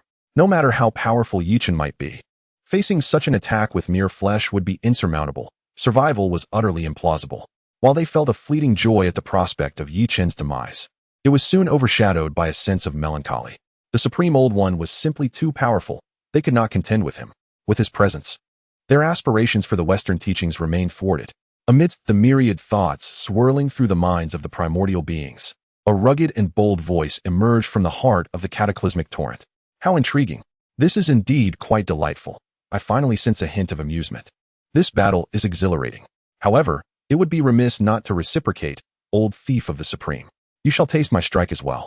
Everyone anticipated Yi Chen's annihilation by the torrent of destruction, yet to their astonishment, his voice resonated amidst the chaos. Instantly, their minds plunged into a state of disbelief. This was utterly inconceivable. The force of the annihilation torrent was so formidable that the entire primordial realm trembled. Had it been them, they would have long since been reduced to ashes. How had Yi Chen survived? In the face of such an assault, they could not fathom how he had endured. Yet, The scene that unfolded next shattered their senses and obliterated their understanding. As Yi Chun gradually emerged from the torrent of destruction, he strolled leisurely, as if wandering through his own garden. Not only was he unharmed, but with each step he took, the chaotic energies of annihilation around him began to subside, obedient to his presence in an almost surreal manner. Witnessing this spectacle, the Grand Supreme Elder was left utterly astonished. The profound aura emanating from Yi Chun caused his pupils to constrict sharply. Suddenly, everything became clear. They now comprehended the truth. Previously, when confronting the primordial heavenly sovereign, they had assumed that Yi Chun had mastered the laws of the path of death. Later, when he displayed the principles of the sword path, they believed his talents to be extraordinary. They thought that his command over both the laws of death and the sword path was enough to leave them in awe. Little did they realize that the fundamental path Yi Chun cultivated was, in fact, the path of force, the foremost of the 3,000 paths. When the essence of force was unleashed, all other paths retreated, and the laws bowed in submission. Chapter 121. This punch, terrifying indeed to quell this torrent of destruction. There exists no alternative but the path of strength. All present were struck dumb with astonishment. No one could have anticipated that Yi Chun's fundamental path was the path of strength. Seated upon a meditation mat, Hong Jun Daozu's expression also revealed a hint of incredulity as he observed the battle. How could Yi Chun possibly have mastered the path of strength? He had obliterated all avenues to this path, had he not? Even the very concept of the path of strength had been distorted by him. To the beings of the primordial world, the path of strength was merely brute force. It seemed inconceivable that any means of cultivating the path of strength could still exist. Yet, here was Yi Chun, a junior, who had successfully cultivated the path of strength to such a profound level. Could it be that he was a disciple of Tongtian? Hong Jun's gaze inadvertently shifted towards Tongtian. Everyone knew that Tongtian was Yi Chun's master and was also the incarnation of Pangu's primordial spirit. If there were a possible source for the path of strength, it could only be Tongtian. Indeed, it must be so. It must be that Tongtian guided Yi Chun, enabling him to cultivate the path of Tongtian. Though imprisoned within the San Xiao palace, he was still causing such trouble. The thought darkened Hong Jun's eyes with a hint of malice. Noticing Hong Jun's scrutiny, Tongtian met his gaze without fear. After all, their relationship had already soured. Was there any need for him to show respect? Respect indeed. With his head held high and an expression of disdain, he seemed to revel in his own pride. Indeed, he was flaunting Yi Chun, showcasing his remarkable disciple. Who could have foreseen that Yi Chun would grow this powerful, mastering the path of strength? Even he had not anticipated it. But what did it matter? No matter how strong Yi Chun became, he would still refer to him as master. As for the source of Yi Chun's cultivation of the path of strength, it was of little consequence. As his master, all accolades and blame could be attributed to him. Yi Chun had accomplished so much for the. So what if he bore the brunt of it? If anyone had queries, they could come to the San Xiao palace to seek him out. After all, he had been rendered mute and could not utter a single word. Yet, with Yi Chun exhibiting such talent, it was imperative that he enhance his strength swiftly. The path of strength was indeed coveted by many. After exchanging a glance with Hong Jun and letting out a soft snort, Tongtian closed his eyes to continue observing the battle. At this moment, within the chaotic battlefield, Yi Chun emerged unscathed from the torrent of destruction. Not a single wound marred his body. With each step he took, his aura intensified. He strolled toward the direction of the Grand Supreme Elderly Lord, then extended a finger and spoke softly, "One punch. Today, I have enjoyed myself thoroughly. In light of the pleasure you have afforded me, withstand my punch, and I shall spare your life." Arrogant, utterly arrogant. How could Yi Chun, also a sage, dare to utter such grandiose words? Even if he had mastered the path of strength, so what? He was the Grand Supreme Elderly Lord, the foremost among the three pure ones. At the 8th level of chaos, how could he tolerate such humiliation from Yi Chun? With a single punch, he could obliterate him. Was Yi Chun truly treating him as mere clay to be molded? Contemplating this, the Supreme Old One was compelled to unleash his fury and engage Yi Chun in a battle to the death. Yet, before he could make a move, he observed the calamitous tide beneath Yi Chun's feet surge once more. This tide of destruction only obeyed Yi Chun. If it were him, he would have no choice but to endure, and even then, he might not withstand it. Damned be his formidable physique. The Supreme Old One's expression fluctuated, and the words he had prepared were swallowed back. As for making a move, he dared not entertain the thought, for he did not wish to be consumed by the tide of annihilation. You had proclaimed this yourself. Do not regret it later. There was no alternative. Even his trump cards had failed to vanquish Yi Chun. Their intelligence had proven insufficient. Once the battle concluded, he would strategize to ensure Yi Chun's demise. It would be even more advantageous if he could acquire the methods to cultivate the path of strength from Chen himself. Come forth, let me witness your prowess. The Supreme Old One inhaled deeply. He would not remain careless. Although he doubted Chen could annihilate him with a single blow, who could fathom the unknown means Chen might possess? Thus, he resolved to reveal his hidden cards, wielding the authority of a celestial sage to channel the power of the heavenly Tao upon himself. While this maneuver could unleash greater strength, he was reluctant to employ it unless absolutely necessary, for it bore significant risks. Overuse of this ability could lead to erosion by the power of the heavenly Tao, ultimately rendering him a mere puppet of that force. However, in the current predicament, he could not afford such considerations. Preserving his life took precedence. Instantly, with a thought, the fruit of the sage's path emanated waves of energy, and in an instant, the power of the heavenly Tao traversed infinite time and space, directly infusing itself into the Supreme Old One. The moment the power of the heavenly Tao enveloped him, his aura surged dramatically. His realm broke through once more, achieving the pinnacle of the Hunyuan ninth layer, the highest state within the Hunyuan realm. Empowered by the heavenly Tao's force, the Supreme Old One's entire demeanor underwent a profound transformation.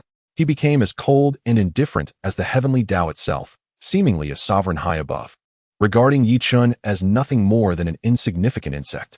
Fascinating, truly fascinating. You are far more intriguing than that old rogue of the primordial beginning. Chen found himself genuinely intrigued by the Supreme Old One's transformation, his interest gradually intensifying. Of course, the words he had spoken held weight. If he declared it a single punch, then it would indeed be a single punch. Stretching his arms, shaking his legs, twisting his neck, and rotating his fists, he then, before the multitude of the primordial world, launched a seemingly mundane punch. It appeared unremarkable, devoid of any threat. Yet, the instant his fist made contact with the Supreme Old One, an explosive sound erupted forth. Boom. It resonated like the roar of creation itself, echoing throughout the chaos, causing it to tremble. As for the recently formidable wave of destruction, it dissipated entirely the moment it heard the rumbling sound. This cannot be possible. How could this be? The Supreme Elder is indeed from the 9 heavens of primal chaos. This punch is terrifying beyond belief. All present gaped in disbelief, their eyes wide open, unable to comprehend the scene unfolding in the chaos. The Supreme Elder, empowered by the force of the heavenly Tao, chose to endure Chen's punch head-on. The Supreme Elder, a pinnacle existence of the primal chaos. Yet who would have imagined that under Chen's strike, he would shatter like a porcelain doll, cracking at the slightest touch. With a sound, he fragmented into pieces. Indeed, at this moment, the Supreme Elder's form was marred by cracks that continued to expand, as if he would completely shatter in the next instant. The multitude of the primal chaos was astounded. The saints were astonished. Hongjun, the Tao ancestor, was taken aback. Chapter 122. A painful sacrifice. The Supreme Laozi was undoubtedly more astonished than they were. However, he found himself at a loss. He had believed that by harnessing the power of the primordial source of the heavenly Tao and breaking through the 9 heavens of primordial chaos, he would be able to effortlessly withstand Chen's assault. Yet, after enduring a single punch, he realized the inadequacy of his strength. It was far from sufficient. The punch was imbued with the principles of the great path of force. Upon impact, his body felt as if it would shatter. If he allowed this to continue, he might truly lose his life. Realizing the urgency of preserving his own existence, a sinister glint flickered across the Supreme Laozi's face. Simultaneously, dark energy began to surge forth from him, enveloping half of his body in a shroud of blackness. From a distance, he appeared to embody both righteousness and malevolence, a convergence of the sacred and the diabolical. The saints watching could not help but twitch at the corners of their mouths. The Supreme Laozi was expelling all his malevolent intentions to safeguard the purity of his essence. In crucial moments, he could merge the Tao and demonic forces, unleashing boundless divine power. They all believed that the Supreme Laozi had exhausted his trump cards. Little did they anticipate that, at critical junctures, he would always reveal astonishing reserves. They ought to express their gratitude to Chen.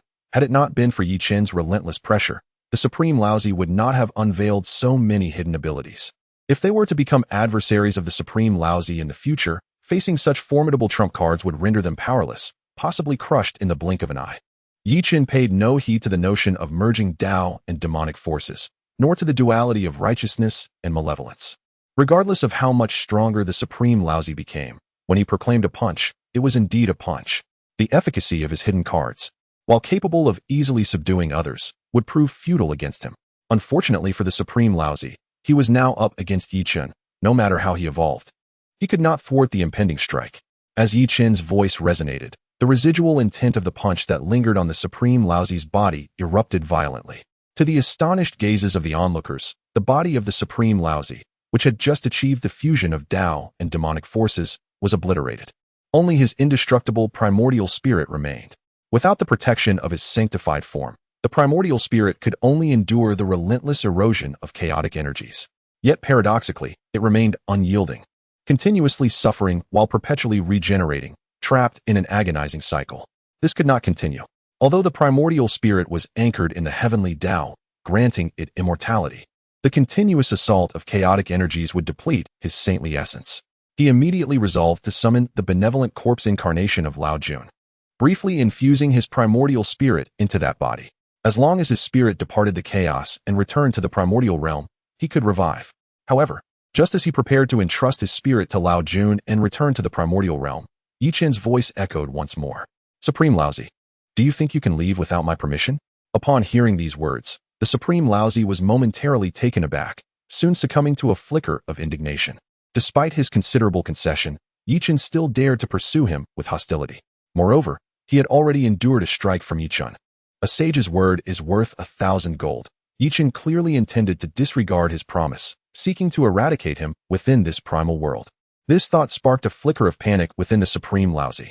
After all, if his true form could not withstand Chen's assault, how could the incarnation of the Supreme Laozi, a benevolent corpse, possibly endure? A mere finger from Chen could likely spell his demise. Cursed be this untrustworthy wretch. Chen, what do you truly mean? I have already accepted your blow. Do you intend to renege on your word and strike again? Should you choose this path, the reputation of the will be at stake. Before the Supreme Laozi could finish, Chen raised his hand to interrupt him. Your ability to withstand my blow is commendable, but I am not like you. I shall not break my word. So why do you obstruct my departure? Observing the confusion on the Supreme Laozi's face, Chen scoffed derisively. I promised to let you leave, but that does not imply you may take away the treasures. In defeat, one must accept the consequences. These are merely the spoils of the victors. Release the Taiji diagram and the heavenly yellow Linglong pagoda, and you may then depart. Chen audaciously demanded the Taiji diagram and the heavenly yellow Linglong pagoda from him. How shameless, how despicable. In his heart, the Supreme Laozi had scolded him countless times. Yet, judging by Chen's demeanor, he would not relent. Refusing to comply meant he could not leave, but acquiescing would result in losing both treasures, leaving him with nothing. Chen's audacity was astounding, daring to extort a sage. The victors take all. I fully comprehend Chen's plight. To spare you after such a loss is already a mercy. It would be best to hand over the items willingly. Opinions varied widely. Only the disciples of the witnessing the events from Golden Tortoise Island felt a wave of exhilaration. What of a sage? Before their elder brother, he was equally insignificant, even compelled to surrender treasures through extortion. It was truly delightful. This was their elder brother. None other could achieve such feats. Furthermore, he had shown remarkable mercy. Given the deeds of the Supreme Laozi and the primordial beginning, execution would not be excessive. They had oppressed the. This could be seen as a small return on their elder brother's investment. The Supreme Laozi stood with his head bowed, lost in thought, his body subtly trembling. Perhaps it was anger, perhaps resentment. Regardless, he dared not express his fury or confront Chen. After all, Chen had once again raised the god-slaying spear. Any sign of hostility from him would result in immediate retribution. Have you not yet considered your decision? If you are unwilling, I would not hesitate to personally retrieve them myself. Although a smile graced Chen's face, the icy intent of his words was palpable to all present. As long as the Supreme Laozi dares to utter a single word of refusal, this strike shall undoubtedly reduce him to ashes. I am but a fish on the chopping block, at the mercy of the knife. At this moment, he has no choice but to acquiesce. He does not wish to share the same fate as the primordial heavenly venerable, ultimately relegated to the essence of the Tao awaiting revival. The process entails enduring several epochs, a prospect he abhors. Moreover, even if he were to resurrect in the end, what difference would it make? Given Chen's accelerating progress, by the time they return, the vast expanse of the primordial might no longer offer them a place to stand. Thus, survival takes precedence over all else. Treasures can be sought again later. Having narrowly survived that blow, he must ensure that no excuse remains for Chen to slay him. Sacrificing his cherished possessions is a painful necessity. Gazing at the Taiji diagram and the heavenly and earthly Xianhuang Linglong Tower, which have accompanied him for many years, the Supreme Laozi feels a profound reluctance. Yet, to preserve his life, he can only grit his teeth and comply with Yi Chen's unreasonable demands. Here you go. Chapter 123. The Relentless Humiliation Under the Eaves. One must bow their head. After uttering these words, he forcefully erased the imprint left by the innate treasure. Subsequently, he willingly placed the treasure into Yi Chen's hands. The treasure is now in your possession. You must safeguard it. The words of the Supreme Old One were laced with gritted teeth. Goodness gracious! The beings of the Primordial World exclaimed in astonishment. This is none other than the Supreme Old One of the Three Pure Ones, who has fallen prey to extortion at the hands of Yi Chen. Is this the crux of the matter? No. The most significant issue lies in the fact that Yi Chen successfully executed this extortion. After erasing the imprint, the Supreme Old One personally handed the treasure to Yi Chen. It is simply inconceivable. His worldview shattered, his senses overwhelmed. Following this battle, the Supreme Old One's reputation has been irrevocably tarnished. As for the reactions beyond, Yi Chen remained indifferent. The treasure now in his grasp was something he would never relinquish. Rest assured, with such a magnificent treasure, how could I fail to safeguard it properly? You need not worry, Master Uncle. He casually accepted the Tai Chi diagram and the Linglong Tower of Heaven and Earth. The three treasures of creation now congregated in his hands. Upon receiving the Tai Chi diagram, the Chaos Bell and the Panga Banner also resonated faintly, instinctively responding in harmony. Once the three treasures resonated, Yi Chen realized that his suspicions were entirely justified. After some manipulation, he might very well recreate the Chaos Treasure, the divine acts of creation. As for the Linglong Tower of Heaven and Earth, it was purely an unexpected gain. He had not anticipated that this treasure would be hidden so deeply within the grasp of the Supreme Old One. Do not look. These two treasures no longer concern you. After all, they had been companions for many years, and he felt a sense of attachment. Parting with them would not be easy. However, there was no choice. The most pressing matter was preserving his own life. Only by safeguarding his existence could he seek to reclaim his dignity later. Enduring for a moment and retreating a step, the Supreme Old One grasped this truth and forced himself to avert his gaze. Yi Chen, you should be satisfied now. I have entrusted the treasure to you. May I take my leave? Yi Chen held no objections to this. After all, it was a promise made before the beings of the Primordial World, and he could not easily renege on it. The dignity of a sage must be upheld. Yi Chen, keep my word. You may indeed depart now. However, just as the Supreme Old One turned to leave, Yi Chen's voice drifted over once more. But wait. At that moment, he could not bear to hear these words. Especially when they were spoken from Yi Chen's lips, his heart sank. He could not linger. He needed to leave at once. It could only lead to misfortune.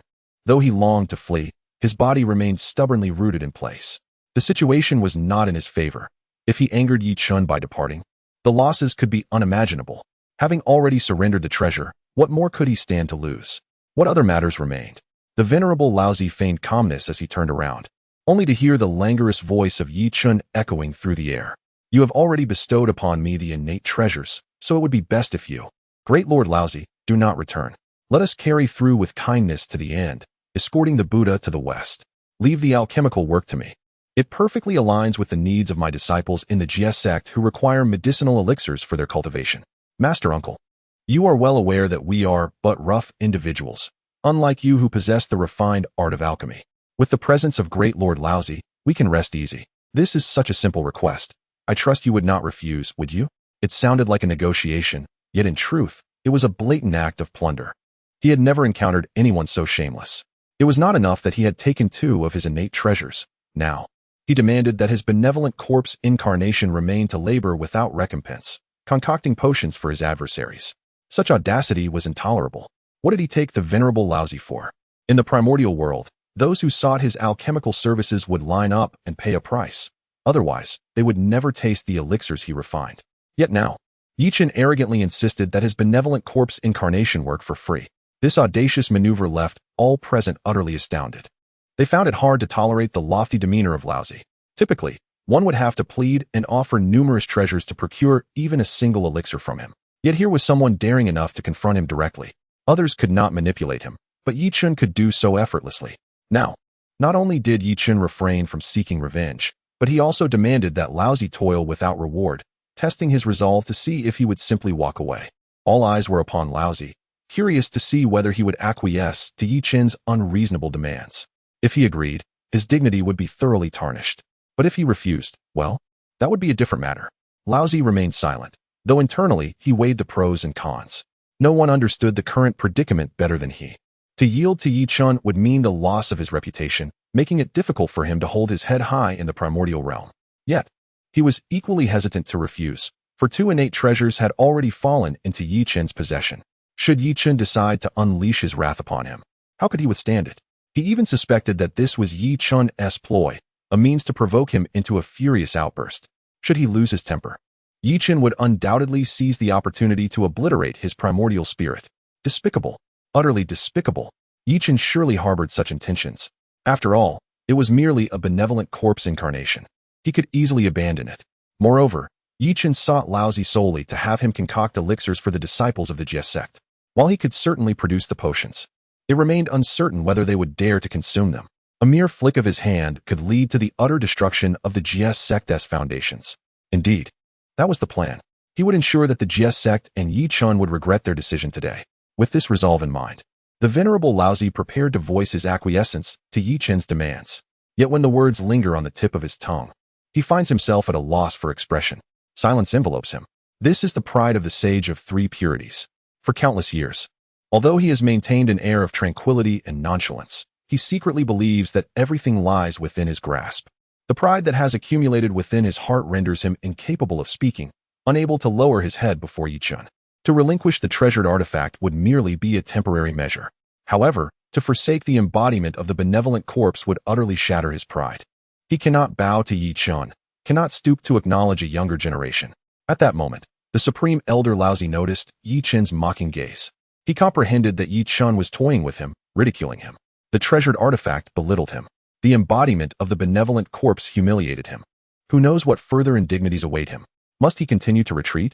He, the Sage of 3 Purities, still possesses dignity and cannot afford to yield any further. Chapter 124. The Master. Upon this reflection, the anger of the Supreme Old One could no longer be concealed. Yi Chun, your actions are utterly excessive. Do you truly believe I fear you?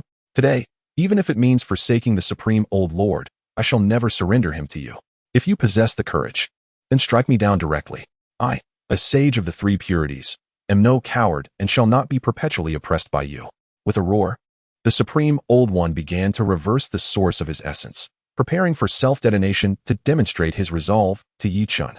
Yet, he was acutely aware that such an explosion would have no impact on Yi Chun. It was merely a show of determination. At the very least, it would signify his stance. Meanwhile, his true divine essence seized the opportunity to quietly retreat, severing ties to preserve his existence. Sigh. In response to the Supreme Old One's defiance, Yi Chun merely exhaled a light sigh. Why bother? It is futile. This is merely a waste of time. With a subtle lift of his right hand, the river of time and space froze in an instant, halting the flow of the Sage's essence within the Supreme Old One's body.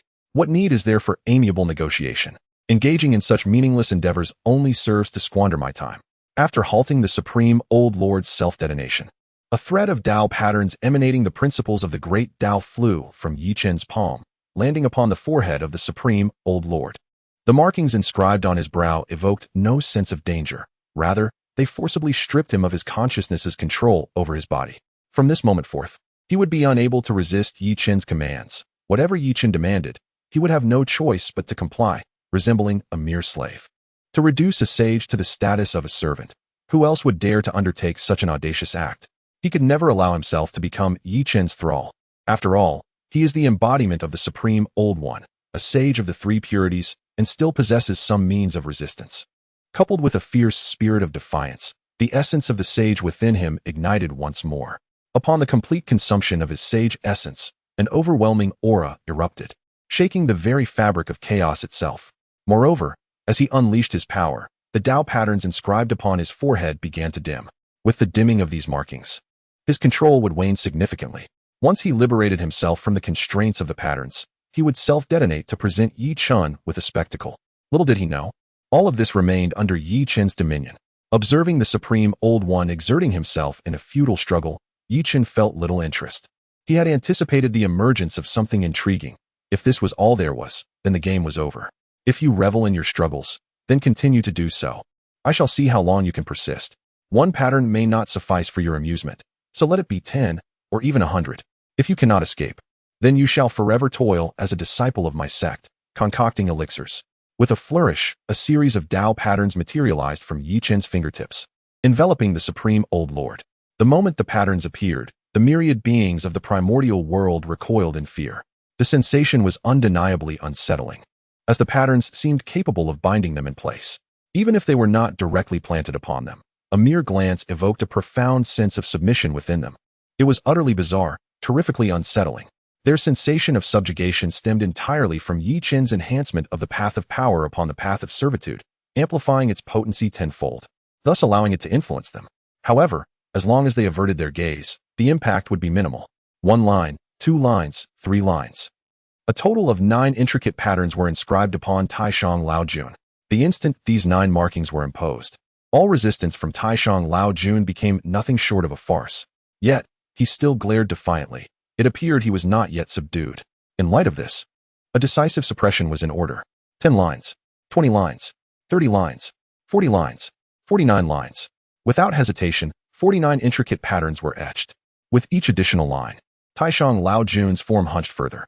Once all 49 markings were inscribed, a resonance was generated, creating an indelible imprint of the path that could never be undone. Any thought of resistance?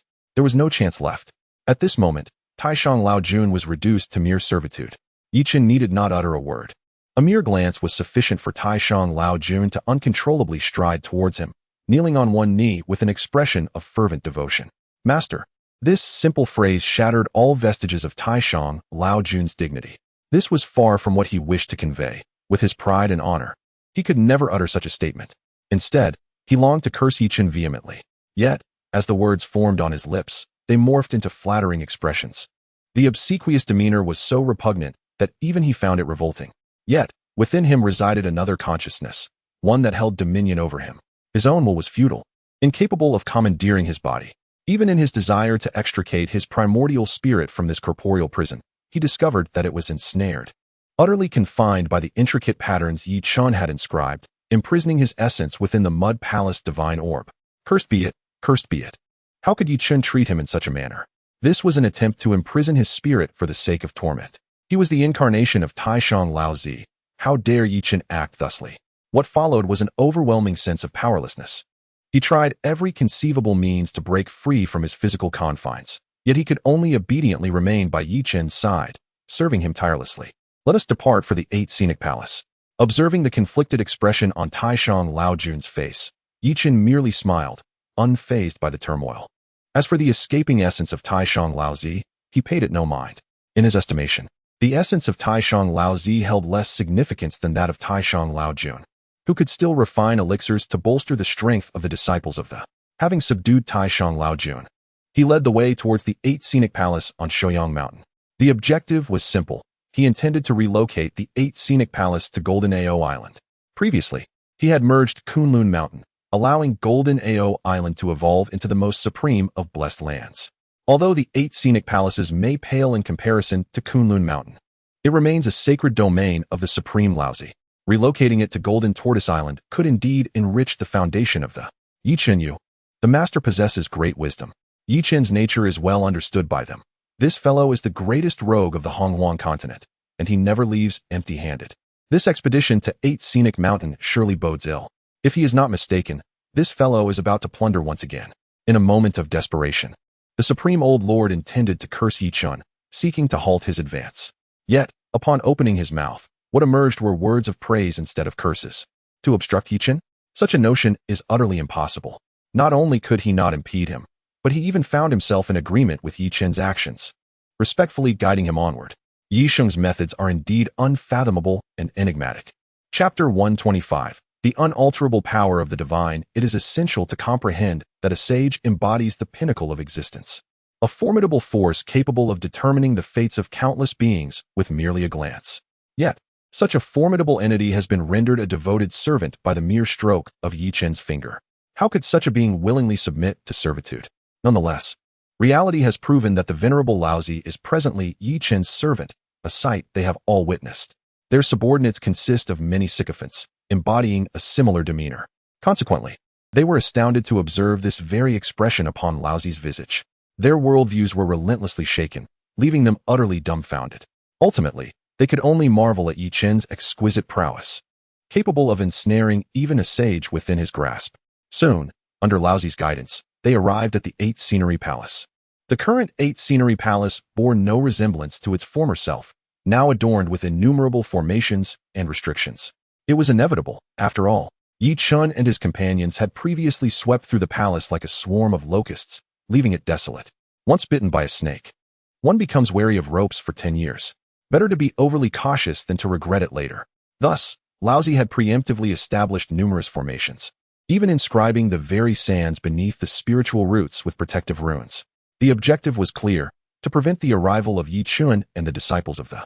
Only Laozi could undertake such an extensive endeavor. Alas, he had not anticipated that he would become Chen's subordinate. These formations might have thwarted others, but they could not deter Laozi. As they were intrinsically one, sharing the same essence, how could the formations possibly restrain him? With a mere breath of his essence, all the restrictions upon the 8th Scenery Palace would yield before him.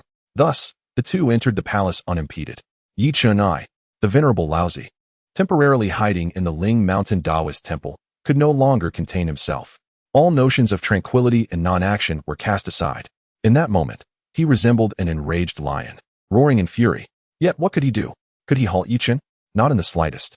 He felt akin to a lost dog, too afraid to return to his own temple, seeking refuge in another's domain. His benevolent incarnation had been subdued, reduced to mere servitude. As for his malevolent incarnation, it had been obliterated alongside his true self by a single blow from Chen. Now, he was left with but an indestructible primordial spirit, suffering the erosion of chaotic energies. To call him a lost dog was but a mild description. Beside him, the figures of Junti and Jiayin observed Laozi's impotent rage with grave expressions, their eyes betraying a hint of feigned sympathy. In truth, they reveled in secret delight at the unexpected turn of events. Who would have imagined that the serene and self-important Laozi would find himself in such a predicament? Reduced to a state of furious turmoil, he now sought shelter within their Ling Mountain Taoist temple. Naturally, they dared not reveal their glee openly, for their own rapport had yet to fray. As the emotions of the Supreme Elder began to stabilize, the two individuals cautiously approached and spoke. Esteemed Tao brother, will you truly allow Chen to act with such impunity? If he succeeds in relocating the 8th Scenic Palace to Golden Ao Island, then the human sect will indeed face annihilation. This action is tantamount to uprooting the very foundation of our teachings. With the Chen sect already fallen, should the human sect follow suit, we in the Western teachings will be relegated to a mere corner, unable to contend against the burgeoning might of the Jie Sect. At this juncture, Junti could not suppress a deep sigh. This was a scenario they all wished to avoid. The relentless growth of the Jie Sect would undoubtedly dominate the fortunes of the vast wilderness, and when that time came, the Western teachings would lose their chance to rise. They had once vowed to the heavenly Tao to eradicate Chen, swearing that they would not progress in their cultivation until he was vanquished. Yet, in the current predicament, how could they possibly stand against Chen? At that time, Chen was merely a minor quasi-saint, his greatest reliance being the Tongtian patriarch.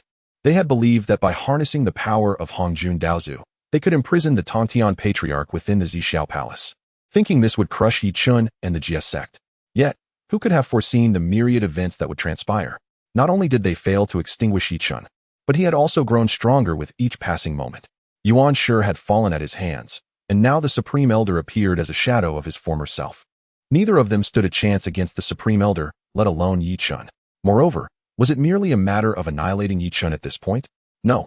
The pressing concern was how to thwart the Jie Sect's dominance over the vast wilderness and how they might safeguard themselves amidst such tyranny. As for the vows made to the heavenly Tao, they had long since become inconsequential. With so many burdens, what was one more? They still owed the heavenly Tao the 48 grand aspirations. A few more debts mattered little. Meanwhile, the Supreme Elder had regained his composure. Upon hearing Junti's words, he furrowed his brow slightly. It seemed the matter was indeed as serious as they had surmised.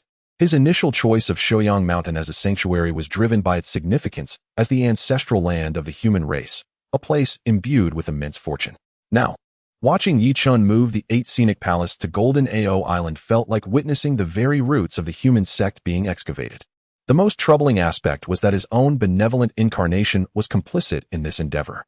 The mere thought of it ignited a fury within the Supreme Elder. Yet, he was undeniably a shadow of his former self, utterly incapable of confronting Chen. Should he dare to show himself, Chen could effortlessly wield the Excalibur of slaying immortals to eliminate him. having endured such great costs to escape with his life. He could not afford to reveal himself now. In truth, he harbored some regrets. Had he intervened to mediate the conflict between Tongtian and Yuan Shi back in the day, the situation would not have deteriorated to this point. Had he allied with Yuan Shi to eliminate Chen upon his emergence, they would not now be entangled in such dire circumstances. Alas, regret was futile. Events had unfolded as they had, and now they found themselves locked in a deadly struggle with Chen. In the current predicament, there remains but one course of action. Fellow disciples, Yuan Ti and Jie, we implore the esteemed Hongjun to intervene at the Upper Purple Cloud Palace. I am certain that Master Hongjun cannot idly observe as Chen disrupts the primordial realm and subverts the grand design of the heavenly Tao. This sentiment resonates deeply with the hearts of Yuan Ti and Jie. Indeed, it is only the venerable Hongjun who possesses the capability to thwart Chen. Relying on others will only lead to their annihilation at the hands of Chen. Hongjun has previously proclaimed that the momentum of the divine ceiling cannot be altered. Yet, with Chen's interference, the divine ceiling has barely commenced, with only a few divine positions filled. The teachings of expounding have been thrown into disarray by his meddling, and the primordial supreme being has been similarly disrupted. Now, even the human teachings have vanished, and the grand supreme elder has been rendered ineffective. The master of divine sealing has been thrown into utter chaos. There is no doubt that Hongjun will not stand idly by, nor will he allow Chen to continue unchecked. Chapter 126. The battle of yesteryears. As a few individuals embarked on their journey to the chaotic realm in search of the Tao ancestor Hongjun, Chen had already commenced his expedition of plundering. In a display of celestial prowess, before the eyes of all beings in the primordial world, he effortlessly transported Mount Shouyang to Golden Ao Island. This island, now an amalgamation of Kunlun Mountain, fully integrated with Mount Shouyang, entirely replacing the former pillar of heaven, Mount Buzhou, and establishing itself as the progenitor of the myriad earth veins in the primordial expanse. Upon Golden Ao Island, an invigorating sense of clarity and comfort enveloped Chen. With Mount Shouyang thoroughly merged into Golden Ao Island, the pillar of human fate, which represented the fortunes of humanity, instantly collapsed. A portion of the human fate, previously usurped by the Supreme Laozi, was returned to the human realm, while the remainder infused into the auspicious dragon of the Jie Sect. Sensing the immense human fate, the nine-clawed ancestral dragon of the Jie Sect let out a resounding roar that echoed throughout the primordial world, heralding the arrival of the Jie Sect's era. Instinctively, the populace turned their gazes toward the direction of Golden Ao Island. Retreating? What retreat? They yearned to behold this impending dominator of the primordial world. In an instant, the vast expanse of the primordial continent stirred, with celestial beings and mighty powers hastening toward Golden Ao Island. As for Chen, having fused Mount Shouyang with Golden Ao Island, he cast the Supreme Laozi into the alchemical chamber. From now on, the elixirs for the disciples of the Jie Sect would be overseen by the Supreme Laozi. If he could not attain immortality, then he would be subjected to relentless toil. The Supreme Laozi's primordial spirit fought fiercely against its confinement, yet alas, it remained ensnared within the Mud Palace divine pill, utterly powerless. Controlled by the Tao patterns, he was compelled to diligently concoct elixirs for the Jie Sect's disciples, with utmost seriousness, leaving no room for carelessness. Initially, the disciples of the Jie Sect harbored concerns. After all, he was the benevolent corporeal incarnation of the Supreme Laozi and a being of saintly stature. Could such an entity truly be willing to forge elixirs for them? However, through a period of interaction, they discovered that the Supreme Laozi was nothing like the tales they had heard. The aloofness and disdain they expected were entirely absent. Whenever they made a request, the Supreme Laozi would readily concoct whatever elixir they desired, even updating and optimizing the formulas for them. Of course, the advantages of having such a tool extended beyond mere elixir crafting. After the alchemical processes concluded, they would consult the Supreme Laozi regarding alchemical inquiries and occasionally seek his wisdom on cultivation matters. Given Chen's preoccupation, they preferred not to disturb his training. How could they neglect the potential of such a free, saintly tool? Once they recognized the Supreme Laozi's remarkable utility, they became increasingly diligent, leaving him with no respite. Little did they know, while the outwardly smiling Supreme Laozi responded to their queries, his trapped primordial spirit seethed with indignation. If only he could, he would gladly slay these disciples of the Jie Sect, a group of insufferable, lowly beings.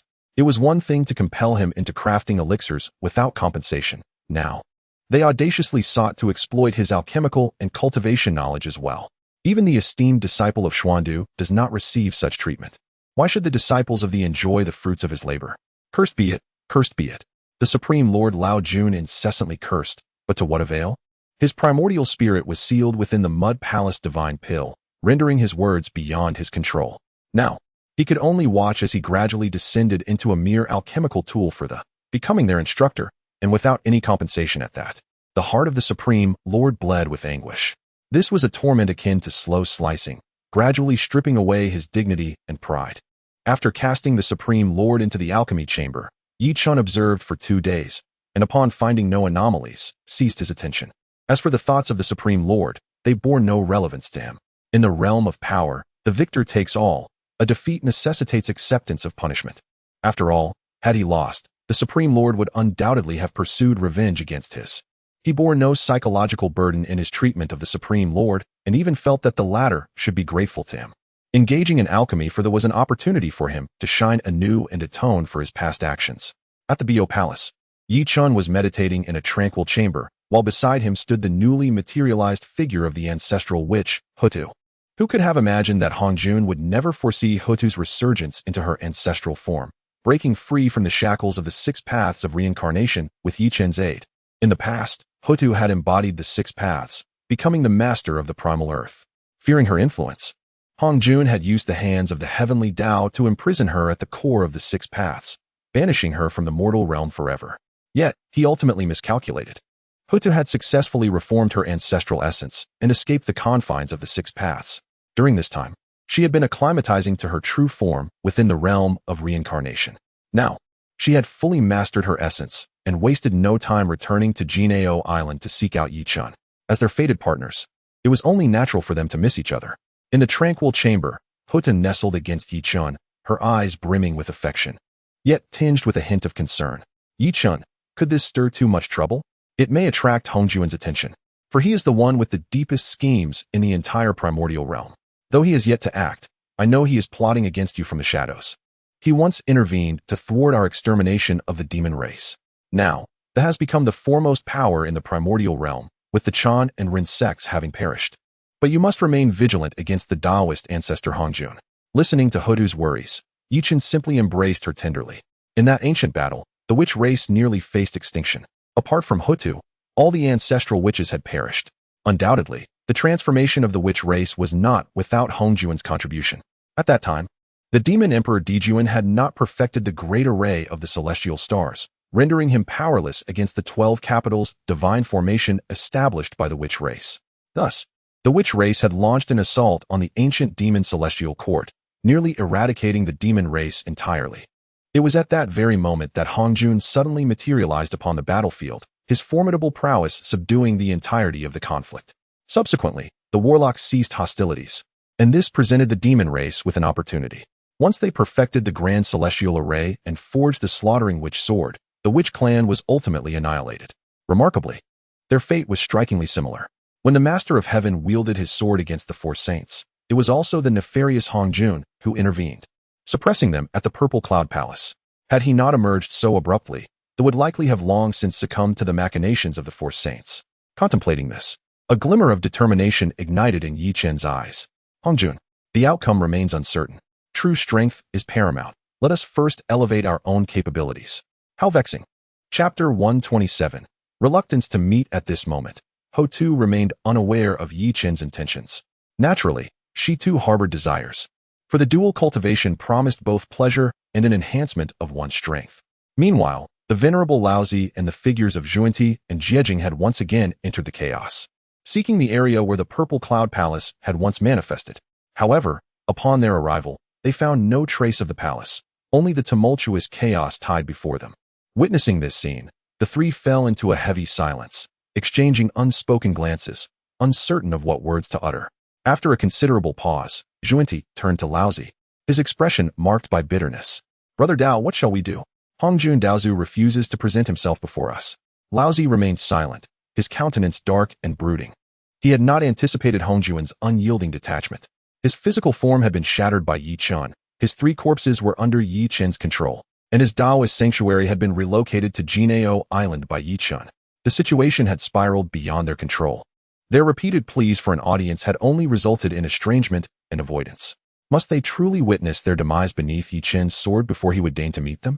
Unwillingness surged within him. He refused to become a soul lost to Yi Chen's blade. In desperation, he knelt within the chaos and bowed towards the direction of the former Purple Cloud Palace, calling out, "Disciple of Taishang, humbly greets my esteemed teacher. I beseech you to show mercy and grant me re-entry into the Purple Cloud Palace." Laozi cast aside his dignity and pride, and Juanti and Jiejing were even less concerned about such matters. After all, this was also for their own sake, for the Western teachings. If they could persuade Hongjun to eliminate Yi Chen, there would still be hope for the resurgence and prosperity of the Western teachings. The three revered sages knelt in the void, collectively bowing their heads. Yet, they had gravely underestimated Hongjun's cold-heartedness. Attempting to morally bind him was utterly futile. No matter how long they prostrated themselves, Hongjun would not appear, nor would he allow them entry into the Purple Cloud Palace. After waiting for an extended period, they finally recognized Hongjun's unwavering resolve, though they were loath to accept it.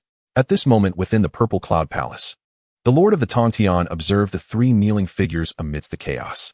During this time in the Purple Cloud Palace, he had come to see their true nature. To be associated with them as part of the 6 saints of the Xianmen was indeed a source of deep shame, an indelible stain upon his life. When faced with defeat, they resorted to calling upon their superior, a disgrace of monumental proportions. Especially regarding Laozi, his elder brother, he had come to a clearer understanding. All claims of tranquility and non-action were mere fabrications.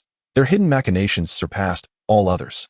That such a person could stand as the foremost among the 3 pure ones was truly laughable. The only source of solace for him was his great disciple, Yi Chen, who bore the weight of all pressure and revealed their vile countenances to the myriad beings of the wilderness. Casting a glance at the 3, he then shifted his focus to Hongjun Daozu, eager to discern his reaction. The grand scheme of cutting down the primordial beginning and discarding the Taishang had been thoroughly disrupted by Yi Chen. If Hongjun were to personally intervene, could Yi Chen withstand it? It is highly doubtful. The prowess of the Hongjun Dao ancestor is unfathomable, and he harbors suspicions that this individual has transcended the primordial realm, reaching an even more profound echelon. To speak of nothing else, the ability to conceal the San Xiao Palace alone is beyond their comparison. Although the San Xiao Palace is situated right here, the 3 figures of Taishang are entirely oblivious to its presence.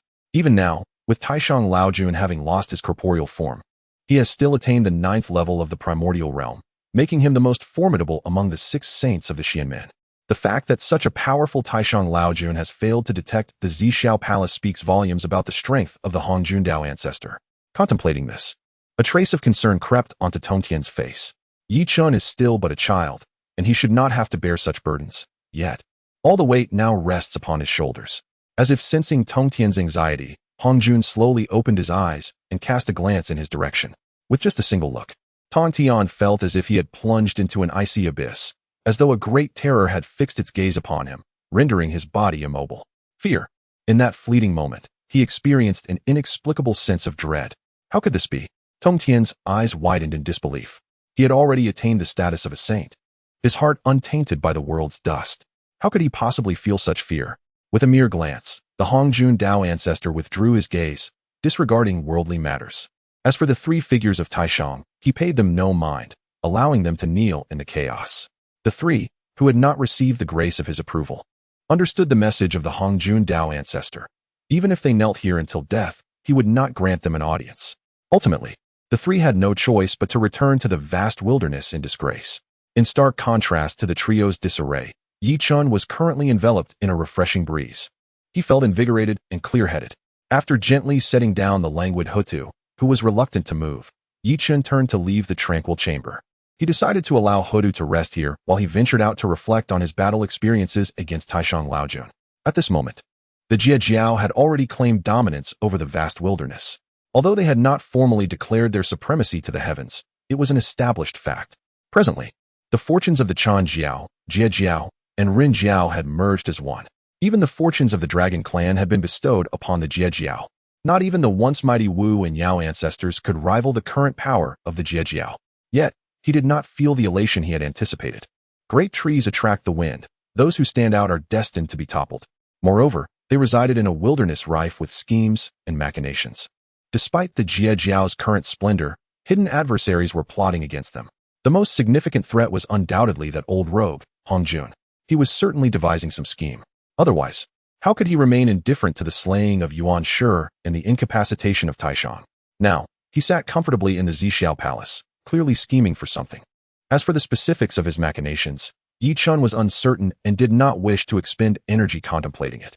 As long as his strength was sufficient, no matter how intricate the plots, he could overcome them with sheer force. Much like the previous Taoist sage, Laozi, no matter how intricate his schemes, they are rendered inconsequential in the face of absolute strength, unable to stir a great tempest. Similarly, to the primordial Pangu, who wielded the axe of creation and vanquished the myriad chaotic demons, thus cleaving the heavens and earth to forge the vast wilderness. At this thought, a sudden spark of inspiration illuminated Yi Chen's mind. The great wilderness, Hong Jun, the heavenly Tao. Could it be that the venerable Hong Jun intends to merge with the heavenly Tao, thereby seizing dominion over the great wilderness? In doing so, would he seek to monopolize this singular creation and pilfer the fruits of Tao left behind by the great Pangu? It is crucial to recognize that this expanse of the great wilderness is a manifestation of Pangu's Tao fruits and the essence of the 3,000 chaotic demons. Hong Jun appears to covet the Tao fruits to elevate himself. Contemplating this, Yi Chen's brow furrowed slightly. However, a smile soon graced his lips. Should his conjecture hold true, he could not allow Hong Jun to continue with his schemes unimpeded. Hong Jun, the Tao ancestor, do not take offense. I must thwart your plans. Ha ha ha. Chapter 128. The legacy imprint. Upon achieving clarity, Yi Chen stepped into another tranquil chamber. The moment he entered, he employed the Chaos Pearl to obscure the heavenly secrets. Subsequently, he retrieved the Taiji diagram, the Panga banner, and the Chaos Bell. Although the Taiji diagram had been refined by him, it still retained a faint trace of Laozi's primordial spirit imprint. Initially, the Taiji diagram was quite cooperative, perhaps due to Laozi's command. However, upon its extraction, it began to resist vehemently. A profound rhythm of yin and yang emanated from it, enveloping the chamber in a duality of colors, seemingly intent on erasing Yi Chun from existence. If a lesser saint like Zhuanti or Jane had faced such a sudden eruption, they would likely have been caught off guard, left in utter disarray. Yet, alas, Yi Chun was no ordinary adversary. This surge of power felt trivial to him, akin to a mere tickle, incapable of inflicting any harm. With a gentle touch, he dissipated the full force of the Taiji diagram's onslaught, swiftly subduing it. The lingering primordial spirit imprint was effortlessly erased. At that moment, Laozi, concealed within the primordial chaos and preparing to reconstitute his physical form, sensed the disturbance. This had been his contingency plan, one he never expected Yi Chun would uncover. As the imprint was obliterated, he could not suppress a spurt of fresh blood. The newly formed physical body shattered instantaneously, a direct consequence of the disruption. Yi Chun, our fates are irreconcilable, Laozi seethed, his countenance dark with fury. The erasure of the primordial spirit imprint not only affected his essence, but also caused his freshly forged corporeal form to collapse. Yet what could he do? Besides cursing Yi Chun under his breath, he found himself utterly powerless. In his current state, he was no match for Yi Chun. Should he provoke him further? Even his primordial spirit might be at risk of annihilation. For now, he would suppress his wrath and seek retribution at a later time.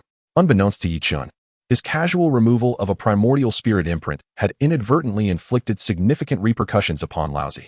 Had he been aware, he would have relished the opportunity to erase it multiple times, prolonging Laozi's suffering. At this moment, Yi Chun entered a state of enlightenment. After thoroughly refining the Taiji diagram, the resonance among the three innate treasures, the Taiji diagram, the Panga banner, and the Chaos Bell, intensified. Soon, three fragmented legacy imprints materialized, swirling and intertwining in the void. Ultimately, they harmoniously fused into a singular, complete legacy imprint. Upon witnessing this imprint, Yi Chen's heart quivered with excitement. He understood that this was the pinnacle of legacies within the primordial realm, the legacy imprint left by the great Pangu himself. If his conjecture was correct, this should be the inheritance bestowed upon the three pure ones by Pangu. Yet, he pondered the mystery of why the Chaos Bell had become the companion treasure of the Eastern Emperor Tai. This consequently led to the absence of the ancestral imprint left by the Pangu god for the Sanqing. However, perhaps it is for the best. Had they acquired it, he would have lost his own opportunity. Without a moment's hesitation, Yi Chen directly employed his primordial spirit to touch the ancestral imprint. Boom! A resounding roar erupted within his mind. In the next instant, he found himself abruptly immersed in chaos. No, to be more precise, he currently resided in the primordial chaos. The chaotic airstream here was even more pure and violent. Even a mighty sage from the primordial wilderness would likely struggle to endure a single breath. The chaotic currents could rend and shatter anything. Nevertheless, Chen felt no fear, for he understood that this was merely an illusion conjured by the ancestral imprint. The true primordial chaos had long been obliterated with Pangu's creation of the world. Suddenly, the scene shifted. A colossal figure, capable of shaking the very fabric of chaos, materialized before him. The moment he beheld this giant, a name surfaced in his mind. Pangu. Indeed, this titan of chaos was undoubtedly Pangu. Upon his appearance, Pangu spoke little, merely raising the divine axe of creation in silence. The axe radiated boundless divine light. Yet, as Chen witnessed Pangu lifting the axe, he felt an intense turbulence in his blood, his heart pounding violently. Thump, thump, thump. It sounded like a war drum. No, it was not his heart that throbbed, but rather the Pangu hall, perfectly fused with his heart, resonating in unison with its rhythm. Amidst the relentless beating of his heart, 3,000 chaotic demon figures suddenly emerged beside Pangu. Unlike before, this time, Chen's consciousness seamlessly entered Pangu's corporeal form, allowing him to witness the battle firsthand.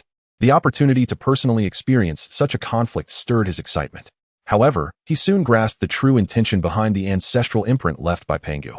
It was meant to impart all of his great paths to him. With such a rare opportunity at hand, how could Chen possibly let it slip away? Without a moment's hesitation, he seized the divine axe of creation from the ancestral imprint and engaged in fierce combat with the 3,000 chaotic demons. What exhilaration! This battle led to a remarkable leap in Chen's comprehension of the 3,000 paths and the path of power. With each demon he vanquished, fragments of their fundamental paths integrated into his being, nourishing the seeds of the great laws he was refining.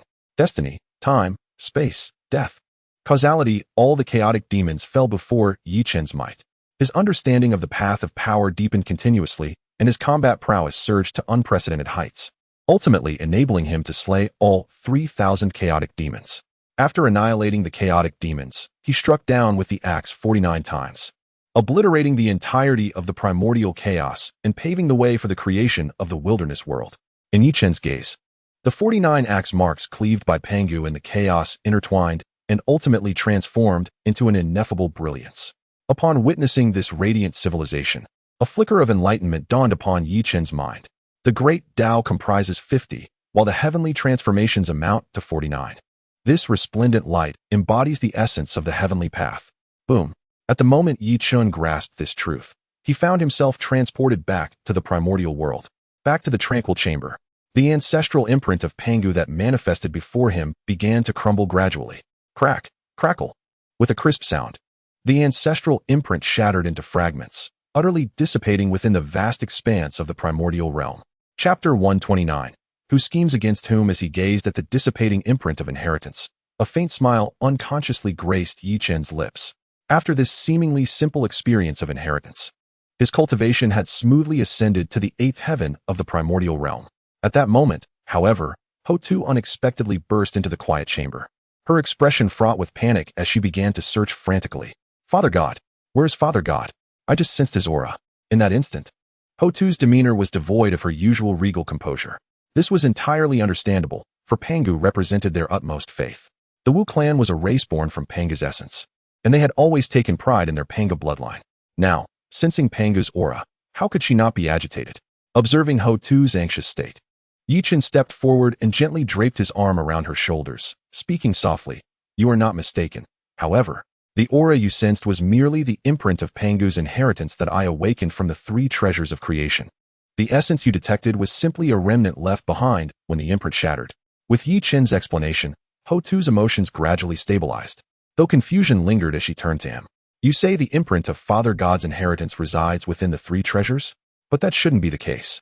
The 3 pure ones were also birthed from Pangu's original spirit, embodying Pangu's true essence and endowed with the merits of creation.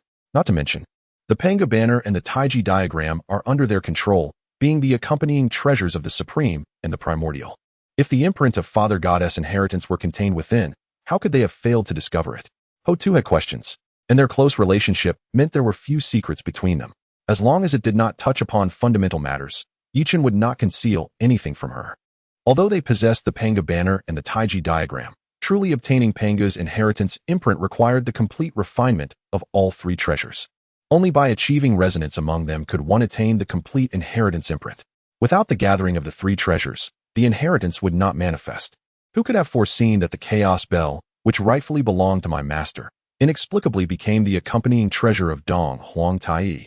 The three treasures had not yet gathered, preventing resonance, and thus halting the inheritance from being revealed. However, this fortuitously benefited me. Now that the three treasures are assembled, I have successfully acquired Panga's inheritance. Ho-Tu was genuinely pleased that Yi-Chun could obtain Father God's inheritance. Rather than allow it to benefit others, it was far better for it to advantage her own man. Yet she also felt a tinge of curiosity. If this were indeed orchestrated by Father God, then the Chaos Bell ought to belong to Tongtian as his accompanying treasure. It would be unjust to favor one while neglecting another. Both the Supreme and the Primordial possessed their treasures, yet Tongtian was left without. Yi-Chun, she pondered, could it be that someone is deliberately obstructing this, seeking to undermine the inheritance left by Father God? The purpose of preventing the gathering of the three treasures and the manifestation of the inheritance is to keep them apart, disrupting their resonance. Ho-Tu's assertion was not without basis, as she had once confronted Dong Huang Tai. Similarly, she had witnessed Dong Huang Tai wield the Chaos Bell, managing to exert only a fraction of its formidable power, yet it was far from impressive. It did not possess the seamless affinity of a true companion treasure. This led her to suspect that the Chaos Bell was not Dong Huang Tai's intrinsic treasure. Rather, it might have been deliberately sabotaged, severing the connection of the three treasures of creation. Upon hearing this, Yi-Chun momentarily froze, only to swiftly grasp the underlying truth. Indeed, it was a valid reasoning. Dong Huang Tai, despite being a sovereign of the demon clan, lacked the virtue and capability to have the Chaos Bell as his companion treasure. He was unworthy. Yet, why had the Chaos Bell come to be regarded as his intrinsic treasure? There must have been some interference. As this thought crossed his mind, a name inevitably surfaced in Yi-Chun's consciousness, Hongjun. Beyond him, he could scarcely fathom who else could orchestrate such a scheme.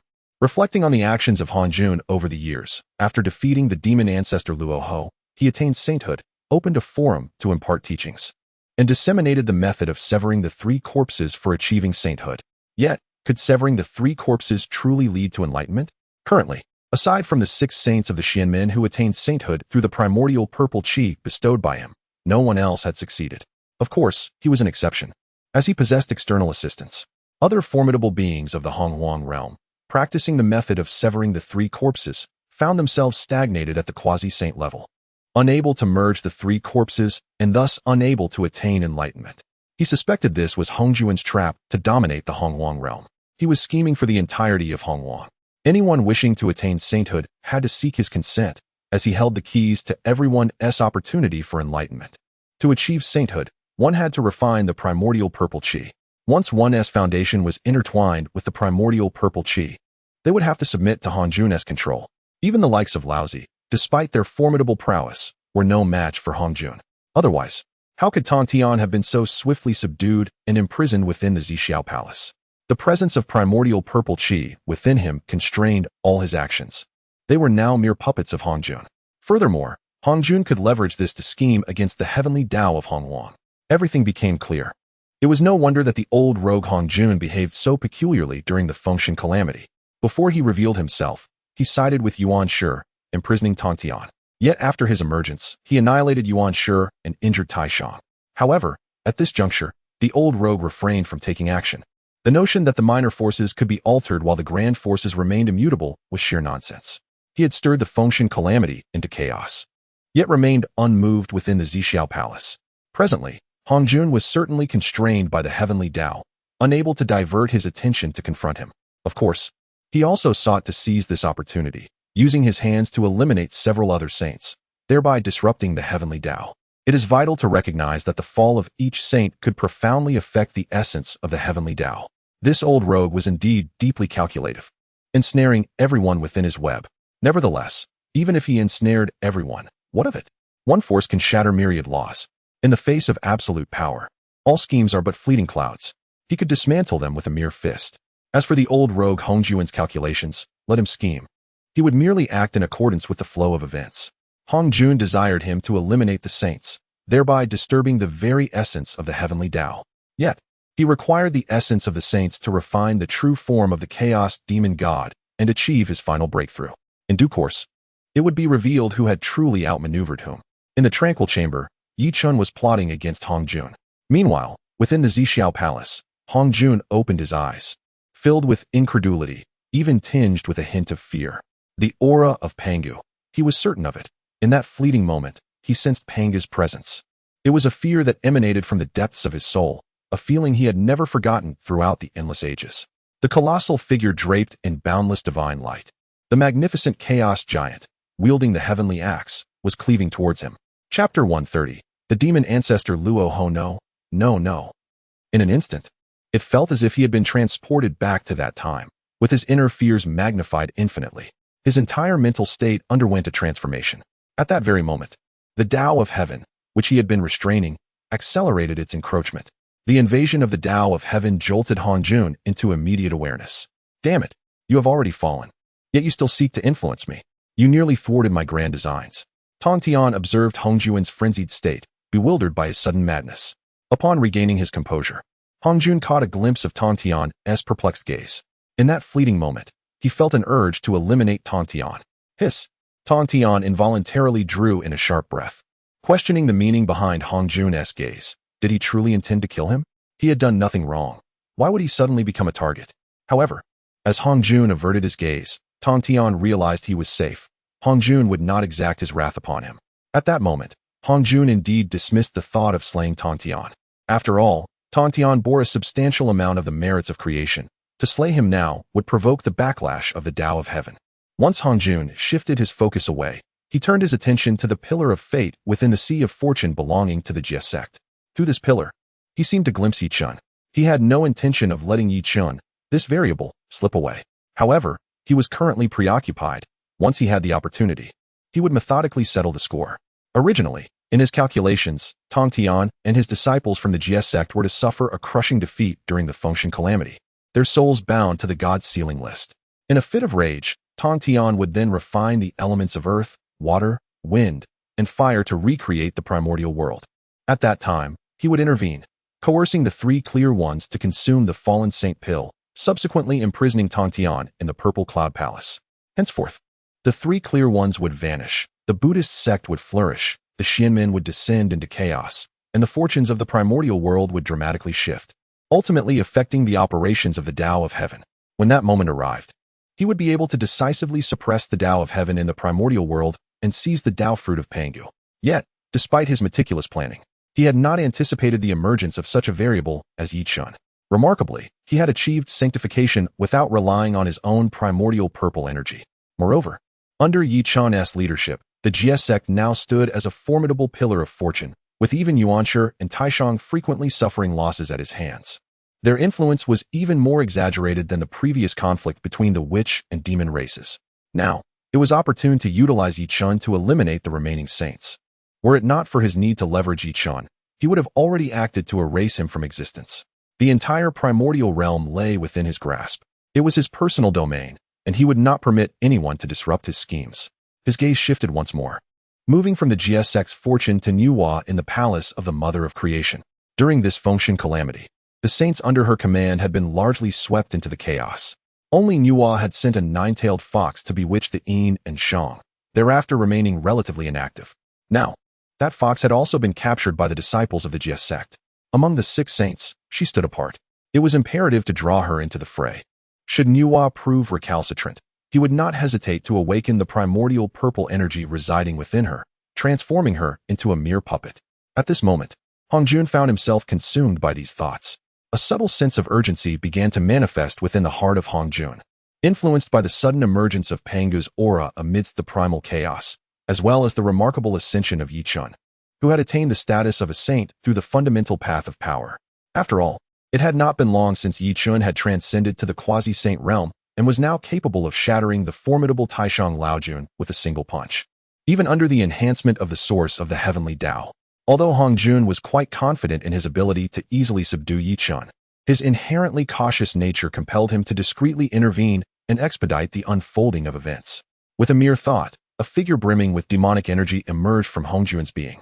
This apparition bowed respectfully before him and spoke, "Fellow Taoist, You have finally chosen to release me." Upon raising its head, the visage revealed was none other than the once detonated demon ancestor, Luo Hu. If this revelation were to escape into the world, it would surely astonish even the ancient beings, long secluded in their meditative retreats, causing them to emerge from their temporal oblivion. The news was nothing short of staggering. The demon ancestor, who had once contended with the Tao ancestor, instigating the cataclysmic war among the dragon, phoenix, and Qiling clans, had not perished after all. Instead, he had been refined into a manifestation by the Tao ancestor. Hongjun, with a calm gaze, regarded this incarnation before coldly stating, "You are undoubtedly aware of the tasks I require of you." Luo Hu nodded nonchalantly and replied, "Is it not merely to transform a flawed heavenly Tao saint into a puppet? This task is trivial. However, my intervention will require an immense offering of blood." Hongjun lowered his eyelids in response, agreed. "Depart and return post-haste. Do not delay." In Hongjun's eyes, the sentient beings of the primordial world were akin to crops. Once harvested, they would soon regrow. What harm was there in offering billions of lowly blood sacrifices to Luo Hu? Moreover, since Luo Hu had been transformed into an incarnation by him, his strength had ascended to the primordial realm, making him a valuable instrument. Noticing the coldness in Hongjun's gaze, a sinister smile flickered across Luo Hu's face. "The most sacred and the most demonic, Hongjun, you are more suited to be the demon ancestor than I." With that, his figure dissipated within the San Xiao palace. In the next instant, a hidden paradise in the eastern extremities of the primordial world was completely devoured by a colossal abyssal maw. Not a single one of the millions of spiritual beings who had lived in seclusion within that refuge escaped. They were all consumed by the overwhelming demonic energy of that great mouth, including their very souls and essences. After satiating his hunger with their blood, Luo Hu disdainfully scoffed, "Bah, there is no texture to this meal. The former dragon clan was far more flavorful." With that thought, he instinctively turned his gaze toward the direction of Golden Ao Island, aware that it was currently the gathering place of all the dragon clans in the primordial realm. The once possessed divine sword, the four swords of extermination, along with the treasured protective artifact, the world-destroying Black Lotus, and the world-destroying Grinding Disc, have now fallen into the hands of a junior named Yi Chun. At the thought of this, a flicker of murderous intent flashed in Luo Hu's eyes. How could his possessions be trifled with by mere insignificant beings? He felt an insatiable urge to ascend to Golden Ao Island and reclaim those treasures that once rightfully belonged to him. Then, he would skin Yi Chun alive, strip him of his very bones, and imprison his primordial spirit within the fires of hell, subjecting him to eternal torment for countless millennia.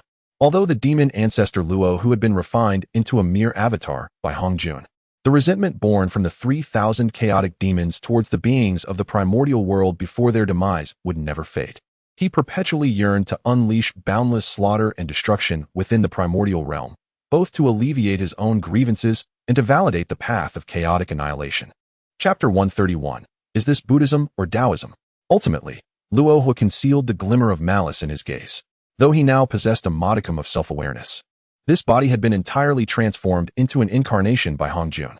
He had little capacity for autonomous action before fulfilling the tasks assigned to him by Hongjun.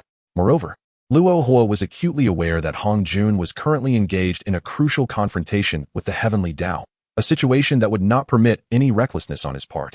However, before turning to leave, he discreetly beckoned with his fingers, triggering a contingency he had once embedded within the Western spiritual veins. Although this contingency had become irrelevant to his current self, its activation could still provoke a modicum of bloodshed. Subsequently, the demon ancestor Luo Mian transformed into a streak of dark light and set off towards the realm of Huahuang. Meanwhile, within the Bayou Palace on Golden Turtle Island, Yi Chun experienced a faint sensation stirring within him. He directed his gaze towards the far eastern expanse of the primordial wilderness. What should have been a place rich in spiritual energy now lay barren and desolate, tainted with wisps of demonic aura. Upon witnessing the pure demonic energy, Yi Chun's brow arched slightly.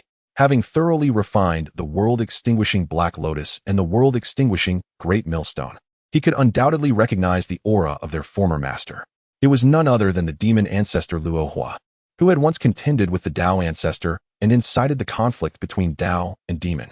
How intriguing this calamity of the gods and demons had become. After his disciples from the Jie had thoroughly disrupted matters, even Luo Hu, in his desperate state, had emerged. Yet, Yi Chun chose to disregard him.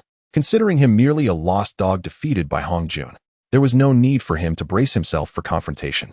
What he truly needed to do now was to visit the Western teachings and engage in a heartfelt conversation with Yuan Shi and Jie. Yichun felt a significant affinity with the 12th-ranked merit Golden Lotus, used by the Western teachings to suppress fortune.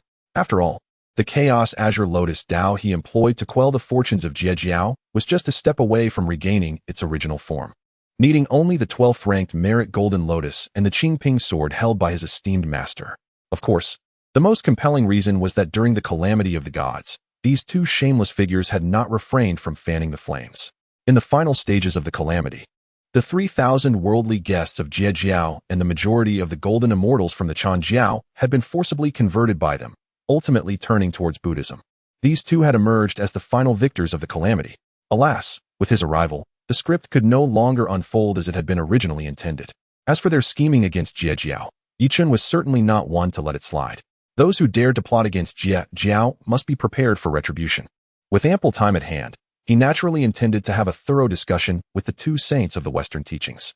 With this thought in mind, Yichun dismissed any further contemplation. He was always decisive in his actions, and in the blink of an eye, he vanished from the Bayou Palace, embarking on his journey to the Western Ling Mountain Taoist Temple. At this moment, the atmosphere at the Ling Mountain Taoist Temple was peculiarly tense. Yuan Shi and Jie wore furrowed brows, ensnared in deep contemplation. At this moment, a colossal shadow of malevolence materialized before the two. Simultaneously, chains radiating with golden Buddhist light firmly bound it in place. Nevertheless, the shadow continued to emit beguiling and sinister sounds, incessantly enticing the surrounding beings. If this continued, the Ling Mountain doctrine would face utter devastation. Thus, as the shadow unleashed its malevolent allure, the Taoist of purity directly suppressed the ominous sound with Buddhist light, averting further calamity. Brother, are we truly to integrate the shadow left behind by the demon ancestor Lu into the foundation of our Western teachings? They pondered. Initially, their cultivation methods were derived from this very shadow, but they were fortunate enough to listen to the teachings under Hongjun, which allowed them to transform their foundation and completely extricate themselves from the shadow's influence. Yet today, Jane sought to reintegrate the reactivated shadow into the foundation of the Western teachings. In their quest for sanctity, they had pledged 48 grand vows and signed a contract with the boundless karma of the heavenly Tao. With Yichun present and Hongjun schemes at play, the fulfillment of their grand vows appeared exceedingly difficult. However, if they could incorporate this shadow into their foundation, it might enable them to change their allegiance, breaking away from Hongjun's mystical gate and establishing their own Buddhist sect. At that point, they would both become masters in their own right and might even escape the burdens of boundless karma, advancing their cultivation to new heights. Moreover, did the shadow not seem intimately connected with our Buddhist order? Its talent for seducing hearts was perfectly suited for propagating our teachings. What joy could there be in that? Jane's gaze was fixated on the shadow, his eyes brimming with fervor. Let us take a chance. A bicycle can become a motorcycle. Otherwise, the current situation in the primordial chaos would render their circumstances exceedingly dire. Indeed, purity conceded, swayed by Jane's reasoning. This was, without a doubt, their sole method to alter the course of events. Brother, time is of the essence. Let us act. With purity's consent, Jane could not suppress a smile. He then stepped forward, approaching the shadow, as the sounds of Buddhist chants enveloped him, illuminating the surroundings. You shall be known as Amit Ba, destined to be part of my teachings. The Buddhist light enveloped, gradually encroaching upon the shadow. Purity also stepped forward, harnessing the essence of a sage to refine the shadow. The Buddhist light surged throughout the Western teachings, giving rise to numerous phenomena, including the manifestation of unknown Buddha apparitions. The disciples of the Western teachings, bathed in the radiant light, upon hearing the chants and witnessing the Buddhas, instinctively clasped their hands together in fervent reverence. One by one, they settled into meditative postures, reciting the Buddhist scriptures imparted by Purity and Jane. As the verses were continuously chanted, the disciples' hair gradually fell away, while the magical power they had cultivated over the years began to transform into the powers of the Buddhist path. Though these two were shameless, they had been scheming for this day long before, preparing to extricate themselves from the mystical gate and establish their own sect. Of course, this was also a measure of desperation, as they had been unable to fulfill their 48 grand vows and were burdened with the endless karma of the heavenly Tao. Now, with this transformation, they would no longer need to fear the shackles of the heavenly Tao, and their cultivation would soar to unprecedented heights. On the other side, upon his arrival in the dominion of the Western Church, Yichun beheld the scene of Buddhist radiance engulfing the vast expanse of the Western wilderness. In the areas enveloped by this divine light, all beings ceased their labors and cultivation, uniting their hands in reverent prayer, reciting sacred texts. Yet, he could not shake the unsettling sensation that beneath this celestial power of Buddhism lay a faint trace of malevolence, as if it sought to ensnare the hearts of men. The occurrences throughout the Western wilderness captured his unwavering attention. Numerous individuals, eager to demonstrate their faith, burned their fingers as offerings to the Buddha. Some went so far as to slaughter their kin, crafting bones from their flesh to venerate the enlightened one. Witnessing such grotesque spectacles, Chen furrowed his brow, perplexed by the intentions of Yuan Shi and Jie. Had these two truly lost their minds? Is this what Buddhism embodies? How does it differ from the path of demons? Chapter 132. This is a notification, not a discussion regarding these individuals who have lost their very essence. Chen harbored not the slightest fondness. They were all brainwashed, stripped of their humanity. Thus, their continued existence seemed unnecessary. Chen acted without hesitation, waving his sleeve and erasing these wretched souls from existence. Yet, they were merely pitiful pawns, misled by more sinister forces. The true culprits lay within the Ling Mountain Taoist Temple. With a single step, Chen arrived at the Ling Mountain Taoist Temple, having previously dismantled Mount Xumi. Yuan Shi and Jie had no choice but to retreat to Ling Mountain. However, upon his arrival, he was met with the brilliance of gleaming electric lights.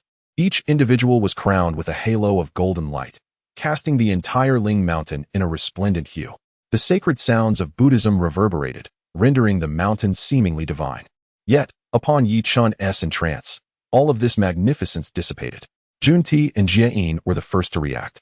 Upon seeing Chen, both furrowed their brows. Their disdain for him was palpable.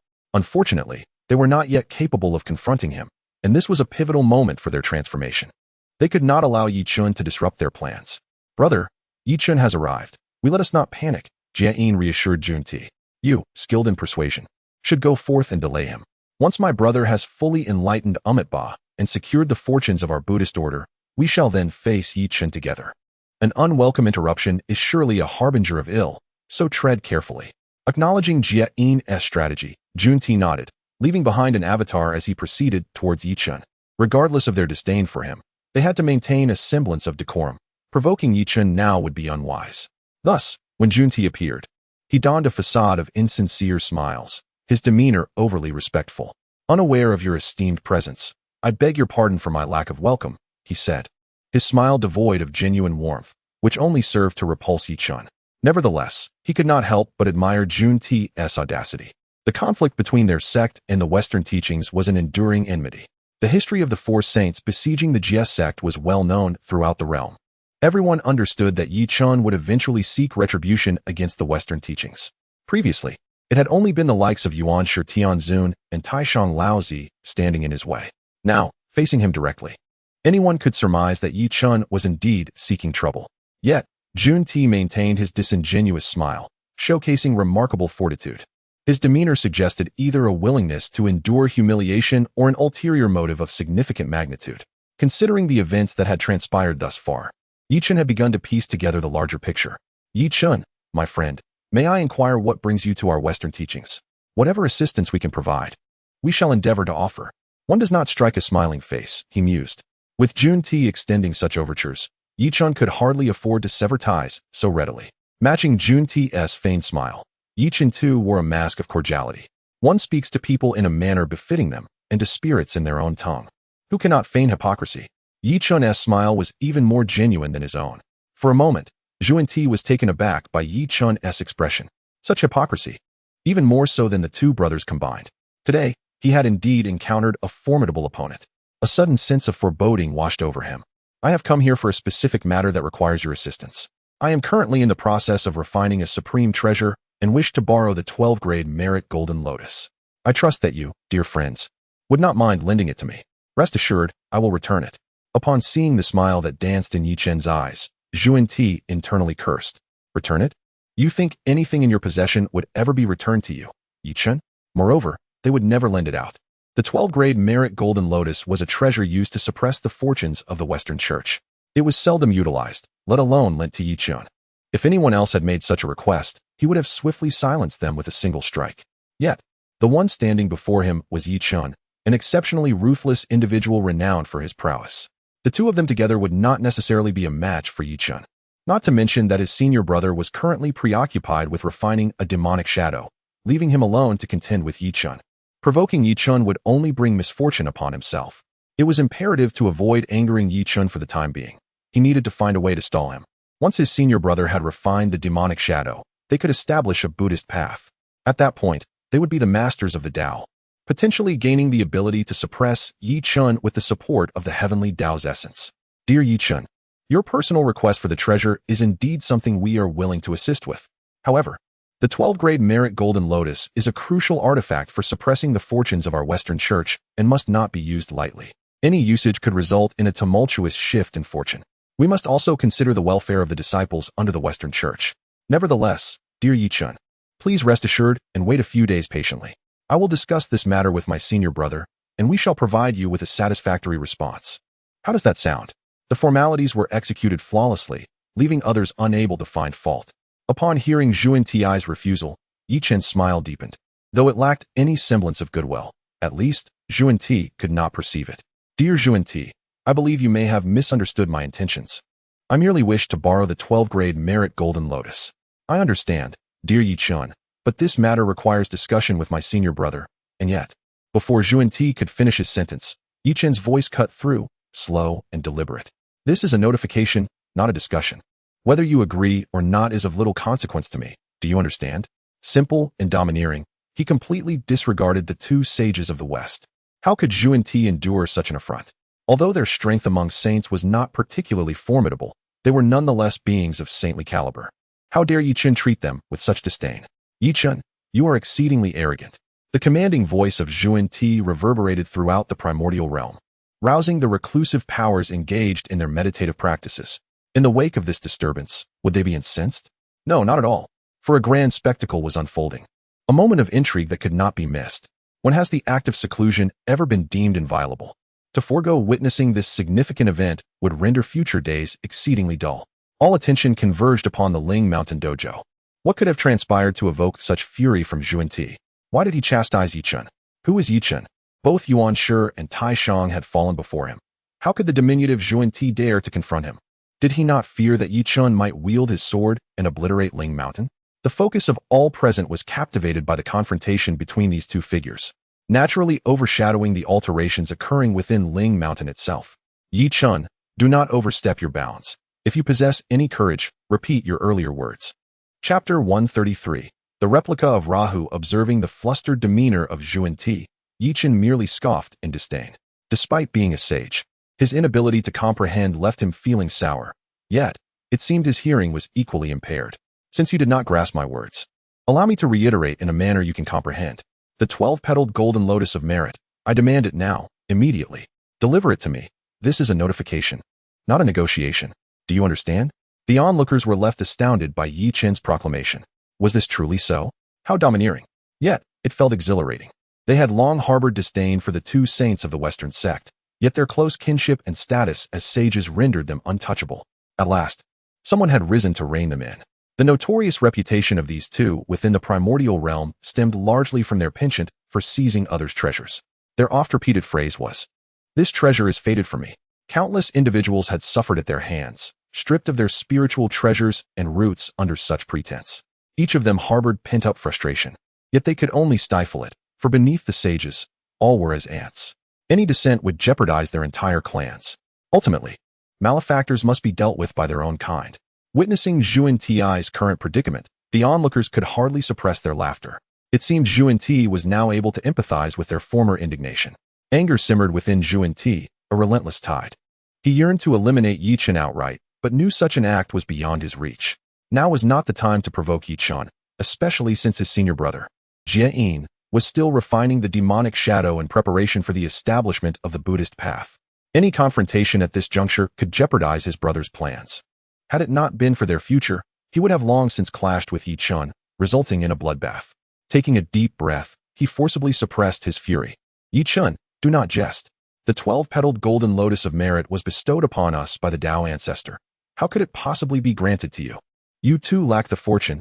It is beyond your fate. Yi Chen, you truly. Yuan Ti's words were abruptly cut short as his countenance shifted drastically. No, this cannot be.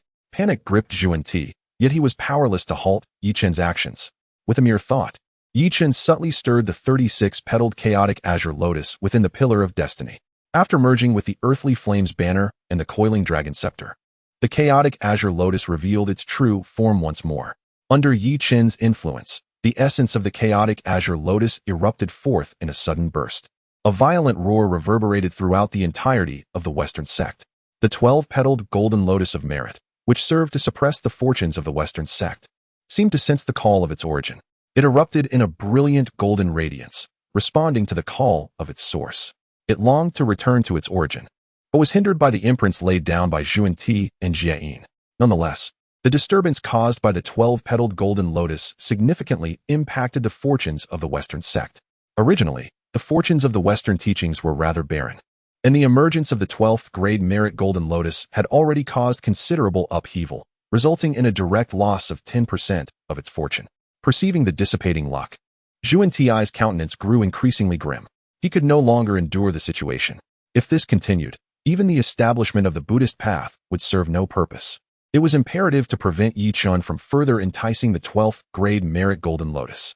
Observing Yuan Ti's expression of barely contained rage, Yi Chen's contempt became ever more pronounced.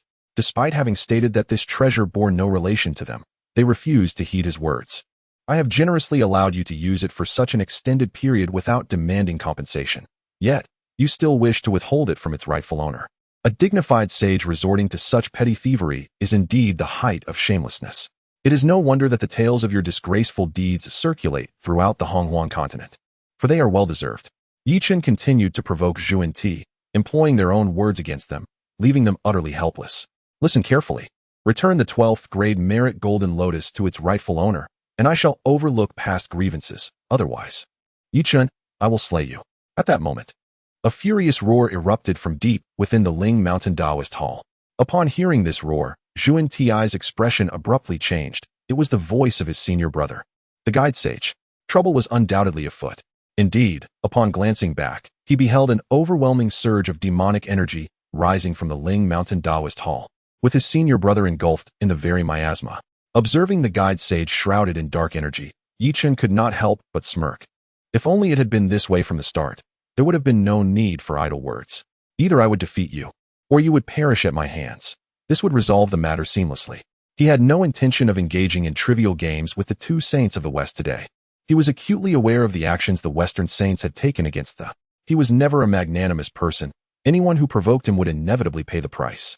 The appearance of the guide sage successfully drew the attention of the crowd, though his demeanor was far from favorable, even verging on disastrous. Half Buddha, half demon. One side of his body radiated serene and peaceful Buddhist light, while the other was engulfed in a torrent of overwhelming demonic energy. A severed head rested upon his shoulder. Behind him, an illusory figure of a Buddha began to manifest. The moment the Buddha's form became visible, the disciples of the Western teachings were filled with fervent devotion. Akin to zealous fanatics, chanting incessantly, "Our Buddha is merciful. Bow before our Buddha." Accompanied by their fervent cries, the intensity of their fanaticism grew ever stronger, tinged with an underlying sense of distortion. Some even went so far as to boil their own spiritual energy, transforming themselves into the purest relics and then flinging themselves into the ethereal silhouette of the Buddha. A single stone cast into a pond stirred 1,000 ripples. This disciple's actions utterly shattered the rationality of the others, akin to toppling a line of dominoes. Imitating one another, they all fervently transformed their essence into relics, subsequently immersing themselves within the ethereal visage of the Buddha. As the relics continuously surged forth, the Buddha's apparition gradually solidified. The more substantial the Buddha became, the more radiant the infinite light of countless Buddhas emanated from him. Beings from the Western realms were incessantly enlightened, transforming themselves into relics that joined the collective. Madness. Were they both driven to insanity? What was their purpose? Were they intent on plunging the entire primordial Western beings into despair? What on earth was this malevolent entity? To the disciples of the Western faith, this supreme being was perceived as a sinister force. No matter how resplendent the Fade appeared, it could not alter the undeniable reality that it was utilizing the very essence of the Western disciples to augment its own power, a mere replica of the demon ancestor Rahu. Chapter 134. Redirecting the path to establish the Buddha. Indeed, it bears an uncanny resemblance to the ancient demon sovereign, Lu, essentially a replica of him. Observing the actions of the Buddha, they were reminded of Lihu's earlier deeds. During the chaotic upheaval in the primordial era, it was by such means that the demon sovereign augmented his powers. What distinguishes the beings corrupted by demonic energy from the disciples of the Western teachings illuminated by the Buddha's light at this moment? The sole difference may lie in the bloodshed and violence associated with Lihu, while the Western teachings seem to retain a faint hint of sanctity. Yet, fundamentally, they are oblivious to their shared essence. Both absorb the primordial energies of others to enhance their own strength. After devouring the entirety of the Western disciples present, the Buddha's ethereal form slowly opened its eyes. The indifferent gaze, devoid of sorrow or joy, was directed at Yi Chen. Who are you, that you do not show reverence to the Buddha? The resonant voice of Brahman reverberated across the seas and realms. All beings who heard this divine sound instinctively clasped their hands together, offering their respect to the Buddha, yearning to devote everything to him. Yet, who is Yi Chen? A sage of the great Tao. How could such a mere sound sway him? Moreover, how could this entity even be deemed a Buddha? What difference does it bear from a malignant demon? Yi Chen glanced disdainfully at the Buddha's ethereal form behind the figure of Jijing. His eyes filled with contempt as he spoke mockingly. What are you? A heretical path, and you dare to demand my reverence? You may injure my flesh, but I shall shatter your bones. If you seek to influence my mind with your Brahmin sound, prepare to face my retribution. Yi Chen's words brimmed with boundless energy. Each syllable struck the Buddha's golden form like a heavy hammer, delivering a forceful blow. The newly solidified golden body was instantly marred with cracks. As the fissures appeared, the Buddha's light did not manifest. Instead, an endless tide of demonic energy surged forth from the crevices. The exterior of the Buddha belied the malevolent essence within, presenting a most peculiar sight. Yet, it served to confirm that this being was far from benevolent. In the Niwa Palace, Niwa herself witnessed this scene, a flicker of disdain crossing her face. Niwa, a master of creation, held deep animosity towards destruction. The two forces were at odds, and thus, she harbored an intense aversion to demons. Naturally, she would regard Yi Chen, who sought to eradicate demonic forces, with heightened interest. Upon observing him, she was taken aback. Yi Chen had achieved yet another breakthrough. For them, such a feat was akin to scaling the heavens, a challenge they had failed to overcome for years. Yet for Yi Chen, it seemed as effortless as quenching one's thirst. He simply advanced when he chose. At this moment, all her attention was fixated on Yi Chen, entirely unaware of a shadowy figure stealthily infiltrating the Niwa Palace. Similarly, the resurrected Taishang Laojun was also monitoring Yi Chen's situation. Upon witnessing Yi Chen's breakthrough, Taishang Laojun's countenance grew increasingly grim. Who could have anticipated that Yi Chen would prove so adept at breaking through? How swiftly he ascended once more. Before his breakthrough, Yi Chen could obliterate him with a single punch. What would happen now that he had advanced? If they were to encounter each other again, where would he stand? Provoking Yi Chen would leave him without a worthy opponent to stand in his way. However, as the foremost leader of the three pure ones, he could not perpetually retreat in the presence of Yi Chen. That would render him no different from a forlorn dog. This was unacceptable. He could not allow such a thing to transpire. His dignity and pride forbade it. Yet, at present, he was no match for Yi Chen, and thus he needed to devise a strategy. After a brief silence, a glint of ruthlessness flickered in the eyes of the Supreme Old One. It appeared that there was only one course of action left, the unification of the three pure ones. He would consume the primordial spirits of Tongtian and Yuan Shi. At that moment, the primordial spirit of Pangu would be resurrected. This notion had initially arisen when he established the three pure ones from a singular essence. But it was too radical and had been suppressed deep within his heart. Now, the pressure exerted by Yi Chen was overwhelming. He had no choice but to entertain this thought. Once the three pure ones unified and the primordial spirit of Pangu was restored, what would Yi Chen have to contend against him? Meanwhile, at the Ling Mountain Taoist Temple, the expressions of Zhuanti and Jiejing were rather grim, particularly that of Jiejing. He was filled with an overwhelming desire to eliminate Yi Chen. He had been on the brink, just a hair's breadth away from refining the demonic shadow left by the demon ancestor Luo, who went to the foundation of the Western Church. And then Yi Chen appeared, utterly shattering his plans. As a result of Yi Chen's interference, his scheme fell apart. Ultimately, he had no choice but to merge the demonic shadow with his own true saintly form, which barely allowed him to transform the foundation of the Western Church.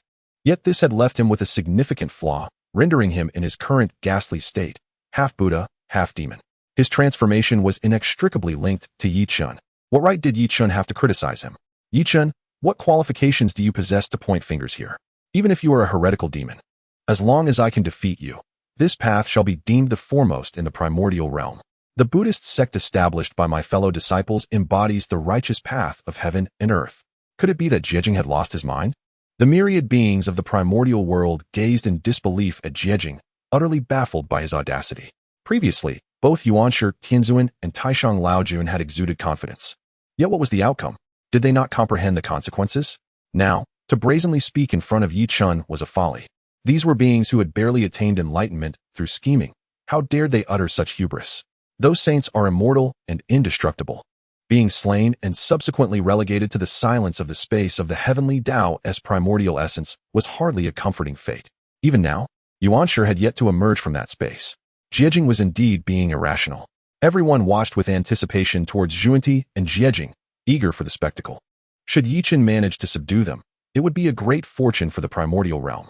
Just as the crowd speculated on the intentions of Yuan and Jie finally spoke. Heavenly Tao above, I, Jie, witnessed the myriad beings of the primordial world languishing in the sea of suffering, unable to attain the great Tao. Today, I shall alter the path and establish the Buddhist and demonic teachings of the West, guiding the beings of the primordial realm away from their suffering. As the heavenly Tao bears witness, as the voice of the guide resonated, an overwhelming pressure descended, enveloping the multitude of the primordial world. Whether they were mere blades of grass or mighty beings, all appeared as insignificant as ants before this formidable force. The consciousness of the heavenly Tao had been summoned, a revelation none had anticipated. They dared not show the slightest disrespect towards the heavenly Tao, gradually bowing their heads in silence. After all, the heavenly Tao governed the primal realm, and even the venerable Hongjun Daozu chose to merge with it. To disrespect the heavenly Tao could lead to dire consequences. Yet, among them stood only Yi Chun, proudly unyielding, showing no response to the oppressive aura of the heavenly Tao. In Yi Chen's eyes, the heavenly Tao was merely a tool created by Pangu to oversee the primordial realm, a mere steward, not the sovereign of the cosmos. Thus, it warranted no undue concern. Chapter 135, Such Courage? In response to Yi Chen's insolence, the heavenly Tao remained largely indifferent. After surveying the surroundings, its gaze finally settled upon the figure of the guide. Suddenly, a resounding boom echoed through the air. Accompanied by this thunderous sound, the essence of the heavenly Tao cascaded down from the void, infusing itself into the body of the guide. Upon absorbing this divine essence, the guide's cultivation soared with astonishing rapidity, akin to a rocket, ascending in swift succession. Under the watchful eyes of the myriad beings of the primordial world, his levels skyrocketed, 4th layer of Hunyuan, 5th layer, 6th layer, in the blink of an eye. He broke through 3 realms. This was the reward for establishing a Buddha. Namo. In acceptance of the accolade that propelled him to the 6th layer, the guide pressed his palms together and recited a Buddhist chant. At the utterance of this sacred sound, his Taoist robe transformed instantaneously into a vestment of 7 treasures. His hair fell in strands, coiling into spirals resembling conch shells. Simultaneously, his form, which had previously radiated demonic energy, was enveloped in a golden Buddhist light, rendering him indistinguishable from the ethereal Buddha behind him. The golden radiance illuminated the western expanse of the primordial world, and all beings bathed in this divine light were invariably converted into devout followers of Buddhism. The guide's abandonment of the Tao to establish Buddhism fundamentally shook the fortunes of the Xianmen, instantly tearing away 20% of its luck and bestowing it upon the nascent Buddhist faith. A dramatic transformation unfolded in the western primordial world, as the majority observed the spectacle with keen interest. Notably, the Kuanping of the North Sea Demon Master Palace harbored a deep-seated hatred for the 2 saints of the West. Their disciples had relentlessly converted many of his demon kin, including numerous ancient demons from the Celestial Court era who had been forcibly transformed. Yet, in the face of these 2 saints, he could only swallow his anger in silence.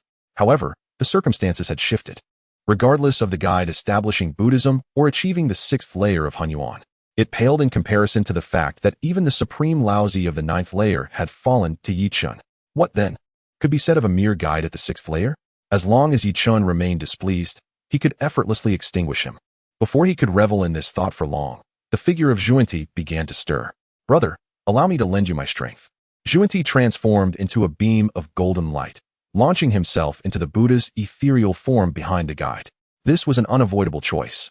For Zhuanti had vowed an oath to the heavenly Tao. He could not advance in cultivation unless he vanquished Yi Chun. Yet, if he could eliminate Yi Chun, That would suffice. With Yuan Shi's support, the aura of the Buddha's ethereal form surged dramatically. Seizing this opportunity, it successfully coalesced into a tangible golden body. Behind this golden form, a total of 48 radiant wheels spun incessantly, symbolizing the 48 great supernatural powers of Buddhism. Witnessing this extraordinary scene, the guide merely lowered his head and recited a Buddhist chant. The sacred sound enveloped him, and soon after, the guide and the golden Buddha became utterly fused. A four-headed, four-footed, dual-faced Buddha emerged, achieving the 9th layer of Hunyuan, the same realm once held by the supreme Laozi. As the beings of the primordial world beheld this bizarre spectacle, they were left utterly bewildered. Are these truly the lecherous Western saints they once knew? How could these two possess such formidable strength? Instantly breaking through to the 9th heaven of Hunyuan, the pace of their ascension is astonishing. Even a rocket might struggle to keep up. Chen's prowess has already reached an extraordinary level. Since emerging from seclusion, he has maintained an invincible demeanor. Yet, his rate of advancement pales in comparison to that of his mentors. Initially, victory seemed assured, but now it appears uncertain.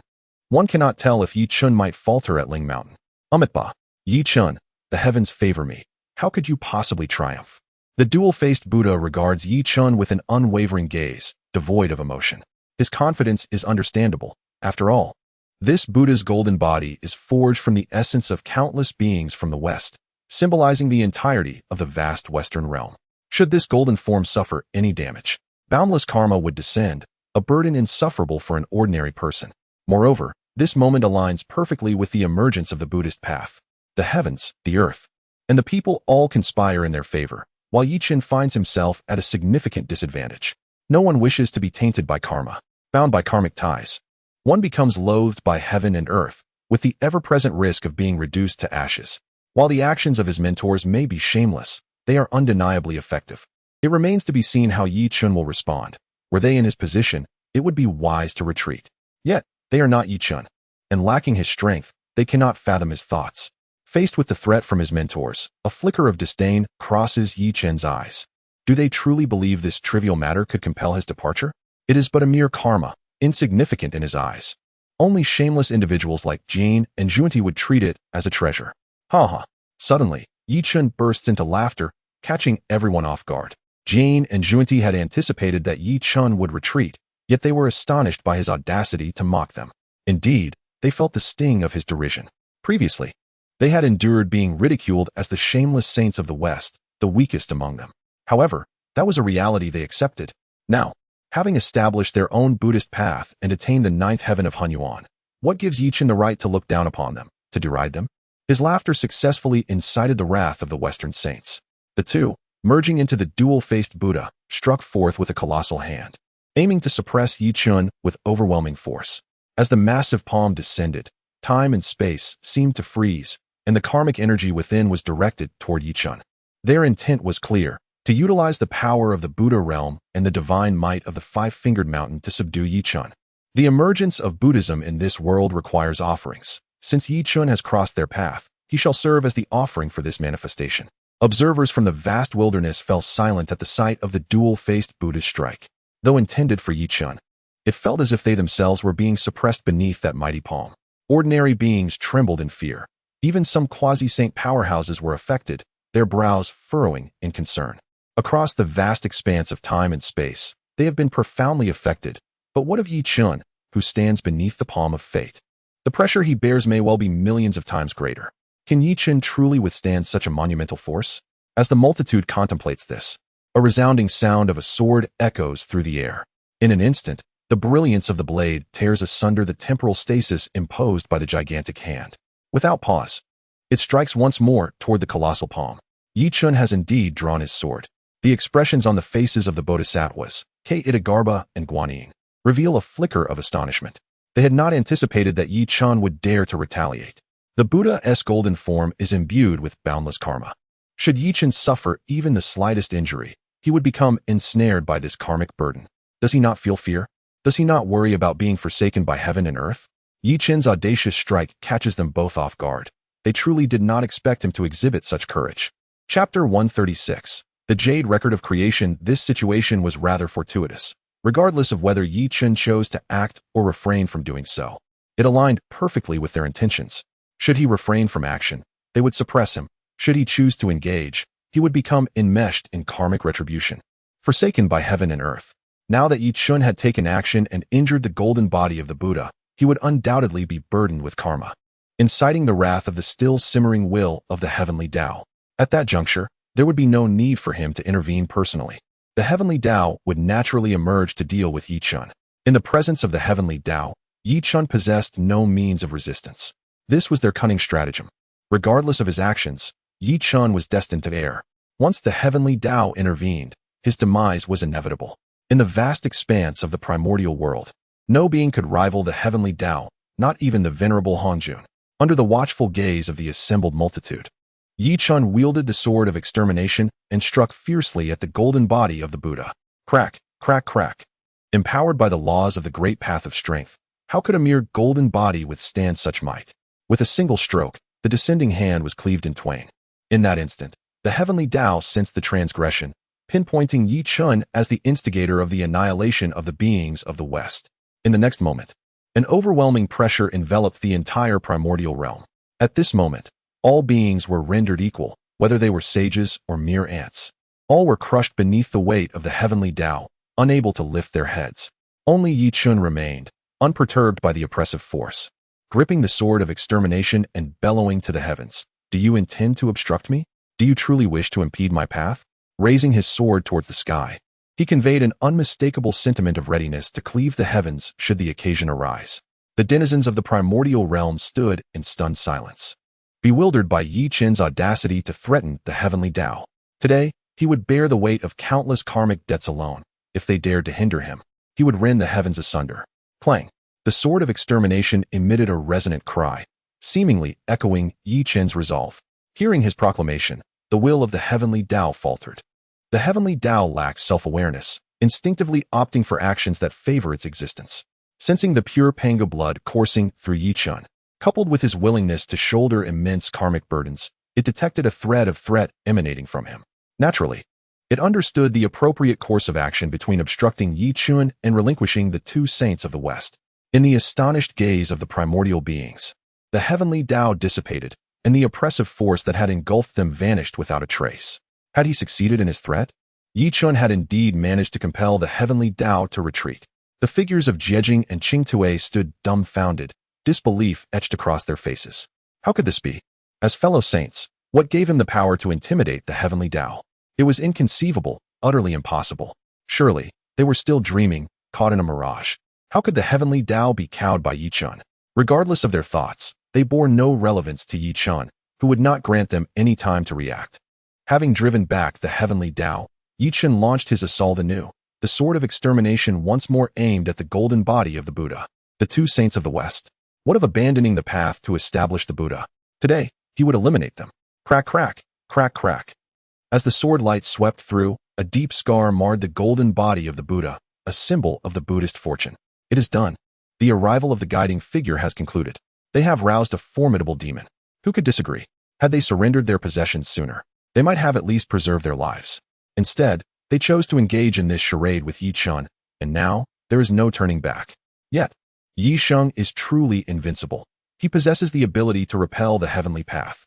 Who could argue otherwise? It is terrifying, indeed, profoundly terrifying. They remain entranced by the moment when Yi Chun repelled the heavenly path.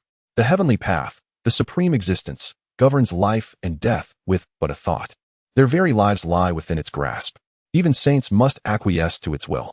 Yet, Yi Chun defies the heavens, even managing to drive the heavenly path back. Despite all cultivating within the same primordial realm, how could such a disparity exist? The heavens are changing, with Yi Chun as a variable. The primordial world shall become infinitely more intriguing. At this moment, Hongjun, seated within the San Xiao palace, can no longer maintain his composure. Especially when Yi Chun repelled the heavenly path, he was jolted to his feet in astonishment. Others may be oblivious, but his understanding of the heavenly path runs deep. After contending with it for so long, how could he not grasp its true nature? Indifferent, merciless, it commands all within the primordial realm. Whoever can master the heavenly path wields dominion over the entire world and can even glean the secrets of Panga's enlightenment from it. For years, he has schemed toward this end. His long-standing struggle against the heavenly path has yielded him no advantage. Otherwise, he would not have resorted to plotting against the saints to disrupt it. Even he could not repel the heavenly path. Yet now, Yi Chen has done so. Is it possible that Yi Chen's power surpasses his own, instilling fear in the heavenly path? Impossible, absolutely impossible. How could a junior surpass him? Yet the fact remains that he has repelled the heavenly path. How has Yi Chen achieved this? The Dao heart of Hong Jun, the ancestral master, wavered at this revelation. Fortunately, he quickly regained his composure, stabilizing his Dao heart and resuming his seat upon the mat. His hand instinctively caressed the jade tablet, his eyes narrowing as the light within them flickered incessantly. The legacy of Pangu. Indeed, it must be the legacy of Pangu. Suddenly, Hong Jun recalled that Yi Chen had formed a partnership with Hutu, who bore all the remnants of the Wu clan following their annihilation. It would be entirely plausible for one or two artifacts from Pangu's legacy to be among them. It is precisely because of this legacy that Yi Chen could repel the heavenly path. However, the legacy of Pangu can only be utilized once. Thereafter, he shall lose the favor of the heavenly path. This implies that Yi Chen can only maintain this facade once. Should he attempt it again, he will face punishment from the heavenly path. It must be so. With this realization, a smile re-emerged on the face of Hong Jun, dispelling any trace of panic from his eyes. Regardless of whether others believe it, he certainly does. Let Yi Chen play his part for now. Once he has fully refined and integrated with the heavenly path, we shall see if he can maintain his charade. The motion of his hand caressing the jade tablet quickened. This jade tablet is no ordinary artifact. It is the chaotic treasure of creation, embodying the essence of 3,000 great principles. Regrettably, at this moment, the tablet is marred by fissures, with several gaping wounds upon its surface. This is the source of Hong Jun's confidence. For this chaotic treasure is one of only 4 that have emerged from the entirety of chaos. The others include the Pangu Heaven-Opening Axe, the Chaotic Jade Tablet, the 36 grades of Chaotic Blue Lotus, and the Chaotic Pearl. The Heaven-Opening Axe has since transformed into the Taiji Diagram, the Chaotic Bell, and the Pangu Banner. To give birth anew to such a treasure would require the reappearance of the 36 grades of Chaotic Blue Lotus. However, the Blue Lotus has undergone an even more profound transformation than the Heaven-Opening Axe, rendering its resurgence utterly impossible. As for the Chaotic Pearl, it remains shrouded in mystery, with no record of anyone having laid eyes upon it. Thus, it can be said that his Jade Tablet of Creation is the sole remaining chaotic treasure. With this treasure in existence, who could possibly contend with him? Chapter 137, Severing the Earth Veins. Destroying the foundations. Though the Jade record of creation has yet to be fully restored, it suffices for now, combined with his own prowess. It renders him capable of disdain for all. In the western lands of the primordial era, the expressions of Zhuan and Jie were exceedingly grim. The duo transferred the damage they had just sustained from the severing strike onto the western continent. The plight of the countless innocent beings affected was of no concern to them. They regarded these souls as mere ants, easily sacrificed for the sake of the saints. Yi Chen's strike was overwhelmingly powerful. Should he continue his relentless assault, they might not have time to shift the damage away. Fortunately, at this moment, karma began to entwine around Yi Chen, which was indeed a favorable development. As long as karma clung to him, they could engage in a protracted struggle, consuming Yi Chen's time, which would inevitably lead to his entanglement in karma. By then, repelling the heavenly Tao would not be a trivial matter. With this thought, a smile involuntarily crept upon their lips as they jointly manipulated the illusion of the Buddha to launch an assault on Yi Chen. Their sole objective was to delay him, denying him any respite. However, as Yi Chen observed their oncoming attacks, his disdain became increasingly apparent. Standing resolutely with the sword of the exalted immortals, he remained utterly indifferent to their offensive. What they had anticipated to be a formidable strike turned out to be nothing more than a farce. You two are truly jesters. Upon hearing Yi Chen's words, the anger on Zhuan and Jie Yin's faces became impossible to conceal. After all, they were saints of the Western teachings, now even establishing a new Buddhist path. Yet here they were, belittled by Yi Chen as mere clowns. Despite their shamelessness, they possessed a sense of dignity that could not allow Yi Chen to insult them thus. Without hesitation, Zhuan and Jie Yin ceased holding back, channeling all their power into the golden Buddha form, the force of the laws surging relentlessly. They vowed to deliver a decisive blow to Yi Chen, to demonstrate that they were indeed formidable brothers, not mere jesters. Observing their brazen demeanor, Yi Chen's contempt grew ever more pronounced. His expression icy. He spoke in a calm tone. You two are but reliant on the myriad beings of the Western continent and the Earth's spiritual energy. What will you do if I sever the Earth veins here, extinguishing all vitality? His words struck directly at the core of their fears. causing expressions of alarm to flicker across their faces. After all, Chen's assertions were indisputable. The foundation of Buddhism was indeed rooted in this Western continent. Even the golden Buddha form had been formed from the essence sacrificed by the beings of the West, whom they had manipulated. Now, Chen was audaciously intent on severing the earth veins, threatening to dismantle their very foundation. How infuriating! In an instant, Yuan Shi and Jie roared in unison. Chen, how dare you? Witnessing their anxiousness, a cold smile graced Chen's lips. Dare? What is there for me to fear? Do you two truly believe you possess the capacity to threaten me? You are not worthy. As his words fell, the sound of swords ringing echoed, and the Zhuxian sword array instantaneously enveloped the vast expanse of the western continent of Hongwan.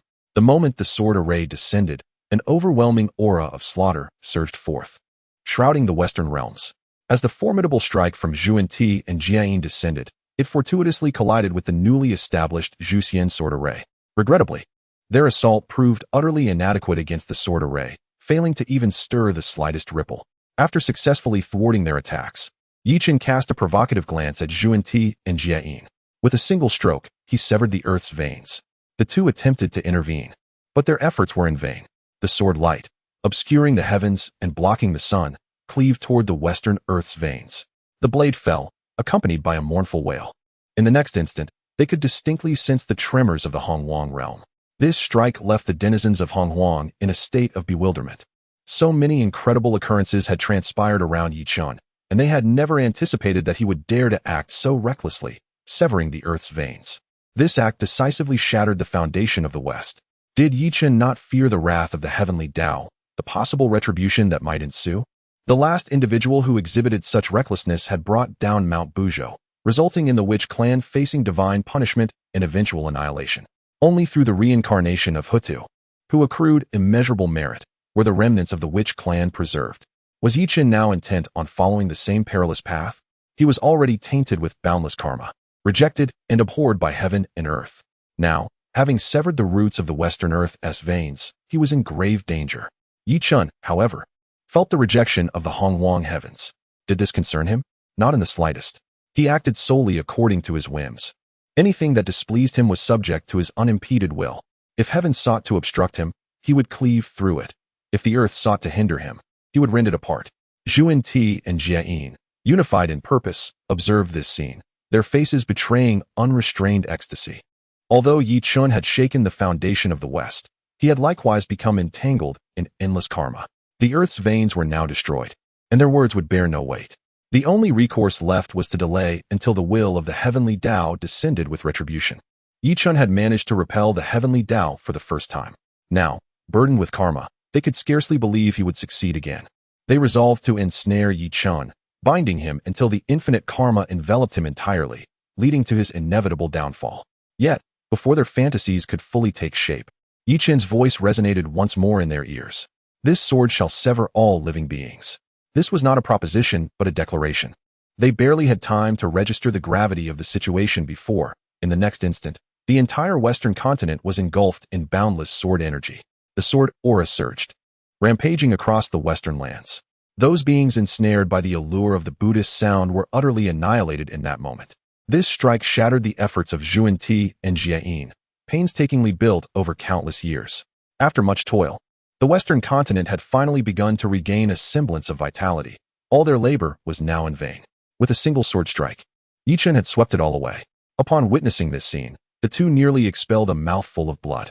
How could Chen dare to commit such an atrocity? These were his followers of the Buddhist faith, living beings, yet Chen had slaughtered them without hesitation. The two were filled with a desire to eliminate Chen, but they found themselves powerless. Trapped within the array of the immortal slaying sword, they could barely hold their own, let alone thwart Chen's actions. Moreover, as Chen severed the western earth vein, the foundation of Buddhism crumbled. The golden form of the Buddha now appeared marred, with large fissures emerging across its surface. The demonic visage, once concealed by the radiance of the Buddha, resurfaced upon the golden figure. It was none other than the demon ancestor, Rahu, whose essence had been integrated into the foundations of their faith. With the destruction of the earth vein's foundation, the Rahu shadow retaliated against them.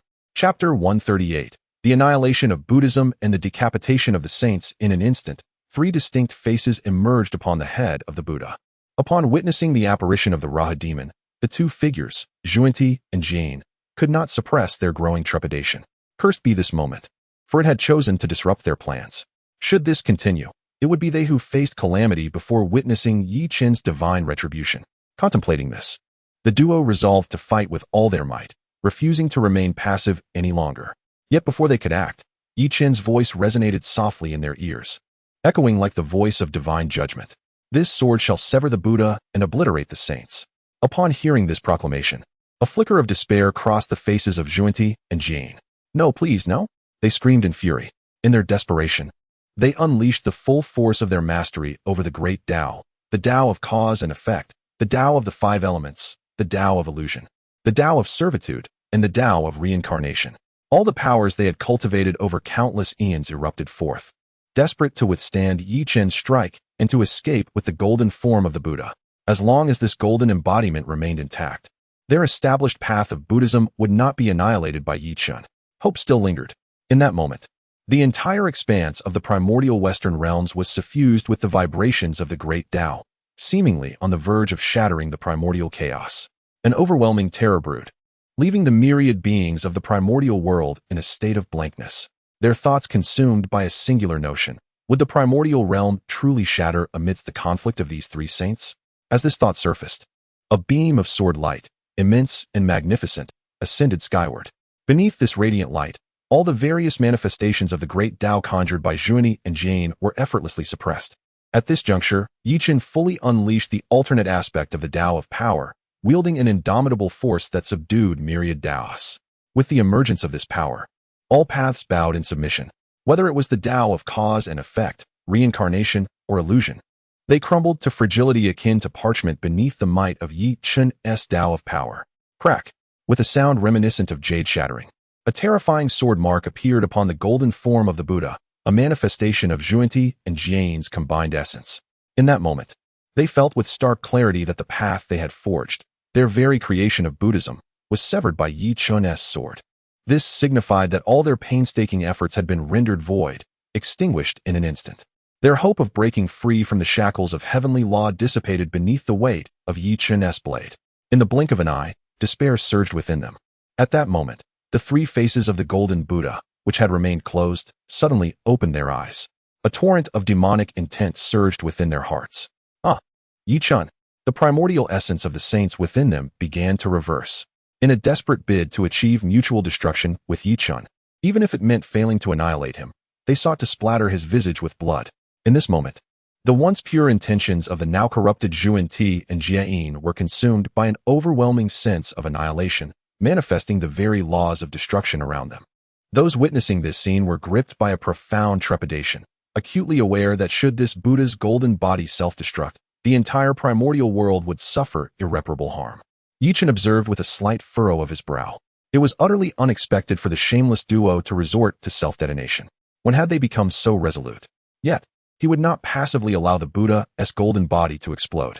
To him, although he had fundamentally eradicated the essence of Buddhism and Taoism beneath his three swords, this golden body symbolized the very foundation of these teachings, containing a vast reservoir of heavenly essence. To let Yuan and Jie obliterate it would be a waste. Without hesitation, he extended his right hand, transforming it into a colossal grasp that ensnared the Buddha's golden body within his palm. The laws of power surged forth, utterly suppressing the impending explosion. The once maddened Jie suddenly regained clarity. Gazing upon the unfolding scene, a single thought echoed in his mind: escape. Their plans had unraveled completely. Yi Chen's might surpassed their wildest imaginings. Their only recourse was to flee. The duo realized that survival depended on their departure from this place. Otherwise, crushed beneath Yi Chen's might, their fate was uncertain. Furthermore, the consequences of their actions against the primordial West now rested heavily upon Yi Chen, and the heavenly order would eventually seek retribution. Recognizing this dire reality, Jie acted without a moment's hesitation, channeling the last remnants of his saintly essence. He enveloped the still maddened Yuan, igniting the final vestiges of their Buddhist fortune, transforming into two sacred relics that fled from the gold Buddha's body on the verge of suppression. Shortly after the relics escaped, Yi Chen completely subdued the Buddha's golden form, signifying that Yuan and Jie would no longer be recognized as Buddhas. In the vast expanse of the primordial world, the path of Buddhism was extinguished. Having accomplished this, Chen raised his gaze to the heavens, where countless storm clouds gathered ominously, heralding the formation of divine retribution. It seemed that in the next moment, the one who severed the West's ley lines and eradicated its living beings would be utterly obliterated from existence. Yet, Chen merely smiled lightly at this prospect. Divine retribution? Such a trivial matter. He then called out boldly, "Where are the disciples of the Jie Sect?" As his voice resonated, the atmosphere shifted dramatically. Upon the shores of Jinao Island, the disciples of the, long unable to contain their anticipation, promptly proclaimed in unison, "Disciples of our present. Please, Master Brother, issue your commands." The onlookers from the primordial realms were momentarily taken aback, bewildered by the enigmatic intentions of Chen. At this moment, Chen found himself ensnared by the weight of karma, leaving the onlookers puzzled as to why he was so eager for the disciples of. Was it possible that Chen, aware of his inescapable past, sought to rally the disciples to unleash a massacre upon the entire primordial world, to eradicate them all in order to pave the way for?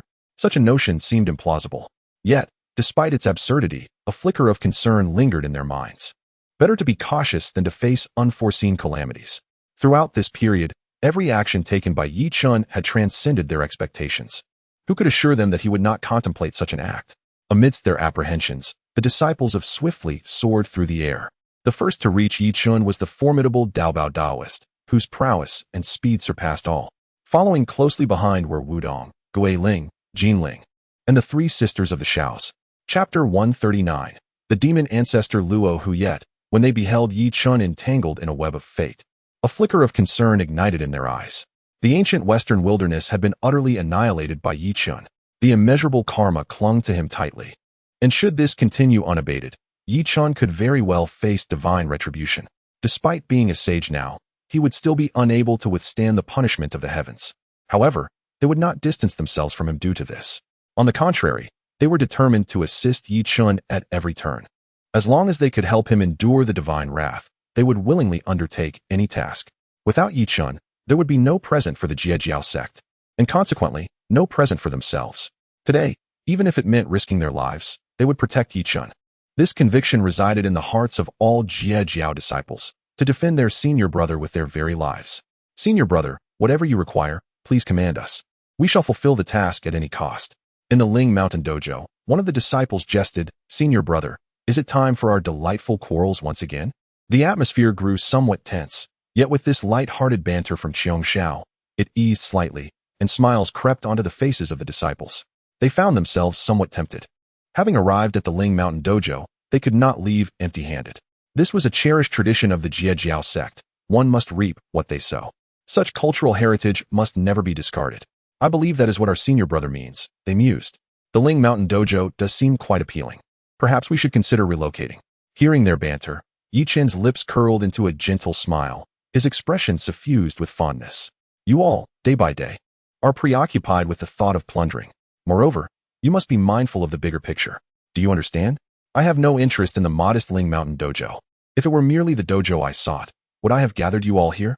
Chen was poised to address serious matters, and one by one, they pricked up their ears, anxious not to miss any vital information that could impact Chen's plans. Without meandering, Chen stated the purpose of their venture. "I desire the Ling Mountain Dojo, and I also desire the Western continent. The ley lines here have been thoroughly severed. Your task is to delineate all the severed ley lines of the Western wilderness and gather them together. Then, I shall intervene and relocate the Western continent directly to Golden Ao Island." They understood that Chen harbored grand ambitions, yet they had not anticipated the magnitude of his plans. The Ling Mountain Dojo was no longer sufficient. He now aspired to transport the entire Western continent. The vastness of the Western continent was unimaginable. For an ordinary being, it might take a lifetime to traverse its expanse. Yet now, Chen intended to uproot this entire land. It was beyond comprehension, a level of absurdity that transcended belief. But the words came from Chen, a figure who had never uttered idle boasts. All he proclaimed had come to fruition. Therefore, they were assured that this endeavor would also be accomplished. All they needed to do was to cooperate with Chen's endeavors. "Yes, senior brother, we shall set forth immediately." After bowing respectfully to Chen, the crowd dispersed to search for the severed ley lines across the Western continent, seeking to gather them together. As for any attempts at obstruction, no one dared to intervene. Not only was Chen present to maintain order, but they also could not afford to provoke him. In truth, they were eager to witness how Yi Chun would transport the entirety of the vast western continent to Golden Ao Island. Much like the legendary Pangu, they could hardly fathom how he would unveil a new world.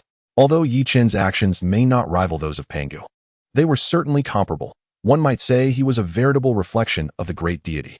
Given such an opportunity, they were naturally inclined to observe with keen interest. While they were spectators, Yi Chun did not interfere. However, should they decide to meddle, he would not hesitate to respond with firmness. After all, this was a pivotal moment for the Jie, and no outsiders were permitted to intrude. Once his disciples departed, Yi Chun casually waved his hand, shattering the encircling seals, allowing the 12th rank Golden Lotus of Merit to soar forth from the Pillar of Destiny. Without any need for Yi Chun's initiative, the lotus eagerly nestled into his palm, exuding an air of excitement and joy, as if it had returned to its rightful master. If it were not for you, how could it have come to be in such a state? The root cause lay in the 12th rank Golden Lotus of Merit. Yet the principal reason was the folly of Yuan and Jane, who failed to recognize its significance. Had they willingly surrendered the lotus when he approached, many subsequent events could have been avoided.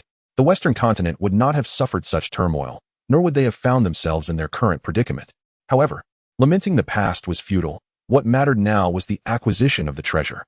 Preparations were largely complete, with only the Qingping sword, held by his esteemed master, remaining. Once he secured the Qingping sword, he would possess all the components necessary for the 36th rank Chaotic Azure Lotus. Upon its revival, he could harness the transformative powers within to nurture the true form of the chaotic demon god. Additionally, the 3 treasures of creation could be reborn through the Chaotic Azure Lotus's divine energy. This opportunity would allow for their reintegration, transforming back into the once revered chaotic supreme treasure, the God-splitting axe. Of course, it was still premature to discuss such matters, as the master of Tongtian remained imprisoned within the Purple Cloud Palace. His immediate task was to seize the opportunity before him. Before him lay the Buddha's golden body, abandoned by Yuan and Jane. Within this golden body resided 3 innate spiritual treasures, which Yi Chun effortlessly extracted: the Banner of Guidance, the Vajra Pestle, and the 7 marvelous treasure tree. These constituted the entirety of their wealth. In their fervor to establish the Buddhist path, the two had placed their treasures within the Buddha's golden body. Yet, in their hasty escape, they had forgotten the precious items they had left behind for nurturing. Now, all had fortuitously fallen into Yi Chun's hands. The 2 saints of the West, having just narrowly escaped, were nearly overwhelmed by fury at this sight, almost spitting blood. These treasures were rightfully theirs, and now they had been unwittingly gifted to Yi Chun. Their hearts bled with anguish, yet they found themselves powerless to alter their fate. At the height of their power, they were no match for Yi Chun, let alone now. They could only timidly retreat to the sidelines, praying that Yi Chun's forces would eradicate their adversaries entirely. Just as their frustration reached a boiling point, a voice gradually echoed in their ears. Upon hearing this voice, their expressions shifted dramatically. They recognized it as the voice of the demon ancestor, Luo Ho. After arduous efforts to establish the Buddhist path, how do you feel now that it has been severed? With this blade, Yi Chun has extinguished your hopes of advancement. Do you harbor resentment? They never anticipated that they would hear the voice of the demon ancestor at this moment. Logically, Luo Ho should have been completely vanquished. Otherwise, they would not have felt secure enough to merge the demonic essence into the very foundation of the Buddhist path. Yet, here it was. The voice of Luo Ho had resurfaced, leaving them utterly astonished. Chapter 140. The universe within the sleeve. Had they been in their prime, perhaps they would not have felt such trepidation. Now, however, they were worn and weary, their foundations severely depleted. Should the demon ancestor, Luo Ho, make an appearance, the 2 of them would indeed find themselves at a distinct disadvantage. They exchanged a wary glance, instinctively vigilant against an ambush from Luo Ho. Observing their cautious demeanor, the laughter of the demon ancestor resonated directly within their minds. Do not waste your efforts searching for me. I reside within the depths of your consciousness. You are I, and I am you.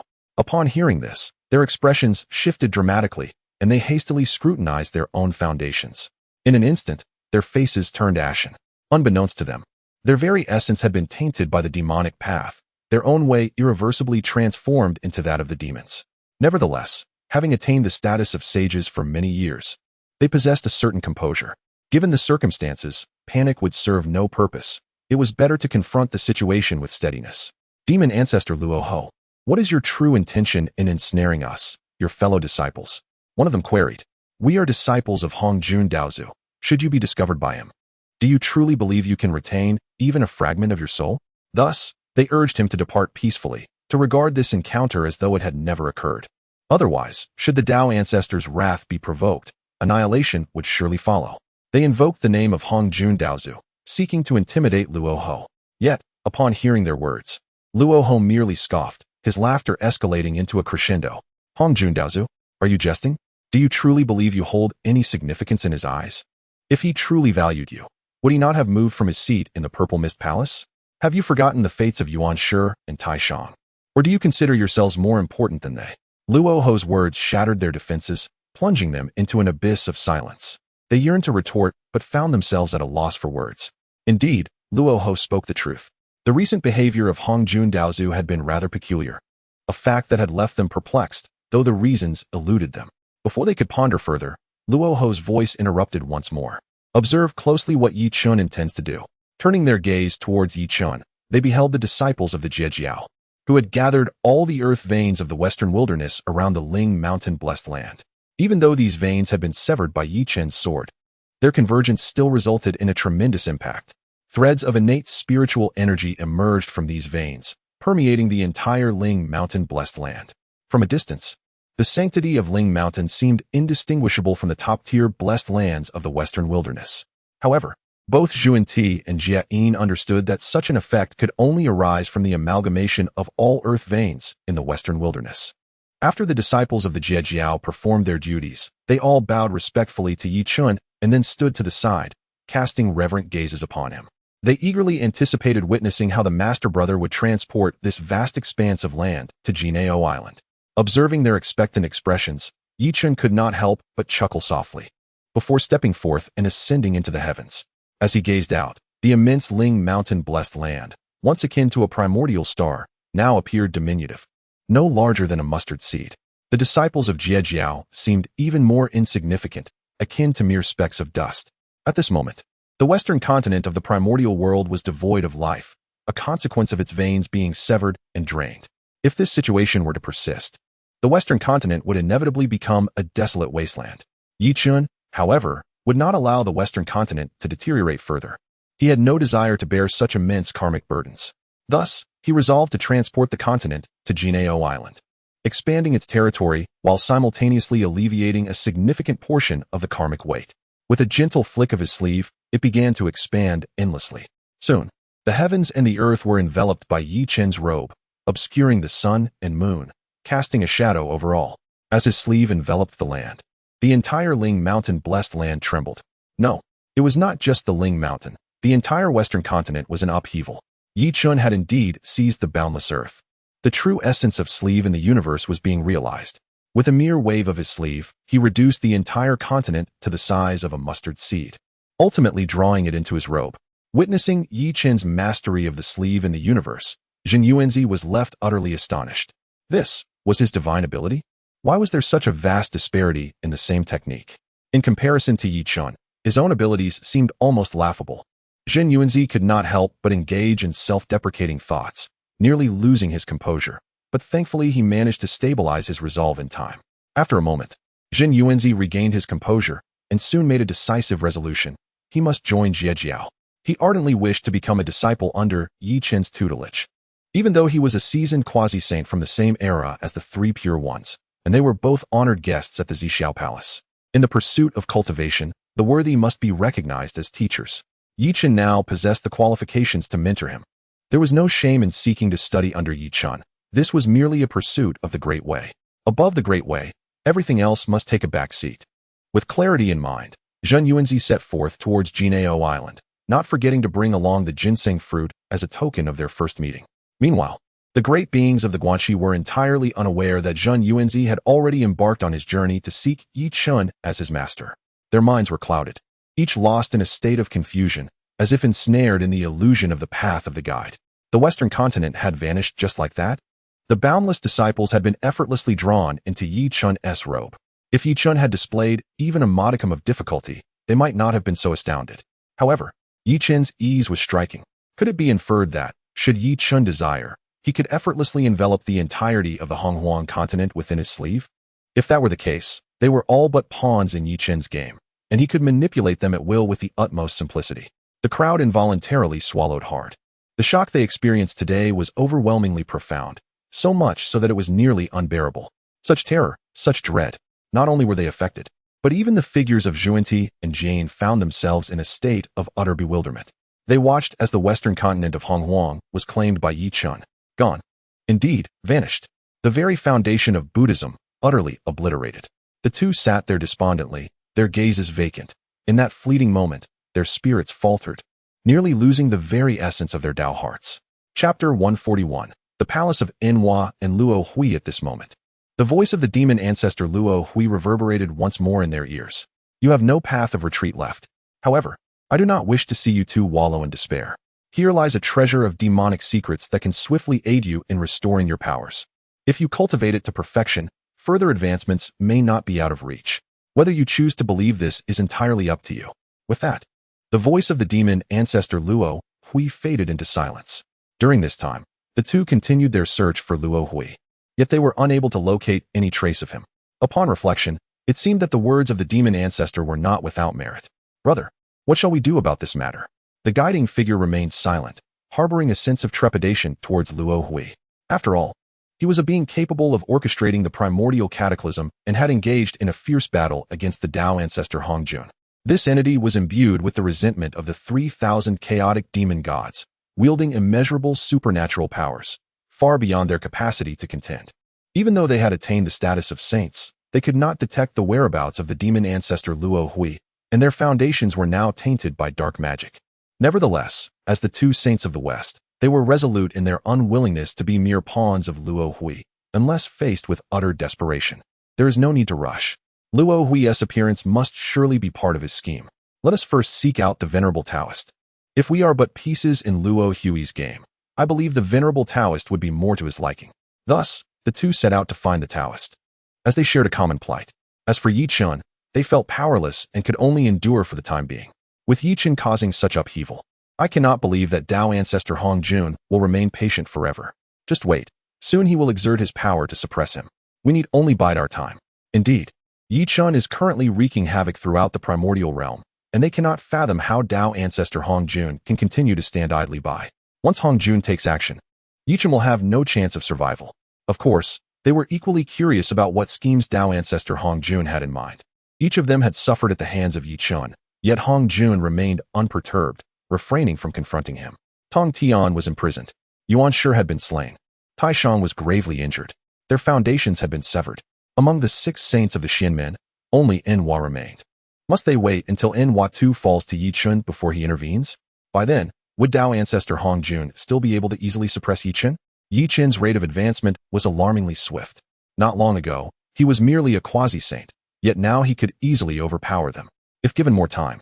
With his terrifying speed of power enhancement, they feared even Tao ancestor Hongjun would struggle to contain him. However, they found themselves powerless to intervene in either scenario. They could only place their hopes in Tao ancestor Hongjun, praying he would act swiftly to suppress Yi Chun. Once Yi Chun perished, the entire primordial realm would return to its rightful course. After a moment of contemplation, the two hastened towards the hidden refuge of the Grand Master. The trio gathered together, finding a modicum of safety in their numbers. At this moment, lurking within the palace of Enhua, Luo Hu involuntarily curved his lips into a smile. The contingency he had carelessly set years ago had unexpectedly bestowed upon him such a delightful surprise. Although the two figures of Jane and Zhuanti were somewhat ineffectual, they could still be regarded as saints, thus not entirely unworthy. As for the demonic methods, he was confident that these two would not refuse them, for this represented their singular opportunity. With their foundations tainted by darkness, they could only cultivate the demonic techniques he provided. Meanwhile, he had more pressing matters at hand, namely, the demonic corruption of Enhua, the sole female saint among the 6 saints of the Xianmen. With everyone else embroiled in the calamity of the Fengshen, it was imperative that she too be drawn into the fray. Presently, Enhua was contemplating how to interact with Yi Chun. The Jie Sect, under Yi Chun's leadership, had risen to become the preeminent force of the primordial world. Among the 6 saints of the Xianmen, she remained the only one unscathed. Uncertain whether Yi Chun would trouble her, she pondered, especially since the other 4, aside from Tongtian, who was Yi Chun's master, had been mercilessly tormented by him. Despite possessing certain trump cards, could she truly stand against Yi Chun? Just as Enhua was lost in thought, she suddenly perceived an ominous wave emanating from the palace of Enhua. Who dares to intrude? Step forth. Those who trespass upon a saint's domain shall meet their demise. As her voice fell, a grand scroll depicting mountains, rivers, and the myriad phenomena of the primordial world materialized before her. At its center, a wisp of demonic energy lingered. Upon sensing its presence, a flicker of disdain crossed Enhua's face. Her mastery lay in creation, while the essence of the demonic path was destruction. The two were inherently opposed, and her aversion was only natural. How dare a mere demon child invade a saint's sanctum, seeking death, regardless of its nature? Any demon would find no mercy in her hands. With a gentle shake of the map of mountains and rivers, she aimed to completely refine the demonic shadow. In an instant, the demonic energy was entirely dissipated. However, Enhua did not consider the matter settled. After refining the demonic energy, she prepared to journey to the purple cloud palace beyond the myriad heavens. She needed to report this incident to the Dao ancestor Hongjun. Though it was but a trivial wisp of demonic energy, it indicated the resurgence of the demonic path. The ability of such energy to infiltrate the palace of Enhua spoke volumes. She would not permit the revival of the demonic path. It must be extinguished once more while it remained weak.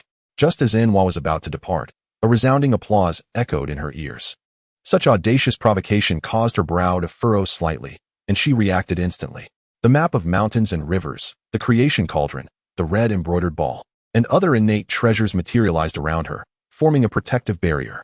Concurrently, the grand formation of the palace of Enhua activated, channeling the entirety of its power into Enhua. Observing her caution, Luo Hu's smile grew ever more brazen. Undoubtedly, you are the foremost among the 6 saints of the mystic sect, having attained enlightenment and sanctity first. Your ability to react with such swiftness far surpasses that of figures like Yuan Shi and Jie. Enhua, however, paid no heed to this, instead adopting a vigilant stance, quietly observing the direction from which the sound emanated. Accompanied by the noise, a shadow exuding a dense aura of demonic energy gradually took form, gazing silently at her. Who are you to dare intrude upon the sacred grounds of a saint? Aside from Hongjun Laozu, the 6 saints of the mystic sect, and Yi Chen, she could scarcely conceive of any formidable being possessing such capabilities. To have infiltrated the palace of the Enhua Empress without her detection was beyond her imagination. In response to Enhua's wariness, Luo Hu remained utterly unconcerned. Such defenses might prove effective against others, but to him, they bore no significance. With a mere flicker of thought, Enhua was instantly thrown into a state of alarm.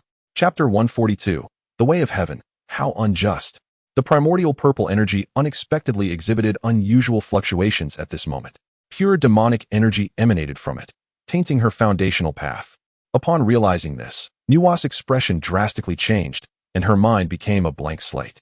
How could this be possible? The primordial purple energy bestowed by Taoist Hongjun, intended to assist them in attaining sainthood, how could it undergo such a transformation?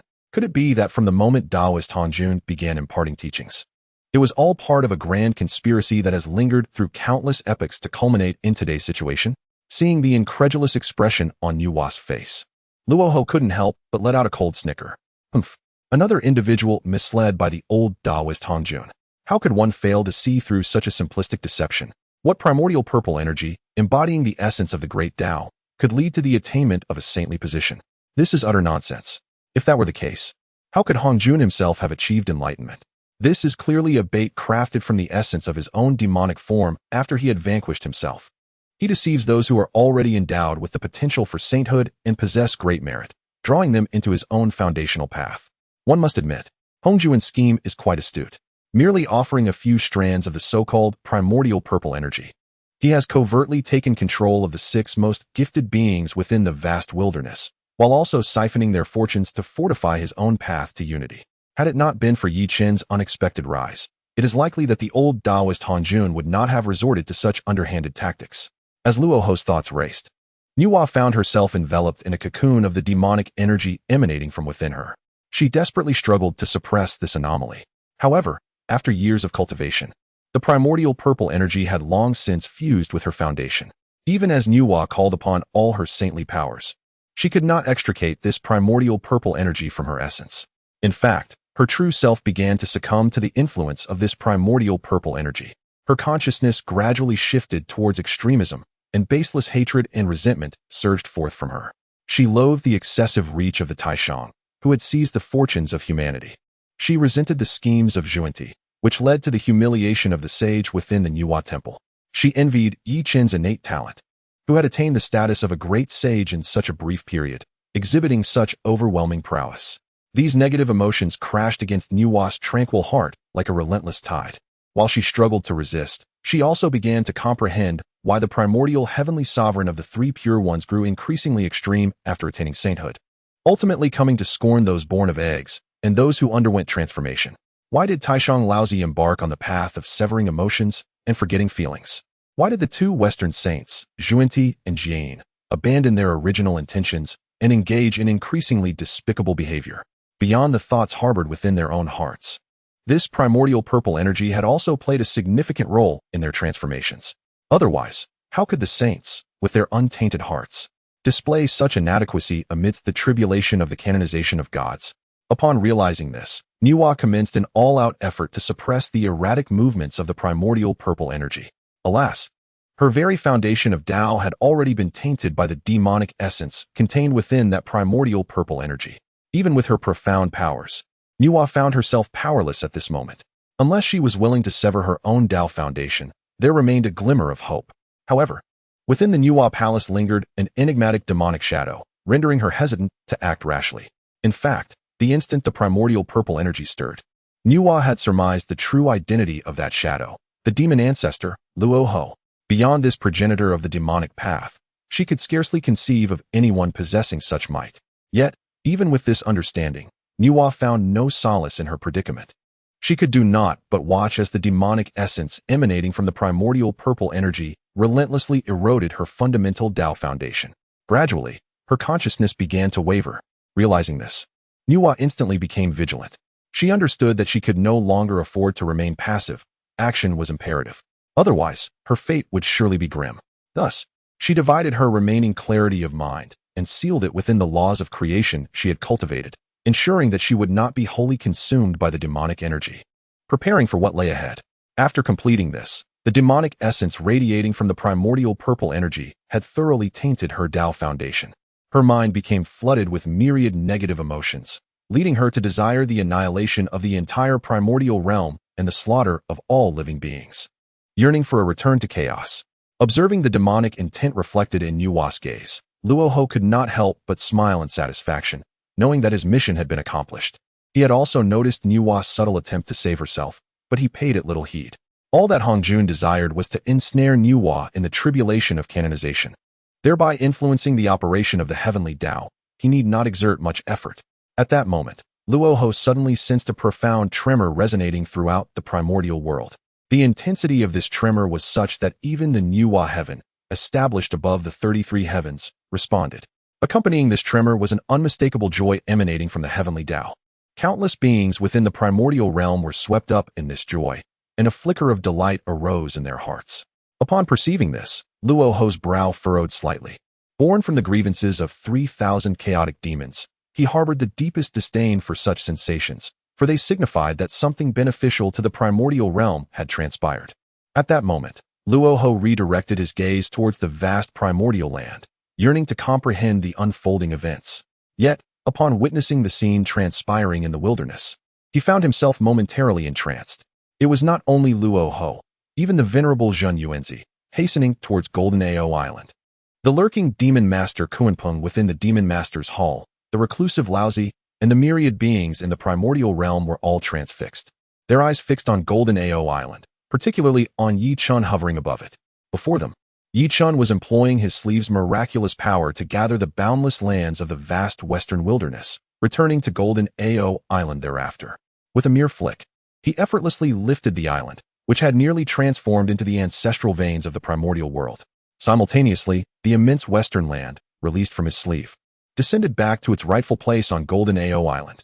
In that instant, the boundless expanse of the eastern sea, which once seemed eternally unfathomable, was astonishingly filled. The countless beings of the primordial realm found their minds blank as they witnessed this spectacle. They had always believed that the notion of moving mountains and filling seas was merely an exaggerated expression, given the vastness of the primordial seas, which appeared impossible to fill. Yet today, Yi Chen's actions profoundly shattered their perceptions. It was revealed that their previous beliefs were merely a product of narrow vision. Yi Chen, the sage, had indeed filled the sea using an entire expanse of the western wilderness. After accomplishing this feat, he gently set Golden Ao Island down, directly upon the original sacred mountain. Instantly, the island's veins began to communicate and extend throughout the land Yi Chen had relocated, breathing life into the previously barren terrain. Yi Chen's monumental power to reshape the primordial world left an indelible impact on the myriad beings dwelling within it. As he completed this transformation, an abundance of heavenly merit descended from the void, rewarding him for restoring vitality to the land. Under the radiant influx of these golden merits, the karmic burdens entwined around Yi Chen dissipated entirely. Having finally regained his composure, the once calm Yuan Shi was now trembling with rage, nearly losing his last ounce of rationality upon witnessing this scene. How utterly unjust. He and his fellow brother had toiled tirelessly in the eastern wilderness, scavenging resources to rejuvenate the western lands, receiving only a scant reward from the heavenly path. Meanwhile, Yi Chen had brazenly seized the entire expanse of the western wilderness right before their eyes, reviving its vitality. And the heavenly path bestowed upon him an overwhelming abundance of merit. This spectacle was far more excruciating than having their own flesh carved away. Oh, the heavenly path. How profoundly unfair it is. Chapter 143, Worthy of Alarm? Seated in the San Xiao Palace, Hongjun could not help but twitch his lips upon witnessing the celestial decree bestowing merit. Indeed, Yi Chen's fortune had reached an extraordinary zenith. The merit of the celestial path, a manifestation of the primordial force, was akin to a universal remedy. It could elevate one's realm without any adverse effects and even refine the merit golden body, impervious to all forms of harm, vanquishing malevolence without inflicting injury. Who among the myriad beings of the primordial world would not yearn for such a gift? As for him, he had hoped to claim these treasures as his own. Initially, he intended to refine the celestial decree, extracting its essence to restore his chaotic, true form. Yet now, Yi Chen had amassed a staggering amount of celestial merit. How infuriating! The merit conferred this time constituted nearly a tenth of the primal source. Such an abundance of merit was sufficient for him to refine another sacred position. The more he pondered, the angrier he became.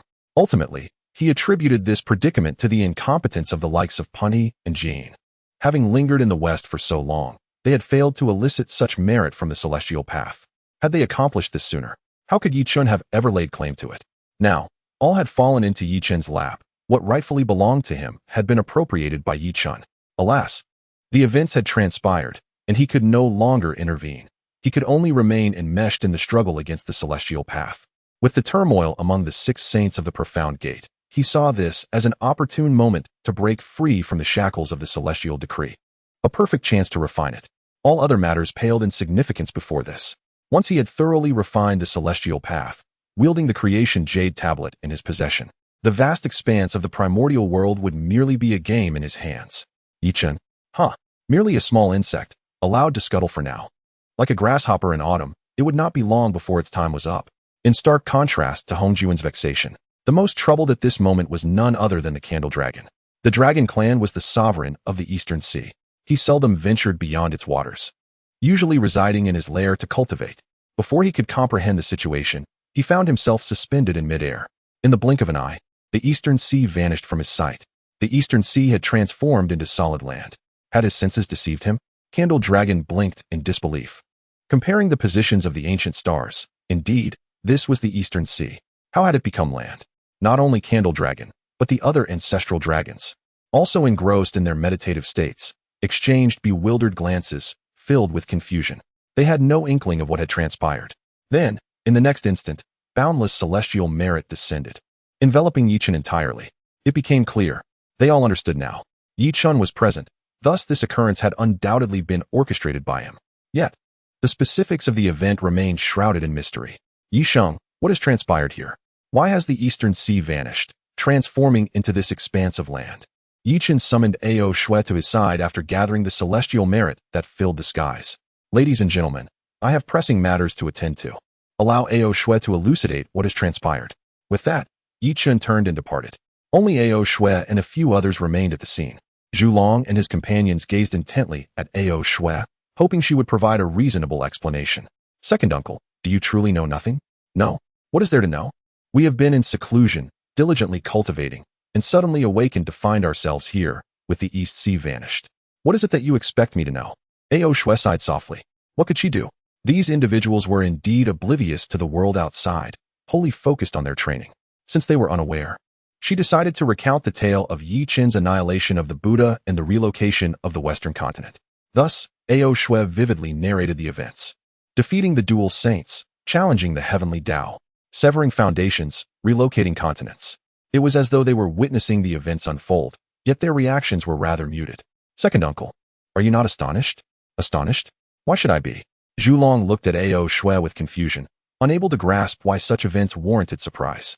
Those are the dual saints of the West. This is the primordial Western continent. Is it not commonplace for Saint Yi? Was it not a frequent occurrence for Saint Yi to achieve such feats? Zhulong's words rendered Ao Shui speechless. Indeed, Yi Chen's style of operation was just as he described. If there was ever a time Yi Chen failed to accomplish such grand undertakings, then that would truly be a cause for astonishment. You are right, second uncle. For our master, it is quite ordinary, indeed not worthy of excessive alarm. A teachable child. Meanwhile, Yi Chen had returned to the Bo Palace and sought out Ho Tuesday. Upon finding her, he noticed her gazing at him with a look of profound discontent. Yi Chen, do you not consider me your Tao partner? Why did you not involve me in such matters? Together, we could have tackled the dangers more effectively. I have now regained my ancestral witch form and possess the combat prowess of a saint, sufficient to serve as your aid. Noting the forlorn expression on Ho Tu's face, Yi Chen gently caressed her head. He understood that she now wielded the power of a saint. As a descendant of Pangu and the matriarch of the Wu clan, she was far from a mere ornament. Her spirit was inherently combative. It was only in his presence that she had suppressed that warrior aspect. Dear, it is not that I do not wish for you to engage. Rather, you are my trump card, a means to catch our foes off guard at a critical moment. Furthermore, with the likes of Zhuan Ti and Jie, they are hardly worth your effort. Even if they manage to ascend to the ninth heaven of Hunyuan, they remain ineffectual. Moreover, I must also be wary of others attempting to seize my domain. I have many adversaries. Should I become formidable, would others not follow suit and raid my home? What then would I do? If treasures are lost, that is one thing. But if my Tao partner were to be abducted, what would I do?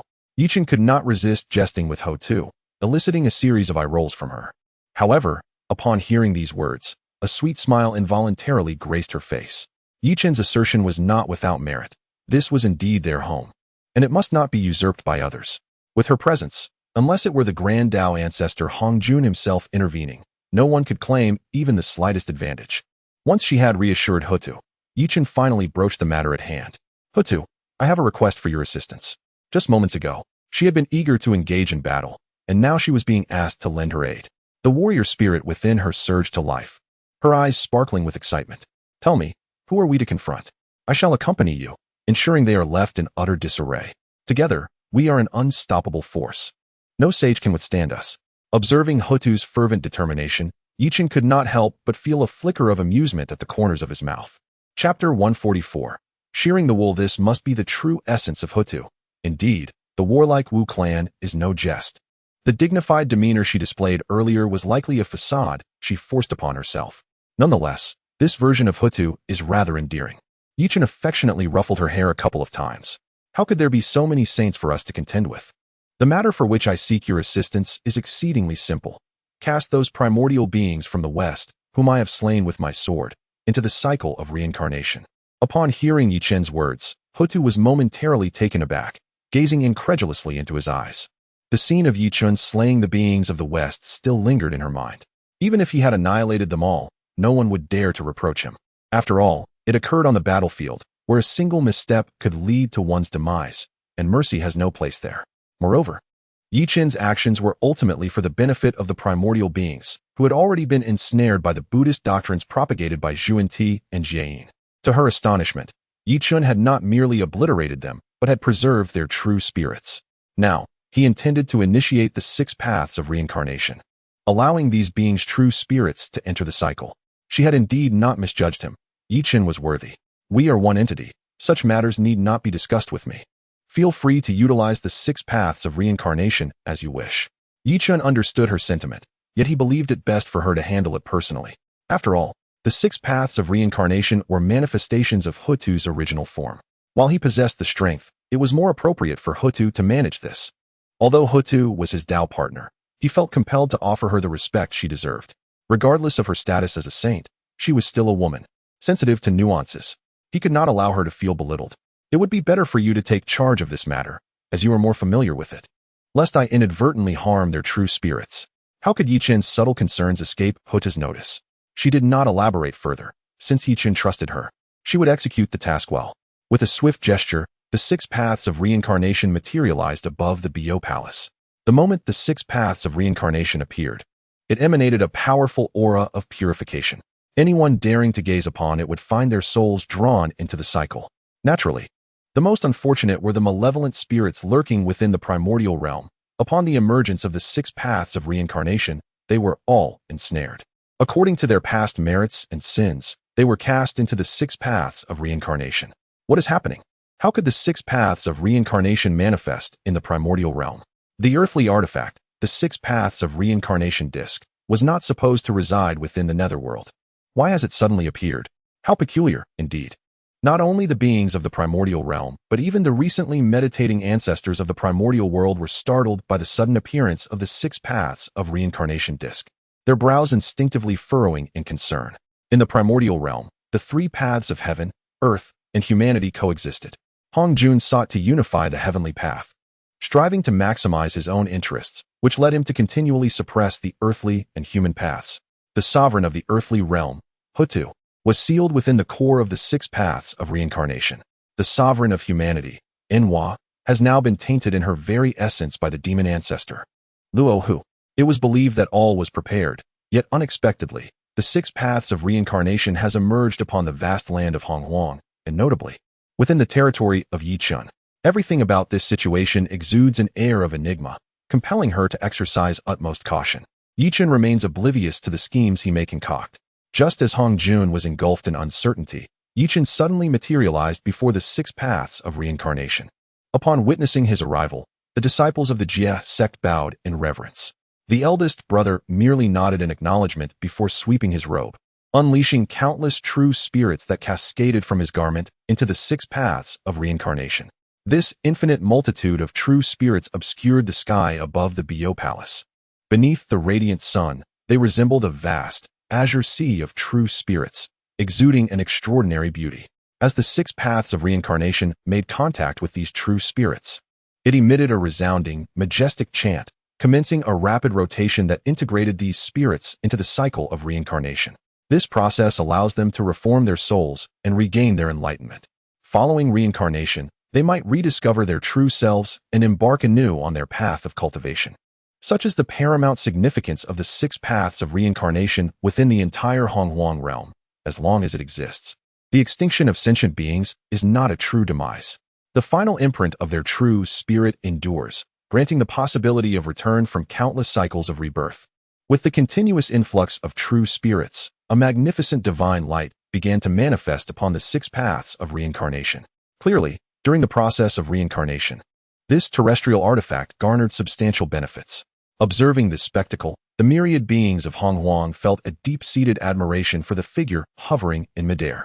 Initially, some beings had deemed Yi Chen's brutal decision to eradicate countless lives in the western realms of Honghuang as excessively ruthless, suggesting alternative methods. However, upon witnessing this scene, wherein Yi Chen personally guided the true spirits of those he had vanquished into the cycle of reincarnation, granting them a chance at rebirth, their grievances dissipated instantaneously. Meanwhile, the astonished Zhu Long, observing this extraordinary event, made an unexpected discovery. He beheld large, bowl-sized celestial flowers descending from the ethereal heavens. Upon touching the ground, these flowers vanished without a trace. Yet, the once barren land, after the disappearance of the celestial flowers, began to emanate a faint vitality. In the wake of this revelation, Zhu Long could not help but feel a tinge of perplexity. Celestial flowers descending from the sky. Yi Chen merely ushered the countless true spirits into reincarnation. How could such phenomena occur? This bewilderment was not confined to Zhu Long alone. The disciples of the Jie Sect, upon witnessing this event, were equally astonished. They could scarcely comprehend how the heavenly Tao, which was initially intended to condense heavenly punishment, could so swiftly change its countenance, now revealing such extraordinary phenomena for their master brother. Could it be that they were once again to bestow merit upon their master brother? Just as this thought crossed their minds, an overwhelming cascade of celestial merit and golden light descended from the vast void, enveloping Yi Chen. In that instant, adorned with boundless merit and suspended in midair, Yi Chen appeared almost divine. In the primordial realm, all beings who beheld this scene were rendered momentarily speechless. This sacred and exalted spectacle would remain etched in their memories for eternity. Seated within the purple cloud palace, the venerable Hong Jun could not help but feel a twinge of anxiety upon witnessing this event. How little time had passed. Yi Chen had astonishingly acquired such an immense amount of merit. If this continued, perhaps before he could even refine the heavenly Tao, Yi Chen would have already exhausted its resources. Chapter 145. The Necessity of Action. One must accelerate their plans. Allowing Yi Chen to continue unimpeded is not an option. With this thought in mind, the venerable Hong Jun conveyed an idea to his incarnation, the demon ancestor Rahu. Upon receiving this notion, Rahu, who resided in the realm of Nuwa, couldn't he help but curl his lips. He then subtly stirred Nuwa's emotions, amplifying her jealousy towards Yi Chen to its zenith. Having accomplished this, Rahu silently departed from Nuwa's domain, leaving behind a fiercely jealous Nuwa. After a brief interval, the boundless sea of true essence that had surged forth from Yi Chen's sleeves finally subsided. All the beings of the western wilderness he had vanquished had now entered the cycle of reincarnation. The wheel of 6 paths resonated with a gratifying roar, gradually fading from the sight of the myriad beings of the wilderness, returning to the underworld to preside over the wheel of reincarnation. Yi Chen gathered the vast celestial merit bestowed upon him. After collecting this merit, his gaze instinctively shifted towards the San Xiao palace beyond the 33 heavens. Surely, this act of harvesting heavenly merit would provoke the individual seated within the palace. It remained to be seen how he would respond. Yi Chen was also mindful that his master, Tongtian, was imprisoned within the San Xiao palace. Redirecting his attention, he summoned all his junior brothers and sisters to congregate before the Bio palace. The elder brothers and disciples of the Jie Sect gathered in unison. Elder brother, shall we sweep through all forces in the wilderness and become the singular existence? The glimmer in Chen Xiao's eyes was unmistakable. Upon hearing Chen Xiao's words, the others' gazes flickered with fervor, their eager expressions causing Yi Chen's lips to twitch slightly. It was astonishing that they found Chen Xiao's sentiment agreeable rather than inappropriate. How misguided they had become. After merely 1,000,000 years of seclusion, without guidance, they had strayed from the righteous path.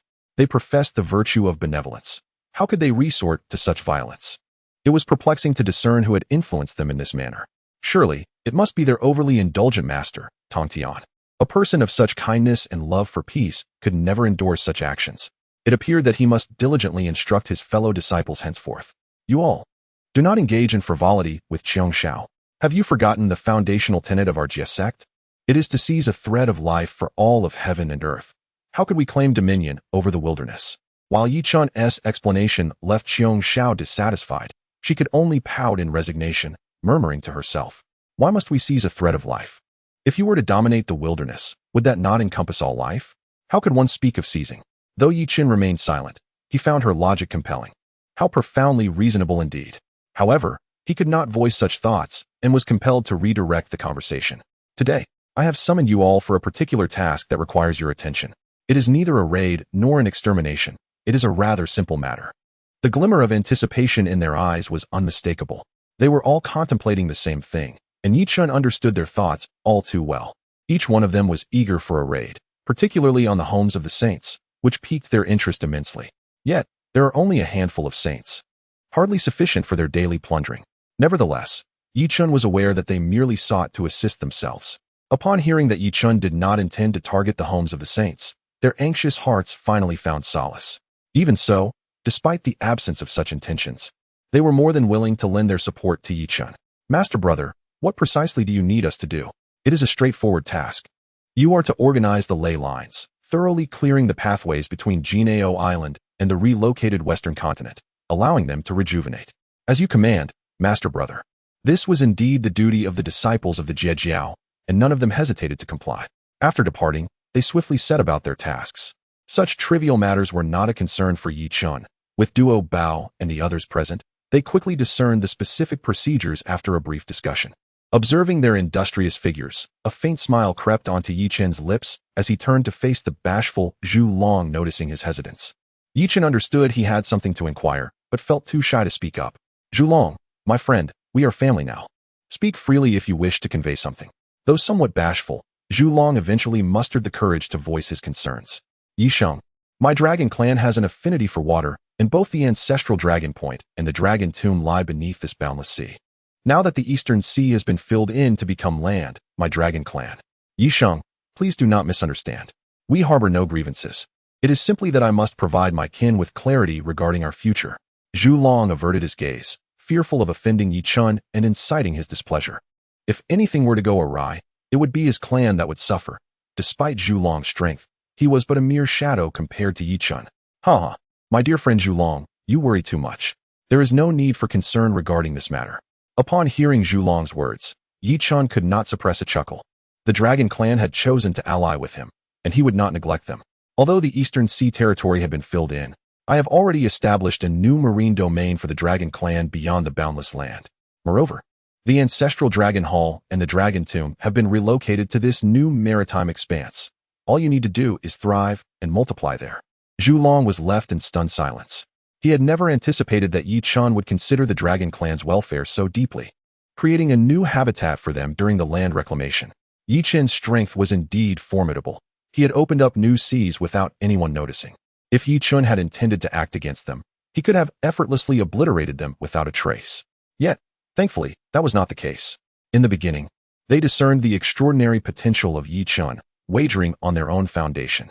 Just as Zhu Long was lost in contemplation, golden rays suddenly descended from the heavens. The Tao's profound and virtuous golden light.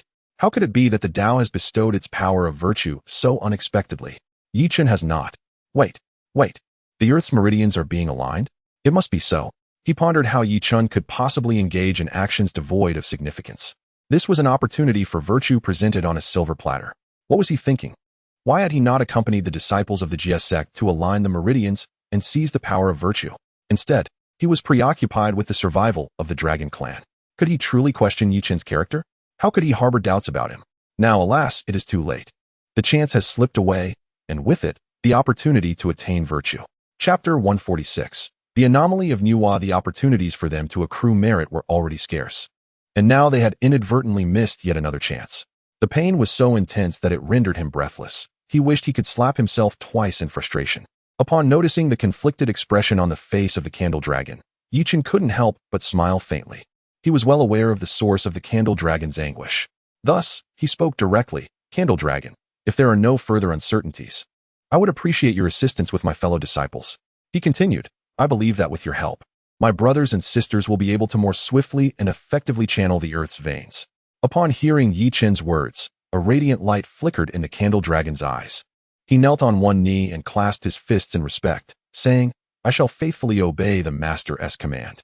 After speaking, the candle dragon manifested his true form and joined the laborious efforts of the disciples of the diligently working to clear the Earth's veins. Before long, strands of golden merit began to cascade upon the candle dragon. He let out a resounding dragon's roar filled with exhilaration. Witnessing this spectacle, a smile crept onto Yi Chun's face. The myriad beings in the primordial world, upon witnessing this scene, couldn't help but feel a pang of envy. Such invaluable merit from the heavenly Tao seemed to fall upon these disciples as if it were without cost. Although this scene did not possess the exaggerated grandeur of Yi Chun's earlier acquisition of vast merit, it was nonetheless profoundly moving. Meanwhile, the ancestral immortal of the primordial realm, Zhen Yuanzi, felt his resolve strengthen upon witnessing this moment. He yearned to join thee and become a disciple of Yi Chun. In truth, aside from Zhen Yuanzi, several other powerful beings in the primordial realm were also stirred by this sight.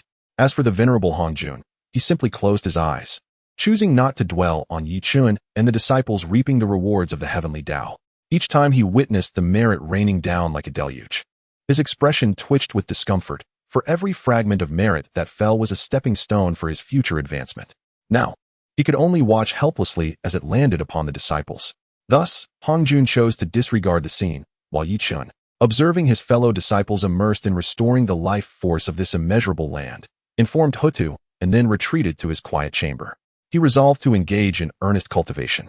Having recently received immense merit from the heavenly Tao, coupled with the Buddha's golden body he had captured, which contained a wealth of heavenly Tao essence, Yi Chun was confident that he could elevate his cultivation to the 9th level of the Hunyuan realm. Upon contemplating this, Yi Chun silently expressed his gratitude to the two Western sages, Zhu Ti and Jie. Were it not for their guidance, he could not have attained such monumental gains. Indeed, These two beings are truly benevolent souls. Subsequently, Yi Chun entered into a profound state of seclusion. As he began his meditation and cultivation, the vast expanse of the primordial continent descended into a state of intense turmoil. Several prominent clans vanished overnight, leaving no trace behind. In an instant, fear gripped the hearts of all creatures in the primordial realm. Yet, within the boundless land of the Jie, such ominous occurrences did not transpire. This led to Jie's Bayou Palace becoming the sole sanctuary in the eyes of countless beings. Some races even relocated their ancestral lands and entire clans to the boundless territory of Jie, believing that with the sage Yi Chen's presence, their safety was assured. Moreover, the disciples of Jie have always upheld fairness, ensuring that no one need worry for their security. No individual would dare provoke Yi Chen. In addition, the beings of the primordial realm were astonished to observe the unusual behavior of Nuwa, the first among the 6 saints of the Xianmen, who had long sought refuge in the heavenly realm of Nuwa. During this period, she boldly summoned the ancient demon clans to return and forcibly subdued the demon master Kunping, who had long hidden in the northern sea. She even imprisoned the 3 sovereigns of humanity within the Fire Cloud Cave, preventing their escape. Nuwa's erratic actions instilled an inexplicable fear among the myriad beings of the primordial realm. They wondered whether this saint intended to unleash another wave of slaughter upon the world. Most troubled were the nominal heavenly emperor Haoyan and Yao Qi. Nuwa's heavenly realm was established atop the 33 heavens, and the ancient demon lords summoned by her decree would certainly not regard this nominal emperor with any respect. Their powers were profound, and although he had fortuitously advanced to the quasi-saint realm, he was no match for these battle-hardened demon lords. Even the celestial soldiers patrolling the starry rivers were occasionally seized by these ancient demons for sustenance, and Haoyan dared not voice any dissent. He understood very well that if he were not the heavenly emperor appointed by Hongjun, these unruly demon lords would have likely dispatched him long ago. In light of this, Haoyan had contemplated possible solutions.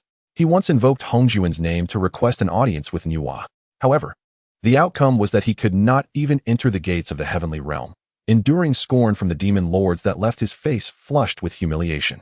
With no recourse, he could only retreat to the palace he had named the Lingxiao Treasure Hall. Moreover, Haoyan had contemplated seeking out Hongjun to voice his grievances. Yet, for reasons unbeknownst to him, no matter how fervently he invoked prayers and burnt incense, he could not elicit any response from Hongjun. In a reckless endeavor, he even ventured into the chaos beyond the 33 heavens, wielding the Haoyan mirror bestowed upon him by Hongjun, in hopes of personally confronting Hongjun at the Purple Cloud Palace. However, the outcome was disheartening. He returned empty-handed and found himself severely weakened. It was only at this moment that Haoyan came to the stark realization that the calamity he had instigated, the deification tribulation, had long since spiraled beyond his control. If this continued, it was uncertain whether this nominal emperor of heaven could retain his position, let alone safeguard his own life. Yet, despite Haoyan's awareness of this predicament, he found himself devoid of any viable solutions. Below the sages, all are but mere ants. Chapter 147. The phantom car before Nuwa altered her intentions. I could only passively wait, akin to a frog simmering in warm water. The notion of voluntarily relinquishing my position as the heavenly emperor to retreat into the primordial realms was utterly inconceivable. Not only would I have to contend with the disapproval of Taoist patriarch Hongjun, but I was acutely aware that should I choose to abdicate, there would undoubtedly be those eager to erase my existence. After all, the calamity I instigated during the investiture of the gods had far-reaching consequences for many beings. Reflecting on this, I found myself seated in my palace, exhaling heavy sighs of despair. Yao Qi, on the other hand, observed my plight with a dispassionate gaze. Ever since I had coerced her into handing over the Su Se Yun Jie banner to Yi Chun, the bond between us had irrevocably shattered. Were it not for the decree from Taoist patriarch Hongjun appointing her as the queen mother to oversee the celestial maidens, she would have long vacated this so-called heavenly court. After a considerable time steeped in self-pity, I finally spoke. Yao Qi, perhaps we should pay another visit to Sister Nuwa. Surely she has been misled by the creatures surrounding her. If we present the situation to her, she will undoubtedly reconsider her actions. Yao Qi regarded me with disappointment, unable to fathom how I could harbor such unrealistic hopes in this dire situation. In stark contrast to the decisive Yi Chun of old, I appeared weak and easily manipulated. With this thought in mind, Yao Qi coldly replied, "If you wish to go, then by all means, proceed. I refuse to accompany you into humiliation." Upon hearing Yao Qi's frigid words, the emotions I had long suppressed erupted violently. I retorted, "Yao Qi, What do you mean by humiliation? My actions are for the greater good. You shall accompany me, or I shall not hesitate to compel you. Yao Qi stared at me, her eyes reflecting disappointment as I raged like a tempest, confined to my own domain. In that moment, she realized the depths of my character. A thought crossed her mind. Perhaps she should simply relocate to the vicinity of Bio Palace, where sage Yi Chun resided, a sanctuary amidst the chaos of the Primordial World. There, she could find solace and tranquility. Witnessing Yao Qi's silence, my pent-up fury reached a boiling point. I summoned my Haoyan Tower, radiating divine light that enveloped the entire palace. Yao Qi, do you also look down upon me? Upon me, the attendant of the Taoist patriarch. Upon witnessing the distorted expression on Haoyan's face, Yao Qi resolutely removed the jade hairpin from her head and confronted him. Despite being a woman, Yao Qi was not one to easily submit to others. Just as the tension between Yao Qi and Haoyan reached a boiling point, a sinister voice echoed in their ears. Oh, is that not our esteemed Emperor Haoyan? What brings you to blows with the Queen Mother Yao Qi? Haoyan, upon hearing this voice, turned his head with a wary expression. Who dares intrude upon the Lingxua Palace? Where are the guarding deities? At that moment, he beheld a monstrous bird with wings spanning miles and 9 heads, exuding a menacing aura, appearing outside the Lingxiao Hall. It was the central head that spoke. Guarding deities? Are you referring to the insignificant insect that obstructed my entrance? I must admit, its flavor was rather exquisite. As it spoke, one of its heads expelled an armor stained with divine blood. Next time I arrive, prepare me 100 such delicacies. Otherwise, I shall consume you whole. Haoyan's eyes betrayed a profound fear upon witnessing this scene. It was Guiche, one of the 10 formidable demon generals of the ancient demon tribe South Heavenly Court, known for its brutality and taste for blood. Immediately, Haoyan lowered his head, adopting a subservient tone. To be considered a delicacy for the esteemed Guiche is a blessing this guarding deity has earned over countless lifetimes. Should the venerable Guiche return, I will ensure that satisfactory offerings are prepared. In Haoyan's view, those lesser guarding deities were mere ants, disposable at any moment.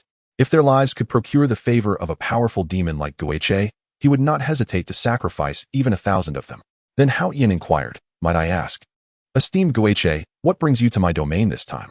The 9-headed Guiche regarded Haoyan with satisfaction before responding. I have come at the behest of the goddess Nuwa to summon you to a meeting in Huangtian. Upon hearing that it was the Saint Nuwa who had summoned him, Haoyan's face lit up with excitement. His master, Nuwa, was finally willing to see him. He promptly retrieved his Haoyan Tower and adjusted his attire, his tone brimming with eagerness. Since it is my esteemed master Nuwa summons, Haoyan shall comply without hesitation. After speaking, Haoyan cast a stern glance at Yao Qi, urging her to accompany him to Huangtian to meet the Saint Nuwa. Unfazed by Haoyan's threatening gaze, Yao Qi's thoughts shifted. The mid-grade innate spiritual treasure, the dinging pin, returned to her hair as she tidied her appearance and nodded in agreement to Guiche's invitation. She, too, sought to uncover the reason behind the sudden change in Nuwa's demeanor.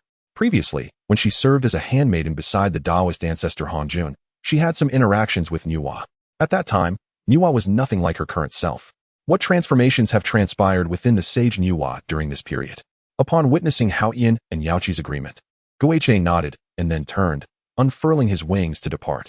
Seeing this, both Haoyan and Yao Qi summoned their auspicious clouds, following closely in Guiche's wake, soaring towards the direction of the Empress Nuwa.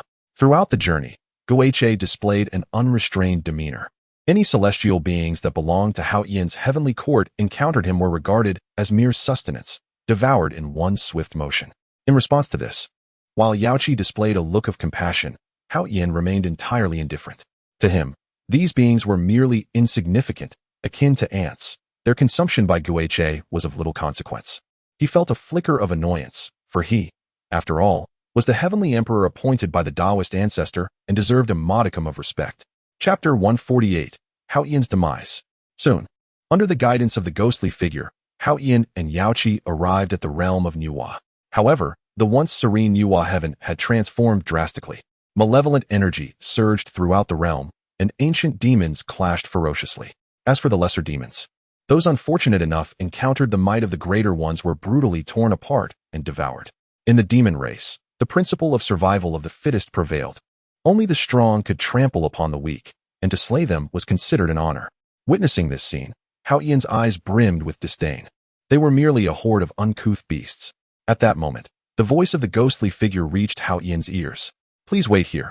I shall report to the holy Nuwa. Thank you, esteemed elder. We shall await your return, Hao Yin replied, a smile gracing his face as the two stood in Nuwa heaven, anticipating the summons from the goddess. Come in, came the call after their summons. The two advanced slowly into Nuwa Palace. Upon stepping onto the threshold of the palace, they beheld a languid figure reclining behind a jade curtain, exuding an overwhelming aura that rendered them unable to gaze directly upon her.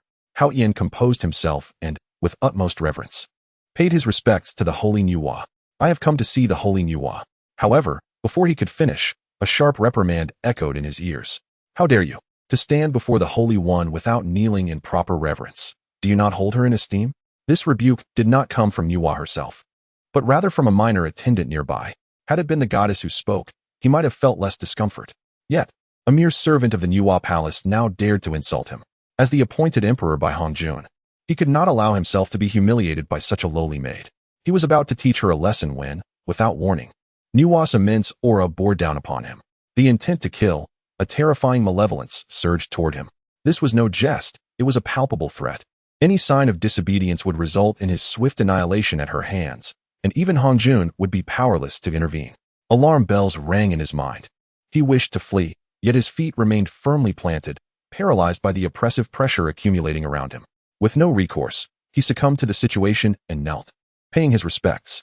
The grievances of today could be addressed at another time. For now, preserving his life was paramount.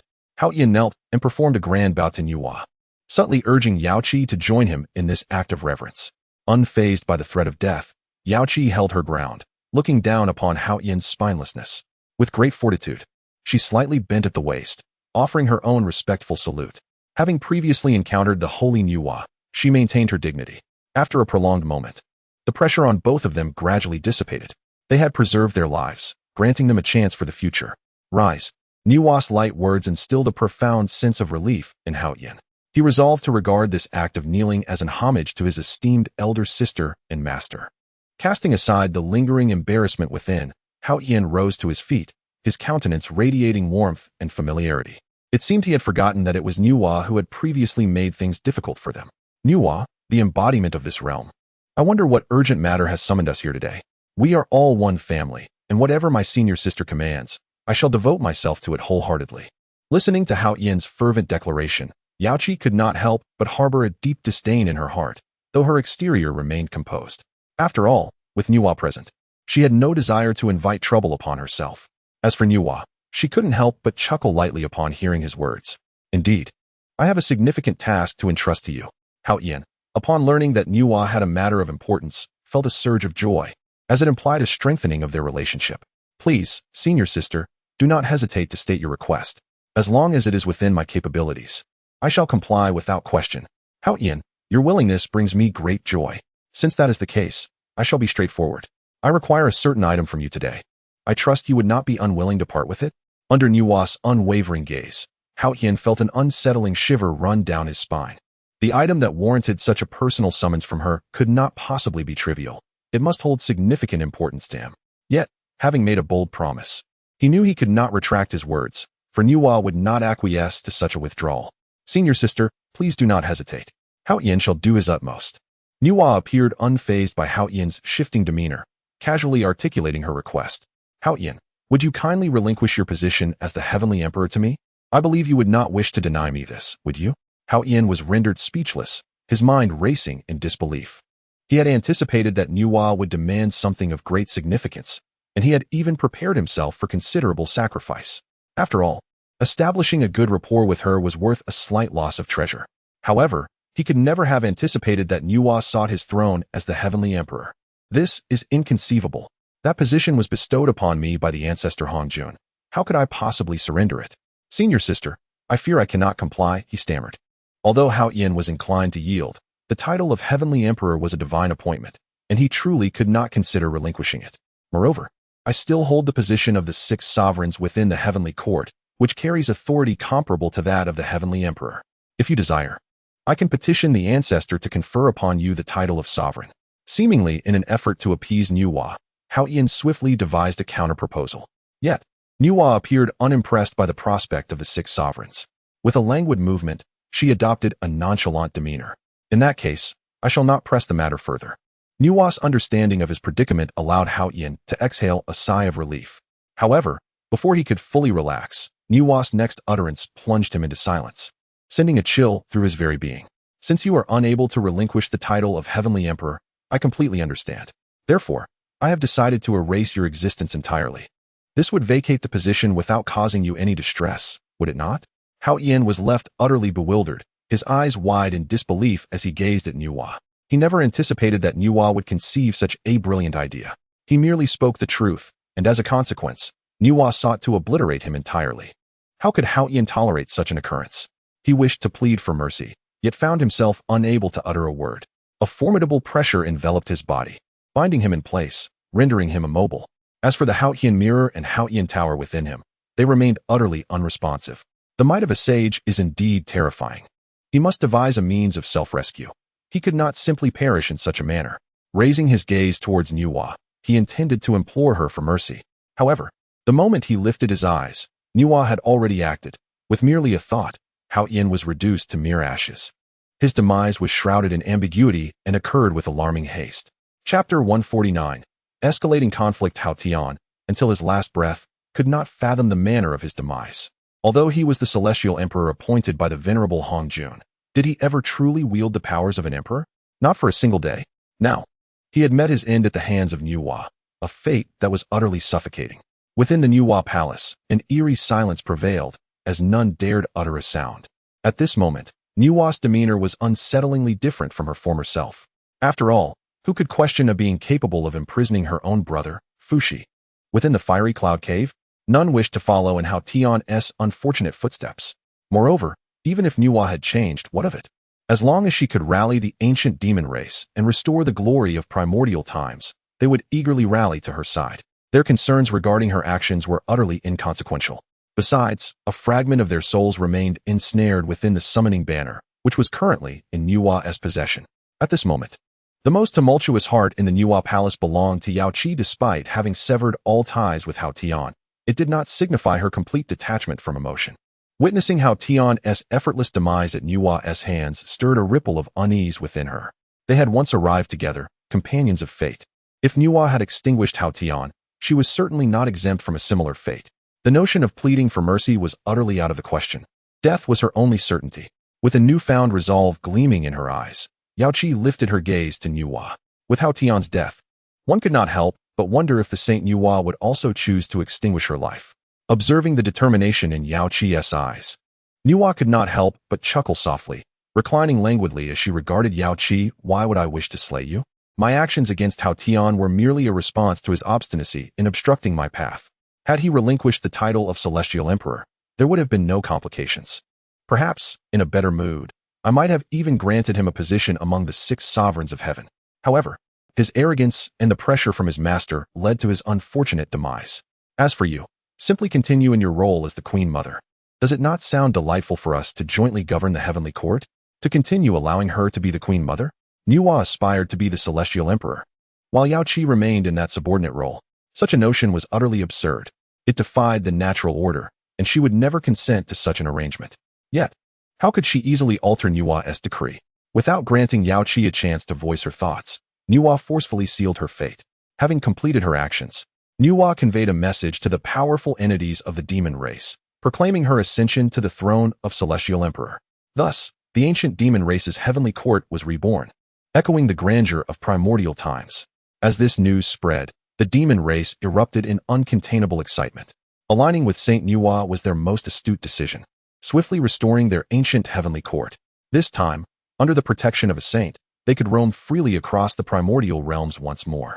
The days of cowering and fear were now behind them, and in 3 days, Saint Nuwa would ascend the altar to pay homage to the heavens, heralding a new era in the primordial expanse. Little did they know that Nuwa's motivations were merely to vie for fortune and bolster her power. Whether it was the demon race or the Celestial Emperor, they were but instruments in her grand design. She aspired to seize control over the entirety of the primordial chaos, seeking to break free from her shackles and attain the Tao. Once, such thoughts had crossed her mind, but they were quelled by reason. Now, tainted by darkness. And with Luo Hu amplifying Nuwa's obsession, a series of events unfolded. In the span of 3 short days, this news reverberated throughout the primordial realm like a thunderclap. Nuwa, The Saintess, leading the demon race, was set to reconstruct the ancient celestial court of the demons. The announcement of her intention to slay the celestial emperor sent the denizens of the primordial realm into a profound silence. They were astounded. Nuwa had truly lost her mind. They did not comprehend her reasoning, but recognized the futility of opposing her. Thus, they resorted to relocating their entire clans. The destination was simple, the sacred ground of the Jie. The reconstruction of the ancient demon court would undoubtedly bring forth a tide of bloodshed to the primordial continent, reminiscent of a dark history they wished to forget. The reasons behind Nuwa's actions and her desire to lead the demon race in a resurgence were of no concern to them. Their sole priority was to swiftly enter the territory of Jie, where they would be safeguarded under the watchful presence of Chen. The demon race, despite its madness, dared not provoke him. Previously, Chen had invited the forces of the primordial realm to join him, for although the western lands had regained vitality, all life had been sent into the cycle of reincarnation by Chen himself. There were few beings left to hasten the restoration of life. The invitation for other forces to migrate was essential. Initially, they hesitated out of reverence for their ancestral land, but now it appeared they had no choice. Gaining Chen's protection would accelerate the revival of vitality while contributing to their share of fortune, a multifaceted advantage. As a steady stream of primordial beings migrated in, the fortunes of Jie surged dramatically. In a short period, their fortune had increased by a remarkable 30%. Meanwhile, Nuwa, alongside the ancient demon race, was busy reconstructing their celestial court. As anticipated, these beings were inherently bloodthirsty and brutal. Shortly after establishing their court, they embarked on campaigns of conquest, desperately seeking fortune. However, the fortunes they acquired paled in comparison to the 30% gained by Jie. The continuous warfare waged by the ancient demon court led to an influx of beings into the territory of Jie, resulting in inevitable friction between the two factions. After all, there were always some reckless demons inadvertently encroaching upon Jie's domain, plundering lives as if they were mere sustenance. Among the most unfortunate were the human race, being the weakest and most delectable, as well as the most intelligent. Consuming humans not only satisfied their carnal cravings, but also enhanced their wisdom. Furthermore, the souls of humans could be used to forge magical artifacts, rendering the act seemingly beneficial with no drawbacks. Naturally, within the protective sphere of their safety remains under its aegis. Consequently, disciples such as Duobao and the Three Heavens have engaged in numerous battles against the formidable beings of the demon clan. The outcome, of course, is beyond question. They have been armed to the teeth by Chen, possessing overwhelming magical power and treasures that utterly crush their demonic counterparts. The combat has been characterized by comprehensive suppression, relentlessly overpowering their foes. Even the ancient demon leaders, such as Guiche and Shouyang, have found no advantage against Duobao and his companions. In fact, Shouyang's only remaining leg was severed by San Xiao with the golden mantis scissors. Had it not been for the intervention of Kuanping, who summoned the river map and Luo book, the demon clan's heavenly court would have suffered even greater humiliation. This matter is far from over. Remember this well. Chapter 150. Has Nuwa lost her sanity? Following the recent conflicts, the demon clan's celestial court has definitively clashed with the demon tribe, acting with reckless abandon, frequently invaded the territory to commit acts of slaughter. The group, led by Duobao, found themselves incessantly troubled by these disturbances. Engaged in their pursuit of cultivation, they lamented the lack of time to contend with such nuisances. After deliberation, they resolved to activate the primordial Tongtian star formation, channeling the ancient celestial powers to envelop the territory of. This strategy would effectively block the incursions of the demon clan. Master Brother, we intend to proceed in this manner. Do you deem it feasible? Indeed. While Chen was in seclusion, he heard their report and merely responded with a single word before retreating into silence. Upon receiving Chen's consent, Duobao and his companions commenced their preparations. In an instant, the Tongtian star formation, enveloping Jin Ao Island, began to expand outward with fervor. 365 Tongtian star banners billowed in the wind, corresponding to the 365 primordial celestial bodies. 14,800 minor Tongtian star banners aligned with the 14,800 auxiliary stars. Coupled with the collective might of they summoned the light of the ancient stars, shrouding the territory of. In that moment, countless beings across the vast wilderness were rendered speechless by this astonishing spectacle. Naturally, none were more astonished than the denizens of the demon clan's celestial court. Who could be more familiar with the Tongtian star formation than they? In bygone days, Di Jun and Dong Huang Tai commanded this very formation, leading their kin to reign supreme across the wilderness. Aside from the Wu clan, none dared provoke the demon tribe. Yet, unexpectedly, the Zhou star formation re-emerged, albeit now in the domain of their adversary. This predicament posed a significant challenge. They were acutely aware of the formidable nature of the Zhou star formation, one of the three unparalleled killing arrays of the wilderness. Only a saint could breach it. Although they bore the title of saint, they were merely quasi-saints.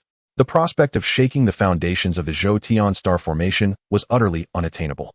Unless they were willing to sacrifice themselves, entering the formation to unleash their essence in a self-detonation, they had no recourse. Despite their brutality, they were not devoid of intelligence. Having survived to this point, who among them would not cherish their own life? After laboring to reach their current level of cultivation, how could they willingly court death? The emergence of the Zhou star formation effectively obstructed the demon clan's path to conquest. Left with no other choice, they could only report this development to Nuwa. At this moment, Nuwa seemed to have transformed entirely. Enveloped in demonic energy, her countenance had taken on an extraordinarily enchanting allure. As she listened to her subordinates' accounts, she languidly reclined, her jade fingers gently tapping the armrest of her throne. The rhythmic sound of her tapping echoed throughout the hall. All present bowed their heads, daring not to breathe, as if awaiting judgment. Nuwa's saintly aura weighed heavily upon them, rendering them incapable of lifting their gazes. They feared that if this tension persisted, their minds might shatter first. At this moment, Nuwa ceased her rhythmic strikes and spoke softly. Since the interception of the teachings has failed, let us change our opponent. If the teachings could obstruct the path of my demon race's conquest over the human realm, then let us select a simpler adversary. Convey my orders. Demote the human race to mere livestock, to serve as sustenance for my demon kin, and utilize their fate to replenish our own. Upon hearing Nuwa's decree, the assembled demons were initially taken aback, but soon their faces beamed with delight. They had not anticipated that Nuwa would denigrate the very humanity she had created to the status of mere beasts, reduced to being fodder for her race. The thought of indulging in the taste of those humans made their mouths water uncontrollably, and they could hardly contain their excitement at the prospect of unrestrained feasting.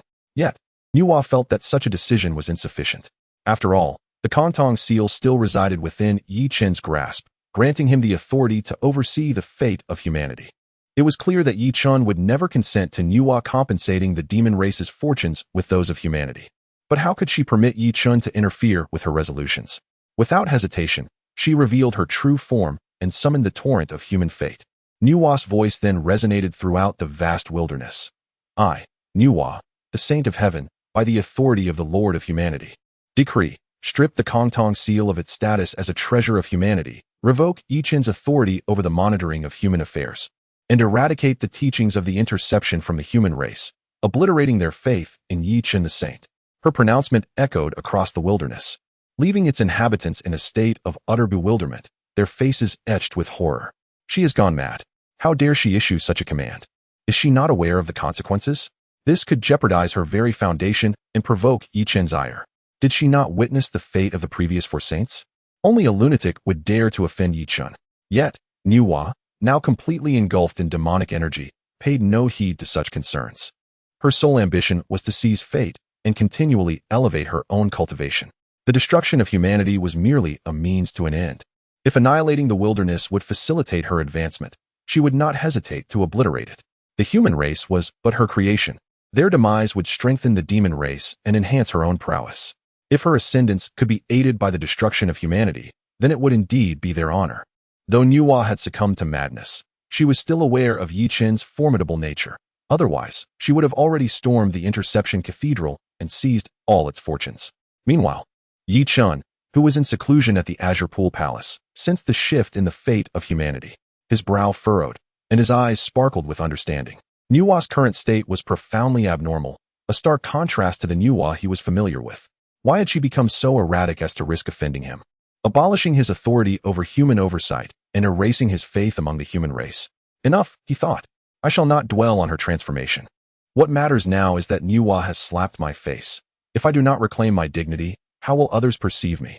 They might think I am afraid. When have I ever endured such humiliation? The individuals who had previously offended him have long since been dealt with, rendering them too fearful to show their faces. This Nuwa displays a certain lack of appreciation for the gravity of the situation. He emerges from his seclusion, ready to hold her accountable. If she complies, all will be well. However, should she defy him, she will soon learn what it means to encounter a man's authority. During this period of introspection, he has successfully absorbed and refined the principles of the celestial Tao, achieving a profound mastery. His cultivation has ascended to the absolute pinnacle of the 9 heavens of chaos. This is a genuine attainment of the 9 heavens of chaos, not the artificially augmented state achieved by others, which lacks a solid foundation. He is but a step away from becoming a celestial immortal of boundless primordiality, at which point he shall find himself on par with Hongjun.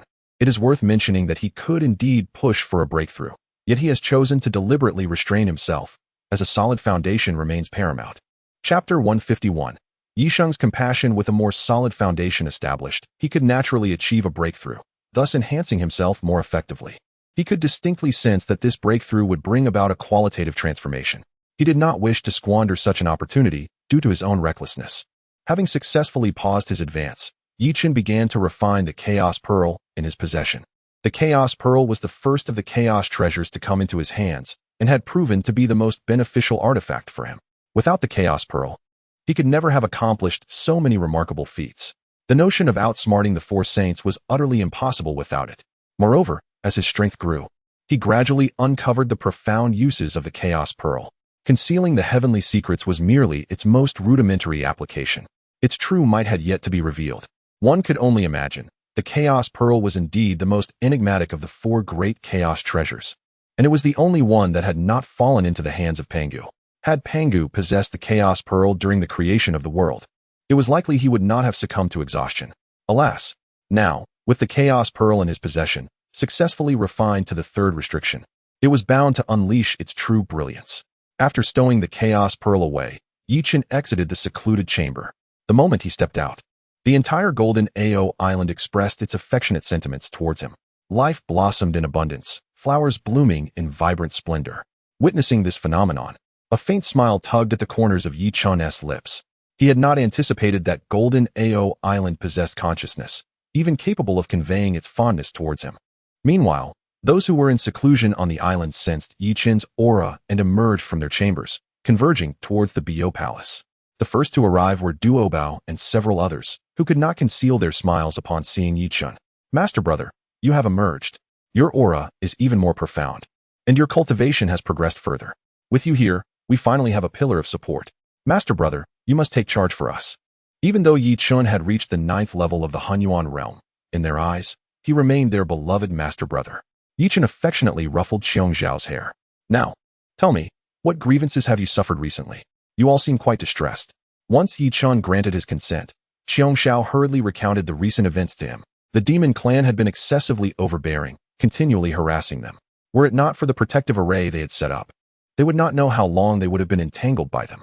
Master brother, I will handle this matter, Chen assured. Duobao, among our brotherhood, there is no need for such formalities. Speak your mind freely and do not hesitate. Seeing Duobao's hesitant demeanor, Chen gave him an exasperated glance.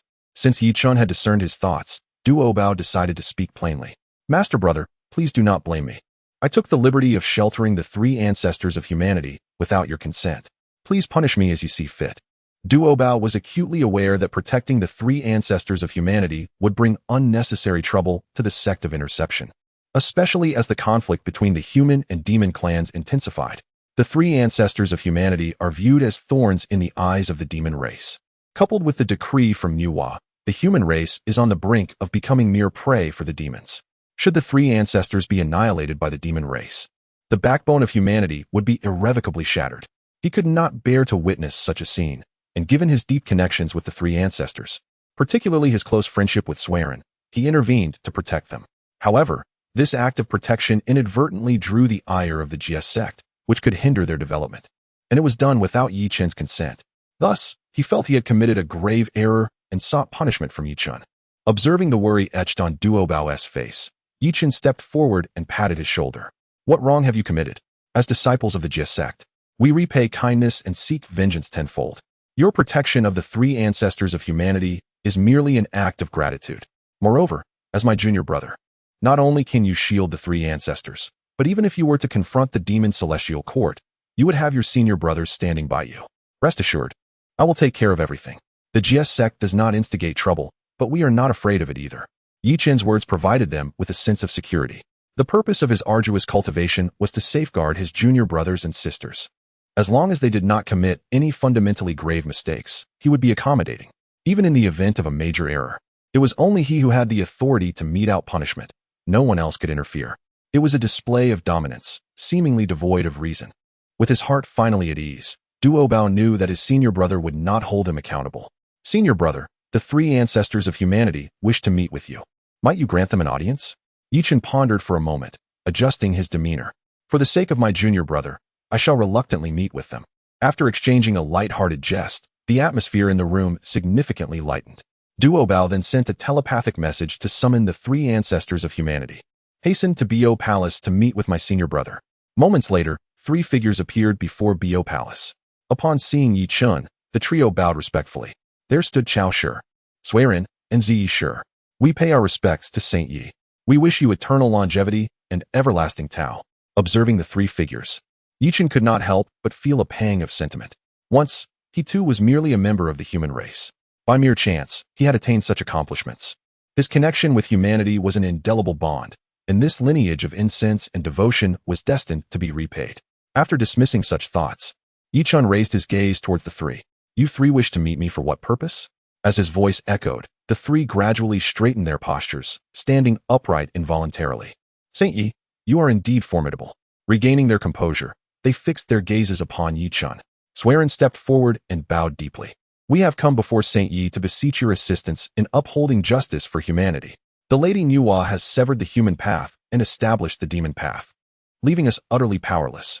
We can only implore Saint Yi for help. We hope for your benevolence. Having spoken, the three individuals knelt before Chen, bowing deeply 3 times. Subsequently, they presented before him a spiritual treasure, radiant with the light of merit. Chen, of course, would not offer his assistance without cause. They were acutely aware of this, which is why they willingly offered the spiritual treasure, seeking his aid in return. Your Excellency Yi, we are prepared to dedicate this precious artifact of humanity's merit to assist you in regaining your authority over the oversight of humanity.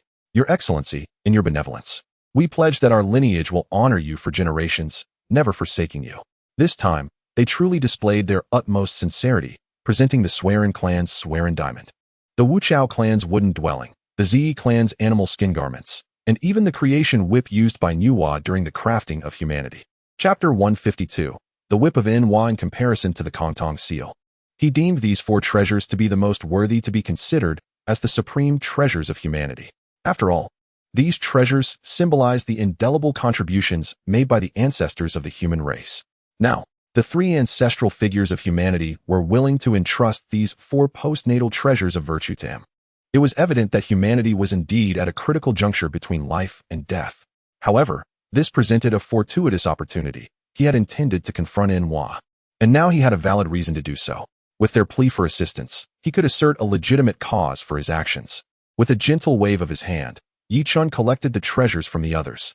Admittedly, these artifacts were not of significant aid to him personally, at most. They would allow him to oversee the affairs of humanity once more. While they held little function for him, their value was vastly different in the eyes of the 3 ancestral figures. Should he refuse the 4 treasures, they might speculate about his intentions, questioning whether he was merely humoring them, which would undermine their trust. Conversely, accepting these treasures would bind him to a certain karmic responsibility. The sages were reluctant to entangle themselves further in such karma. Thus, they would exert every effort to fulfill their obligations. As Chen accepted the treasures of humanity, the 3 ancestors breathed a collective sigh of relief. Their anxious hearts finally found solace. They had feared that Chen might dismiss these offerings. Yet, this was the finest they could provide. Had Chen chosen not to assist them, it would have meant utter ruin for humanity. Fortunately, Chen had agreed to help, thereby binding humanity securely to the chariot of the. Bestowing a reassuring glance upon the 3 ancestors, Chen's voice resonated throughout Golden Tortoise Island. Where are the disciples of the? Upon hearing his call, all present eagerly responded in unison here. As he listened to the enthusiastic replies, Chen toyed with the creation whip in his hand, contemplating how delightful it would be to strike Nuwa with it. Indeed, it would be quite a fitting course of action. With this thought, a smile unconsciously crept across Chen's lips. Let us ascend to the heavenly realm and confront Nuwa. He was determined to uncover the truth behind Nuwa's recent actions, which had been egregious. Should she be willing to repent, Chen was not opposed to granting her that chance. However, if she remained obstinate, he would ensure she understood that even a saint could feel the sting of the creation whip. Filled with enthusiasm, Chen was not alone. The disciples of the were equally exhilarated. They had been harboring a great deal of pent-up frustration during this time. When had they ever felt so constrained? Since Enhua resumed her dominion over the demon clan's South Heavenly Court, these creatures had wreaked havoc across the primordial world, slaughtering countless beings and treating humanity as mere prey. They had even encroached upon the territory of the, igniting their ire. However, they had refrained from provoking Lin Xiao further, choosing instead to safeguard the living beings within their domain. Their forbearance was misconstrued by the demon clan as a sign of weakness, leading them to intrude upon the territory of the Jie Sect. Fortunately, the Jie Sect was bolstered by the presence of Taoist Duobao and others, who successfully repelled the invaders, causing significant losses to the demon celestial court. They were eager to pursue the demons and engage in battle. However, the backing of Nuwa and the fact that Chen was still in seclusion for his breakthrough prevented any disruptions to his progress. Thus, they continued to endure, though their wrath simmered beneath the surface. At long last, they awaited the emergence of their senior brother. He did not disappoint them, as it was clear that Taoist Duobao had apprised him of the situation. Consequently, their senior brother resolved to lead them against the demon celestial court, intent on delivering a severe reckoning to both the demons and Nuwa. The echoes of their furious roars resonated across Golden Tortoise Island. It appeared that the younger disciples had been stifled for too long, suppressing their frustrations to avoid disturbing his breakthrough. Duobao, in the future, should such matters arise, promptly inform me. The Jie Sect neither seeks trouble nor fears it. With my senior brother's protection, who would dare provoke us? We shall retaliate without hesitation. Nuwa will be dealt with by me. It is no jest. My prolonged cultivation has been for the purpose of ensuring that my younger disciples can live freely and joyously. How can they endure such oppression? This time, we shall not hold back in confronting Nuwa, releasing the pent-up grievances of the Jie Sect disciples. As they listened to Chen's commanding declarations, the three ancestral figures of the human race were taken aback. While they felt elated, a sense of conflict also stirred within them. After all, Nuwa was revered as the mother of humanity and the progenitor of their kind. One does not scorn their mother, nor does a dog disdain a poor home. Though they were uncertain why Nuwa had taken such a turn, she remained the mother of humanity. They were compelled to seek Chen's assistance, yet the thought of him wielding the creation whip against Nuwa unsettled them. Was this not a reversal of the heavenly principles? Perhaps it is inconsequential. Shouyang is likely only speaking in jest. Surely he would not act upon such words, they reassured themselves. They could do little else but await Chen's directives. After a brief interval, the vast array of the Zhoutian Star Do within the Jie Sect gradually dissipated. In the moment the formation disbanded, the figures of the Jie Sect's celestial beings emerged. At the center of the assembly stood 9 ancient war dragons, each at the threshold of quasi-sainthood. The spectacle of the 9 dragons pulling the chariot, accompanied by myriad celestial beings, astonished all of Hongwang. For some time, there had been no word from Chen, and his sudden appearance was marked by such grandeur. Indeed, in the entirety of the Jie Sect, and even across the vast expanse of Hongwang, only Chen could command such an impressive display. With his emergence from seclusion, he led the myriad celestial beings of the Jie Sect directly to the 33 heavens, without any concealment, boldly making their approach. News of this swiftly spread throughout Hongwang, and all eyes turned to witness the unfolding drama, well aware that Chen was undoubtedly venturing to confront Nuwa. During this period, Nuwa has led the demon clan in various endeavors. Their intentions are quite evident. The friction between the heavenly court and the Jie Sect continues unabated. And now it remains to be seen how Chen will navigate this turmoil. Should a conflict arise between Chen and Nuwa, it could precipitate yet another cataclysmic battle. Is Chen truly poised to engage in warfare with the sages once more? It appears he possesses a disposition that invites disdain from the sages. In the vast expanse of the primordial world, there are but a few sages, yet now all find themselves at odds with him. Curiously, they cannot pinpoint a single fault in Chen, for he has never been the instigator of discord. When sages clash, it is the beings of the primordial realm who bear the brunt of the consequences, often suffering the repercussions inadvertently. At this very moment, the venerable Zun Ti is covertly observing the situation in the primordial realm. Ever since Chen dealt with them, the three have been notably subdued, remaining out of sight. Venerable brother, do you have any insight into the extraordinary changes in Nuwa's temperament? What could have prompted such a transformation? Chapter 153 Nuwa, the grinding stone. During this period, Taishang had been preoccupied with the restoration of his physical form, completely oblivious to the events unfolding in the Primordial World. He had not anticipated that Nuwa would descend into such madness.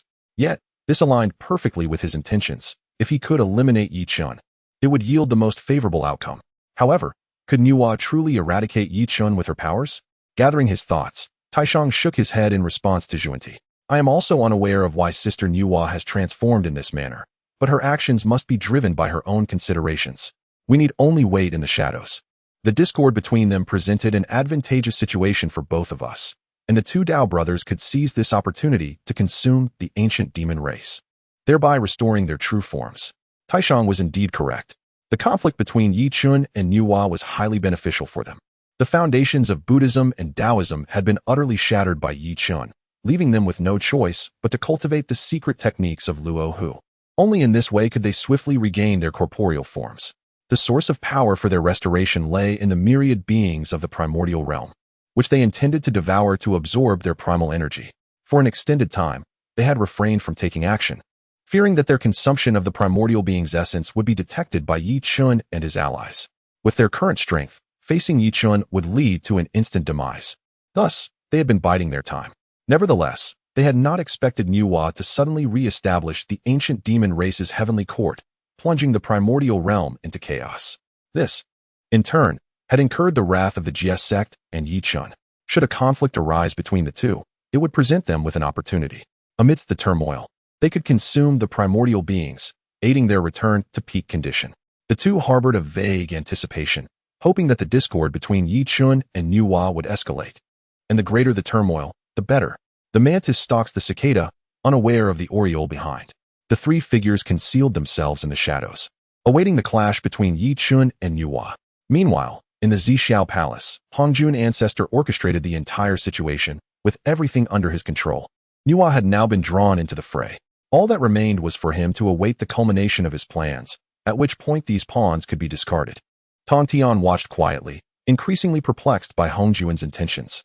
He could not fathom what schemes were afoot, but he believed that Hongjun would not allow Yi Chun to grow ever stronger, nor would he permit the primordial realm to remain in chaos indefinitely. Yet, he recognized the futility of his situation. He was imprisoned within the San Xiao Palace, unable to leave. The only course of action available to him was to sever the connection between himself and the Qingping sword. He was aware that Yi Chun was gathering treasures formed from the 36th grade Chaos Green Lotus, though he did not know Yi Chun's ultimate objective. Any assistance he could provide was welcome. This was the sole means by which he could aid Yi Chun. It must be said, his own master had not performed nearly as well as Yi Chun, his senior brother. He could only hope that Yi Chun would evade Hongjun's machinations. At this moment, in the outer realms of the 33 heavens, Jiolong was leading Yi Chun toward the heavenly court of the demon race. As Yi Chun approached the southern heaven gate, the demon guard stationed there instinctively grew tense. The reputation of a person often casts a long shadow. Yi Chun's reputation in the primordial world is formidable. Numerous saints have fallen at his hands. They are merely a group of minor demons, yet they dare not provoke Yi Chun. To incite his wrath would mean the end of their lives with a mere slap. Indeed, there are always greater mountains to climb. Though they are fierce, they also value their lives. Observing their anxious demeanor, the disciples of the Jie Jiao displayed nothing but disdain in their eyes. It was then that the Taoist Duobao stepped forward. As Duobao emerged, the members of the Southern Heaven Gate instinctively took a step back. Even the guard, Ji Meng, found himself retreating, though he quickly realized the impropriety of his actions. This was the territory of his demon kin, and they too had saints backing them. To withdraw like this would undermine the dignity of the heavenly court. After taking a step back, he re-established his stance, unleashing all his magical power. The demonic energy surging forth to envelop the entire Southern Heaven Gate. A resounding command echoed. This is the Southern Heaven Gate of the heavenly court. No trespassers are allowed. Withdraw immediately. The voice was loud and commanding, yet his body remained obedient, unwilling to venture closer to the Jie Jiao disciples. He was well aware of the identities of those within the 9-dragon chariot. Should he draw too near, should Yi Chun decide to deal with him, he would have no chance to flee. Ji Meng remained vigilant, carefully guarding against any potential threat. Observing their insolence, Duo Bao's eyes brimmed with contempt. The master brother of the Jie Jiao, Saint Yi Chun, approaches, and you dare to obstruct him? Do you wish for death? This was a blatant threat, delivered with unyielding arrogance, suggesting a readiness to unleash divine wrath at the slightest provocation. The faces of Ji Meng and his entourage paled, caught in a dilemma. With the Saint Nuwa and Saint Yichen looming, they were trapped between a wolf and a tiger. No choice would yield a favorable outcome. If a mere quasi-saint like Ji Ming felt such pressure, how much more so for the lesser demons under him, whose resolve was even weaker. Duo Bao's single statement nearly terrified them into submission. After all, this was their demon territory. It was inconceivable for Jie Jiao disciples to behave so brazenly. Gritting his teeth, Ji Ming prepared to confront Duo Bao. Yet, before he could engage, the heavens themselves seemed to shift. A long, piercing cry resonated as the ghostly chariot revealed its true form. Drawing behind it a magnificent phoenix carriage.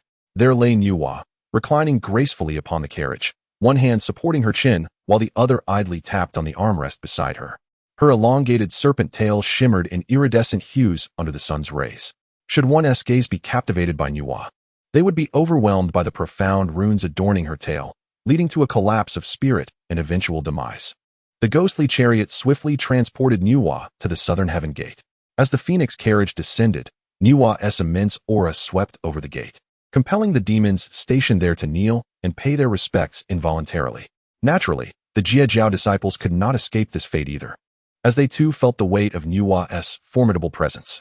Their strength paled in comparison to hers, and their bowing was not without reason, even if they were now adversaries.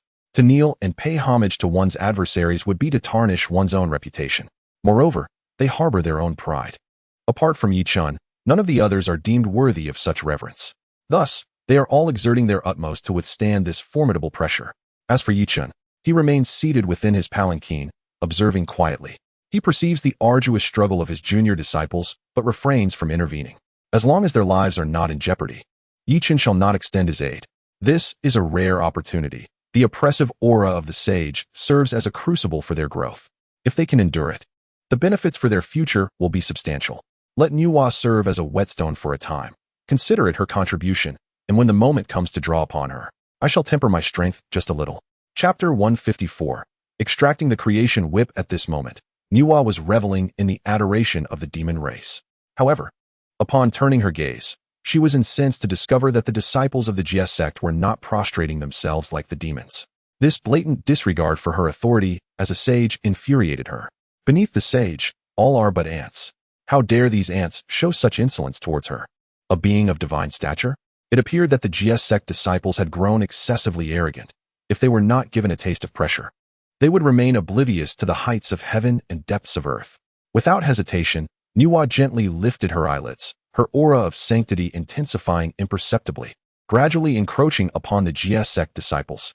Under ordinary circumstances, she would have praised their commendable talent upon witnessing their current demeanor. However, the situation was now far from ordinary. Corrupted by darkness, her mental state had become disturbingly self-centered, leaving no room for anyone to challenge her supremacy. Thus, she resolved to impart a lesson to the Jie Sect disciples. As the pressure surrounding her escalated, the burden upon the Jie Sect disciples grew increasingly oppressive. Many of them were drenched in sweat, clearly nearing their limits. Particularly, those at the forefront, such as Duo Bao and his companions, bore the brunt of Nuwa's overwhelming might. Had it not been for their presence, the younger disciples behind them would have likely crumbled in fear. The demon race observed quietly as Nuwa exerted her power upon the Jie Sect disciples. If only they had knelt sooner, they would not have had to adopt such a haughty posture. Now, they were being targeted. They deserved it. The demons eagerly anticipated the moment when Nuwa would, in her wrath, obliterate the insolent disciples. Regrettably for them, they were destined to be disappointed. The Jie Sect disciples were resolute, exhibiting unyielding fortitude, despite Nuwa's escalating pressure. None of them knelt. Even as their legs trembled uncontrollably, they remained defiant. Witnessing this, a flicker of astonishment crossed Nuwa's countenance. Such insignificant beings had managed to withstand her overwhelming force. Not only Nuwa, but other powerful entities observing from the sidelines were equally astonished. The disparity between disciples was stark. Previously, they had looked down upon those under Tongtian, deeming them mere creatures of lowly origin. Yet, it seemed their perspective had been myopic. The Jie Sect disciples were indeed formidable. It was only due to Yi Chen's brilliance that they had instinctively overlooked these disciples. Now, without the radiance of Yi Chun to overshadow them, the Jie Sect disciples began to shine in their own right. Reflecting upon this, the Supreme Laozi could not help but marvel. Tongtian, you have truly gathered an extraordinary group of disciples. Indeed, whether it be Yi Chun or these disciples, they vastly overshadow our own. As the onlookers expressed their admiration, Nuwa, at the heart of the turmoil, felt a sense of humiliation. In her current state of extreme self-absorption, how could she tolerate such provocation from the Jie Sect disciples? Humph. With a mere cold snort from Nuwa, an insidious and intangible wave began to spread towards the disciples of the Jie Sect. They were already struggling against the overwhelming pressure of the saints, hardly anticipating that Nuwa would take action against them. Observing this situation, Chen could only smile and shake his head. He intended for his junior brothers and sisters to undergo tempering, not to meet their demise. Nuwa's actions were inappropriate. He rose and stepped forward slowly. When a saint moved, the atmosphere transformed dramatically. The moment Chen appeared, the malevolent aura enveloping the southern heavenly gate dissipated entirely, leaving behind only a faint fragrance. In an instant, golden rays of light descended from the heavens, gently landing upon Chen's Dao robe. As he stepped forward, pure lotus flowers manifested in the void he traversed. All of these phenomena were spontaneous manifestations of the primordial world. The moment Chen stepped out, Nuwa's scheme was instantly shattered, and all her attacks vanished into thin air. Nuwa, you have been surpassed. Chen floated in midair, his indifferent gaze calmly observing her. His elevated demeanor irked Nuwa greatly, yet, constrained by Chen's formidable power, she had no choice but to relent. Chen, has your master, Tongtian, not taught you the importance of respecting one's elders? You are but a mere junior. How dare you address me by my true name? I am a peer of Tongtian, having listened to the Tao in the San Xiao palace. What are you? Nuwa's agitation grew with each word, her entire being radiating an eerie energy. Chen observed in silence, offering no further commentary. It dawned on him that Nuwa's current state bore a striking resemblance to that of the quasi-initiates at the time of the confrontation with the Jie Sect. She exuded a demonic aura, which explained her peculiar demeanor. He was also acutely aware that Nuwa would never allow herself to descend to such a state, indicating that a story lay behind it. However, for now, he resolved to complete his task first. Meeting Nuwa's venomous gaze, Chen merely smiled nonchalantly and spoke slowly. Those who have attained mastery are to be regarded as teachers. I have now achieved the Tao of primordial unity, and my strength surpasses yours. What is wrong with addressing you by your life's essence? Should you find this disagreeable, then agree to my request, and I shall respectfully refer to you as Lady Nuwa. Nuwa was momentarily at a loss for words, unsure of how to respond. In the face of Chen, she lacked certainty of victory. Nevertheless, she was disinclined to linger on this matter. Your Jie Sect has set up such a grand formation to come to my demon clan's heavenly court. What is your purpose? Chen's rallying cry echoed thunderously. Nuwa had been closely monitoring the Jie Sect's activities and had naturally heard their declarations. To ascend to the heavenly court and confront Nuwa. How audacious they were to utter such rebellious words. Now, she was keen to discern Chen's stance, whether it aligned with their assertions of ascending to the heavenly court to confront her. If that were the case, she would risk everything to ensure Chen did not succeed. Nuwa's silence prompted Chen to recollect the true purpose of their visit to the heavenly court. Without further ado, he produced the creation whip gifted to him by the three ancestors of humanity. Nuwa, do you remember this creation whip? In the fleeting moment that the creation whip manifested, a resplendent golden light of merit enveloped the celestial court of the demon clan. At this juncture, numerous formidable beings from the primordial era, who were spectators of the unfolding drama, found themselves utterly astounded upon witnessing Chen brandish the creation whip. Could it truly be? Could Chen be serious? After all, Nuwa is a saint. Surely, he wouldn't dare to act upon such a thought. Yet, reflecting on the extraordinary feats Chen had accomplished over the years, each one more audacious than the last, it became evident that when he proclaimed his intent to strike Nuwa, he was resolute in his words. Moreover, he possessed the strength to see it through. An unparalleled spectacle was set to commence. The onlookers instinctively swallowed their breaths, their eyes fixed unwaveringly on the scene, knowing full well that such a performance was not to be missed. Meanwhile, Nuwa's complexion had turned crimson, her entire being consumed by a fervent rage. Chen had indeed dared to wield the creation whip, and one should not underestimate her as a saint. Chapter 155. The Threefold Punishment. A tremendous aura erupted from Nuwa, enveloping the surroundings. Many of the demon clan behind her bore the brunt of this initial surge, instantly reduced to fragments beneath her overwhelming presence. In stark contrast, the atmosphere on the Jie side remained tranquil and harmonious. With Chen's presence, Nuwa's formidable aura could not disturb him in the slightest. Unfazed by Nuwa's adversarial demeanor, Chen lightly grasped the creator's whip, contemplating his inquiries. I have come with certain doubts, and I seek your enlightenment. If you will permit me, he stated, as long as it does not involve striking you. Nuwa exhaled a sigh of relief, yet maintained her vigilance towards Yi Chun. Proceed with your question. Yi Chun waved the creator's whip nonchalantly, his expression resolute as he spoke. Is it not true that the human race was birthed by you, my friend? Upon hearing this, Nuwa felt a weight in her heart. Though the reasons eluded her, she nodded in affirmation. Indeed, the human race was created by me through the fusion of the primordial essence and the divine waters of the three luminaries. Satisfied with her acknowledgement, Yi Chun pressed on. Then might I inquire if you have garnered immense heavenly merit from the creation of humanity, thus achieving your own sanctification? This was Nuwa's proudest accomplishment, and she straightened her posture, exuding an air of pride.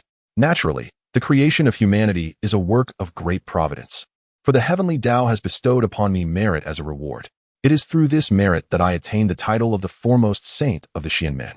The myriad beings of the primordial world listened intently to their exchange, filled with countless suspicions. Such knowledge was common throughout the realm. Why then did Yi Chun persist in his inquiries? Was there a hidden truth lurking beneath? Before they could ponder further, Yi Chun posed a third question. Very well. I wish to ask you, dear Nuwa, why do the human beings regard you as their holy mother, yet you are so harsh towards them?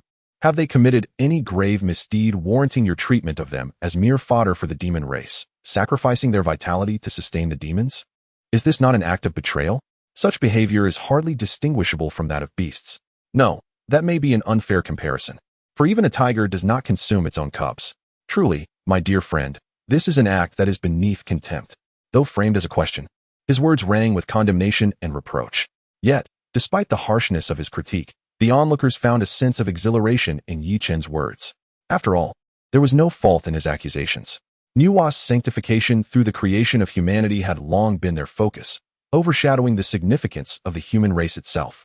Without humanity's emergence, how could the heavenly Tao have conferred its merits? How could Nuwa have achieved her status? Suddenly, a realization struck them. Indeed, the leader of the three purities, Laozi, had also attained heavenly merit through the establishment of the human sect, thus achieving his own sanctification. The human race appeared to be far more complex than initially perceived. This lineage harbored profound mysteries. After all, both saints achieved their status due to the human race, and the heavenly Tao bestowed upon them great merits. At this moment, Hongjun Daozu, seated within the San Xiao palace, wore an expression as dark as thunderclouds. He had consistently sought to downplay the significance of humanity in the eyes of others, all while scheming between the paths of earth and humanity, and now, all his machinations had been laid bare. He could not allow Yi Chun to continue his inquiries. Should he persist, it could very well expose the peculiarities of the human path. Meanwhile, Nuwa, upon hearing Yi Chun's questions, displayed no hint of remorse. Instead, she exuded an air of righteous indignation. So what? She retorted. In the wilderness, the strong prey upon the weak. If the human race were truly powerful, how could they have fallen to become the prey of the demon race? The heavenly Tao has not exacted punishment upon me for this matter. So who are you to meddle? Yi Chun, you have overstepped your bounds. If there is nothing further, you may take your leave. The heavenly court of the demon race does not welcome you. With that, Nuwa attempted to dismiss Yi Chun, observing her demeanor, which suggested it was her right to act thus. Yi Chun's gaze flickered slightly, leaving no one aware of his thoughts. Since you have stated such, I indeed have no further inquiries, Yi Chun replied. Nuwa, showing no courtesy, shot back. If there are none, then depart quickly. Return to your palace. As Nuwa prepared to leave, Yi Chun remained rooted in place, leaving the onlookers in a state of bewilderment. They could not fathom Yi Chun's intentions. Was he merely there to pose a couple of questions? Was this truly the extent of his resolve to advocate for humanity? Something felt amiss. This was entirely uncharacteristic of Yi Chun. Or perhaps he was intimidated by the demon race's heavenly court and dared not provoke Nuwa. How peculiar, indeed. The three ancestral figures of the human race who had accompanied Yi Chun began to exhibit expressions of disappointment as they witnessed Nuwa's imminent departure. The human race seemed devoid of hope. Even Yi Chun appeared unwilling to uphold justice for humanity. They feared they would soon be irrevocably relegated to the status of prey for the demon race, destined for eternal subjugation. As these thoughts consumed them, the resolve of the three began to fracture. Just as they were on the brink of despair, Yi Chun gently swung the creation whip in his hand and spoke softly. Nuwa, did I grant you permission to leave? His voice, though soft, reverberated across the vast wilderness, reaching the ears of all. In an instant, the land fell into a profound silence. The ghostly chariot, poised to take flight, halted its movement. No one dared to stir, for any motion could spell their doom. Seated upon the phoenix carriage, Niwa steadied her mind and regarded Yi Chun with evident impatience. Yi Chun, you have already asked what you needed. What more do you seek? What more? Yi Chun smiled, and amidst the astonished gazes of the crowd, he cracked the creation whip in his hand. The sharp sound echoed across the entirety of the wilderness. All were taken aback by Yi Chun's actions, yet he remained unfazed, continuing to wield the creation whip. With an expression of indifference and a tone of tranquility, he addressed Niwa, saying, as the holy mother of humanity and the sovereign of mortal affairs, you have disregarded the principles of humanity by feeding demons with human lives. This constitutes one transgression. Usurping the position of the heavenly emperor and allowing demons to wreak havoc upon the primordial chaos is a second offense. To be aware of your misdeeds yet refuse to acknowledge them is a third sin. Thus, all three offenses shall be punished collectively, with 3,000 lashes to serve as a warning to others. Do you have any objections? His words bore the weight of divine judgment, imbued with a profound detachment. Upon hearing Yi Chen's pronouncement, the beings of the primordial realm widened their eyes in astonishment. It was real. Yi Chun was indeed serious. He intended to deliver 3,000 lashes to Niwa in front of the multitude. Niwa, momentarily taken aback by Yi Chen's decree, quickly regained her composure, her face twisting into a mask of fury. Yi Chun, who do you think you are to presume to judge me? Chapter 156. The Tao ancestor takes action in response to Niwa's accusations. Yi Chun merely smiled disdainfully. Niwa, you truly have a short memory. Is this not the very principle you just imparted to me? In the primordial world, the law of the jungle reigns supreme. The strong possess the power to dictate everything. And I, at this moment, am indeed stronger than you. I shall act as I please, and there exists a rationale behind my actions. Niwa was taken aback. The beings around them were equally bewildered. Yi Chun had indeed applied the lessons learned with remarkable ingenuity, utilizing the very teachings he had just received to confront Niwa. Observing her dazed expression, he unhesitatingly raised the creation whip in his hand and struck it towards her. Crack! The force of the blow was unmatched. Even the void trembled under its impact. The multitude of whip shadows struck Niwa fiercely, catching her completely off guard. A searing pain relentlessly tore at her very soul. Setting aside Yi Chen's formidable strength, the demonic energy coursing through her was no match for the overwhelming aura of virtue emanating from the creation whip. It was akin to sulfuric acid meeting lime. The spots where the whip struck burned with an incessant intensity. A chilling scream escaped Niwa's lips, reverberating across the entire primordial continent. The excruciating pain nearly drove her to the brink of unconsciousness. Yet, even in such agony, Yi Chen's gaze bore not an ounce of compassion. The notion of cherishing her was utterly out of the question. In that moment, he had transformed into a relentless machine of punishment, mercilessly wielding the creation whip. Crack, crack, crack. One lash followed another, striking Niwa with such ferocity that she had no time to react. The continuous barrage ultimately forced her true form to emerge. However, even then, she could not escape the relentless pursuit of the creation whip. Bang! Niwa was battered mercilessly, her contorted figure scattered throughout the heavens and earth, until she ultimately collapsed onto the primordial ground. Struggling on the ground, her body bore the marks of the whip, presenting a pitiful sight. Yet, amidst the relentless strikes, the consciousness that had been sealed away by the source of the sage began to awaken. As she felt Yi Chen's unyielding blows, she sensed the tumultuous magic energy within her stirring. This could be her opportunity. Seizing the moment, she forcibly reclaimed control of her body. In that instant, clarity returned to her gaze. Yi Chun, do not cease. Do not stop. Continue. Strike me harder. Niwa's voice was urgent and frantic, tinged with an unmistakable impatience. However, her words left the denizens of the primordial world in utter shock. What had they just heard? Was this truly the voice of the sage Niwa? Did she harbor a penchant for masochism? Was she becoming increasingly addicted to the pain? Though they found it hard to believe, these words had indeed escaped her lips, spoken directly by her. Moreover, the persistent urging of Yi Chun to strike at her continued unabated. The only one truly aware of the underlying reason was likely the venerable Hong Jun, seated high above in the celestial realm. Upon witnessing Niwa's restored clarity of vision, a flicker of surprise crossed his gaze. He had not anticipated that Niwa retained a fragment of her conscious awareness, unyielding to the complete dominion of Luo Hu. In truth, this lingering awareness held little significance. Even if awakened, she could not reclaim dominion over her corporeal form. Furthermore, as the demonic energy encroached, even this last vestige of consciousness would ultimately succumb to despair. Yet, an unforeseen circumstance had arisen. Chen wielded the creation whip to chastise Enhua. This postnatal treasure, birthed from Enhua herself, contained within it the essence of creation, intricately intertwined with her own merit. During Chen's striking, a considerable amount of demonic energy was purged from her being. This chaos afforded Enhua the opportunity to seize control of her body. This cannot continue. Absolutely not. Enhua possessed knowledge of Luo Hu's affairs. Should his schemes be unveiled, it would jeopardize future plans. Contemplating this, a flash of ferocity crossed Hongjuan's countenance, and his gaze toward Chen brimmed with malice. All of this was instigated by Chen. Initially, he had dismissed Chen as inconsequential, yet now, this variable incessantly disrupted his designs. The grand scheme of the canonization calamity had been thrown into disarray by him. Had he foreseen such formidable power, he should have eliminated him in his infancy. Alas, it was now somewhat too late. He must thwart Chen's actions. He could not allow Chen to awaken Enhua further. In a matter of moments, Chen had unleashed over 100 strikes upon Enhua. Her anguished cries persisted, yet her visage radiated with joy. She continued to implore Chen, "Strike me thus. Continue without pause. Just a few hundred more lashes, and I shall be wholly restored." In the face of regaining consciousness and reclaiming her body, all notions of pride and dignity became mere illusions. Chen, do not cease. Strike harder. Hurry. Hongjun realized that waiting any longer was untenable. If Enhua regained complete lucidity, it would be too late. He promptly withdrew a fragment of his power to refine the heavenly Tao and extended a hand toward Enhua. The instant Hongjuan's colossal hand emerged, it was accompanied by his admonishing voice. "Chen, that is sufficient. You have vented enough. A sage should not endure such indignities." What was happening? The venerable Hongjun himself had intervened. Everyone was struck with astonishment. Since the last time he had acted to imprison Tongtian, he had refrained from direct involvement in the primordial realm.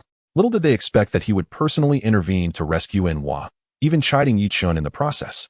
All stood in silence, breath held, observing Chen's response. Especially for the supreme beings, the intervention of Hongjun was precisely what they desired. However, they yearned even more for Chen to provoke Hongjun, thus providing the latter an opportunity to annihilate him. Once Chen was eradicated, they would no longer need to hide in the shadows and could freely traverse the primordial world, revered as saints. Unfortunately, their hopes were overly ambitious. Hongjuan's actions were merely directed towards Enhua, with no intention of confronting Chen. This was merely a verbal warning to Chen.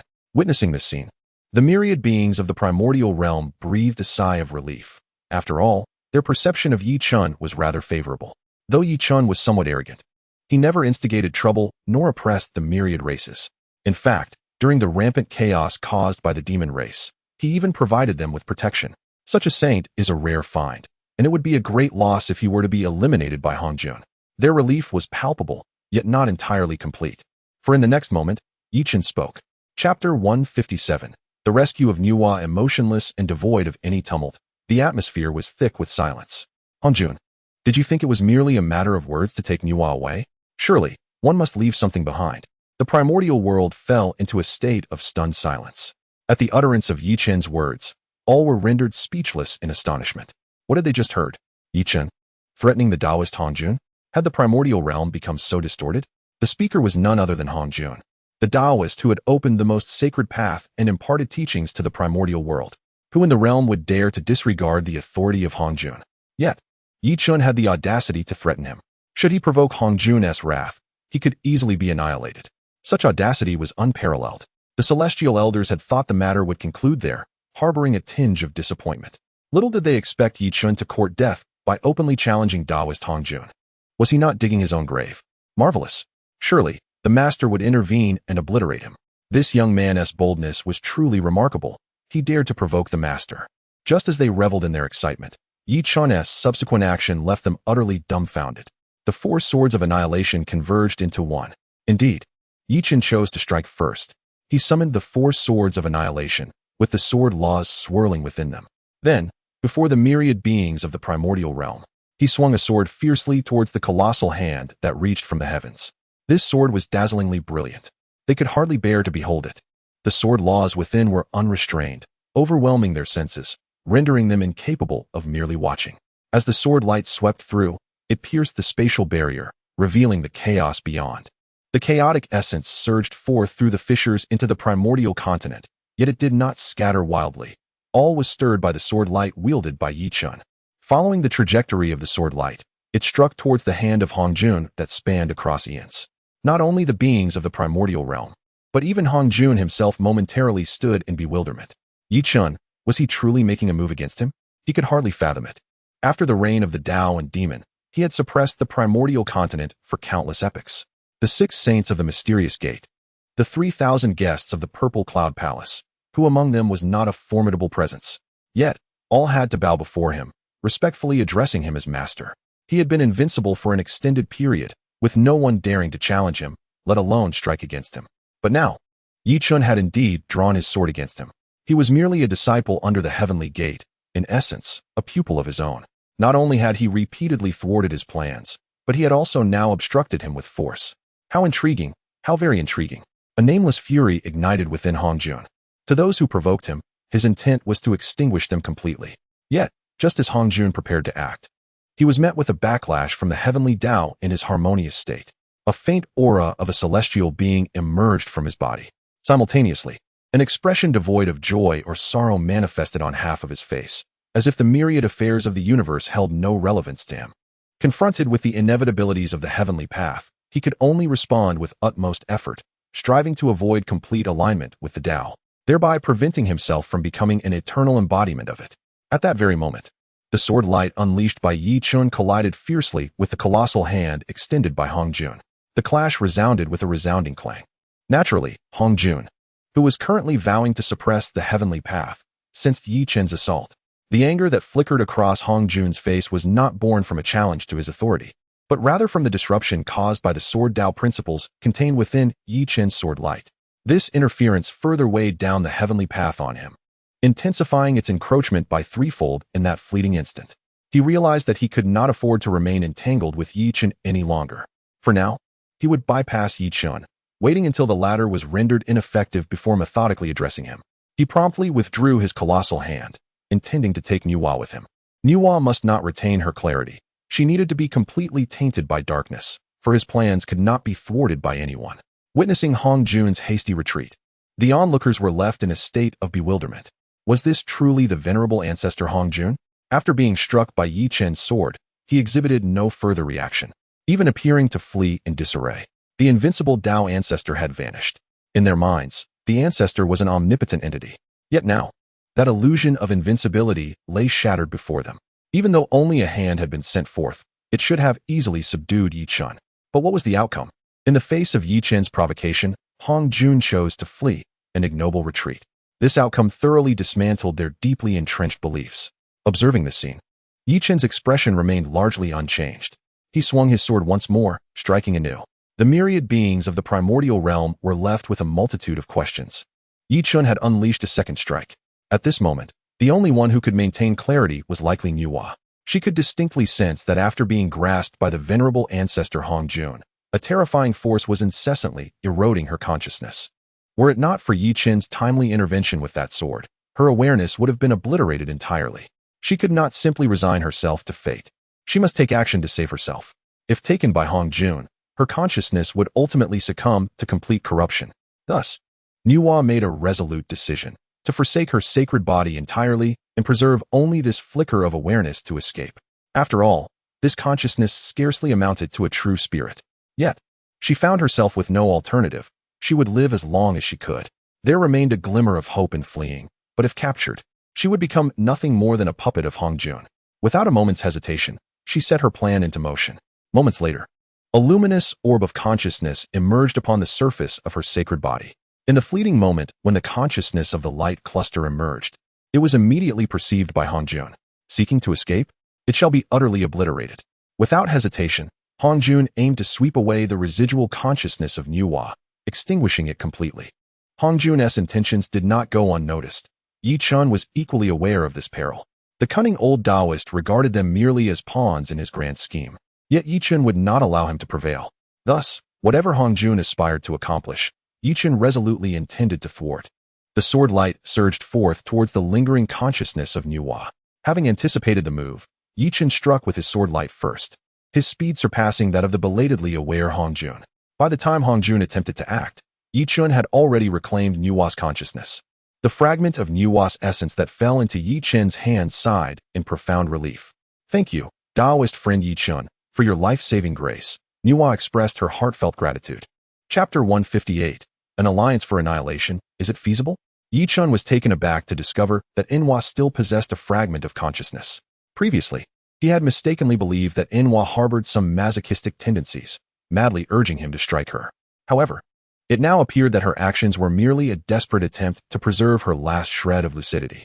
Conversely, Hongjun intervened, evidently fearful that Inwa's awakening might disrupt his grand design. This old schemer must have had ulterior motives concerning Inwa. Otherwise, why would he be so hastily compelled to intervene? When he had previously struck down Yuan Shi, grievously wounded Taishang, and crushed the Zhuan Ti and Jie, Hongjun had not lifted a finger. Yet now, after merely striking Inwa a few times, he was impatiently attempting to prevent Yi Chun from taking further action.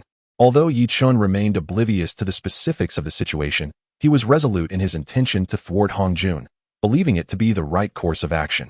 At that moment, Hongjun, witnessing the unfolding scene, felt his composure involuntarily twitch. This time, he had truly incurred a double loss. Both his reputation before the myriad beings of the Hong Huang and an intensified erosion of his connection to the heavenly Tao. Most critically, Inwa's flicker of consciousness had now fallen into Yi Chen's grasp. In fact, he had even sustained injuries at Yi Chen's hands. Indeed, his right hand bore a profound wound, a gash so deep one could see the bone. The power of the sword's law still lingered in the injury, impeding its healing. Since the endeavor had failed, there was no need to persist further. With a cold snort, Hongjun withdrew his grasp from Inwa. As he departed, he also took Taishang and Laozi along, transporting them back to the San Xiao Palace. With Hongjuan's current strength, the entirety of Hong Huang lay within his watchful gaze. The hiding places of the three were certainly not concealed from him. Whenever he wished, he could unearth their whereabouts. Faced with Hongjuan's approach, the three instinctively felt the urge to resist. However, upon reflection, they realized they lacked Yi Chen's strength. Opposing Hongjun would be tantamount to courting death. Even a slight tremor was all they could muster before succumbing to inaction. Ultimately, Hongjuan's formidable reputation weighed heavily upon their hearts. As for Hongjuan's actions, Yi Chen paid them no mind. His sole concern was preserving Inwa, and the fates of the others were of little consequence to him, especially since they were adversaries. The fact that he had not eliminated them was already a considerable gesture of leniency. Yi Chun grasped the four swords of extermination in one hand while dragging the luminous consciousness of Inwa with the other. The demon ancestor Luohu? Hongjun had indeed buried his secrets deep. Even the primordial purple energy was merely bait he had cast to ensnare them. How intriguing, truly intriguing. Yi Chen finally comprehended why Inwa had gradually transformed into her current state. She had fused the primordial purple energy into her foundation, which Hongjun had tainted with demonic essence, leading her to become demonized and lose her sense of self. When he wielded the creation whip to strike her, the power of virtue temporarily suppressed the demonic energy, allowing the residual consciousness to awaken. Had it not been for this fortuitous coincidence, the last remnants of Inwa's clarity might have been gradually consumed by demonic influence, ultimately dissipating into the cosmos. Perhaps this was the fate that bound them. Or perhaps it was the connection between her and the creation whip. In this present age, Nuwa exists only as a remnant of her consciousness, able to merge into the creation whip, drawing upon her past merits to nurture this essence. In other words, Nuwa has become the spirit of the creation whip, the esteemed first saint of the Xianmen, reduced to the spirit of the creation whip. Such a thought made Yi Chen yearn for more. Yet, out of respect for Nuwa, he restrained his desires. Diverting his gaze from Nuwa, Yi Chen turned his attention to the trembling demon clan members kneeling nearby. Some powerful demons, sensing the precariousness of their situation, were even prepared to flee. Did they truly believe Yi Chen would remain oblivious? These remnants of the demon clan were already burdened by the karmic debts incurred from the calamity of the witch and demon. Now, they dared to emerge and stir trouble, recklessly committing further atrocities. What then should I do? A mere casual remark from Yi Chen sent them into a panic, each one kneeling and pleading for mercy. Lord Yi, we did not intend to disrupt the primordial world. It was all due to the coercion of Lady Nuwa that we committed such grave mistakes. Our souls are ensnared within the summoning banner, and if we do not obey Lady Nuwa's commands, we fear we shall suffer worse than death. Please, Lord Yi, understand our plight. We are willing to submit to you, to serve as your slaves, for generations to come. Before others, they were formidable beings of the demon clan. Yet in Yi Chen's presence, they were as insignificant as ants. Even Hongjun, the Tao ancestor, had suffered greatly at Yi Chen's hands. How could they dare to resist? Resistance would only lead to their demise. Yet, in the face of their pleas, Yi Chen merely cast a faint glance, dismissing them entirely. You have committed heinous crimes. While your death penalty may be avoided, your living sins cannot escape. Today, your cultivation will be used to repay the primordial heavens, thus atoning for your sins. Do you have any objections? Upon hearing these words, the demon clan leaders kneeling in supplication were rendered utterly bewildered. To atone with our cultivation? How can this be? They had painstakingly achieved their current levels of power. How could they possibly use it for atonement? The demons were inherently selfish. Even in acknowledging their wrongs, they were unwilling to bear the cost. Kunpeng was the first to react, revealing his true form and fleeing toward the chaos beyond the 33 heavens. Only within the chaos could there be a glimmer of hope. Seeing Kunpeng's choice to escape, the others dared not linger, each reacting in kind and hastily retreating into the void. Observing their panicked flight, Yi Chen merely smiled serenely. Want to escape? Go ahead, but it will be in vain. With a mere thought, Yi Chen suppressed those powerful demons, rendering them motionless upon the ground. No, no. As their cries of despair echoed, their true forms disintegrated into ash. Despite their desperate resistance, it proved futile. In mere moments, the once boisterous demon celestial court fell silent. All dared not breathe, yet a subtle sense of relief lingered in their hearts. Arrogance, continue your arrogance. Today, you have faced the reckoning of Yi Chen. The audacity to provoke the without possessing the requisite strength is a reckless endeavor. Within the confines of the San Xiao palace, Hongjun gazed with a somber expression at Taishang Laojun and the others. I have summoned you here for a specific task that requires your attention. Although Taishang Laojun and his companions felt a sense of displeasure, they dared not refuse. Hongjun was in a volatile state. Should they decline, their lives could be forfeit in an instant. The master's command is absolute, and we, as disciples, must comply. Pray tell, what is it that you require of us? Observing their respectful demeanor, Hongjun's ire subsided, albeit slightly. This endeavor shall be beneficial to you. Henceforth, the four of you shall unite to obliterate Yi Chen completely. Do you have any objections? Chapter 159. The joint execution of Yi Chen. Is there truly a problem? Indeed, there is. They had previously attempted to confront Yi Chen. Yet what was the outcome? Now, each of them bears the scars of their struggles. To expect them to face Yi Chen in such a debilitated state is nothing short of a delusion. Hongjun's intentions are unmistakable. He is effectively sending them to their demise. Upon realizing this, the four saints present could not help but display expressions of hesitation. None of them dared to be the first to agree. Seeing their reaction, Hongjun's countenance darkened with displeasure. However, Taishang Laojun and the others felt no shame whatsoever. Upon reaching their current level of cultivation, who among them is not a master of self-preservation? Unless absolutely necessary, they would not heed Hongjun's mere words and rush to engage Yi Chen in a life-and-death struggle. Although there exists a deep-seated enmity between Yi Chen and themselves, it is evident that the most significant conflict lies between Hongjun and Yi Chen. They would not foolishly position themselves as pawns in Hongjun's game. In that moment, the entire San Xiao palace fell into a profound silence. Observing the lack of agreement among the gathered, Hongjun's long brows furrowed slightly. He was fully aware of his disciples' thoughts. And he then spoke.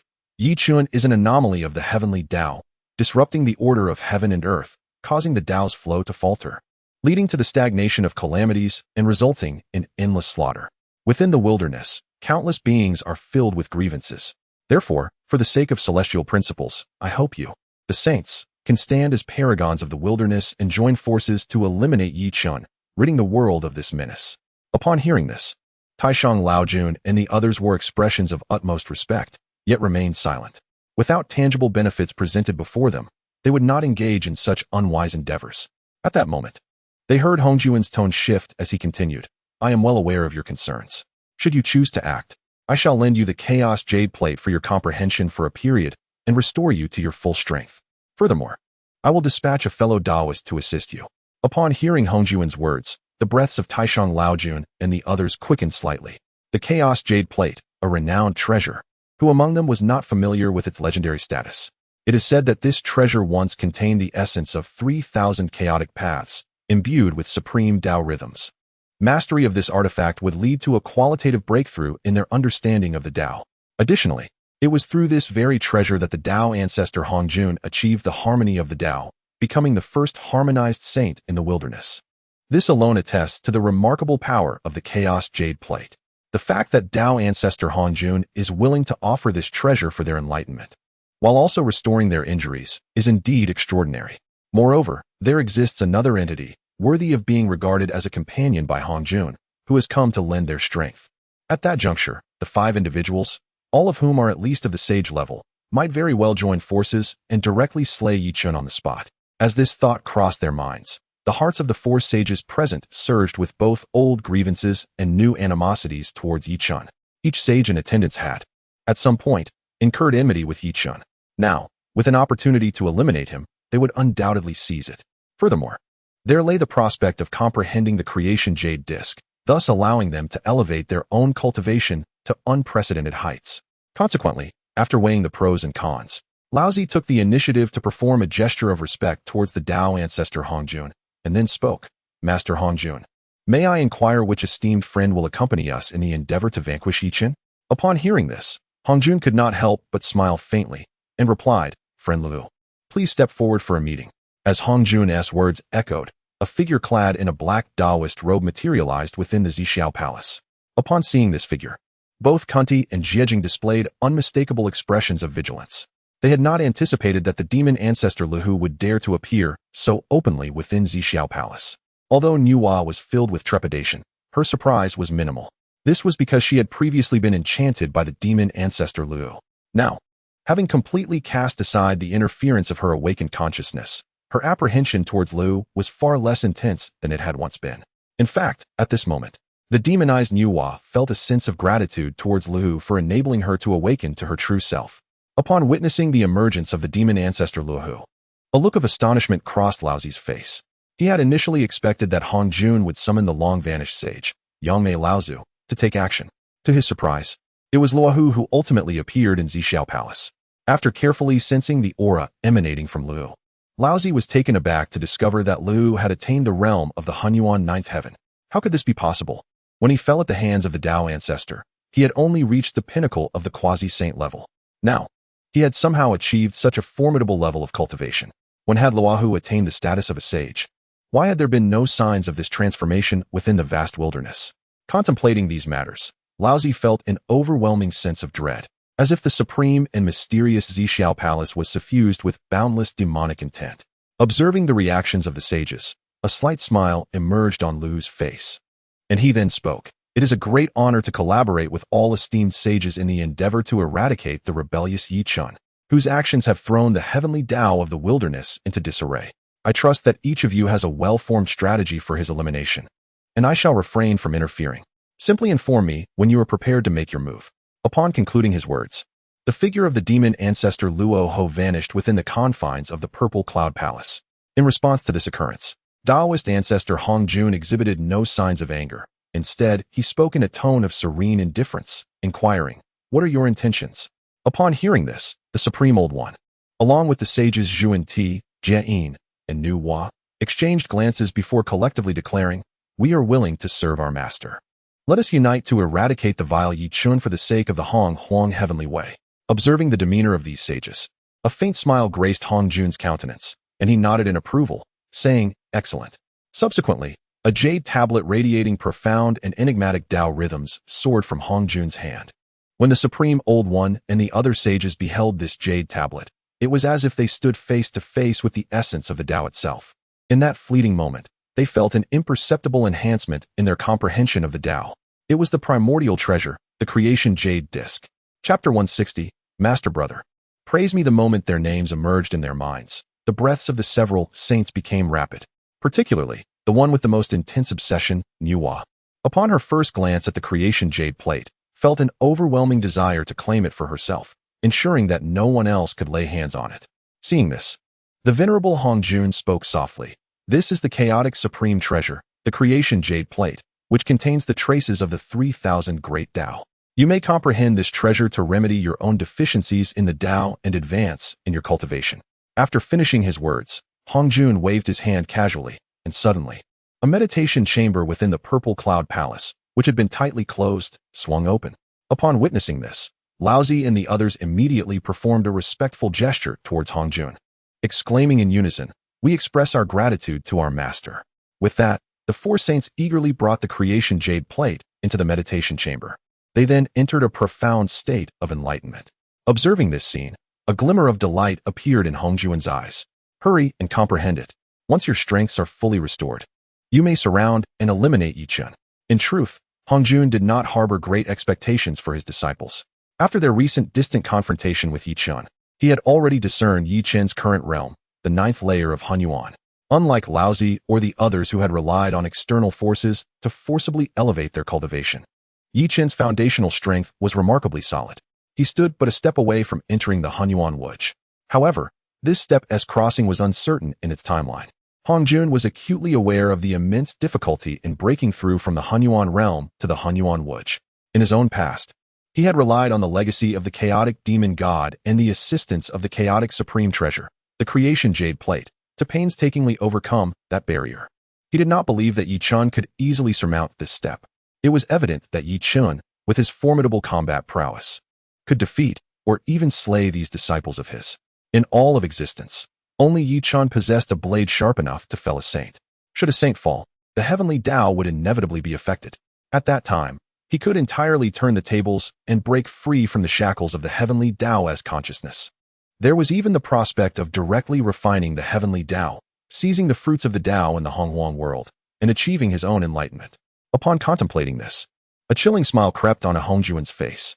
Indeed, his intent in aiding Laozi and the other saints to heal their injuries, restore their cultivation, and augment their strength was to enable them to pursue Yi Chen without reservation. Ultimately, he envisioned that Yi Chen would vanquish them. The best outcome would be that in their demise, they would inflict severe wounds upon Yi Chen as well. With this thought, Hongjun silently expressed his gratitude to Yi Chen. Were it not for his emergence, he would have needed to devise a means to eliminate the remaining saints after the conclusion of the Fengshen calamity. Certainly, were it not for the constraints imposed by the celestial Tao, I could have effortlessly obliterated them myself. Alas, the sanctity of the celestial Tao and the status of the saint are of paramount importance. As one who has already harmonized with the Tao, I find myself unable to act directly and must resort to more subtle approaches. The venerable Hongjun immediately extinguished such thoughts, closing his eyes and entering a state of enlightenment. Meanwhile, Yi Chen had ascended to the highest tier of the 33 heavens, the free and unfettered Deluo heaven, specifically the golden hall of Miluo. From this vantage point, he could gaze down upon the vast expanse of the primordial world, encompassing all its myriad phenomena. It was here that the emperor of the monster clan, Dijuan, once presided over the ancient celestial court of the monstrous beings, commanding countless denizens of the primordial realm, a far cry from the rather humble abode that Haoyan had presumptuously named the Lingxiao Palace. However, ever since Dijuan and Tai perished in the cataclysm of the War of the Witches and the Monsters, leading to the downfall of the ancient celestial court, the Golden Hall of Miluo had fallen into neglect, awaiting the arrival of Yi Chen after an unfathomable passage of time. Prior to his arrival, some had already taken the initiative to restore and cleanse the hall, reviving the splendor reminiscent of the ancient celestial court of the monster clan. As Yi Chen beheld his surroundings, he noticed the golden nails adorning the jade doors and the colorful phoenixes dancing before the vermilion gates. The intricate corridors exuded a sense of ethereal elegance, with dragons and phoenixes soaring gracefully amidst the 3 eaves and 4 clusters. It was indeed a scene of celestial marvel. Upon his arrival at the Miluo Palace, he was greeted by the 3 sisters of the Celestial Sect, along with Daobao and other disciples, as well as the 3 sovereigns of the human race whom Yi Chen had rescued. The leaders of myriad clans and the great beings who had secluded themselves from the tribulations of the world had all gathered here. When they saw Yi Chen's figure, they bowed deeply in unison and reverently proclaimed, "We pay our respects to Saint Yi Chen. May your longevity be boundless and your path eternal." Yi Chen, observing this display of reverence, gently responded, "There is no need for such formality, please rise." Upon hearing his words, the assembled celestial beings stood upright, their gazes solemnly fixed upon Yi Chen. This was the unparalleled individual who dared to strike down Hongjun. Yet, in this moment, the great beings of the primordial realm perceived Yi Chen as far less formidable than his reputation suggested. Upon closer inspection, they found him to be a youth of striking countenance, radiating an aura of tranquility and serenity. Clad in a crescent white robe, he appeared ethereal in the gentle breeze, embodying the essence of a carefree, true immortal. It was difficult to reconcile this image with that of the one who had vanquished the primordial heavenly lord, exploded the Taishang Laojun, annihilated the western figures of Zhuanti and Jian, and even dared to confront Hongjun. At that moment, the youngest sister of the three sisters, Chen Xiao, stepped forward. Elder brother, this time, my junior disciples and I have thoroughly cleansed the battlefield and even ventured to pilfer the palace of the Saint Nuwa. Our haul has been particularly bountiful, hundreds of exceptional postnatal spiritual treasures and dozens of innate spiritual treasures. Moreover, I have unearthed a supreme innate spiritual treasure, the Bao Yin Lantern, from the realm of the Empress Nuwa. It conveniently complements the two lanterns we previously scavenged, allowing us to form the grand formation of heaven, earth, and humanity. As Chen Xiao spoke, her head lifted with an air of pride, as if she were silently urging, "Hurry, praise me. I am truly exceptional." Upon witnessing her demeanor, Chen couldn't help but chuckle softly. He reached out and affectionately ruffled her hair, saying with a smile, "Well done." The moment Chen Xiao heard those words from her beloved senior brother, her eyes sparkled with joy, narrowing into a crescent. Were it not for the presence of the crowd around them, she would have leapt up in exuberance. Chapter 161. The end of the Xianmen sect. Upon witnessing this scene, the other formidable beings of the Honghuang realm abandoned their prior perceptions of Yi Chen. To articulate the act of plundering with such ease signifies that he is undoubtedly a ruthless individual of unparalleled caliber. Particularly alarming was the fact that Yi Chen, accompanied by the disciples of the Jie Sect, had targeted the households of the saints almost exclusively. Consequently, they all composed themselves, casting aside their previously nonchalant demeanor. Standing upright in utmost respect, they awaited Yi Chen's commands. At that moment, Duo Baodaoren, Yi Chen's junior disciple and the second disciple of Tongtian, stepped forward. Casting aside his floating dust, he addressed Yi Chen directly, saying, "Master brother, all disciples of the Jie Sect, along with representatives from the myriad clans and spirits of the Honghuang, as well as numerous powerful solitary practitioners, have gathered here in the Dao Ocean. May I inquire as to the purpose of this summons?" Upon hearing Duo Baodaoren's question, the assembled powerful beings discreetly leaned in, fully attentive. After all, this was the first time the formidable Yi Chen had convened them in such a manner. Their presence encompassed virtually all forces within Honghuang. If it were not for a significant matter, Yi Chen would not have taken the effort to gather them. Some of the Honghuang powerhouses even speculated in silence whether Yi Chen intended to claim the vacant position of the Heavenly Emperor, thereby assuming dominion over the Honghuang, compelling all clans and spirits to obey. This was not an implausible conjecture. Why else would he convene them in the core of the ancient demon clan's celestial court, the Dao Ocean, for deliberation? As these thoughts circulated among the Honghuang powerhouses, they pondered how best to congratulate Yi Chen should he ascend to the title of Heavenly Emperor. Perhaps presenting him with an imperial title would be appropriate? While these thoughts fluttered through their minds, Yi Chen spoke. "The reason I have summoned all of you, my fellow disciples and friends, is to announce an important matter. I believe that making this declaration here will lend it a sense of formality." The powerful beings in the Dao Ocean were struck by a wave of anticipation upon hearing this. Yi Chen was about to make his announcement. His voice, neither too loud nor too soft, resonated in their ears. "What I am about to announce is quite simple. From this day forth, the Jie Sect shall no longer be known as the Xianmen Jie Sect, but rather as the Honghuang Jie Sect." The moment Yi Chen uttered this seemingly understated statement, it was as if a thunderclap had echoed in their ears. What? Yi Chen intended for the Jie Sect to withdraw from the Xianmen established by the Dao ancestor Hongjun. It was no wonder the Honghuang powerhouses were so utterly astonished. They understood the gravity of what had just transpired. Since the venerable Hongjun Daozu imparted his teachings at Xiao and conveyed the doctrine to the myriad beings of the primordial chaos, the Xianmen has emerged as the quintessential representative of orthodox tradition.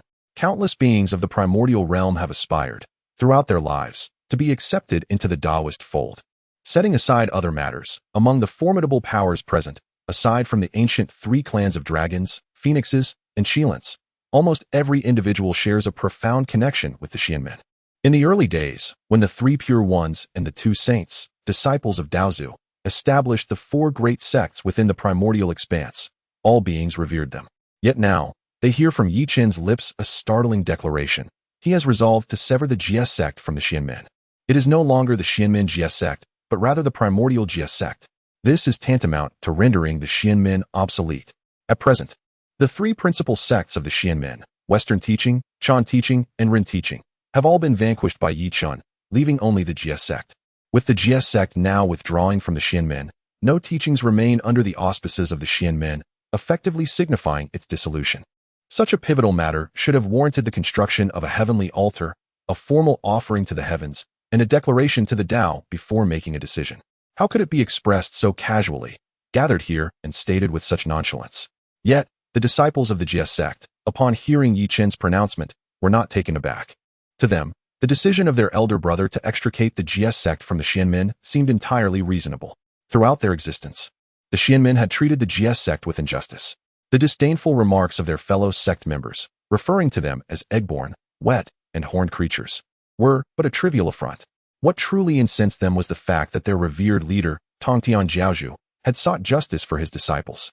When he exerted pressure upon the four saints, the elusive Hongjun Daozu, who had not revealed himself since achieving harmony, appeared and forcibly took their master, confining him within the San Xiao palace. Such actions by Hongjun Daozu have deeply wounded the hearts and souls of the Jie Sect disciples. They are acutely aware that, had it not been for their master brother Yi Chen's unexpected emergence after 1,000,000 years of seclusion, they would have surely perished in this calamity, bereft of the protection of the Tongtian Jiaozhu, becoming mere sacrificial offerings to Chen and Ren teachings. Their entire sect might have faced annihilation. From that moment onward, a shared sentiment took root in the hearts of all Jie Sect disciples. Such a Xianmin is unworthy of their loyalty. Were it not for the inscrutable existence of Daozu Hongjun, these disciples might have long since abandoned the Xianmin. Now, with their master brother Yi Chen articulating what they had long yearned to express but dared not, all the disciples present exchanged glances, then rose in unison. Each one turned their gaze toward Yi Chen, placing their left hand upon their shoulders, and resolutely declared, "We are willing to stand with our master brother in both advance and retreat." Thus, the Jie Sect withdraws from the Xianmin. Henceforth, there shall be no Xianmin Jie Sect in the world, only the Primordial Jie Sect. Heavens will witness this, as does the earth and humanity. With the utterance of these disciples of a thunderous roar reverberated through the heavens. A towering silhouette of a celestial wheel gradually ascended above the primordial land, revealing countless spectral figures within. Simultaneously, an immense torrent of human energy manifested itself amidst the vast expanse of the primordial universe. The emergence of these phenomena signified that the three realms, heaven, earth, and humanity, united in testament to the vows proclaimed by these disciples of the. In that moment, an inexhaustible transformation of energies occurred. The predetermined celestial mechanics, fortunes, and myriad elements within the primordial realm reacted violently. Thus, the irrevocably severed ties with the.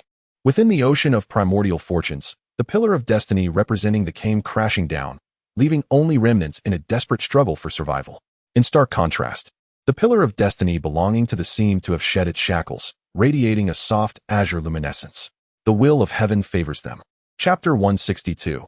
The celestial cord of the this signifies that the fortunes of the, having detached from the realm of the, have undergone a transformative metamorphosis akin to that of a carp leaping over the dragon gate. The formidable beings of the primordial era, upon hearing the words of the disciples of the, suddenly became acutely aware. These disciples exuded a distinctive aura, one that starkly contrasted with the overwhelming majority of cultivators in the current primordial realm. Their uplifting spirit evoked intense envy, leaving others yearning to join thee and stand alongside them. Nonetheless, they ultimately refrained from taking that decisive step. For the enigmatic power of the Tao ancestor Hongjun instilled a profound sense of trepidation within their hearts. Amidst the disciples of the Zhen Yuanzi felt an overwhelming sense of pride. As he gazed at his fellow practitioners, a wave of exhilarating joy surged within him. He realized that his choice to embrace the was indeed the right one. This was perfectly suited to his being. In that fleeting moment, Zhen Yuanzi almost believed he had returned to the time of countless epochs past, when he roamed the vast expanses of the primordial world alongside Hongyun, aiding all those whom he wished to assist. Alas, following Hongyun's acquisition of the primordial purple qi, he met his untimely demise. Since then, Zhen Yuanzi had lost the carefree mindset of his earlier days, and his cultivation gradually stagnated. Until now, he could distinctly feel the vibrant rhythm of his heart, pulsing with renewed vitality. The stagnation of his cultivation, which had persisted for so long, began to show faint signs of breakthrough. In stark contrast, Hongjun was seething with rage, nearly spitting blood. He was summoning every ounce of his strength to contend against the consciousness of the heavenly Tao, striving to reclaim a part of himself from its grasp. However, at this critical juncture, an undeniable flaw emerged within the originally flawless authority he had created. When he established the, expounding upon the teachings of the purple cloud and imparting wisdom to all beings of the primordial realm, he harvested an immense amount of their fortunes to aid his own path to unity. That was initially safeguarded by 6 saints and 4 major sects. ensuring that Hongjun could rest easy. Yet, in light of Yi Chen's recent actions, the three major sects of the Western and Run were all rendered impotent. The Supreme One was gravely injured, and even the primordial beginning was struck down by Yi Chen's sword, now awaiting resurrection within the realm of the heavenly Tao's essence. The entire fortune of the could be directly said to have coalesced upon the. Ordinarily, this would not pose an issue. This, ablaze with vitality, could indeed provide even greater fortunes to the. Moreover, Hongjun, in his hubris, believed that under his absolute prowess, Yi Chen would not dare to meddle with the fortunes of the. In truth, Yi Chen had not tampered with the fortunes at all. He had severed the very roots of his fortunes. The outcome of such an action immediately led to a perturbation in the once flawless flow of Hongjuan's qi. He found himself once again at a disadvantage in his struggle against the consciousness of the Tao. Even his original awareness suffered from the encroachment of the Tao's will. This was the consequence of his negligence, nearly causing Hongjun to spit blood in anger. At this moment, he longed to rise and venture into the vastness of the primordial world, annihilating Yi Chen and those rebellious disciples of the to satiate his wrath. However, the path he had chosen to merge with the Tao now held him captive. The Tao's consciousness instinctively sought to consume and assimilate this foreign entity, intending to use his sacred body as a mere vessel. Confronted with the Tao, crafted by the hands of the primordial deity Pangu, even Hongjun, despite his extraordinary capabilities, could only manage to resist just enough to preserve his own awareness from being devoured. Otherwise, he could not have relocated the San Xiao palace to the chaotic void, enduring countless epochs in silence. Now, due to Yi Chen's actions, his original plans had been thrown into disarray. Under the relentless pressure of the Tao, he found himself unable to directly eliminate Yi Chen and those disciples of the. This outcome infuriated Hongjun to the brink of bloodshed. He wished he had extinguished this anomaly the moment Yi Chen took form in the world. Yi Chen remained oblivious to the murderous intent that Hongjun harbored against him. Even if he were aware, it would not concern him greatly, for he knew that should Hongjun come seeking him, it would only lead to battle. Moreover, even if Hongjun did not actively pursue him, Yi Chen would still seek him out, especially since his master, Tongtian, remained imprisoned within the San Xiao palace. Observing the reactions of his younger disciples, Yi Chen could not help but smile slightly. Such was the nature of the disciples. He then continued, in addition, I have another matter to announce. In the realm of Daoyuo, the powerful beings of the primordial world suddenly displayed expressions of astonishment. Was the matter of withdrawal from the celestial gate to be resolved so easily? Why had Daozu Hongjun not reacted at all? What could be the second announcement from Saint Yi Chen? Might it be of equal significance to the establishment of a new path for the? Realizing this, the expressions of these primordial beings reflected a palpable tension. They suddenly felt as if, in the presence of Saint Yi Chen, they had reverted to their former mortal selves. Their hearts unable to bear the weight of his casually spoken words. Yet, their thoughts could not sway Yi Chen. Maintaining his calm demeanor, he declared, I intend to establish the heavenly court of the, reinstating the celestial emperor and myriad deities to restore order in the primordial world. Upon hearing this, the primordial beings present wore expressions of knowing acknowledgement. Indeed, every time Saint Yi Chen spoke in such a tranquil tone, he unveiled matters of monumental significance. This moment, undeniably monumental enough to encompass the vast expanse of the three realms and the six paths, was articulated by Saint Yi Chen as casually as one might comment on the pleasantness of the day's weather. Yet, in response, the formidable beings of the primordial world turned their keen gazes towards him, each eager to ascertain the nature of the celestial court he would establish, a matter intertwined with the fate of countless beings across the myriad races of the primordial realm. At that instant, a tremendous pressure emerged once more from the Daoyuo heaven, as if the myriad lives of the past, present, and future were all fixated upon this singular event. The saint spoke with the authority of the heavenly edict, and with his words, the consciousness of the primordial Tao descended. In the very moment this Tao consciousness manifested, the revered Fengshen list and the god-slaying whip, previously positioned upon the Fengshen platform, began to tremble violently. They transformed into two dazzling beams of golden divine light, soaring into the azure heavens. Moments later, these artifacts, which should have been wielded by Jiangxia, materialized before Yi Chen's eyes. Clearly, this was the Tao's acknowledgement of Yi Chen's endeavor to establish the celestial court, transferring the divine authority originally conferred by Hongjun to the Chen sect, now into the hands of Yi Chen. Chapter 163. The bestowal of divinity. Yi Chen appeared to have anticipated this event, showing no signs of surprise. He gently caressed the divine ranking, from which a dazzling radiance emanated, illuminating the 33 heavens and the vast primordial expanse below. Simultaneously, the divine whip, measuring 3 feet and 6 inches in length. Consisting of 21 segments adorned with 4 divine seals each, totaling 84 celestial seals, began to resonate without wind. This divine instrument, a tool of punishment for the gods, willingly descended into Yi Chen's grasp, recognizing him as its master. The authority to penalize the divine and to regulate the myriad celestial beings was thus entrusted to him. Yi Chen accepted this celestial authority with calm composure, acknowledging that, while it might be of little consequence to him, the very consciousness of the heavenly Tao had chosen to bestow it upon him. Thus, he had no reason to decline. After accepting the divine whip, his gaze turned toward the divine ranking. At that moment, the true spirits of all the disciples who perished in this divine tribulation emerged vividly within the ranking. The remnants of the disciples from the sect displayed expressions of pride and joy, fully aware that their sect had emerged as the greatest victor in this divine upheaval. Leading the group, Zhao Gongming beamed widely, his joy evident as he grinned from ear to ear, reveling in the triumph of the. He felt elated, knowing that no disciples of their sect would face death or be sealed within the divine ranking henceforth. As for himself, he was merely a remnant spirit and felt no need to ponder further. In stark contrast, the 12 golden immortals of the sect, along with the Xian Du of the sect and Methreya from the Western teachings, appeared utterly despondent.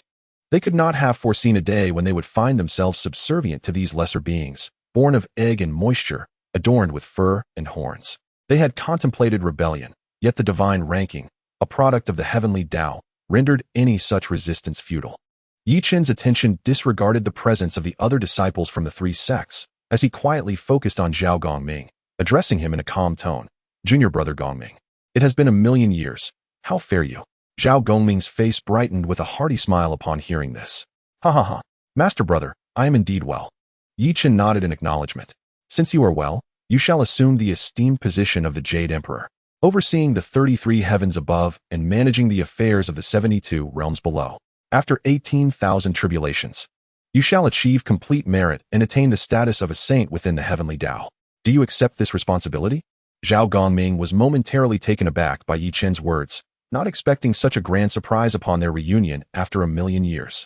Not only he, but all the powerful beings present in the primordial realm were equally stunned upon hearing Yi Chen's proclamation.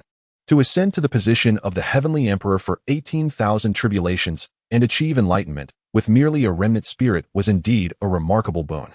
Do not speak of merely 18,000 calamities. Even if it were a staggering 180 million calamities, they would readily acquiesce. This is akin to Saint Yi Chen directly presenting a celestial ladder to ascend to the heavens. Only a fool would decline. Naturally, Zhao Gongming is no fool. He immediately knelt on one knee, his expression solemn as he proclaimed, "Yes, I, the disciple, shall dutifully obey the edict of Master Brother, the Supreme Leader." As his words resonated, a radiant divine light suddenly emerged from the divine list in Yi Chen's hands, enveloping the remnants of Zhao Gongming's spirit. Instantly, his once fragmented soul was restored by the abundant power of the heavenly Tao. Under the auspices of the heavenly emperor's status, his cultivation soared, reaching the late stage of quasi-sainthood. Simultaneously, a magnificent robe adorned with intricate patterns of the sun, moon, stars, and mountains materialized around Zhao Gongming. Complemented by a 12-feathered crown atop his head, he appeared exceedingly dignified and solemn. Upon witnessing this spectacle, even the formidable beings of the primordial realm, despite their inner turmoil, could not help but exclaim in unison, "We have witnessed the revered Jade Emperor of the Golden Palace." They all recognized that Zhao Gongming was the most suitable candidate to assume the mantle of the Heavenly Emperor. As the foremost disciple of the outer sect of the Jie, he possessed a wide network of friendships within the primordial realm, earning him considerable esteem, far surpassing that of the elusive Haoyan. With Yi Chen's anointment of the Heavenly Emperor, the previously stagnant Heavenly Tao of the primordial realm was now rendered complete. This development indirectly intensified the pressure on Hongjun Laodao, who was grappling with the consciousness of the Heavenly Tao, nearly leading him to succumb entirely and become a mere puppet of the Heavenly Tao. It was as if Yi Chen had inadvertently ensnared him once more. Upon realizing this, Hongjun was nearly driven to spew blood in frustration. Yet, as the consciousness of the Heavenly Tao lurked menacingly, he found himself unable to retaliate against Yi Chen, unless he was willing to relinquish the countless epochs of effort he had invested in his schemes. However, such a notion was evidently implausible. In this moment, he could only forcefully suppress his fury deep within. Meanwhile, Yi Chen, holding the divine list, remained oblivious to the unfolding events within the San Xiao Palace. After conferring upon Zhao Gongming the title of Heavenly Emperor of the Jie, he proceeded to appoint other divine positions. With each proclamation from Yichun, beams of divine light imbued with the power of the heavenly Tao surged forth from the divine list, descending upon the remnants of the souls of the Jie disciples who had perished in the calamity. As these divine lights, suffused with the essence of the heavenly Tao, alighted upon them, the remnants of the Jie disciples experienced instantaneous restoration, their cultivation levels fully revived. Moments later, all the Jie disciples who had fallen in the calamity returned to life, indistinguishable from their former selves. However, the resurrected disciples radiated an aura of divine majesty, their faces adorned with faintly visible, enigmatic law glyphs, exuding an air of formidable authority. The celestial court of the Jie Sect governs the vast expanse of the primordial realms and the six paths, overseeing billions of sentient beings. Divided into the 4 upper divisions of thunder, fire, plague, and combat, and the 4 lower divisions of the constellations, the 3 rivers mountains, and the 5 great peaks, while summoning rain and stirring clouds, embodying the deities of virtue and vice. In total, 365 righteous and benevolent deities were appointed by Yichun. These deities were meticulously selected from the Jie Sect's disciples, individuals of profound merit and unwavering integrity. Had this divine list been under the control of Hongjun and Yuan Shi, Yichun would have resolutely refrained from allowing his disciples to assume the positions bestowed by the divine decree.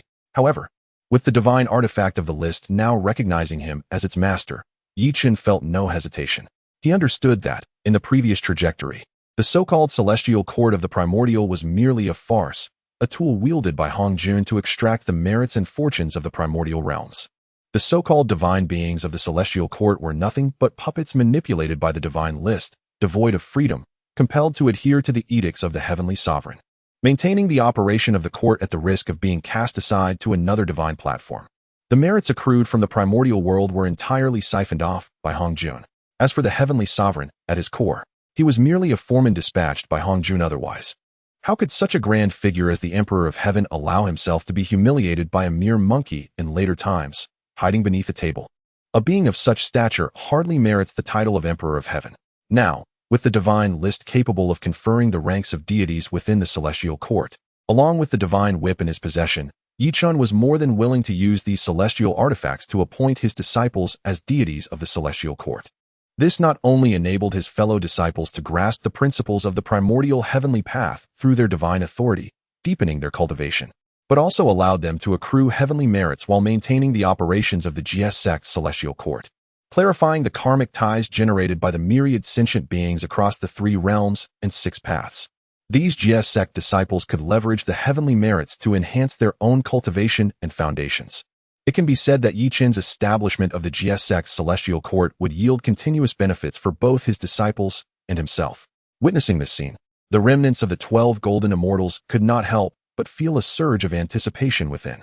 They had not anticipated that the divine positions conferred by Yichun within the Jie Sect would take such a form, entirely unlike the enslaved positions they had envisioned. Chapter 164. The chaotic relic. In that moment, they all secretly hoped that Yichun would bestow upon them a divine position of some stature, ideally one of considerable authority. Such an elevation would enable them to comprehend the profound principles of the Tao embedded within the divine realm. Moreover, they could exploit the advantages of their divine roles to cultivate merits within the celestial order. The mere thought of this ignited a fervent desire within the eyes of these golden immortals of the Chen sect. Even the figure known as the captive Taoist found himself calculating how he might present himself when Yichun conferred upon him his divine station. Each time he envisioned this joyous prospect, a smile involuntarily graced his lips. At this juncture, Yichun finally finished exchanging pleasantries with his fellow disciples from the Jie Sect. He then directed his gaze towards the disciples of the Chen sect, the Ren sect, and the Western sect inscribed upon the divine list. Upon sensing the weight of Yichun's scrutiny, the 12 golden immortals of the Chen sect, along with Xiandu of the Ren sect and Methria, and K. Itagarba of the Western sect, instinctively straightened their spines, awaiting the words of Yichun with bated breath. In that moment, they resembled eager creatures, oblivious to the disdain they had once harbored for the Jie sect, regarding them as mere lesser beings. Upon witnessing the expressions of these disciples from the 3 teachings, Yichun's eyelids fluttered slightly. He then spoke in a tone devoid of embellishment. "You are steeped in grave transgressions, bound by your karma. Even in death, your essence shall not be freed from such burdens. Therefore, I hereby demote you all to the status of servants within the Jie Sect's heavenly court, to serve the divine beings for countless eons, as penance for your sins. As Yi Chen's proclamation echoed through the air, celestial shackles manifested above the lingering souls of the 12 golden immortals, Xiandu, Methriya, Kaidagarba, and the other disciples of the three teachings, binding them firmly. Simultaneously, celestial runes began to surface upon the surface of their souls. In an instant, those who once roared defiantly across the primordial realms were reduced to mere puppets. Should the divine beings of the Jie Sect issue a decree of clemency, they would be compelled to obey without question, yet their consciousness remained painfully aware, forced to witness the unfolding of their fate. This outcome proved more excruciating than death itself, and this punishment would endure for eons. The thought alone suffused their souls with an overwhelming sense of despair. However, having been wholly refined by the celestial runes, they possessed no means of resistance. In a collective, uncontrollable act, their bodies fell to their knees before Yi Chen, voicing their submission. We thank the saint for the grace of creation. We pledge to serve faithfully as instruments for the gods of the Jie Sect's heavenly court. Upon witnessing this scene, Yi Chen could not help but let a smile grace his lips, nodding as he uttered a single word, good. Thus, the deities resumed their rightful places, and the celestial court of the intercepting teaching was established. As Yi Chen's voice resonated, the myriad beings within the vast wilderness suddenly felt an awakening in their hearts, a flicker of joy blossoming within. Even the countless mountains and rivers of the wilderness began to exude a subtle sense of delight, appearing more vibrant and alive. While the beings of the wilderness basked in this newfound joy, a magnificent beam of heavenly light descended from the ethereal realms above the 33 heavens, evenly spreading throughout. Wherever this divine light touched, the dilapidated palaces constructed by the ancient demon clans were restored to their former glory, emanating an enigmatic aura. With the restoration of these celestial abodes, the essence radiating from the 33 heavens gradually began to unify. Upon sensing this transformation, Yi Chen raised an eyebrow, for he discerned that the 33 heavens beneath his feet had been treated as a magical artifact by the ancient demon clans, with each palace within serving as a node for its refinement. However, the scale of this undertaking had proven too immense, and even with the formidable resources of the ancient demon clans, it remained incomplete until their demise. Now, the heavenly light, responding to the establishment of the celestial court of the intercepting teaching, had completely refined the 33 heavens. Yi Chen could distinctly feel that as the 33 heavens became wholly integrated, a colossal pillar of fortune rose within the sea of fate in the wilderness. This pillar, embodying the essence of the vast wilderness, compelled the fortunes of all tribes within its embrace to instinctively contribute a portion of their fate to it. Upon witnessing this spectacle, Yi Chen's heart surged with understanding. This was the pillar of fortune of the celestial court of the intercepting teaching. Initially, this pillar would not have manifested such extraordinary phenomena. However, upon the thorough purification of the 33 heavens and its transformation into a spiritual treasure, the celestial court acquired a supreme treasure of fortune, thus revealing such remarkable manifestations.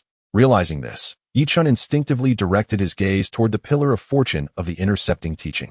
There it stood, entwined by the nine-clawed ancestral dragon of fate, proudly erect in the center of the sea of fortune in the wilderness, exuding an air of dominance.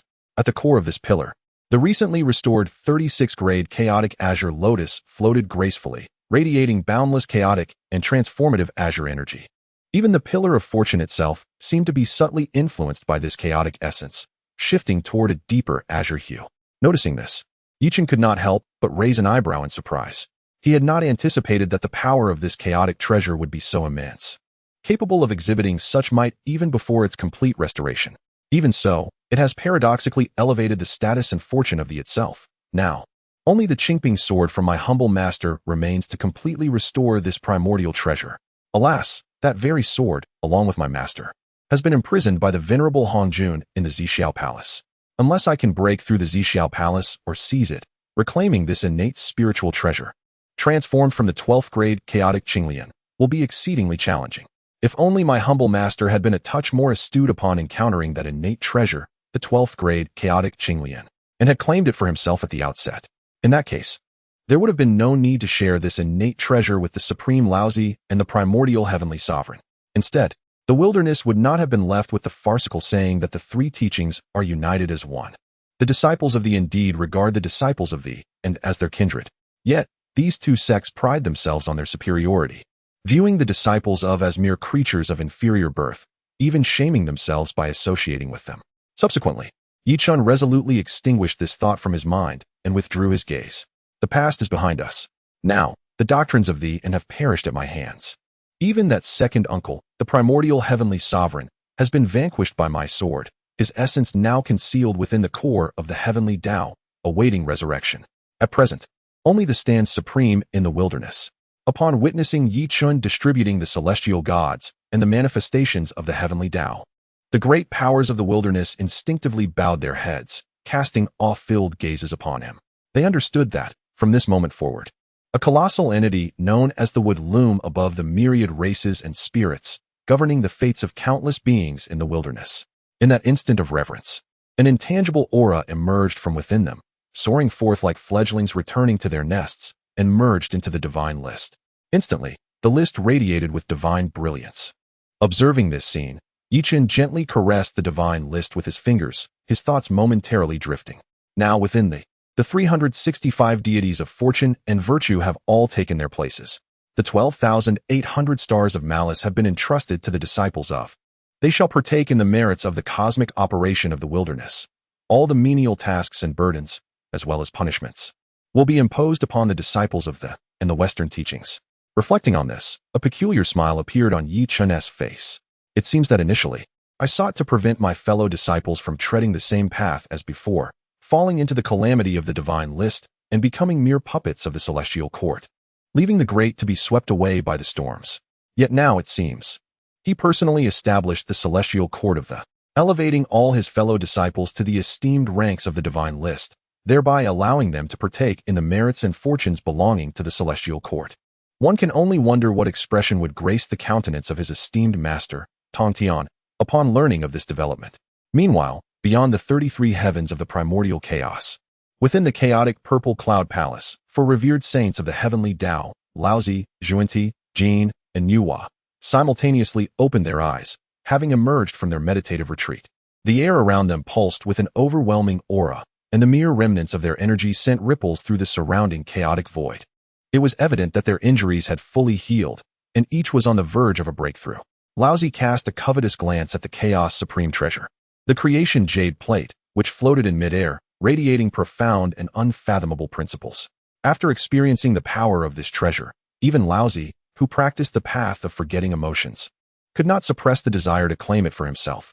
He distinctly sensed that during this period of secluded cultivation, he had come face to face with the essence of the great Tao, unveiling the myriad laws and boundless mysteries of the chaos before him, ripe for his comprehension. Indeed, this treasure, which once harbored the 3,000 chaotic paths, possessed unparalleled power. Laozi was convinced that if this chaos supreme treasure were to fall into his hands, mere moments of contemplation would suffice to propel him into the ineffable realm of primordial Wuji. However, he was acutely aware that this was the treasure of Tao ancestor Hongjun, and it could not simply be laid bare for his interpretation. Realizing this, a surge of impulse welled up within him, urging him to seize the treasure and retreat into the depths of chaos. Yet, the fear of Hongjun kept him in check. Even the venerable Laozi, master of the path of forgetting emotions, found himself overwhelmed in the presence of the creation jade plate. The same could not be said for Zhuanti, Jin, and the fervently devoted Yuhua, who displayed even greater trepidation. Nevertheless, the formidable image of Hongjun etched in their minds, coupled with the enigmatic figure of the demon ancestor Luo Hu, instilled such dread that these three saints dared not reach for the chaos supreme treasure, merely gazing upon it with insatiable desire. At that moment, the door of the meditation chamber suddenly opened on its own, and the detached voice of Hongjun resonated in their ears. Come forth to the hall. Upon hearing this command, Laozi, Zhuanti, Jin, and Yuhua immediately rose in unison, responding, yes. We heed the Master's decree. As the words fell, the figures of the four saints suddenly materialized within the grand hall where Hongjun was expounding. The disciples bowed deeply in reverence to their master, wishing him peace and tranquility. Observing the four disciples, each exuding a myriad of formidable energies, Hongjun merely nodded slightly before speaking. Your cultivation has been restored to its former glory. It is time to take action against Yichun, a great calamity to the Honghuang realm. He must not be allowed to continue his reign of terror. Here, I possess several chaotic treasures left behind by the fallen primordial demons from the time of the heavenly calamity. which I shall bestow upon you to aid in the eradication of this villain." With that, Hongjun waved his robe, and instantly, 4 fragmented spiritual treasures emanating a profound chaotic aura appeared within the Xiao Palace. Each chaotic treasure radiated a distinct essence of the chaotic Tao laws. It was evident that Hongjun, having been repeatedly deceived by Yi Chun, was driven to a furious resolve. Otherwise, he would not have revealed these treasured artifacts. The 4 saints, upon witnessing this scene, displayed expressions of astonishment. They had not anticipated Hongjun's impatience. However, gazing upon the chaotic relics, they instinctively swallowed hard, exchanged glances, and spoke in unison. "Yes, we shall faithfully adhere to our master's decree. We will unite to vanquish Yi Chun, restoring clarity to the Hongwang." Chapter 165. The arrival of the 4 saints. Upon hearing the words of the 4 saints, the expression of the venerable Hongjun subtly shifted. He then spoke, "Well, once Yi Chun is eradicated, as a reward, you may each comprehend the Tao of creation for 1 session." The 4 saints, including the great Laozi, instinctively widened their eyes at Hongjun's proclamation. They had not anticipated that, in addition to bestowing upon them 4 pieces of chaotic relics, he would offer such a generous reward. Immediately, the 4 saints, having previously tasted the profound powers of the Tao of creation, resolved in their hearts to gather their collective strength to obliterate Yi Chun. They could no longer endure the sluggish pace of their cultivation without the assistance of the Tao of creation. Observing the saints' reactions, a faint smile crept across Hongjun's lips. It is often said that sages are devoid of desires, yet this merely reflects the lofty pursuits of the sages, which are vastly different from the mundane desires of ordinary beings. Thus, in the eyes of common mortals, sages appear to be without want. Now, having presented the chaotic treasure, the Tao of creation, before these saints, they resembled dogs that had caught the scent of bone, rushing forth without hesitation. Originally, Hongjun did not wish to pay such a price. However, recently, Yi Chun led them to withdraw from the Xianmen, indirectly abolishing it, and established a heavenly court, declaring himself the heavenly emperor, which further solidified the consciousness of the great Tao. After being severely undermined twice, Hongjun decided to grant these rewards. Were it not for his current state of unification with the Tao, engaged in a battle of wits with the Tao's consciousness, unwilling to let the immense effort over countless years go to waste, he would have swiftly eliminated Yi Chun and his disciples. Why endure until now? Yi Chun, even if you evade death this time, you shall surely shed your skin. When I emerge from my seclusion, it will be the moment of your demise. I shall celebrate the success of my schemes with your very life. These thoughts flickered through Hongjun's mind before he spoke again. Thus, you may depart. After uttering these words, Hongjun gently closed his eyes. The saints bowed deeply to him in unison, proclaiming, "Yes, we shall return victorious." With that, the 4 saints rose and stepped out of the Xiao Palace, their faces radiating reverence. Shortly after their departure, the manifestation of the Tao ancestor, Luo Hu, exuding a demonic aura, followed in their wake. Meanwhile, as Hongjun sat cross-legged within the Xiao Palace, his otherworldly presence grew increasingly potent. He appeared as if he could transform into the embodiment of indifferent celestial law at any moment. Meanwhile, Yi Chun was seated in the midst of the Luo Tian, imparting profound teachings to his disciples from the formidable beings of the primordial era stood nearby, attentively listening with rapt attention. They cherished this rare opportunity to hear the sage's discourse, fearing the loss of any subtle detail. The sage's teachings were filled with myriad phenomena. The profound truths uttered by Yi Chun resonated like grand celestial melodies, echoing throughout the Luo Tian. Each listener absorbed these truths, which flowed into their hearts, enriching their understanding. As time passed, the spiritual entities present in Luo Tian began to awaken their intelligence under the influence of Yi Chun's celestial sound, taking form one after another. Upon assuming their shapes, these beings collectively bowed in reverence to Yi Chun and then, imitating him, seated themselves in meditation, quietly absorbing the sage's profound words. In that moment, the entire Luo Tian was enveloped in a serene tranquility, with only the mystical celestial sounds of the sage's teachings permeating the atmosphere, devoid of any other noise. Suddenly, Yi Chun ceased his discourse and lifted his gaze toward the heavens. The disciples of who had been immersed in the profound rhythms of the teachings, along with the primordial beings, stirred with intrigue.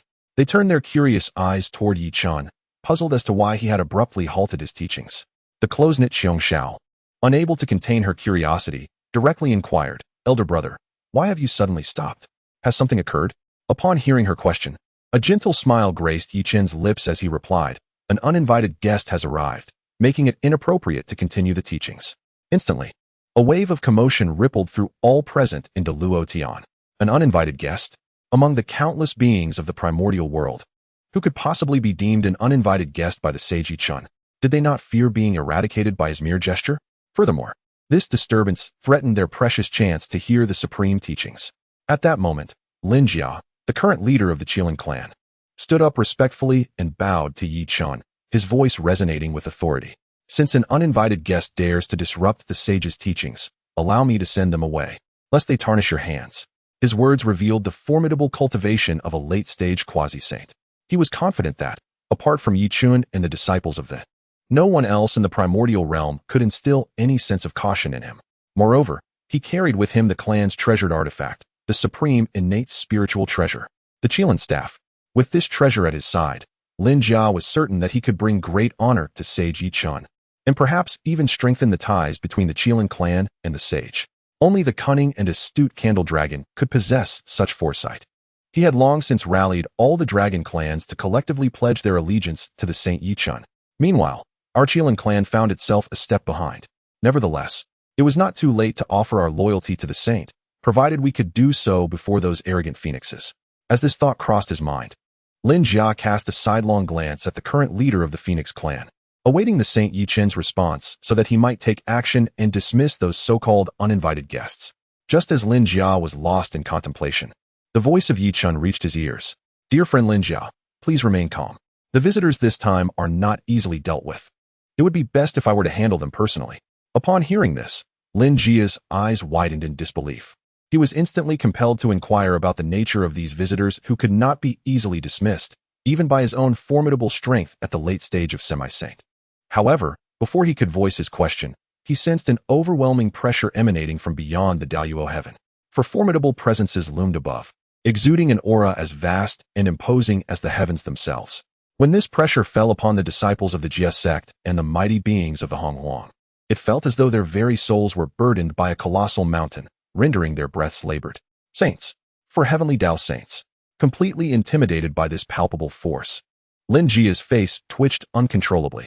He had never anticipated that the so-called uninvited guests mentioned by Yi Chun would be 4 saints. This was no mere intrusion.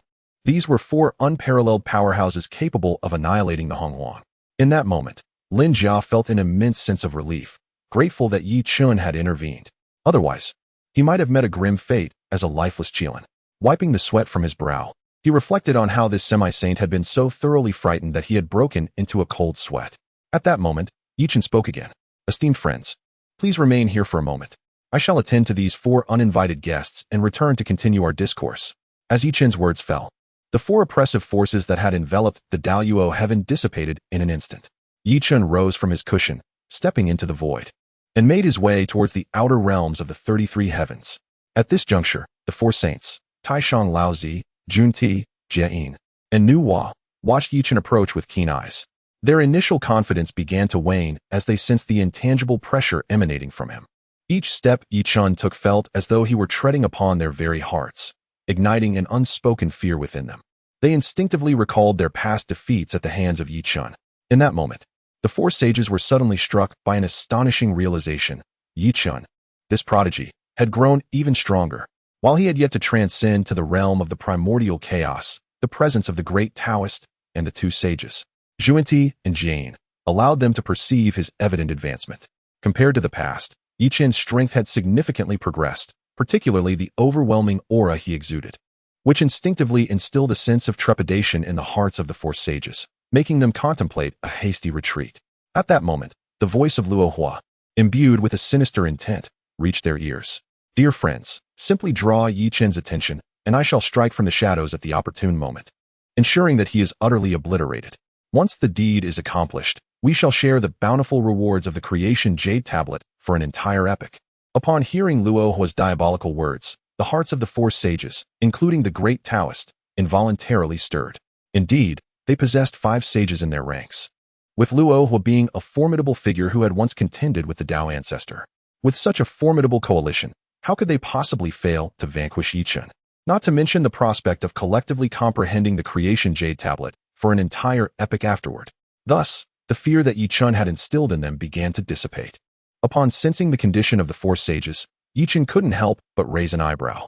He noted that their injuries had fully healed and, during this time, their cultivation had subtly advanced.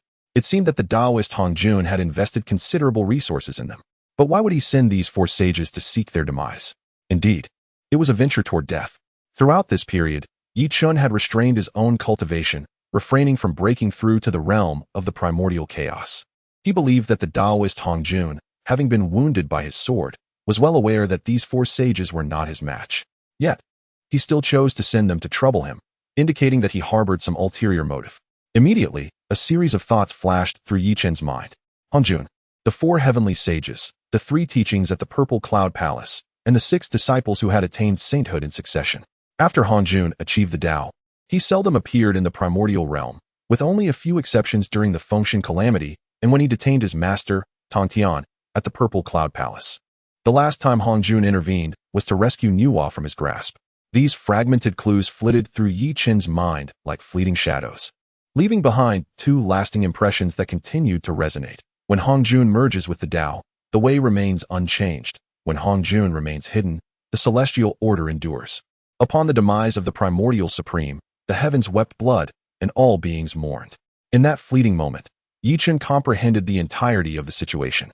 It appeared that the venerable Hongjun had encountered complications during the process of merging paths, necessitating his machinations against these saints, leading to the downfall of the heavenly Tao saints or undermining their sacred positions, thereby influencing the will of the heavenly Tao to facilitate his escape. Moreover, as a saint who had merged paths, Hongjun could not directly act against these heavenly Tao saints. Otherwise, he would inevitably provoke a fierce backlash from the consciousness of the heavenly Tao. Consequently, it became apparent that Yi Chen, who had yet to attain sanctity through the primordial purple energy, had fallen into his schemes. Clearly, Hongjun intended to use him as a weapon to eradicate these heavenly Tao saints. From this perspective, all of Hongjun's actions since the initiation of the Fengshen calamity could be rationalized. In his eyes, the so-called 6 great disciples of the saints were merely sacrificial pawns for his liberation. Upon realizing this, a hint of condescending pity filled Yi Chen's gaze as he looked upon the 4 saints, including Laozi. What significance did achieving the status of a heavenly Tao saint through primordial purple energy hold? It was merely a puppet in Hongjun's hands. Rather than existing in such a state, it would be preferable to perish at his own hands, thus having his soul inscribed upon the Fengshen list, subsequently contributing to the primordial realm. With this thought, Yi Chen instinctively caressed the heavenly Tao artifact, the Fengshen list, in his hand. Indeed, Yi Chen resolved to eliminate these 4 so-called heavenly Tao saints once more, inviting their lingering souls onto the Fengshen list, destined to serve the heavenly court. Just like their disciples, the saints' thoughts could shift in an instant, making them ideal for managing the vast expanse of the primordial realm alongside the disciples. Otherwise, entrusting the entirety of this boundless primordial chaos to the disciples would surely exhaust them, leaving no time for their own cultivation. As for the potential consequences of slaying these saints, which might allow Hongjun to escape the clutches of the heavenly Tao, Yi Chen had already accounted for this in his calculations. He understood that to break free from the shackles of the heavenly Tao will, Hongjun would need to delve deep into the chaos. Otherwise, the closer he remained to the primordial realm, the stronger the consciousness of the heavenly Tao would become, thus complicating his own escape. At that moment, Yi Chen saw his opportunity to forcibly enter the San Xiao palace while Hongjun was preoccupied, rescuing his mentor, Tongtian, who was trapped within. Moreover, he could exploit the traditional skills to completely empty the San Xiao palace. In doing so, not only would he acquire the Qingping sword, capable of fully restoring the 36th-grade chaotic green lotus, but he would also seize Hongjun's treasures. When the time came, with the final transformation of the 36th-grade chaotic green lotus, he would have no fear of the liberated Hongjun. The 4 saints, including Laozi, standing opposite Yi Chen, remained blissfully unaware of the tumultuous thoughts swirling within his mind. They only sensed a peculiar intensity in Yi Chen's gaze directed at them. It seemed as though there was an air of condescension in the gaze, as if looking down upon some pitiable entity. Such an expression evoked discomfort among the 4 revered sages, including Laozi, the lord of the Golden Pavilion, and the goddess Nuwa. Pity? This gaze ought to be one that they themselves would exhibit when observing the insignificant beings of the primordial chaos. What qualifications did Yi Chen possess to regard them with such an expression? In that instant, The ire that simmered within the hearts of these 4 sages was ignited by a mere glance from Yi Chen. Laozi, attempting to suppress his burgeoning anger, spoke with a voice steeped in solemnity. Yi Chen, you defy the will of heaven, audaciously usurping the exalted title of the Celestial Emperor, enslaving the disciples of the sages, and thus inciting turmoil among the denizens of the primordial realm. Should you possess the wisdom to acknowledge your transgressions, you must swiftly disband the heavenly court of the, renounce the title of Emperor Zhao Gongming, and accompany all disciples of the to the San Xiao Palace to seek forgiveness from the Taoist ancestor Hongjun. Otherwise, we 4 sages shall not hesitate to act, ensuring your utter annihilation. Upon hearing Laozi's words, a faint smile graced Yi Chen's lips. It was indeed a challenge for Laozi to articulate such distorted claims. Subsequently, Yi Chen merely performed a gesture of respect towards Laozi and spoke in an exceedingly calm tone.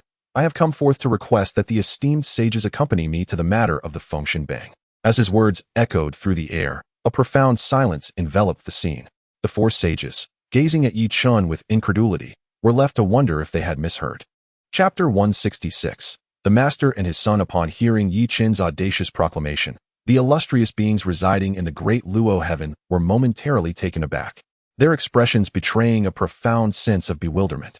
The notion that revered sages could ascend to the divine list and submit to the dominion of the celestial court seemed utterly preposterous. These sages, exalted entities wielding the power to shape destinies across the boundless expanse of the primordial world, commanded the utmost respect. Even the mightiest among the ancient powers would bow in deference before them. Yet, here was Yi Chen, suggesting that such venerable beings should be summoned to the divine list, to be subjugated. The very foundations of their understanding were shaken, as if the universe itself had been torn asunder. The proud leader of the Phoenix clan, once a self-proclaimed sovereign of the ancient wilderness, gaped in shock, unable to fathom how anyone could dare utter the words that would bind the sages to servitude.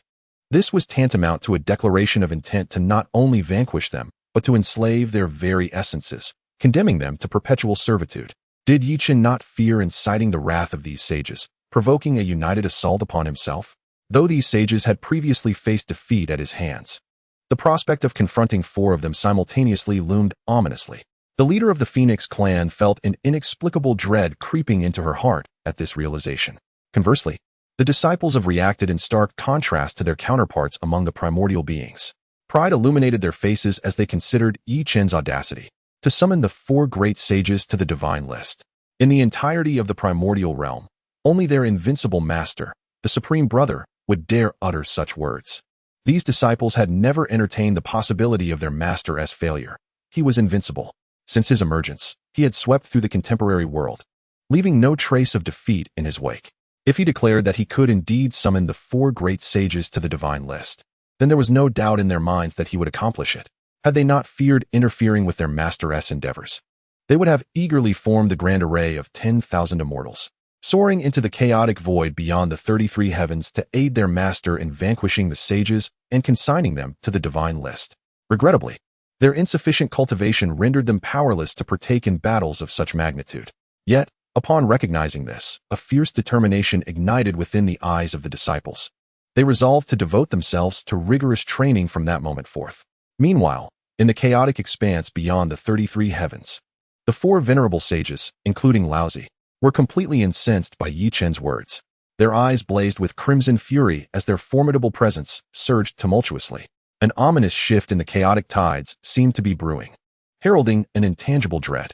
At that moment, countless beings dwelling upon the boundless expanse of the primordial realm sensed an impending doom. Their very essences clamored in frantic warning. Terror. A great fear was about to descend. Flee. Quick escape. Panic enveloped the vast land, as every gaze turned towards the existence beyond the 33 heavens. Their spiritual awareness distinctly revealed the source of their horror. After a prolonged silence, the might of Laozi, along with the other sages, had reached its zenith. Laozi then spoke coldly. Yi Chen, since you remain so obstinately unrepentant, I shall take it upon myself to cleanse the gates. Upon hearing this, a dismissive smirk crept upon Yi Chen's lips. Cleanse the gates? What are you that you think yourself worthy of such a task? Laozi's countenance flushed with indignation at Yi Chen's insolent retort. He, the illustrious leader of the 3 pure ones and the supreme sage, had never endured such an affront. However, upon reaching the pinnacle of his fury, Laozi's emotions began to stabilize. He then solemnly addressed his fellow sages, esteemed friends. In the face of such an anomaly as Yi Chun, we need not concern ourselves with the dignity of the sages. We must act decisively to eradicate him, lest he continue to threaten the myriad beings of the primordial realm. Upon hearing Laozi's words, the other sages, including the likes of Zhuan Ti and Nuwa, nodded in agreement. Brother Laozi speaks wisely. We should unite our powers to eliminate this anomaly, to prevent further harm to the myriad souls of the primordial world. Upon witnessing the shameless discourse among the sages, Yi Chun merely tapped his ear and nonchalantly remarked, "Since you have already resolved to abandon all pretense and attack, why bother with such grandiloquent justifications? To be both a harlot and erect a moral pedestal, how shameless you all are." The four sages could no longer contain their wrath after Yi Chun's unabashed words. In that instant, behind Laozi, an ever-rotating Taiji diagram emerged. As this emblem materialized, the erratic, chaotic energies within the vast void of chaos were instantly solidified. The chaotic tides stirred by the might of the four sages dissipated entirely beneath the manifestation of the rotating yin-yang Taiji diagram, subtly revealing the primordial treasure, the Taiji diagram, which Pangu had wielded to establish the heavens and the earth, thus stabilizing the elemental forces of water, fire, and wind. Upon witnessing this scene, Laozi's eyes momentarily gleamed with a sense of self-satisfaction. After comprehending the primordial treasure, the creation jade tablet, within the San Xiao palace, his mastery of the yin-yang Dao had reached perfection. Alas, his personal treasure, the Taiji diagram, had been seized by Yi Chun, preventing him from fully unleashing the true power of the yin-yang Dao. The mere thought of this caused Laozi's face to twitch involuntarily. Resolutely, he decided to channel his thoughts and once again invoked his ultimate secret technique, the transformation of the three pure ones. Instantly, the three saintly incarnations, Ta Qing Dao Run, Yu Qing Dao Run, and Shang Qing Dao Run, materialized within the chaos. Upon witnessing this spectacle, the three saints, including Zhuanti and Enhua, felt a surge of envy within their hearts. The transformation of the three pure ones could directly create three incarnations of power comparable to their own. The only cost involved was a modest expenditure of saintly essence, a burden easily borne by those of their stature. Unfortunately, this was Laozi's ultimate skill, and without his tutelage, they had no hope of mastering it themselves. For now, they could only glean the power of this technique from its fragments. With this realization, the three saints promptly extinguished their thoughts of envy and focused intently on confronting Yi Chun, fully aware that he was no ordinary adversary. It was he who had previously obliterated them in battle, particularly Enhua, who had been powerless against his formidable might. At that moment, Zhuanti and Jane exchanged a knowing glance, and gradually, their forms began to merge, transforming into a colossal demon with 2 heads and 4 arms, exuding an aura of boundless malevolence. This unscrupulous duo, having recognized that the foundation of Buddhism had been utterly severed by Yi Chun, turned to the demonic paths taught to them by the demon ancestor Rahu, completely forsaking Buddhism for the dark arts. They even harnessed the power of the primordial treasure, the creation jade disc, to innovate and forge this embodiment of chaotic destruction. Should they succeed in using this form to annihilate the entire primordial realm and eradicate countless beings, they would attain enlightenment in the Tao of chaotic destruction, becoming true demons of annihilation. This ambition partly motivated these 2 shameless Western saints to ally with Laozi and Enhua in their quest to vanquish Yi Chun. Meanwhile, the non-combatant Saint Enhua refrained from direct engagement, standing at the rear and casting forth immeasurable divine light, imbued with the essence of the laws of creation.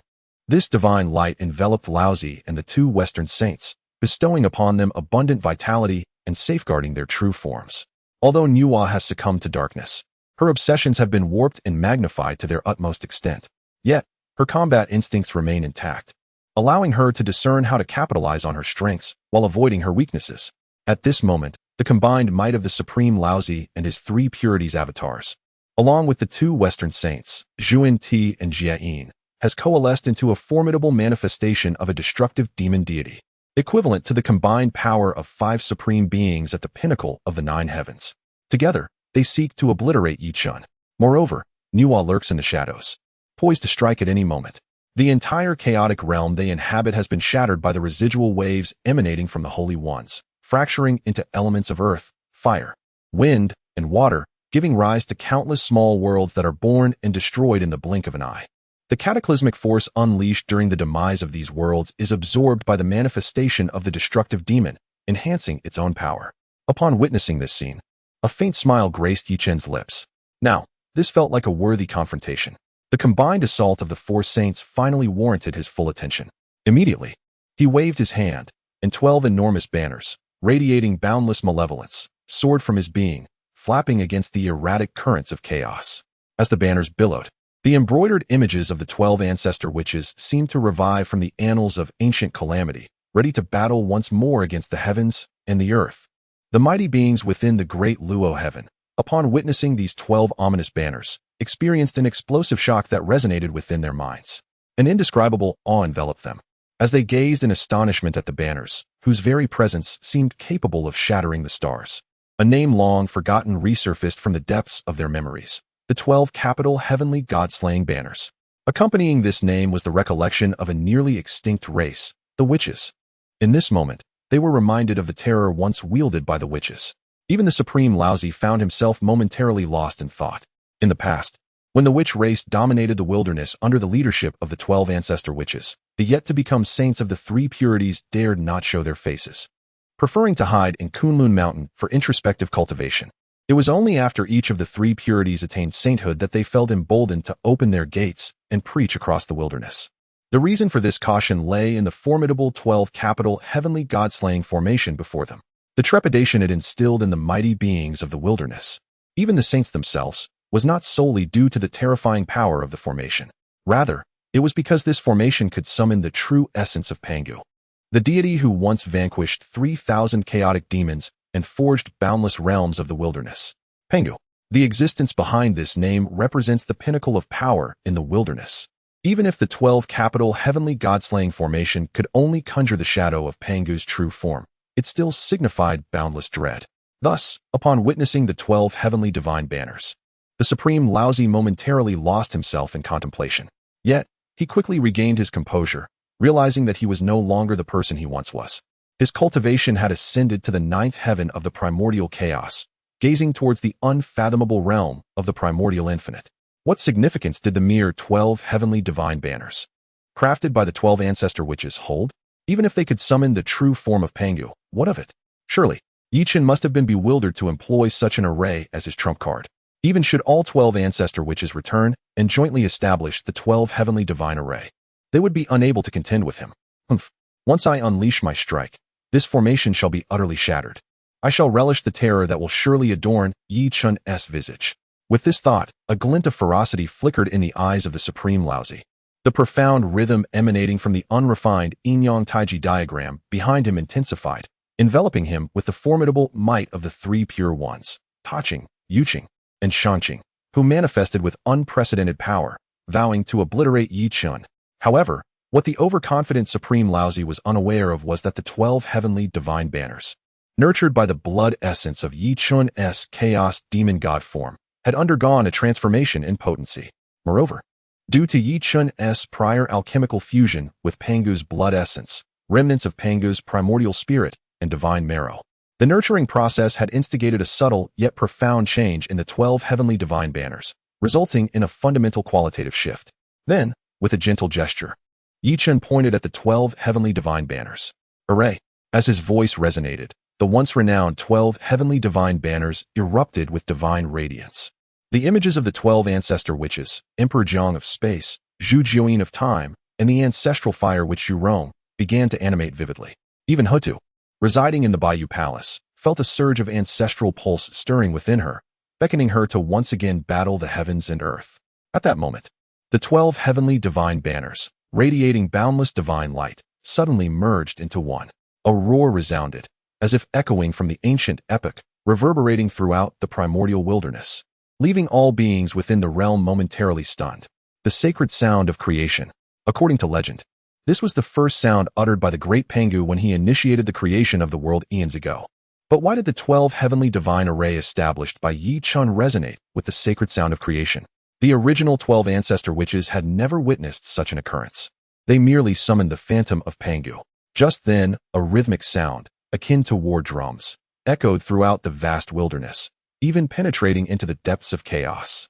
Sitting within the purple sky palace, Hong Jun felt a flicker of confusion upon hearing this sound. It was so familiar. Was this the sound of war drums? No, it was something else. The sound of a heartbeat. As Hongjun finally recalled the source of the heartbeat echoing from the depths of his mind, his expression abruptly changed, and he leaped from the meditation cushion in fright, exclaiming, "Pengu!" It is no wonder that Hongjun was so anxious. All creatures of chaos who had once lived through the era of Pengu's creation were haunted by the indelible psychological shadows left by the great deity. Moreover, the old Taoist had been scheming against the primordial heavenly path, seeking to seize Pengu's Tao fruit. An inappropriate analogy would liken him to a thief caught red-handed by a formidable and powerful owner while preparing to commit his crime. In that moment, Hongjun was overwhelmed with dread at the thought of the blood-soaked divine axe descending from the heavens to abruptly sever his life. Meanwhile, the Supreme Laozi gazed with a dazed expression at the formidable figure emanating an aura of boundless desolation before him. His lips trembled slightly. He had not anticipated that Chen could, through the 12 Capitals' heavenly god-killing formation, truly summon the corporeal form of Pengu across countless realms of time and space. Not merely a shadow of Pengu, but the very essence of Pengu himself. What terrified him even more was the faint hint of spiritual resonance contained within this manifestation of Pengu, as if the legendary being were indeed awakening. Yet, how could this be possible? According to the legacy imprinted in his primordial spirit and the collective understanding of countless beings in the primordial realm, Pengu had decisively vanquished 3,000 chaotic demons with his immense power, only to perish from the effort. After his death, he had transformed into all things within the primordial world. There was no conceivable way he could return to life. As the Supreme Laozi wrestled with these frantic doubts in his heart, he noticed the gaze of the summoned Pengu, which seemed to pierce through him as if he were a father ready to chastise his son. Chapter 167. The Supreme Being. The investiture of the gods in the vast expanse of the primordial world. Billions upon billions of sentient beings were rendered speechless upon witnessing the scene before them. Their minds fell into a state of utter blankness, even causing them to forget to breathe instinctively. At that moment, one singular thought reverberated within their consciousness. Pengu, the great god, had been resurrected. Instantaneously, the primordial realm was engulfed in profound silence. Meanwhile, facing the true form of Pengu, Laozi, the Supreme Being, felt the overwhelming pressure and involuntarily twitched. He had never anticipated that the heavenly god-slaughtering formation would produce such terrifying transformations once it fell into Chen's hands. In comparison to the formidable presence before him, the ethereal manifestation of Pengu summoned during the calamity of the witch and demon era, conjured by the 12 ancestor witches, seemed almost juvenile. Laozi found himself perplexed, unable to fathom how Chen had managed to summon the true form of Pengu with a fragmented heavenly god-slaughtering formation. It was common knowledge that a complete formation required the 3 pure ones to unify and transform into Pengu's primordial spirit, which would then be infused into the ethereal manifestation of Pengu created by the 12 ancestor witches. Only then could a fraction of Pengu's might be summoned. Yet, what was the essence of Chen's success? Unable to unravel this mystery, Laozi chose to set aside his confusion and steeled himself with a resolute determination. He believed that Chen could not have summoned the true form of Pengu without incurring some cost. If he could simply prolong the confrontation, Chen would undoubtedly reach his limits. Moreover, this was likely Chen's ultimate trump card. Once restrained, the destructive magical sleeves manifested by the beings of Qingtai and Jiejing would surely engage Chen in combat.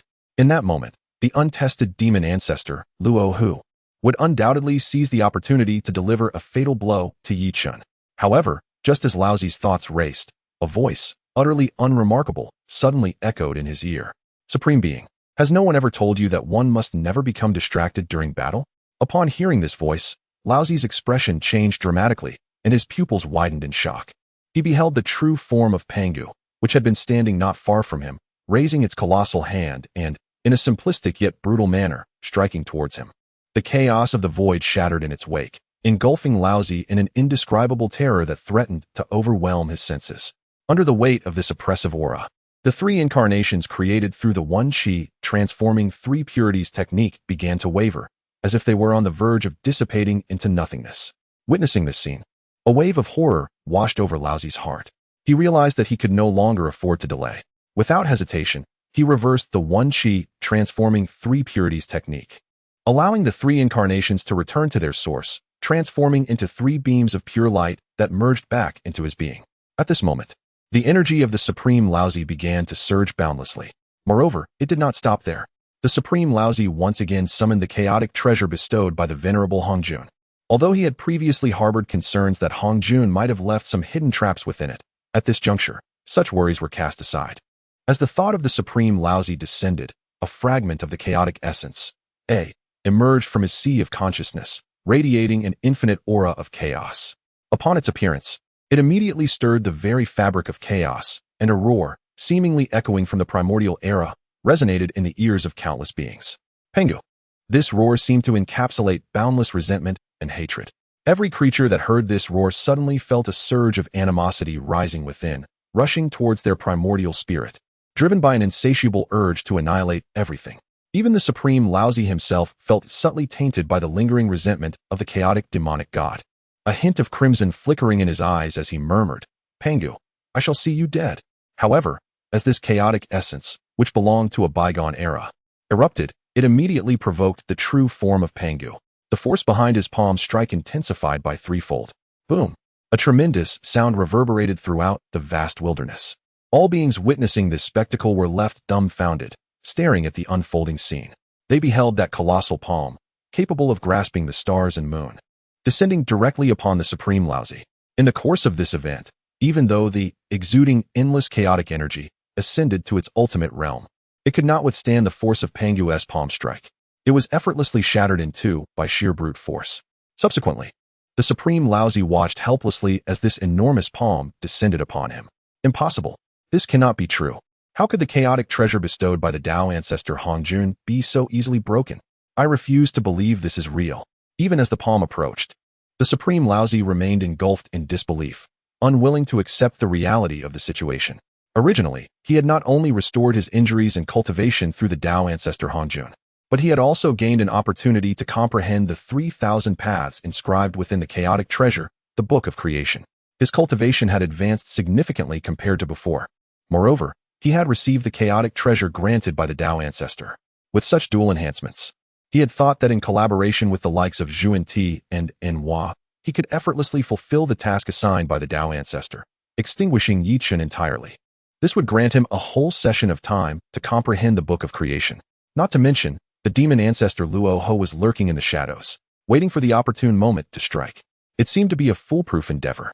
Yet unexpectedly, Chen merely employed the 12 capital heavenly gods banner to summon the true form of Pengu, shattering all of his illusions. These thoughts of reluctance merely flickered through the mind of the Supreme One before an immense hand descended upon him with formidable force. Instantly, a resounding crack reverberated through the chaotic void, akin to a sharp slap. The impact obliterated half of his corporeal form. As Nuwa and Juanti witnessed this harrowing scene, a profound shock surged within them. The devastation was overwhelming. They promptly extinguished any notions of utilizing the chaotic relic bestowed by Hongjun, with their esteemed status as saints. It was evident to them that the manifestation of Pengu's true form summoned by Chen was a reaction to the aura of that chaotic treasure, which unleashed such tremendous power. If the mere essence of a chaotic relic could yield such an effect, then the 3 chaotic treasures possessed by the saints would surely resurrect the great god Pengu. Although this was unlikely, they would not repeat the mistakes of the past. Particularly cautious, Juanti and Jane decisively halted their offensive at the appearance of Pengu's true form. While this action indirectly betrayed the Supreme One, it revealed to them Chen's hidden trump card. Fortunately, they evaded this calamity. Otherwise, they would have been struck by the devastating blow. Meanwhile, Chen felt an extraordinary exhilaration. Upon summoning Pengu's true form through the 12 heavenly gods banner, he grasped the true nature of this entity. Essentially, it was not the authentic Pengu, but rather a manifestation created from the blood essence left by the great god Pengu and a remnant of the 3 pure ones' primordial spirit. If the 3 pure ones could reveal their true forms and coordinate with the 12 ancestors, they could summon this remnant. However, the 3 pure ones, as embodiments of Pengu's primordial spirit, seldom interacted with the witch clan. After attending Hongjuan's teachings in the San Xiao Palace, they embraced the fortunes of Pengu's legacy and submitted to Hongjun, seeking the opportunity to attain the status of a heavenly saint, receiving in return a bait known as the primordial purple chi. From that point forth, they revered only Hongjun and disregarded the great god Pengu. This led to the incompleteness of the 12 heavenly gods' great formation, rendering its true power unattainable until it fell into Chen's hands. Upon summoning the remnant of Pengu through the 12 heavenly gods' great formation, Chen discovered that his primordial consciousness could manipulate this so-called remnant of Pengu. Thus, the earlier scene unfolded, where this summoned remnant delivered a resounding blow, shattering the Supreme One's corporeal body and the fragmented chaotic relic. The sensation of wielding Panga's true form to deliver that strike felt to Yi Chun like a father chastising a disobedient son. This sensation is truly exhilarating. In fact, to a certain extent, it is indeed so. The three pure ones are manifestations of Panga's primordial spirit, and at this moment, Yi Chun, who wields this incarnation of Panga's legacy, is scarcely different from the great god Pangu himself. Instantly, a faint smile appeared at the corners of Yi Chun's lips. With a mere thought, the incarnation of Pangu's legacy, radiating an aura of boundless majesty, continued to deliver a swift counterstrike. With a resounding crack, a crisp sound reverberated throughout the vast expanse of primordial chaos, reaching the ears of countless beings within this primordial realm. Those beings, once besieged by the resentful thoughts instilled by the chaos demon gods, found that the echoes of that sound dissipated the malevolent feelings clouding their minds, restoring their clarity. Upon regaining their senses, these ancient beings recalled the recent events, and a look of trepidation washed over their faces.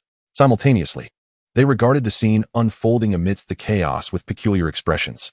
The venerable Taishang Laojun, the foremost of the three pure ones, had been directly struck down by two resounding slaps.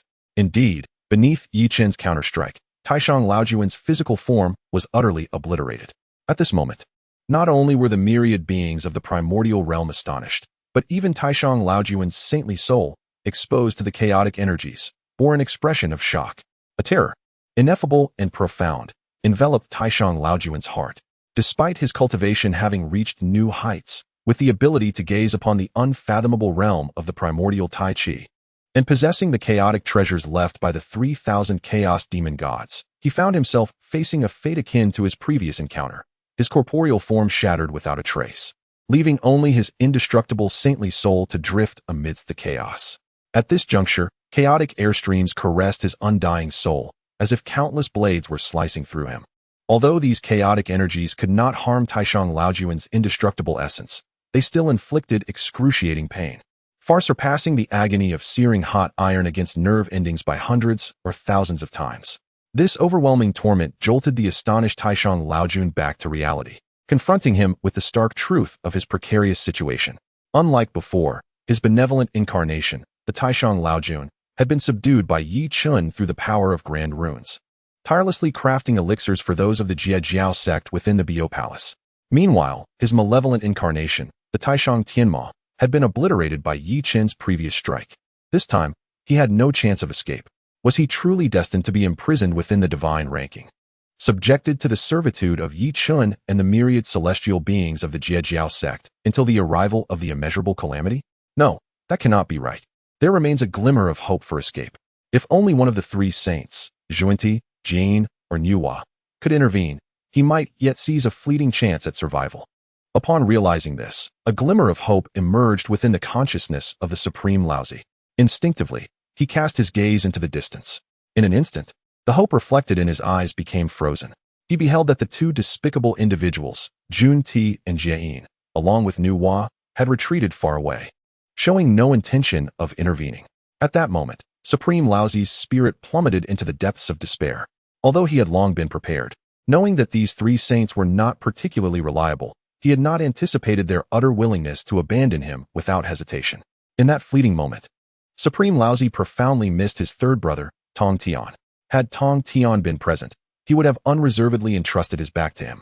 Alas, Tongtian, who was originally imprisoned in the Purple Cloud Palace, was now lost to an unknown fate, possibly taken away by the Dao ancestor Hongjun. Reflecting on the desolate emptiness of the Purple Cloud Palace, devoid of anyone but the Dao ancestor, a wave of melancholy washed over Supreme Laozi's mind. However, this sorrow was swiftly extinguished. He resolutely fixed his gaze on Yi Chun, proclaiming that as a dignified Taching saint, even in death, he would not submit to Yi Chen's tyranny. Furthermore, even after his demise, he could rely on the spiritual imprint of his essence, entrusted to the heavenly Tao, to await a rebirth akin to that of the primordial supreme being. In an instant, Supreme Laozi began to reverse the source of his saintly power, preparing to self-destruct his holy soul. At this moment, even if he were to perish, he would take a piece of Yi Chun with him. Yi Chun immediately discerned Supreme Laozi's state and bellowed, "Supreme, do you wish to die? Have you sought my permission?" His domineering voice resonated through the chaotic void like the celestial sound of the Tao. Upon hearing this, Supreme Laozi's expression darkened even further, and the indomitable holy soul floating in the chaotic void radiated a dangerous light. In that fleeting instant, the chaotic currents that had been eroding Supreme Laozi were forcefully repelled. Witnessing this scene, Chen hesitated no longer. With a mere thought, he summoned the principles of the power Tao within him. As this ferocious power surged forth, it triggered a reaction akin to a cataclysmic fission. Boom! The Pango Legacy avatar erupted as if activated by an ultimate switch, unleashing an endless torrent of chaotic power. In that moment, it felt as though the true Pangu had resurrected from the primordial epochs. Upon witnessing this, Hong Jun felt a shiver run down his spine, and the spot on his neck, once severed by the Pangu axe light, sent chills coursing through him, instinctively conjuring memories of that vast, tumultuous figure from eons ago that lingered like a haunting dream. Hong Jun involuntarily trembled at the recollection. However, he swiftly severed the recollection that emerged in his mind, casting a somber gaze towards the chaotic void beyond the 33 heavens. In that moment, the venerable Hong Jun finally recognized the piercing sharpness of Yi Chen's blade. A blade, when excessively sharp, can easily wound its wielder. Thus, it seemed prudent to shatter this blade entirely. After witnessing the transformation brought forth by Yi Chen's manifestation of the Pango Legacy, augmented by the principles of the Path of Strength, Hong Jun began to confront the reality of Yi Chen, whom he had once regarded as insignificant. As Hong Jun's thoughts shifted, Yi Chen, commanding the Pango Legacy, had already ensnared the despairing gaze of the Supreme Laozi, akin to clutching a chick in his palm. The destructive power within Supreme Laozi was swiftly subdued as the colossal hand descended, rendering him utterly motionless. At that moment, Yi Chen's figure gracefully appeared before him. "Supreme, please proceed to the list of deities," he proclaimed. As his words resonated, the divine artifact, the list of deities, radiated with resplendent heavenly light, unfurling amidst the tumultuous chaos. For ancient runes materialized upon the list, resembling iron strokes upon silver hooks. Supreme Laozi. At the instant these archaic runes emerged, an unseen force, deeply intertwined with the threads of causality, quietly manifested. Upon seeing his name inscribed on the list of deities, a look of profound astonishment crossed Supreme Laozi's visage. Yet, in this moment, he found himself powerless to act, compelled to surrender to the gravitational pull of the list of deities. He could not even muster a cry of despair. Thus, Supreme Laozi became the first sage to ascend the list of deities since the onset of the divine tribulation. Whether it was the escaping Xundi and Jiejing or the other three sages, including Enhua, as well as the countless beings within the primordial realm, all were enveloped in an absolute silence upon witnessing this scene. Chapter 168. Reveling in the moment within their gaze. The indomitable sacred soul of the Supreme Laozi began to manifest a succession of celestial law seals. Each emergence of a celestial law seal brought forth a look of struggle upon the visage of Supreme Laozi. Yet, under the relentless suppression of Yi Chen, he found himself devoid of any capacity for resistance, surrendering entirely to the divine artifact, the God's sealing list, as it gradually refined him. As time ebbed away, the sacred soul of Supreme Laozi became enshrouded with an intricate array of celestial law seals.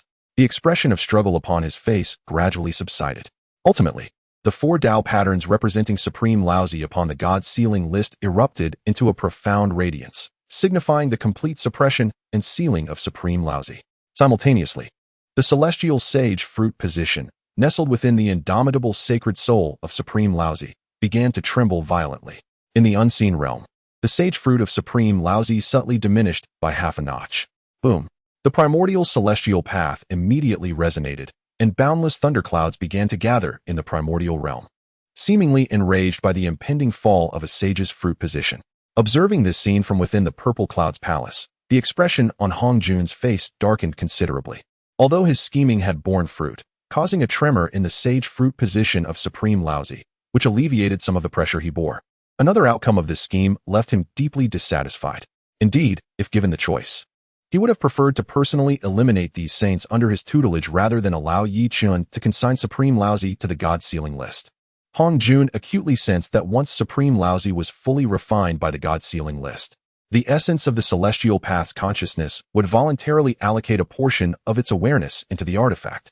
For Hong Jun, who sought to liberate himself from the constraints of the celestial path's consciousness, having long regarded it as his possession, this outcome was akin to a famished man, having not eaten for over 10 days, being forcibly deprived of a delectable chicken leg when faced with a sumptuous roast chicken. Should Chen continue to send more celestial sages onto the God-sealing list, it could very well lead to the birth of another celestial consciousness from the artifact in his grasp, thwarting his ambitions of consuming the complete celestial consciousness after breaking free from its shackles, and potentially jeopardizing his ultimate goal of seizing the Tao fruit of Pangu. Ironically, both the God-sealing list and the Staff of God-slaying were artifacts he had deliberately released to facilitate the upheaval of the God-sealing calamity. This realization incited a blend of fury and urgency within Hongjun. Yet, he was unwilling to relinquish this rare opportunity for liberation. Forcing himself to suppress his anxious emotions and engage in a struggle against the celestial path's consciousness, desperately seeking to extricate himself and extinguish Chen once and for all.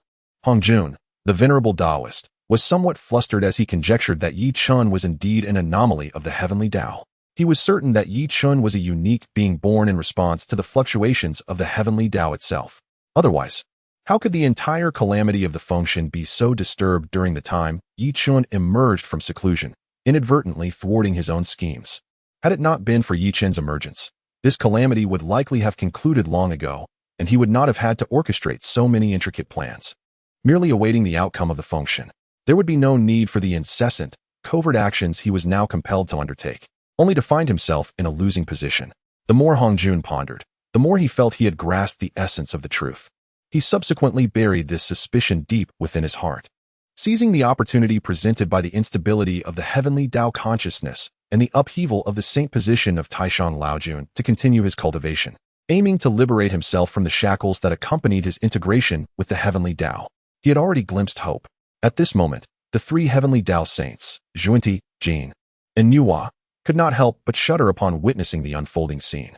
They bore witness to how the foremost among the three pure ones, the Taishang Laojun, of the primordial nine heavens realm, was gradually transformed into a puppet by Chen utilizing the divine artifact of the function list.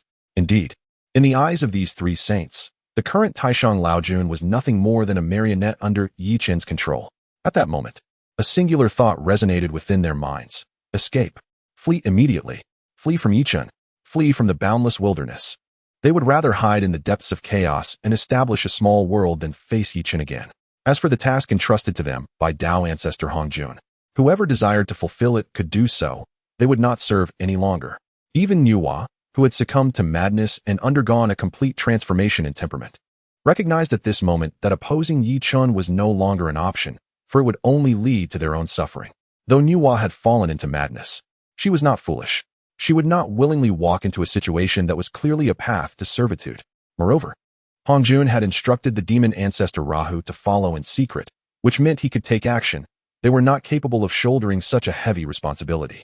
After this thought crossed their minds, the three saints promptly made a decisive resolution. They turned to flee. However, just as they had barely turned away, Chen's nightmarish voice echoed deep within their minds. Fellow Taoists, please do not leave. Your names are also inscribed upon the function list. Since you have come, might you not take a journey upon this list? Chen's voice was not terrifying. Rather, it was as gentle as a spring breeze. Yet to Zhuanti, Jin, and Nuwa, it sounded no different from a death sentence. Consequently, they promptly shut their eyes, igniting the essence of their saintly origins in a desperate blaze, and surged forth with unprecedented speed into the depths of chaos, fleeing for their lives. Especially the manifestation of the chaotic and destructive divine form of Zhuanti and Jin, who have completely merged into one. It seems they possess an exceptional talent for fleeing at this very moment. In the blink of an eye, these two saints united to shatter the boundless chaotic void, traversing an unfathomable distance, solely seeking to evade Chen. Upon sensing the imminent depletion of their saintly essence, Zhuanti addressed Jin. Brother, let us take a moment to rest. We are now distanced from the primordial chaos by an immeasurable stretch, assuredly. That fellow Chen cannot catch up to us. Henceforth, we need only find a concealed sanctuary within this chaos to take refuge. Jin, nearly exhausted, nodded silently in agreement. Suddenly, he noticed not far from himself and Zhuanti stood a colossal white jade pillar, reminiscent of the legendary Buzhou mountain, anchoring the endless chaotic currents around it, exhibiting a myriad of phenomena. Upon the first glance at this majestic pillar, a conjecture emerged in Jin's mind. Could this be an unclaimed chaotic treasure? Were he and Zhuanti to encounter such fortune amidst their desperate flight? Truly, heaven has not forsaken me.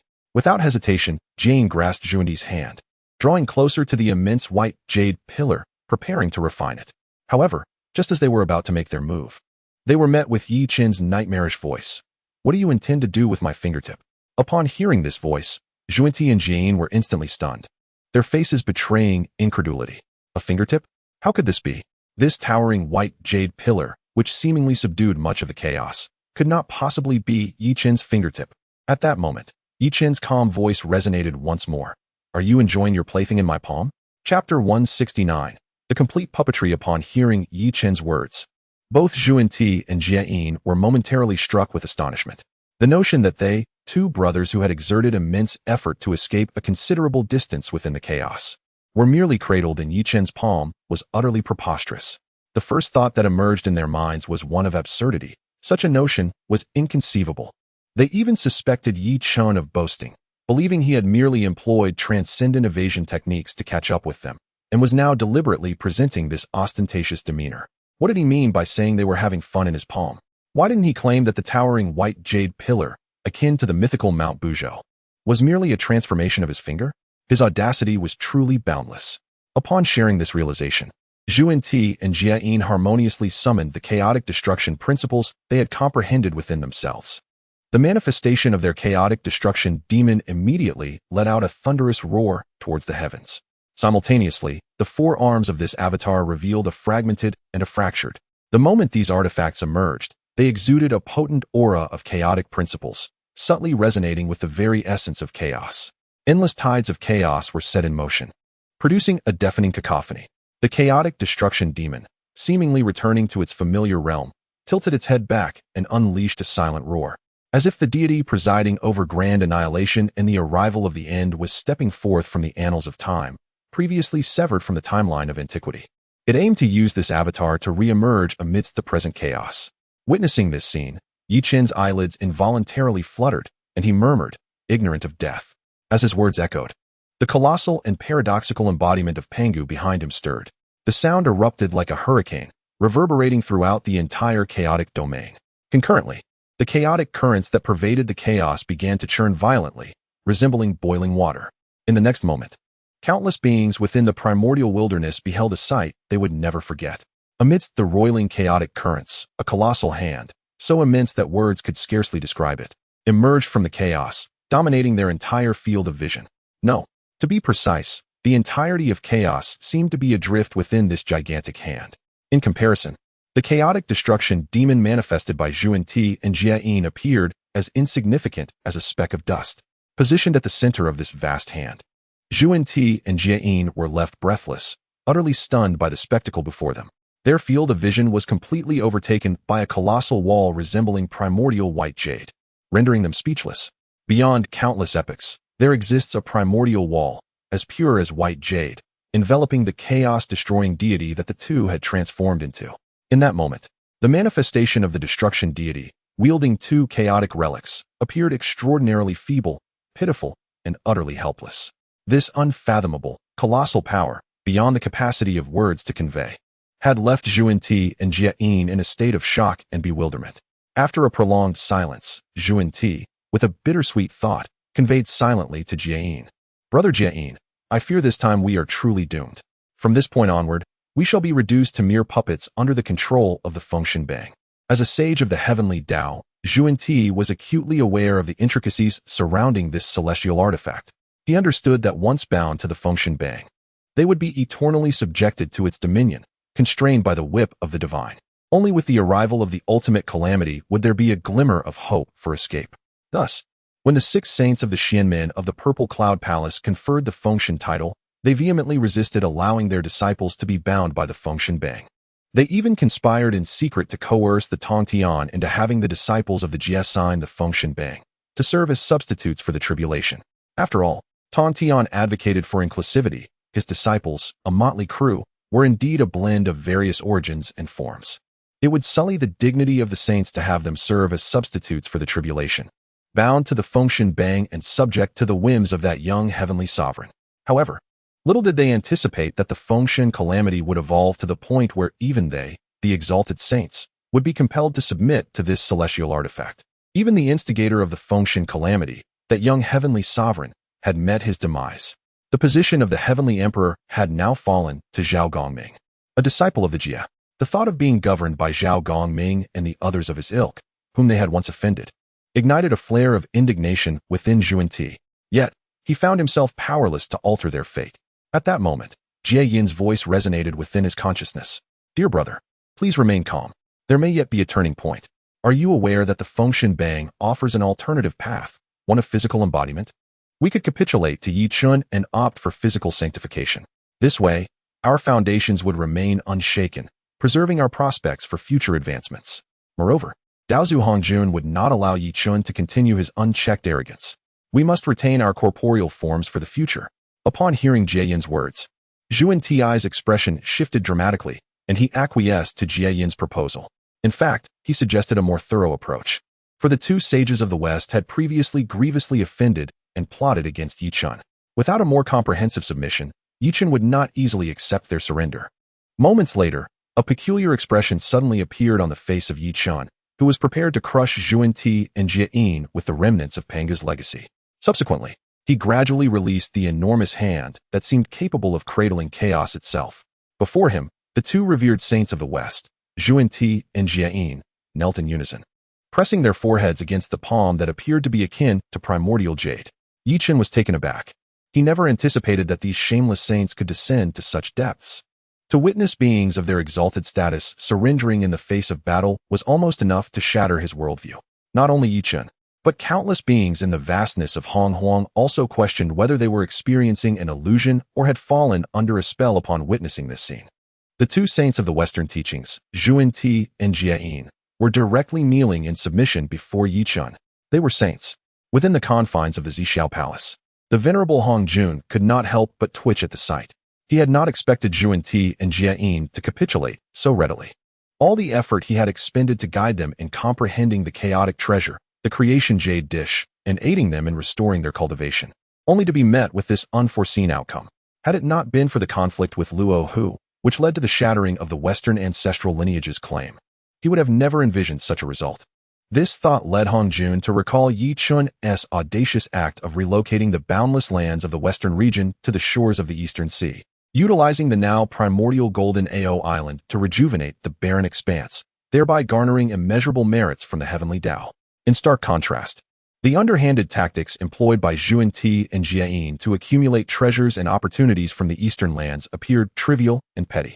At that moment, Yi Chun, enveloped in the chaotic void, chuckled softly before speaking. If you seek to provoke me, then come forth. Now that the tide has turned unfavorably, you wish to surrender? Do you truly believe I, Yi Chun, am but clay to be molded? Upon hearing Yi Chun's words, the kneeling Yuan Ti and Jie Yin exchanged glances filled with astonishment. They could not fathom that, despite their status as supreme saints, they had resorted to bowing in submission. This was an unprecedented occurrence since the inception of Hong Huang. It could be said that their actions were akin to degrading themselves to the utmost degree, willingly laying their dignity upon the ground. Yet, even this did not satisfy Yi Chun. Was he truly compelled to force their hands further? Contemplating this, Yuan Ti and Jie Yin shared a resolute gaze, each recognizing the determination mirrored in the other's eyes.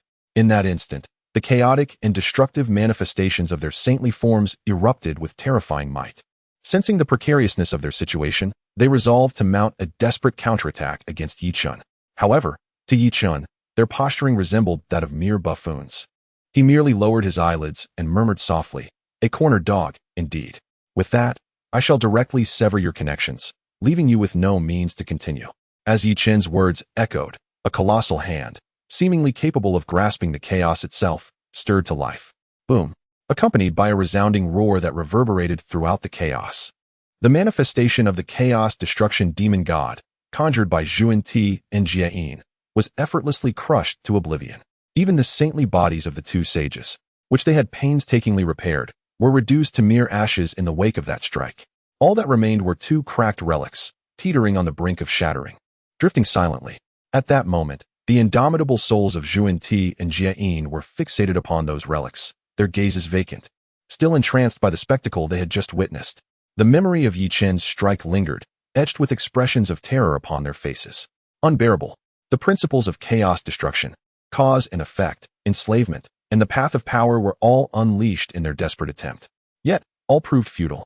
Before the unreasonable might of that colossal hand, the powers they had summoned crumbled like fragile paper, disintegrating upon contact. Was this the sensation the ancient chaos demons experienced when confronted by the mighty Pangu? The path of power, fearsome as it is, rightfully claims its place as the apex among the myriad paths, overshadowing them all. Chen cast a brief glance at the nearly paralyzed Yuan Shi and Jie. Then, with a subtle flick of his finger, he summoned the heavenly artifact. The God-sealing list, which had been refined to suppress the supreme Laozi, once again unfurling it within the chaos. A mystifying radiance enveloped the undying souls of the two saints, instantly drawing them into the God-sealing list for refinement and suppression. Strangely, Yuan Shi and Jie, who had lived a life of shamelessness, offered no resistance to their fate. Instead, they clasped their hands together, willingly relinquishing all defenses, allowing the might of the heavenly artifact to consume them. In an instant, the bodies of the two heavenly saints were adorned with heavenly seals, rendering them puppets under the control of the God-sealing list, much like the supreme Laozi. After completing this, Chen casually retrieved the heavenly merit treasure, the creation whip, and with a gentle touch, summoned the spirit of Nuwa, clad in white, before him. Chen addressed her. I have successfully captured your demonic form, my friend. Would you wish to return to your original self? Upon hearing this, the now spiritual Nuwa glanced at her body, bound by Chen, and subtly shook her head, her lips parting slightly. There is no need, my friend. Nuwa, fully aware of her profound transgressions, had previously succumbed to the corruption of the demon ancestor, Luo Ho, resulting in untold slaughter and suffering for the myriad beings of the primordial world. In an act of atonement, Nuwa resolved to sacrifice her own corporeal form to ascend the God-sealing list, thus serving the heavenly court of the Jade Sect to redeem the sins she had wrought. Upon hearing this, Chen cast a peculiar glance at the artifact spirit, Nuwa. Before inquiring, are you certain, my friend? Do you comprehend the enormity of what you are relinquishing? With unwavering determination, the artifact spirit Nuwa nodded affirmatively and replied. Nuwa is indeed acutely aware of the cost of this action. I beseech you to grant me this boon. Chen, taken aback by Nuwa's resolute stance, raised an eyebrow. He had not anticipated her unwavering commitment. It was evident that should Nuwa consent at this moment, she could extricate herself from her current awkward existence as an artifact spirit and reclaim her true form as a saint of the heavenly Tao. Furthermore, he could intervene to suppress or even expel the completely demonized consciousness from her corporeal vessel. However, given Nuwa's willingness to proceed, Chen chose not to persist further. With a mere flick of his hand, he summoned forth the God-sealing list. Instantaneously, Nuwa's original demonic form was enveloped by the divine artifact. Moments later, the God-sealing list revealed the Tao patterns representing the Saint Nuwa. The four saints dispatched by Hongjun had now all become puppets under the control of the God-sealing list. Chapter 170. Refining the source of the heavenly Tao consciousness in the boundless wilderness, countless beings, along with the mighty figures residing in the grand Luo heaven, found themselves entranced upon witnessing the unfolding scene. Four heavenly Tao saints, once exalted and wielding dominion over the fates of myriad life forms, were directly refined by Saint Chen into the divine artifact known as the List of Deification. Remarkably, throughout this entire process, Saint Chen merely established the 12 capital heavenly god-killing formation, summoning the true form of Pangu without ever personally intervening. He effortlessly transformed these four esteemed heavenly Tao saints into puppets, enslaved by the List of Deification. The thought that these once mighty beings, who held sway over the destinies of countless lives, could one day be reduced to mere marionettes stirred a profound fear within the hearts of the wilderness's powerful entities. Involuntarily, they cast reverent glances toward Chen. At that moment, a crisp crack resounded through the ears of all living beings in the wilderness. Instantly, every creature widened its eyes in astonishment. The true form of Pangu behind Saint Chen began to gradually dissipate. Concurrently, the 12 heavenly god-killing banners re-emerged, albeit marred by cracks that had appeared on their once mighty surfaces, previously wielded by the witch clan to traverse the realms. Before the gazes of countless beings, the 12 banners slowly crumbled to fine ash. It was evident that these banners were mere substitutes for the 12 ancestor witches, incapable of genuinely supporting the descent of Pangu's true form. Witnessing this sight, a wave of sentiment washed over the hearts of all present. With the destruction of the 12 heavenly god-killing banners, it seemed unlikely that one of the 3 unparalleled killing formations of the wilderness would ever manifest again, unless the 12 ancestor witches could be resurrected to jointly establish the formation anew. Otherwise, the 12 capital heavenly god-killing formation devised by Saint Chen would resonate as a bygone echo in the wilderness. In the San Xiao Palace, The old Taoist Tongtian could not help but smile upon witnessing this event. The deployment of the four esteemed saints was not a complete failure. Although they had been refined into puppets by Chen using the list of deification, their saintly positions had been shaken, thereby influencing the heavenly Tao consciousness and granting him an opportunity for liberation. With just a slight exertion, he could completely break free from the shackles of the heavenly Tao, soaring freely henceforth. Regrettably, the heavenly Tao consciousness favored Chen. As a result of Chen's actions in refining the four saints into puppets, a significant portion of the heavenly Tao consciousness's essence had willingly converged into the list of deification. At this moment, the list of deification in Chen's grasp was subtly transforming towards becoming a divine artifact capable of embodying the essence of the heavenly Tao, akin to the fabled creation jade plate that encompasses the 3,000 great avenues. This revelation caused the venerable Hongjun to feel a simmering annoyance within. He could only find solace in the thought that once he had completely liberated himself from the constraints of the heavenly Tao consciousness and thoroughly refined this evidently weakened consciousness, he would strike down Chen without hesitation. At that moment, all that he had acquired would rightfully belong to him. Furthermore, Chen's invocation of the true body of Pangu through the 12 capital heavenly god banner was likely his final trump card. Unfortunately, after its initial use, it became utterly ineffective and could not be summoned again. Otherwise, that entity, which bore a resemblance to the true body of Pangu, would indeed pose a significant threat to him. Upon realizing this, a smile unconsciously appeared on Hongjuan's face. In his view, Chen's actions were akin to walking a path to his own demise, merely awaiting his emergence from seclusion. However, what Hongjun and the countless beings in the primordial realm failed to notice was that at the moment the Pangu legacy incarnation vanished and the 12 capital heavenly god banner shattered. An imperceptible divine light enveloped 36 drops of refined ancestral witch blood and infused them into Chen's body. Although this ancestral witch blood offered little assistance to Chen, the fragments of the great Tao laws contained within provided him with an entirely different level of insight. These remnants of the great Tao laws, left behind by the 12 ancestral witches, when combined with the 12 pathways of space, time, and the 5 elements, could summon the illusory form of the true body of Pangu.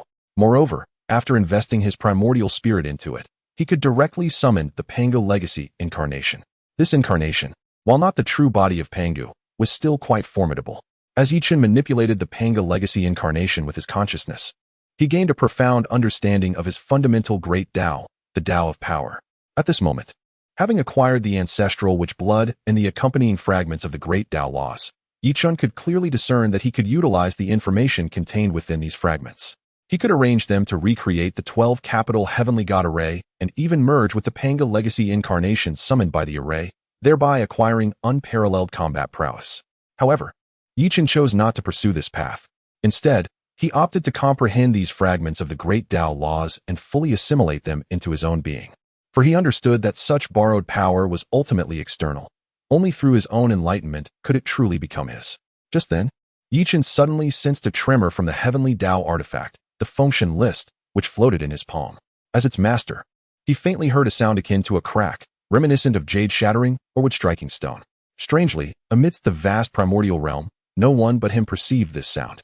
Chen instinctively turned his gaze towards the direction of the chaos purple cloud palace. He sensed from the depths of the void that the sound emanated from a specific direction. Could it be that some unforeseen event had transpired within the San Xiao palace? A perplexing thought arose in Chen's mind. Meanwhile, within the San Xiao palace, the venerable Hongjun, who had been ensnared in this place for countless ages, was laughing heartily. How many years had it been since his path to unity began? How much time had elapsed? He had finally freed himself from the shackles of the heavenly Tao, allowing him to escape his confines. Now, he could finally relish the fruits of his labor.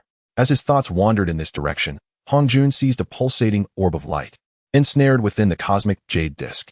This orb represented the consciousness of the heavenly Tao from the primordial universe. To be precise, it comprised a significant portion of the essence of the heavenly Tao consciousness, with the remainder residing within the divine artifact, the divine list, held by Chen. Hongjun had schemed for countless epochs to obtain this object, and now, his desires were fulfilled. Immediately, he cast a fierce glance at Chen, who was adrift in the chaos, and then stepped forth, vanishing from the San Xiao palace. Hongjun was eager to delve into the depths of the chaos, to refine and seize control of this essence of the heavenly Tao consciousness. He feared that unforeseen events might soon unfold. The closer the essence of the heavenly Tao consciousness was to the vast expanse of the primordial universe, the more formidable its power became. Thus, Hongjun chose to venture into the depths of chaos for its refinement. As for Yi Chun, once Hongjun successfully returned from his endeavor, he would merely be an ant, easily extinguished with a mere flick of the hand. Chapter 171. The Copy. San Xiao Palace. Yi Chun gazed calmly into the chaos, directing his attention towards the direction of the San Xiao Palace. Within his perception, the entity that had triggered a fervent response from the heavenly Tao artifacts list of deities was gradually receding, specifically venturing deeper into the chaos. Yi Chun was astute enough to discern that this entity was likely the very essence of the primordial heavenly Tao. During his acceptance of the Panga great god's legacy, he had witnessed firsthand as Panga wielded the heaven-opening divine axe, carving out 49 profound axe marks that birthed the original consciousness of the heavenly Tao. Such an aura was unmistakable to him. However, Yi Chun had yet to fathom whether what he had seen was merely an illusion of the legacy or if Pangu, through his unparalleled divine powers, had allowed him to witness a moment from the epoch of the heaven-opening catastrophe by reversing the flow of time. If the former were true, it would be manageable, but if the latter were the case, the implications would be significant. Nevertheless, Yi Chun swiftly extinguished this conjecture in his mind. He recognized that the pressing matter at hand was to ascertain the circumstances within the San Xiao Palace. His dear master remained imprisoned there by Hongjun. As for other matters, he believed that as long as his strength grew, he would gradually unveil the layers of mystery surrounding them. Presently, he could perceive the essence of the heavenly Tao consciousness, which should have remained in the primordial realm, now traversing deeper into the chaos. This indicated that the venerable Hongjun had liberated himself from the constraints of harmony and was preparing to refine the essence of the primordial heavenly Tao, thus fulfilling the grand design he had meticulously orchestrated over countless ages. After all, it was only in the depths of chaos that one could suppress the essence of the primordial heavenly Tao to its utmost limits. In this light, an opportunity to infiltrate the San Xiao Palace presented itself. Once this thought materialized in Yi Chun's mind, he hesitated no longer. He took a decisive step forward, vanishing from the eyes of countless beings in the primordial realm. In the next moment, his figure reappeared before a swirling vortex formed of chaotic energies. The boundless chaotic air converged and coalesced, creating an immense vortex that spun slowly. Countless miniature worlds, birthed from unforeseen occurrences, adorned this chaotic whirlpool. Yet, these little worlds could hardly endure for long, as they were swiftly obliterated by the terrifying chaos. Any ordinary quasi-saint would be shattered into oblivion merely by casting a glance at this magnificent chaotic vortex. It was undeniably a forbidden zone within the chaos. Upon arriving at this place, Yi Chun did not even cast a glance at the vortex, which seemed capable of annihilating all, but instead focused his gaze upwards, where there was naught but emptiness. Yet, simply by virtue of Yi Chun's existence, he influenced the self-rotation of the chaotic vortex, causing it to exhibit a subtle tendency to pause. At that moment, Nuwa, having transformed into the spirit of the creation whip, inquired, "Why have you come to this place? My friend, is there perhaps a mystery to be uncovered here?" Upon hearing the words, Yi Chun could not help but smile faintly, then spoke. "This place undoubtedly harbors profound mysteries. Surely, my friend Nuwa must possess a deeper understanding of this locale than I." Upon hearing Yi Chun's remark, a hint of confusion flickered in Nuwa's eyes. She could unequivocally affirm that she had never set foot in this realm of chaos before. If she had, disregarding everything else, the chaotic vortex before her, capable of extinguishing all existence, was something she would certainly not forget. The only place she was familiar with amidst the chaos was the lectern of the Tao ancestor Hongjun, the San Xiao Palace. Realizing this, Nuwa instinctively widened her eyes in astonishment. She then spoke, somewhat incredulously. Could it be that this place is indeed the San Xiao Palace? Upon hearing Nuwa's query, Yi Chun nodded with a smile and replied, "Indeed. The San Xiao Palace is located here. However, it has been concealed by the Taoist Hongjun." After finishing his words, Yi Chun gently waved his sleeve. Instantly, the laws of the great Tao erupted. An invisible wave emanated from the motion of his sleeve, spreading outward, wherever this wave traversed. The protective barriers woven by Hongjun, utilizing the laws of causality, fate, space, time, and various other great Tao, gradually manifested, intending to obstruct the wave. Although these barriers were remarkably powerful, capable of halting even saints, they ultimately lacked the oversight of Hongjun himself. In the presence of the wave Yi Chun casually unleashed, they retreated one after another. In a short span of time, they were completely dismantled by Yi Chun. At the very moment these great Tao barriers were dispelled, Hongjun, who had descended into the depths of chaos to refine the consciousness of the heavenly Tao since the disturbance. He realized that the barriers he had set outside the Xiao Palace had been breached. At that moment in the primordial realm, there was only one being with the strength and audacity to dismantle the barriers surrounding the Xiao Palace, Chen. Simultaneously, Hongjun instinctively recalled how Chen often delighted in meddling with the sanctuaries of the saints. Immediately, a conjecture arose in the depths of Hongjun's mind. Could it be that Chen intends to usurp my Xiao Palace? Realizing this, Hongjun felt an overwhelming pressure constricting his chest, leaving him exceedingly uncomfortable. At that moment, the primordial consciousness of the heavenly Tao, which had been suppressed by Hongjun, seized the opportunity to retaliate fiercely against him. Struck by this unexpected backlash, Hongjun's expression paled considerably. Subsequently, he dared not continue to focus on the happenings at the Xiao Palace and closed his eyes to maintain his powers, continuing his refinement. Lest he be driven to distraction by Chen and allow the consciousness of the heavenly Tao to seize another opportunity to retaliate against him. As Nuwa gazed upon the palace radiating with mystical brilliance, seemingly eternal and indestructible, she instinctively widened her eyes in awe. She had not anticipated that the Purple Cloud's palace would truly reappear. However, in the past, when she and other formidable beings of the primordial era visited the Purple Cloud's palace to listen to Hongjun's teachings, the surroundings were always adorned with the melodies of birds and fragrant blossoms, a scene of celestial beauty. The current chaotic vortex was a stark contrast to those memories. How could such a transformation occur?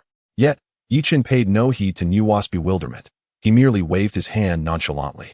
Instantly, the figures of the three saints, Laozi, Junti, and Jin, who had been refined by the divine artifact, the list of deities, materialized before him.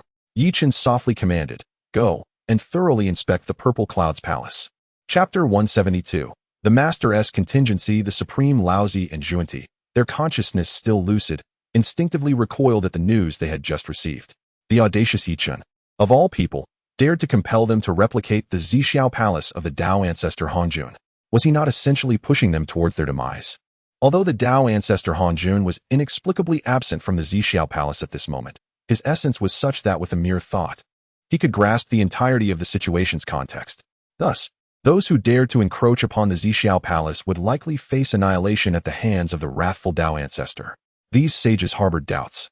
If the Tao ancestor were to intervene, would he not also obliterate their nascent souls, which were entrusted to the heavenly Tao? Should that occur, it would equate to their immediate fall from the sanctified realm. Such an outcome was utterly unacceptable to these sages. In that fleeting moment, their gazes towards the Xiao Palace were tinged with an unspoken terror, as if that timeless palace were a monstrous entity poised to devour all existence.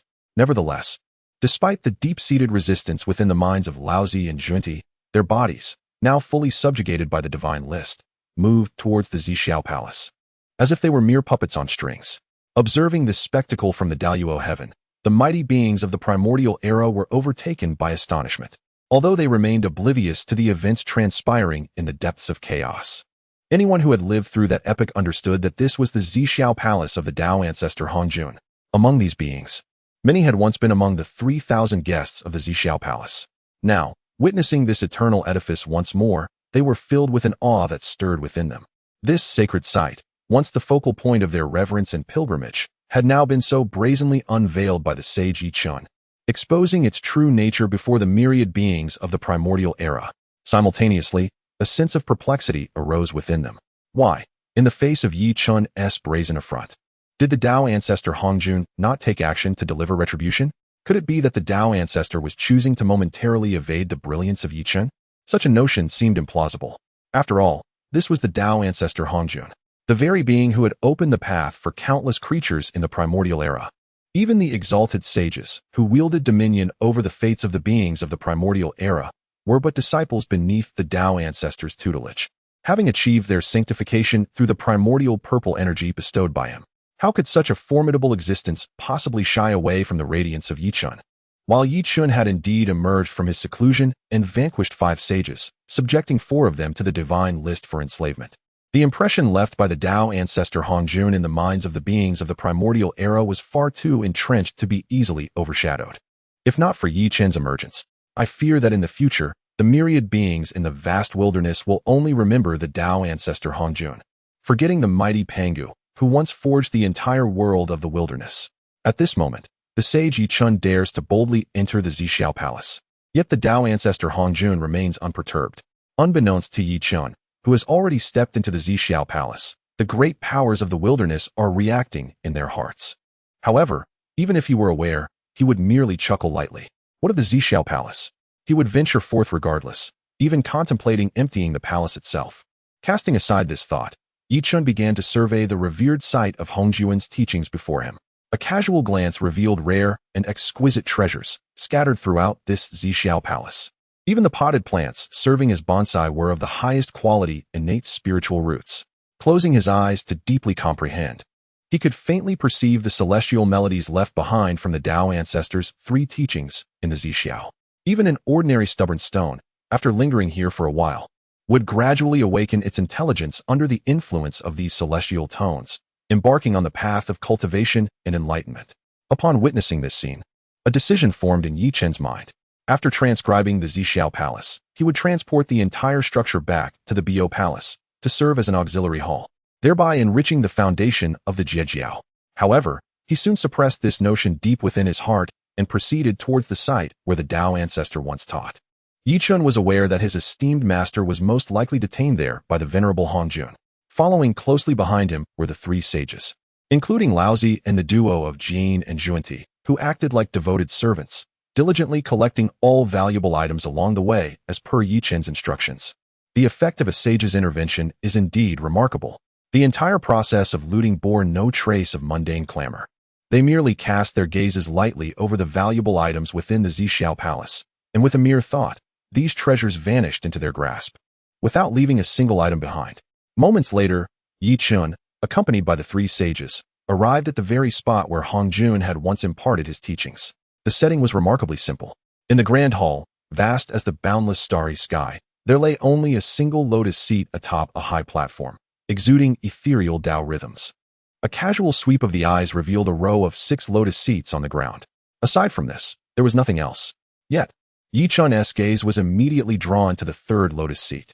He could distinctly sense the lingering aura of his esteemed master, the Tongtian patriarch, upon that seat. According to his perception, the Tongtian patriarch had been present here not long ago, though at this moment, his figure had vanished. Nevertheless, Yi Chen's heart was already prepared for such an outcome. Even if the venerable Hongjun were foolish, he would never casually leave the Master of Heaven here. Yet, one wonders where he has relocated his esteemed teacher. Yi Chen cast his gaze down upon the cushion once occupied by the Master of Heaven, his mind swirling with thoughts. Suddenly, his attention sharpened. He discerned something remarkably familiar upon the cushion. It was visible only to the naked eye, as his spiritual sense revealed nothing but emptiness. Yi Chen's brows arched slightly, and with a casual gesture, the concealed object soared into his hand. To his astonishment, it was the Master of Heaven's personal sword, the Qingping sword. This exquisite innate spiritual treasure, the final creation of the 12th grade primal chaos green lotus, was now in his possession. With this innate treasure, he could revert it to its original state, using it to mend the chaotic supreme treasure, the 36th grade chaotic green lotus. Yi Chun could distinctly feel the power radiating from the Qingping sword in his palm, its might firmly contained. Moreover, he was unable to detect its existence through spiritual perception. Had he not noticed it nestled within the cushion, he might have unconsciously overlooked it. Without a doubt, he understood that this was a deliberate gift from his esteemed teacher, the Master of Heaven. Gently, he grasped the Qingping sword, now no larger than a grain of rice, and began to infuse it with his own magical energy. As he did so, his brows lifted slightly. His consciousness delved into the sword's interior, revealing strands of the original power of saints intricately woven into a formation, completely sealing off the sword's aura. This also rendered it undetectable to spiritual senses. Yi Chun recognized this as the handiwork of his esteemed teacher, the Master of Heaven. Only a master of formations like him could employ the original power of saints to create such a simple yet profound array. It is worth noting that while setting up formations is straightforward, evading the perception of saints is a feat akin to scaling the heavens. Upon sensing Yi Chen's presence, the intricate patterns adorning the surface of the Qingping sword emitted a brilliant divine light, gradually beginning to self-destruct and revealing the true form of the high-grade, innate spiritual treasure. Yi Chen gently caressed the sword, which floated before him like a pool of azure brilliance, before promptly stowing it away. His esteemed teacher had done all he could. Even this personal treasure was hidden away for him. As a disciple, he could not afford to disappoint his master. Meanwhile, Deep within the chaos, the Master of Heaven, enveloped in an immense cocoon of pure chaotic energy, smiled softly as he sensed the formation he had inscribed upon the Qingping's sword unraveling. He was acutely aware that his treasured sword had fallen into the hands of his foremost disciple, Yi Chen. He could only hope that it would aid him. As this thought flickered in the recesses of his mind, the Master of the Heavenly Path gently closed his eyes, continuing to resist the purifying yet depleting chaos surrounding him. Not far from him, the venerable Hongjun, radiating an overwhelming divine light, was wholly absorbed in refining the essence of the heavenly Tao. Once he succeeded in his seclusion, neither the primordial beings nor the chaotic entities would stand a chance against him. Thus, this period of introspection was a critical refinement process for Hongjun, one that allowed no room for error. It was for this reason that he had brought the Master of the Heavenly Path deep into the chaos. Should Yi Chen, that extraordinary anomaly of the heavenly Tao, recklessly appear before him with the intent to disrupt his refinement, the Master of the Heavenly Path would serve as a deterrent. However, what Hongjun did not anticipate was Yi Chen's audacious choice to directly seize his Taoist temple, the San Xiao Palace. This outcome ignited a surge of pent-up frustration within Hongjun, leaving him unable to express his ire. His venture into the depths of chaos to refine this essence of the heavenly Tao was exceedingly hurried. Apart from the Master of the Heavenly Path and the Chaos Supreme Treasure, the Creation Jade Disc, along with a few treasured items he had refined with his mind, all the countless treasures amassed over eons remained behind in the San Xiao Palace. This meant that Yi Chen, that anomaly of the heavenly Tao, had essentially claimed them all. Reflecting on this, as he continued to refine the essence of the heavenly Tao, Hongjun felt as if his heart were bleeding. Excluding those innate spiritual treasures scattered at the treasure dispersion rock to repay the borrowed luck from the San Xiao Palace, all the remaining treasures were unique artifacts that Hongjun had scavenged during the dawn of creation. Each was unparalleled within the primordial realm. Yet now, as he labored to refine the essence of the heavenly Tao, he could only watch helplessly as events unfolded before him, lacking the strength to intervene. Hongjun could only console himself in silence, considering the treasures in the San Xiao Palace as temporarily entrusted to Yi Chen. Once he had fully refined the essence of the heavenly Tao, he could strike down Yi Chen and reclaim these treasures. This was a rationale Hongjun had employed countless times to comfort himself. Yet, Yi Chen's recent maneuvers had always coincided with pivotal moments for Hongjun, thwarting his attempts to extinguish him. Each time he contemplated this, a wave of regret washed over him. When the Primordial Supreme, along with the other three saints, had come to the San Xiao Palace seeking his intervention, why had he not acted decisively? Had he eliminated Yi Chen then, many subsequent troubles could have been avoided. Soon after, Hongjun extinguished this thought from his mind. Continuing to immerse himself in the essence of the primordial Tao, he was utterly eager to eradicate Yi Chen. Simultaneously, at Yi Chen's behest, both Laozi and the figures of Zhuanti and Jane had thoroughly scoured the entirety of the Purple Cloud Palace. At this moment, they were utterly astonished by the immense wealth possessed by Hongjun.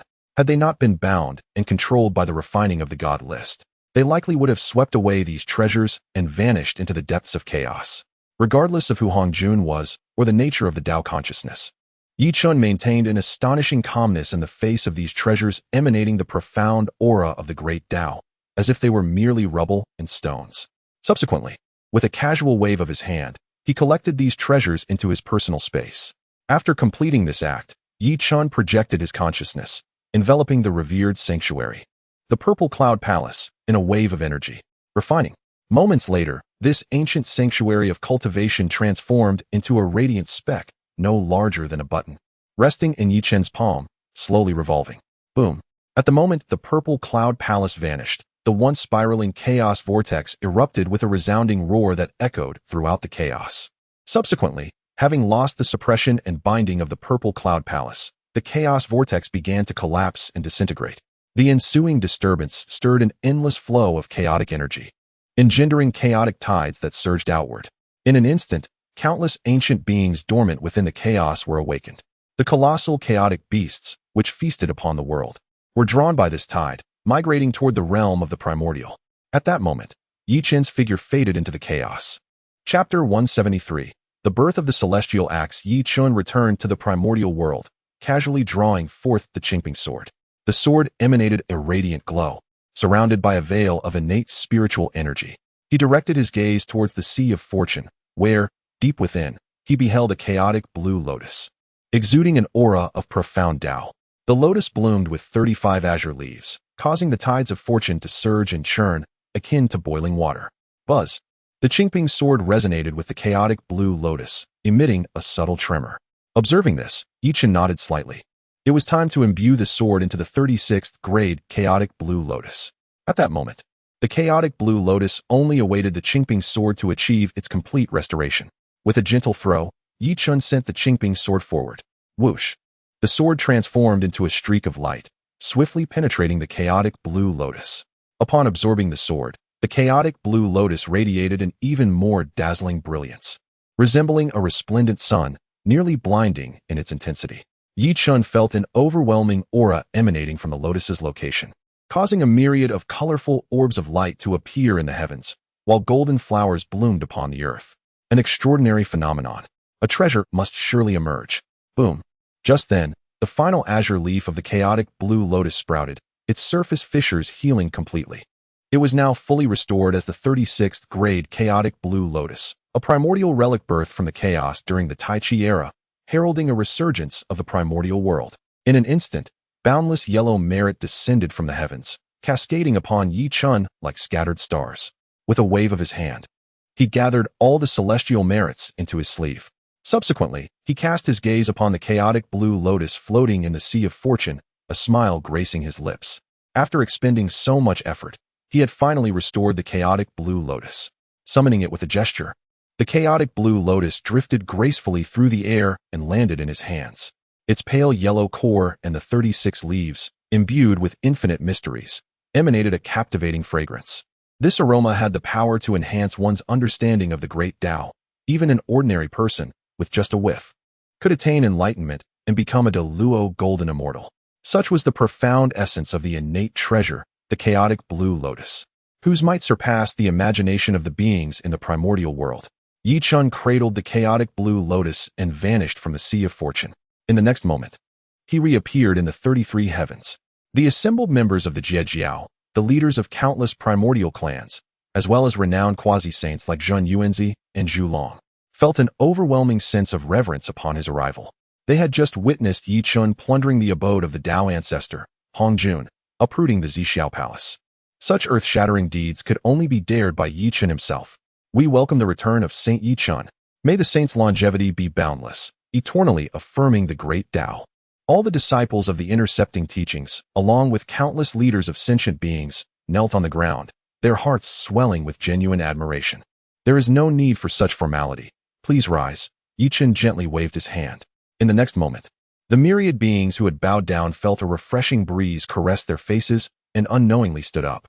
This extraordinary ability left figures like Zheng Yuanzi and Lin Jia, the quasi-saint powers, with expressions of astonishment. It is noteworthy that their cultivation had reached the pinnacle of quasi-sainthood. Yet they could not even perceive the slightest ripple of Chen's magical energy. Such prowess was indeed formidable, profoundly shaking their souls. Senior brother, you raided Hongjun's abode without taking me along? Humph. Bai Xiao exclaimed playfully, her delicate hands wrapping around Chen's arms. Chen smiled gently, tapping her little head, and said, the San Xiao palace lies beyond the chaos, where the chaotic energy is exceedingly fierce. Without reaching the saintly realm, one must tread carefully lest they be utterly consumed by it, losing both form and spirit. You cannot venture out there. All right, Bai Xiao pouted. Ever since Chen had taken her on several raids, she had developed an affinity for such enriching activities. This time, however, he had not included her in the expedition to the San Xiao palace, leaving her feeling rather dejected. Enough of that long face. Senior brother has some marvelous treasures for you to take back and cultivate. Once you master them, you need not fear the chaotic energy any longer. Chen smiled softly, producing a lamp of profound yellow hue, adorned with grand Taoist runes that wriggled like earthworms, absorbing boundless innate spiritual energy. Bai Xiao's eyes sparkled with curiosity as she gazed at the yellow-glazed lamp. Senior brother, what is this? Chen explained with a smile. This artifact is called the Qingyun Golden Lamp, extracted from Hongjun's San Xiao palace. It contains the Taoist principles of chaotic defense. If you can refine it, you will be able to traverse the chaos with ease. Wow, really? Bai Xiao's face lit up with excitement. She carefully took the Qingyun Golden Lamp in her hands, and upon grasping it, she felt a powerful surge of energy envelop her, instantly enhancing her physical strength and solidifying her primordial spirit. Heavens, this treasure possesses extraordinary defensive capabilities. Bai Xiao beamed with joy. After all, it was a relic hidden within Hong Jun's Xiao Palace, a treasure worthy of his discerning eye. Thank you, senior brother. I will definitely refine this treasure diligently. Bai Xiao hugged the artifact with satisfaction, her eyes gleaming like crescent moons.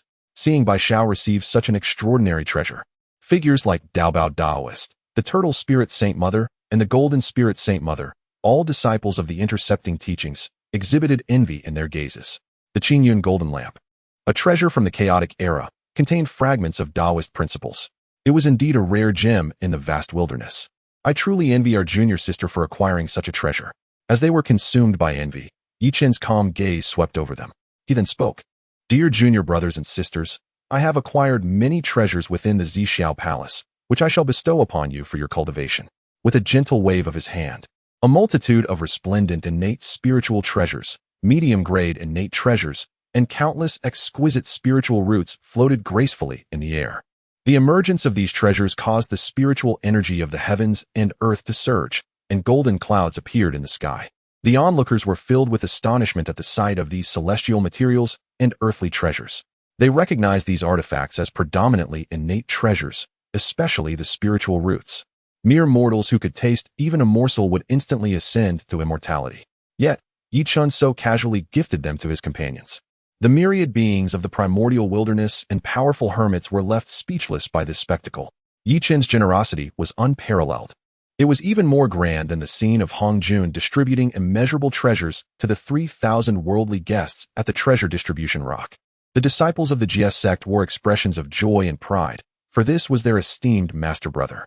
They all performed a respectful salute and exclaimed in unison, "Thank you, master brother."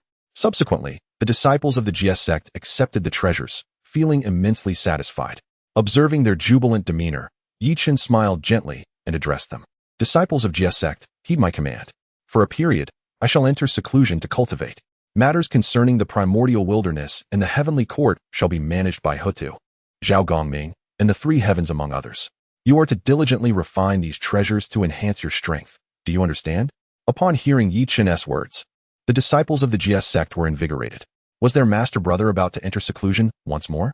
Having already achieved the 9th level of the Hunyuan realm, if he were to break through again, he would surely stand alongside the Tao of heaven. We shall faithfully obey the master brother's edict. They shouted in unison, their voices resonating through the vast expanse of the primordial wilderness. Yi Chen nodded, then gestured with his hands, his robes billowing with a resounding flourish. His figure began to expand rapidly before their eyes, transforming into a towering giant that pierced the heavens. Standing at an astonishing height, he ascended into the clouds, seemingly stretching for millions of miles. As Yi Chen transformed into this colossal being, he stepped forth, exiting the primordial world and entering the boundless chaos. With ease, he lifted the entire primordial universe with a single hand and strode purposefully toward the edge of the chaotic domain. The myriad beings within the primordial realm were left in awe at this sight. They gazed upward, witnessing Yi Chen's immense hand supporting the world. Their hearts stirred with a tumultuous wave of emotions, sending chills down their spines. This moment transcended all their expectations. Yi Chen had single-handedly lifted the entire primordial world. Such an act was utterly insane. If one had not witnessed the scene with their own eyes, it would be utterly inconceivable to believe what lay before them. Yi Chen's formidable power transcended the wildest imaginations of all primordial beings. Zhen Yuanzi stood utterly dumbfounded. The art of manipulating the universe within one's sleeve had been wielded by the Saint Yi Chen to an unimaginably terrifying degree, truly alarming.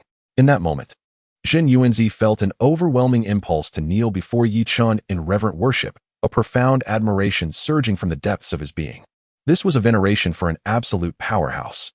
Meanwhile, beyond the chaos, Yi Chen elevated the primordial world to the very edge of the chaotic realm and gently set it down, casually concealing it with an aura of invisibility. After accomplishing this, he withdrew the 36-petaled chaos green lotus and vanished into the boundless void of chaos to enter a state of secluded cultivation. The chaos green lotus radiated an even more brilliant azure glow amid the endless chaotic energies.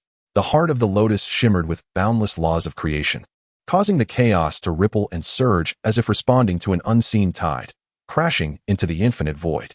As Yi Chen gazed at the chaos green lotus, a plan began to form in his mind. He intended to emulate the primordial Pangu's birth from chaos. utilizing the 36-petaled Chaos Green Lotus to nurture his own true chaotic demonic form, aspiring to elevate his physical body to a level rivaling that of the great Pangu himself. Furthermore, he could harness innate spiritual treasures to enhance both his physical body and primordial spirit, potentially surpassing Pangu and becoming the most formidable physical entity throughout the ages. Once he attained such a realm, he would no longer fear any adversary. With this thought, Yi Chen's mind began to stir. He then placed the Chaos Green Lotus within the void of chaos, allowing it to absorb boundless chaotic energies, saturating its leaves to their fullest. Taking a gentle breath, he beheld the Chaos Green Lotus, shimmering with the essence of profound paths, his heart swelling with excitement. He extended his hands, summoning the three supreme treasures of creation, the Taiji diagram, the Panga banner, and the Chaos bell. These three treasures, born from the disintegration of the heavenly axe under the strain of creation, had now been brought into the Chaos Green Lotus, where they might be reborn, perhaps even yielding a heavenly axe of unimaginable power once more. Resolute, Yi Chen stepped forward and entered the Chaos Green Lotus. Instantly, he felt enveloped by a warm, soothing current that washed over him, leaving him in a state of blissful euphoria. The Chaos Green Lotus exuded an infinite vitality of creation, cleansing and reshaping Yi Chen's physical form. The sensation was exquisite.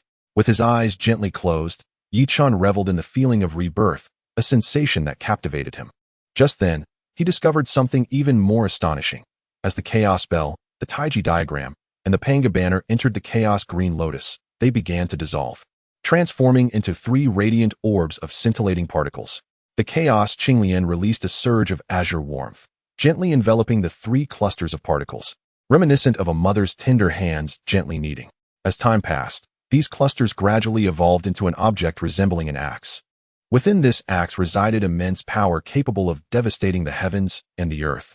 Even in its unformed state, its might was already formidable, causing the endless currents outside the chaos to stir restlessly, akin to a mouse encountering its nemesis. A smile crept upon Yi Chen's lips. Indeed, the Chaos Qinglian could nurture the heavenly opening divine axe. With a little more time, the heavenly opening divine axe would be fully formed. A wave of intense anticipation surged within Yi Chen. He wondered what astonishing force the heavenly opening divine axe, birthed by the great Pangu, would embody. However, at this moment, Yi Chen needed to elevate his own realm. He withdrew his thoughts from the heavenly opening divine axe and redirected his focus inward. At this time, Yi Chen could sense that his true form as the Chaos Demon God was gradually approaching perfection under the nurturing of the Chaos Qinglian. With physical strength now comparable to that of the great Pangu of yore, the timing was ripe. He began to channel his magical energy, preparing to use this as a catalyst to break through the 9 heavens of primordial unity. Chapter 174, The Supreme Golden Immortal of Chaos Boom. As Yi Chen began to channel his magical power, the formidable essence of the Chaos Demon surged forth, emanating a wave of power that swept across thousands of miles, stirring mighty tides in the chaos, creating tumultuous waves that surged forward. Yi Chen felt an immense satisfaction. Indeed, the Chaos Demon, nurtured from the Chaos Green Lotus, was extraordinary. It could amplify spell power 1,000-fold, truly terrifying. No wonder the great Pangu could vanquish 3,000 demons, for with this corporeal form alone, he could reign supreme in the world. The vast ocean of magical power surged within the demon's essence, continuously breaking through the 9 heavens of chaos. Yi Chen accumulated this torrential magical energy, and as time flowed, an infinite reservoir of power gathered at the boundary of the 9 heavens of chaos, akin to a volcano ready to erupt, brimming with uncontrollable energy. At a certain moment, Yi Chen sensed the opportune time and relaxed his restraint, allowing that boundless energy to breach his limits. Boom! In the next instant, the vast deep sea of magical power surged forth, successfully overcoming the barrier, instantly elevating Yi Chen's realm. A brilliant radiance enveloped him, akin to a resplendent sun illuminating the endless chaos, bright as day. With blossoms of ethereal flowers blossoming like the full moon, countless chaotic images manifested above Yi Chen, encompassing the interplay of yin and yang, the 5 elements, the cycles of stars, and the movements of creatures, all shifting in the void.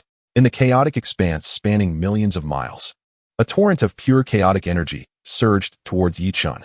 At this moment, he had ascended to the realm of the supreme golden immortal of chaos. And with the chaos demon's essence, he could absorb this chaotic energy for his own use. Much like the ancient practitioners absorbing innate spiritual energy, he could swiftly solidify and elevate his cultivation. After a brief moment, Chen had completely absorbed the pure chaotic energy spanning millions of miles, transforming it into a robust foundation to reinforce his cultivation. He continued to absorb more, like a gluttonous beast, tirelessly relentless. Time passed, and the boundless chaotic energy reached a critical mass, triggering a qualitative transformation as his realm began to continuously break through. Initial stage of the Supreme Golden Immortal of Chaos. Mid-stage of the Supreme Golden Immortal of Chaos. Late stage of the Supreme Golden Immortal of Chaos. Pinnacle of the Supreme Golden Immortal of Chaos. Chen elevated his realm to its pinnacle in one breath, and at this moment, his consciousness spanned the endless void, rivaling even the already transcended Hongjun Laozu. After a long while, Chen slowly opened his eyes, a flash of penetrating lightning flickering within, piercing through layers of chaotic energy, imbued with countless radiant auras of the Tao, exceedingly sharp. So this is the realm of the Supreme Golden Immortal of Chaos. Truly formidable. At this moment, my physical body, primordial spirit, and consciousness have all reached a new height. Feeling the transformation within, Chen murmured to himself, a hint of satisfaction gracing his face. At this moment, with a mere release of his consciousness, he could uncover countless secrets of the vast world. The primordial spirit has reached an indelible realm, capable of separating into two selves, exhibiting immense power. As for the physical body, it has become utterly indestructible. After briefly sensing his own formidable strength, Chen turned his gaze forward. Upon doing so, a look of sheer delight illuminated his face. The heavenly opening divine axe has been birthed by the Chaos Green Lotus. There, above the 36th rank Chaos Green Lotus, which radiates a serene azure light, floated a divine axe stretching millions of miles and weighing 1,000 jun. The surface of the axe shimmered with countless profound runes, releasing a celestial brilliance that illuminated the chaos, accompanied by the resonant sounds of dragons and phoenixes. Countless illusory birds spiraled through the chaos, creating an extraordinarily mystical scene. Chen extended his hand and gently grasped the heavenly opening divine axe, feeling an overwhelming and majestic aura enveloping his entire being. The axe vibrated subtly, unleashing surging chaotic tides. As an innate treasure, it possessed extraordinary intelligence. Sensing the unique aura of Pangu emanating from Chen, it immediately acknowledged him as its master. The axe, akin to an infant, slowly nestled into Chen's embrace, emanating waves of harmonious yellow and black light, warm and exceedingly comforting. Chen smiled faintly, caressing the elongated body of the heavenly opening divine axe, and declared, "From now on, you shall be my weapon, and I shall be your master." The axe responded with a resonant hum that reverberated through the boundless void, causing the chaos to churn and the tides to boil. "I will first refine the heavenly opening divine axe. Once the process is complete, I will be able to unleash its full power." With this thought, Chen sat cross-legged, gently closing his eyes to commence the refinement of the divine axe. Meanwhile, in the depths of chaos, the Taoist Hongjun sensed the turbulent chaotic energy, his brow furrowing slightly. What is happening? Why is the chaos so unsettled? Hongjun pondered. However, he could surmise that this disturbance was undoubtedly instigated by Chen. In the current primordial world, he was the only one with the power to stir the chaos. Dividing a portion of his thoughts, he attempted to calculate the situation but was unable to discern Chen's actions, for Chen had obscured the heavenly secrets with the Chaos Pearl. "Humph, Chen, just wait. I shall soon obliterate both your form and spirit." Hongjun chuckled coldly, his smile concealing boundless murderous intent. After a period of secluded cultivation, he had refined more than half of the source of the heavenly Tao and was merely a step away from breaking free from its constraints, poised to gain complete control over the heavenly Tao.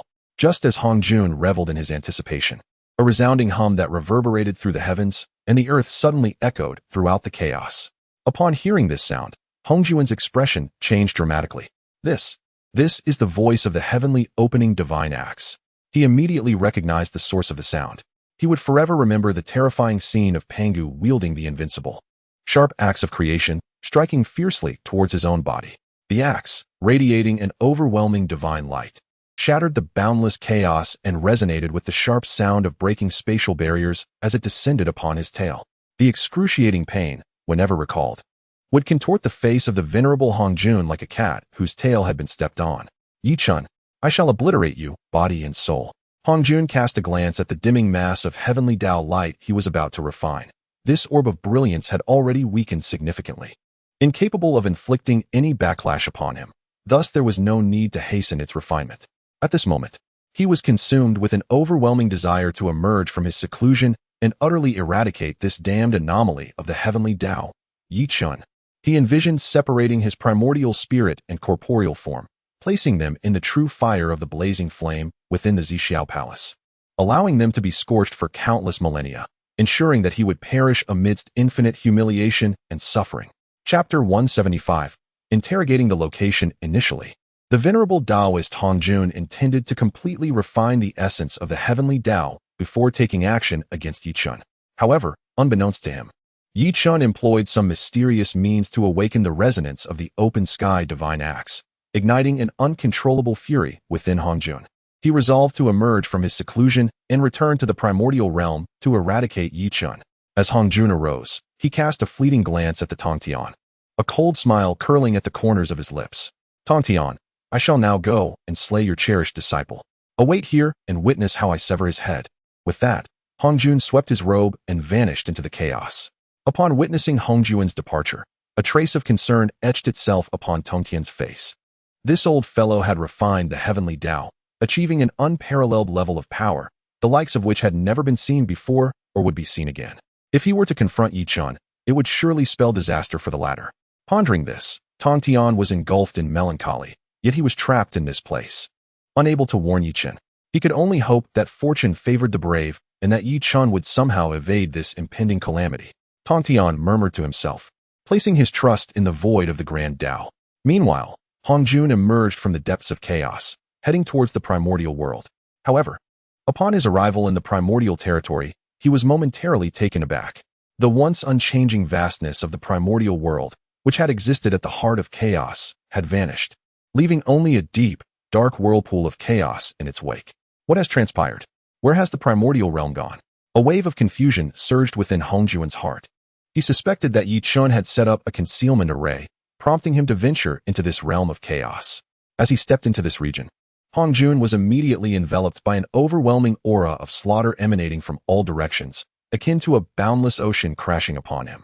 Thousands of chaotic behemoths emerged from the darkness of chaos, their eyes ablaze with a fierce, bloodthirsty glow. They slightly parted their cavernous maws, revealing razor-sharp fangs extending hundreds of feet, exhaling a formidable aura of dark destruction, all fixated menacingly upon Hongjun. With a deafening roar, one particularly ferocious chaotic behemoth unleashed a thunderous sound wave. The cascading resonance swept through the heavens and the earth, igniting a frenzy of bloodlust among the thousands of chaotic beasts, their eyes turning crimson. In the next instant, they charged ferociously towards Hongjun. The chaos erupted into a maelstrom of murderous intent, obscuring the sky and fiercely surging towards him. Merely a trivial skill. Observing this terrifying scene, Hongjun's expression remained unperturbed. With a cold snort, he waved his robe casually, and in an instant, a magnificent golden torrent surged forth from his sleeve, effortlessly dispersing the swirling malice into nothingness. This golden flood, undiminished in its might, surged forward with awe-inspiring momentum, annihilating all the chaotic behemoths that had charged at him. In the blink of an eye, all the chaotic beasts were annihilated by a radiant golden light, leaving no trace of their essence behind. Amidst the chaos, the air was thick with crimson blood, and the pungent scent of carnage rose to the heavens. The venerable Hongjun cast a cold glance over the scene before commencing a calculation of the celestial mysteries. Moments later, a glimmer of brilliance sparkled in his eyes. Ah, so you have concealed the primordial world at the boundaries of chaos. Chen, you truly are clever. A disdainful smile crept across Hongjun's face as a wave of contempt surged within him. What does it matter how deeply it is hidden? It was still effortlessly uncovered by him. Moreover, Chen's act of concealing the primordial realm indicated his trepidation, a reluctance to confront him directly. This only underscored the fact that this young man was lacking in strength. Ha ha ha, watch as I obliterate the primordial world and slay you, an anomaly of the heavenly path. The murderous intent flickered in Hongjun's eyes, emanating a ferocious aura that spanned thousands of miles, causing the chaotic energies to stir wildly. In the next instant, Hongjun vanished from his original position. In the blink of an eye, he appeared at the edge of the chaotic world. Below him lay the primordial realm. With a gaze as frigid as ice, he cast a glance at the primordial world, his feet resting upon a cloud of profound yellow as he descended slowly. Boom! As he touched down in the primordial world, an overwhelming pressure radiated from him. This immense weight bore down upon the myriad beings of the primordial realm, making them feel as if an enormous mountain was crushing their shoulders, a burden of immense proportions. Some weaker races were utterly crushed into a pulpy mass, while others were completely obliterated, their very existence dissipating into nothingness within the primordial realm. Hongjuan's eyes, shining like bolts of lightning, pierced through the boundless worlds as he coldly commanded, "Yi Chen, come forth." This voice reverberated, summoning thunderous roars as dark clouds gathered ominously in the sky. And bolts of lightning, as thick as dragons, struck down upon the primordial realm, tearing through spatial barriers and creating a scene of dazzling, terrifying brilliance. The myriad beings of the primordial world looked up to behold the figure of Hongjun, hovering in the sky, radiating blinding light, both saintly and demonic. An uncontrollable dread surging within them. They had no doubt that with a mere flick of his robes, the entire vast primordial world could be annihilated. At that moment, every creature in the primordial realm felt a bone-chilling cold rising from their feet, surging up to their crowns, exploding in a cacophony that left their scalps tingling. After Hongjuan's call echoed into the void, an extended silence ensued, devoid of any response. A chill swept across Hongjuan's face. Has this Yi Chen truly concealed himself? His icy gaze then shifted toward the headquarters of the Jie Sect at Jineo Island. At that moment, on Jineo Island, the Taoist of treasures, the Holy Mother of Turtle Spirit, the Holy Mother of Golden Spirit, and the Sisters of the Three Heavens had gathered, surrounded by countless disciples of Jie Sect, each wielding various magical artifacts, their faces etched with determination. Everyone raised their heads, meeting the gaze of the venerable Hongjun, their eyes shining with a fierce defiance against death. The Jie Sect has never lacked those willing to sacrifice for righteousness. With a flicker of his form, Hongjun appeared upon Golden Island. His feet stood firmly on the grand hall of the Bio Palace, surveying the multitude of Jie Sect disciples below, and coldly demanded, "Reveal to me the whereabouts of Yi Chen." This voice was imbued with an inexorable killing intent. The murderous aura surged forth like a shockwave, devastating all that it touched. The flora and fauna of the island withered and crumbled into dust. The birds in the sky plummeted at the sound, blood spilling from their beaks. To every disciple of the Jie Sect, the voice struck like the piercing sting of a frostbite needle, sending chills throughout their bodies, making them tremble uncontrollably. With his opening words, Hongjun established a terrifying dominance. He sought to compel the Jie Sect disciples to divulge Yi Chen's location. Yet his intentions were destined to fail. Stepping forward, Daobao Daoist let out a cold snort and declared, "Hongjun, depart from Golden Island. We of the Jie Sect do not welcome you." Upon hearing this, Hongjuan's expression shifted. Since ascending as the Dao ancestor, no one had dared to so brazenly disregard him. He shot a frigid glance at Daobao Daoist, and in an instant, Daobao was flung thousands of miles away, shattering countless spatial barriers before crashing down, creating a vast pit in the ground. Senior brother. The disciples of the Jie Sect were filled with righteous indignation at this sight. The Holy Mother of Tortoise Spirit and the Holy Mother of Fire Spirit hurriedly flew to aid the unconscious Daobao Daoist. The three sisters of San Xiao and the Earth Mother, among others, faced off against Hongjun with expressions of fury. "Hongjun, do you not feel shame for bullying a junior of our generation?" Earth Mother stepped forward, her tone icy. She cast a disdainful glance at Hongjun, her eyes betraying her contempt. The myriad beings of the primordial world, upon hearing her words, echoed her sentiment, deeming Hongjuan's actions excessively disgraceful. As the Dao ancestor of the primordial age, his open aggression against a junior was nothing short of laughable. At this, Hongjuan's displeasure was evident. His gaze, as frigid as ice, swept over all the Jie Sect disciples as he sneered, "A mere ant, I would kill without a shred of remorse. I advise you to obediently reveal Yi Chen's location and cease your protection of him, lest I annihilate you all." With his voice turning cold, an overflow of murderous intent radiated from him. Above, dark clouds churned ominously, and colossal bolts of lightning flickered within, resembling sinister serpents poised to strike at the myriad beings of the primordial world. As Hongjuan's chilling voice resonated, thick frost enveloped Golden Island, eroding countless palaces and towers into mere shards of ice. Some of the weaker beings of the primordial world were utterly frozen to death by this bone-chilling cold, transforming into lifeless ice sculptures. At the forefront stood Hutu, acutely aware of the relentless icy assault that sent shivers coursing through her body. She hastily summoned her sage power to forcibly break through the encasing frost, yet her complexion paled slightly. "My patience is finite. You have but 15 more minutes." Should you remain silent, I shall eradicate every single one of you from the Jie. Hongjun Daoist chuckled coldly, his smile devoid of warmth. After uttering these words, he seated himself upon a mat, attempting to divine the secrets of heaven. He endeavored to ascertain Yi Chen's whereabouts, but for reasons unknown. The heavenly secrets remained shrouded in chaos, utterly unfathomable. Yi Chen, you shall perish. Hongjuan's expression grew increasingly frigid, his heart ablaze with fury. He yearned to annihilate Yi Chen on the spot to assuage his rage. However, Yi Chen remained hidden, never revealing himself, driving Hongjun to a state of maddening agitation. As if 100 mice clawed at his heart, he gazed at the Jie disciples before him, his eyes brimming with murderous intent. Were it not for the need to extract Yi Chen's location, he would have already unleashed his wrath upon this group of wretched creatures. Soon enough, the 15 minutes elapsed. Hongjun abruptly rose, his eyes alight with murderous fervor. The palpable killing intent coalesced into dense, dark clouds, shrouding the entire primordial sky in a foreboding darkness. As if the apocalypse had descended, the earth lay cloaked in shadows, devoid of any light. Countless beings of the primordial realm were enveloped in an overwhelming, chilling terror.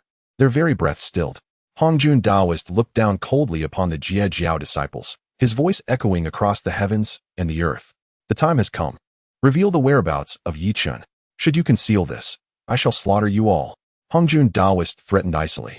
In truth, even if they disclosed Yi Chen's location, he would still annihilate everyone present, thereby burying the fate of Jie.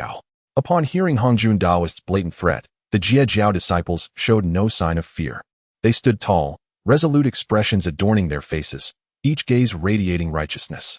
Previously, they had received innumerable blessings from Yi Chen and had long revered him as a divine figure.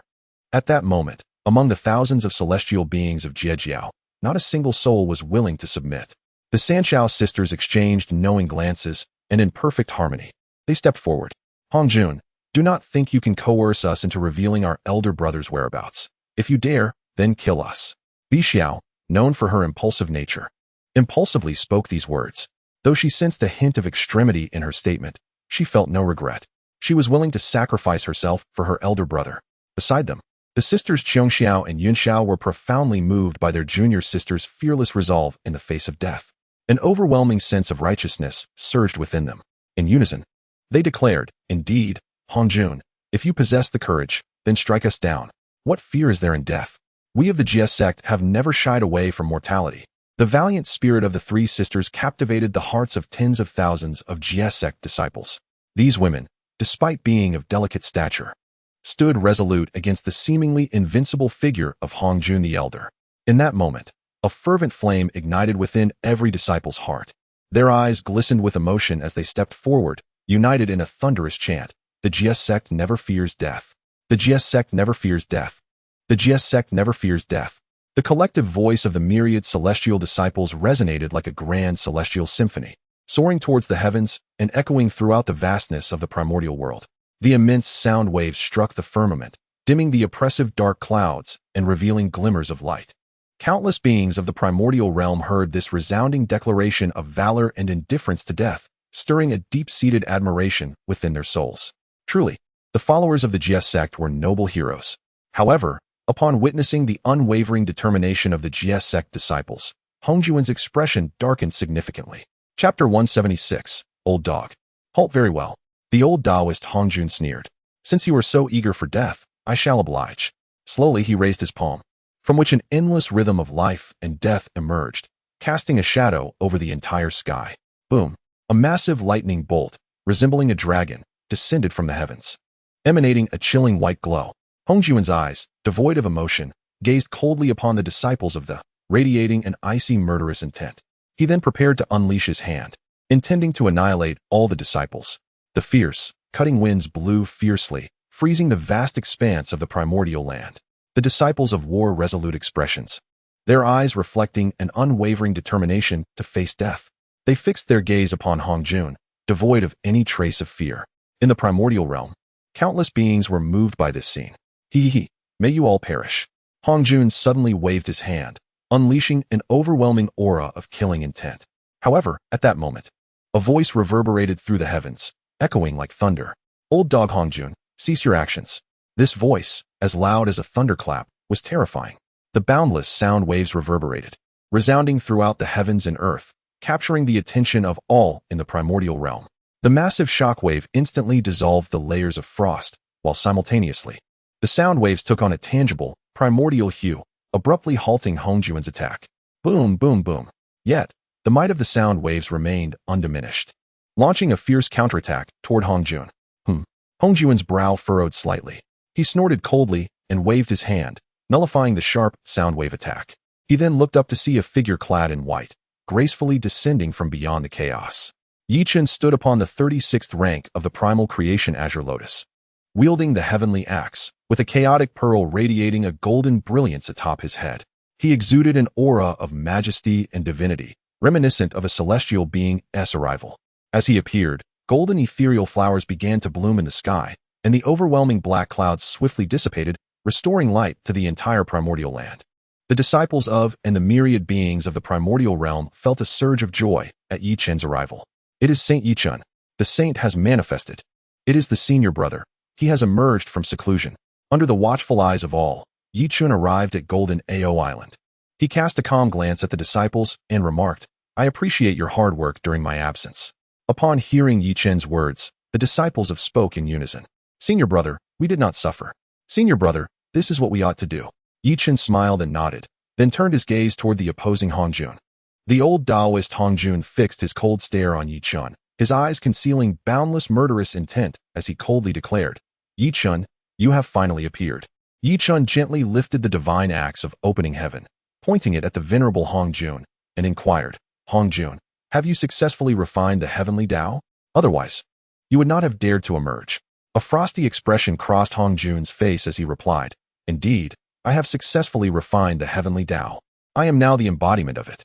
In the primordial world, my word is law." Upon hearing this declaration, Chen could not help but chuckle. "You old dog. Your audacity is rather remarkable," he said with an unperturbed tone. The countless beings of the primordial realm, including the disciples of the Jie Sect, were utterly astonished by Chen's words, incredulous that he would dare to insult Hongjuan's boldness. Heavens, how outrageous!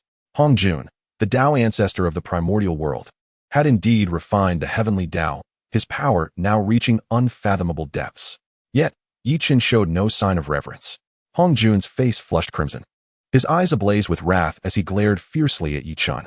Above the heavens, an ominous blanket of dark clouds loomed, layers upon layers of blackness brimming with destructive energy, poised to descend upon the primordial world and obliterate all life. "Chen, I will rend your body and spirit into 1,000 pieces." Hongjuan roared, his voice echoing like thunder, unleashing an overwhelming shockwave that annihilated countless lowly beings in the primordial realm, reducing them to mere dust. At that moment, Hongjuan's heart swelled with fury, teetering on the brink of explosion. For eons since his ascension to sainthood, no one had ever dared to disrespect him. Even the most esteemed saints of the universe treated him with utmost reverence. Yet, Chen had repeatedly belittled him, an affront that Hongjuan could scarcely tolerate. "I will ensure your demise," he hissed through gritted teeth, veins bulging on his forehead as he abruptly raised his hand. Boom! From the palm of Hongjuan, an unfathomable aura of destruction erupted, a grand sense of death permeating the heavens, plunging the entire primordial land into a shroud of chaotic darkness. "Go!" With a forceful slap, Hongjuan unleashed the chaotic destructive energy, sweeping forth and turning everything in its path into black dust, before completely vanishing into oblivion. Having mastered the principles of the chaotic destruction, Hongjuan's attack wielded the power to annihilate existence itself, an unfathomable terror. The myriad beings of the primordial realm, witnessing such a horrifying assault, turned pale, a bone-chilling fear surging from their core, causing them to tremble uncontrollably. Is this the terrifying power of the Tao ancestor manipulating the laws of destruction? How frightening! Can Chen, the saint, truly withstand it? Humph, Chen, this time, your death is inevitable. A cold smile crept upon Hongjuan's lips, confident in his mastery over the laws of destruction, certain that Chen would be unable to withstand his strike. In the face of such a cataclysmic strike, Chen appeared as if paralyzed by fear, standing motionless in the sky, showing no inclination to evade. The disciples of the and the countless beings of the primordial world, witnessing Chen's unmoving stance, felt their hearts collectively race with anxiety. What could be the reason?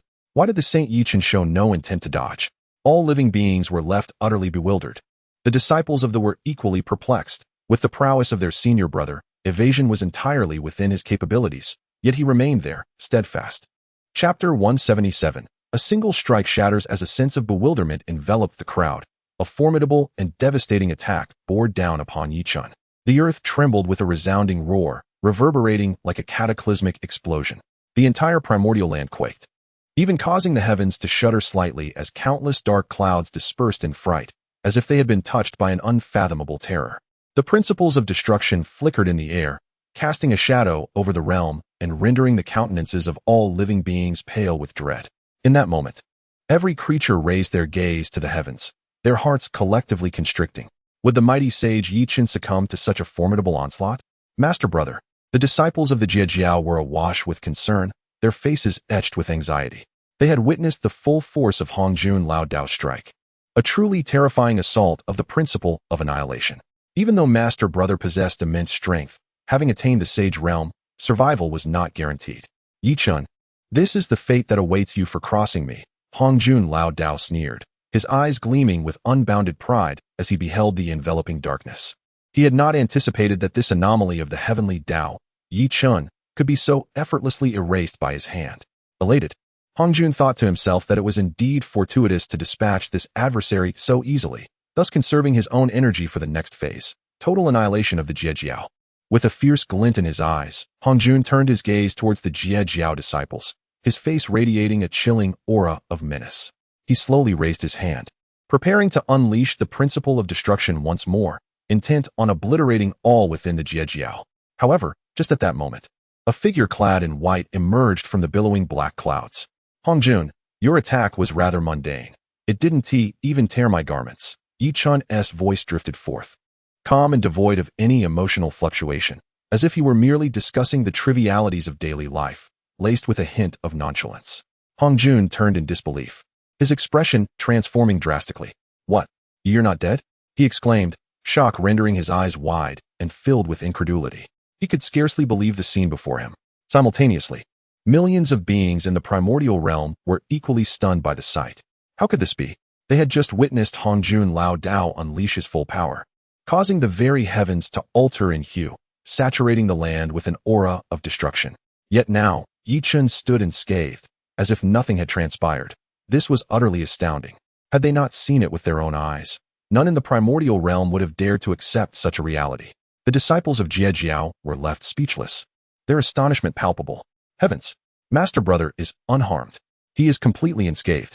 Master brother has received the devastating attack from the venerable Hongjun, the Taoist Duo Bao, the Holy Mother Wudong, the Holy Mother Gui Ling, and the three Xiao sisters all wore expressions of astonishment. They could scarcely believe that Yichun had managed to survive such a cataclysmic onslaught. As they looked up, they beheld Yichun standing majestically in the sky, clad in white robes that billowed elegantly, his hair untouched by chaos, evoking a profound sense of admiration within their hearts. At that moment, their reverence for Yichun reached an unprecedented pinnacle. He had become a deity in their eyes. At this juncture, Yichun lightly waved his sleeve, casting a serene smile toward Hongjun, and spoke. Hongjun, your strength appears rather lackluster. Why not unleash another attack? I shall grant you 3 moves, in consideration of your venerable status. Upon hearing these words, Hongjun's fury ignited, his nostrils flaring with indignation. How dare this fellow demand that he allow 3 moves? As the Dao ancestor, the most formidable being in the primordial realm, he found himself subjected to such humiliation. It became evident to Hongjun that Yichun was deliberately mocking him. Indeed, Yichun stood aloft in the heavens, a subtle smile gracing his lips, his gaze toward the Dao ancestor imbued with a hint of playful derision, tantalizingly intriguing. He harbored no fear of Hongjun. His physical form had attained the pinnacle of power in the primordial realm, an embodiment of the supreme chaotic demon. No assault of any kind could inflict harm upon him. Thus, Yichun felt emboldened, entirely unconcerned about the prospect of being vanquished by Hongjun. Come forth, he beckoned, amusement dancing across his countenance as he observed Hongjun's indignation. Flames of wrath ignited in Hongjun's eyes as he clenched his fists tightly. Above him, dark clouds coalesced ominously, and blinding lightning crackled across the sky, stretching for thousands of miles, rendering all creatures in the primordial realm unable to raise their heads. Yichun, if that is your wish, I shall slay you once more, reducing you to ashes. Hongjun could no longer contain his fury. His teeth ground together, nearly shattering with rage. Never had he endured such humiliation. If he failed to annihilate Yi Chen today, his stature as the Tao ancestor would be irrevocably tarnished, leaving him with no face to return to the primordial realm. The more he contemplated this, the tighter his grip became. Boom, boom, boom. Above, the black clouds stretched for countless kilometers, forming a cosmic wheel of yin and yang, pressing down upon the vast void, threatening to shatter the infinite sky. The principles of yin and yang, the laws of space, and the five elements converged. Hongjun, the venerable sage, summoned the mightiest laws of the primordial realm, intent on obliterating Yi Chen in a single strike. Within his eyes flickered a fierce murderous intent. Wishing fervently to crush Yi Chen beneath his heel, he envisioned extracting each of his bones and refining his primordial spirit, subjecting it to eternal torment within his purple cloud palace, ensuring that he would perish amidst boundless suffering. Death. In a fit of rage, Hongjun unleashed an infinite surge of law energy from within. He uttered a gentle command towards the heavens. Though his voice was soft, it transcended endless spatial barriers. Reaching the celestial dome above, in an instant, a colossal, weighty yin-yang wheel, spanning countless miles of void, descended with a thunderous roar. Boom! The force of this wheel was immense. As it descended, the infinite void shattered and fragmented, with pieces of space tumbling down, creating deep craters upon the ground akin to volcanoes, igniting boundless flames of karma. Millions of beings in the primordial realm shrieked in horror, their voices filled with panic and dread. The magnitude of this assault was truly terrifying, a cataclysmic force. Should this immense yin-yang wheel strike the earth, the entire primordial land would face annihilation. At this moment, countless beings gazed wide-eyed at Yi Chen, eager to witness how he would counter such a formidable attack. This assault amalgamated myriad complex laws, its power reaching an inconceivable level. Yi Chen gazed upward at the horrifying doomsday wheel, a faint smile gracing his lips.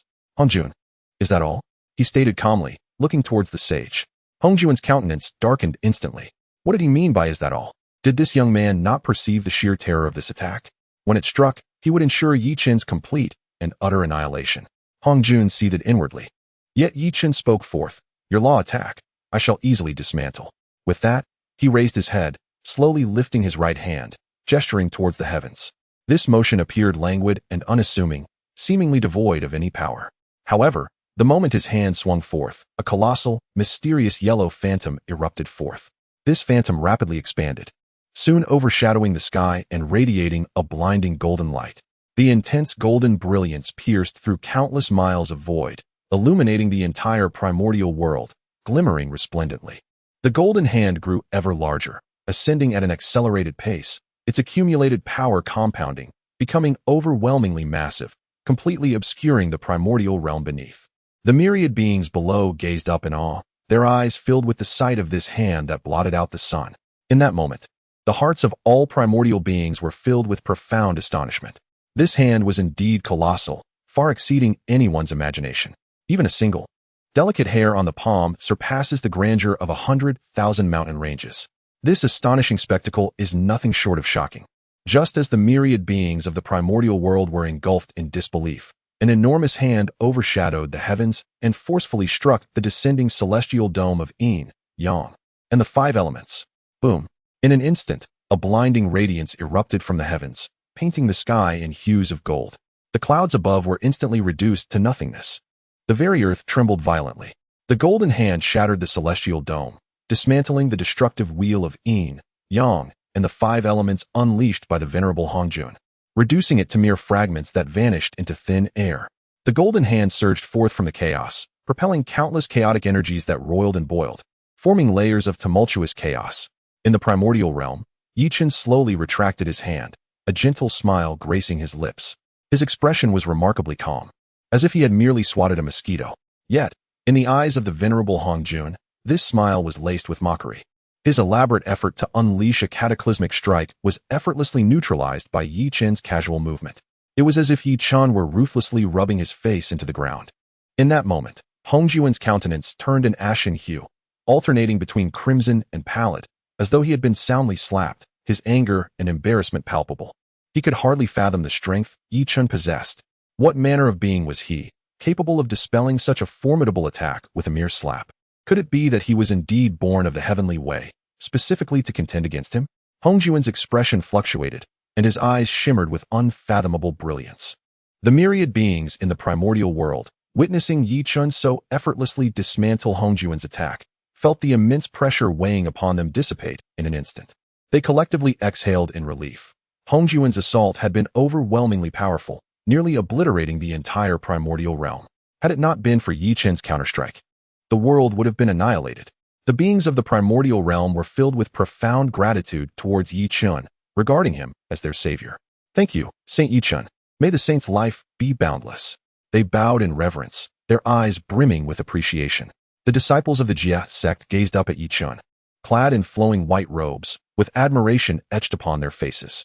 Standing upon a cloud with a magnificent battle axe in hand, he exuded an air of extraordinary vigor and heroism that commanded attention.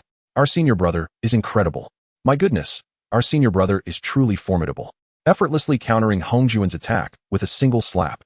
"Senior brother, you are the greatest." The disciples of the Jie Sect rejoiced, their faces alight with joy. In this moment, they yearned to join the fray, to fight alongside Yi Chun against the venerable Hongjun, striving to rescue the myriad souls within the primordial realm. Yi Chun cast a fleeting glance at the bustling disciples of the Jie Jiao below, a faint smile gracing his lips. Then, he turned his gaze towards Hongjun. "Hongjun, I have already granted you 2 moves. Now it is my turn to attack." A subtle smile adorned Yi Chen's face, yet it was laced with a formidable aura of lethal intent, akin to a shockwave surging towards Hongjun. The earth trembled as 100,000 mountain peaks were uprooted, reduced to mere plains. The words I utter manifest into reality. The might of a saint was undeniably revealed. Merely speaking a single phrase instigated a cataclysmic upheaval. Across the primordial expanse, countless beings felt a surge of fervent anticipation. All were eager to witness the magnitude of Yi Chen's impending assault. How would he confront Hongjun? Conversely, upon hearing Yi Chen's declaration, Hongjuan's expression darkened slightly. His icy gaze fixed upon Yi Chun as he retorted, "Come forth.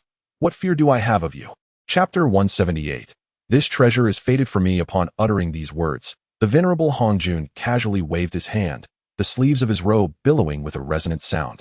As boundless laws of the great Tao shimmered around him, a series of golden bell-like laws encircled his entire being, enveloping him within layers of prohibitive laws, rendering him immune to all forms of attack, while causing all malevolent entities to retreat in fear. Yi Chun glanced at Hongjun and slowly drew forth a remarkably sharp, heavenly opening divine axe, pointing it directly at the venerable figure. At this moment, Yi Chun ceased to conceal the aura of the divine axe, allowing its formidable energy to surge forth in full force. Boom! The instant the heavenly opening divine axe emerged, it unleashed an overwhelming intent of slaughter. The entire majestic firmament was shrouded in this intense, murderous aura, transforming the sky into a blood-red expanse. Roar! Above the heavens, countless illusory forms of demonic deities materialized, only to be severed by the divine axe, their cries echoing in terror, their faces etched with profound dread. This is the heavenly opening divine axe, a weapon wielded by the great Pangu to cleave through the boundless chaos, slaying 3,000 chaotic demons, and creating the vast primordial world, giving rise to countless beings. Buzz! The heavenly opening divine axe emitted a thunderous roar that reverberated through the 9 heavens and 10 earths, sweeping across the universe and radiating a brilliance of countless golden rays. The myriad beings of the primordial realm, upon witnessing the divine axe, felt a tempest of emotion surge within them, their faces displaying sheer astonishment. This is the heavenly opening divine axe. My heavens! It is indeed the heavenly opening divine axe of the great Pangu. This scene was truly astounding. During the primordial chaos, the once shattered heavenly opening divine axe had now resurfaced, evoking a flood of unsettling memories within him. It was this very axe that had once cleaved his own body in 2. Hongjuan's complexion turned pale, his lips quivering slightly. Since becoming the Tao ancestor of the primordial realm, he had not felt a single ripple of emotion in countless eons. Yet now, he sensed a creeping dread deep within his heart. "Hongjun, brace yourself for my strike." Yi Chen's voice resonated like thunder, echoing through the clouds. He then lifted the heavy, elongated heavenly opening divine axe, bringing it down with great force toward Hongjun. Boom! As the divine axe descended, an inexhaustible energy surged forth, instantly becoming radiant and extending for millions of meters. The sharp blade shimmered with the laws of power, imbued with an endless aura of profundity as it plummeted heavily. In that fleeting moment, the entire primordial world seemed to come to a standstill, as if the play button had been pressed. All creatures within the primordial realm were captivated by the sight of the divine axe. In their eyes, there was only the resplendent, sun-blocking heavenly opening divine axe. Hongjun lifted his gaze, his eyes wide and round, fixated on the descending divine axe. He took a deep breath, striving to restore his composure against the encroaching tide of fear. His thoughts raced as he swiftly contemplated a solution. This was the legendary axe of Pangu, capable of vanquishing the 3,000 chaotic demonic gods.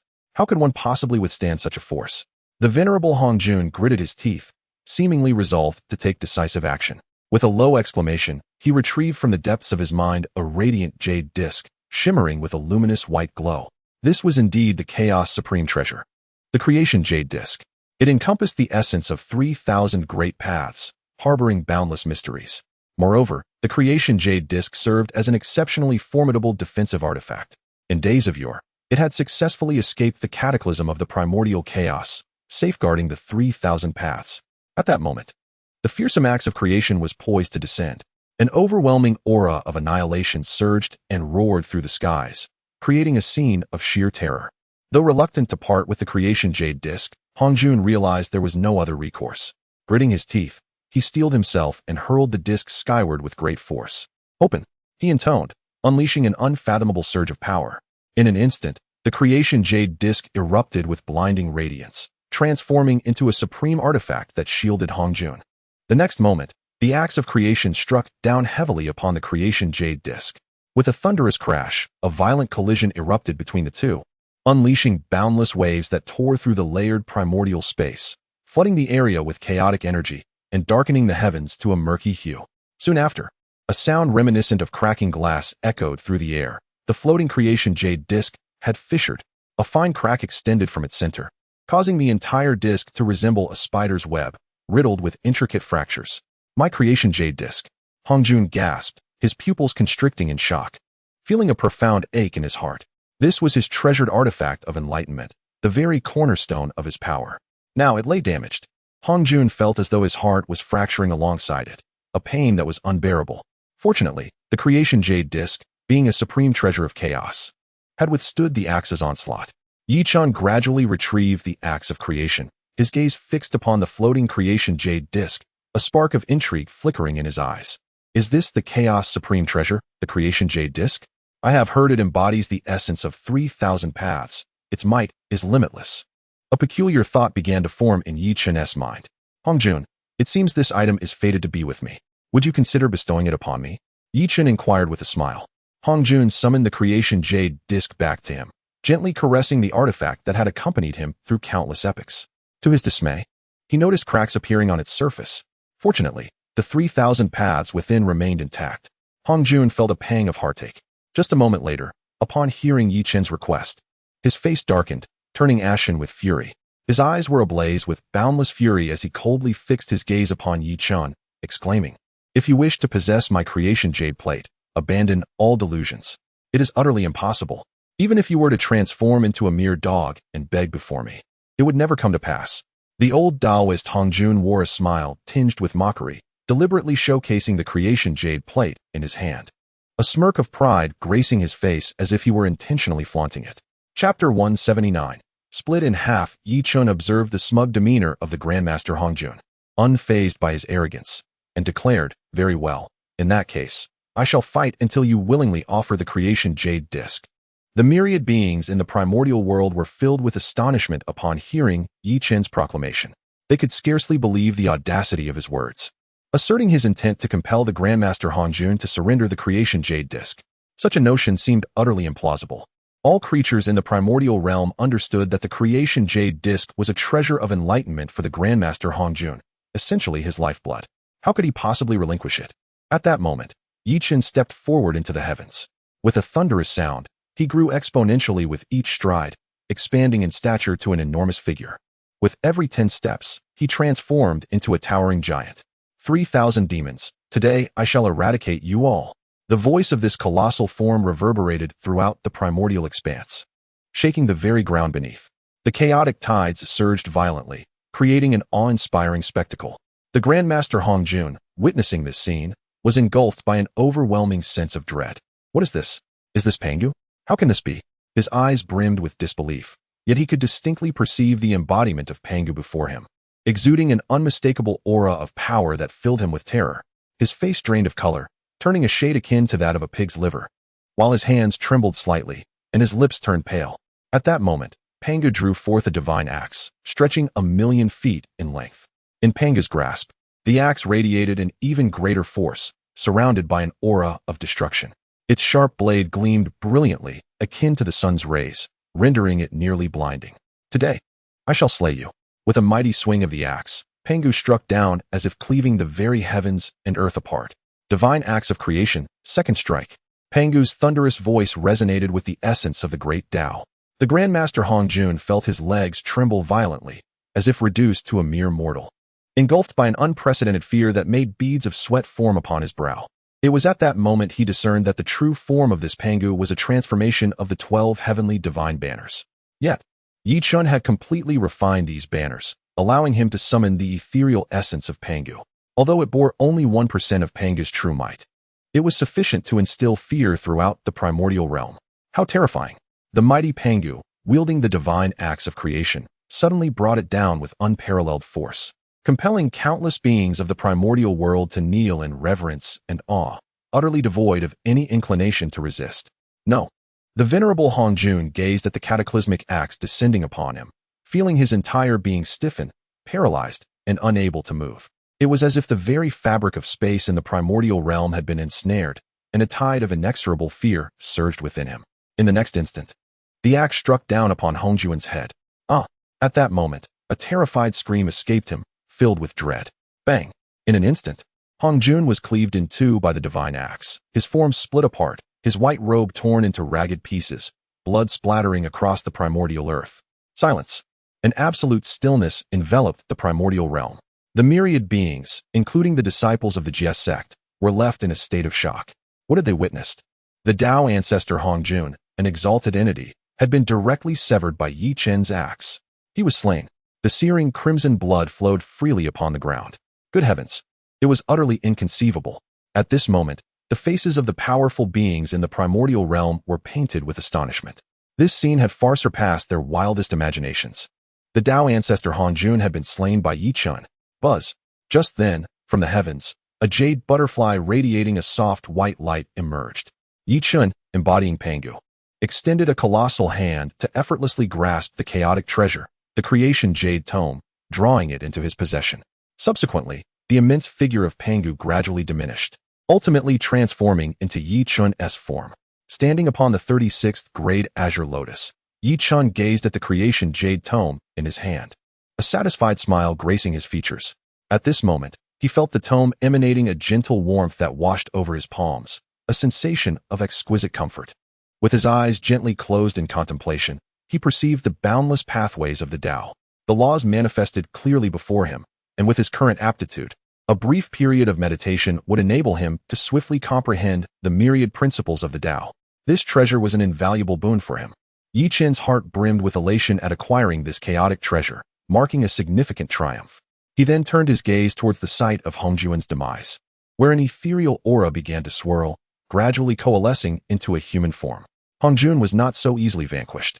This old trickster had survived for countless ages, harboring an unknown plethora of life-preserving secrets. In the blink of an eye, Hongjun reformed his Tao body. At this moment, the eyes of the venerable Hongjun blazed with fury, wishing fervently to consume Yi Chen whole.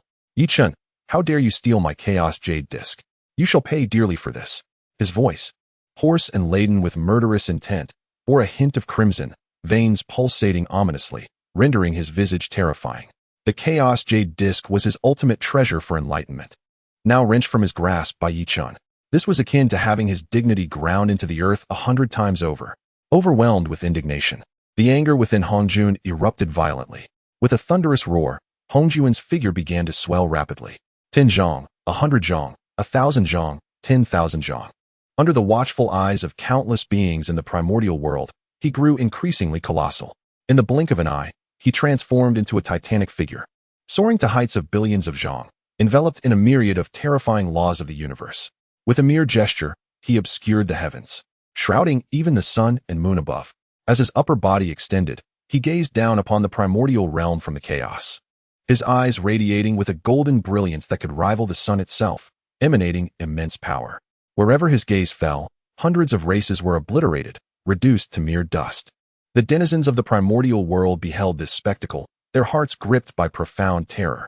The dread instilled by those eyes was overwhelming, rendering their faces pale and their bodies trembling uncontrollably. How fearsome! Was this the true form of the Tao ancestor Hongjun? It was colossal, far surpassing even the great Pangu, instilling an unprecedented fear in the hearts of countless beings. At that moment, Hongjun's fierce gaze turned toward the direction of Golden Ao Island, focusing all his destructive intent upon Yi Chun, who stood aloft. Yi Chun, I shall annihilate your very soul. Hongjun roared, his voice resonating with boundless wrath. The terrifying sound waves reverberated through the heavens and earth, instilling deeper fear in every being that heard it, even causing some untrained mortals to perish from the sheer force of the sound. Fear spread like wildfire in the hearts of every primordial creature. Immediately, Hongjun extended a colossal and terrifying hand, descending with overwhelming force. The ground trembled violently, as if a cataclysmic earthquake had struck. Countless spatial barriers shattered under the impact of his palm, unleashing torrents of chaotic energy that stained the sky crimson. The beings of the primordial realm looked up, only to behold a massive hand blotting out the sun and sky, a manifestation of Hongjun's divine power, suffused with boundless life and death laws, swirling with ceaseless destructive energy. Any creature that came into contact with this hand was instantaneously obliterated, leaving not even a trace of dust behind. The venerable Hongjun's eyes blazed with intense fury as he fixated on Yi Chun, resolutely determined to bring his palm down with lethal force, intent on obliterating Yi Chun and venting his pent-up rage. Moments ago, Yi Chun had disrupted Hongjun's assault with a mere slap, prompting Hongjun to retaliate in kind. Demonstrating his formidable prowess, he unleashed an attack of unparalleled ferocity, wielding his divine hand as if it were an extension of his own will. He was confident that he could extinguish Yi Chun's life with a single blow. After all, Yi Chun was ensnared, with no avenue of escape available. With a thunderous roar, the colossal palm appeared to move with lethargy yet traveled at astonishing speed, reaching Yi Chun in the blink of an eye. On Jineo Island, the faces of all the disciples of the Jie Sect paled slightly, as they sensed a terrifying aura of annihilation descending from above, a presence so formidable it was nearly unfathomable. Subsequently, all eyes turned to their master brother, Yi Chun, filled with unwavering confidence. They believed wholeheartedly that their elder brother would surely unravel this impending attack. At that moment, Yi Chun lifted his gaze to meet the descending hand, a smirk of disdain curling at the corners of his mouth.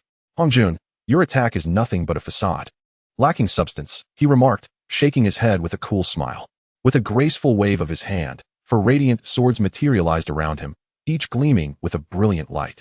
In an instant, an overwhelming aura of slaughter surged forth from the 4 Zerentian swords, instilling a profound sense of dread in all living beings across the primordial realm.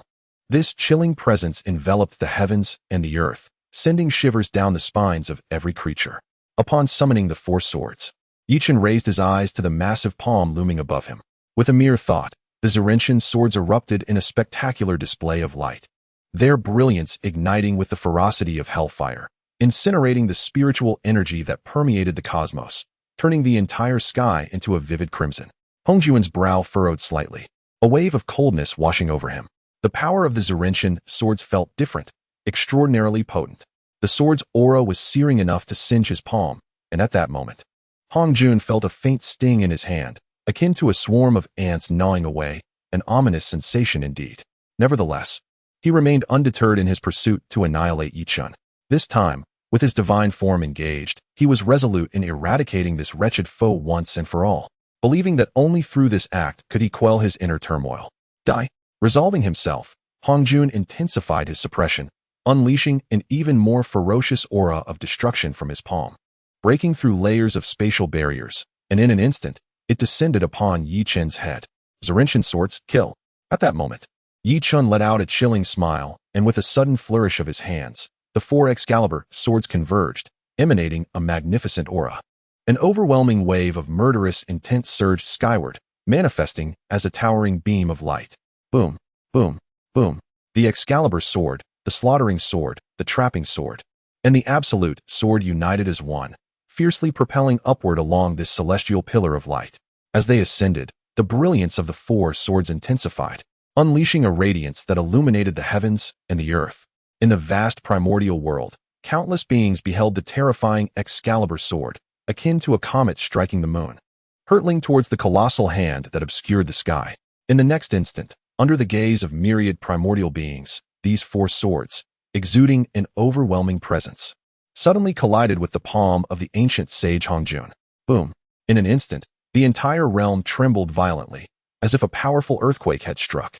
The heavens darkened, and vast fissures appeared in the sky, allowing torrents of chaotic energy to surge forth. Remarkably, the four Excalibur swords pierced through the overshadowing palm, creating a massive void at their center, from which blood gushed forth like a deluge, drenching the primordial earth. This deluge revitalized the wilting celestial flora on Golden Ao Island, causing them to bloom instantaneously into resplendent flowers, exuding a rich aura of spirituality. Chapter 180. The Necessity to Flee. Meanwhile, the venerable Hongjun let out a heart-wrenching roar amidst the chaos. My hand. His eyes widened in disbelief as he fixated on the gaping hole pierced through his hand, a surge of unrestrained fury igniting within him. The hand he extended had been impaled by a single sword strike from Yichun. The connection between this avatar and his true self was profound, with Yichun having penetrated the palm of his avatar. How could Hongjun not be incensed? You shall pay for this. Suppressing the excruciating pain, Hongjun pressed down fiercely with his palm. Thunderous booms echoed as his colossal hand descended, crushing the towering divine mountains upon Golden Tortoise Island, resulting in the catastrophic demise of countless beings, their anguished cries resonating through the air. You dare to flaunt your ferocity even after I have pierced your hand? Yichun remarked with a chilling smile. Very well, I shall pierce your skull, letting your brain matter spill upon the vast primordial earth, a boon for humankind. With that, Yichun lightly pushed off from the chaos green lotus beneath him, sending ripples of azure and white light radiating outward, enveloping the grand primordial landscape in an instant. In the next moment, time itself seemed to freeze. All living beings halted in their motions. Even a phoenix soaring through the air came to a standstill mid-flight. Hongjun's earth-shattering slap also remained suspended above Golden Tortoise Island, as if ensnared in a quagmire, devoid of any movement. The Chaos Green Lotus was an unparalleled treasure of the primordial chaos, possessing the extraordinary might to reverse yin and yang and manipulate time and space. With the enhancement of the laws of power, Yichun amplified its potency, rendering it capable of immobilizing the entire temporal continuum of the primordial realm. Then, Yichun lifted his gaze, his eyes sharp as twin blades, directed at the towering figure of Hongjun above the chaos. The upper half of Hongjun's body remained outside the chaos, completely unaffected by the Chaos Green Lotus. His face was etched with disbelief as he stared at his massive hand. Immovable? How is this possible? A wave of intense astonishment surged within him. What force could possibly immobilize such a ferocious attack? It seemed utterly implausible. Just as doubts churned within Hongjun's mind, a white, comet-like apparition appeared before him. Yichun stood atop the 36-petal Chaos Green Lotus, his gaze icy as he regarded Hongjun, with four swords of extermination floating behind him, radiating an unending aura of lethal intent. These four swords of extermination formed a formidable killing array, the air thick with the essence of slaughter, coalescing into a massive, almost tangible blue dragon of murderous energy, its scarlet eyes fixated on Hongjun, exuding a disquieting aura of death. Hongjun had never encountered such a formidable sword array, and an unprecedented chill seeped into his heart. At this moment, he was remarkably akin to a mere mortal, the fine hairs on the nape of his neck standing on end. Yichun, what do you intend to do? The venerable Hongjun inquired, his voice laced with an underlying tremor, a detail he failed to notice. In the primordial chaos, countless beings detected the subtle panic woven into the voice of the Tao ancestor, Hongjun. Instantly, a wave of shock rippled through the hearts of myriad creatures. Could it be that the esteemed Tao ancestor, a formidable presence in the vast expanse of the primordial world, could also experience fear? It seemed he was indeed apprehensive of Yichun's sword of extermination. A strong curiosity surged among the multitude. They yearned to witness how Yichun would confront the Tao ancestor. Was he truly intent on fulfilling his threat to pierce through the head of Hongjun, allowing his brain matter to spill upon the primordial earth? If such an act were to transpire, would it not be a boon for all living beings in the primordial realm? After all, the brain matter of the Tao ancestor was far more precious than the blood of a saint. If a mortal were to acquire it, they could instantly awaken their wisdom and ascend to the rank of a great Luo golden immortal.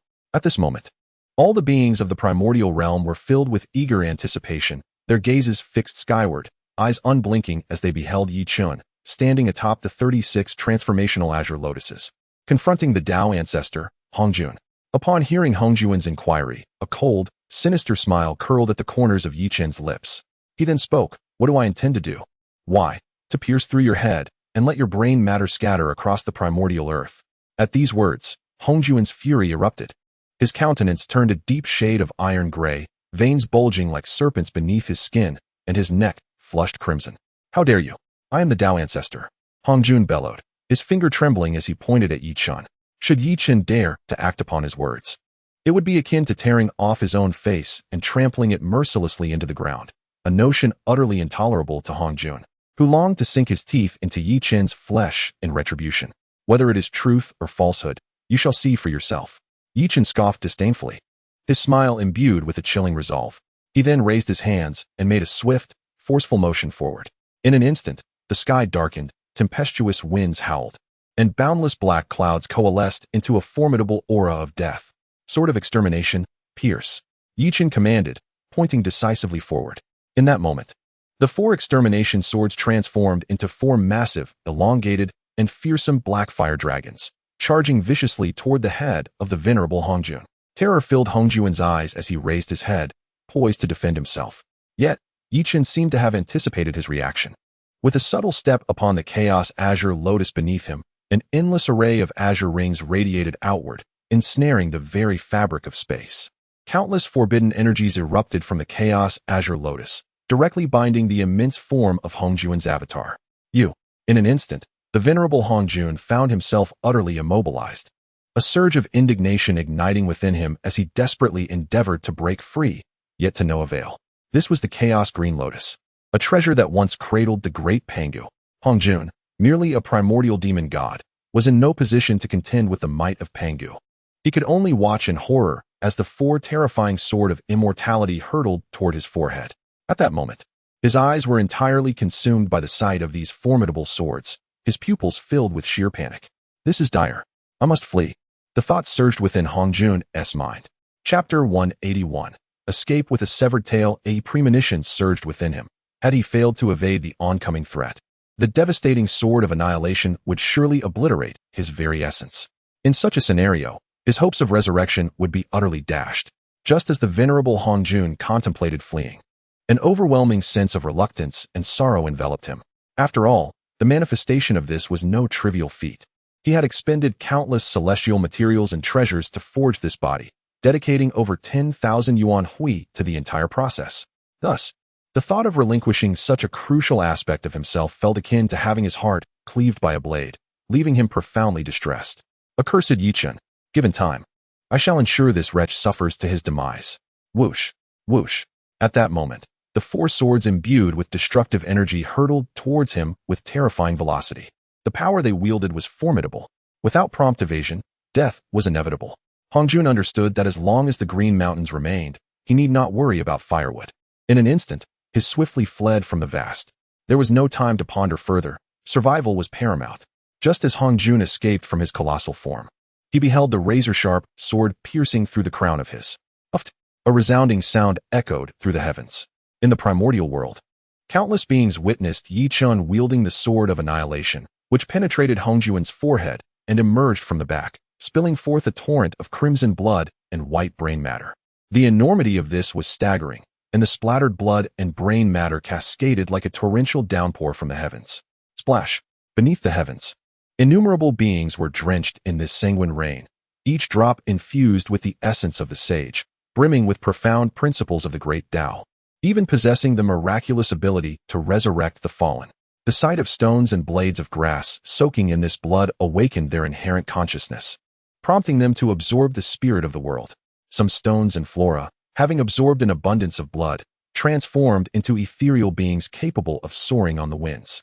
Moreover, those injured beings, touched by the blood, found their wounds miraculously healed in an instant. Gratitude sparkled in their eyes as they gazed upward, filled with reverence toward the figure of Sage Yi Chun, who stood upon the chaotic blue lotus. "It is Sage Yi Chun who has delivered me. Sage Yi Chun's merits are boundless. Sage Yi Chun has revitalized the primordial land. He is our creator." Among the myriad beings of the primordial realm, the majority were fortunate to be touched by Hongjuan's blood, experiencing varying degrees of evolution. They expressed their boundless gratitude to Yi Chen, venerating him as their most esteemed figure. Indeed, many tribal races, having been tempered by bloodshed, emerged as formidable factions. They meticulously carved the image of Yi Chen, who now resided in the heavens, intending to pass it down through generations as an object of reverence. At this moment, in the celestial dome, above the chaos, Yi Chen pierced the head of the venerable Hongjun with his sword, a subtle smile gracing his lips. Hongjun, your noggin is rather sizable. I dare say I could create several more apertures to benefit the primordial realm. A faint smile played at the corners of Yi Chen's mouth as he wielded the Excalibur, deftly thrusting it into the vast expanse of Hongjun's head repeatedly.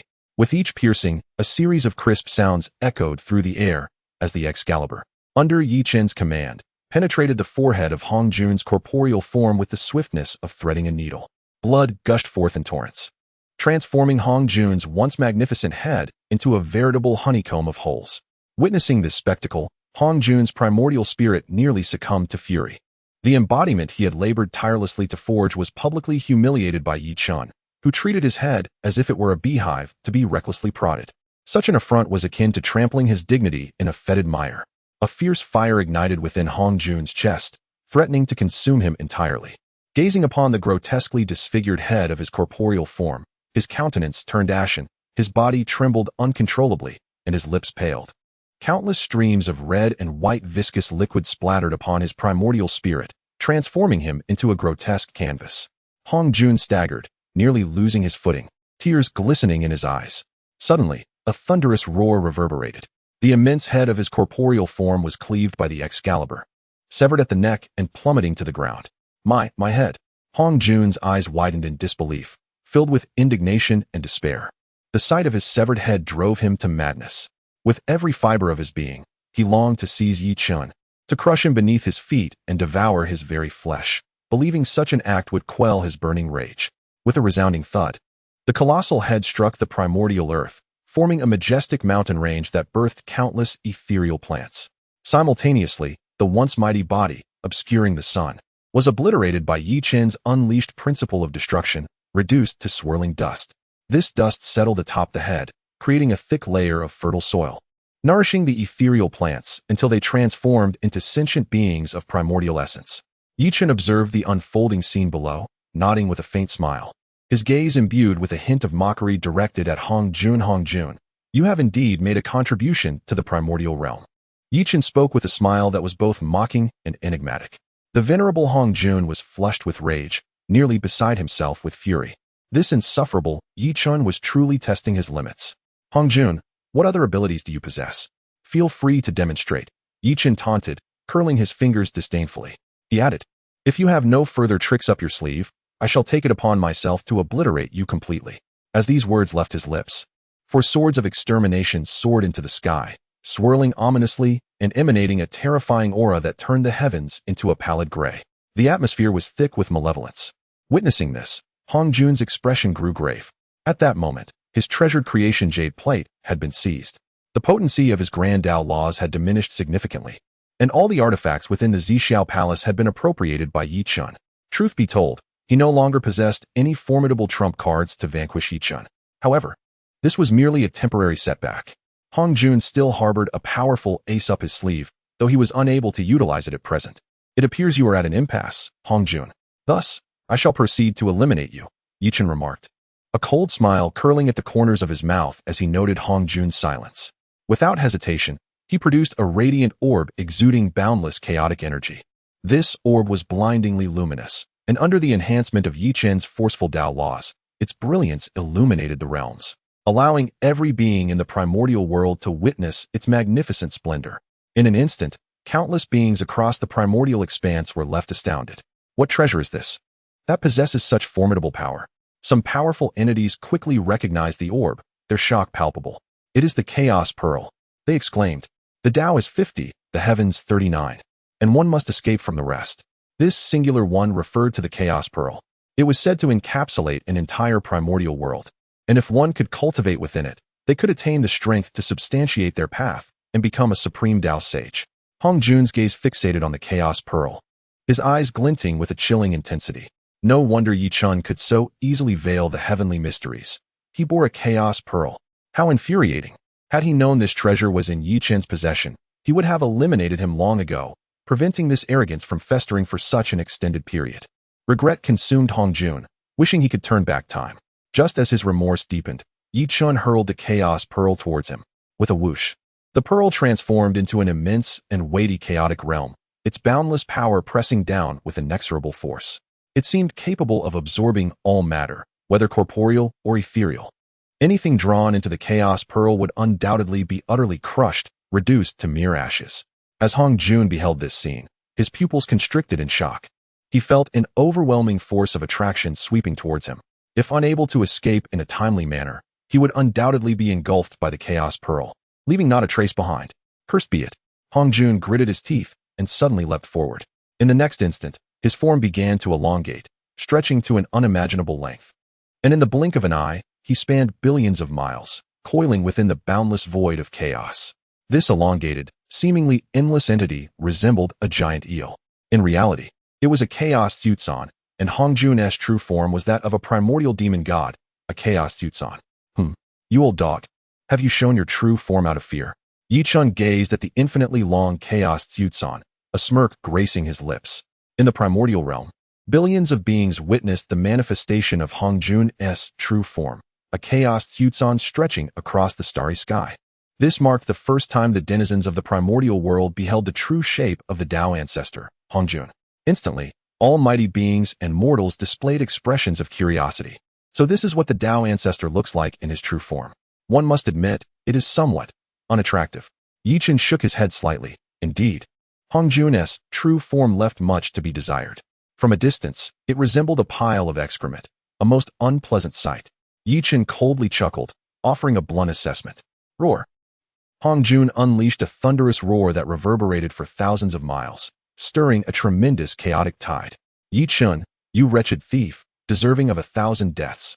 I am the Tao ancestor of the primordial realm. You dare to shatter my true form and avatar. Heaven and earth can no longer tolerate your existence. Hong Jun spoke these words in the tongue of the chaos demon god.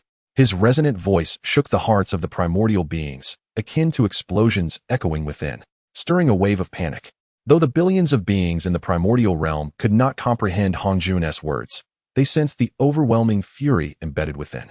This anger ignited, casting a blood-red hue within the chaos, as if stained by blood, rendering the scene utterly terrifying.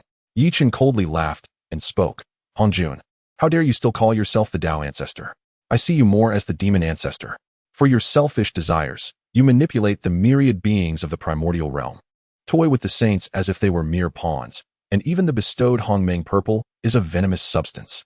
Your heart is comparable to that of the demon ancestor.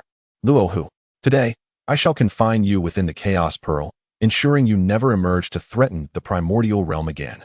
As his words fell, Yi Chun harnessed his power. An overwhelming aura of profound yellow energy surged forth, causing the chaos pearl to expand rapidly, enveloping the billion-mile-long form of Hong Jun. Witnessing the terrifying expanse of the chaos pearl, an unfathomable fear surged within Hong Jun. The powerful, abyss-like pull was voraciously devouring his being, deepening his dread. Flee! I must escape. With this thought, Hong Jun disregarded everything else, severing his own tail, choosing the most humiliating path of survival. In the bygone days, when I stood against the formidable Pangu, the ancient deity who sought to cleave the heavens, I was met with the devastating strike of Pangu's celestial axe, which severed my own tail and granted me a fleeting glimpse of survival. At this moment, the venerable Taoist Hong Jun resorted to familiar tactics. His elongated, magnificent tail suddenly fractured. The chaos pearl instantaneously drew this extraordinary appendage into the primordial realm, while Hong Jun seized the opportunity to vanish into the depths of chaos, leaving behind only the swirling purple aura of chaos lingering in the void. Witnessing this astonishing spectacle, the myriad beings of the primordial world were left utterly astounded, their expressions frozen in disbelief. They were completely taken aback. The illustrious Taoist Hong Jun had been driven away by Yi Chun, retreating in disarray with a severed tail. Had they not witnessed it with their own eyes, none would have believed such an extraordinary scene could unfold. This was truly inconceivable. The being who had existed for countless eons in the primordial realm, a figure of immense stature, and the teacher of the 6 saints who founded the Xianmin, was now, before Yi Chen, reduced to a state of ignominious flight, resembling nothing more than a wretched dog. This scene left the billions of beings in the primordial world in profound shock, utterly unable to comprehend the magnitude of what had transpired. Chapter 182. Internal Injury. Healing Yi Chen strolled forward, his gaze fixated on the direction in which the Taoist Hongjun had vanished, a derisive smile gracing his lips as he muttered, "You certainly possess remarkable swiftness." Had he delayed even a moment longer, he would have ensnared Hongjun's primordial spirit within the Chaos Pearl. Subsequently, Yi Chen conducted a thorough examination of his surroundings, yet the figure of Hongjun remained elusive. It was likely that this individual had sought refuge deep within the chaos. Yi Chen chose to disregard the matter. After all, there is wisdom in the adage, "Do not pursue a desperate foe." With that, Yi Chen gracefully descended from the void of chaos. Following the cataclysmic battle, the primordial realm lay in ruins, with torrents of chaotic energy flooding in, eroding the ethereal essence of the primordial world. Numerous sentient races teetered on the brink of annihilation, frantically migrating in a state of panic. Observing the shattered primordial realm, Yi Chen felt a pang of sorrow. He gently raised his hands, and a magnificent chaos blue lotus, adorned with 36 verdant leaves, materialized around him. He then began to recite the scriptures of the Tao. Waves of profound Taoist verses surged into the chaos blue lotus, causing it to emit concentric rings of white ripples that illuminated the entire primordial epic. Countless fragments and decaying remnants of the primordial space began to mend themselves under the radiance of these white beams. Many wounded beings, even those on the verge of death, found their injuries swiftly healing in the glow of this divine light. Time in the primordial realm flowed unceasingly. Yi Chen sat serenely upon a rainbow-hued cloud, unaware of how much time had passed, until he slowly opened his eyes. At that moment, he sensed that the fractured spaces of the primordial realm and the injured races had completely returned to their former state.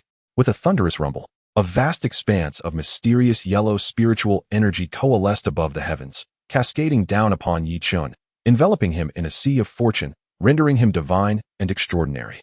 Although the heavenly Tao had been refined by Hongjun, the great Tao still persisted.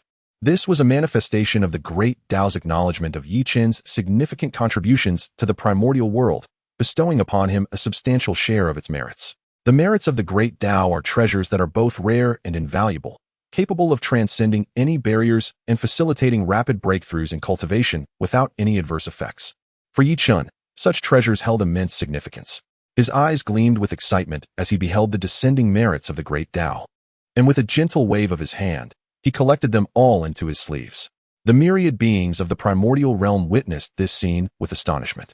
The merits of the great Tao. Such a phenomenon had never before graced the primordial realm.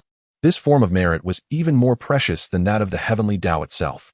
The immense yellow aura of merit was entirely bestowed upon Yi Chen, a testament to the great Tao's recognition of him. Yi Chen, the sage who restored the shattered primordial realm and salvaged the near-extinct beings, undoubtedly amassed immeasurable virtue. The formidable entities within the primordial realm, including Zhun Yuanzi, Kuanping, and Hongyun, regarded Yi Chen with genuine admiration. Thus, Yi Chen, the sage, stood as a paragon of creation and virtue, fully deserving of the accolades of the great Tao. After receiving the profound merits of the great Tao, Yi Chen felt an overwhelming sense of satisfaction. He then gently descended upon Golden Ao Island, where countless disciples of the Jie Sect eagerly awaited his arrival, their eyes shimmering with anticipation as they gazed at him. The moment he touched down, clad in flowing white robes and exuding an enchanting grace, the colorful, auspicious clouds beneath his feet radiated waves of divine light, captivating all who beheld him. "Senior brother, he has arrived. Welcome, senior brother. May your holy life be eternally blessed." The disciples of the Jie Sect bowed deeply, their hearts filled with utmost reverence for Yi Chen. Their masterful senior brother had driven away the primordial Tao ancestor, Hongjun. This was truly an unprecedented feat, unparalleled in history.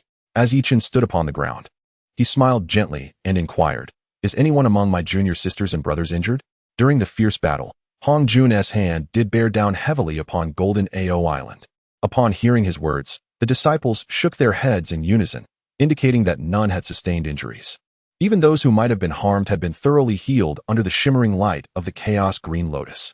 Just as Yi Chen was about to breathe a sigh of relief, Bai Xiao stepped forward and said, "Senior brother, I am injured." "Oh, Bai Xiao, where are you hurt?" Yi Chen asked immediately upon hearing her words. Using his saintly consciousness, he scanned her lightly, but found no injuries on her person. Confusion welled up within him. It seemed that Bai Xiao was not truly hurt. Just then, Bai Xiao shyly lowered her gaze and murmured, "Senior brother, it is an internal injury. Please, come to my room and take a look." Upon hearing this, Yi Chun, noticing the blush on Bai Xiao's delicate face, instantly understood her implication. This little girl. Spring has indeed arrived for her. He chuckled helplessly to himself. "Bai Xiao, come to my Bayou Palace shortly. I shall assist you with your internal injury." Yi Chun casually remarked before his figure flickered and vanished from sight. Bai Xiao nodded slightly, and upon seeing him disappear, she hurriedly made her way to Bayou Palace, her heart fluttering with excitement at the thought of her senior brother awaiting her to heal her. The anticipation surged within her, for her senior brother was growing increasingly powerful, especially during the recent confrontation with that old dog Hong Jun, which had shaken the very heavens and earth. Her heart raced, filled with an uncontrollable sense of admiration. She could hardly contain herself. This time, she must seize the moment.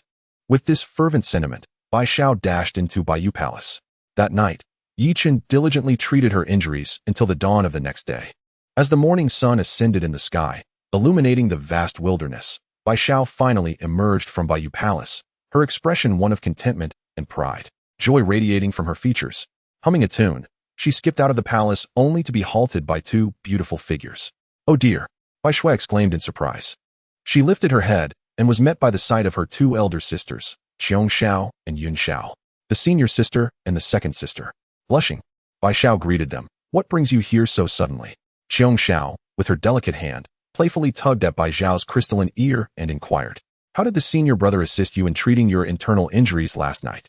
Yuan Xiao's beautiful eyes were fixed intently on Bai Xiao, sparkling with a glimmer of anticipation. However, this flicker of excitement was deeply concealed, and her demeanor remained serious as she regarded Bai Xiao with utmost gravity. As soon as Bai Xiao heard the question, her face flushed crimson, and she stammered, unable to articulate her thoughts. Chen Xiao and Yuan Xiao's curiosity intensified. Their gazes locked onto Bai Xiao. "Do tell, senior sister," Chen Xiao urged, urgency etched upon her face.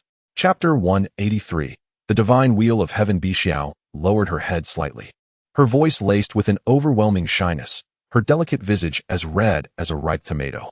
"Senior sister, I won't say." With a stomp of her foot, Bai Xiao, blushing profusely, hurried away.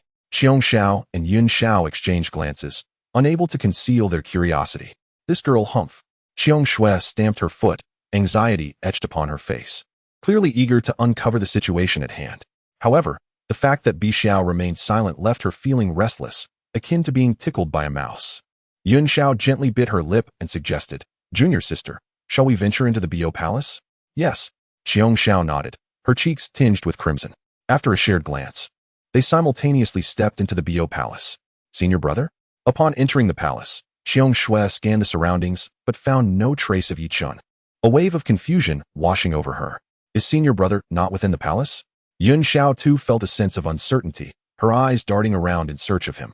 Just as they were about to head towards a side hall, a magnificent voice resonated throughout the Bayou Palace. "My dear junior sisters, I am here." On a resplendent mat within the palace, a figure clad in flowing white appeared. With eyes gently closed, he emanated an aura of profound mystery. A shimmering divine light radiating from behind him, rendering him both sacred and awe-inspiring. "Senior brother." Upon seeing Yi Chun, both Bai Xiao and Yuan Xiao felt their cheeks flush, akin to ripe apples. "What brings you here, my dear junior sisters?"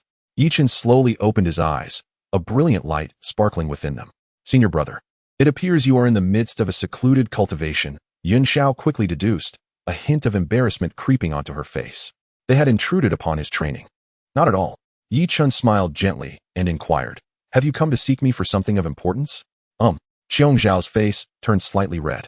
Their visit held no grave matter, merely a desire to be closer to Yi Chun and admire the enigmatic aura surrounding him. However, articulating such sentiments directly would be inappropriate. With a quick flicker of inspiration, Chen Xiao found an excuse and spoke, "Senior brother, we have encountered some challenges in our cultivation and wish to consult you." Yuan Xiao promptly nodded in agreement. "Yes, senior brother, we have faced some difficulties in our training." "Oh, I see." Yi Chun nodded slightly and smiled. "In that case, please come forward and share your concerns. Your senior brother shall assist you." As the head disciple, Yi Chun was more than willing to aid his junior sisters with their cultivation issues. San Xiao and Yuan Shi exchanged bashful glances, their cheeks flushed. They then stepped forward slowly, approaching Chen to convey their queries one by one. Until the second dawn, the two finally expressed all the questions that had been weighing on their minds. Chen elaborated on the profound insights he had gained over a day and a night, significantly aiding their growth. As they departed, their faces radiated joy, their eyes shimmering with brilliance. Senior brother is truly remarkable. After listening to his exposition on these profound truths, I feel my understanding of the laws of the universe has deepened considerably, San Xiao exclaimed with delight. Yuan Shi nodded in agreement, and then added, I sense that my realm has become somewhat unbound. I shall return and thoroughly digest this knowledge. Perhaps I might even break through my current limits. That is wonderful, sister. If you achieve another breakthrough, you could ascend to the pinnacle of quasi-saint. Upon hearing Bai Zhao's words, Xiong Zhao's face instantly lit up with surprise. It was unexpected that Yuan Shi had made such significant progress after attending Yi Chen's teachings, especially since she had been stagnant for quite some time. The two, filled with excitement, hurried back to their cave dwelling to enter seclusion and assimilate the profound insights they had gleaned from Yi Chen. After their departure, a radiant figure gracefully descended beside Yi Chen in the Bayou Palace. It was none other than the revered Queen of Peace, Ho Tuesday.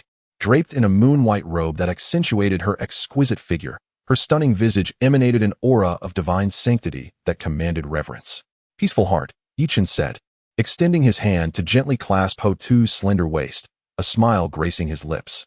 Ho Tu, with a hint of wistfulness on her face, playfully tapped Yi Chen's forehead and chided, Husband, what have you been up to these past 2 nights? Yi Chen chuckled helplessly and replied, What else could I have done? I've been imparting knowledge to the disciples. With a playful huff, Ho Tu extended a delicate finger to tap Yi Chen's forehead, saying, Is this how you teach your disciples? All right, do not be jealous. I shall only instruct them this once, and it shall not happen again, Yi Chen assured, pulling Ho Tu into his embrace and planting a bold kiss on her lips.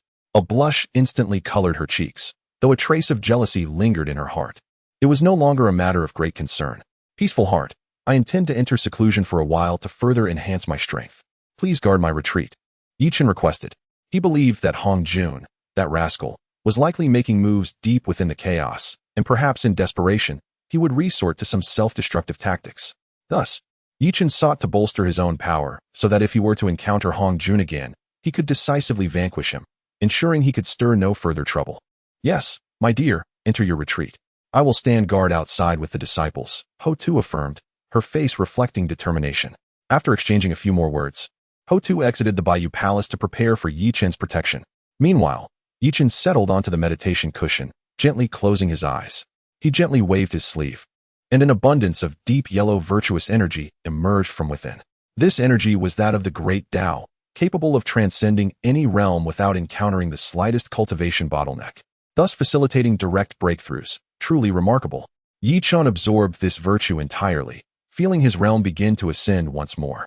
Before long, he sensed his cultivation rising layer by layer, akin to a surging flood, brimming with immense energy.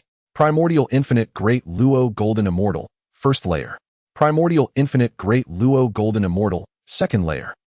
Primordial Infinite Great Luo Golden Immortal, fifth layer. Primordial Infinite Great Luo Golden Immortal, ninth layer. Yi Chen refined and absorbed all the heavenly Tao virtue, propelling his cultivation to the 9th layer of the Primordial Infinite Great Luo Golden Immortal realm. He was on the verge of breaking through to the infinite realm, reaching an unprecedented state, second only to the Panga deity, the Primordial Celestial Great Luo Golden Immortal realm. This breakthrough was remarkably swift, and Yi Chen felt an immense sense of exhilaration. The power of the great Tao truly made the ascent as effortless as drinking water or eating food. With a satisfied nod, Yi Chen retrieved the opening Heaven Divine Axe, preparing to continue its refinement. After all, this axe was the weapon of the Panga deity, and thoroughly refining it would not be an easy task. Previously, he had managed to refine it to 50%, which had allowed him to cleave the Taoist Hong Jun in two with a single strike.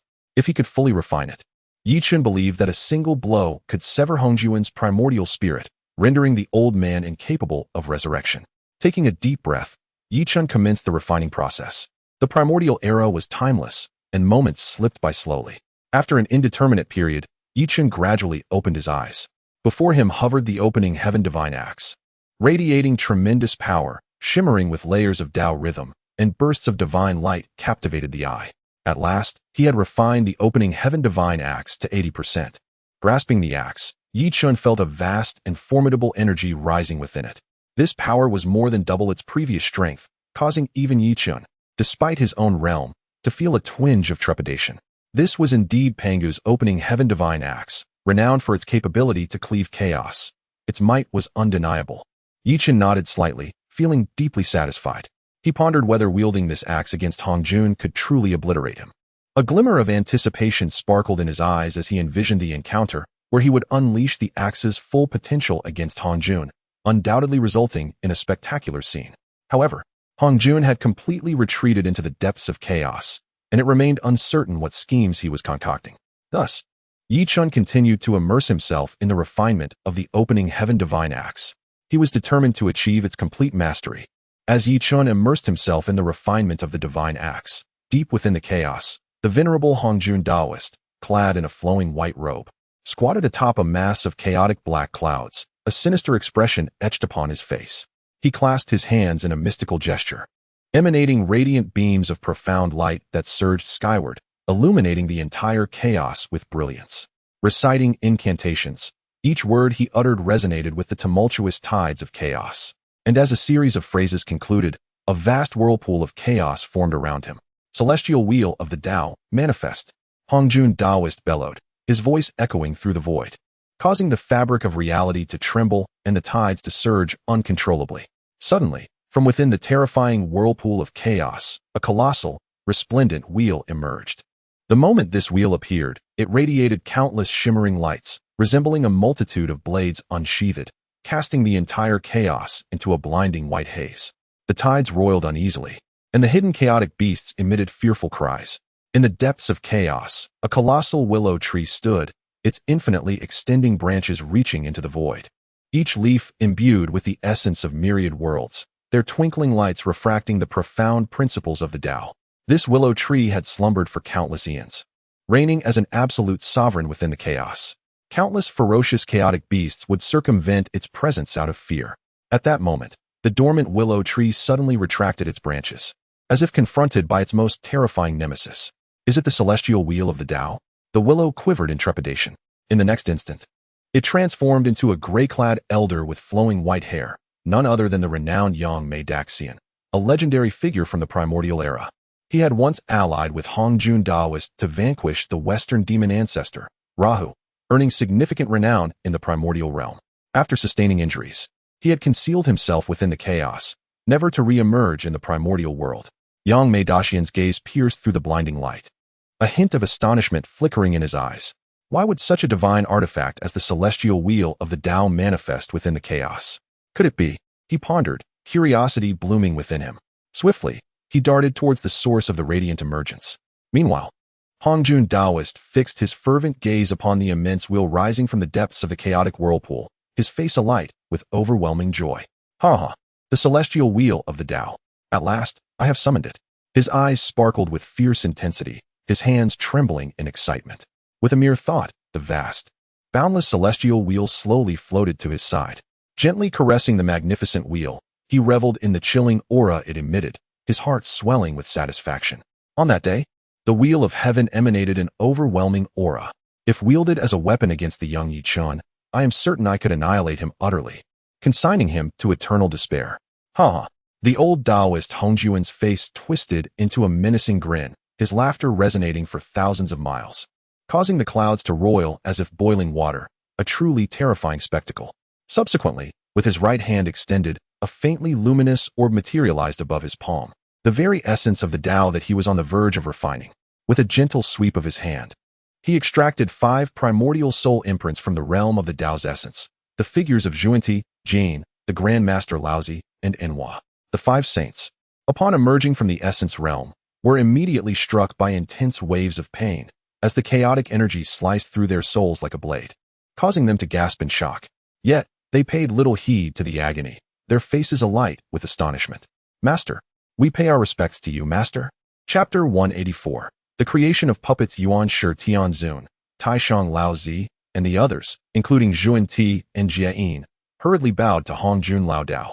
Please, no need for formalities, Hong Jun Lao Dao replied with a slight nod, his expression shifting like the weather, a glint of coldness flickering in his eyes. Master, have you summoned us from the primordial space to revive us?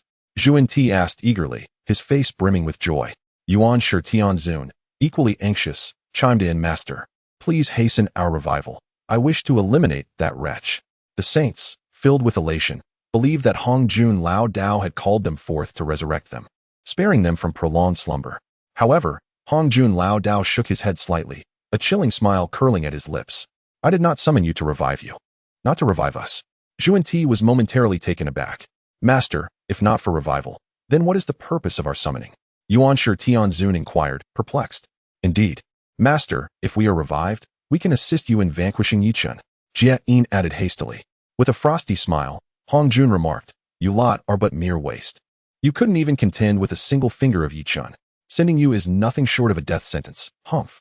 Upon hearing Hongjun's words and witnessing his frigid demeanor, Zhuan, Jie, Yuan Shi Tianzun, and Taishang Laozi all changed countenance. A sense of foreboding gripped their hearts, and their expressions darkened. Boom. At that moment, an overwhelming aura of murderous intent radiated from Hongjun Lao Dao. Layers of powerful pressure bore down upon the saints, instilling within them a profound sense of impending doom, causing their skin to crawl and their hair to stand on end. Master, what is your intention? Zhuan stammered, swallowing hard, panic etched across his face. Humph, I intend to refine you into the heavenly Dao divine wheel, augmenting its power to aid me in slaying Yi Chen. Rest assured, your master will avenge you, Hongjun Lao Dao declared with a chilling smile, gesturing with his hand. In an instant, the spiritual imprints of Zhuan, Jie, Yuan Shi Tianzun, Taishang Laozi, and Nu Hua soared towards the heavenly Dao divine wheel. Oh, no. Zhuan and Jie cried out in piercing screams. The next moment, they were engulfed by the blinding light of the heavenly Dao divine wheel, completely refined. The 5 renowned saints of the primordial realm met their demise, their souls obliterated without a trace.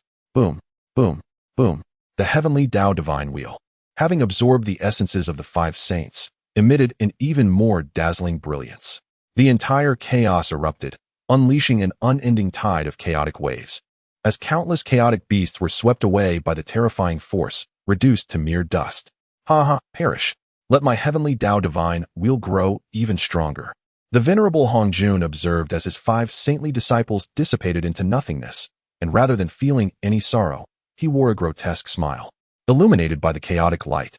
Hongjun's grin appeared particularly sinister, reminiscent of a hellish demon, instilling a deep sense of dread. From a distance, the celestial Yangmei, witnessing this scene, could not help but draw in a sharp breath. To his astonishment, Hongjun displayed such ruthless cruelty. Yangmei marveled internally. Recalling how this cunning old sage had orchestrated the demise of the Yinyang ancestor and the Qinkuan ancestor, even leaving him grievously wounded in the process. He had sensed then that Hongjun was a figure of deep cunning and mercilessness, and now it was confirmed. This man, in his fervor to vanquish his foes, did not hesitate to consume all his disciples. Truly ruthless, Yangmei pondered, there could be no one more merciless than Hongjun in this world. Meanwhile, having refined his 5 saintly disciples, Hongjun gazed at the increasingly formidable heavenly Dao divine wheel with a look of satisfaction. At that moment, the imprisoned Tongtian, unable to voice his thoughts, struggled fiercely and managed to break the seal on his mouth. He immediately hurled curses at Hongjun, exclaiming, Hongjun, old dog, may you meet a wretched end. Tongtian's heart surged with fury. Witnessing Hongjun completely refine the primordial spirit of the Yuan Shi Tianzun, his face flushed with rage. Hongjun's actions were utterly despicable. To bolster his own power, he could extinguish even those disciples with whom he had shared countless years. A cruelty so profound it left Tongtian astounded.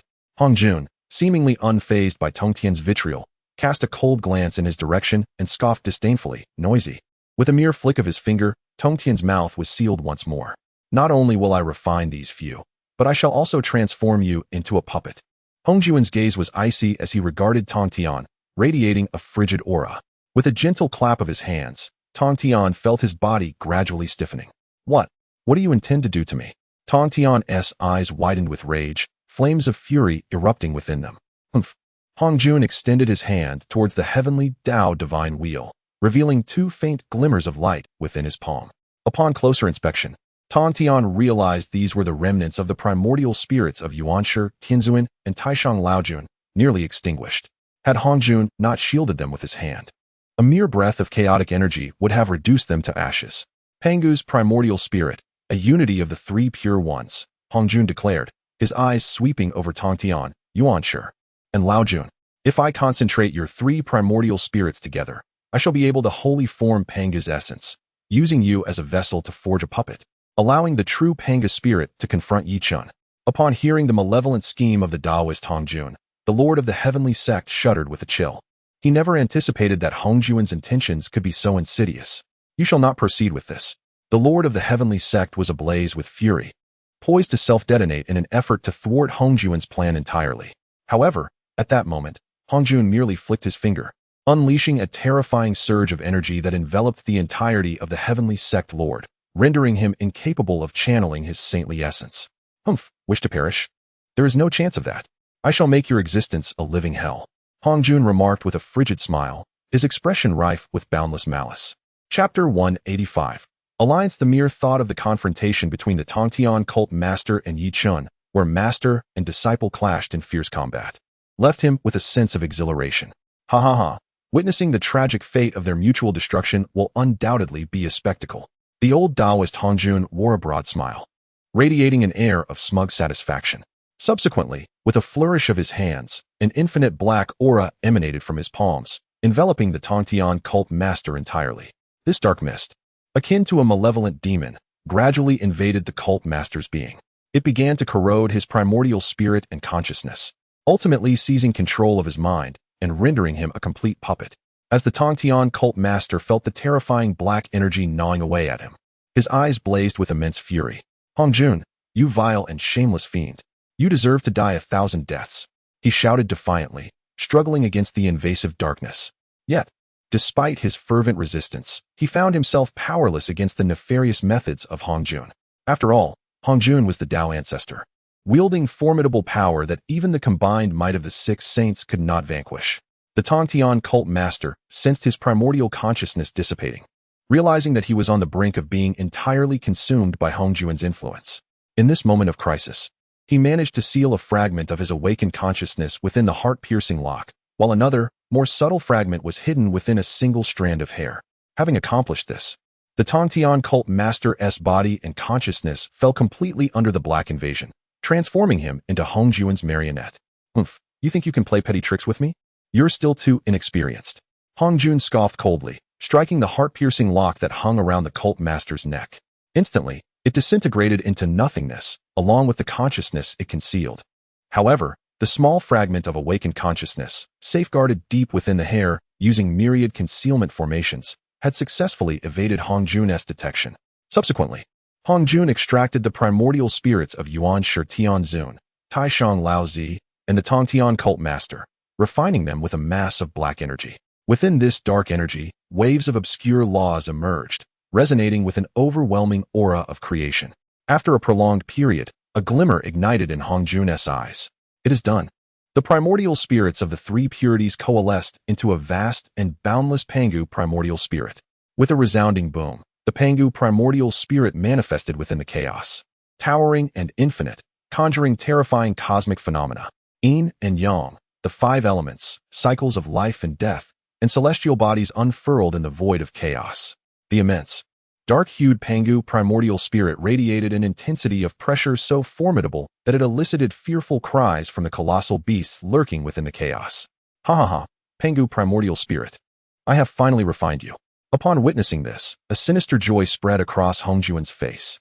He then gathered his hand, compressing the Pangu primordial spirit into a sphere of dark yellow light, which he then infused into the body of the Tongtian cult master. In the next moment, the celestial master opened his eyes, and a beam of light erupted from his gaze, piercing through the chaotic void for billions of miles, annihilating countless lesser realms, while the surrounding chaotic energy was incinerated into a blinding white. Excellent. Henceforth, the primordial spirit of Pangu shall serve as my instrument. The expression on the face of the venerable Hongjun was one of smug satisfaction as he gently stroked his grizzled beard, his countenance beaming with delight. Subsequently, his gaze shifted toward the divine wheel of the heavenly Tao. This supreme artifact radiated a brilliant light, illuminating the starry expanse, concealing boundless destructive energy within. Now, With the primordial spirit of Pangu as my battle puppet and the divine wheel of the heavenly Tao as my weapon. Even if that young man Yi Chun possesses formidable strength, I shall be able to obliterate him entirely. Hongjun secretly schemed, and as visions of annihilating Yi Chun flooded his mind, an intense excitement surged across his face.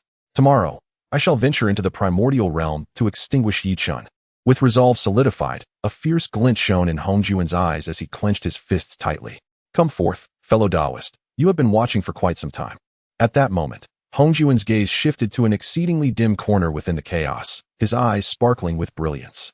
Shortly after Hongjuan's words fell, a figure clad in a cerulean Taoist robe slowly emerged from the chaos.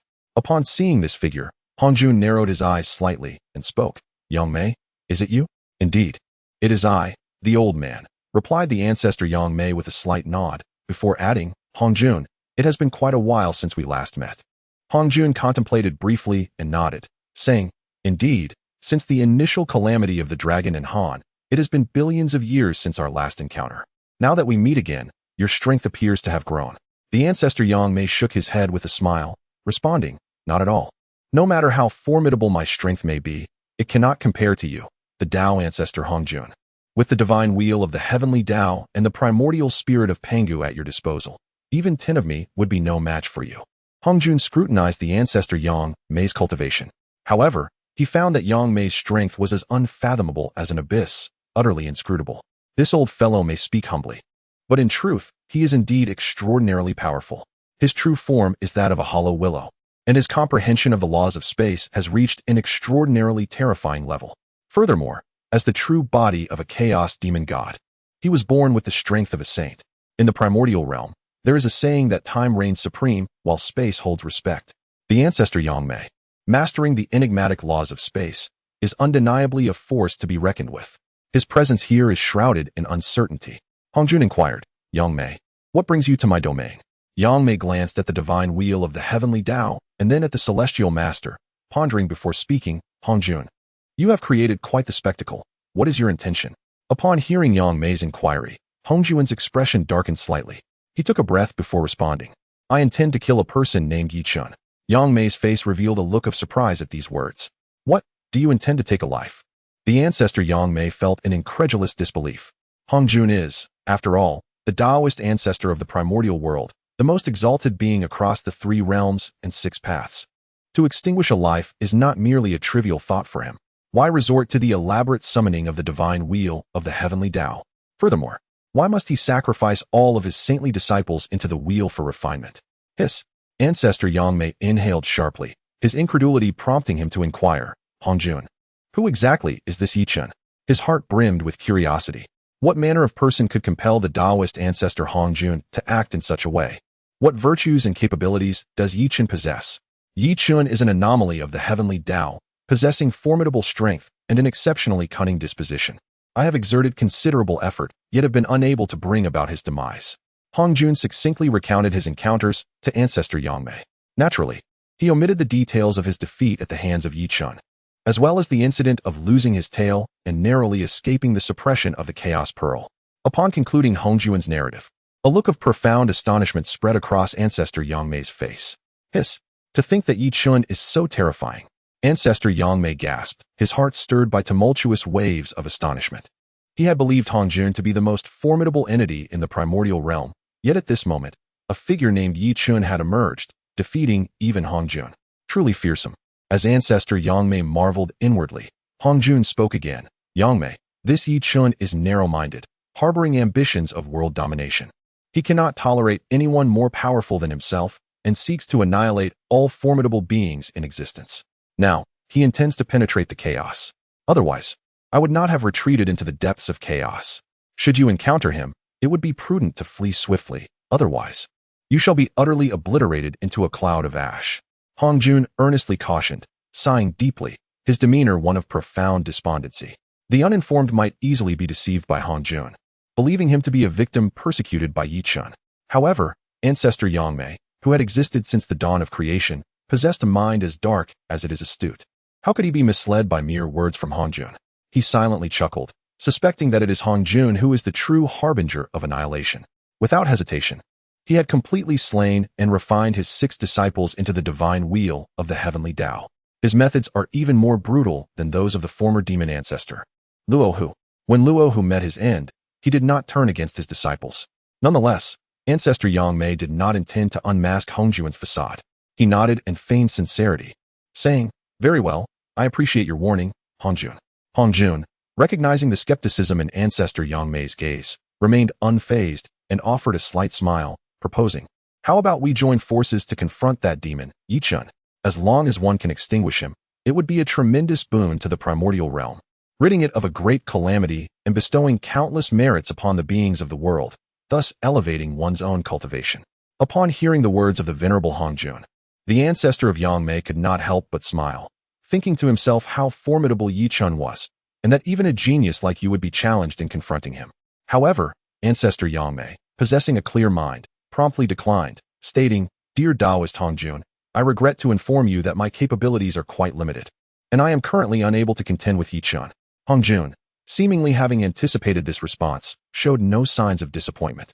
With a calm smile, he said, "If you could assist me in eliminating Yichun, I would be willing to bestow upon you the creation jade dish, along with 10 innate treasures. What do you think?" What? The creation jade dish? Upon hearing this term, Ancestor Yang Mei's face flushed crimson, his eyes sparkling with excitement.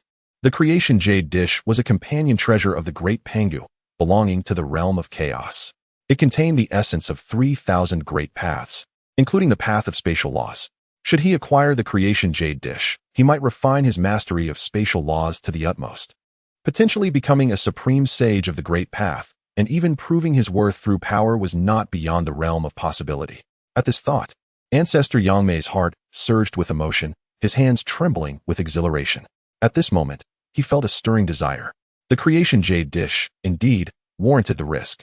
For a practitioner, acquiring such a treasure was worth risking even one's life. Noticing the spark of ambition in Ancestor Yang Mei's expression, Hongjun felt a surge of satisfaction, knowing that substantial rewards would indeed inspire courage. He understood that as long as he promised great benefits, even Ancestor Yang Mei would be enticed. As for whether the creation jade dish was still in his possession, Hongjun cared little. His goal was to entice Ancestor Yang Mei to join him, and once they had dealt with Yichun, he could reclaim the creation jade dish thereafter. "Ancestor Yang Mei, what do you think?" Hongjun inquired with a smile. Without hesitation, Ancestor Yang Mei nodded affirmatively, exclaiming, "Yes, absolutely. Excellent." Hongjun chuckled, stroking his beard. "In that case, we can set forth immediately to the primordial realm to vanquish that Yichun." Ancestor Yang Mei, however, slightly shook his head, saying, "Hongjun, please wait a moment. I must retrieve a weapon first."